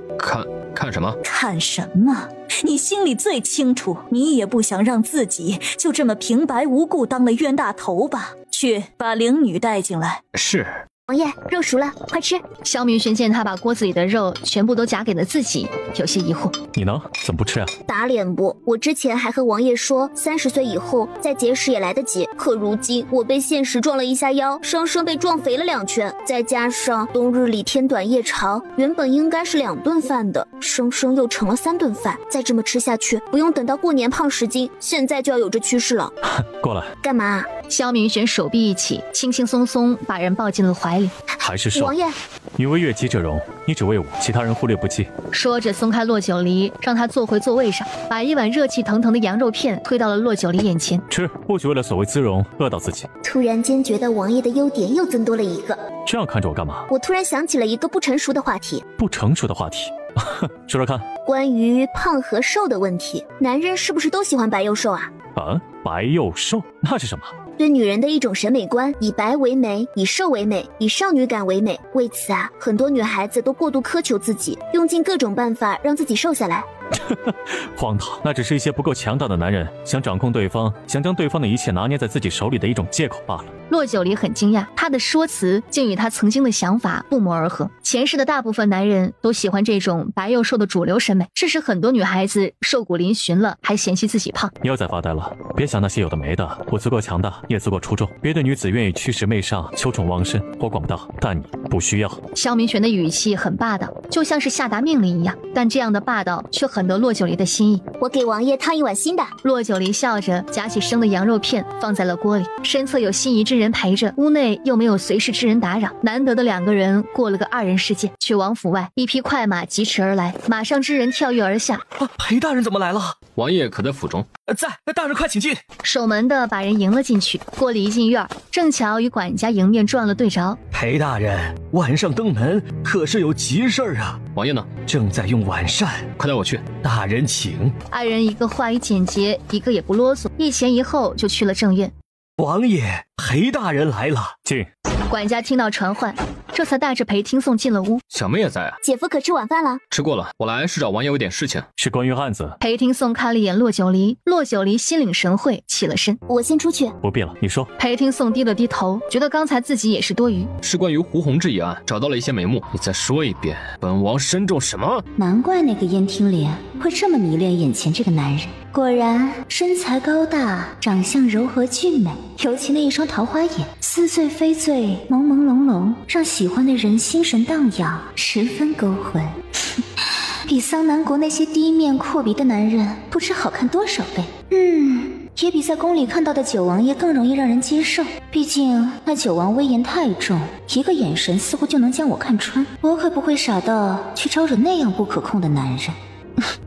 王爷，我是说王爷身中蛊惑术。蛊惑术那是什么？媚术的一种，能让王爷记忆错乱，分不清真假现实。几人闻此，纷纷倒吸了一口冷气。可是燕听连那个贱人给本王下的，不得而知。但我可以给王爷解除，解除后，王爷的记忆才会逐渐清晰。那就别说了，你赶紧给昭王解除那个蛊惑术。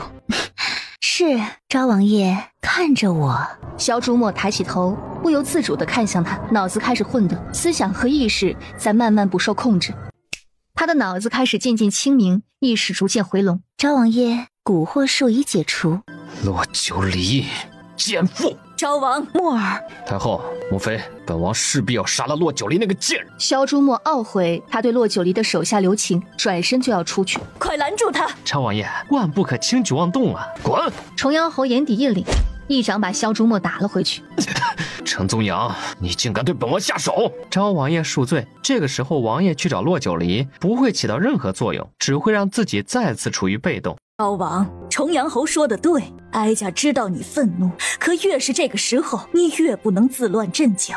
可是太后，母妃，儿臣咽不下这口气。咽不下去也要咽下去。其一，你与洛九离已经和离，她现在是洛家小姐，不再是你的昭王妃。其二，如若那个野种还活着，尚且能成为最有力的证据，可惜那个野种死了。其三，与洛九离通奸的那个奸夫是谁？你可知道？人证物证都没有，你又拿什么去质问洛九离？太后，母妃，我在大婚第2日就把洛九离迁去了冷院，这期间我根本就没有碰过他。而得知太后身孕是大婚后的1个多月，那就说明他在大婚就已经不是清白之身了。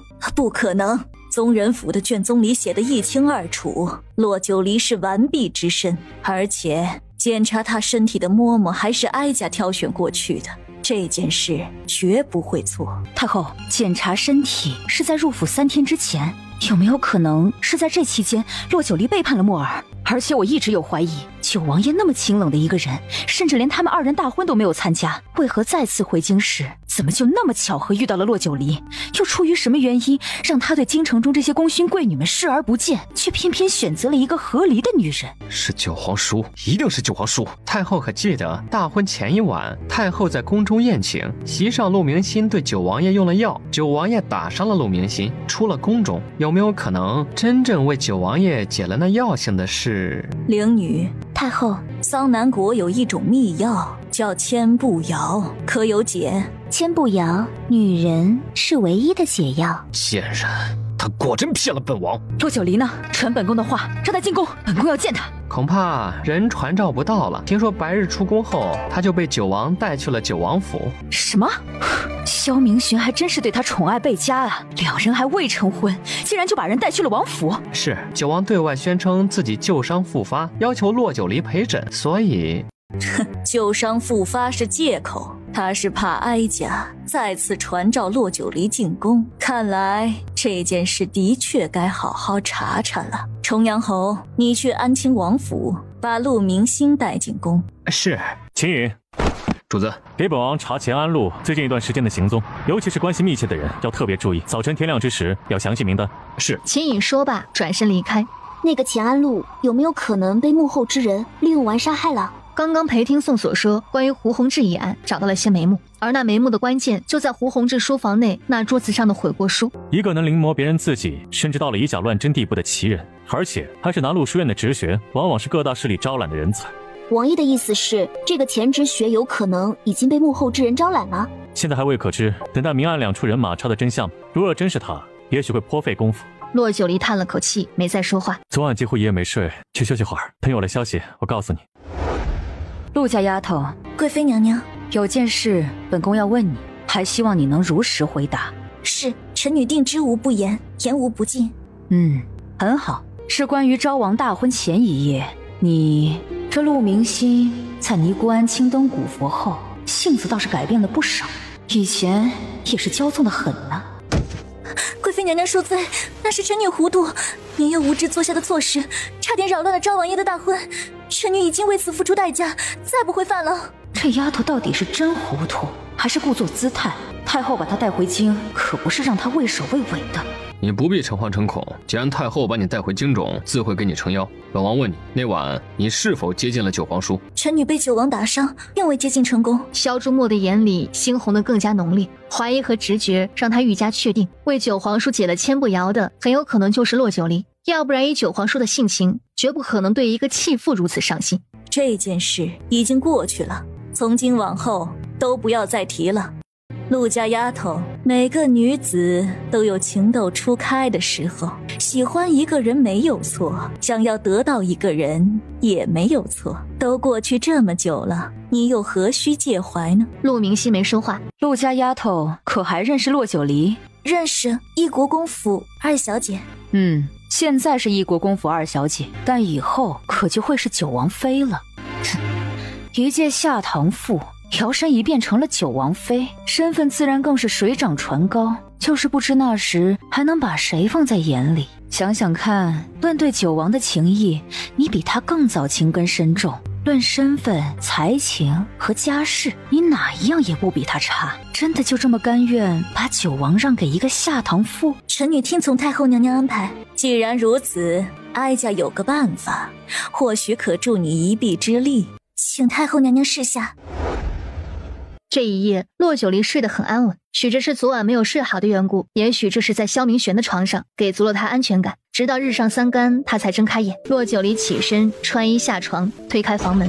丽儿，你醒了。洛九离站在太阳下，看着萧明玄头顶冒着白雾，步履坚定地朝他走来。王爷又去练功了？你才睡醒就跑出去，小心寒气入体，快些进屋。说着话，拉着人就进了屋。两人前脚这才进了屋，后脚南竹和南星一个端着温水，一个端着火盆就走了进来。主子，你醒了？本王不是告诉过你们吗？你们主子身边至少要留一人保护，全当本王的话是耳旁风吗？南竹和南星被训斥的站在一旁不敢言语。他们知道我怕冷，是想把这屋子烘热些。南竹，快去厨下给我去早饭，我都饿死了。南星，去把我那身粉梅色雪狐棉衣和芙蓉祥云百花褶裙拿来，配上白色的狐裘，定是极好看。两人应着声，一溜烟的一个往东，一个往西。你就这样惯着他们吧。你可知道，在他们没跟着你之前，对本王犹如耗子见猫一样，大气都不敢喘。现在倒好了，找了个好靠山，连本王的话都敢不听了。王爷也说了，他们找了个好靠山，那就是我。但我的好靠山又是谁呢？我的好靠山就是英明神武、玉树临风、风流倜傥、英俊潇洒、才高八斗的王爷。好了好了，再夸下去，我怕你没词儿了，闹得彼此尴尬。快去洗漱，洗漱完了吃了早饭，我带你出去。王爷要带我去哪儿？去南路书院。而此时，京城一处朴素的宅院偏堂内，你怎么这个时候来了？怎么，丞相大人以为我现在不该来？当然啦，事情马上就要结束了，万一这个时候被人发现，岂不是要功亏一篑呀？大人真的以为事情马上就要结束了吗？你什么意思？我就是想提醒大人，您这边的事情都处理好了吗？皇上可是下旨给三法司和大理寺期限，让他们务必在规定的时间内找到杀害胡弘志的幕后之人。何况这个案子九王爷也插手了，事情似乎和预计中有些变化。那又如何？该死的人已经死了，该封口的也已经封口了，谁可以证明这个案子和本相有关呢？但愿如此吧。九王府门口，秦颖和莫寒目瞪口呆地看着他们的主子拉着一男子的手从府门走了出来。二小姐，很意外吗？意外。看惯了二小姐的女装打扮，这还是第一次见到二小姐男装扮相。如若不是属下们熟悉二小姐这张脸，只怕也会认错是谁家的少年郎。鲜衣怒马少年郎，意气风发好时光。王爷，你说我这身打扮能不能迷惑京中女子啊？萧明玄磨了磨后槽牙，要不是南路书院都是男人，他一个女人出现定会引起注意，他又怎么可能让他女扮男装？这可倒好，他还扮上瘾了。上车。说着拉着洛九离就上了马车。哇，这不就是小说照进现实吗？把2颗拳头大的夜明珠用来当照明物，暴殄天物，暴殄天物啊！你很喜欢夜明珠？夜明珠啊，谁不喜欢？等你嫁入九王府，成了我的王妃，府里的夜明珠都是你的。都是我。王爷到底有多少夜明珠？当年我率兵一举拿下边陲北越国时，皇上高兴之余，把从北越国搜出的所有珍宝之物大半赏赐给了我，而这些夜明珠就在赏赐之列。他一直以为这片大陆还算安定，没想到无论是大国还是小国，各有利益之争，纷争不断。在想什么呢？洛九离回过神儿，本想和他讨论这个话题，但一想到他的真实身份，唯恐扰他心不安宁，便摇了摇头。没什么，只是觉得王爷为长宁王朝立下了汗马功劳，战神王爷的称号实至名归。不得不承认，男人的能力和成就是女人最大的荣光。我这个未过门的妻子都感觉到与有荣焉。丽儿，你就不怕我会迷失在你这一声声的恭维和奉承中吗？我说的是事实，没有一句是瞎话。王爷又如何迷失？王爷，关于乾安路，昨晚秦颖查到了多少？这话题转得猝不及防，让萧明玄都愣了一下，然后就是萧明玄伸手把一张纸递了过来。这是什么？秦颖查到的。骆九离接过那一页薄薄的纸，打开扫了一眼，随即又合上。乾安路的人际关系并不复杂，我倒是没看出什么异常。好，正是因为看不出异常，我才要亲自去一趟南路书院。昨晚姐夫说这个乾安路在临摹仪式上天赋极高，听说他不但能临摹笔记，就是一些极难的古画，他都能临摹到以假乱真的地步。确有此事。正是因为如此，他也丧失了自己的风格，在书画造诣反倒无法成为大家。后来南路书院的山长看中了他的才学，邀请他去教学，倒是让他有了一番作为。骆九离没说话，心里清楚，这样的人如若是正派之人，为国家为朝廷教授人才也不算是埋没了，可如若此人心术不正，只怕白白浪费了这天赋。骆爱卿，朕想把宫中禁军统领之位交给骆元良，你意下如何呀？皇上，微臣惶恐啊！元良年纪轻，恐怕也不能胜任禁军统领之位。不能胜任。朕听说你在军中调配有度，卓乎不群，很是得军中将领兵士的信服。怎么，难不成回到了京城，反倒束手束脚，不能胜任了？皇上明鉴，末将久在军中，性子耿直，不懂得那些经营之道，恐领了禁军统领一职，只怕会得罪很多人。元良，皇上面前不得胡言乱语。骆爱卿啊，朕倒是觉得骆元良是个性情中人，得罪人没有什么。你的性子朕了解，和你父亲一样，刚正耿直，忠心赤胆。你大可放心大胆地接了旨，放开拳脚去干，只要不涉及朝纲，朕自会替你撑腰。皇上，末将领旨。马车停在了府门口，萧明玄下了车，进了府里，脚步没有停留，直奔后院。后院的长廊下，南珠和南星眼瞧着王爷走过来，推门就要进屋。南星慌忙往前迈步要去阻拦，却被南珠一把拉住。你干嘛？你别多事，你到底是主子的人还是王爷的人？不都一样吗？主子和王爷不分彼此。两人打嘴架的功夫，萧明玄已经推门走了进去，空气中热气腾腾，水雾飘飘。站在木桶一侧的骆九离上衣还没有系好，听到推门声，以为是南星和南竹。你们俩快过来帮忙，把炭火往我身边挪一下，这冬天太冷了，洗个澡跟上刑一样啊！我现在可真是羡慕你们有内功的。萧明玄原还想扭头离开，可听他如此一说，忙关上门，又轻手轻脚地走到他身边，把手放在他背后，催动内力为他取暖。你骆九离终于发现了不对劲儿，不是因为后面的人没有发出声音，而是放在他后背上的手掌让他产生了怀疑。他一个转身过来，由于匆忙，长发还散开着，发梢还滴着水珠，有水珠随着他的动作铺溅在萧明玄的身上，也有随着发丝从领口处钻了进去。萧明玄突然觉得自己失去了呼吸，眼睛盯着他看。王爷。萧明玄眼睛晶晶的发亮，在他喊出那声王爷时，一只手把他往怀里一带，低头吻了上去。萧明玄感受着他的回应，心中更是热血一涌，弯腰把人抱起。王爷，你做什么？快让我下来！地上凉，小心寒气入体，我抱你上床。我自己走，屋里的火盆那么多，会产生炭毒的。有本王在，不会让你出事的。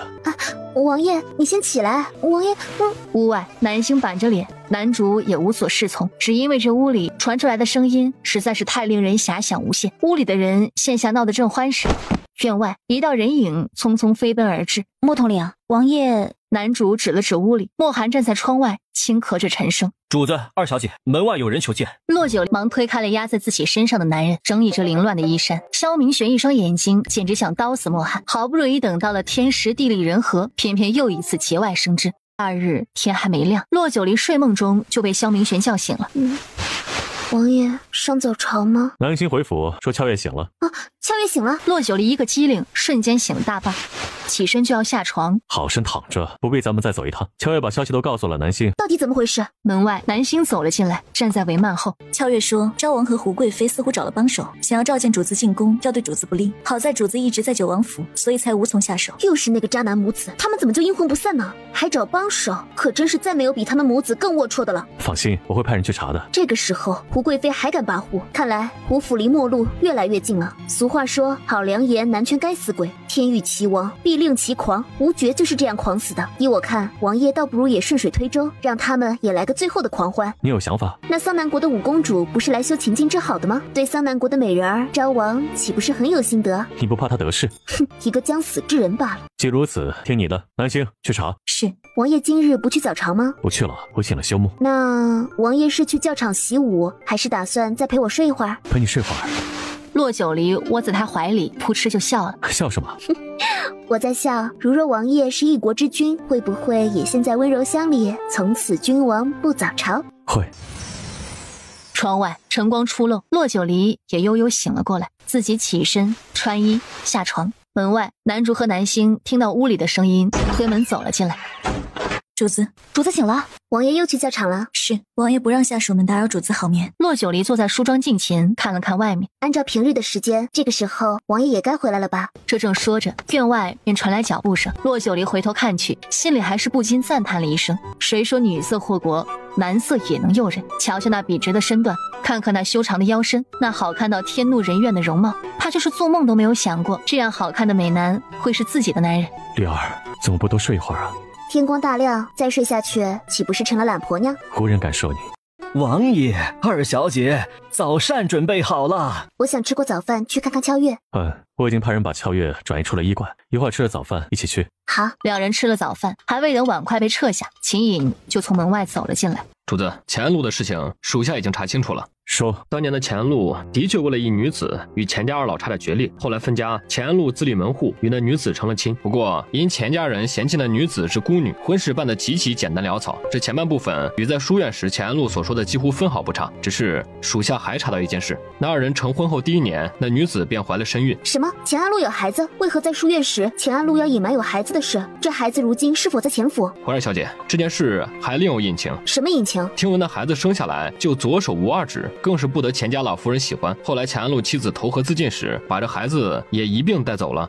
夫家看不起他的出身，生的孩子身有残疾，自己又被人玷污，得不到公正，生活渺无希望。他是不想生有残疾的孩子在这世上受苦了，这才真是麻绳专挑细处断，命运专恶苦命人，老天爷也是不开眼。可有查到钱安路背后之人？还没有，他深居简出，身边几乎没有什么朋友，也没有和京城中哪家权贵走得过于亲近。何况在他妻儿死后，他离开京城近3年时间，没有人知道他到底去了哪儿，就好像这人凭空消失了一样。直到3年后，他回到京城，凭借着一首以假乱真的碑帖，成了轰动京城的陵墓高手。王爷，既然胡弘志已死，我倒觉得没有必要再去追查到底是谁杀了他。他那样的畜生，无论是谁杀的，都算是为民除害了。至于幕后之人，纸里包不住火，早晚有真相大白的那天。这件事本王知道了，你退下吧。是。秦颖行了礼，退了出去。院外，莫寒走了进来。主子，京兆府传出消息，京郊尼姑庵走水的案件已查清楚。这么快？怎么说？说是仵作根据验尸以及那具尸体身上佩戴的物件来看，认定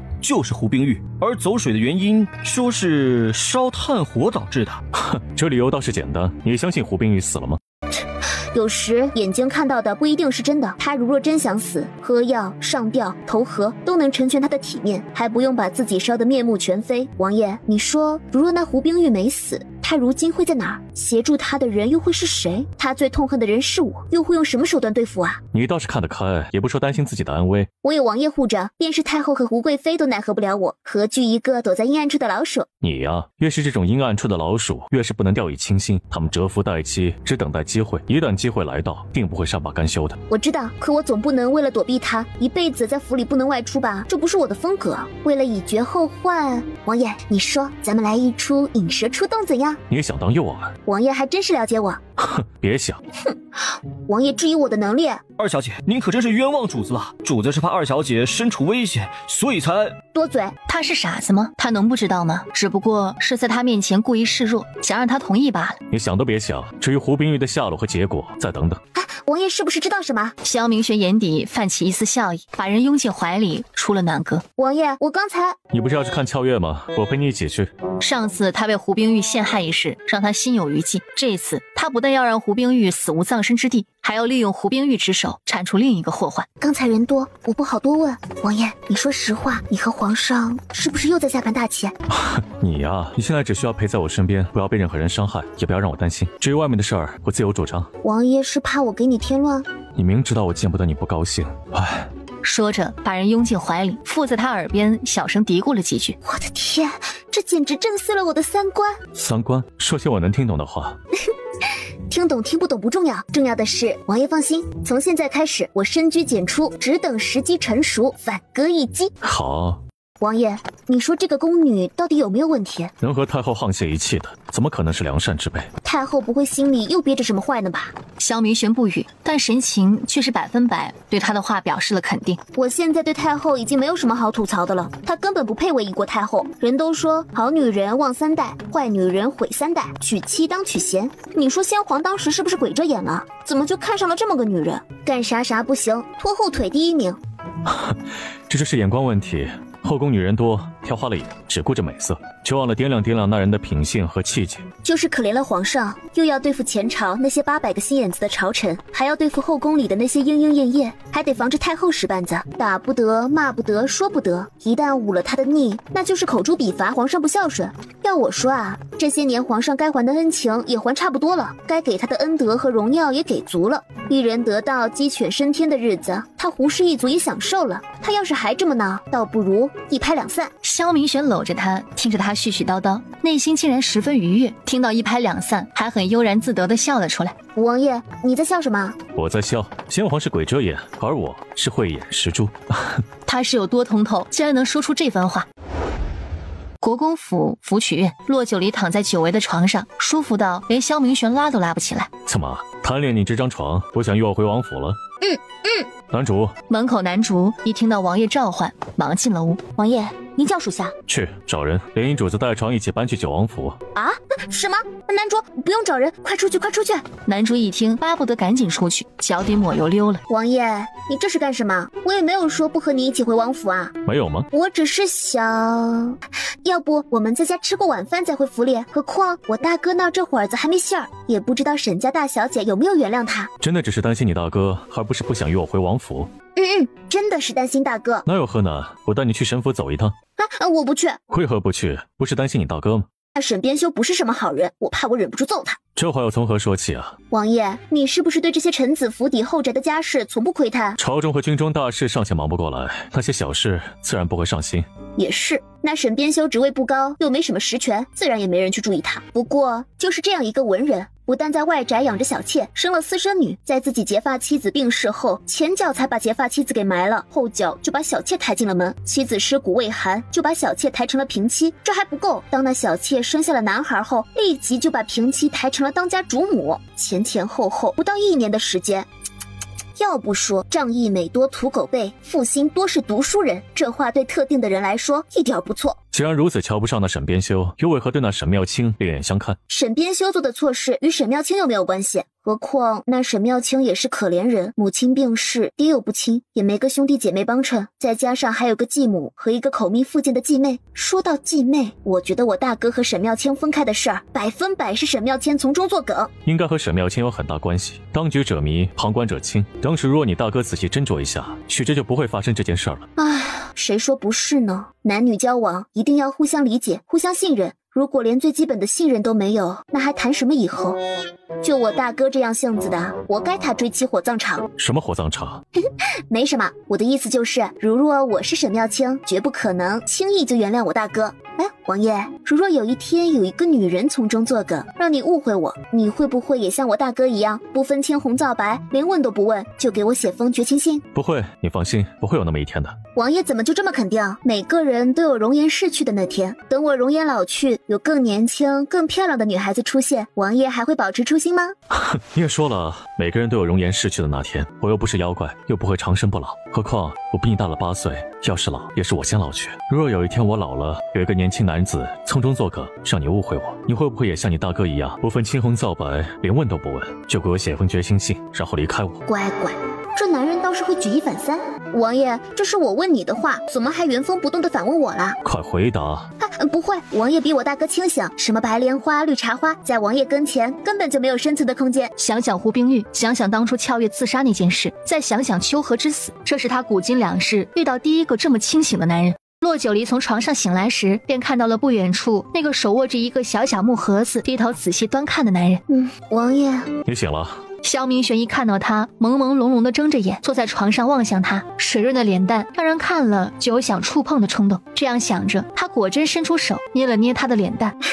手感好吗？还不是手。王爷在看什么？他就着他的手起身下床，然后带着他走到桌边。有人送进府里，说是你专门定制的戒指，这么快就做好了？洛九离忙打开，小木盒里安安静静的躺着一枚戒指。王爷，伸左手。洛九离指着他的手指，把戒指缓缓带入了他左手的无名指上。我们左手无名指上有一根血管与心脏直接相连，对于厮守终身的夫妻来说，把戒指戴到无名指上，表示彼此心心相印，心灵相通，而且也代表王爷是有主儿的人。外面那些女孩子只可远观，不可近前。哼，我是你的，你也是我的。虽然不知道他从哪儿得来了戴戒指这种稀奇古怪的说法，但还不错。他喜欢那句厮守终身的夫妻，彼此心心相印，心灵相通的话。咱们什么时候回王府呀？我想等大哥回府后再离开。洛九离话音刚落，王爷，主子，秦统领回来了，让他进来。是。男主离开不过一会儿的功夫，秦颖垂着头站在寝室外。主子，皇上已经同意为骆统领和沈家大小姐赐婚，不日赐婚圣旨便会传达两府。成了。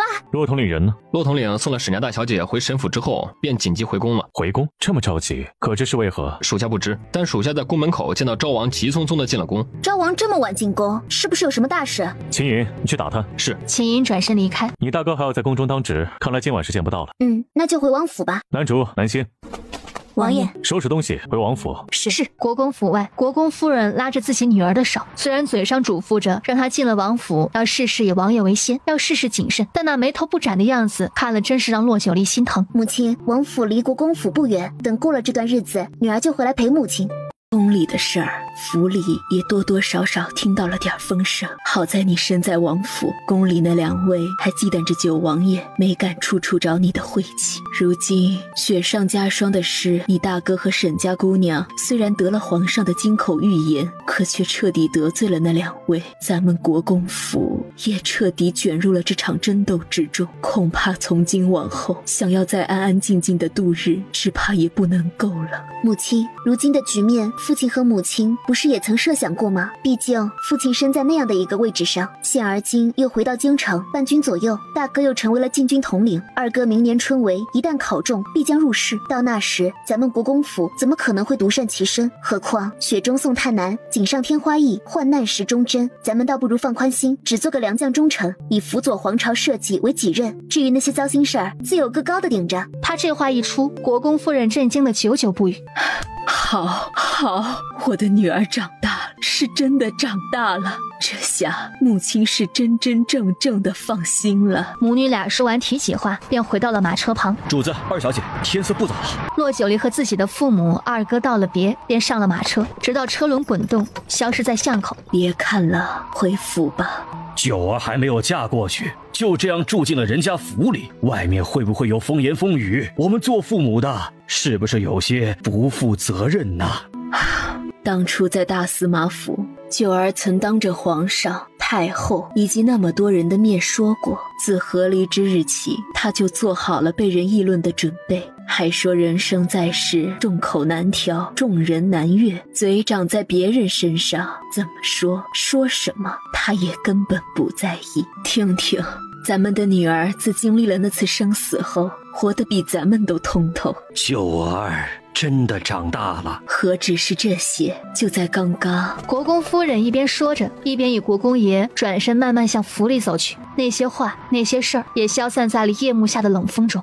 九王府里，何府上下提心吊胆了一天，终于在天黑之时迎回了他们的主子和未来的女主人。二小姐，您慢点下马车，小心地滑呀。二小姐，这是手炉，刚刚放了炭饼，正是暖和的时候。二小姐，寝室里是忘了炭火，暖烘烘的，一点也不冷。还点了二小姐最喜欢的熏香，芬芳馥郁，香气四溢。对，厨下还做了二小姐最喜欢吃的糕点，不甜不腻，甚是可口。洛九离从一下马车就被几个府里日常服侍的人围着，一个个脸上兴高采烈，简直要多热情就有多热情，甚至就连自家王爷都被他们挤了出去，落在了身后。什么情况？这还看不出来吗？看出什么？动动脑子，二小姐离府这么晚还没回来，和府上哪个不得望眼欲穿呢？如若二小姐回到国公府，不再返回九王府，你说王爷会怎么样？肯定会不高兴。这不就得了？王爷不高兴，和府上下谁又能高兴得起来呢？哎，听哥哥一句劝，以后啊，别光顾着习武了，也看看书，动动脑子。这么简单的道理都看不懂吗？看书就困，也不是我的错呀。王爷，管家往后退了退，二人和众下人也往后退了退。萧明玄这才得以重新回到洛九离身边。这算不算爱屋及乌？你是这府里的女主子，他们敬重关切你，也是理所应当的。虽然我还不是九王府真正意义上的女主子，但王爷这话倒是让我无法反驳了。丽儿，要不我们把婚期提前吧？请期的日子是司天台测算的，恐不能轻易更改。何况……他说着话，上前挎住他的手臂，带着他往后院走去。马上就要冬至了，冬至一过，再有20几天就该过年了。我还想今年陪父母守岁过年，让二老高高兴兴的过个好年。那我呢？大年夜不是宫里有宫宴，要请所有的皇亲吗？我从不参加。那是之前王爷不在京中，自然不需要参加。可今年王爷会在京中过年，如若宫中真的有宫宴，皇上又怎么可能会独落下王爷一人？彼时的两人已经一边说着话，一边进入了正屋的寝室。当然，如若王爷觉得宫宴太过无聊，去宫里打个照面，再出宫去国公府，与我们一起守岁就行了。我父母甚至整个国公府上下都把王爷当成了准女婿看待。王爷一来，咱们这一家子也算团圆了。当听到他说咱们一家子时，心头无法避免的悸动了一下。他伸手环抱住他，低头埋进他的脖梗里。王爷。洛九离。王爷，你先听我说。小的时候呢，我对过年的概念就是山下那些响亮的爆竹声。后来再大点儿，出了山，进了京，上了战场，逢年过节看着别人欢欢喜喜，阖家团圆，而我就只能坐在屋顶上，或者站在城墙上，看着万家灯火和凌空绽放的烟花。我没有守过岁，也没有过过年，因为我没有亲人。确切地说，我在这个世上已经没有至亲之人了。团圆二字对我来说，是比1万两黄金还要更奢侈的东西。因为没有选择，就没有期待，也就没有失望。可今日我有了选择，有了期待，也……王爷不会失望，永远不会。以后每一年有我陪王爷一起过。等成了亲，有了我们的孩子，我们一家3口，一家4口一起过年。我能选择吗？啊，选择什么？这个时候他不是应该特别感动，然后点头称是，再然后亲吻他，说谢谢他们？怎么这剧情走向不大对呀？选择几个人陪我过年？几个人？你难不成还想纳几个妾啊？给我找几个好姐妹陪你一起过年。洛九离，你是第一个气我又让我无可奈何的女人。你罚你生5个，不是生6个、7个。从现在开始，一家4口变成一家9口。王爷说的选择几个人是选择孩子啊？可是王爷7个，我是人不是猪，一生就能生一窝，生那么多，我这肚子……洛九离，萧明玄一把捂住他的嘴，无奈的直吸气。窗外也不知是谁扑哧笑了出来，随即就是一个接一个的闷笑声。这丫头怎么能这么可爱啊？王爷，平日里我们说过的话，不会也被人听去了吧？闺阁里说的话，还有他和他曾经为了解千步谣的毒，这太惊悚了。傻丫头，放心吧，他们知道什么该听，什么不该听。这窗外笑的是莫寒和男主几个，他们都是近身侍奉的。至于其他暗卫，不敢偷听主子说话。洛九离心里暗暗松了口气。出宫返回王府的路上，洛九离看着外面宵禁的街道和不时来往手持武器巡逻的士兵，这街上巡逻的士兵似乎比以往增多了。桑南国太子和公主皆在京城，谨慎些也是好的。真的只是因为桑南国的人在，御影卫的人抓了多少？所有。别再想这件事儿了，反省了一晚上，挺些高兴的。还能有什么高兴的？你难道不好奇那个灵女怎么那么容易就被抓到了吗？是啊，她身为新一任的灵蛇蛊女，怎么会那么容易就被莫寒抓了？武功不济呗。那灵女媚术蛊术了得，但那一身的功夫是真烂啊！再加上二小姐给那袖剑里喂了麻药，突2剑人就瘫了。别说是施展媚术，就是那蛊术都毫无用武之地呢。这叫什么？明枪易躲，暗箭难防啊！你没废了他的武功？听话听音儿，就他那一身烂功夫，废他武功我都嫌麻烦呢。她不是灵蛇蛊女吗？武功怎么这么差？你可知道上一任的灵蛇蛊女也就是灵女的师傅是怎么死的？难道还有隐情？是被灵女下毒害死的。什么？不是病死，是被害死的。好在灵女是个狼子野心的，害死了她师傅。如若不然，今晚恐怕莫寒绝不会这么轻松就把人抓了，把灵女养蛊的老巢给端了的。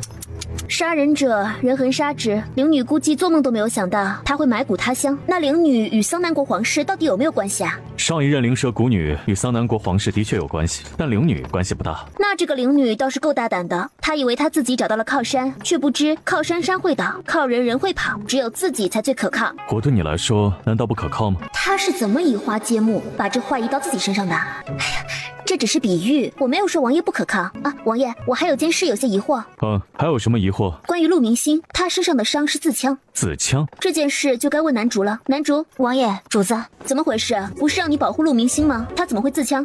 其实陆大小姐在属下去找他时就已经醒了，不过属下想着他之前不是，所以属下就试探了他一下，看他是不是为了逃脱被太后控制的局面而选择与主子王爷合作，还是为了接近王爷故意谋划的。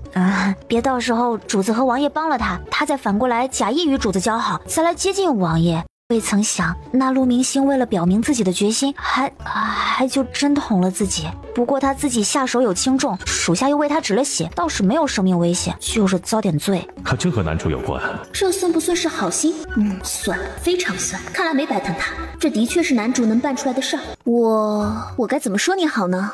办得好，属下知道给主子找麻烦了，还怕主子不高兴呢。怎么不高兴？你能为我着想，为王爷着想，我怎会不高兴？我不但高兴，还要奖赏你。说吧，想要什么？为主子着想是属下应该办的事，属下不敢讨赏。我记得你腰上曾缠过一根鞭子，因为酒楼那次鞭子被斩断了2截。改日我带你去兵器铺走一圈，有相中顺手的，你便选一件。主子当真？那还能有假？我还骗你不成？不，主子误会属下了，属下不是那个意思，属下就是别激动，我知道你要说什么。没想到我还记着这件事吧？本来早就该给你添置的，可这阵子事情太忙，就耽搁了。这次正好借着这个机会，也让你欢喜欢喜。谢主子。那我呢？我也为你办过很多好事儿，怎么不见你奖赏我？王爷，这个也要攀比吗？别人的奖赏无所谓，但你的奖赏，本王还是很高兴的。好吧，王爷想要什么奖赏？是不是我要什么都能给啊？马车里，夜明珠的微光搭配上萧明玄暧昧不明的语气，再加上2个人此时的动作和缠绕在一起的手指，实在是难以不让人误会。2天后，胡贵妃被软禁在玉福宫的消息和太后身患重病卧榻长春宫的消息传入了九王府。王爷，怎么回事？太后身患重病，这已经是皇上给她最后的体面了。依皇上的意思，都想直接杀了她。是又发生了什么事吗？太后被软禁那晚，皇上便叫人把长春宫所有近身服侍过太后的老嬷嬷、宫人全部抓了起来，严加审问。原以为只是审问太后与前朝那些臣子勾结的证据，没想到那李武和侍奉太后的宫女绿簪受不住刑罚，竟招供出当年德妃娘娘的死因。不是说德妃娘娘是身染恶疾，不幸病逝的吗？所有人都以为德妃娘娘是病逝的，可从李武和绿簪招供来看，德妃娘娘是被当今的太后下了一种慢性毒药害死的。天啊，还真是被太后害死的！太后这么做是为什么？她自己儿子早夭，和德妃娘娘又有什么关系？为什么要害死德妃？嫉妒，不甘心。在那深宫中没有了儿子傍身，又整日看着自己的表妹与皇上、孩子一家3口和和美美的，本就不干净的心思也就生出了恶。那他就不会再和皇上生一个吗？为什么这么缺德，要毒害德妃，窃取别人的劳动成果？你以为每个男人都像我一样后院干干净净，只有你一个女子吗？皇宫里的女人如过江之鲫，环肥燕瘦各有千秋，旧的一茬何未老去，新的一茬又冒出来。何况听闻当年她生3皇子时伤了根本，如若不然，又怎么可能等到3皇子14岁还没有再生出一个孩子来？进了深宫，幸福和苦难自有命数，谁也无能为力。但这也不是他害死人的理由。那皇上那儿只怕不定怎么难过呢？皇上杀了他的心都有，可他是太后，皇上没有权利废除他太后的尊荣，所以皇上怕心腹每天都给他吃那种慢性毒药，就是当初他给德妃吃的那种药，毒药会慢慢渗透心脉，他也会被折磨而死。甚至皇上还特意去了长春宫，亲口告诉他，待他死后不能进入皇陵与先皇合葬，会在皇陵的侧山给他找个地方，让他即便死也见不到先皇。果真应了那句话，善恶到头终有报。太后做事太绝，杀了德妃，霸占了人家本来的位置，收养了人家的儿子，却对人家的儿子百般嫌弃。他有这样的结果，都是他自己一手造成的。我倒觉得让他痛快的死，倒不如这样让他每天生不如死，亲眼看着自己被人灌下毒药，亲身感受毒药侵蚀身体，一天天的衰败，备受折磨，直至死去。对这话，洛九离很是赞同。对仇人的仁慈，就是对自己的残忍。那胡贵妃呢？听说被软禁在了玉福宫。如今的玉福宫已然成为了冷宫，那就没什么好说的了。昭王现在泥菩萨过河，自身难保，恐怕连进宫面圣的权利都没有了吧？聪明，太后一派的人已经被清肃干净，该杀的杀，该流放的流放。昭王在这场争斗中，算是彻底的失去了争夺储君之位。听说这2日他就窝在昭王府，连屋门都没有出过一次。哼，咎由自取。他自己就是一烂泥扶不上墙的阿斗，还真敢妄想自己能坐上那个位置。只是有一件事我有一些担心。什么事儿？说来听听。现在太后和胡贵妃倒台，昭王没有了争夺储君的机会，那他和桑南国五公主的婚事还会不会作数？五公主会不会毁了婚约？然后他的目光在萧明玄身上转了一圈。你又在胡思乱想什么？我告诉你，昭王和五公主是皇上故意赐婚的。桑南国国君想拿那么个女人来羞辱皇上，羞辱皇室，你认为皇上会轻易让他们得逞？继续，我听得还不大明白。你呀，哪里是不明白，是不想再动脑子去想了。皇上在得知胡觉的野心之后，也是在打算把胡觉、太后等一干人一网打尽的时候，就已经放弃了昭王。恰恰太后和胡贵妃有心想借着五公主背后的权势，为昭王争夺储君之位铺路，也为了以其人之道还治其人之身，便故意在那段时间对太后言听计从，对胡贵妃百般宠爱，对昭王更是多了看重，这才又把昭王派去继承迎接五公主的重任。实则皇上把五公主也算计进来了，只是没想到单宝雄竟然会在其中，所以这也是为什么皇上要迫不及待在殿上就当场辞婚的原因。因为单宝雄来者不善，他也是打了利用昭王的心思。既如此，皇上便如他所愿。皇上做的这些事，就是告诉单宝雄，也是告诉桑南国使臣和国君，既然是两国联姻，那长宁王朝便没有违约。他们送来了个五公主，咱们赐婚了昭王爷，身份相当，地位相当，都是皇家儿女，谁也别嫌弃谁。可未曾想世事无常，昭王的母家不给力，不但让单宝雄和五公主亲眼见识了皇家丑闻，还见识了昭王和他背后的势力从神坛之位跌落到沼泽的全过程。如若桑南国方面不满意这场婚事，那就提出退婚。但有一点，这退婚不是咱们长宁王朝提出来的，而是桑南国自己提出来的，是他们违约在先。这样既能保全颜面，又能把五公主那个别有用心之人送回桑南国，还能顺便敲打昭王，安心做个闲散王爷，别一天天进出幺蛾子。皇上就是这个意思，如今只等着桑南国人提出退婚。那如果桑南国人不提出退婚呢？那还不简单，那就让他们成婚，永远生活在了皇上的眼皮子底下，再无出头之日。只不过依我看，退婚势在必行。王爷，是不是点科署那边又有了新消息？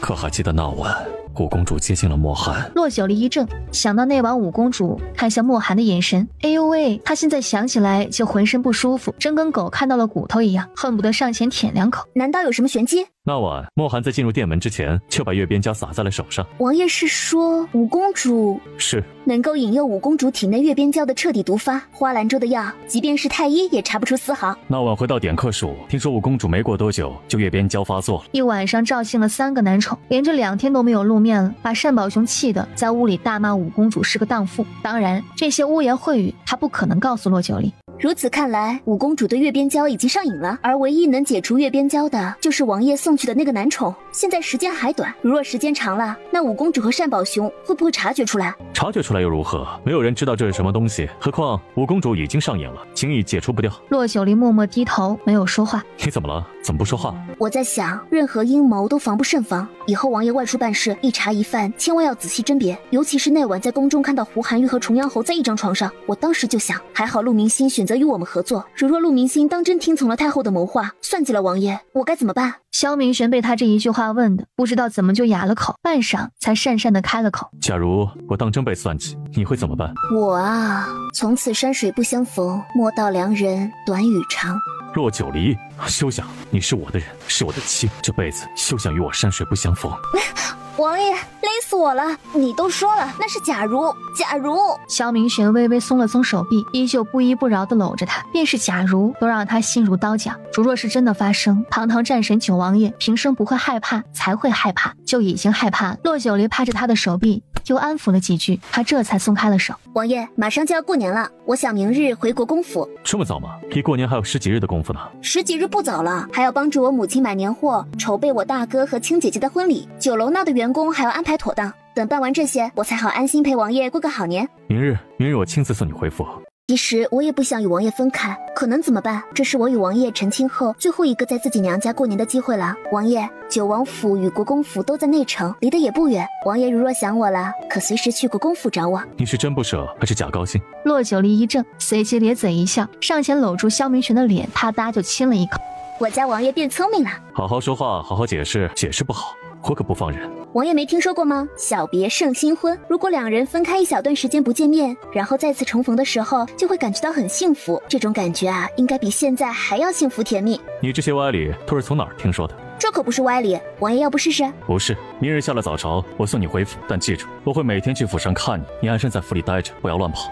好，他能有这种见识和眼光，怎么偏偏要做出那种事情？豢养男宠，这就是皇室公主们的生存之道。不想成为众矢之的，就要适当的在人前暴露自己的缺点。一旦缺点被放大，就没有人会再去盯着他了。如果让我用这种方法来降低外人对自己的看法和潜在的危险，我想我不会这么办。当然，每个人喜欢的生活方式和思想不一样，我也不会把我的想法强加于别人的身上。不过话说回来，王爷觉得单宝雄提出让五公主利用媚术去勾引其他皇子这件事，五公主会同意吗？不会。为什么？王爷这么肯定吗？因为那个男宠。男宠？王爷是说叫阿暖的那个？啊，还记得当初胡觉和胡冰玉闯王府，你为了我伤了自己那件事吗？这两件事有必然的联系吗？有，算得上是相似的两件事。当初我醒来，秦颖和管教告诉我，你为了保护我受伤后，你知道我是怎么想的吗？我当时大为震撼，因为这么多年一路走来，没有得到过温暖，除了身边的侍卫会为了我挡下危险而受伤，没有一个外人，从来没有一个外人会为了保护我而受伤。那时我就在想，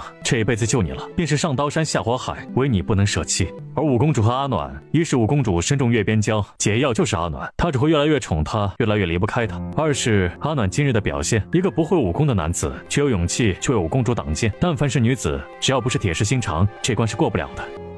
看来这两件事在某些节点上还真是有异曲同工之妙。我之前听王爷说过，桑南国国君膝下女儿多，儿子少。这位五公主母妃又身份低微，自小没人关注，是个没人疼、没人爱的公主。她能有如此性格，甚至除了她本身习得阴阳术外，恐怕也是慰藉心里无人关爱的寂寞。所以，当有人肯奋不顾身地为他挡箭，想必他心里会大受触动。点客署那儿会随时监视着他们的动向，一旦有任何风吹草动，都会及时来报。倒是你明日就要回府了，我这心里当初选请期之日时，怎么能选那么个日子？真想尽快把你娶进府里。王爷，我只是回府暂住。再说国公府与九王府距离不远，王爷无聊的时候可以去府上看我呀。不是无聊，是想你的时候。萧明玄如今说起情话来，也是一套一套的。谁会想到人前冷漠如斯的九王爷，在洛九离面前会是如此热情似火？车轮缓缓滚动，马车刚进入九王府的巷口，便远远看到九王府门口停了一辆不太熟悉的马车。停车！那是谁？陈阳公子怎能随意带女子进王府？你小点声。我为什么小点声？那女的谁啊？嘿，你冲我挤眉弄眼干嘛？你是不是知道她是谁啊？说话！进去了。回国公府。主子别误会啊，那是张伯和张芊芊，因为张副将曾经在战场上救过王爷一命，临终之时，王爷答应他照顾好他的家人。这么多年，他一直在村子里，从未来过京城，不知道。救命恩人之妹，这个时候我更不能进府了。毕竟我与王爷还未成亲，名不正言不顺，我这个时候进府，这人是留还是不留？不过我又突然不想回国公府了，去翡翠阁正好学2件首饰。在事情没有明朗之前，他不会自寻烦恼，毕竟对方不是普通的老人和女子。既然与萧明玄有救命之恩，萧明玄又答应过照顾好这一家人，他就要谨慎对待这件事。而此时还在宫中的萧明玄，可是染了风寒，齐公公去请太医给九王把平安脉。皇兄不必了，臣弟身体好得很，这个时辰估计桑南国使臣已经离京了。萧明玄不动声色地揉了揉鼻子，心想可能是昨晚去昭王府吹了冷风，可他这样强壮的身体，如若染了风寒，那洛九离那娇弱的身体岂不是？这样一想，心下便立刻担心了起来。此次两国联姻之事，虽说是五公主提出了退婚，但究其背后的原因，各自都心中有数。待单太子和五公主回到桑南国后，不知那桑南国国君又会做出什么决定。所以朕想，接下来无论边疆是否会起战事，各大营的任务就是训练，不间断的训练。待以后有朝一日上了战场，依然会是一支无坚不摧的铁骑。皇兄所言极是，陈帝会督促各大营加紧训练。不过以陈帝对桑南国国君的了解，一时半刻他绝不敢先挑起战事。桑南国虽然地处南边，物产丰沛，但常年多雨，水患频繁。上次战事停，就是因为桑南国南阳郡免水泛滥，大水出没了6000余户人家，再加上大灾之后有大疫，这个时候恐怕桑南国国君最头疼的就是周郡的灾情了。话虽如此，但也不可掉以轻心啊。皇兄放心，陈帝知道该怎么做。有你在，朕放心。就在此时，齐公公走了进来。皇上，甘泉宫的荣丘嬷嬷来了，让她进来。是。齐公公退了出去。不一会儿，荣丘嬷嬷走了进来。奴婢参见皇上，见过九王爷。起来吧，可是夫人让你过来的。谢皇上。皇上，夫人今日精神很好，特意让甘泉宫的小厨房做了皇上和九王爷喜爱吃的吃食，想请皇上和九王爷过去坐坐。皇上和萧明玄对视了一眼，因为他们都知道凤德夫人从不会找这样的借口来打扰他们，但这次派荣丘嬷嬷来，显然是有话要和他们说。正好，朕和九王忙了一上午，也确实有些饿了。萧明玄从宫里出来，返回九王府的时候，没有看到那个心心念念的女子，反倒见管家一脸菜色，欲言又止的在门口迎接他。怎么回事？主子，陈阳公子回来了。陈阳回来了？什么时候回来的？上午。管家说着低了低头。萧明玄一看他那个神色，就知道这里面有事儿。说，陈阳公子回来，还带回来了张氏妇女。属下不明白，这是主子的意思还是？张氏妇女。管家这一看，很显然带张家妇女进京不是王爷的意思，心下大定。可是张瑞兴和张芊芊？正是，就是当年在战场上殉国的张副将的父亲和妹妹。是他们。陈阳人呢？让他来书房见本王。是。管家应声，正要离开。民女草民参见九王爷。参见九王爷。起来吧。谢王爷。管家。主子。把张氏妇女安排在2进院客房。是。二位请吧。陈阳，跟本王来书房。书房里，主子说吧，为什么要把张家妇女带进京？如今长宁王朝边疆大定，过不了多久，主子就要讨伐东周。属下想，东周武帝是个贪恋权势淫欲之人，如若能在他身边安插咱们信得过的人。你想让那张芊芊入东周皇宫，他知道多少，你告诉了他多少？你可了解他？可知道他是怎样的人？你就能确定他会任你驱使，你就能确定他得了武帝的宠爱，看到了人间荣华富贵，就能守得住本心。主子，他不知道，我并未和他说，我只是把人带进京，须得主子同意，我才能实施下一步计划。萧明玄闻此，心中暗暗松了一口气，还有挽回的余地。明日你便把人送走，九王府里不留生人。主子想想这个办法。陈阳，本王知道你复仇心切，可你也要记住，欲速则不达。何况把复仇复国的大任放在一个根本把握不牢的女子身上，而这女子还是个不安分之人，你有没有想过后果？主子这话是什么意思？那张芊芊是不安分之人？东周那儿本王早已安插进了人，为了谨慎起见，还是一切如故。至于那张家妇女，一会儿你就和他们解释，明日送他们出城。陈阳皱了皱眉，但也没有再说什么，点头应了一声，便离开了书房。看你干的好事，不是你有病啊？什么叫我干的好事？我怎么了？你怎么了？你还好意思说怎么了？你把那么陌生的女子带进府里，有没有想过未来王妃的感受？刚刚他看到南星隐在角落里，便上前问了一句。这一问之下才知道，骆九离看到陈央把张芊芊带进了王府，也知道了张家妇女的身份。为了不让王爷为难，也因为他无法做主去解决这件事，便回了国公府。这好不容易追到手的女主子，可别被这件事给搅和了。未来王妃，主子都登门国公府提亲，请妻的日子都定了。对二小姐的看重你不是不知道，这还有10几天就过年了，过了年就该成亲了。你弄了那么个玩意儿进王府，你这是存心给主子找难堪，还是存心给二小姐找难堪呀？我没想过那么多。你呀，你让我说什么好？你怎么敢带来那个女人？你难道看不出来那个张芊芊对主子的心思？你胡说什么呀？张芊芊是第一次见到主子，哪来的心思呀？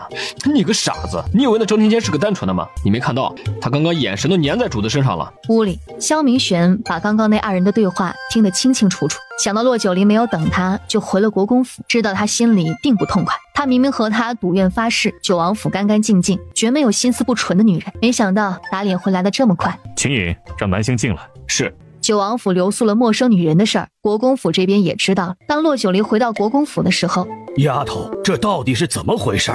九儿，不用担心，只要你不愿意，我和你父亲就是去御前跪地，也绝不让你嫁进九王府受委屈。什么情况？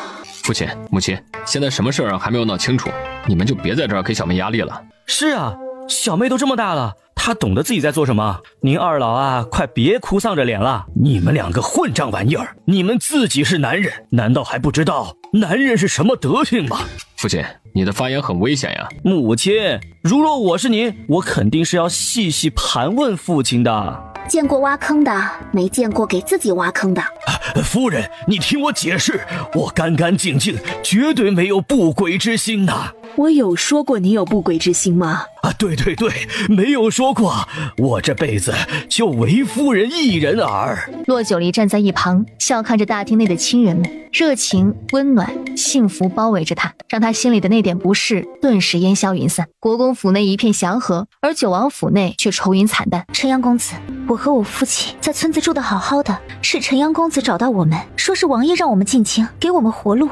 可如今我们来了，还未站稳脚跟，陈阳公子又让我们回到村子去，这和耍人有什么区别？我们回到村子，又怎么和村里人交代？村里可都知道我们进京是投奔大人物来了。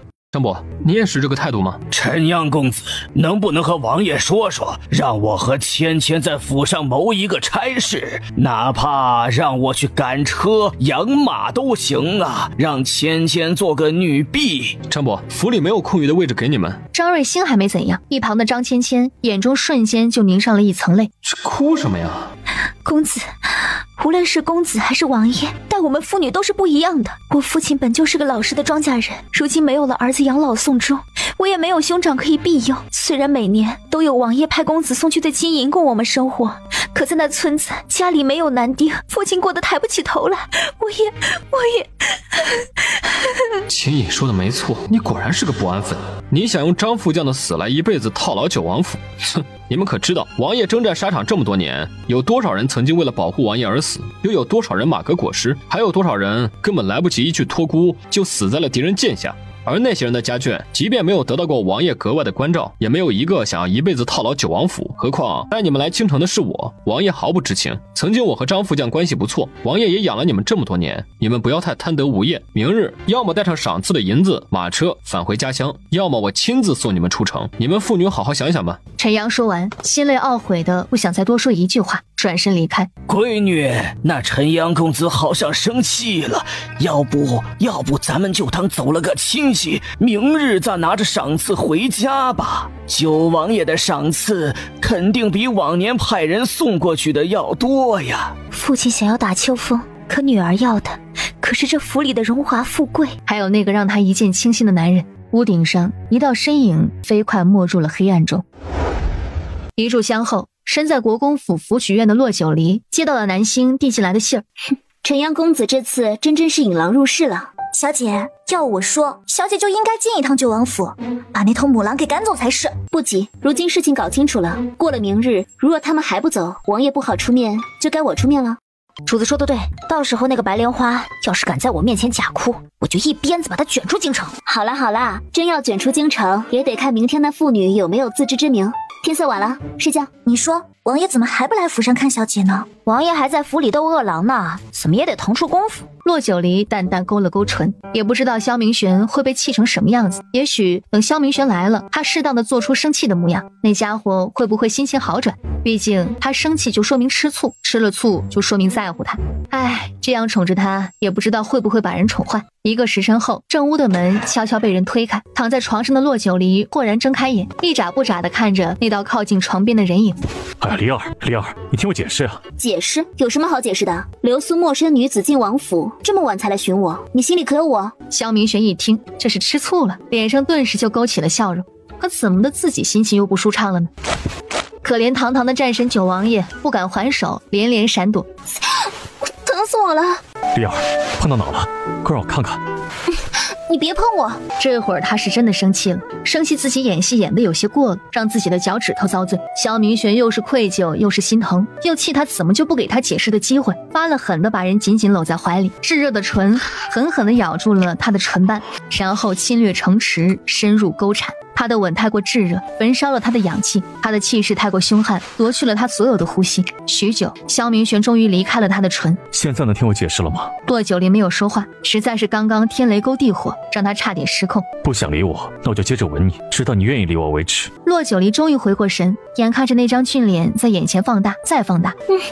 解释是陈央复仇心切，私下做的决定，把那张家妇女带进了京城。妙舞轻歌，害人之眉，峨眉皓齿，伐性之斧。他想要把张芊芊送给东周武帝，他的计策虽好，但他忘了最不可控的就是女人，而且还是个有野心、对权势富贵极其看重的女人。把复仇复国的重任寄托在一个女人身上，这不是计谋，而是不可控的危险。我已经让陈央明日务必把人送走。恐怕请神容易送神难。他如果一辈子在那个村子里只得到你的接济，安安稳稳过一生，也许还没什么。但错就错在陈央把人带进了京城，给了他承诺，让他见识到了京城繁华，看到了自己哥哥救过的王爷竟是这样的权势滔天、富贵俊美。你觉得他还会走吗？安心告诉你了。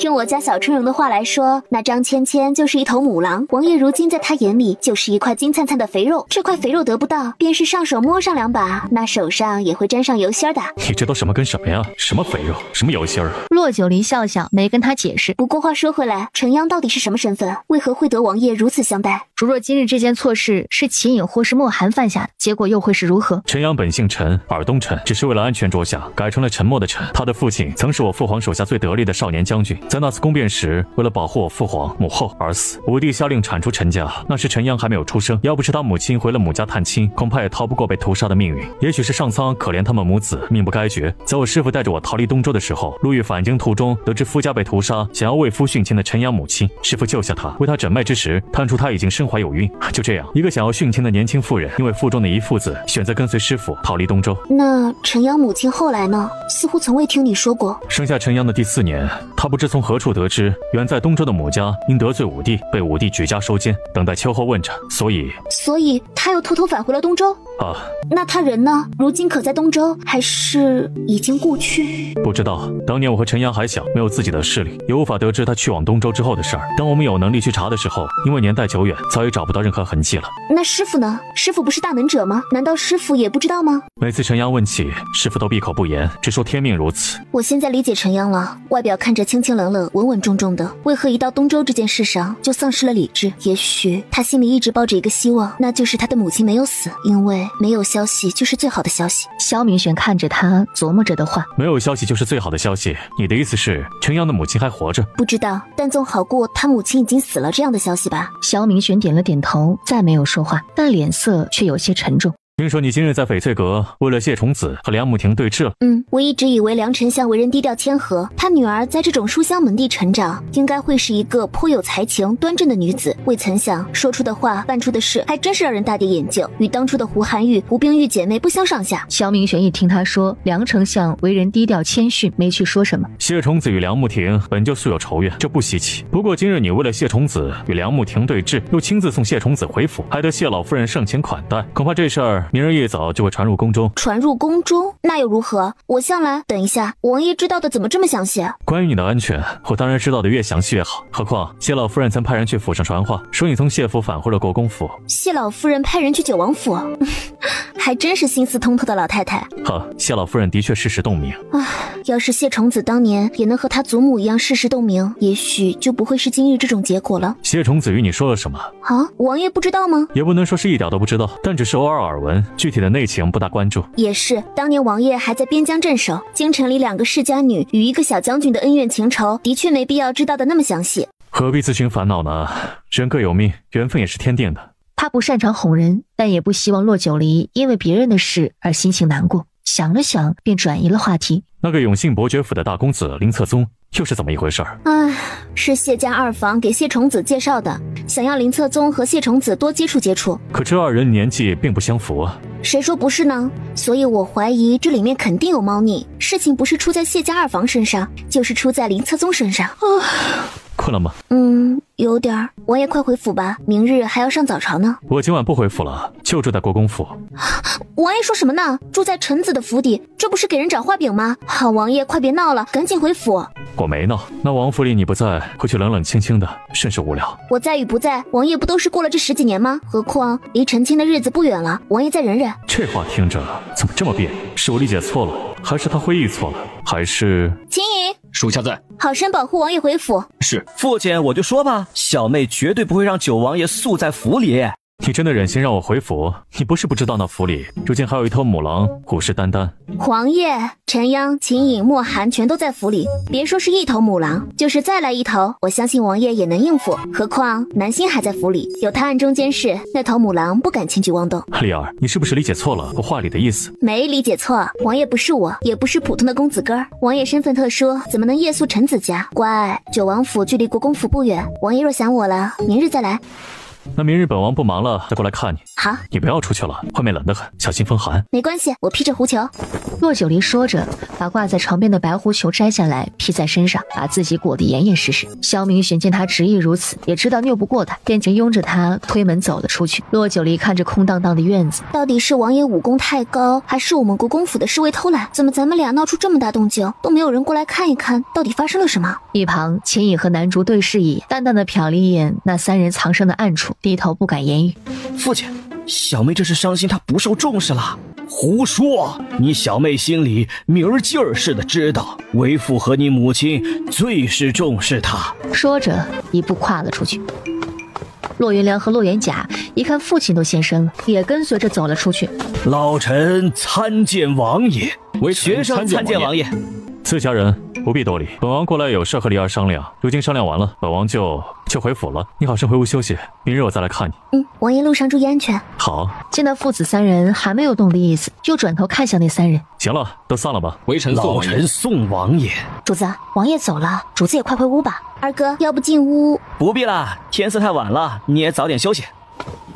说着话，转身出了院子，眼瞧着一院子人顷刻间走了个干净。骆九离摇了摇头，也回身回了屋里。萧明玄回到王府时，正看到陈央在府门口来回徘徊。陈央一看到自家主子，忙迎了上去。主子，为何还不休息？回主子，是属下错了，属下大错特错。那父女俩人前一套背后一套，贪心不足，是个欲壑难填的。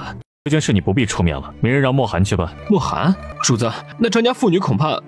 放心吧，主子心里有数的。对付那种人，莫寒比你有经验。要不是看在过去的张副将面子上，他肯定会忍不住一刀劈了那个张芊芊。哎呀，行了，别硬着一张脸。要我说呀，这次也算是因祸得福。人不说吗？生米恩，斗米仇。主子养了他们父女这么多年，如若真是个心善感恩的，唯恐会给恩人带去麻烦，又怎么可能会提出那种过分的要求？如今被你这么一闹，倒是让咱们都看清了那父女俩的嘴脸。如若某一天有人利用他们来对付主子，我都不用怀疑，他们父女俩肯定会临阵倒戈。所以啊，为这种心中没有大义只有利益的人，你又何必自责愧疚呢？陈阳听着秦颖的话，心里思忖，这么简单的道理，当初他怎么就没有想过，没有察觉到那父女俩的野心。此时九王府的主院里，张芊芊手里正端着不知名的吃食，站在廊下等着，而暗处南星就这样抱着剑看着这个女人作。远远的，张芊芊便看到了那个让她一眼万年倾心不已的男人。秦颖，张芊芊，我去，这女人是疯了吗？萧明玄皱着眉头，两只手攥得咯吱响。王爷，这是奴婢特意做的家乡的糖水，想请王爷。张姑娘，请自重。张芊芊，你在干嘛呀？你不知道王爷下令，正院不许外人进入吗？张芊芊不理秦颖和陈阳带刺的话，眼神一分不移地看着萧明玄。他打定了王爷不敢杀他，毕竟他的哥哥是王爷的救命恩人。萧明玄只觉得心口恶心至极，对冷凝的目光注视着远方，浑身却透出一股股内力威压，令人无法忽视又倍感危险。王爷，整个人软绵绵的就瘫在了地上。滚！说完这一个字，转身便进了屋内。主子喜清静，张姑娘还是请回吧，明日会有人送张姑娘出城。秦颖的手心都出汗了，主子已经有小半年没有这样暴怒过了。这个张芊芊还真是个人才啊，才来第一天就把主子给惹急了。来人！立即就有侍卫走了过来，把他带回客房，严加看管起来。没有主子的命令，不许他踏出2间院一步。两个侍卫应了声，一左一右，毫不怜香惜玉的拽起张芊芊就走。国公府府曲院里，自从萧明玄走后，骆九离躺在床上，无论是闭着眼还是睁着眼睛，总也没有了困意。完了，我不会失眠了吧？也不知九王府那儿怎么样了，那父女俩会不会安分守己？这大晚上的，应该不会出什么幺蛾子。主子，进来吧。男主摸着黑进屋，主子怎么还没睡？睡不着，有事吗？这是南星刚刚派人送来的。骆九离接过字条，打开一看，眼睛瞬间瞪得老大。我去，这个张芊芊到底是个精明的还是傻笨的？主子，到底怎么回事啊？你自己看看吧，我得消化消化。碰到这样一个人，冷处理似乎不大管用。男主接过字条，低头看去。主子，要我说，这种人就应该揍上他一顿，把他揍服了，打服了，他就不敢造次了。那只能治标不治本。什么标？什么本？他如此放肆无忌，就是因为他哥哥是王爷的救命恩人，而王爷又对他死去的哥哥做了承诺。你该知道，君子一言，驷马难追。一个人的承诺就是一个人的信誉。只要张芊芊不犯无下限的错事，这一辈子他都会衣食无忧。那岂不是所有人都对他无可奈何了？憋屈，真是憋屈！这么多年，成为王爷将士和暗卫侍卫的人不计其数，为保护王爷战死沙场的、身先士卒的，也不是只有他张副将一个。怎的别人就没有去逼迫王爷做承诺的？怎的那张副将就……我真想掘了那张副将的坟，问问他到底安的什么心。如若这父女俩是个懂得感恩的，王爷这些年的照顾也不算浪费。可现在看来，这张家人还真是白眼狼啊。不过男主，你也不用那么大气，那张芊芊不就是仗着他哥哥是王爷的救命恩人才敢这么造次吗？那就让他闹，闹得越大越好，闹得所有人都对他产生了厌恶，把他哥哥那唯一的一点恩情全部抵消掉了，他的死期也就到了。可是主子，那张家妇女不是明日就被送回村子了吗？他不会这么轻易回村子的，要不就再让陈阳去敲打敲打他。没用的，一个钻了牛角尖儿被贪婪和欲望支配的人，除非他自己能清醒地认识到现实，要不然谁也救不了他。张芊芊想了一晚上也没有想明白，九王爷为什么连看都不看他一眼，怎么会如此无情？闺女，闺女，干嘛？天亮了，刚刚莫统领过来，让咱们收拾收拾，一会儿离京啊。屋里，张芊芊一听到离京，腾的一下子坐起身，手指紧了一下，又很快松开。与此同时，身在国公府的骆九离也醒了过来。小姐，天还早，您昨儿个睡得晚，再睡一会儿吧。睡不着了，去准备准备。吃了早饭，咱们去铺子看看。是，小姐，夫人来了。丫鬟话落，门外国公夫人便带着徐嬷嬷进了屋子。母亲，您今日怎么起这么早啊？不早了，天都亮了。这时，门外的丫鬟们端来了早点，摆在了外间的桌子上，2只碗，2双筷子，看来这是提前就准备好的。母亲想着好久没和你一起吃饭了，一早便让厨房做了你喜欢的玫瑰花粥，快来尝尝，来尝尝。骆九离端起碗来，用勺子搅了搅。其实他并不大喜欢吃甜食，但又不能驳了母亲的好意，遂尝了一口。味道清爽，不是太腻的那种甜。你喜欢，喜欢就好，喜欢就好。九儿，母亲有话想问问你。昨晚九王爷……骆九离喝着玫瑰花粥的动作一致，不方便说呢。如若不方便说，母亲就不问了。左右其实也没什么。昨日进九王府的那个女子叫张芊芊，她的哥哥在战场上为了救九王爷死了，临死之时希望王爷能照顾好他的家人，王爷答应了。不过这些年一直都是让人按时送钱财过去，以供那家妇女吃穿不愁。这次他们进京是特意想赶在过年之前来看看王爷，感谢王爷这些年接济的恩情。王爷昨晚过来说，今日一早就会派人送他们离开京城，所以母亲大可放宽心。既然是这样，母亲就放心了。母亲，待过了年，大哥成了亲，母亲就要当婆婆啦，可做好了当婆婆的准备？怎么，你还觉得你母亲我会是个恶婆婆？不会不会，我母亲端庄贤良，心善人美，大方得体，优雅大度，温柔体贴，是全京城不愧是全天下最好的婆婆。你这丫头，你这丫头，如今怎么这么鬼机灵啊？机灵还不好，既能让母亲开心，又能赚钱为母亲买好东西。骆九离说着，给春荣递了个眼色。春荣心领神会，赶忙进屋拿出一个锦盒。小姐，这是送母亲的新年礼物，母亲瞧瞧，喜不喜欢？这是送我的。夫人有所不知，这是小姐昨日亲自去翡翠阁给夫人选的新样式。小姐有孝心，夫人快打开看看。哎，打开看看，打开看看。国公夫人打开锦盒，里面是一只吉祥如意簪，好漂亮啊！还真是漂亮，母亲可喜欢？喜欢，喜欢，怎能不喜欢呢？这是小姐送的第一份礼物，夫人定是欢喜的不得了。第一份礼物，这竟是17年来的第一份礼物。母亲，以后的每一年每个节日，女儿都要给母亲准备礼物，就像我父亲那样，宠着母亲，爱着母亲，让母亲成为这世上最幸福的女人。你这丫头，就故意逗母亲掉泪。与此同时，宫里太和殿上，今日早朝与平日并无不同。有奏折的递上奏折，有事禀报的大体也都当堂解决，诸事都窈窕不稳地进行着。唯有站在殿上的骆道汉和护卫在皇上身侧的骆元良，时不时的便看向萧明玄一眼。这爷俩心中前所未有的期盼着早朝早点结束。对于那爷俩的心思，萧明玄毫无所察觉。其实他来不来上朝，皇上也不会无故问他。他能站在这儿，说明边疆无战事，长宁王朝国泰民安。是以他大大方方的在太和殿上想着他的小梨儿。昨晚离开国公府时，梨儿说了，只要他想，他可以随时去国公府。所以他今天该什么时候去？不能总是偷偷摸摸的半夜去，这样有损他的归誉。要不就白天去，对，白日好，白日正大光明，既能陪伴家人，又能规避来自外人的窥探的目光。萧明玄这样想着，退朝的唱和声已经在耳边响起。皇上有启公公伺候着，回御书房批注奏折。萧明玄正思索，正好今日军中无事，是个去国公府的好时辰。九王爷，请留步。关于溧阳军中之事，微臣想与王爷相商，还请王爷一步。正好，本王有事要去府上，同路吧。国公爷愣了一下，乔九王的意思好像还很期待啊。而此时外城的街道上，一辆马车正晃晃悠悠地往城外走去。芊芊，你好些了没有？张芊芊哼了一声，不肯理自己的父亲。这是王爷让莫统领送给咱们的，爹刚才数了数，少说也有1000两啊。闺女啊，这1000两银子，再加上这辆马车，还有马车上拉的那些杂七杂八的物件儿，别说是跑1趟京城，就是再来回跑2趟也值了。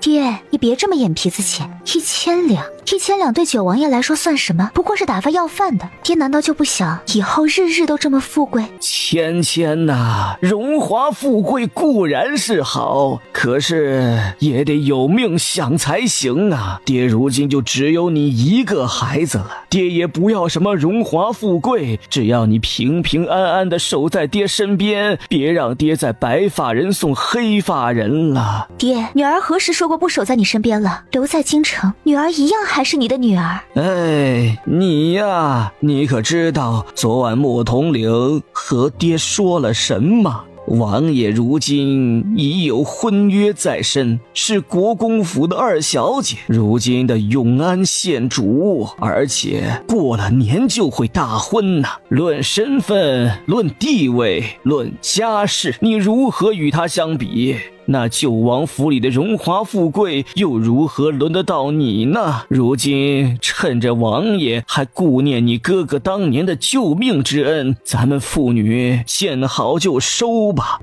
那又如何？京城里又不是只有他一个权势富贵的府邸，何况男人3妻4妾。你给我闭嘴！爹，你不用凶我，我想好了，等莫统领离开了，我们原路返回京城，便是不去九王府，拿着九王给的这些钱，租个小院子留在京城，也比回到那鸟不拉屎的村子强。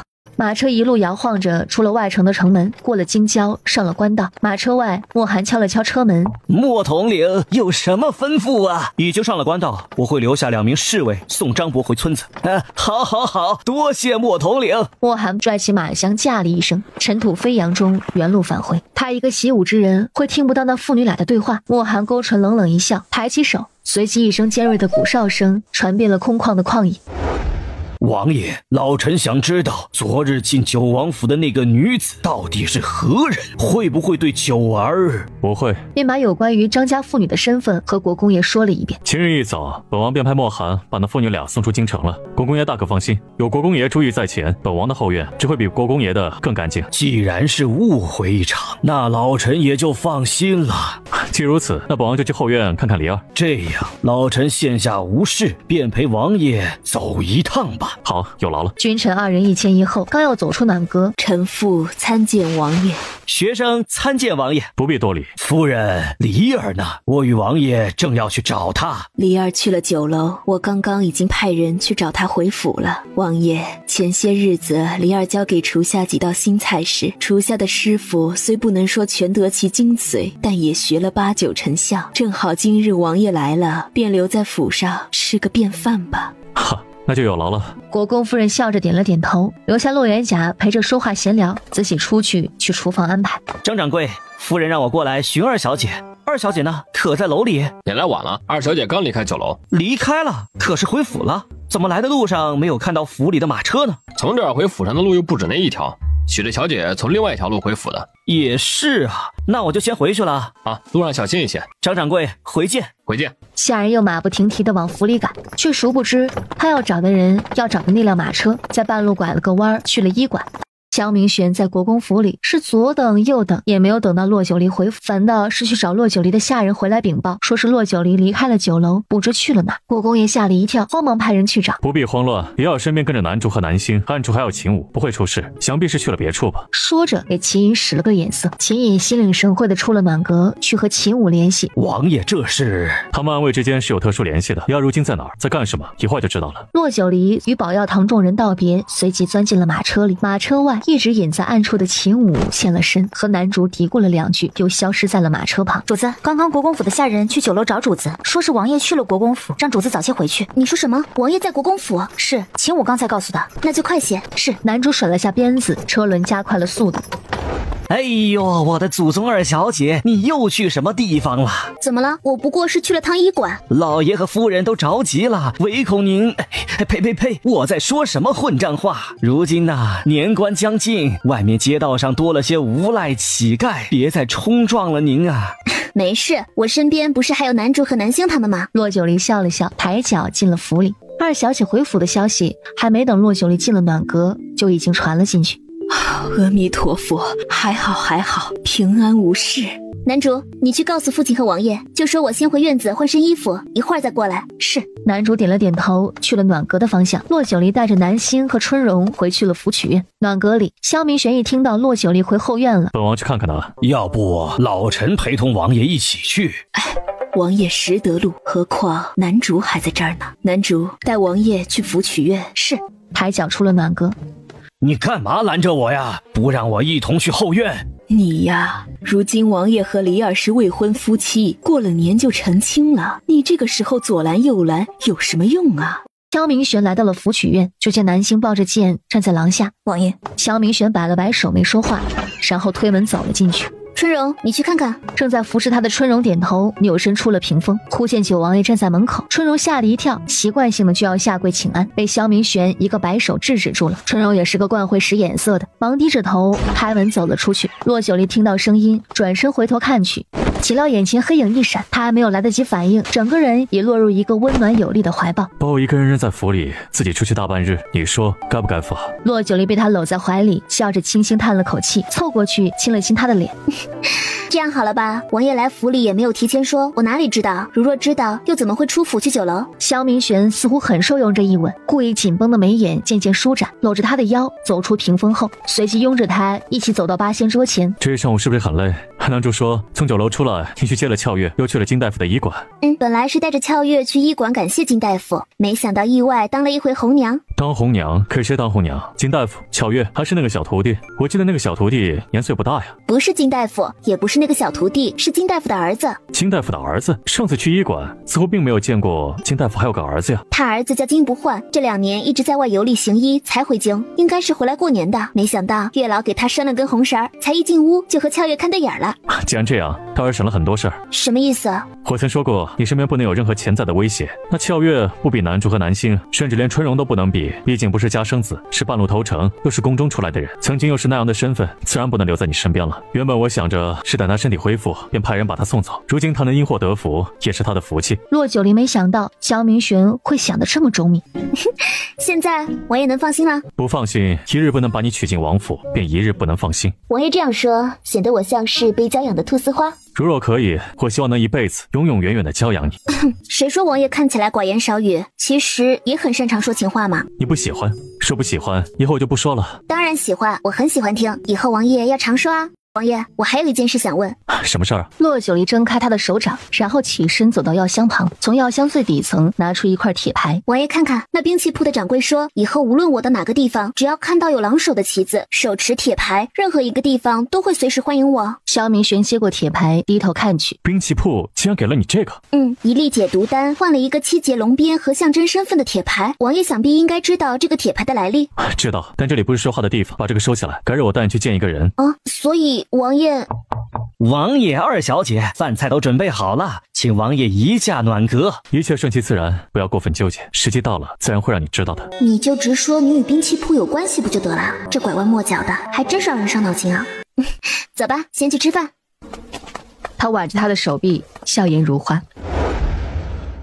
一干人等已经吃过了午饭，萧明玄并没有马上离开国公府，竟然鸡贼的征得了未来丈母娘的同意，又屁颠屁颠的跟着骆九离回了福曲院。半路上，骆九离还忍不住问他，是不是觉得他母亲好说话，怎么事事都先去征求他母亲的同意？难道他没有看到他父亲老国公爷那想要刀人的眼神？民间有俗语，丈母娘看女婿越看越欢喜，何况府里国公夫人最大，我是在延续你们国公府的优良传统。还别说，王爷眼光真毒。不过话说回来，我母亲为何最大，还不是我父亲宠的？男人不宠，女人又怎么能恃宠而骄？放心，以后九王府你最大，我定要宠得你比你母亲还要恃宠而骄。骆九离嘴角轻轻一抽，被他这句话说的忍不住又想笑又高兴又想亲他。快看有飞碟！身前身后众人不明所以的齐刷刷抬头望天，骆九离高兴的踮起脚尖，在萧明玄脸颊上亲了一口，撒腿就跑进了屋里。萧明玄金贵淡漠的脸上，眸光一瞬间变得温柔。身后南竹和南星是个眼尖的，自然也看到了主子亲王爷的画面，两个人偷偷捂嘴一笑。萧明玄大步进了屋，关上了门。刚才为什么偷亲我？喜欢啊，想亲就亲。你是喜欢我，还是喜欢亲我？有区别吗？如若不喜欢王爷，我又怎么会同意嫁给王爷？没区别，以后这话要多多说给我听。萧明玄觉得听他说喜欢自己这样的话，竟会让他这样心情愉快，低头情不自禁地吻了吻他的额头，努力地压制着内心深处咆哮而出的欲望。王爷不用去军营吗？不用，我还要等莫寒。等莫寒？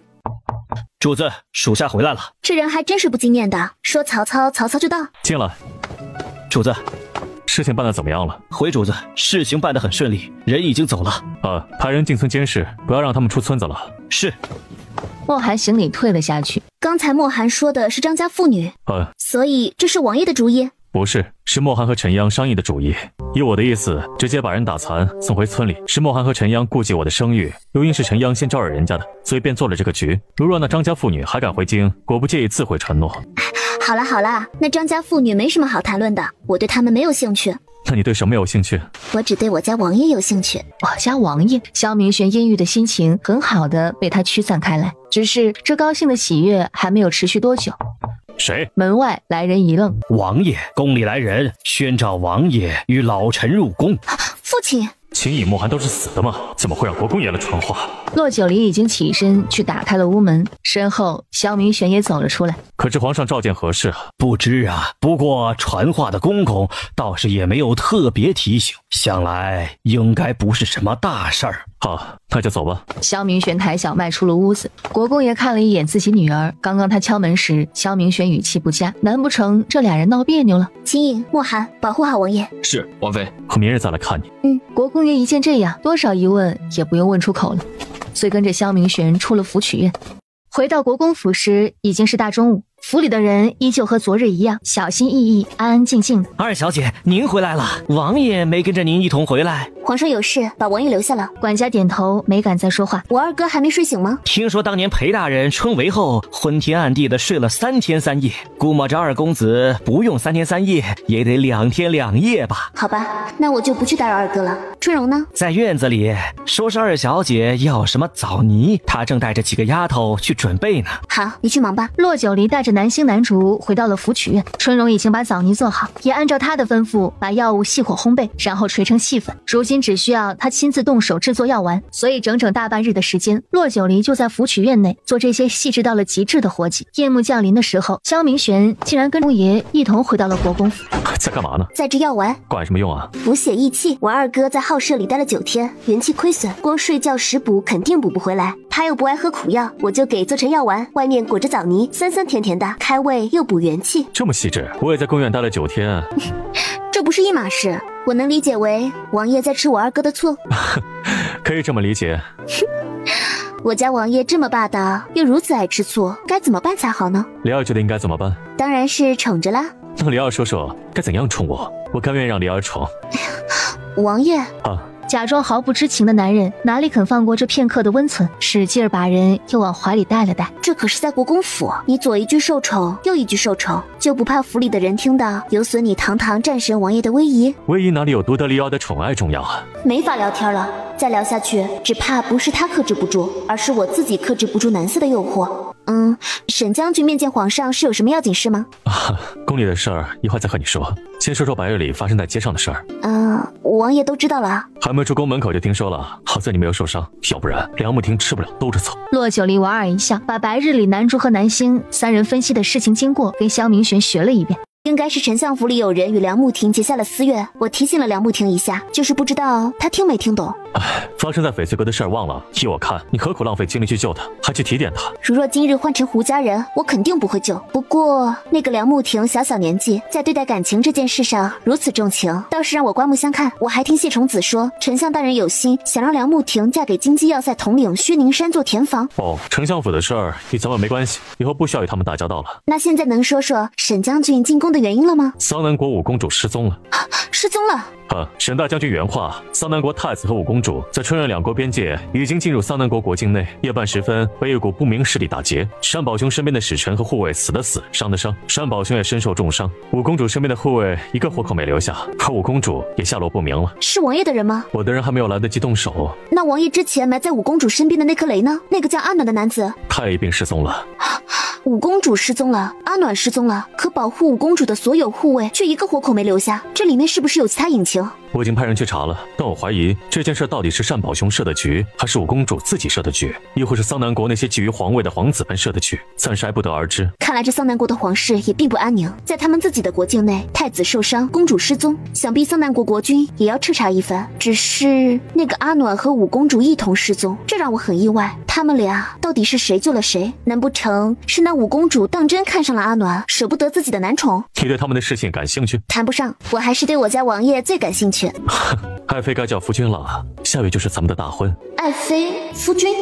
怎么傻了？忘记咱们大婚的日子早就定下了？没忘记，只是听王爷叫我爱妃有点不适应。不适应吗？我多叫几次就适应了。爱妃，好吧，这次听着又爽了好多。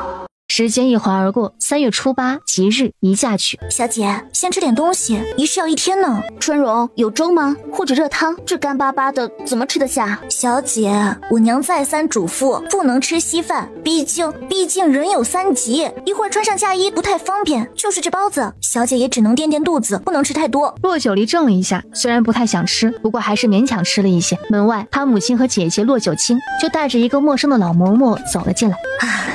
奴婢给九王妃道喜啦！请起，不知我该如何称呼您？奴婢是宫里梳头的冯嬷嬷，是九王爷特意让奴婢前来国公府为九王妃梳头。梳头？冯嬷嬷梳头的手艺十分好，当年宫里的皇后、嫔妃们成亲的时候，就是请她梳的头。她呀，是个很有福气的人，京都权贵女子出嫁也都会请她过来。夫人谬赞了。说着话，笑嘻嘻的上前拿过木梳，轻柔的把骆九离的头发全部梳通后，夫人可以开始了。一梳梳到尾，夫妻恩爱不用愁；二梳梳到尾，白发齐眉共携手；三梳梳到尾，夫妻无病更无忧；四梳梳到尾，儿孙遍地福禄寿；五梳梳到尾，永结连理齐相伴；六梳梳到尾，万事顺意好运在；七梳梳到尾，神仙下凡喜相迎；八梳梳到尾，八仙过海请欢来；九梳梳到尾，幸福长久过一生；十梳梳到尾，今生前世到白头。国公夫人看着镜子里的骆九离，脸上挂着笑，眼眶却不由得红了。女儿将要出嫁，她这个做母亲的心中百感交集。虽说女儿嫁过一次，可未遇良人，如今再嫁，她虽然不舍，但九王爷对她女儿的在乎，她也是看在眼里的。将女儿交给九王，她很放心。国公夫人这一红眼眶，随行的骆九清也情不自禁地抹了抹眼角。而骆九离一看自己母亲和姐姐红了眼眶，心中也是涌上了万般不舍。傻孩子，大喜之日哭什么？说着将梳子递给冯嬷嬷。冯嬷嬷笑着接过梳子，开始正式给骆九离梳头。夫人，二小姐，安亲王府的星鸾小姐和谢府的谢大小姐来了。快请。是。丫鬟听到主母吩咐，退了出去。而屋里，骆九清也引着冯嬷嬷出了屋子。不多时，门外微风吹拂，带进来一缕缕的杏花香气，也带进来了一身喜气的谢崇子和陆星鸾二人。伯母安，伯母安。好孩子，劳烦你们一大早跑过来。夫人哪里的话，能来为九黎妹妹送嫁，我们高兴还来不及呢。李姐姐，你好漂亮啊！骆九离扭头冲着她一笑，在春荣和南星的左右搀扶下起身。国公夫人，你这是生了一个天仙似的女儿啊！陆星鸾围着骆九离叽叽喳喳，而国公夫人则是被他这句话取悦的心情大好。李姐姐，你知道吗？九王爷为了娶姐姐，从九王府到国公府这段路铺满了长长望不到边的红毯，长街两旁都挂满了大红灯笼，迎亲的队伍更是浩浩荡荡，连绵不绝。星鸾，你再说下去，就把九王爷要送给你李姐姐的惊喜都泄露个一干二净了。可外面的人都知道啊。可你李姐姐不知道啊。陆星鸾一滞，慌忙闭嘴。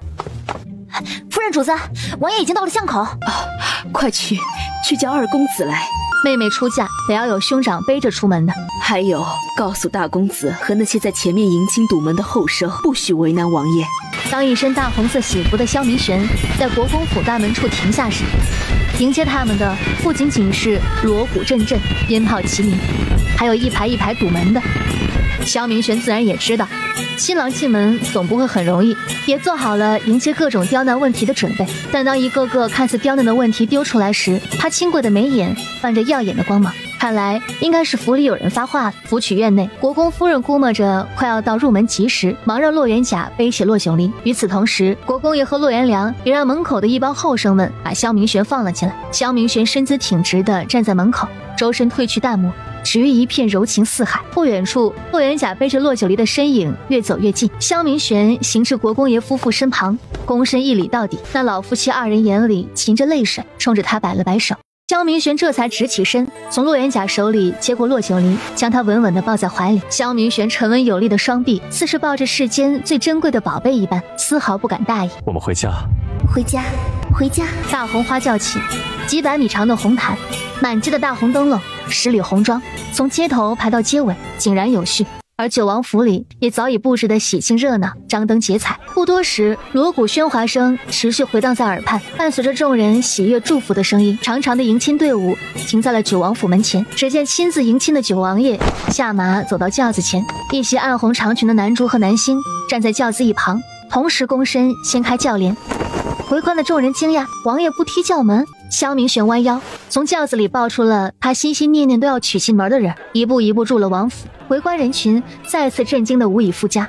放眼整个京城，谁家娶亲嫁娘不是男方在前牵着红绸，女方在后头挎火盆、马鞍紧随其后？可偏偏他们的九王爷不但亲自去迎亲，竟然连这些成亲都有的规矩都给免了。礼部仪官都有些愣住了，但好在马上调整仪态，入洞房。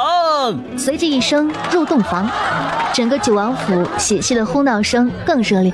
再忍忍。手臂交缠，交杯酒，你中有我，我中有你。终于，仪式来到了最后一下，长仪女官跪地恭请两人结发。萧明玄亲自将自己和骆九离的发丝各取一绺，放置在金盘上。长仪女官把2绺发丝系成了如意同心结。恭喜王爷、王妃喜结连理，永结同心。恭喜王爷、王妃，祝王爷、王妃百年好合。赏！众人欣喜，纷纷开口谢恩，也非常井然有序地退了出去。终于，屋内只剩下这对新婚夫妇。萧明玄拉过他的手，也不知是不是他紧张的缘故，手指还是有些微凉。紧张了？没想到成亲的礼节会这么繁复。骆九离也不敢扭动脖子，实在是头上凤冠太重了。萧明玄一见骆九离僵着脖子，也没多余的话，上手就去摘他的凤冠。王爷，这合规矩吗？已经揭了盖头，任何事都合规矩。一边说着，一边把凤冠摘了下来。这么重啊！他当初让礼部定做的时候，怎么就没有想到这些？真是大意了。过来。萧明玄把他拉到身边，手指才接触到他后颈上的肌肤，心里渐渐火热的时候，王爷，皇上和皇后来了。皇上和皇后？萧明玄冲他淡淡一笑，安抚了一下，才抬头回复了门外一句：知道了。王爷，那我还用出去接驾吗？不必了，我去前院看看，你安心等着我。萧明玄前脚刚走，春荣和南星、南竹三张笑脸就探出了头。小姐，主子，你们两个该改口叫王妃。啊，对对，王妃，王妃，快吃些垫垫肚子。你准备的？是王爷派人早就准备好的。王爷知道王妃一天未曾进食，怕王妃饿坏了，特意派人准备了不甜腻的小点心。洛九离吃了2块，又在春荣的服侍下净了手。也不知皇上和皇后什么时候走。那2尊大佛在府里坐着，别说是他，就是前院的宾客，估计也不敢尽兴吃喝了。王妃，我听秦隐说，皇上本想让王爷和王妃今日进宫入宗庙行大礼，敬了天地，拜了祖宗，再让王妃接册封，受妃印。不过这些都被王爷拒绝了。哈，还有这事？王爷说，宫里繁文缛节，项项下来都是极费功夫的，王爷不想让王妃受那辛苦。那皇上就同意了？要不然呢？如若皇上不同意，仪式能在王府进行？洛九离笑看着春荣惊呆的小表情，心里腹诽：萧明玄要入宗庙行大礼，拜祖宗，也不该是拜在长宁王朝的祖宗。他拒绝，意料之中，也在情理之中。春荣，去打温水，我要卸妆。王妃，皇上和皇后还在前院，这会儿卸妆，万一皇上传诏怎么办？放心，皇上不会传诏。这都拜完天地入洞房了，皇上才携着皇后前来，显然是之前和萧明玄商量过的。是。春荣得了答复，这才起身推门去准备温水。只是他才出了屋子，拐过廊角，便迎面撞见了一个个子高高、身材比他大了2圈的侍女。你是谁？怎么在府里没有见过你？那侍女低眉垂眼的走进来，突然一个手刀把春荣砍晕了过去。屋里，南珠和南星正在把褥子底下的各色安床干果给收拾到一旁，便听到门外的敲门声。小春荣动作够快的。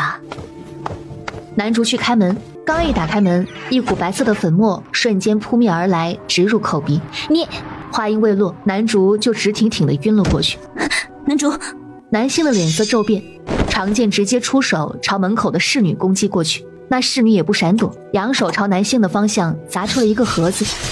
南星抬手一挥，盒子被长剑劈成2半，盒中粉末四散，顿时一阵异香飘散在寝殿内。闭气！话音刚落，那主仆2人便也先后栽倒在了地上。只见那侍女连看都没有看倒在地上的南星一眼，便直奔洛九离而去。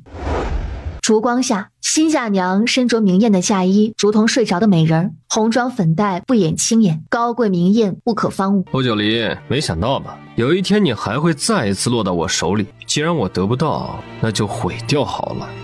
萧朱墨看着昏迷的洛九离，眼底全是阴森的恨意和疯狂浮出的占有及摧毁。反正他的储君之位已经没了，他未来的希望也全都毁在了洛九离和萧明玄手里。既然杀不了萧明玄，那就毁了萧明玄最在乎的女人。萧朱墨表情越发癫狂，伸手就朝洛九离的衣襟探去。然而手刚伸到半空，原本晕倒在地的洛九离突然以迅雷般的速度一把抓住他的手臂，然后飞身用2腿锁住他的胳膊，另一只手扬起，手里的针头狠狠扎入了萧朱墨的身体。主子，不，王妃何时会武功的？眼前被南星用剑指着，南珠面无表情地扯动手里的鞭子时，他才猛然醒悟过来，自己中计了。洛九离，你竟然没事！洛九离狠狠踹了他一脚，把人丢给了南星和南珠。哼，就你那点毒粉，还想放倒我们？解毒丹都当我白吃了吗？南珠，把他绑了，嘴堵上。是。南珠麻利儿地把萧朱墨五花大绑了起来。南星，出去找找春荣。是。王妃，春荣昏迷了。洛九离一听，忙从座位上起身，给春荣检查了一下，这才松了口气。只是被砍晕了。说着话的功夫，春荣悠悠转醒。王妃，他怎么会在这儿？洛九离见春荣没事，心下大定，转身走到萧朱墨跟前，讥笑一声：“是啊，大侄子，你怎么会出现在这儿？今日可是我和你皇叔大婚之日，你一个男子潜入我的新房，想要干什么？”一句大侄子，把被堵住嘴的萧朱墨气得七窍生烟，也让男族3人忍不住捂嘴偷笑。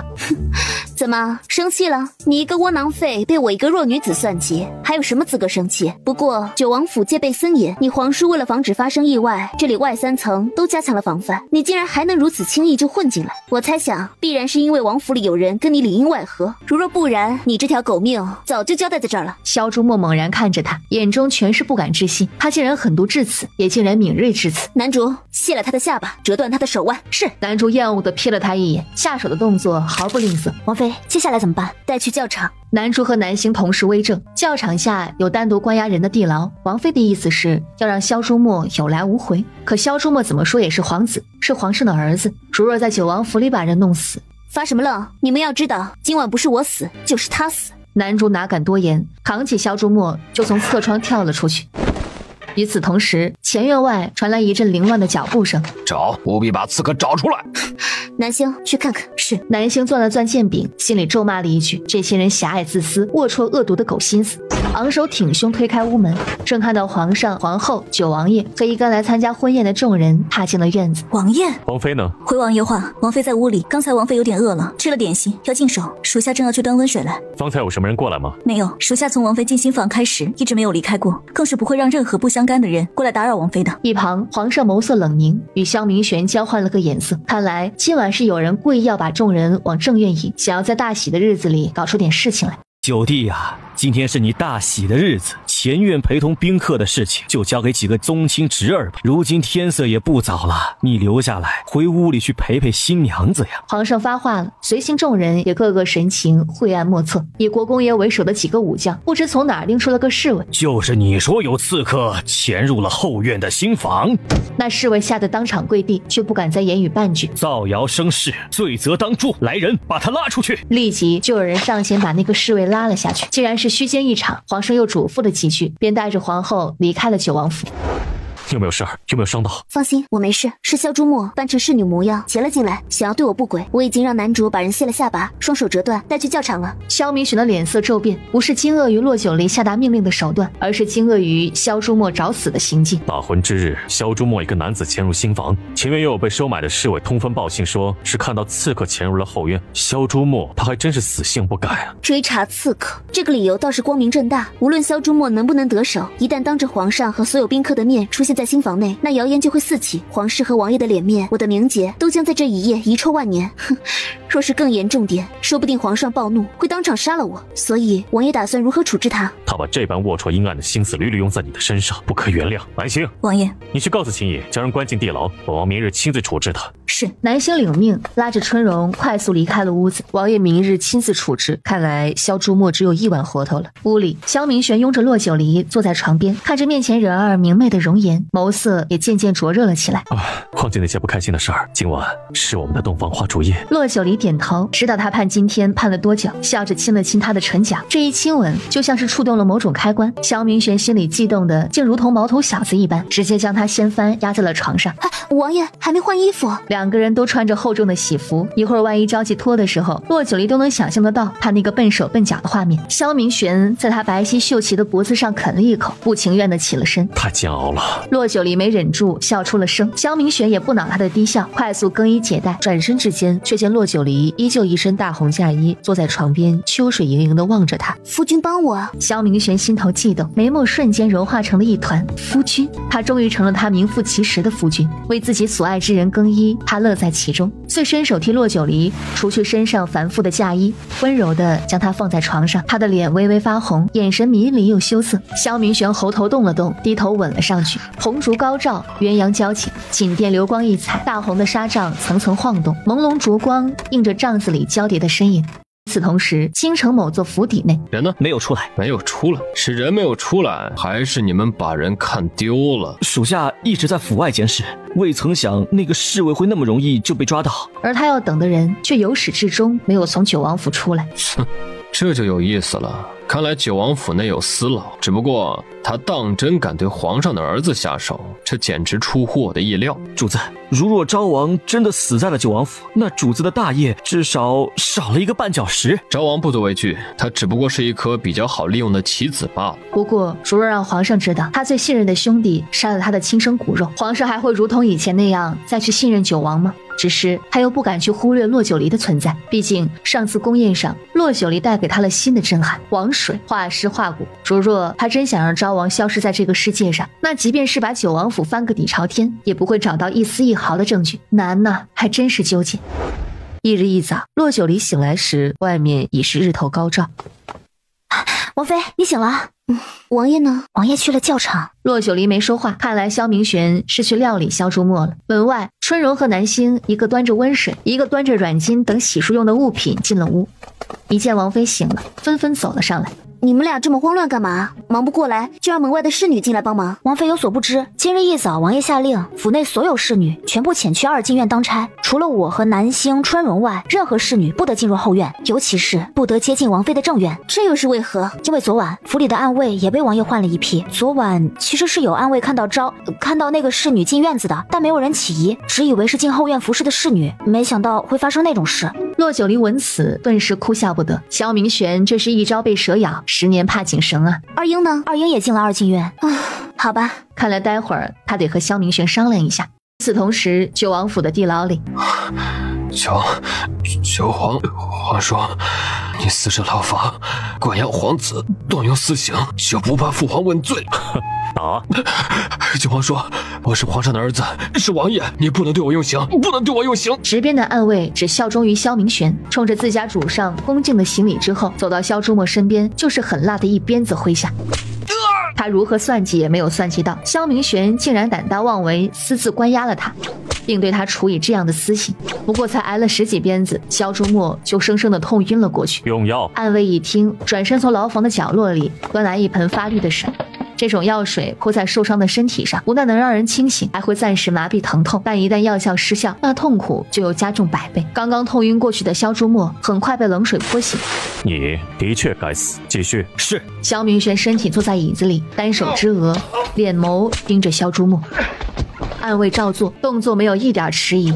随着时间渐渐流逝，不知道挨了多少鞭，只知道萧朱墨一次次晕了过去，又一次次被泼醒，整个地牢的空气里都弥漫着血腥味。死了吗？暗卫上前探了探萧朱墨的鼻息，回主上，还有口气。萧明玄起身，漫不经心地整理了一下衣襟。时间还早，你们继续。说着走出了牢房。恭送主上。王妃，您看我采的这株杏花好不好看？好看。骆九离点头，随即又和身边的男主窃窃私语起来。你的意思是说，昨晚那个侍卫并非萧朱墨买通的？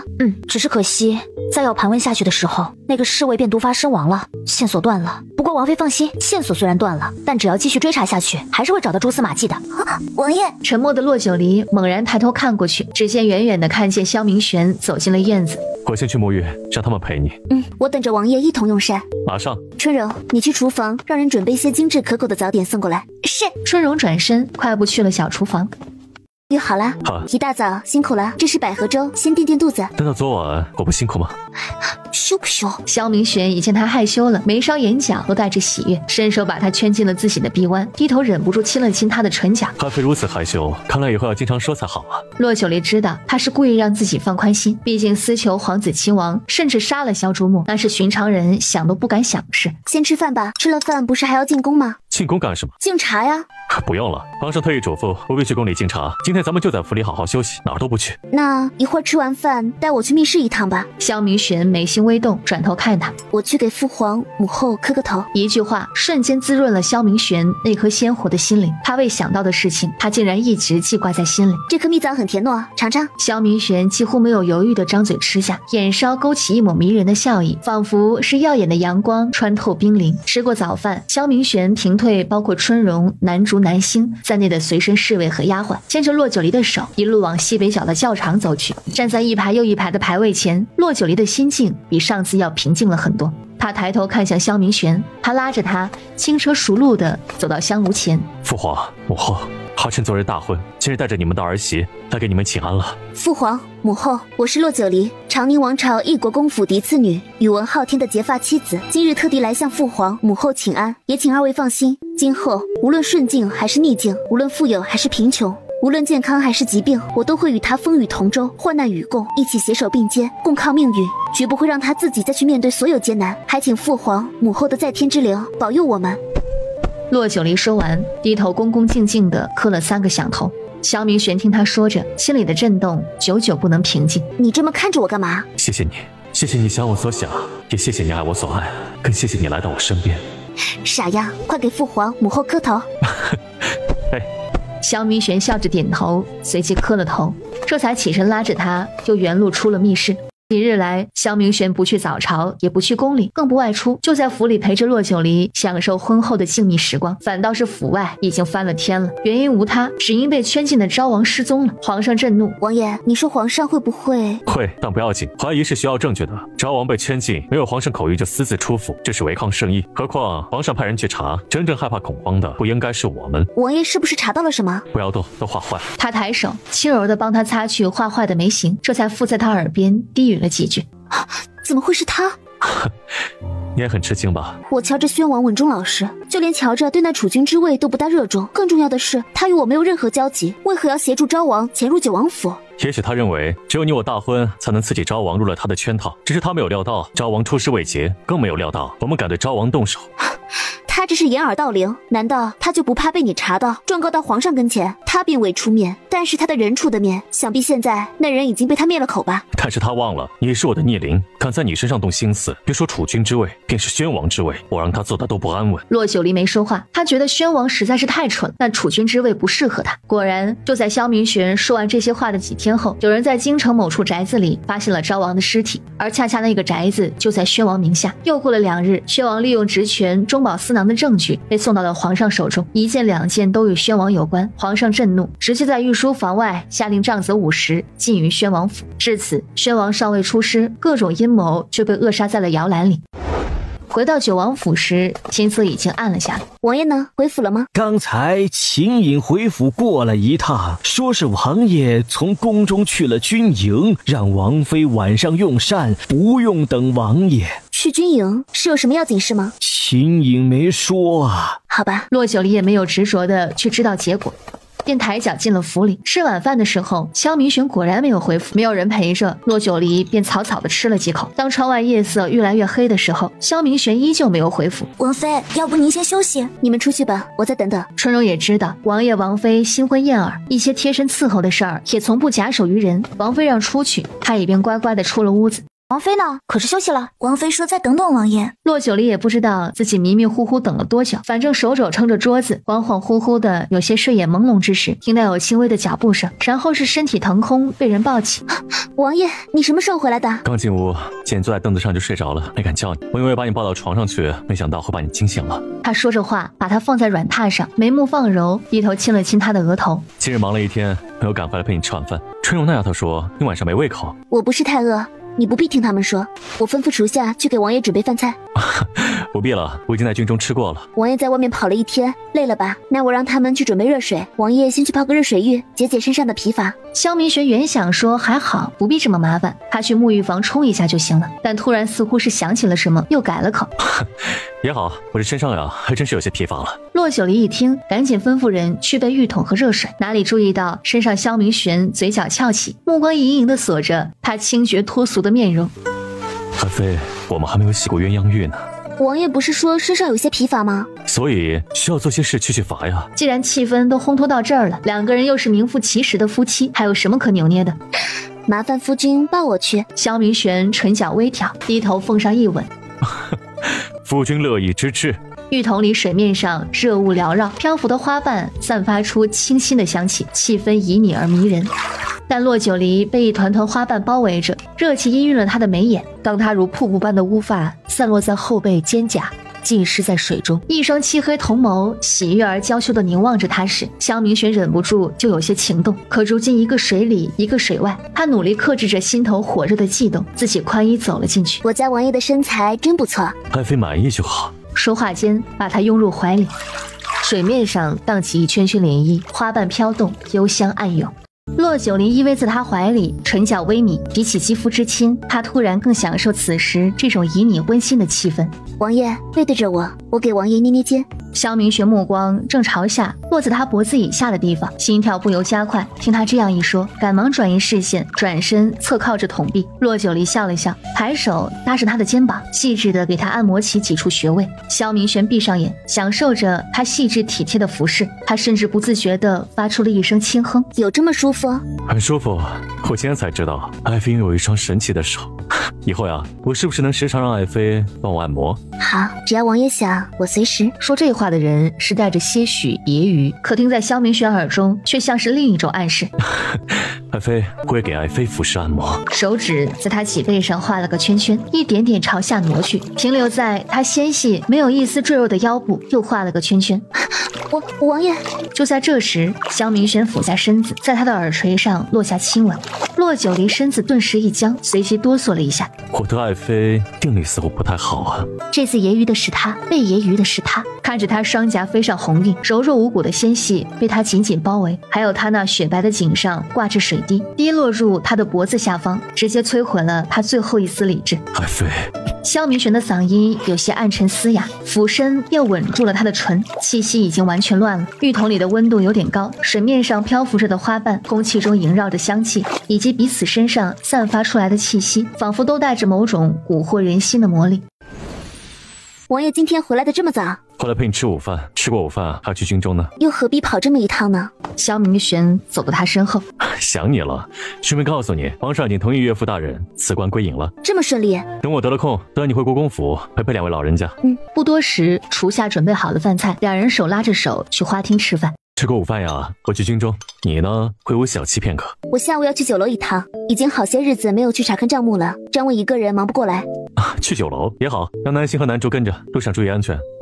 两个人吃了午饭，萧明玄陪他消了食，这才慢悠悠地换了衣服。晚上我早点回来陪你。萧明玄看着他眉眼温柔地为自己整理衣襟，突然双脚就像灌了铅一样不想离府了。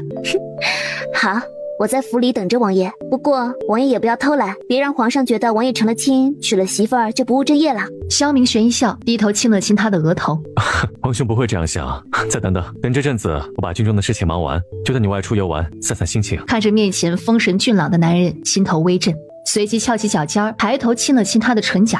路上注意安全。萧明玄的唇角翘起，双臂不由自主地圈紧了怀里的女子，低头好一阵耳鬓厮磨，才恋恋不舍地松开她，转身出了王府。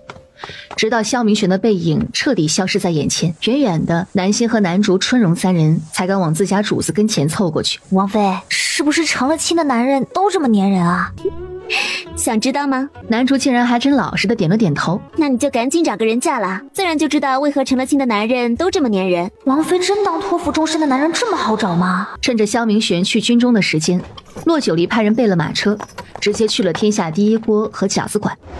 王妃娘娘，这些就是这几个月来两处酒楼的账目。骆九离翻看着账目，没想到这饺子馆月入的银子竟然和天下第一锅持平了。这饺子馆虽然比这边费些事儿，但胜在翻桌率高，而且老少皆宜，好多人都得意这一口，在短时间内就成为了京城人心的追捧。很好，我的要求还是和以前一样，无论挣钱多少，一定要保证食材新鲜和食品安全。王妃放心，两个店里也都是可靠的人，在这件事上绝不会出岔子。下去吧。是。张问抱着账本退出了彩灵都的包厢，这才退出去，还没下楼，迎面就见到了上楼来的两个人。哎呦，大公子、少夫人，您二位怎么来了？我们在对面的绸缎铺子，正好看到九王爷的马车，想着必定是王妃来了，便过来看看。这正赶巧，王妃就在包厢里。骆九离正靠着窗子看着楼下，听到敲门声，还以为是谁，也没有起身，就让南竹去开门。王妃，是大公子和少夫人来了。大哥、大嫂，你们怎么来了？在外面见到了九王府的马车，你嫂子便拉着我过来看看你。大哥今日不在宫中当值，今日休沐，难得大哥休沐，还能陪着大嫂出来。春荣，给大公子、少夫人看茶，我们说会儿话。你让南竹陪着你去云之阁，多买些今日新出的糕点，一会儿让大哥大嫂带回去。是。随后，南竹和南星以及春荣便出了厢房。父亲辞官在家，不知如今状态怎么样？你不必担心，父亲一切都好。原本我和你嫂子还有你二哥都有些担心父亲的状态，没想到父亲挺能想得开。早晨陪着母亲在花园里面遛弯，整理花草，吃了饭就陪着母亲礼佛，抄写佛经，说是要把这些年没有陪在母亲身边的日子全都给母亲补回来。如此，我便放心了。王爷还说过2日陪我回府陪陪父亲呢。包厢内气氛正佳，这时外面却传来一阵规律的敲击声。骆九离下意识地皱了下眉头。大哥，是不是你们进来时有人看见了，过来打招呼？说的就是，这一路倒是没少碰到熟人和你打招呼。我去看看。骆九离和沈妙清原本没多在意，哪想到骆元良随手一开门，外面站着的人哎呦一声，直接精准地栽倒在了骆元良的怀里。骆九离不由自主地看了眼自己的大嫂，随即眼神锐利地向门口看过去。这位公子，对不起，珊儿不是有意的，只是一时没站稳。骆九离一双眼眸不由自主地眯了起来，腾地站起身，噔噔2步窜到门口。干什么玩意儿？碰瓷碰到我家门口了？你怎可如此粗鲁？你这是做什么？若是我有什么过错，你可以说，为何要推我？哼，没想到还是个白莲花。看你的穿着打扮，出身应该不低。你家里就是这样教导你，随便往男人怀里扑的吗？这位公子，我不是有意的，公子何故毁我名声？既然不是有意的，那就麻烦你行事检点一点，眼睛长着是摆设吗？说完，再也不看那个女子一眼，转身气哄哄地进了屋子。这时下了楼的南星冷肃着一张脸，噔噔噔跑上楼，根本不待自家王妃吩咐，枪的一声抽出宝剑，退后！你们欺人太甚！晴儿，我是躲闪不及，你不要生气啊。我知道你连公主尚且不看在眼里，又何况是这种居心叵测的女人。只是我觉得奇怪，那女人怎么就知道来敲这间厢房，又怎么能算出是你去开门？南星，门口横刀立马的南星听到王妃的声音，推开门走了进来。王妃，你刚才为何没在厢房外？回王妃话，刚才有一个人说楼下有人找属下，属下这才下的楼，未曾想楼下无人，楼上却发生了这种事，是属下大意，还请王妃降罪。看来那个女人是明知厢房内咱们3人的身份，还故意前来，到底是为何？难道就是单纯的为了对大哥投怀送抱？降罪就不必了，你去查一下那个女人的身份。是。南星接了令，转身出去办事。与此同时，公主，怎么样？很顺利，很好。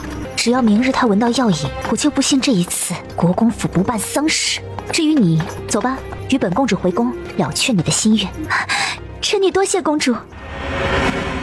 王妃，那女子是丞相夫人娘家侄女，名叫白珊。丞相夫人娘家侄女？骆九离是怎么也没想到，那女人会是这么八竿子打不着的人。沈妙清心里琢磨着，难道那个叫白珊的女人当真看上了骆元良，想要经过这种途径嫁入国公府？一想到自己的夫君为这么个女人惦记，他也不知是怎么的，心里一阵犯恶心，当真就捂着嘴呕了起来。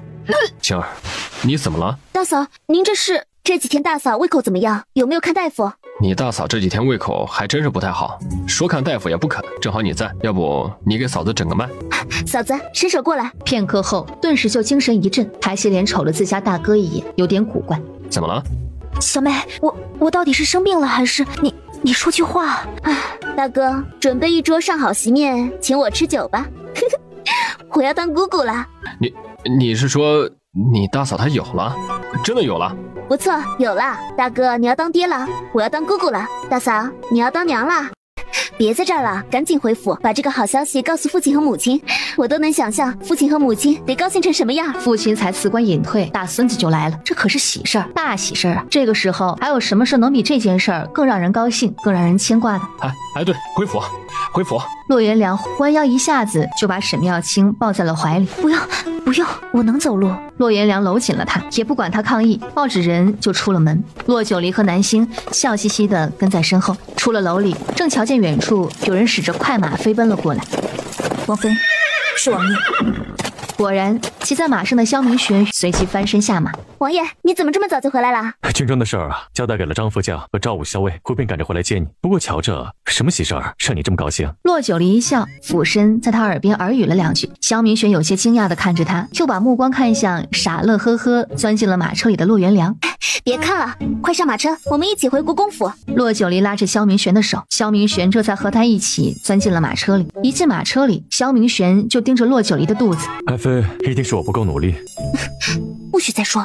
害羞了，爱妃别难过，我往后努力耕耘。俗话说，精诚所至，金石为开。我们的孩子一定会早早的来找我们的。那不正经的语调，恰是他满是郑重的模样，让骆九离一阵的气结。以前他也没有发现他还有这么痞气的一面。马车很快就到了国公府。骆元良是抱着沈妙清回府的，这可把府里的管家下人们吓了一跳，还以为是出了什么大事，一溜烟的赶紧派人去回禀老爷和夫人。怎么回事？可是青儿出事了，王爷。岳父大人，岳母大人，不要跟着进屋了，岳母大人请进。王爷可知出了什么事儿？管家说是元良把妙清抱回来的，瞧着严肃得很。萧明玄张了张嘴，想把实情告诉二老，可一想这等喜事还是当事人告诉比较好些。具体的本王也不清楚，等一会儿他们出来，岳父大人亲自过问吧。也好。亲。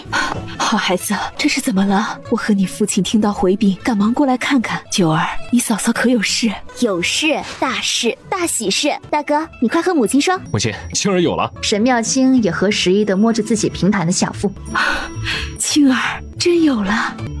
我月事一向不稳，自己也没有往那处想，倒是多亏了王妃。要不是王妃看出来，恐怕我还不知道。这一番话可是把国公夫人欢喜得不得了，好一阵对儿媳妇嘘寒问暖。至于屋外的国公爷，在听说自家儿媳妇怀有身孕时，一张老脸笑成了一朵花。这孩子来得好啊，来的是时候。骆家的第一个嫡长孙，好，我得去给祖宗们上炷香，上炷香啊！萧明玄是第一次见到国公爷爷有失态的时候，既觉得好笑，又觉得无奈。骆九离把屋里各种孕妇注意事项和自己的母亲大哥说了一遍，才和萧明玄离开了国公府。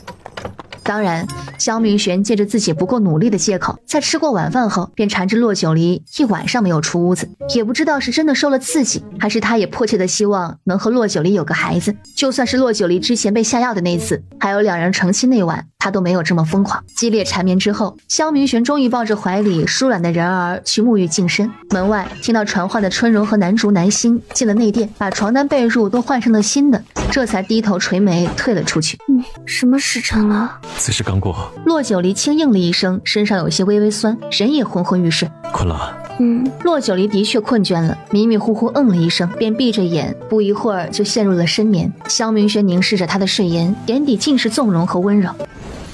次日一早，骆九离醒来时，外面已是日头高照，身边的床铺早已凉了，舒展了一下身子，这才起身穿上衣服。门外春荣听到动静，赶忙推门走了进来，南星、南竹也进来伺候。王妃，你醒了？王爷上完早朝还没有回府吗？一直没有回府。哦，骆九离点点头，起身去洗漱。萧明玄说过，忙完这段时间就带他离京，也不知什么时候才能真正的忙完。地主三仆带着礼物出了九王府，府外也早已备好了马车。骆九离才让春荣把礼物放上马车，便听到巷口处传来哒哒急促的马蹄声。王爷！萧明玄翻身下马，带上药箱，快跟我进宫。怎么了？宫里谁出事了？先进宫，路上我再和你详细说。带上药箱。是。放眼整个京城，能让王爷露出这种神态的，除了宫里的皇上和甘泉宫的凤德夫人，还能有谁？主仆三人都想到了一处，也根本没有太过焦虑。你们两个跟上！说完，策马狂奔。管家也是个有脸力劲儿的，早已派人牵来马匹。南星和南竹纷纷翻身上马，追了上去。这可真是一场生命接力赛。以往马匹或者马车到了宫门，都要下马走进宫中，但今日萧明玄连马都没有停。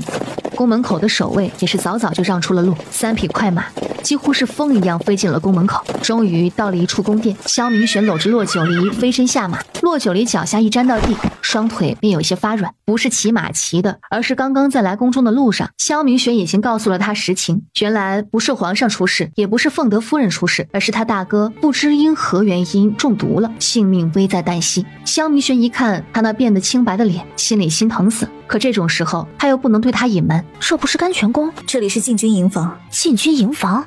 是谁？南星看了他一眼，脸色严肃压抑，没有说话，跟着王爷和王妃的脚步快步进了殿内。小妹，二哥没事，放心。这个时候谁都可以慌乱，但唯独他们兄妹俩不能慌乱。他大嫂昨天才查出来身怀有孕，他父亲为了大哥二哥的仕途辞官归隐，绝不能让府里知道这件事，更不能让他大哥出事。骆九离使劲攥了攥有些发冷的手指，话都没问，更没有问他大哥中的是什么毒。打开药箱，从最底层拿出黑色的瓷瓶，倒出2粒药丸，连忙给骆元良服下。这是什么？解毒丹，可解百毒。二哥放心，只要吃下解毒丹，大哥就会没事。王妃，骆统领所中之毒为两心眠。何为两心眠？是2种毒药，一种为照，一种为饮。2种药单独用时不会对人体产生危害，但一旦2种毒药在体内交汇，就会使中毒者身体痉挛，呼吸困难，口吐黑血。如若不能即刻解毒，不消半日，中毒者就会被折磨致死。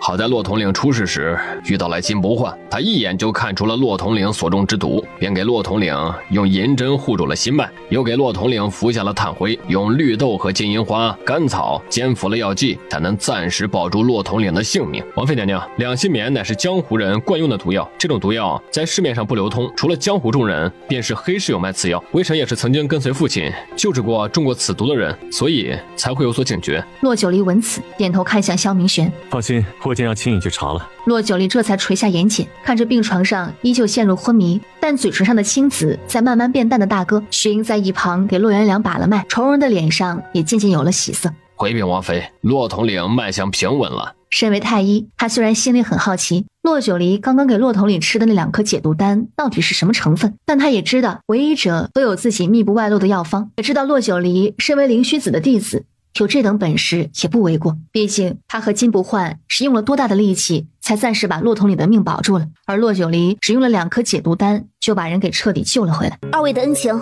我骆九离以及国公府记下了，大人不言谢。微臣不敢，微臣不敢。一个是王妃，一个是禁军统领，一个是参知政事，再加上九王府和国公府，他们俩就是拼掉一身医术，也得吊着骆元良的一条命了。好在人活着。二位快请起。徐莹和金不换这才起身告辞，出了屋子。大哥中毒一事还不能告诉家里，恐怕瞒不住多久，宫里好多工人都看到了。我已经吩咐下去，把消息暂时压住，只是能瞒几日不好说，要看你大哥何时醒过来。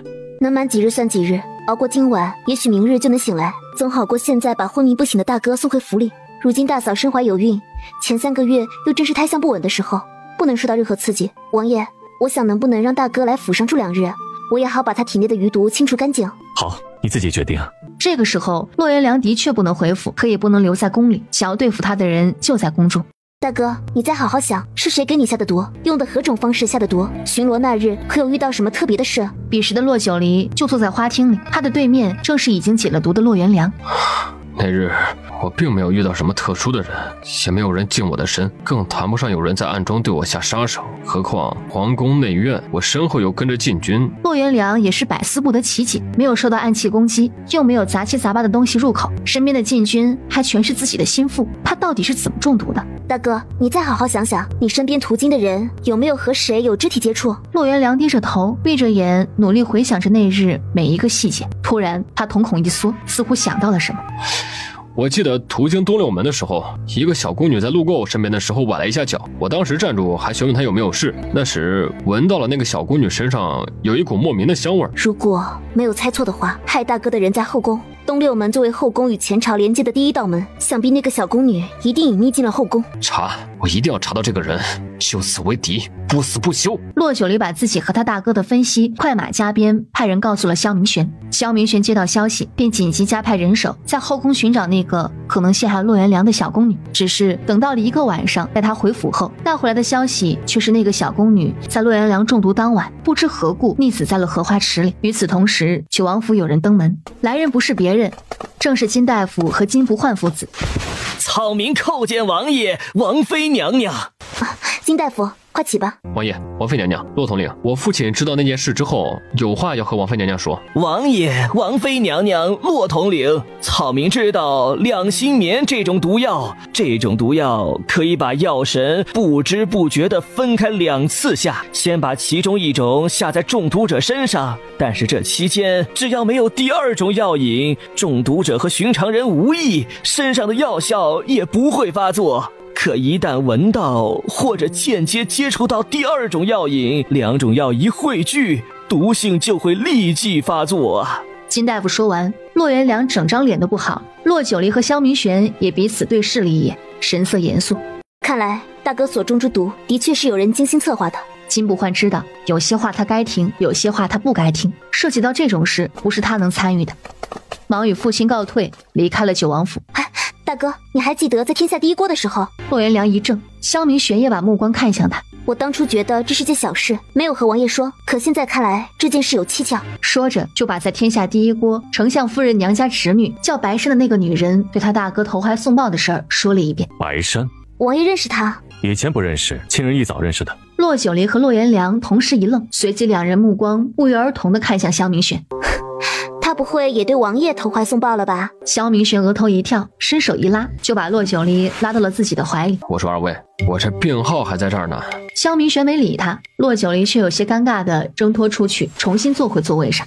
说吧，怎么回事啊？皇上今日一早册封了一位安嫔，不会那位安嫔姓白，叫白珊吧？啊，说是皇后的表妹。那这件事有没有可能是皇后？不会，如若是皇后，绝不可能用这种愚蠢的方式对付她。我的人查到的结果是，白珊是温雅带进宫的，而那个死去的宫女曾经在玉福宫服侍过胡贵妃。看来是那二人彼此互相利用。这件事多谢王爷相助，如今微臣身体已经大好，今夜便返回府中。小妹这几日为我清除余毒，辛苦了，何该好好休息。大哥，你说哪里话？我们胡氏一案，皇上没有波及到温雅，是因为她是女子，并未牵涉其中，所以才会对她多了些容忍。但这件事儿，如果最后结果真是温雅所为，你大可不必手下留情。本王派去黑市的人，明日一早便会带回消息，你暂且回府等待，不必打草惊蛇。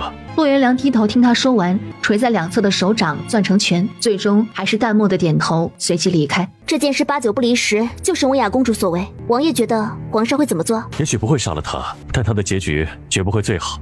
他害得我大哥差点身死，有什么脸面逍遥法外？当真以为洛家没人能整治得了他？你要做什么？这件事你不要插手，皇上自有定夺。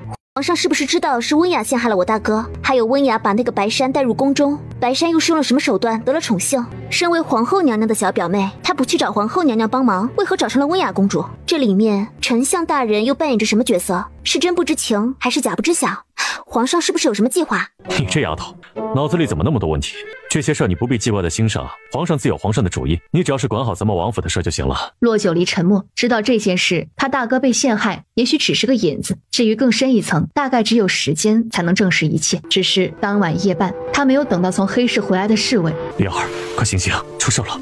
骆九离脑子还有些懵，但看着萧明玄快速穿上了衣服，他便瞬间清醒了过来。怎么回事？谁出事了？他一边说着，一边去穿衣服。莫寒人呢？在二进院。王妃娘娘，快救救莫寒！骆九离拍了拍他的肩膀，来不及说什么，抬脚迈进了屋里。到底怎么回事？不太清楚，接到莫寒发出的信号，属下便紧急出城接应。属下找到他时，他便已经昏迷不醒了，看样子应该是遭到了伏击。骆九离用力咬了咬牙，走到了床前。床上，莫寒脸色惨白，唇色发紫，眼睛紧紧地闭着。可是他身上的衣服却完好无损，甚至没有刀伤剑伤，连一丝血迹都没有。不对！骆九离眉头紧蹙，也来不及多想，一把扯开了莫寒的衣服。王妃娘娘，您闭嘴！骆九离手指在莫寒的几处穴道上按压，目光一直注意着他细微的反应，直到手指按压到腹部。紧闭着眼的莫寒眉头竟然皱起，而腹部处有一片青紫色，却没有任何显眼的伤口。南星，打开药箱，黑色瓷瓶，1粒药丸，给莫寒服下。是。南星相对冷静，快速打开药箱，拿出药丸，塞进了莫寒嘴里。到底怎么回事？莫寒不是被伏击，而是被暗算了。腹部所中应该是毒针，射入腹部非常之深，极有可能触及内脏了。能这么用毒针的，不仅仅是个狠绝之人，而且必定是个用毒高手。应该怎么救治？当务之急，必须赶在毒素渗入内脏之前取出毒针。毒素一旦渗入内脏，就会在五脏六腑里一点点弥散，等到开始溃烂的时候，就算是大罗神仙都无力回天。南星留下，所有人退出屋子。是。王爷发话，所有人没有任何异议。几乎是在瞬间，屋内众人全部都撤出了门外。萧明玄深深地看了骆九离一眼。放心，便是拼尽一身医术，我也会救活他。今晚是关键，你先在这守着，每隔半炷香就探探他的额头，如果发热，即刻来告诉我。是。骆九离这才把所有的器具放入药箱内，拎着药箱出了门。怎么样？没事了，还好没有波及到五脏六腑。2枚毒针我也已经找出来了，今晚是关键，只要不发烧就能脱离危险。我已经让南星在里面守着，每隔半炷香便探探他的额头。不过这后半夜光南星一人还不够，管家。王妃，您吩咐。你去找2个信得过的丫鬟过来接替南星，一定要小心看护莫寒。如若有发热的症状，即刻去找我。是。管家接了令，马上转身去安排。王妃，属下也想留下。可以，如若莫寒醒来，告诉他这几天千万不要动，否则牵扯了伤口会很麻烦。是。萧明玄见他吩咐的差不多了，走吧，有事儿他们会去禀报的。骆九离点点头，跟着萧明玄往后院走去。王爷，累吗？不是，我是想跟王爷商量一件事。什么事儿啊？经过这几次事件，我也算是看明白了，害人之心不可有，防人之心不可无，尤其是毒药，防不胜防。我想明日我开几味药，可以大量购入，时间充裕的情况下，我多配置些解毒丹出来，给你和随行的他们几个都备上几颗，紧急情况下可以用来保命。他说得很自然，似乎没有任何情绪波动，但听在萧明玄，尤其是身后秦颖的耳中，却震惊万分。解毒丹，王妃竟然要亲自给我们制解毒丹？你真的要给他们配解毒丹？当然啦，这还有假的不成？你是我的夫君，你的安全尤为重要，而他们要保护你，只有解除了那些潜在的威胁，你才能在他们的保护下，每日平安的回到我身边。萧明玄听他一字一句的说着，终是他的手指紧了紧，心里闪过爱屋及乌这4个字。他爱他，心里有他，连他身边的人也跟着受益了。那我带他们谢谢爱妃。王爷与我夫妻一体，谢字显得生疏了。不过他脚步微顿，忽然停了下来。怎么了？王爷蹲下。萧明玄一怔，虽不知道他要干什么，却还是依言照做，原地蹲了下来。反倒是身后的秦颖吓得差点把手里的药箱扔了。实在是他知道王爷宠爱王妃，却不知会偏宠王妃，偏宠到这般地步。王妃让王爷蹲下，王爷竟然毫不犹豫地蹲在地上，这如若周围有刺客，可是致命的决定。我累了，王爷背我。我是不是也该去找个媳妇儿？找谁好呢？男星太冷，像个小豹子一样；男主太凶，像个母老虎一样。要不春荣，小小的柔柔的，需要人保护。王爷，我重吗？你是指哪一个呀？这有区别？当然有区别了。你的体重很轻，所以以后要多吃些。那另一个呢？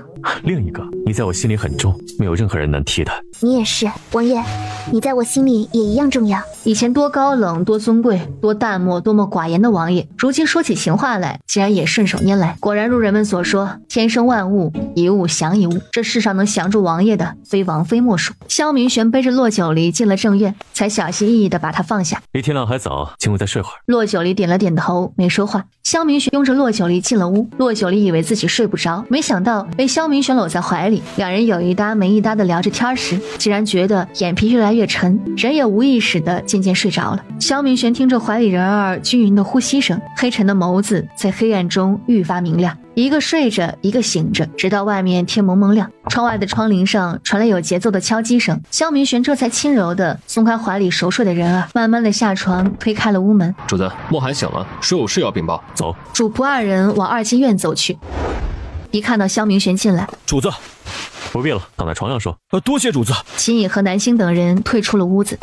主子，这是司离墨在问天宫查到的结果，请主子过目。天生异象，紫微星女降临。东周问天宫的这代大祭司在半年前发现夜空天生异象，一颗天星坠落，便断言能改变东周皇朝命运的紫微星女降临。武帝震惊，便派人在东周境内寻找天星坠落之地，又派人暗中寻找紫微星女。只是半年来，把东周全境翻了个遍，也没有找到他们想要找到的人。至此，武帝便秘密派人前往各国寻找与天生异象那日可能是紫微星女的女子，而不久前出现在京城的东周贤王就是奉武帝之命一路追查过来的。司离墨可查到那天星坠落的时辰？听说是去年盛夏6月。这件事本王知晓，你安心养伤，待伤好后再回来办差。是。萧明玄出了门，直接带着秦颖去了书房。两人也不知在书房内筹划着什么，待秦颖出来后，便离开了王府，不知去向。和亲？让温雅公主去东周和亲？很惊讶吗？她既享受了锦衣玉食、养尊处优、地位高高在上的生活，就要完成皇上赋予的使命，维持两国的邦交。何况作为皇上的女儿，她的一生不由自己做主。王爷，以咱们长宁王朝的实力，根本无需和亲。爱妃说的是，以咱们长宁王朝的实力，根本无需和亲。不过这次和亲不是咱们提出来，而是东周武帝亲自传信皇上，要为东周太子迎娶我朝的温雅公主。什么？为什么？那东周武帝为何突然毫无预兆的竟然来信，要为东周太子迎娶温雅？也许是想结秦晋之好吧。王爷，对于这件事你是怎么想的？你有没有觉得这是个好机会？王爷，是不是瞒了我什么？这些日子他不但早出晚归，就连秦颖和陈央都没有身影，一天天神神秘秘的，也不知在做些什么。要不是他为了抓紧时间调制解毒丹，定要抓住他们几个好好问个清楚。为什么这样问？所以王爷是不想告诉我？傻丫头，我与你来说还有什么秘密？可还记得上次你救过的那个东周贤王？记得，东周六皇子宇文孝君。那你可知他来东周的目的？你查到了？宇文孝君离开京城后，我便派莫寒去了东周。然后呢？莫寒查到了什么？萧明玄没说话，低头看着他的眉眼，神情有些庄重。骆九离被他看得浑身一激灵，毕竟以往他看他，要么是情意绵绵，要么是温温柔柔，要么是柔情蜜意，从没有像这会儿这样看得他心里发毛。王爷，我是你媳妇儿，不是那些朝臣，你不要用这种肃穆庄重的神色看我。你呀。话未说完，低头在他脸颊上吧嗒就亲了一口，随即没有任何隐瞒的便把莫寒查到的结果和洛九丽清清楚楚的说了一遍。你说什么？天生异象，紫薇星女降临？对，我不是曾经和你说过吗？东周皇室有祭祀殿，祭祀殿内有大祭司，而每一任的大祭司都是由东周问天宫选出。这一代的大祭司在半年前发现夜空天生异象，一颗天星坠落，便断言能改变东周皇室命运的紫薇星女降临。武帝派人秘密寻找已经半年之久，但一直没有结果。前不久出现在京城的宇文孝君也是奉了武帝之命追查过来，只是没想到会得了霍乱之症，差点死在京城。八成只是单纯的陨石降落而已。陨石？我所说的陨石，就是你刚才说的天星。他对宇宙天体没研究，所以不会过多去描述陨石的形成，主要也是怕跟他解释不清。更重要的是，东周从以前在自己的国家秘密暗查，到如今竟然去往别国暗查此事，他可不会认为这仅仅是封建迷信。毕竟他穿越而来这件事本身就匪夷所思。你在想什么？没什么，我就是在想，如若东周所谓的天生异象是真的，那莫寒被暗算，看来也是东周人做的手脚。岂不是东周已经知道有人也在调查此事？假如他们顺藤摸瓜查到王爷身上，会不会？不会的，放心吧。洛九丽见他肯定又肯定的语气，倒也没有过多纠结。那温雅去东周和亲这件事也是王爷的手笔？我只是派人在东周境内放出了点风声罢了。武帝愿意上钩，会乐见其成。好吧，他就知道这件事不会这么简单。温雅是一张绝佳的牌，只要利用得当，便可以对东周武帝主动出击。温雅什么时候离京去往东周？皇女出嫁还是远嫁，皇上自然要准备丰厚的嫁妆，最晚也得5月底，仅仅1个月后才能启程。那接下来呢？王爷会作为送亲使臣跟随前往东周吗？既然温雅和亲是他的计划，想必此行势必要颠覆东周政权。至于东周那儿，恐怕从他没有来到这个世界的时候，他就开始布局了吧？不会前往东周，但不是跟随送亲队伍。还记得成亲前我和你说过的话吗？待春暖花开，我带你去个地方见一些人，你所有的疑惑也会全部解开了。洛九离心头微震，有种莫名的异样感在慢慢发酵。他知道他要带他去见谁，那将是他在这个世上最隐秘的秘密。好，我会与你一起携手并肩，共抗命运。长宁王朝同意把温雅公主嫁到东周，使臣派人快马加鞭800里加急，10几天的功夫就将信笺送到了东周武帝的案桌上。武帝最近身体不大好，也不知是年纪大了，还有操劳过度，总是特别怕冷、心悸，加上晚上总是做噩梦，让他感觉越发的疲惫。武帝又一次从梦中惊醒，他忽地睁开眼睛。陈冠，他的贴身太监陈冠赶紧跑进来。陛下，几更天了？陛下，3更天了，您再睡一会儿吧。睡不着，朕又梦到皇兄了，他说要找朕报仇，派人去祭祀殿把大祭司叫来。是。陈冠哪里敢动作慢一下，几乎是快步走出了寝殿，把武帝的话吩咐了下去。不多时，东周大祭司祁宇走了进来。参见陛下。祭祀殿的6人盘还不能查到他的下落吗？6人是盘上依旧一片死寂，看不出任何生命迹象，要么此人已死，要么生辰八字有误。不可能，当年所有人的尸身都是朕亲自过目，唯独少了那个襁褓中的孩子。当然，消失的还有你们问天宫的上一任公主，当年皇室祭祀殿的大祭司商芷。要不是东周被天下人称之为一个受神明庇佑的国度，宇文氏是个受神灵庇佑的血脉，皇家必须设有祭祀殿和大祭司的规矩，他真恨不得血洗了问天宫。不过好在问天宫内部也是颇为动荡，商芷失踪后，其师弟公爵清除了商芷的党羽，迅速培植势力，登顶问天宫公主一职，并以问天宫祖师发誓，问天宫世代公主大祭司将效忠皇室，如有违背便生死道相。如此倒是省得他出手。当年你父亲可是亲自在6人石盘上卜卦，那孩子还活着。陛下，天有不测风云，人有旦夕祸福。当年父亲在6人石盘上看到的许那孩子尚且有命，可1月之后再去卜卦，那6人石盘上却一片死寂，直至今日。6人石盘能卜卦吉凶所有活着的人，唯独无法卜卦死去的人，许着当年那孩子真的夭折了。夭折了吗？关于紫薇星女，你真的只能见到本人才能辨识吗？紫薇星女来历诡秘莫凡，便是父亲也只能在面相上看出。既然如此，待长宁王朝的温雅公主到来，你便带朕出城迎接吧。武帝说着，似乎身体有些疲惫，冲着祁宇摆摆手，便没再说话。祁宇行礼，躬身退下。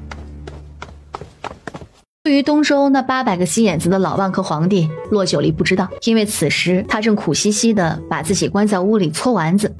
当萧明玄回府推开房门时，看到的就是眼前的一幅场景。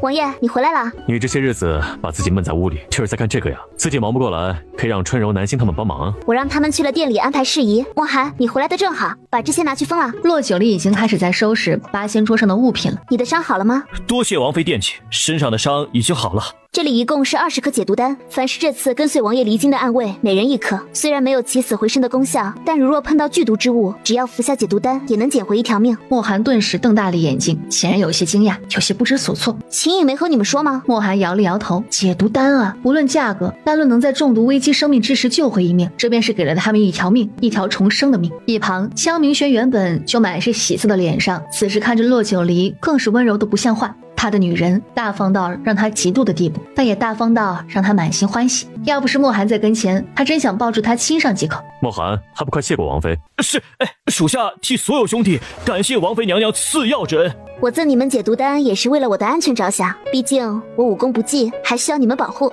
所有暗卫生来就是为主子存在的，护卫主子就是我们的责任，也是我们的荣幸。话虽如此，但别人家暗卫的生死我管不着，可你们是王爷的人，便是我的人，你们的生命与我与王爷都是同等重要，所以以后遇到危险，便是咬着牙拼着命，留着最后一口气，也要给我活下来。是，属下定把王妃的话一字不落地告诉所有暗卫。如若说以前他还把洛九离当成是主子的女人，王府的主母，尊敬的看待，但今日后他眼中的尊敬已然变成了崇拜。秦颖说的对，放眼整个京城，再也没有王妃这样为人大度、心胸宽阔、性子刚烈又自信强大的女人了，而且一毒双绝。就连他一脚踏进了鬼门关，王妃都能给救回来。以后谁要是敢说王妃一个不字，兄弟也照打不误。房门这才关上，萧明玄一把拥住洛九离的腰身，笑着吧嗒一口亲在他的脸颊上，毫不避讳的在他面前流露出一脸与有容焉的表情。是不是觉得自己很荣耀？何止荣耀，我现在才知道我的女人最应该是个什么样子。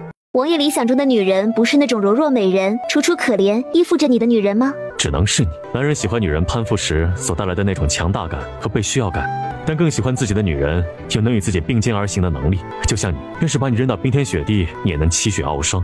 以前我总想把你保护在自己的羽翼下，如今看来，不是你需要我，而是我需要你了。我也需要王爷，也只能是王爷。萧明玄心情激荡，一圈又一圈的涟漪泛起。洛九离一看到他眼中的某种光亮，安抚性的亲了一下他的唇角。我要回国公府一趟，晚上回来陪你。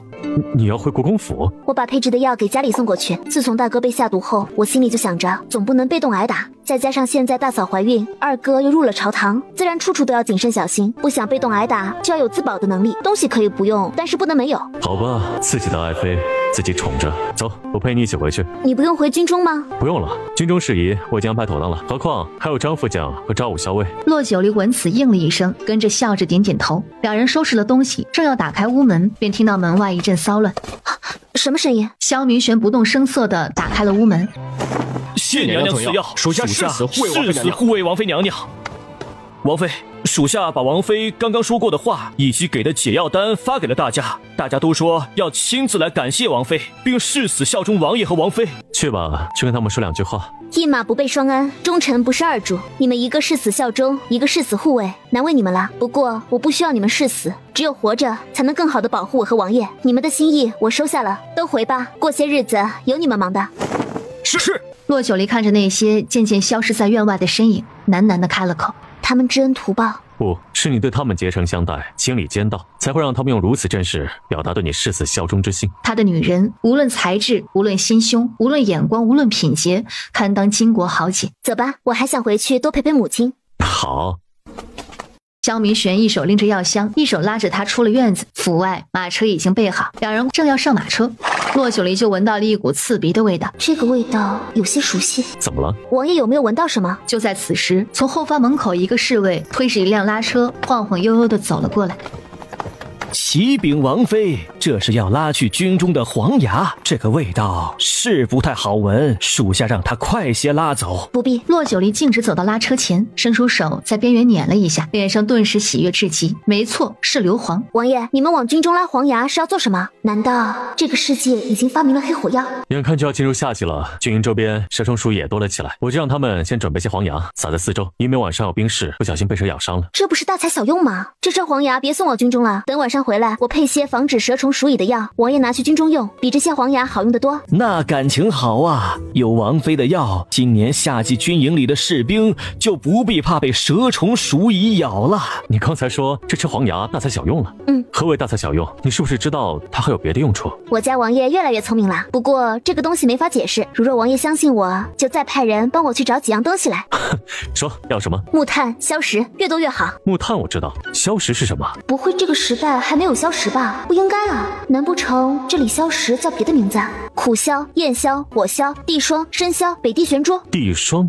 对，就是地霜。莫寒，主子。莫寒都没有搞清楚怎么回事，就被主子叫了过来。马上按照王妃吩咐的去买来木炭和地霜。是。管家，把黄牙退回院子，等王妃回来有用。是。管家暗暗搓牙花子，这地霜可是不便宜啊，也不知道王妃要那么多干嘛。王爷都没仔细问问，就这么交代下去了。为什么？我对你足够信任，只要是你要的，无论多呢，无论多少，我都会给你找到的。萧明玄拽过他的手，摩挲着他的手背，手如柔夷，肤如凝脂，比他这舞刀弄枪长满茧子的手不知舒服了多少倍。洛九离任由着他摩挲着自己的手，暗暗叹气，恐怕他还以为他要那些东西是为了制药呢。也好，如今东西还没有制成，倒不如先不告诉他，等成功了再告诉他也不迟，省得他心里惦记。然而有管家引着进了正院，远远的就瞧见了他母亲和大嫂正坐在院子的凉亭下做那些花花绿绿的小衣服。王妃，你们怎么回来了？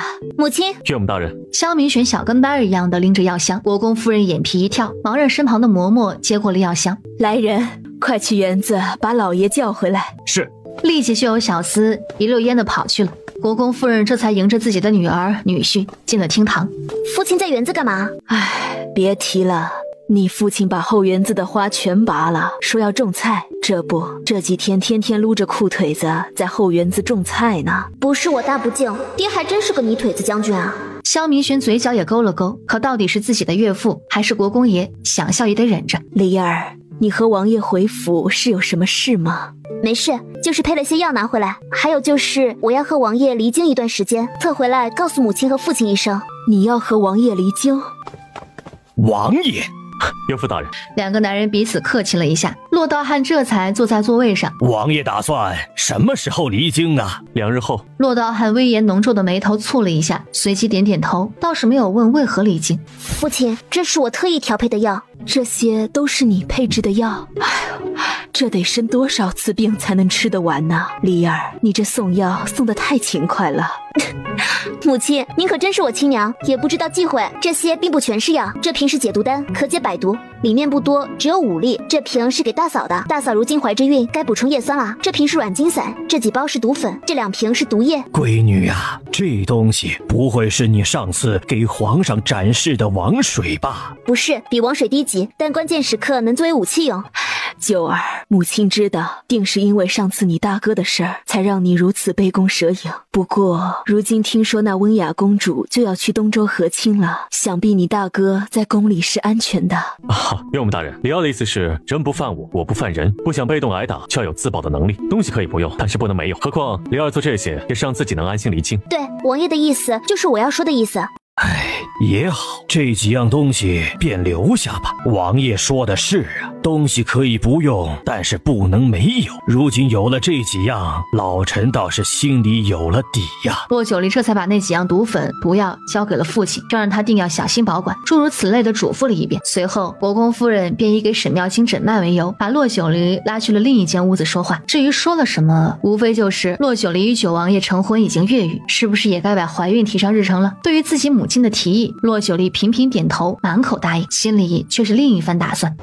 返回九王府时，天还有些蒙蒙亮，到底不是冬季天短夜长的时候。远远的，骆九离就瞧见莫寒正在指挥人往王府里搬东西。王爷、王妃，您2位回来了。东西都买回来了。是。莫寒的动作还挺快。骆九离与萧明玄走了过去。王爷、王妃，东西都已经买全了，属下和管家商量，把所有的物件全都放在正院里。很好，我去看看。如果可以，明日1天的时间，他应该能制作出来他想要的。萧明玄不知道他接下来的打算，跟在他身后返回了正院。这就是你买的地霜啊？那店老板说这就是地霜啊，属下马上回去找他算账。别，你会错了。我的意思是，我要的地霜应该是碾碎的粉末状的，这样一块一块的暂时不能用，还需要咱们再费一遍手。慕寒一听，提着的心可算是落了地。这要是没买对，可是给主子丢脸了。不过你买回来的地霜纯度很高，倒是不需要进行提纯了。慕寒，派人用10年把地霜碾碎，弄成粉末状，再回来禀报王妃。是，属下马上就去。经历这么一场，看来今晚洛九离也不用做前期工作了，遂和萧明玄返回了屋里。九王府里，萧明玄盼星星盼月亮，终于盼来了天黑。两人吃了晚饭，在花园里消了食。某王爷故意施展美男计，又是情话绵绵，又是爱意萧萧，好不容易让洛九离同意陪他来一次鸳鸯浴，立刻吩咐厨下去烧了热水。这热水还没端进来，王爷王妃不好了，宫里派人来请王爷王妃进宫。怎么回事？回王爷，听宫里来人说是温雅公主和安嫔娘娘落水了，请王爷进宫一趟。洛九离和萧明玄同时对视一眼，打开房门。人呢？宫里的人在府外等着，马车已经备好了。走。萧明玄拉着洛九离，身后跟着拿着药箱的南星、南竹和莫寒。王爷、王妃，您二位可来了？怎么回事？文雅公主会浮水倒是无大碍，只是安嫔娘娘不会浮水，救上来有些晚，现下还没醒。该，带我去看看。几人已经踏入了殿内，看到洛九离进来，皇后慌忙就迎了上来。秀王妃，快救救安嫔！皇后娘娘不要急，本妃去看看。经历二位，我在外面等你。洛九离点点头，转身进入了寝室。寝室的床上，安嫔平躺着，身上扎着银针，眼睛紧闭。洛九离不紧不慢地探了探她的鼻息，还有气。你们都出去。是。工人呢有序地先后出了寝殿。父皇，求父皇不要让儿臣和进东州，儿臣知错了，儿臣以后再也不敢惹是生非。你和安嫔怎么回事？为何会落入湖中？温雅一滞，想到在湖里他把安嫔的脑袋死死压入水中，心里就一阵痛快。利用完了他，还敢在他背后捅刀子，敢杀他灭口。安嫔不死，难解他心头之恨。父皇，是儿臣错了，儿臣大错特错。安嫔之前利用儿臣进了宫，儿臣并不知他的心思，直到父皇赐封了他，儿臣方如梦清醒，是被他利用了。儿臣气不过，质问他为何不去找皇后娘娘帮忙，却要利用儿臣，而且还用那种药迷惑了父皇，这是欺君之罪，儿臣要揭发他。可安嫔不但不知悔改，想要杀人灭口，把儿臣往湖里推。王乱中，儿臣抓住了他的衣袖，可儿臣也不知道他不会浮水。这时有嫔妃看到洛九离出了寝殿。九王妃，洛九离走过去。安嫔如何了？回皇上，安嫔娘娘落水时间过长，湖里的污水已经进入了气管和肺部，即便是醒来，很大可能也会出现吸入性肺炎，严重的还会出现不可逆的肺损伤。既如此，你也尽力了，去跟太医交代一下，与九弟出宫吧。是。出宫回府的路上，萧明玄把洛九离搂在怀里。既然那安嫔已经没有救治的必要，你为何还在寝室里忙了那么久？怎么没有必要？就这样让他死了，那他做的那些错事岂不是一笔勾销了？倒不如把他救活，让他忍受着身体上无药可救的病痛，再被皇上打入冷宫，孤苦凄然而死，才是对他最大的惩罚。吸入性肺炎、肺损伤，便是他活过来也要常年承受咳嗽、咳血、胸痛、呼吸困难等等一系列后遗症。果然不愧是本王的爱妃，有恩必报，有仇也必报，恩怨分明。还说我那件事，王爷是真的不知情。还有今晚温雅和安嫔的反目，什么事儿？安嫔下药迷惑皇上，才被皇上宠幸了这件事，王爷或者说皇上真的丝毫不知情。前朝后宫同气连枝，皇上不但得了美人伺候，还能在关键时刻敲打皇后和她的母家，何乐而不为啊？哦，我现在算是知道了，什么叫螳螂捕蝉，黄雀在后。那温雅和安嫔的反目呢？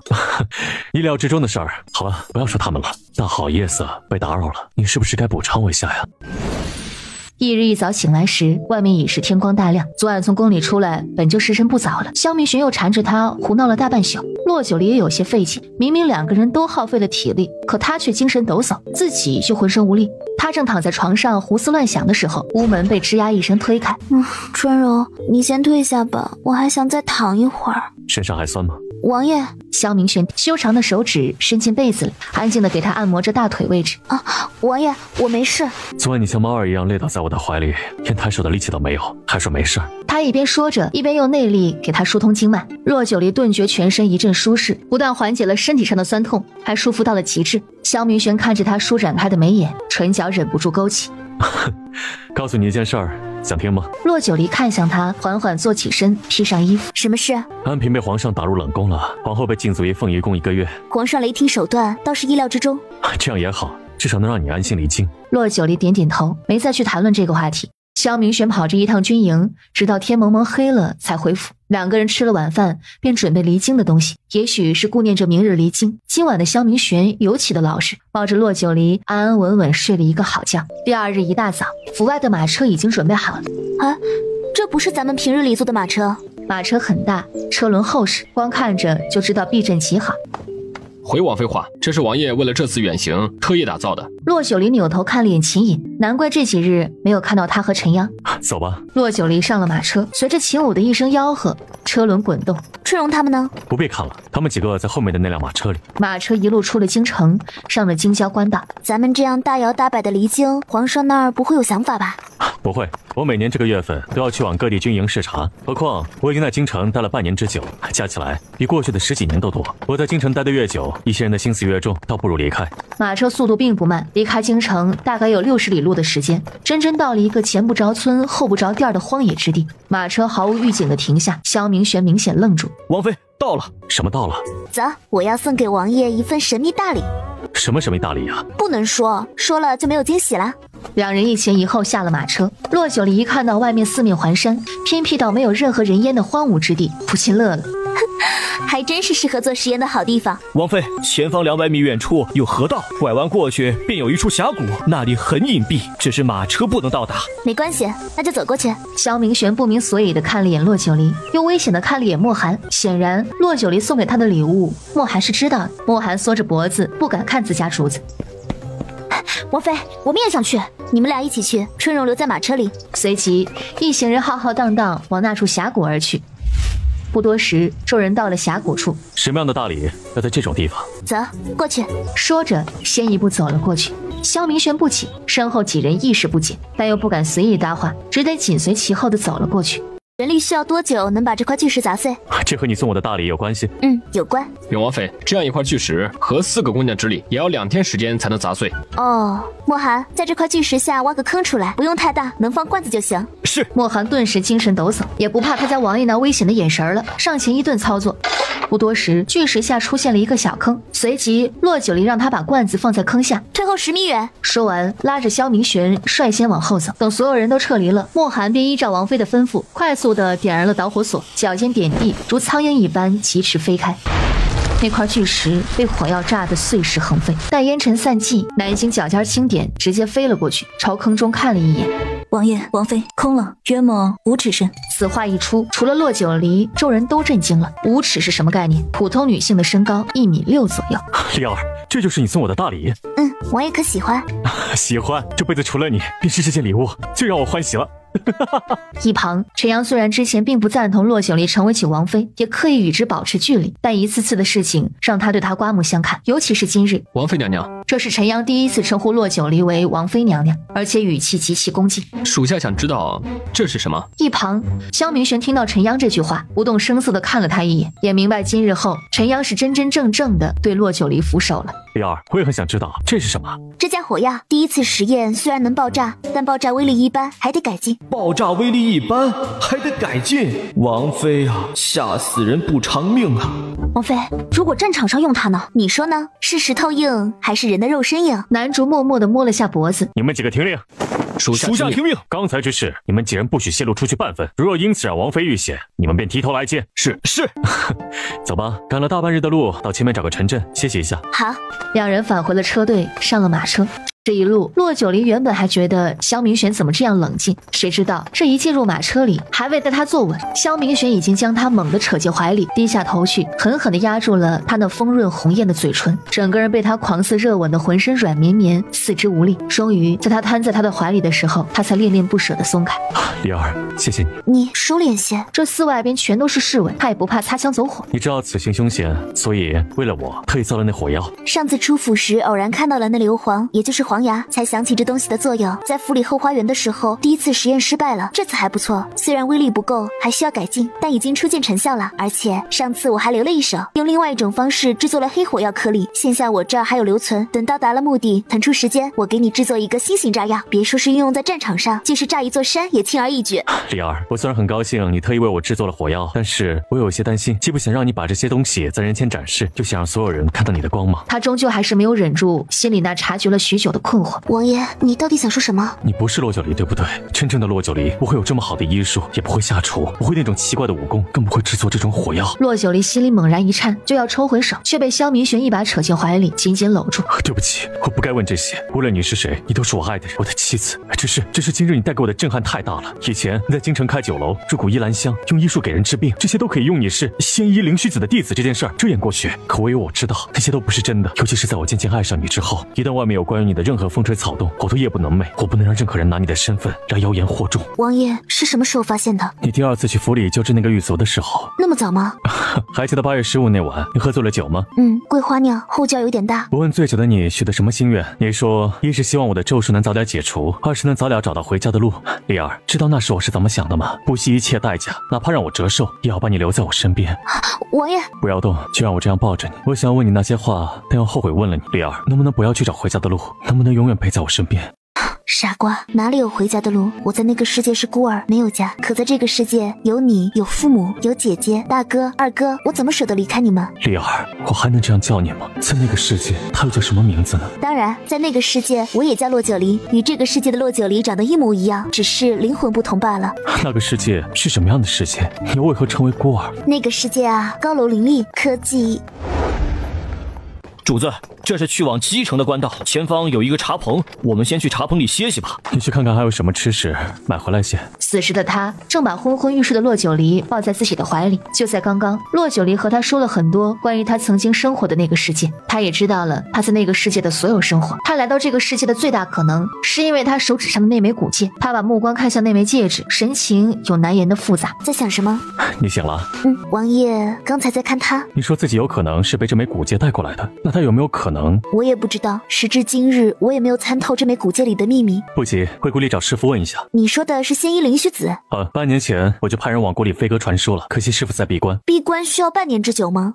这还是最短的。我记忆中，师傅曾经有过至少3次闭关，超过了1年的时间。当然，并不是接连3年，而是这中间会隔开几年。那么久啊？那你师傅闭关都做些什么？是不是像神话传说的那样，肉身在修行，灵魂已经魂游天外了？师傅又不是神仙，还魂游天外，具体师傅为何闭关，我也不知道，我也从未看到过。不过师傅闭关期间，整座陨星谷的大阵就会启动，在这期间，任何人无法进出。这么牛，果然不愧是大能者。如果有可能，我真想见见你师傅，问问怎么回事。两人互相对视一眼。主子，石墨寒与人发生了争执。墨寒最是稳重，怎么会与人发生争执？萧明玄作势要下车，还未出京城见，王爷还是不要现身为好。我带着南星、南珠过去看看。说着，不待萧明玄同意，已经跳下了马车。秦颖，保护好王妃。是。你是谁家的狗奴才，竟敢无视本小姐的话？真是敬酒不吃吃罚酒。你又算个什么东西？小小年纪，飞扬跋扈，目中无人，大庭广众之下如此口出恶言，你还挺得意？真不知道你父母是怎么教育你的。莫寒，虽说好男不和女斗，但你也要看看对方是谁。这种胡作非为、耀武扬威，还带有人身攻击的女人，不必跟她客气。是属下办事不力，本来买了最后2笼包子，未曾想那位后来的姑娘非让属下把包子让给她，属下没让，这才起了争执。这是她先翻的。莫寒点了点头。你敢骂我？主子小心！古诺宇，你又胡闹！大哥，我哪里有胡闹啊？明明是他们人多欺负我人少。你如若再无理取闹，我便派人把你送回山庄。那叫古诺宇的少女一听，顿时噤若寒蝉，没敢再吱声。那青年抬头看向洛九离，神色一怔。眼前的女子仪容少秀，清绝脱俗，俏丽若三春之桃，倾素若九秋之菊，让人一眼就将她铭记在心。这位姑娘，在下古诺风，家妹年纪小，性子顽劣，还请姑娘大人不计小人过，莫与她计较。大哥，你给我闭嘴！你家小妹打翻了包子，我可以不计较，但包子的钱还要照价赔偿。不过她羞辱我的侍卫，我不能当做没发生，还请你小妹向我的侍卫道歉。道了歉，这件事才能一笔勾销。太一个侍卫，凭什么让我道歉？我才不道歉，那就决斗。古诺风似乎也看出了对面的一众人里，除了那位清绝脱俗的姑娘没有内力外，其余众人内力深厚，任何一人的武功都在他小妹之上。再加上今日之事的确是他小妹的错。诺宇，去道歉。大哥，离开山庄时，父亲再三叮嘱不许你惹是生非，如若不听话，你便马上原路返回山庄。古诺宇不敢置信地看着他，没有想到自己的大哥竟然让自己给一个低贱的侍卫道歉，眼眶一下子就红了。虽然万般不愿，还是低头跟莫寒说了声对不起，然后抹着眼泪转身跑向了马车。不知这位姑娘贵姓？这里是些银两，就当在下替小妹赔偿这些包子的钱吧。骆九离给南星使了个眼色，南星心领神会，上前接过荷包。萍水相逢，后会无期。说完转身就走。古诺风怔怔地看着他的背影，一双眼睛里波光闪动，他的衣袍在光线里如霹雳一身烟光水色，晃动着他的眼，也摇曳起了他的心。五公子，请您自重，我家公子与夫人似水如鱼，鸾凤和鸣。你说刚刚那姑娘是你家夫人？那姑娘竟然有了家室。马车旁，萧明玄亲自扶着骆九离上了马车。我不是让你在马车里待着吗？夜视不见，如隔三秋。那个古诺风，如若不是笑月山庄老庄主的独子，他只怕忍不住会亲手捏死他。王爷，那是一日不见，如隔三秋。我知道你不在身边，真是无聊的难熬。所以我是王爷解闷的。你要说这话是要伤我的心吗？你是我的妻，是我费尽心思娶进王府唯一的妻，除了你，没有任何人能让我低下高傲的头。为了你，我会不惜一切代价维护着你的骄傲，维护着我们的感情，不容任何人觊觎和践踏。王爷是我的夫君，是我来到这个世界上最坚强的后盾。有王爷在身边，我可以目中无人，可以肆无忌惮。我的所有底气都来自于王爷。以后那样的话，我再也不说了。说你以后再说，我可是要惩罚你的。惩罚我什么？就像这样。猛地，骆九离被扑倒在软绵绵的锦被上，马车里气温节节升高。王爷、王妃，那古家人走了，咱们是否赶路？王爷，王爷，还好，莫寒回来的及时，要不然……萧明玄此时也回过神来，低头重重地亲了一下他的唇角，这才起身整理好衣襟。骆九离也忙起身整理衣服。天黑之前进继承。是。秦隐，派人去查查古诺风此行为何？是。车轮滚动，马蹄声声。听闻这位诡异先生医术高明，不但治好了城中甄家小姐的病，就连甄家的那位二姨娘都因为诡异先生开的药身怀有孕了。甄家老爷能老来得子，高兴的跟什么似的，把那诡异先生奉为座上宾。如今这周边的贵人们也都想来继承，找诡异先生问诊呢。尤其是那种想要延续香火的贵人，夫人们更是每日恨不得守在甄家门外，一睹诡异先生风采。诡异来继承了，我们怎么不知道啊？这个花兰州怎么不给主子通个信儿？秦隐也是满脸疑惑，还为他搞清楚被他派出去追查古家兄妹的暗卫回来了。那暗卫附在秦隐耳边耳语了几句。好，知道了。暗卫行礼退下。主子、夫人，说查到了，那古家兄弟来继承，也是为了去甄府求诡异问药的。好，知道了。王爷觉得会是花兰州吗？不会。王爷为何这么肯定就不是花兰州？第一，花兰州行踪飘忽不定，他现在还在巴陵国，怎么可能跨越千里来继承？第二，他没有你这出神入化的医术，还能让人老来得子，身怀有孕，简直荒谬。看来是有人打着他的名号招摇撞骗，要不然让秦隐他们查查。肯定要查，我先进城安顿下来再说。没想到因为一个诡异来了，这里这么热闹。如若让人知道那诡异是假的，又当如何？醉清风客栈便是继承最大的客栈。秦隐先行下去询问进了大堂。客官，实在是对不住啊，我们客栈的1等房、2等房和3等房今日已经住满了。那就天字号2间。好嘞，客官，稍等，我给您拿牌子。秦隐点头，正要付银子，身后春荣走了过来。秦隐大哥，夫人说再订2间天字号。你说夫人让再订2间天字号？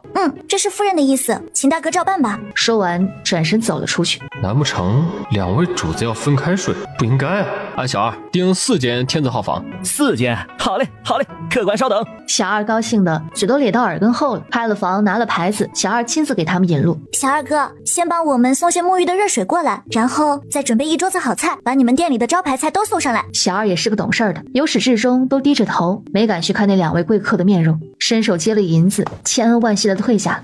夫人是要和主子分房睡吗？谁说的？那订的另外2间房间是给谁准备的？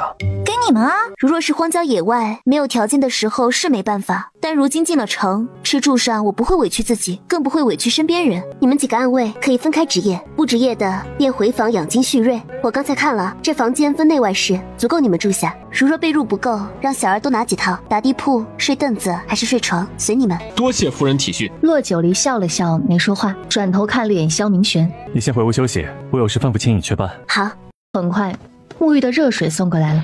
洛九离舒舒服服地泡了一个热水澡，全身都快搓到发光了。洛九离才起身换上新的衣裳，他才坐到铜镜前，便听到屋门吱呀一声被人打开。回来了。怎么不等我回来一起洗啊？舟车劳顿，你不累吗？还不快去洗澡，去罚。萧明玄为他轻柔地梳着已经被烘干的头发，透过铜镜看着他的容颜，眼里却骤起暗潮。王爷，王爷，你在想什么？王爷有心事，是因为那个假的鬼医，还是因为别的？都不是。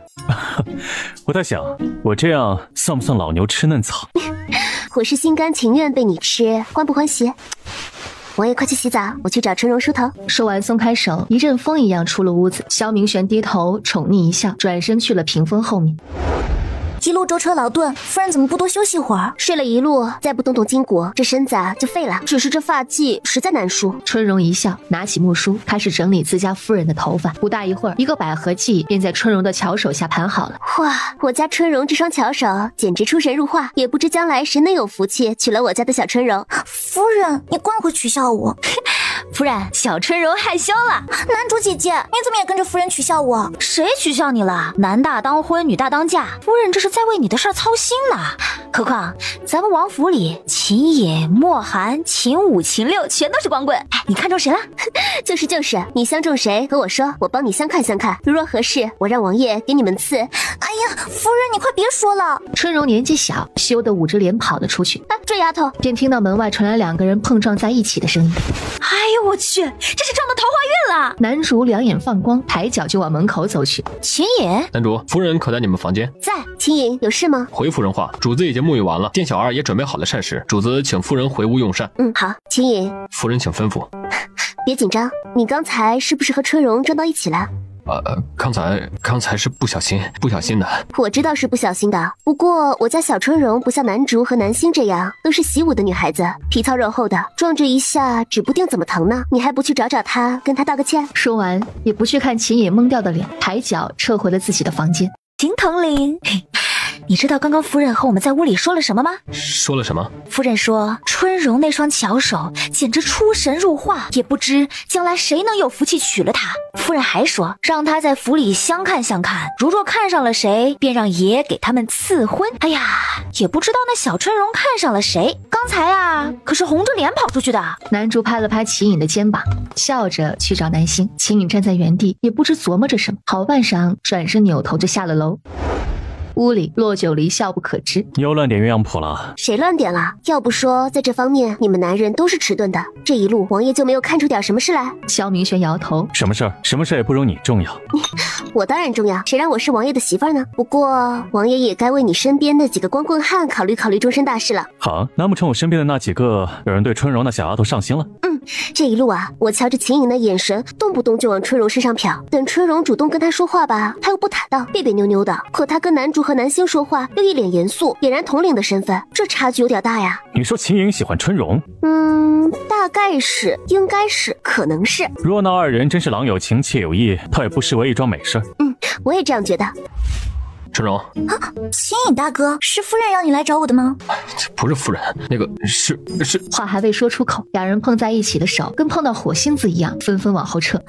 秦颖大哥，秦颖哪里和女子表过白？今儿个是破天荒头一次，闷闷磕磕的从怀里摸出一个布袋，然后不由分说的一股脑全兑到了春荣怀里。这是什么？春荣姑娘，我听说夫人让你在府上相看，我怕今天再不说出来，我就没机会了。我喜欢春荣姑娘，在京城的时候就喜欢了。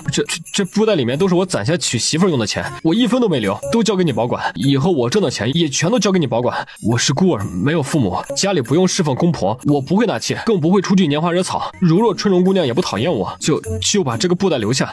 那个我不着急听到答案，明天或者后天春荣姑娘再告诉我就行。秦颖一股脑的把想要说的话红着脸全都说了出来，哪里还敢听答案？头一次战战兢兢又狼狈不堪的跑开了。春荣站在原地，手里捧着布袋，脑子里想着他刚才说的话，俏脸立即爬上了红晕，又是怕羞，又是欢喜，又是复杂。王爷如果身在江湖，也应该是个侠客。此话怎讲？事了拂衣去，深藏身与名。继承一事，王爷不但替皇上充盈了国库，还抓了贪官奸商，不知皇上要怎么高兴呢？只是误打误撞，华兰州的名声不能被那些人利用污秽了。至于那些钱财，皇兄会知道取之于民，用之于民。王爷，我们接下来去哪儿？回允心谷。去见你师父吗？不知道他老人家有没有出关。如果他老人家没有出关呢？我们是不是还要在谷里等着？那我就带你去见几个人。谁？见了你就知道了。那为何不现在告诉我？难不成是王爷的师兄弟或者师姐妹？说起来，王爷从未与我详说过允心谷内的事。除了陈央，王爷可有其他师姐师妹？你为何一直强调师姐师妹？不是我强调，而是那话本子上不是都有写吗？同门师兄妹最容易生出感情。毕竟我与王爷是后来相识，若某一天冒出个大师姐、小师妹来说是王爷的小青梅，那我可就……萧明玄听他越说越没边儿，低头猛地吻住了他的唇，好一阵耳鬓厮磨，两个人才恋恋不舍地分开。小傻瓜，我的身份怎么可能允许允心谷内有外人的存在？除了我和陈央，就是师傅说的一个小药童。你的小脑袋一天天别再胡思乱想，没有师姐，也没有师妹，更不会有什么小青梅。我如今有你一个足够了。26年来，从他懂事开始起，从他得知自己的身份那日起，甚至在被体内咒术折磨的这些年里，他就不再有喜怒哀乐，更连起了儿女情长。他夜以继日的征战，暗中培养自己的势力，操练自己的人马。他所有的活法都是为了有朝一日挥师东周，为那些死去的亲人复仇，夺取东周的江山。洛九离见他没有说话，眸光却越来越沉，知道了他背负了身份那2个字的沉重含义，自己轻轻叹了口气，本想逗他开心，没想到又让他想起了那些伤心事。我也有王爷一人就足够了。丽儿，你是我的，是我一个人的，而我也是你的，是你一个人的，今生今世，永生永世。又过了3日后的晨曦，正在马车内昏睡的洛九离被萧明玄轻柔的叫醒。累吗？有夫君作伴，怎么会累？一句夫君，让萧明玄的那颗心乐得快要盛不下蜜糖般的喜悦。再叫一声夫君，以后无论人前人后都要叫我夫君。王爷任何人都能叫，唯独夫君只有你一人。好酸。什么时辰了？已经过了某时，吃点东西，稍作休息之后，咱们就进山。洛九离点点头，与萧明玄一同下了马车。鱼汤吗？好香啊！前面有一片湖水，里面的鱼肥美鲜嫩。秦颖和莫寒带人天微亮时就去捕了鱼了。这时，春荣端着打湿的软巾走了过来。夫人，擦把脸吧。洛九离接过，擦了脸和手。待春荣离开，他抬头看着前方那巍峨连绵起伏的群山。这是哪里？这里是雾灵山脉的外围，山路崎岖。吃了早饭，咱们要弃了马车，骑马进山了。洛九离看着眼前这一片一眼望不到头的绵延山脉，看到了宛如仙境的一幕。难怪世人敬仰、畏惧、膜拜，无人敢生出不敬之心。这里当真是神圣之地。看着眼前的一切，他竟觉得心境从没有的平和。一行人吃了烤鱼，喝了鱼汤，整装待发。时间有点赶，辛苦你了。有夫君在，我不觉得辛苦。山里有温泉水，等到了好好泡个澡，休息几天。他一边说着，一边牵动缰绳，马匹扬起蹄子进入了山道。萧明玄怕他骑马骑得屁股疼，遮掩在披风下的手，他亲自给他按摩着臀部和腰部，让洛九离舒服，就忍不住脸红心跳。我没那么娇贵。我突然心里懊恼，让你跟着我受这份苦。这算什么苦？我曾经在那个世界受到的苦比这还要多。被人霸凌挨打，吃不上饭是时常的事。虽然他也幸运的被人捐助过，但初中毕业上了高中后，他便开始自己打工赚钱。从高中到大学，他都不知道多少次为了赚钱交学费，拼命的没日没夜的打零工。丽儿，你没什么，都过去了。人啊，都要往前看。跟我说说允心谷吧。听说曾经各国的皇帝都有派人前来请你师父出关，却一个个连允心谷谷内都没有走进去过。我很是好奇，那些皇帝手下都有能人异士，怎的到了这儿竟连允心谷都进不去了呢？师父不喜欢被别人打扰，从外围进入到允心谷会有18道阵法，越是往里走，阵法功能越强大。尤其是允心谷外，都是有来无回的大阵，若有人硬闯，下场师父怕无心之人闯入大阵殒命，会在闭关时关闭入口。这样的话，外面的人就会找不到进允心谷的路了。那就真的没有人破解过阵法？没有，师父布的大阵，当今之事还没有人能解开。当然，曾经有人闯阵破解，可惜错了一次，就再也没有机会了。洛九离闻此，对灵虚子更是好奇。神秘的大能者，谁能不好奇？何况还是他的便宜师傅。天啊，外面都5月了，这谷里竟然还能有大片大片的桃花。好看吗？回去跟你折些花枝回来。主子，这不好吧？萧明玄斜了他一眼，意思是你别多嘴。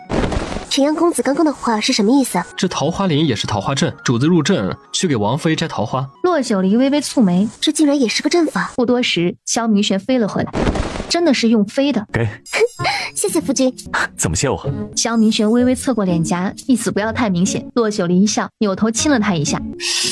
牙疼，牙疼吃药。陈阳脖子一缩，顿时不敢再多说话。当初他万般阻拦，如今主子这是记仇了。你呀，都到现在了，还没有琢磨透。王妃说什么都是对的，做什么也都是对的。就算此时王妃说山是土匪山，窝是土匪窝，主子是土匪头子，主子也绝对会宠溺的点头说是。陈阳无奈，如果主子是君王，会不会成为史书上记载的昏君？哼，陈阳公子难道不知道王爷心里王妃最重要？我当然知道。可他也没料到主子会偏宠王妃，偏宠到这般地步啊！入阵摘桃花这种傻缺行为，不理解，实在不理解。直到有一天，他为了一个姑娘做了某种傻缺行为，才理解了，那哪里叫傻缺，不就是爱吗？伴随着耳畔呼呼的声响，山景在眼前急速闪过，他抱着她倒是没飞多久，放慢了速度，慢慢把人给放了下来。到了。